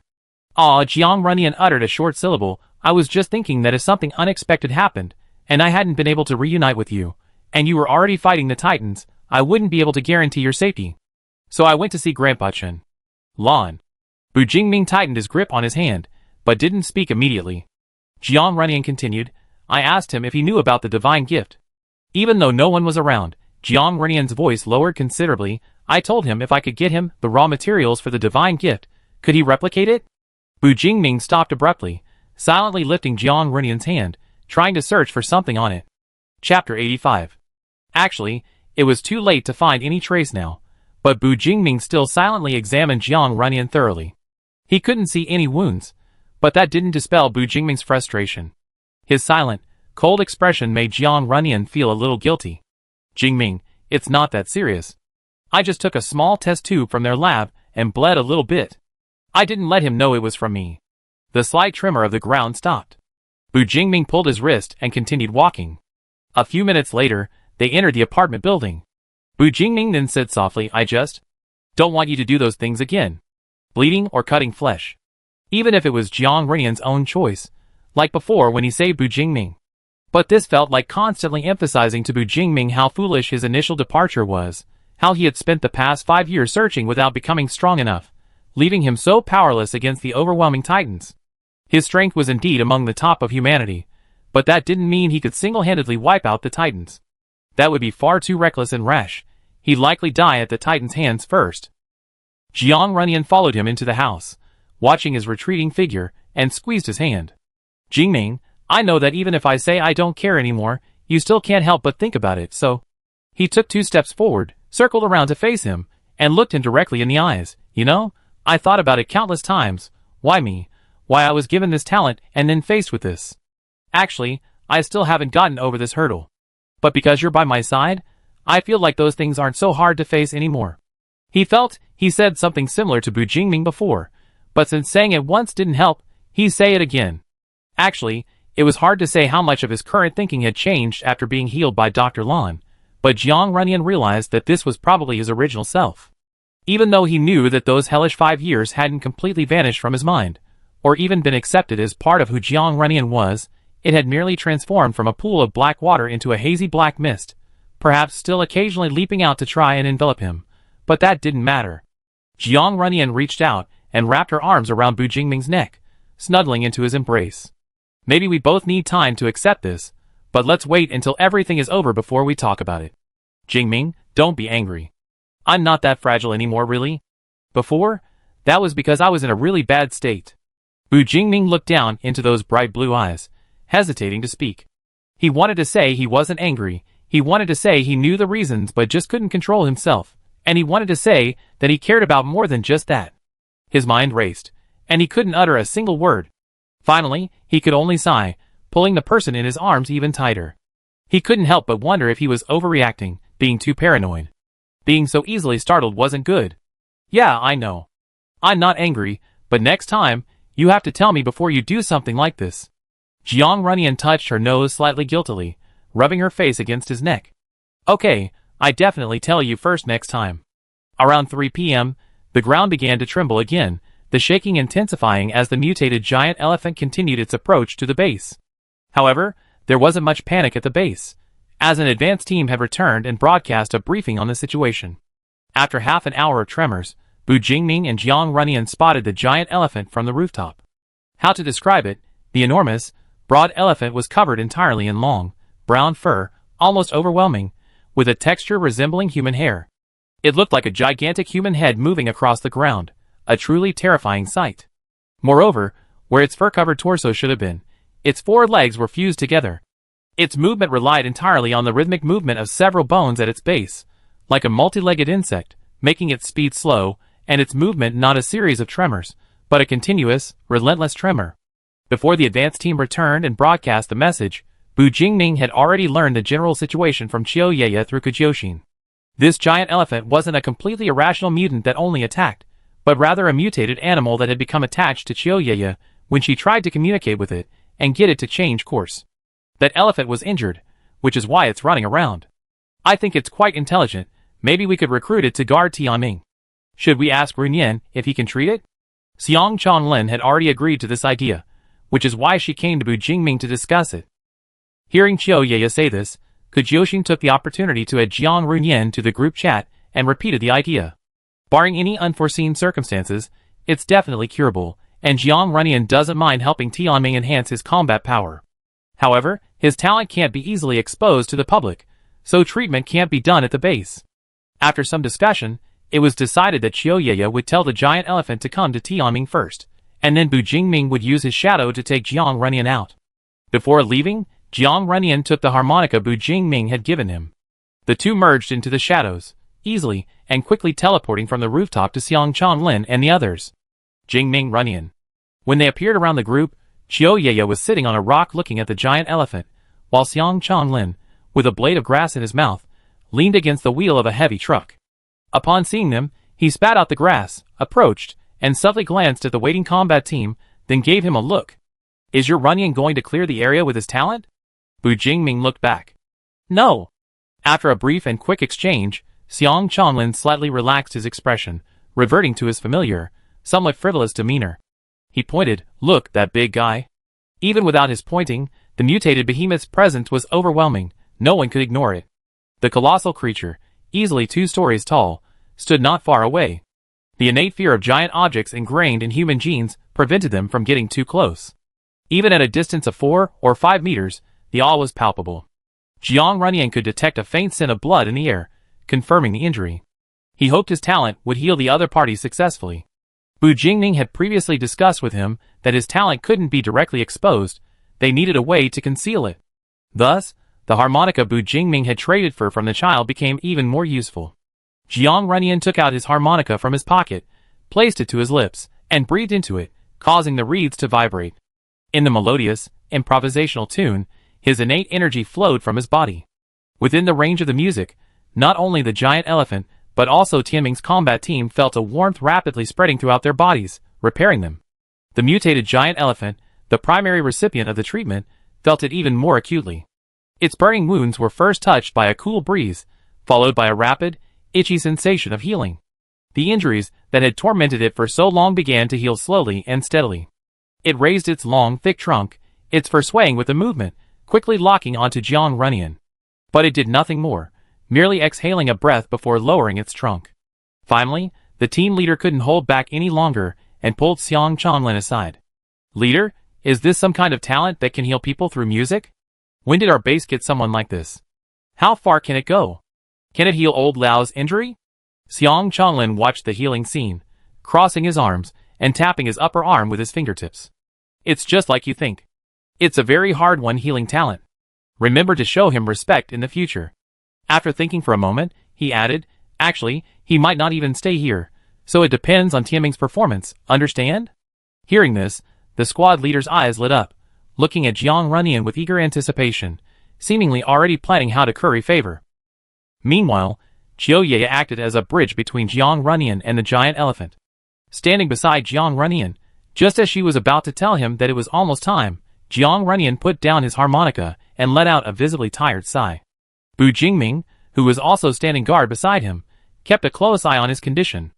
Upon seeing him, he asked in a low voice, "Are you all right? Did you use too much of your talent?" Jiang Runyan rubbed his cheek. No, I just played for too long, I'm tired. He rarely played wind instruments, and coupled with his lack of exercise in recent years, his breath control was severely lacking. He had to increase the flow of his talent energy while he could still play, otherwise he would have been exposed halfway through. Buzz? The giant elephant, freed from the pain, emitted a loud buzzing sound, sending up wisps of dust from the surrounding ground. It's thanking you, Qiu Yeye translated. What happened next was no longer Bu and Zhang's concern. They exchanged a glance, and Bu Jingming decisively said goodbye to Xiang Chanlin and led him away, not giving the team leader a chance to introduce himself. The team leader could only stand there, regretting his actions. As they discreetly returned to the apartment building entrance, using their shadows to blend in, they unexpectedly saw a figure standing at their doorway. Hearing footsteps behind him, Lan Wangxiang turned around and, upon seeing them, his face instantly lit up with a mixture of elation and caution. "Young friend Jiang, you're finally back. I have something important to ask you." Jiang Runyan and Bu Jingming exchanged another glance, then stepped forward to open the door and welcome Lan Wangxiang inside. It was clear he was in a real hurry. He had barely closed the door, and before he could even sit down on the sofa to discuss things in detail, he hastily asked, "Where did that thing you gave me come from?" Chapter 86. His tone was serious, his gaze fixed intently on Jiang Runyan, instantly bringing the atmosphere in the room to a near standstill. "Don't talk standing at the door," Bu Jingming spoke up promptly from the side. "Come in and sit down." He pulled Jiang Runyan inside first, leaving Lan Wangxiang behind, anxious and embarrassed to speak. He could only follow and watch Jiang Runyan sit down on the sofa, before quickly taking a seat on the nearest single sofa. "This matter is truly important, young friend Jiang. Where did that thing you gave me come from?" Seeing his urgency, Jiang Runyan quickly considered the possibility, suspecting there might be something else he didn't know. Instead of immediately telling him, he asked, "How so?" Lan Wangxiang hesitated for a moment, while Bu Jingming had already brought 3 glasses of water and placed them on the table. "You might as well speak frankly. In this era, intelligence is considered a resource. There's no such thing as getting something for nothing." Since he had said that, Lan Wangxiang could only sigh and lean back in his chair. "Actually, it's not something to hide, at least not now. It's a long story. It concerns the cause of the Great Cataclysm." Jiang Runyan paused in his drinking, subtly glancing at Bu Jingming with a look of surprise. Lan Wangxiang ignored their little antics and continued, "I don't know if you heard the rumor back then, about humanity entering a new era or something like that. That wasn't just idle talk. One day, the Central Research Institute in City B discovered an extremely hidden gene in human cells. Through a certain substance, that DNA could be decoded and activated, thereby completely altering the entire structure of the human body and granting it special abilities. And that substance that can activate talent is called the Key by the Chinese Academy of Sciences. You probably guessed it, yes, this is what the public calls talent. Furthermore, the Chinese Academy of Sciences has discovered that this gene isn't only found in humans, but also in other organisms. This means that not only humans, but the entire biosphere could potentially evolve through it." Lan Wangxiang's expression was very serious. However, not every individual can successfully activate this DNA. Once the activated talent cells repel their own bodies, they will inevitably mutate into mindless monsters. And when the Great Cataclysm occurs, the Chinese Academy of Sciences doesn't yet have sufficient evidence to demonstrate how to prevent this mutation. Because this problem hasn't been solved, and the cause hasn't even been found, this matter has always been kept very secret. It's a top national secret. Seemingly having said a bit too much, he picked up his water glass, took a sip, and then continued. "However, the key, being a very fragile substance, is difficult to maintain a stable state. On the day of the cataclysm, an overly curious researcher secretly opened the jar containing the key. Then the key rapidly vaporized and dispersed into the air." After this last sentence, the living room fell silent. Lan Wangxiang didn't need to say anything more. Anyone with normal thinking could understand what happened next. The key dispersed into the air, forcing the entire biosphere to activate its inherent abilities. Those organisms that failed to activate successfully became mutants, completely destroying human society and driving humanity from its safe home, forcing them to struggle for survival. Jiang Runyan pondered Lan Wangxiang's words carefully, his pupils suddenly contracting. Before he could ask or confirm his thoughts, Lan Wangxiang's serious voice rang out again, "And the thing you gave me is almost the exact same molecular structure as the key."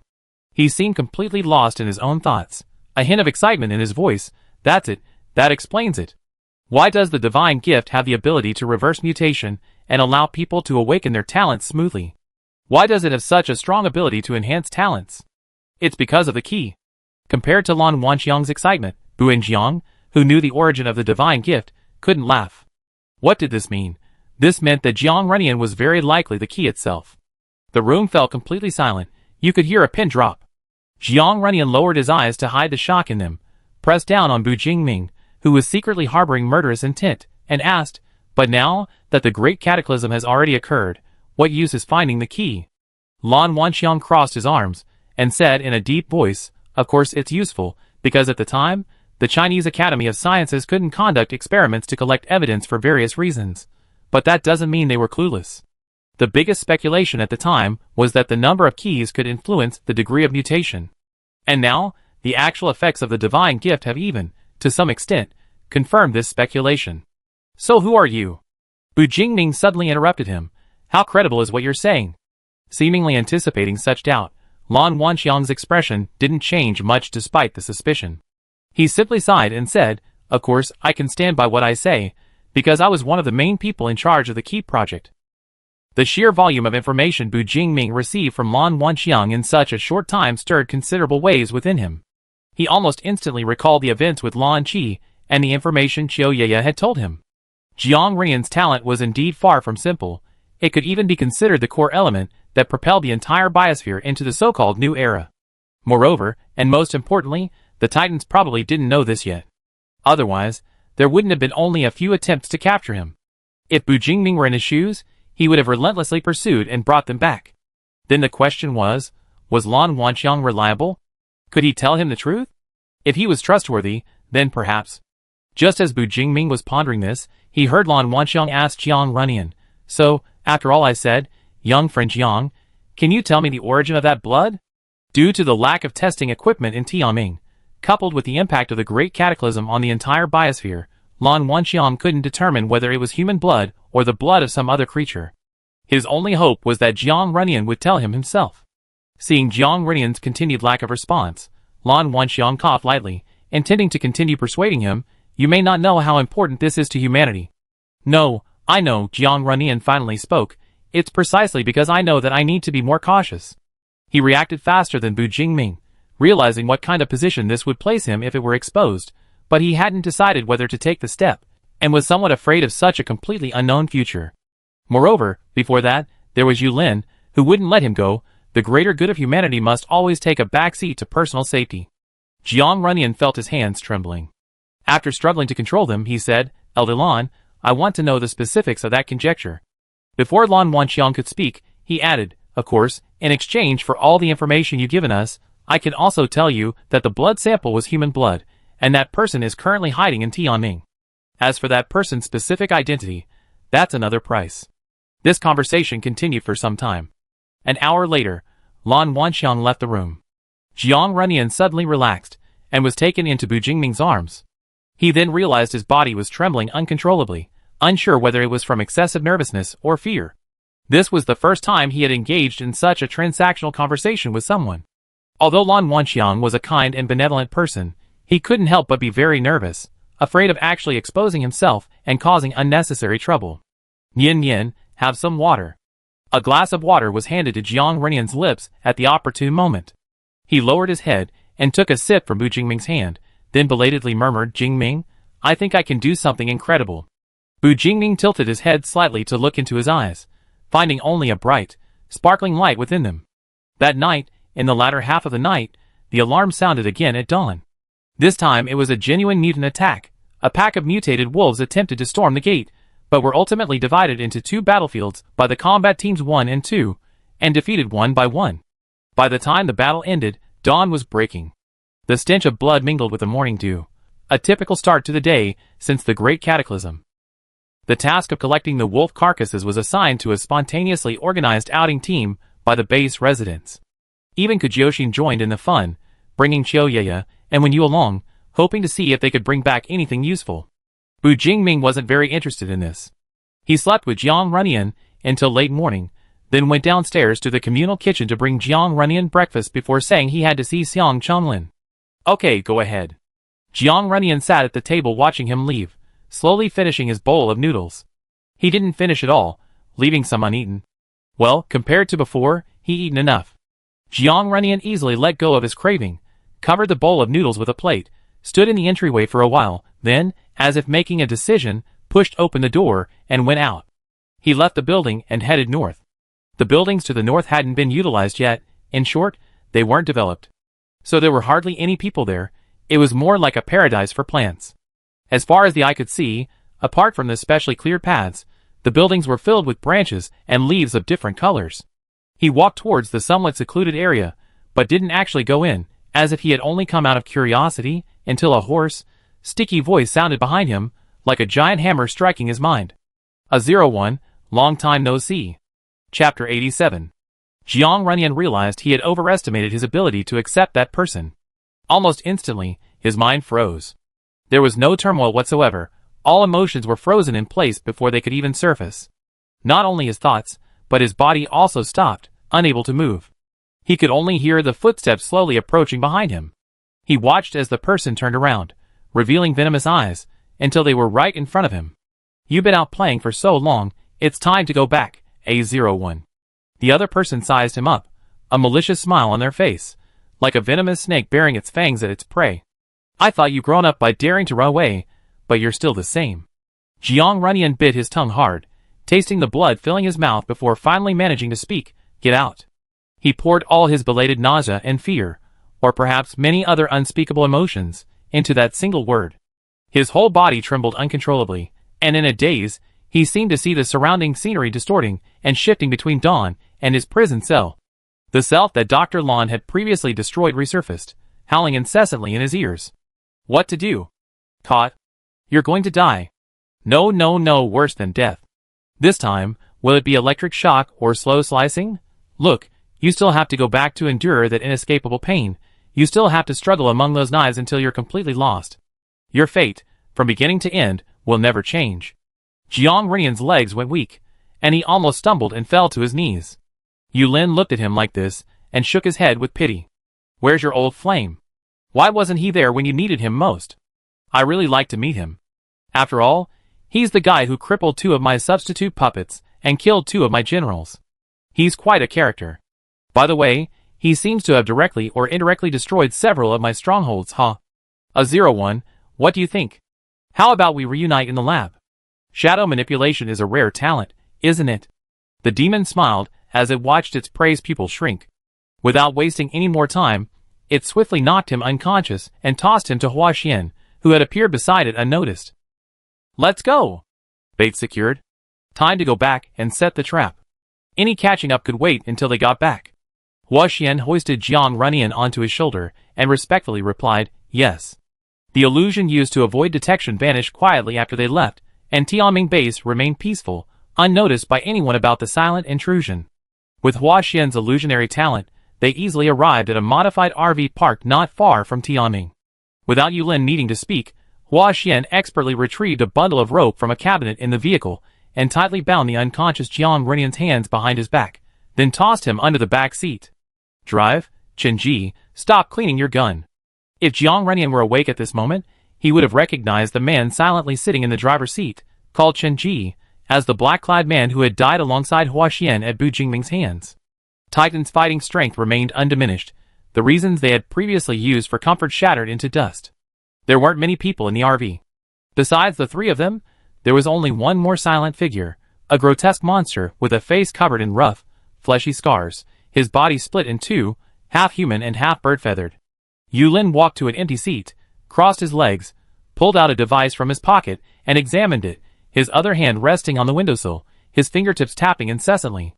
He was pondering how to give A01, his longtime lover whom he had never met, a truly surprising gift. Based on the intelligence he had gathered, the 2 were practically inseparable. His abduction of A01 would surely be discovered soon, but Yulin wasn't in a hurry. He had taken thorough counter-surveillance precautions this time. Considering that Hua Xian's illusion had already been broken, he had specifically brought along a skilled experimental subject with the talent of race to conceal their tracks. Furthermore, Titan's technology is second to none among humanity. It's impossible for them to find him. Before the Great Cataclysm, Yulin might have checked Jiang Runyan for a locator, but firstly, the RV has a signal jammer, and secondly, no one possesses the ability to pinpoint locations precisely. He couldn't imagine what other means they could use to find him before he returned to headquarters. The location of headquarters was no longer a secret. Not long ago, security personnel discovered a spying activity from the outside, but they weren't sure which faction it belonged to. The person was too cautious and didn't attempt to infiltrate headquarters, thus denying Titan the opportunity to capture him. Yulin listened to the engine roar as he drove towards headquarters. As he pondered, the instrument in his hand suddenly vibrated. He looked closely, his brow furrowing instantly, his eyes narrowing, his face darkening. It was a phone call from the Wayman base. The moment he answered, a cacophony of shouting erupted, as if the angry spittle could be spitting into Yulin's face through the screen. The person has been captured. It won't affect your grand plan, please rest assured. I understand. Yes, okay. Yulin hung up the call, his face dark, then suddenly sneered, kicking Huaxian, who was sitting opposite him, with the toe of his raised shoe. Let all Xian take action. It's time to give Wayman a new leader. How laughable. He only flattered the guy initially, and now he thinks he can ride roughshod over him. After instructing Huaxian, he glanced down at Jiang Runyan lying beside him, lowered his leg, and instead placed it on Jiang Runyan's shoulder, smiling. Pretending to be asleep in front of me? A 01, it's been a while. Is there anything you want to say to me? Jiang Runyan opened his eyes, gagged twice, and glanced up at him emotionlessly before quickly looking away, remaining silent, a familiar, dismissive attitude from Yulin. But there seemed to be something different about him than before. Yulin narrowed his eyes, staring at A01 on the ground, wondering what had changed about him. You seem to really trust your old flame, and think he can save you again this time? A 01, you're still so naive. A truly nauseating trust. Yulin ground his foot on Jiang Runyan's body harder. Playing dumb? I have nothing to say to you, Jiang Runyan finally spoke in a hoarse voice, unless I'm facing your corpse. His harsh words fell to the ground without any real threat. Yulin chuckled, and withdrew his foot from Jiang Runyan's body. Then you are indeed more likely to survive than me. After all, you didn't die even after having all your blood drained. Huaxian, he suddenly ordered, search him and see if there's anything interesting. This sentence was more powerful than any of the previous ones. He finally saw Jiang Runyan react violently, arching his body and struggling. His previously calm face turned deathly pale, as he desperately tried to back away. No! Get away! But with his hands and feet bound, Jiang Runyan couldn't escape Huaxian's hands at all. The other man easily found the harmonica sewn into the front of his t-shirt near the hem. He didn't even have the patience to properly disassemble the harmonica. Instead, he ripped it, along with a piece of fabric sewn on it, from his clothes and handed it to Yulin. Yulin looked at the despair on Jiang Runyan's face, a look of utter helplessness on his lips, and a malicious smile slowly crept onto his face. No wonder you're so calm, you really do have a locator? He toyed with the harmonica wrapped in fabric, rolled down the car window, and tossed it out. Alright, do you have any backup plans? Are you going to obediently confess, or wait for me to find it? Jiang Runyan bit his lower lip, his face pale, and closed his eyes, clearly refusing to communicate with him any further. Heh, you're quite capable. No wonder you're my first creation. Yulin withdrew his gaze from him, and looked at the monster in the car.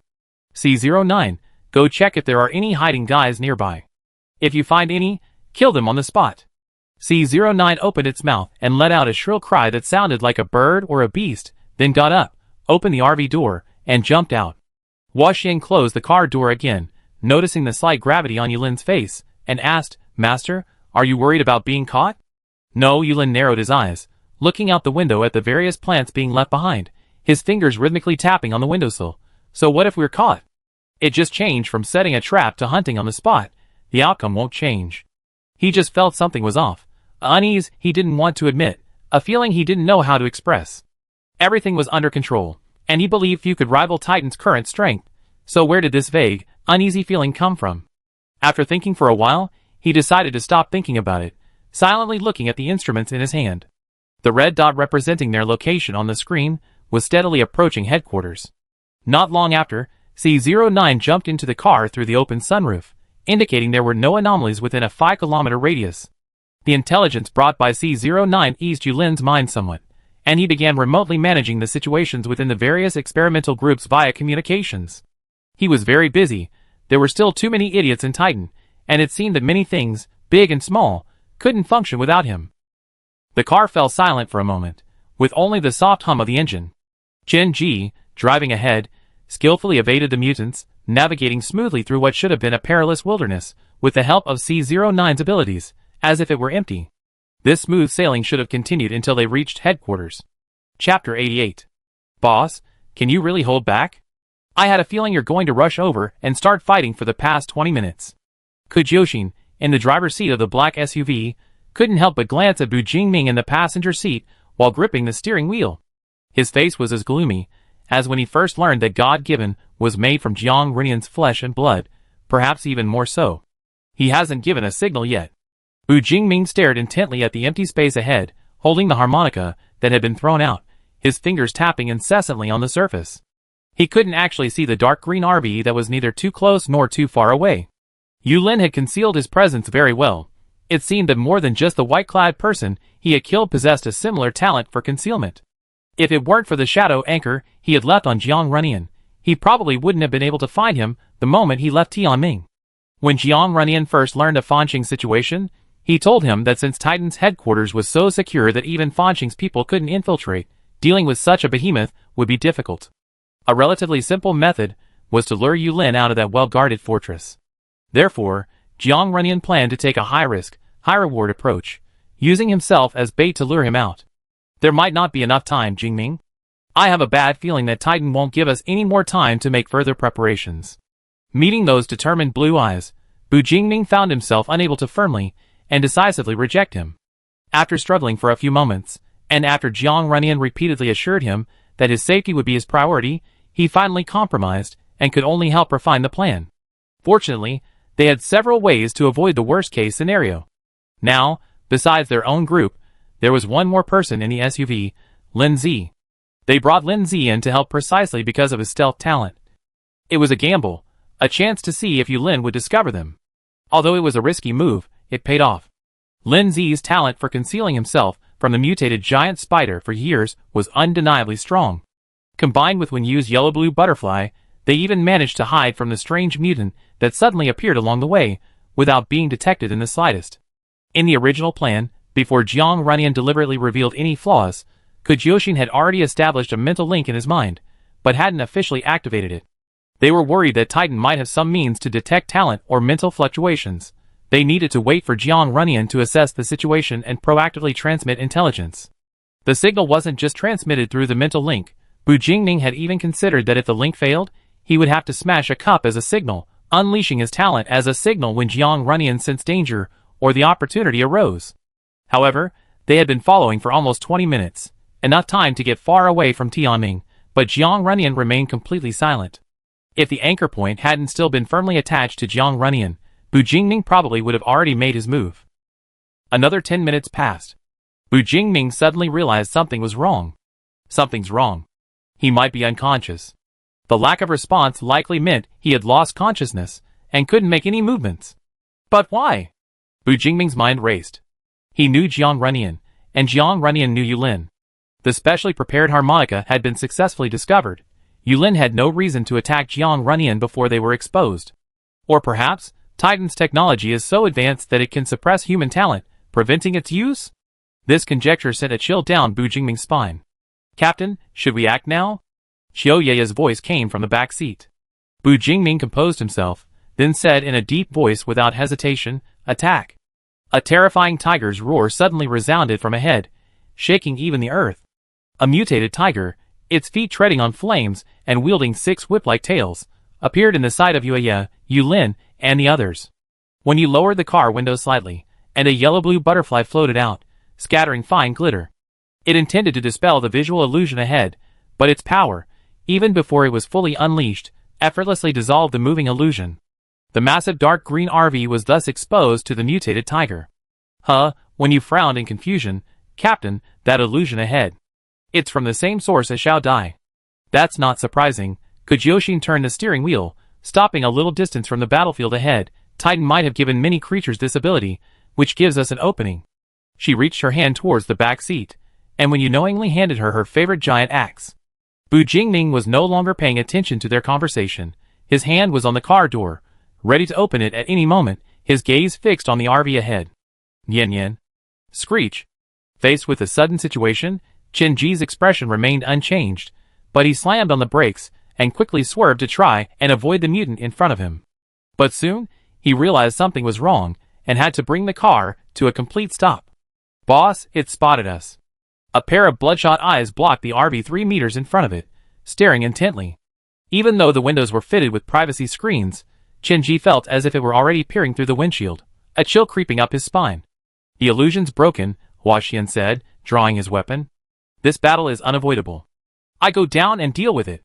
Yulin didn't stop him, frowning as he watched him open the car door and jump out. Being stalked by mutants in the wild was common, even for him, but something felt off.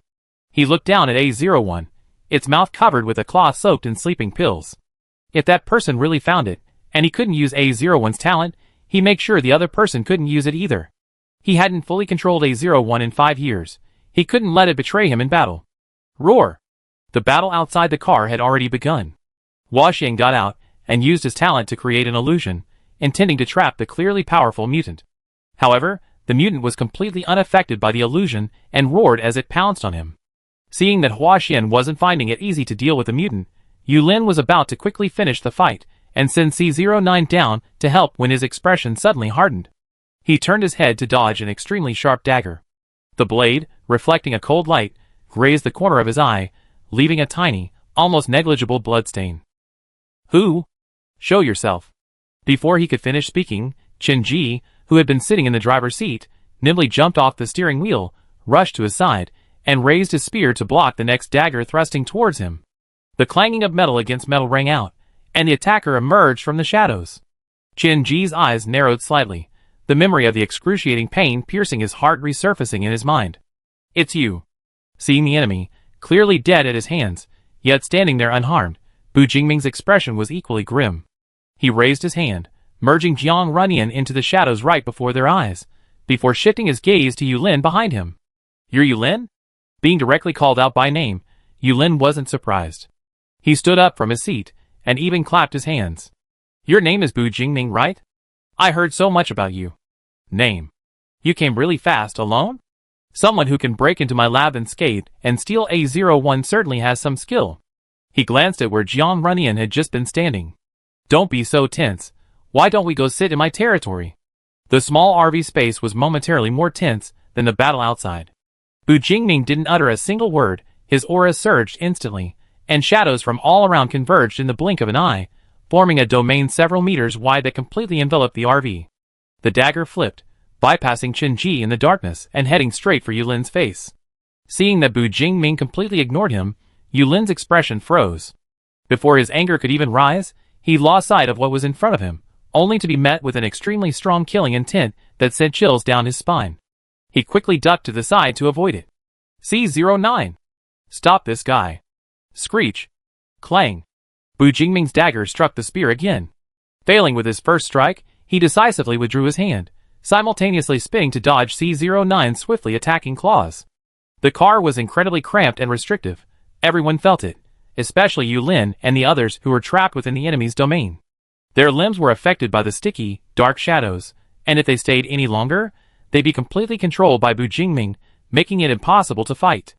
Without Yulin speaking, Qin grabbed him and rushed him out of the car.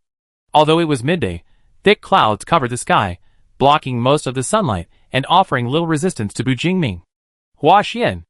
Yulin, hiding behind Qin, gripped a pistol he somehow drawn, trying to get Huaxian to create sunlight using illusions to dispel the seemingly endless darkness.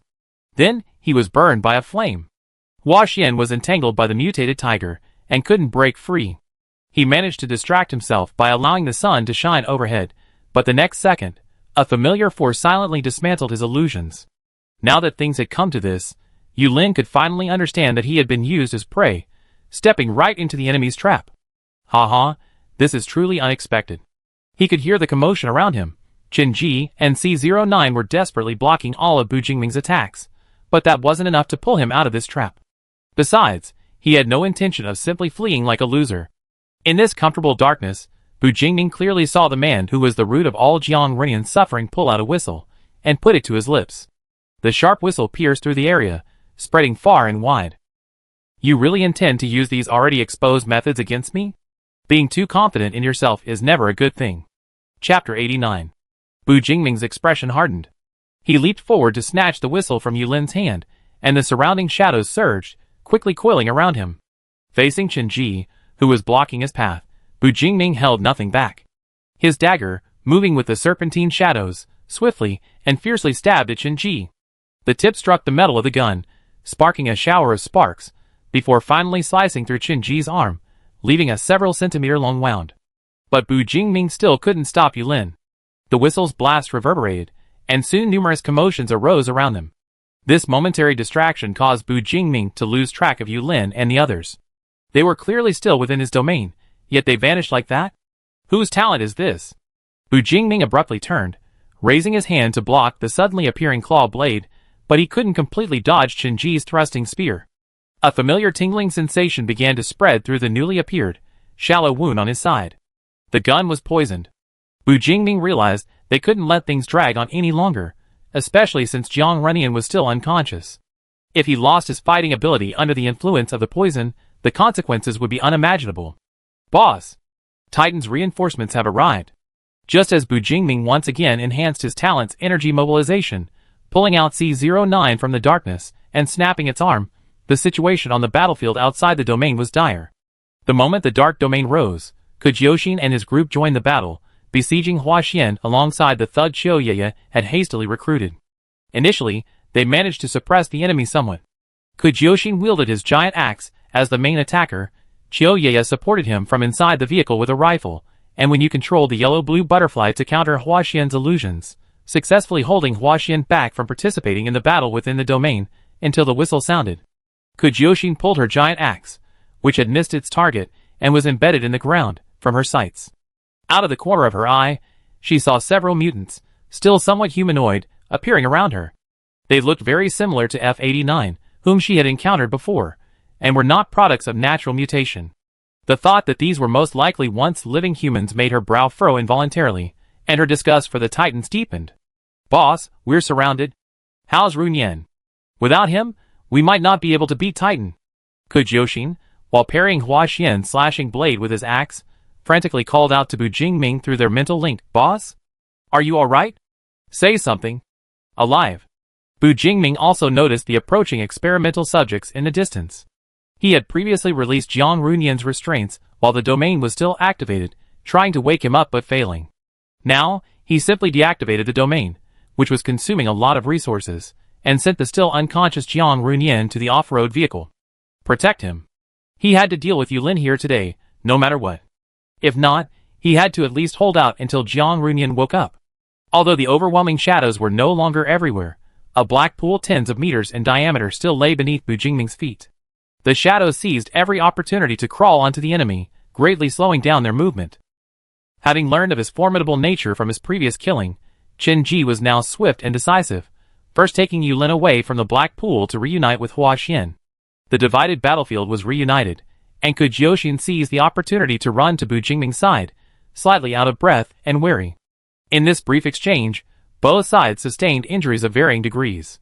On the surface, Bu Jingming appeared to have the upper hand. He and the mutated tiger were flanking Yu Lin and his group, trapping them in the center, and had even severely wounded one of the enemy's key figures. But the commotion of those reinforcements was too great to ignore, and they were surrounded by the enemy. The battlefield was temporarily deadlocked. The various strangely shaped experimental subjects surrounding them didn't act quickly, seemingly waiting for Yu Lin's orders. Master, what should we do next? Huaxian, standing beside Yu Lin again, gripped his dagger, the blade still stained with blood. Capture him alive? Yu Lin stared at Bu Jingming not far ahead, his expression slightly grim, and gave an unexpected answer. No, kill him on the spot. Someone like Bu Jingming, even if captured, would be more difficult to control than most experimental subjects. Moreover, with such immense talent and strength, if given an opportunity, Titan would face annihilation. This is not on the same level as A01. Since he cannot be controlled, killing him directly is the safest option. As long as Bu Jingming is killed before A01 regains consciousness, this whole situation can end. Yu Lin is confident in this, as the substance he used on A01 is an extract of some kind of talent, enough to keep someone unconscious for at least 8 hours, more than enough time.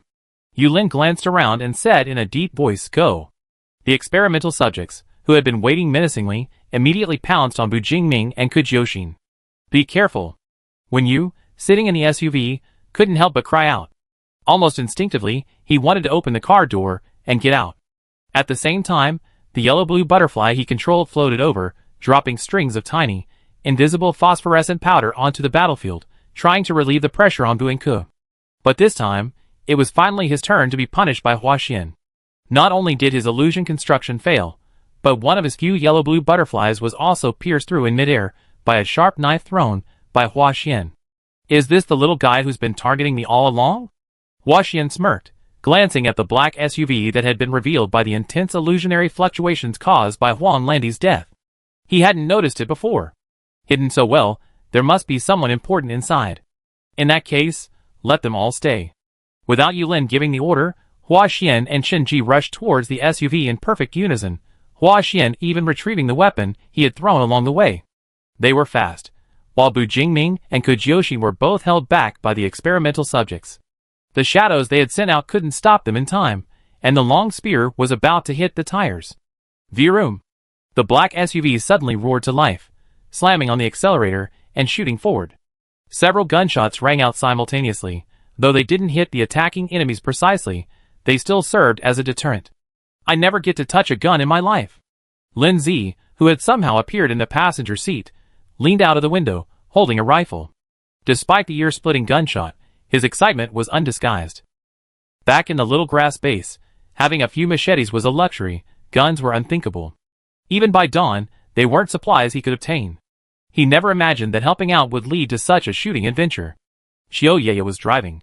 Although she'd gotten her license 7 or 8 years ago, and hadn't driven a car since, thankfully the SUV was automatic, allowing her to drive like a fool. As long as she didn't crash into a tree, maybe she could even try hitting a person.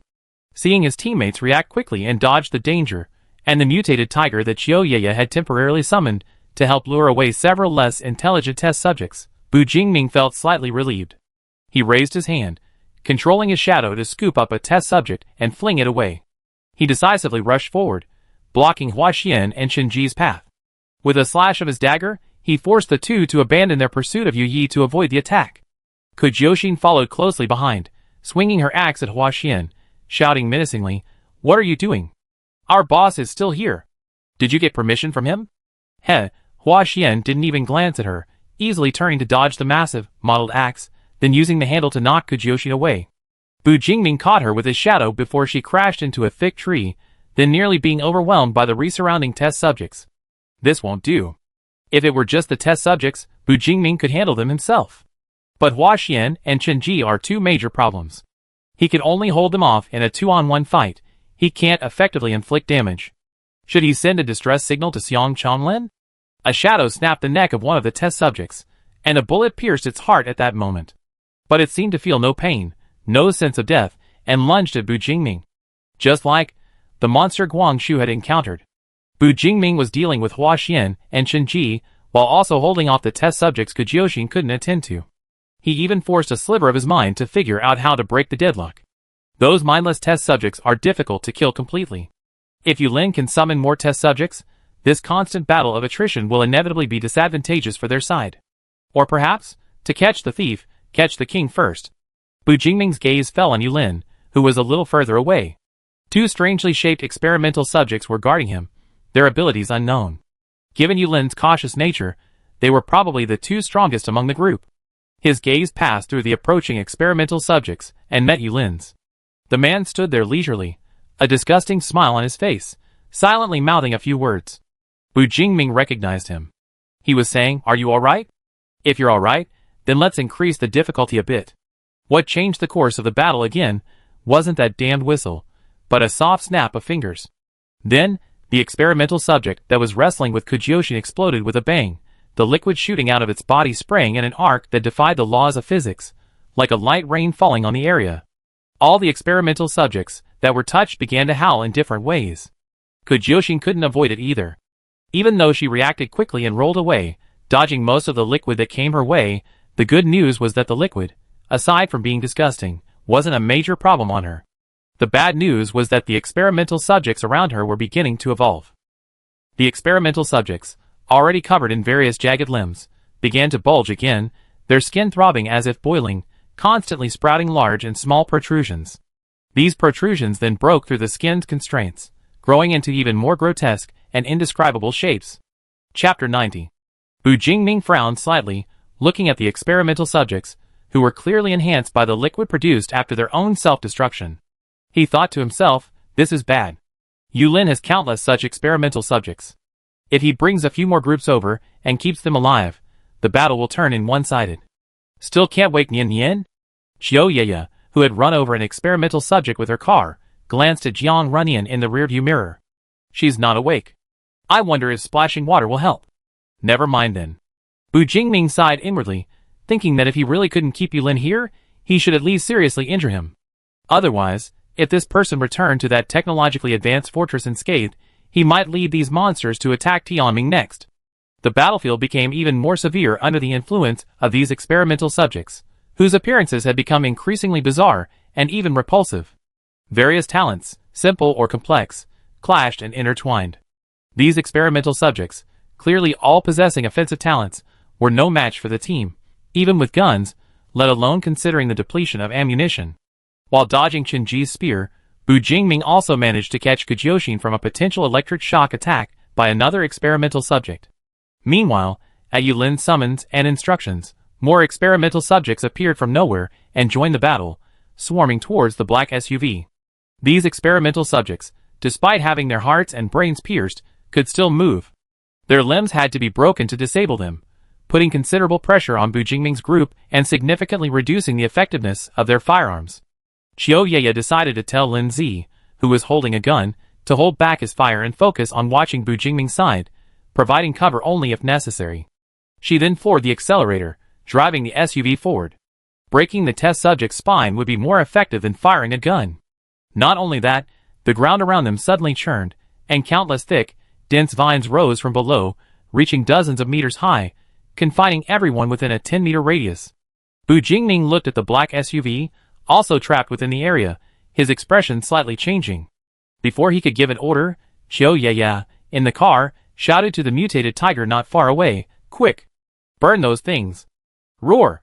The mutated tiger roared, leaping across the flames to the vine wall, and spewing out a ball of fire hot enough to distort the space around it. But the vines, made of some unknown material, were completely unaffected by the fire. It only blackened the surface of the vines, causing no real damage. Holy crap, boss, are we about to be trapped? Gujioshin's ponytail, tied behind her head, had become loose from running and rolling around, making her look even more disheveled. The giant axe was significantly heavier than ordinary weapons, and the battle seemed far from over. Her arms, gripping the weapon, were starting to ache. She couldn't help but look up at the high wall of vines blocking out most of the light, then glanced at Bu Jingming, whose expression was serious and who had several small scrapes on his body. She gasped, "Boss, we can't keep going at their pace." "Yeah, looking for an opportunity." Bu Jingming responded, then spun around to avoid being surrounded from both sides, simultaneously lunging forward and severing the Achilles tendon of one of the test subjects. His peripheral vision never left the man, but whenever he considered approaching, Hua Xian and Chen Ji would stop him. The reverse was also true. Bu Jingming had his focus heightened to the extreme, his eyes and ears scanning every direction. The shadowy figure, like his clone, protected the SUV carrying Jiang Runyan flawlessly, giving the other side no chance whatsoever. The situation was extremely tense. Both sides wanted to directly target the key figure in this battle, but neither could do so in a short time. Especially Hua Xian and Chen Ji, who were facing Bu Jingming directly, discovered that as soon as they distracted A01 in the car, the man with a rare shadow talent, who was showing signs of fatigue, would unleash another burst of terrifying power, pushing them back.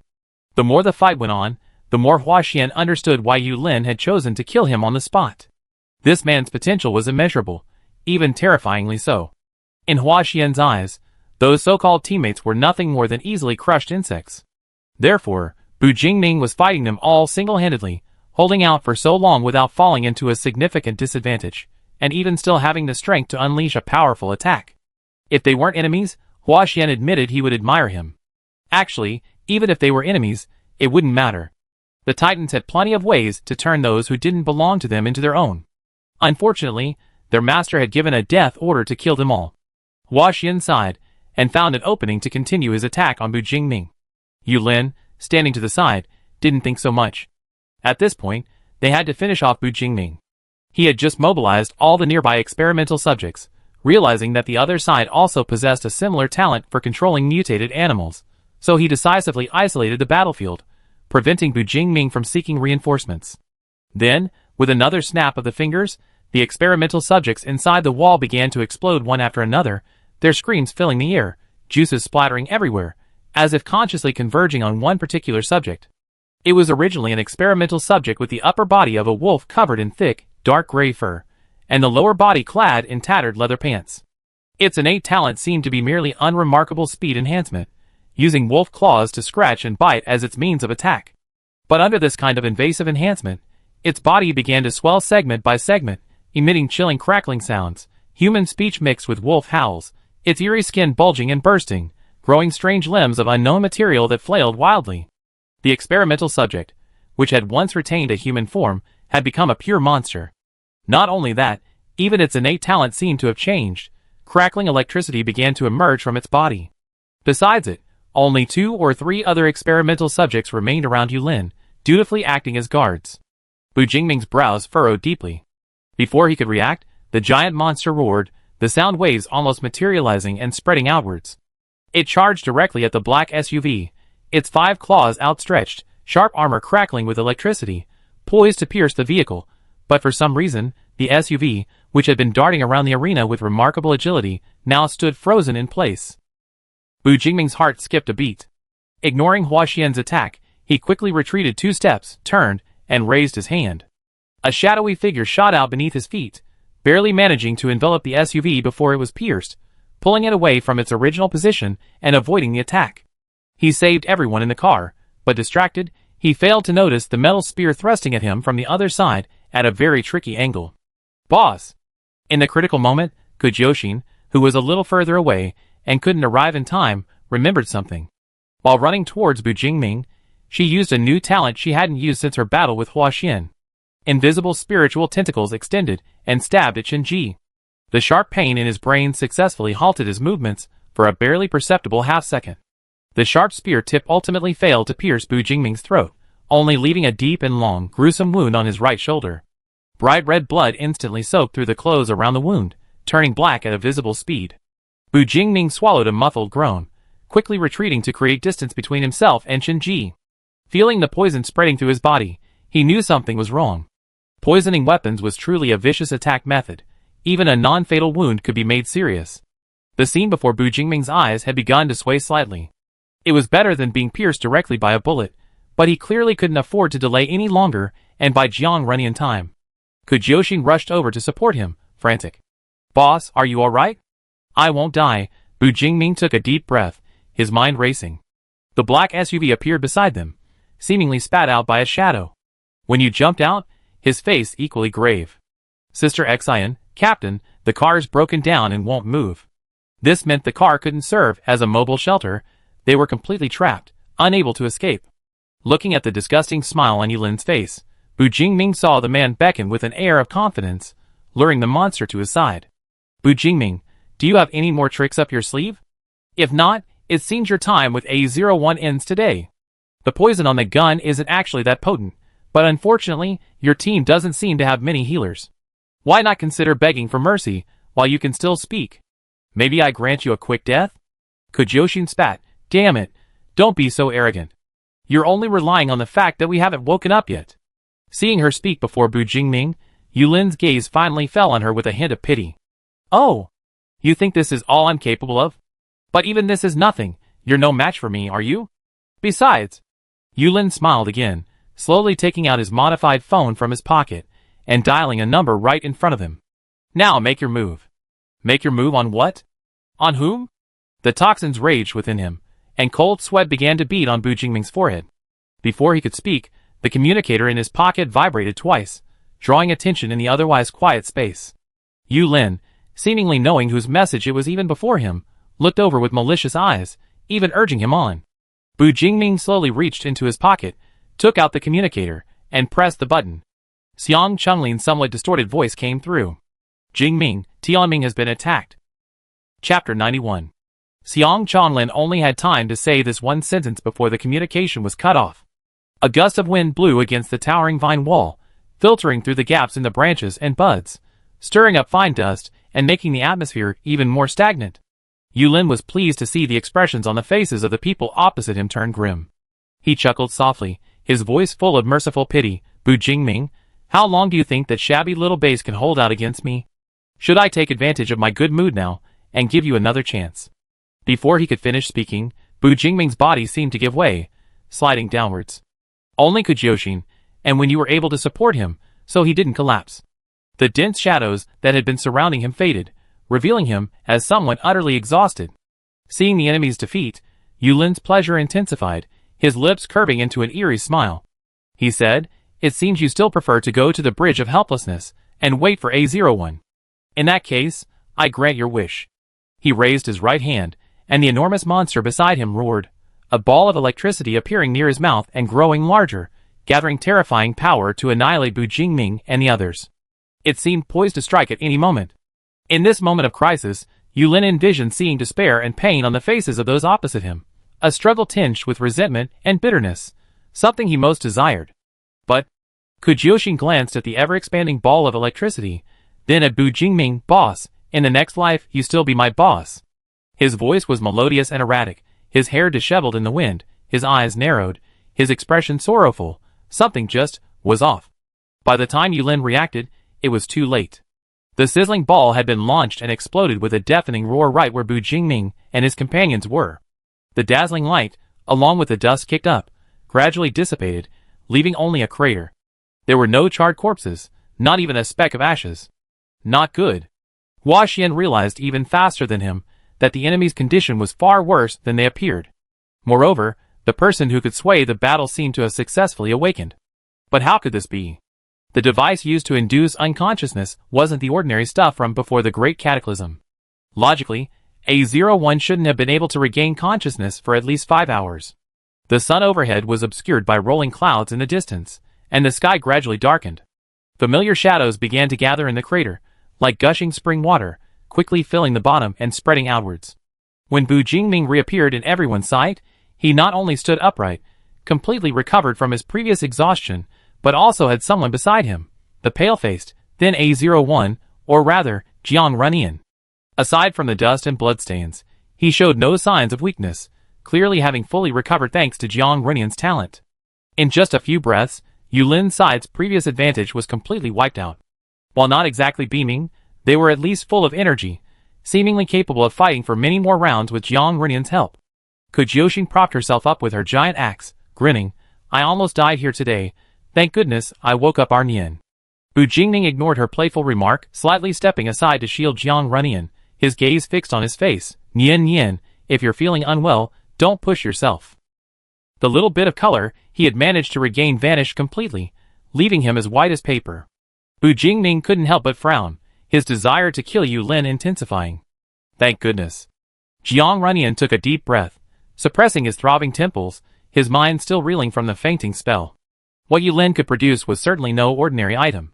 When that strip of cloth was applied, Jiang Runyan wasn't so much knocked unconscious as he was forced back into that painful dark past.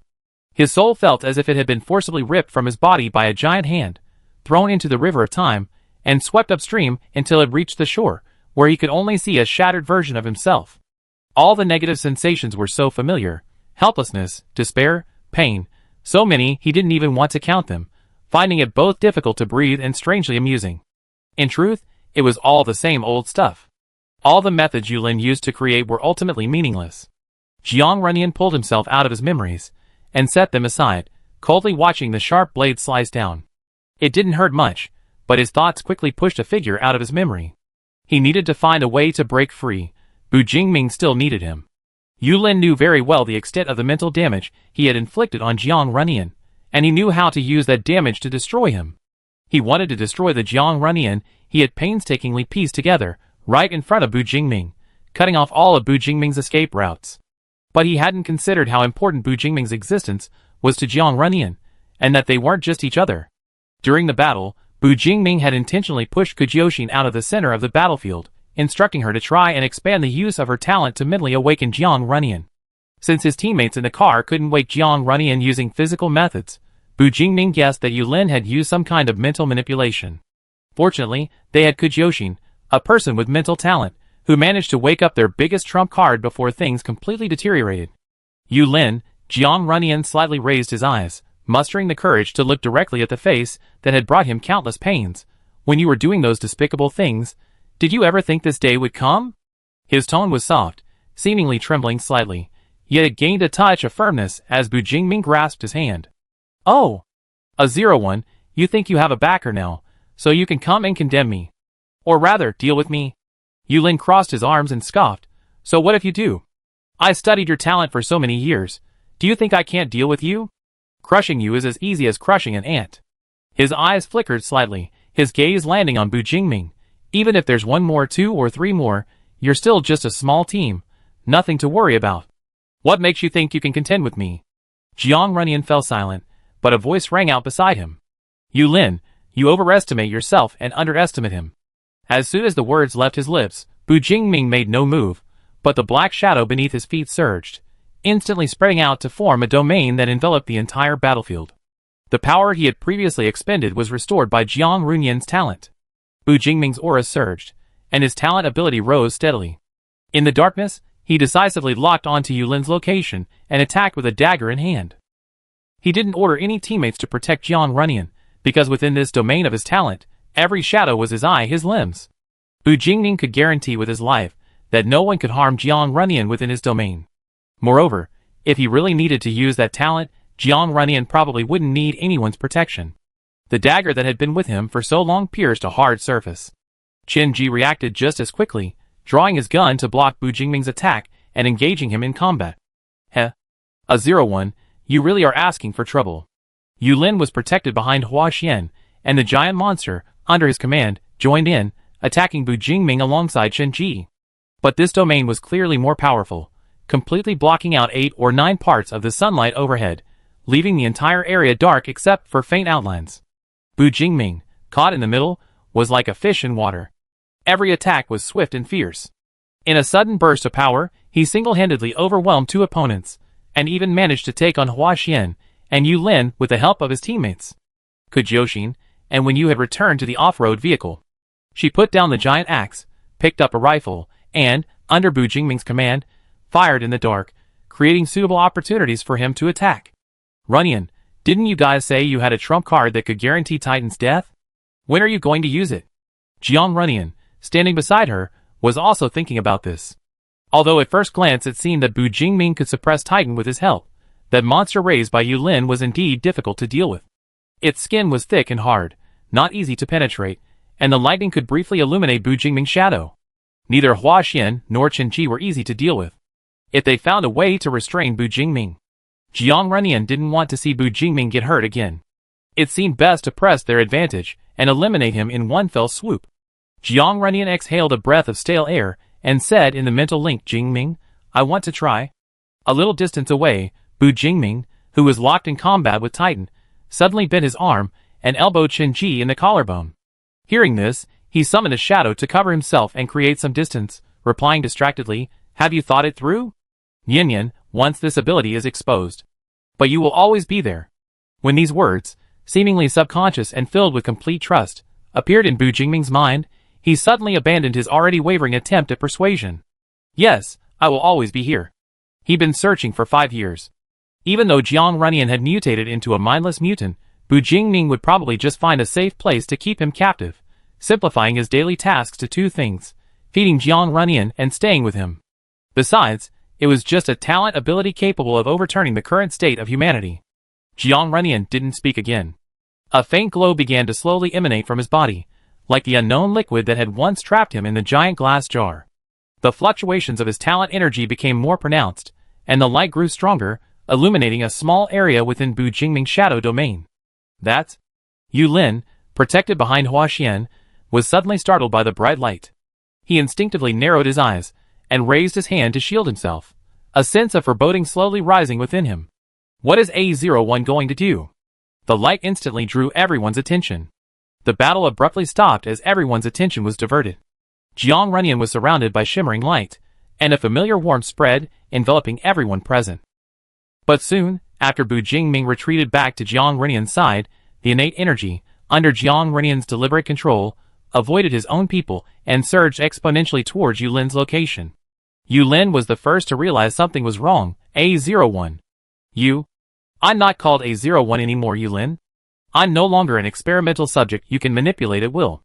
Jiang Runyan took a deep breath. Yulin, you studied me for so long, and you still haven't discovered the most important part. Jiang Runyan's lips curled into a smile Yulin hadn't seen in a long time. You failed to find the root cause of the cataclysmic event that led to this situation, and therefore failed to discover that my talent is capable of far more than your so-called divine gift. Yu Lin, whether in talent or research ability, you're nothing special.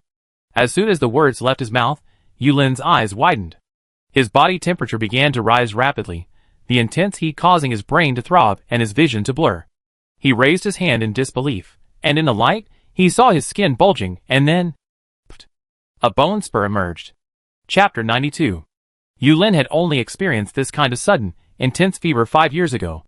Like most people, he had struggled to survive for 3 long days under the threat of mutation and starvation, feeling like he had died once when the fever finally broke. Of course, now he knew it was a phenomenon of his talent being activated. Unfortunately, he wasn't one favored by heaven. His talent was surprisingly weak. His 5 senses were only slightly stronger than those of humans before the Great Cataclysm. In the grand scheme of humanity, he was just a filler. But he felt that heaven had still been kind to him, allowing him to obtain A01 and successfully use its abilities to gradually develop his own empire to its current scale. But what did the other party mean by that? Clusters of bone flowers erupted from several of Yu Lin's joints as he desperately tried to decipher Jiang Renian's words, his feverish brain working overtime. He truly didn't know the cause of the cataclysm, but that wasn't because he lacked the ability. Rather, he believed that investigating it now was pointless. Since the world had already changed so drastically, the most important thing was to quickly familiarize himself with these new rules and firmly grasp certain rights. God-given was one of his few extremely proud creations. It could already rapidly heal injuries, enhance talents, and even reverse the process of mutation. Wasn't that its limit? Someone beside him cried out in pain. Yu Lin had no time to discern whose voice it was. He slowly raised his stiff neck, making cracking sounds, his eyes darting around, first looking at his own body, then at Jiang Renian not far away, his face filled with shock and disbelief. You. He hadn't had this premonition of impending death in a long time. Driven by panic, his hand slowly reached into his pocket. He needed to call for help. He still had so much left to do. Titan hadn't even begun to appear in the world's sight, hadn't even had a chance to be recognized. He should have reached a higher position. Wasn't this an opportunity uniquely his? Yu Lin's eyes widened, staring intently at Jiang Renian not far away, watching those bloodless lips open and close as he spoke. Yu Lin, you have no future. Go apologize to those who shouldn't have died. A sudden gust of wind swept past his face, and someone lunged at Yu Lin, tackling him to the ground, narrowly avoiding a gaping maw. His phone fell from his pocket, beeping twice before going silent. Qiu Yeye sat up straight in the driver's seat, her eyes fixed on the distance. As Bu Jingming withdrew his domain, leaving only his shadow on the ground, a thick layer of clouds blocked the sunlight overhead. However, everyone could still clearly see the current state of Yu Lin and the others. Their bodies were contorted, some prone, some kneeling, their skin wrinkled and swollen, with bizarre limbs of unknown material sprouting from various places. Their muscles trembled, their eyes were bloodshot, and their lips were wide open as if unable to close, drool dripping and soaking into the mud.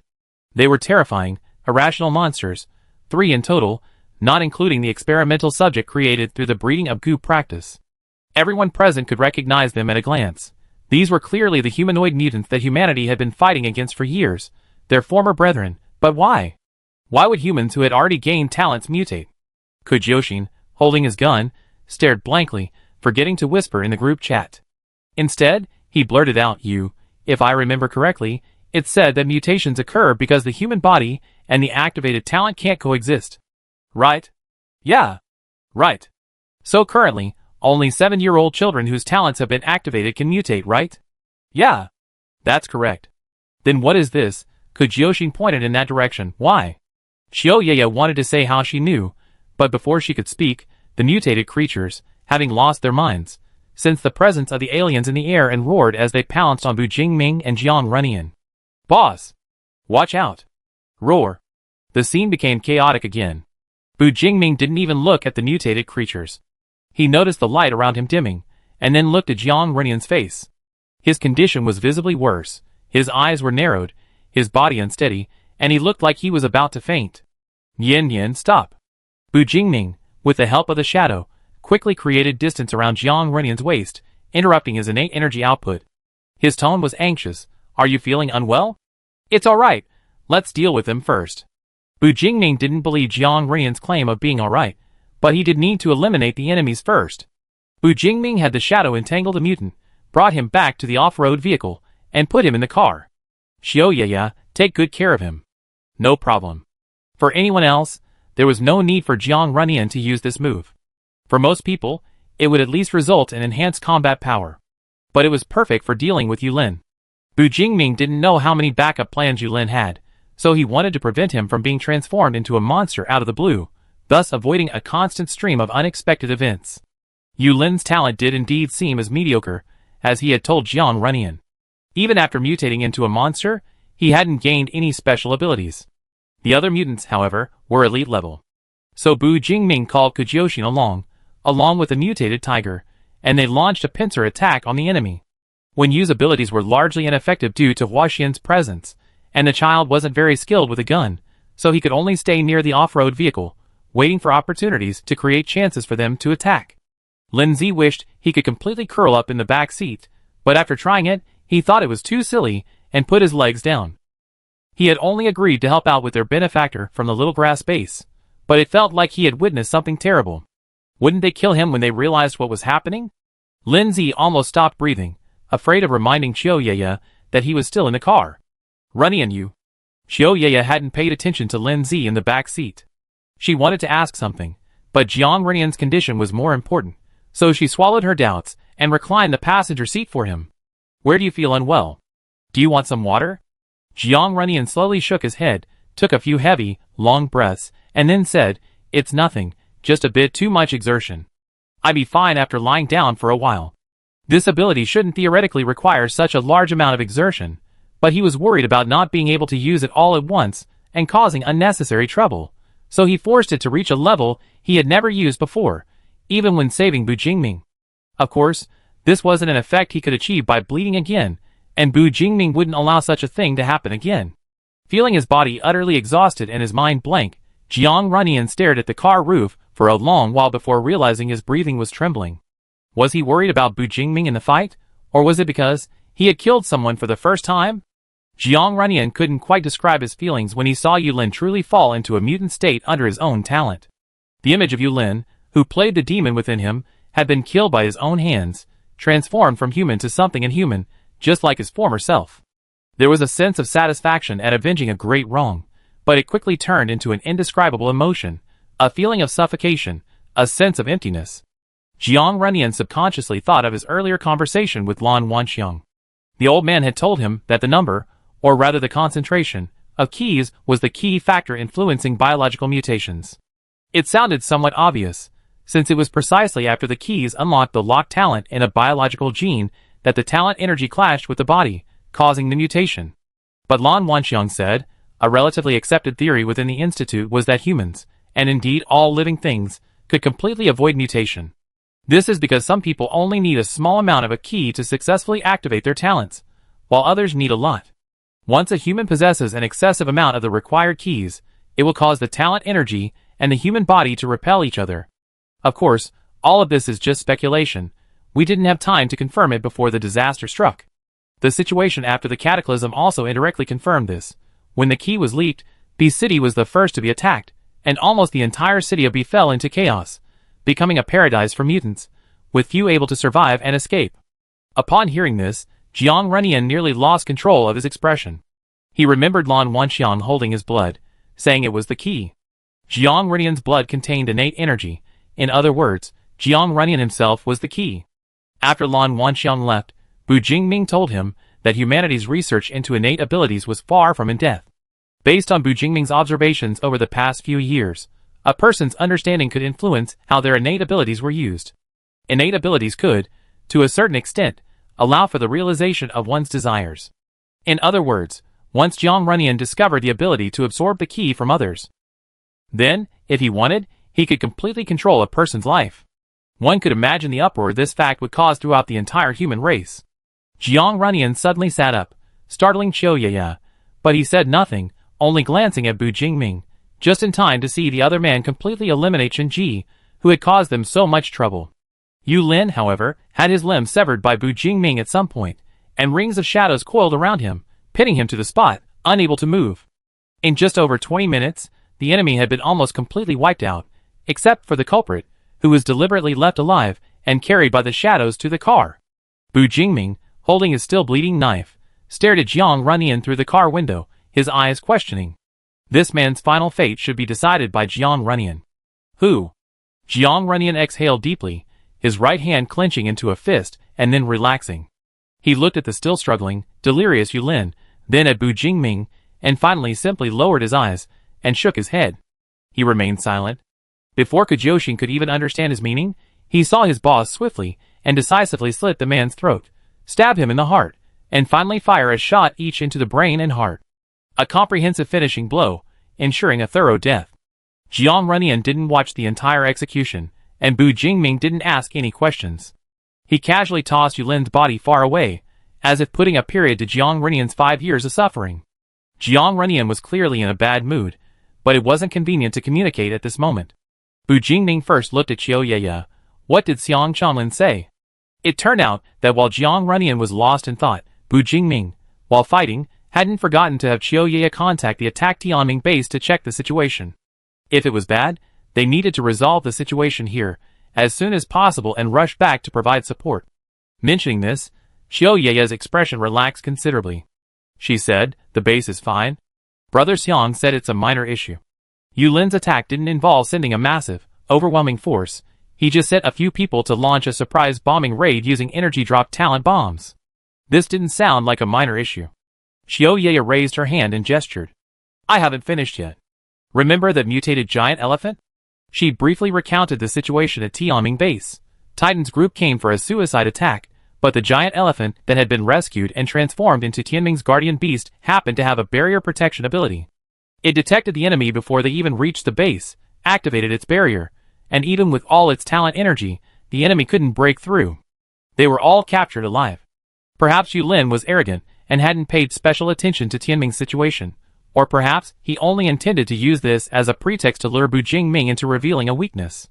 In any case, the matter didn't achieve his desired effect, which was good news. Bu Jingming's expression didn't change much after hearing this, but his sharp aura slowly receded. Just as he was about to tell the people outside to get in the car and return to base before discussing anything else, his communicator rang again. He pulled it out and answered.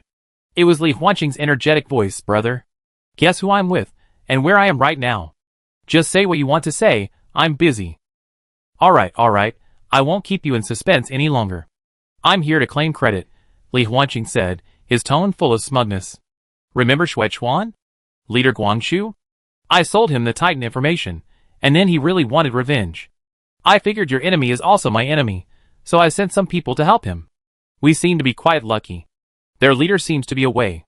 Xuechuan led his men in, and they're still fighting, but I think they're almost done for by the Titans. Brother? Why are you so quiet? Holy crap, you're not actually looking for the leader, are you? The leader isn't at the base, so he went to find you? Given the vast intelligence network and Li Huanqing's logical abilities, it wasn't difficult for Bu Jingming to guess.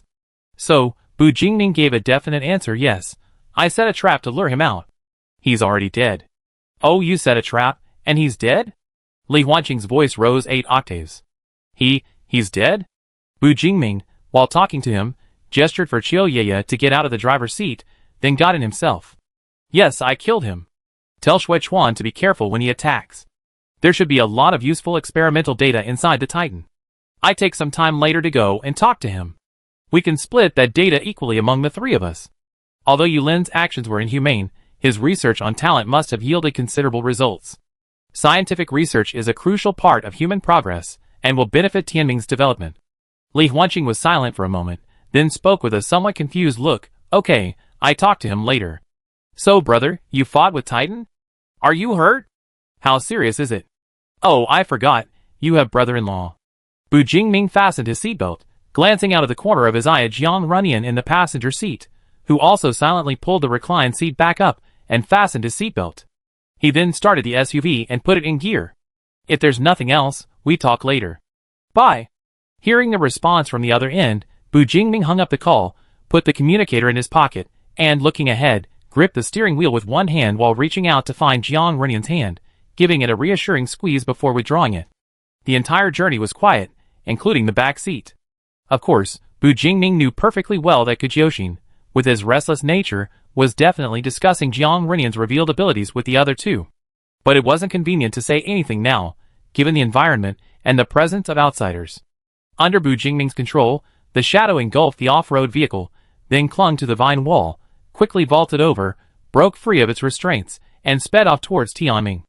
As Bu Jingming had guessed correctly, Kujioxin in the back seat, after enduring several glances with Qiu Yeye, finally found this form of communication awkward and used her talent to create a small group chat for the three of them. Yeye, do you want to pinch me to see if I'm dreaming? What just happened? Qiu Yeye didn't hesitate to pinch herself, not Jiang Runyan. Nobody's dreaming. I never expected Runyan. No wonder the experimental data was so strange back then. But she still didn't understand why Jiang Runyan could do this. It seemed too dangerous and terrifying. Moreover, this implies something very important, something that perhaps only when you among those present hasn't fully grasped. If handled poorly, this could be another disaster for Jiang Runyan, and there are outsiders in this car right now. Lin Zi, who was pressed against the car window, felt two probing gazes on her. Her facial muscles twitched slightly, but before she could say anything, the gazes averted. Yeah, do you mean that Runyan might be able to do more? I think so. Maybe the captain will tell us more after we return to Tianming. He will, right? Kujioxin glanced at Lin Zi again. He will. Actually, the fact that the boss let us see it means he definitely trusts us, including the person next to him. Otherwise, he would have plenty of ways to keep it from us. Hearing this, Qiu Yeye temporarily suppressed her curiosity until the familiar base gate and that familiar figure appeared before her. The sun was already gradually setting in the west, casting long shadows. Bu Jingming drove into Tianming and parked in his usual spot. The group got out and greeted Xiang Changlin with smiles. Welcome back. What's with those expressions? Did something go wrong? Bu Jingming shook his head, then naturally took Jiang Runyan's hand before speaking. No, I killed him. It's resolved. Xiang Chenglin's gaze swept over them one by one. So what about you guys? We talk about it later, Bu Jingming said, eager to get back and check on Jiang Runyan. He looked at Lin Zi. About today. Stared at by those deep, emotionless eyes, Lin Zi couldn't help but shudder.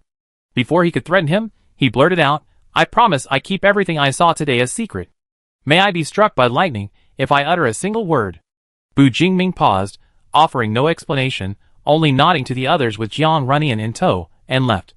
Watching his departing figure, Lin Zi quickly slipped away when no one was looking, leaving only the bewildered Xiang Changlin and Kujioxin standing there. So can anyone explain this to me? The three looked at each other, bewildered.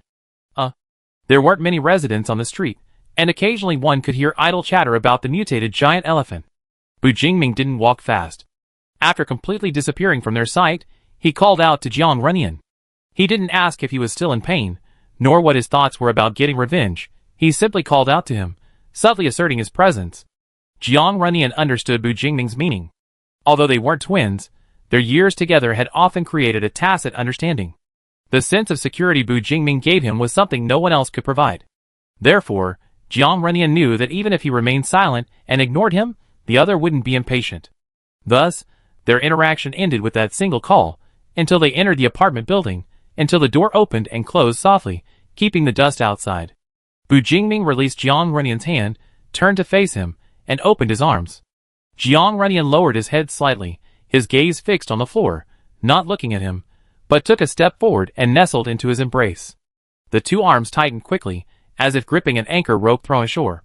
There was no space between their bodies. Jiang Runyan's face was buried in his chest, and he could smell the dust and dried blood on him. Jingming. I'm here. Jiang Runyan didn't speak again. Bu Jingming simply held him, and led him to the sofa, letting him straddle his lap, his upper body leaning forward against his chest. Sitting was more relaxing than standing. Bu Jingming could feel the person in his arms gradually soften. His hands, which had been around the other's waist, moved up to the back, patting rhythmically. Bu Jingming couldn't see Jiang Runyan's expression. After soothing him for a while, listening to his even, regular breathing, he thought he had fallen asleep. Before his hands had even stopped, he heard him speak. You asked me. It seemed he had recovered. Bu Jingming's palm finally landed on his back, resting there. Is there anything else that's uncomfortable? What do you want me to do? Ask again. Are you hungry? What do you want to eat? It be mealtime soon. Bu Jingming sighed. All right. Yulin is dead. What are your thoughts? The body at his arms trembled, the muffled voice from beneath the fabric heavy with nasal tones. I feel happy, yet I also feel unhappy. Bu Jingming listened patiently, hearing him sniffle. Jingming, I might stay like this forever. Even killing him won't make me better. Bu Jingming waited, but received no further response, so he continued, It's alright, Nian. No one expects you to be better immediately after his death. I had to deal with him to prevent him from causing you further harm. Even if you stay like this, it's okay. I'm here. You can do whatever you want, however you want, or you can do nothing at all. He said gently, reaching out to lift Jiang Runyan's face, their foreheads touching in a very intimate gesture. Just like you asked before, I'll always be here, as long as you need me. Jiang Runyan closed his eyes, remaining silent for a moment. What about what happens next? What do you think? Bu Jingming also closed his eyes, their proximity so close that they could only feel each other's breath. Discovering that I possess the ability to save the world. What do you think? I feel like I can't breathe, Jiang Runyan said honestly. If I could, I wouldn't want to be this person. I wouldn't want this ability. Giving it to you, or to anyone else with the ability, would be better than keeping it in my hands. This responsibility is too great. If you don't want to, I completely suppress this matter. Bu Jingming agreed with him, going along with his words, but then he changed his tone. But I don't want this ability to be buried. It shouldn't be buried. Humanity shouldn't just live in this kind of world, nor should there be another Titan taking advantage of this chaotic world to trample on humanity at will. I'm conflicted, Jingming. If only I could go back to a time when all I had to worry about was not failing my final exams. My ability isn't time travel, so I think if I could help humanity return to a peaceful and orderly era as soon as possible I should be happy. The last few words landed softly in the air, seemingly hesitant yet also certain. Bu Jingming slowly opened his eyes, looking at the face so close to his own, and sighed inwardly. In truth, Yulin didn't need to use such forceful methods to control Jiang Runyan. His beloved had always been a kind, responsible person who readily trusted others. If Yulin had chosen to persuade him to cooperate, perhaps Titan could truly have become a synonym for an era. Unfortunately, there were no what-ifs now. Bu Jingming leaned back slightly, creating some distance so Jiang Runyan's head could rest against his shoulder again. There's still a lot to do. First, we need to go to Titan headquarters to divide up those important research materials, then discuss your talent with Xiang Chanlin and plan our future. Do you want to come with me? Hearing that Bu Jingming was going to Titan headquarters, Xiang Chanlin had also requested to accompany him, but considering the need for someone to oversee the base, he had to abandon the plan. Since Xuechuan had already eliminated most of the headquarters fighting force, and the battle was nearing its end with time running short, it was no longer convenient to transport a large group of people in an off-road vehicle. Ultimately, only Bu and Jiang, aided by their respective talents, quickly arrived at the scene. However, after communication, Tianning organized a small team to depart simultaneously with Bu Jingming, who would later be responsible for transporting important data and equipment back to Tianming. Incidentally, Lan Wanxiang also enthusiastically set off with the team. Upon arriving at the scene, the former worked with Xuechuan to eliminate the remaining remnants, while the latter, with the people from Fanqing, liberated the experimental subjects, who could still be saved, and incidentally treated the wounded under the guise of playing the harmonica. Those experimental subjects, nearly indistinguishable from the mutants but still retaining their sanity, were either released or given a peaceful death after consultation. A particularly unusual pair of siblings were taken away by Fanqing. Titan seemed to be entirely under Yulin's control, leading to internal disarray after his departure. The unmobilizable army of experimental subjects and the disorganized high-ranking personnel were unable to mount any effective resistance and were easily routed. Their legacy was divided among 3 parties, and headquarters also learned how many other strongholds like the Shanha base existed in the area, which were subsequently cleared out and incorporated. This ambitious organization, which had committed countless atrocities, was ultimately crushed before dawn, barely offering a closure to its restless souls. By the way, incidentally, Bu Jingming saw a familiar face in a laboratory at headquarters after a long absence. It was Tian Dongyu. Bu Jingming had almost completely forgotten this person, only remembering upon seeing him again that Kujioxin had mentioned not finding his body. As expected, he was taken away by the Titans. Actually, not much time had passed since that incident, but this former teammate was drastically different. He lay prone on the ground, his hands and feet bound by 2 extremely thick iron chains, his hair disheveled, and his clothes tattered. Of course, The most significant change was that his torso was like an inflated balloon, his skin covered in bluish-purple lines, with small spots occasionally flashing and eliciting painful gasps. Yet, he was still conscious. When he opened his eyes and saw Bu Jingming, his eyes lit up with excitement. "Brother Ming. Oh. Save me." But when he saw the indifference in Bu Jingming's eyes, he paused, as if remembering something, and changed his words. Kill me." Being taken back by Titan meant no good end.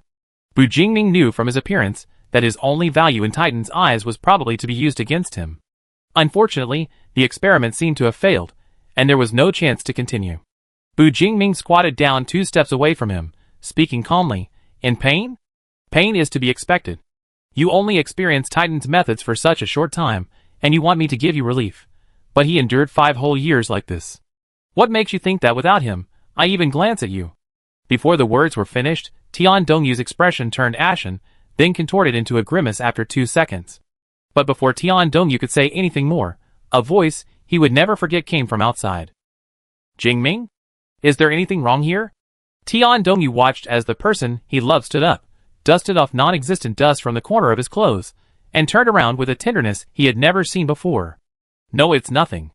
These were the last words Tian Dongyu heard him say before the other left the laboratory. "No one will come here again. Good luck."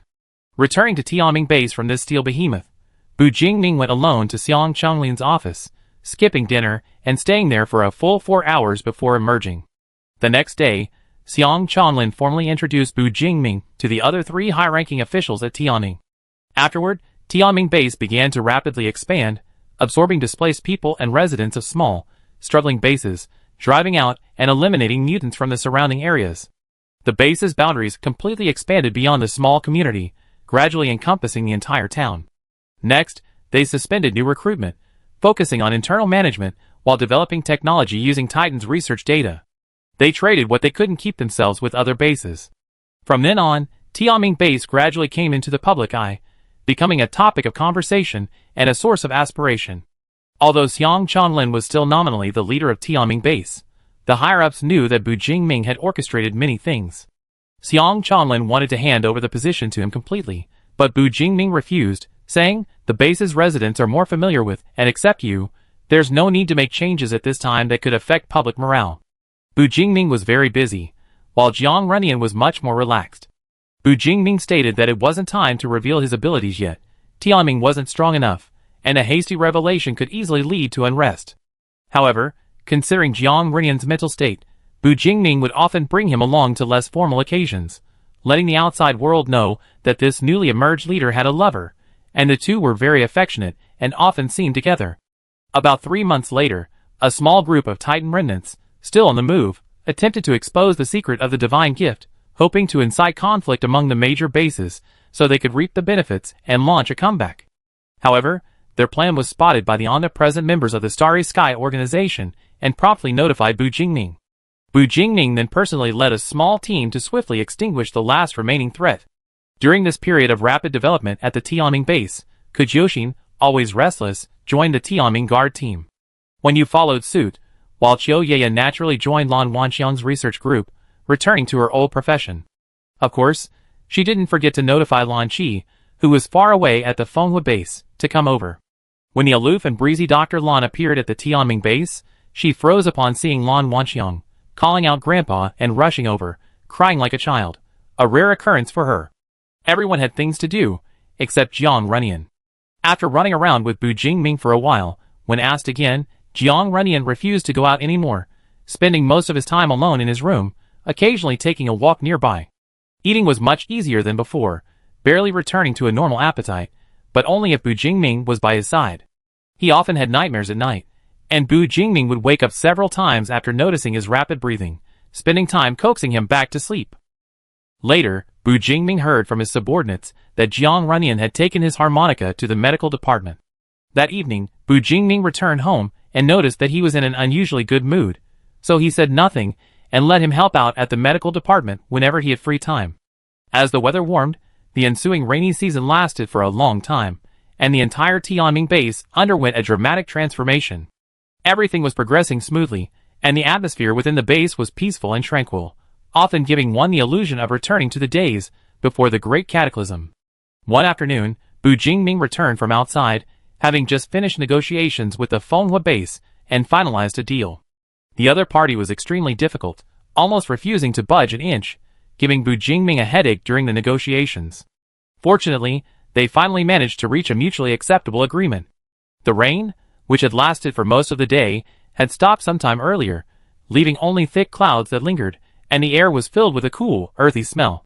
Once Bu Jingming's thoughts drifted away from the negotiation, they inevitably turned to Jiang Runyan. Where should he be right now? Would it be faster to go directly to the medical department? Bu Jingming reached into his pocket, touching the improved communicator, only then remembering that he had given one to Jiang Runyan when Li Huanqing sent it, though neither of them had gotten used to its presence. His fingertips touched the cold metal casing. Just as Bu Jingming was about to take it out and dial Jiang Runyan's number, his gaze subconsciously shifted upwards, and his eyes widened suddenly. He had already instinctively headed towards home, but he was still a short distance from the building. It was this short distance that allowed him to see a familiar figure leaning against the railing on the rooftop without having to look up much. It's Jiang Runyan? His heart pounded wildly, his mind went blank, and without even considering whether the other person had been acting strangely lately, he turned and ran towards the apartment building. Rushing into the building, seeing the elevator stopped on the 18th floor, Bu Jingming immediately abandoned that option. He ran up 2 or 3 floors before remembering to use his talent. Enveloped in shadow, he swiftly darted towards the rooftop. In those few minutes, Bu Jingming's heart was pounding in his chest, fearing he'd been too busy lately and hadn't paid attention to Jiang Runyan, and that she might. Reaching the rooftop, he saw the door leading to the terrace was ajar. Bu Jingming decisively slipped inside. The sunlight above forced him out of the shadows, and he had no choice but to run towards it. Nian. Caught off guard by a sudden, tight hug from behind, Jiang Runyan was startled and turned slightly to look at him. Jingming? What are you doing here? Holding Jiang Runyan firmly in his arms, Bu Jingming's rationality returned slightly, and his panic slowly subsided.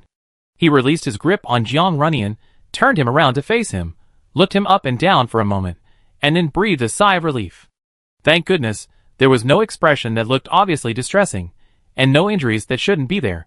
Seeing his expression, Jiang Runyan could easily guess what he had misunderstood. Feeling both helpless and embarrassed, he said, I didn't mean that. Didn't you say you had a lot to do today? You're back now? Bu Jingming didn't answer, but pulled him into his arms again, before finally catching his breath. What are you doing here?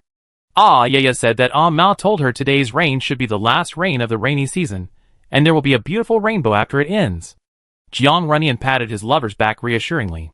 Mao said the view is best from the rooftop, so I came up. I was worried you wouldn't be able to see it, so I specially borrowed a camera.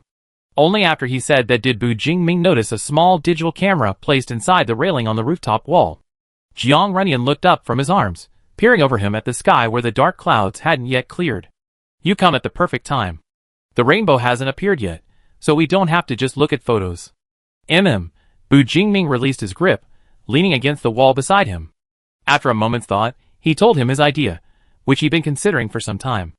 Nian, I'm planning to reveal your abilities to the public. He turned his head, looking at Jiang Runyan's profile, his anxiety replaced by tenderness. But it will be my ability, do you understand? Jiang Runyan was ultimately no match for his strength, and he couldn't be by Jiang Runyan's side all the time. It was better to draw all public attention to him. The clouds rolled across the horizon, and more sunlight pierced through their edges, revealing a faint outline in the distance. Jiang Runyan rested his arms on the wall, gazing at the towering buildings and giant plants. After a moment of silence, he whispered, yes, I know. He knew this was to protect him. He knew it was proof of Bu Jingming's profound love. I don't really care about those things. For me, having you by my side, a safe environment, is already a life I never imagined after the great cataclysm. I only have one request. Jiang Runyan turned his gaze back to him. Don't refuse me when you need me, when I can help. Jiang Runyan knew very well that he wasn't particularly capable. Many times, at least for now, he was still someone who needed his care, but since completely destroying the Titans, perhaps, whether Jiang Runyan admitted it or not, the thick black cloud that had always lingered in his heart had indeed dissipated. Bu Jingming had not only completely pulled him out of the blood-stained threat, but also created a sufficiently safe and reassuring environment. Coupled with years of unwavering love, Jiang Runyan only recently belatedly realized he hadn't been trapped in the past for a very, very long time. Waking up in his lover's arms every morning, seeing the slowly brightening dawn, He no longer thought about how he was still alive, but rather what kind of breakfast Bu Jingming would bring him that day.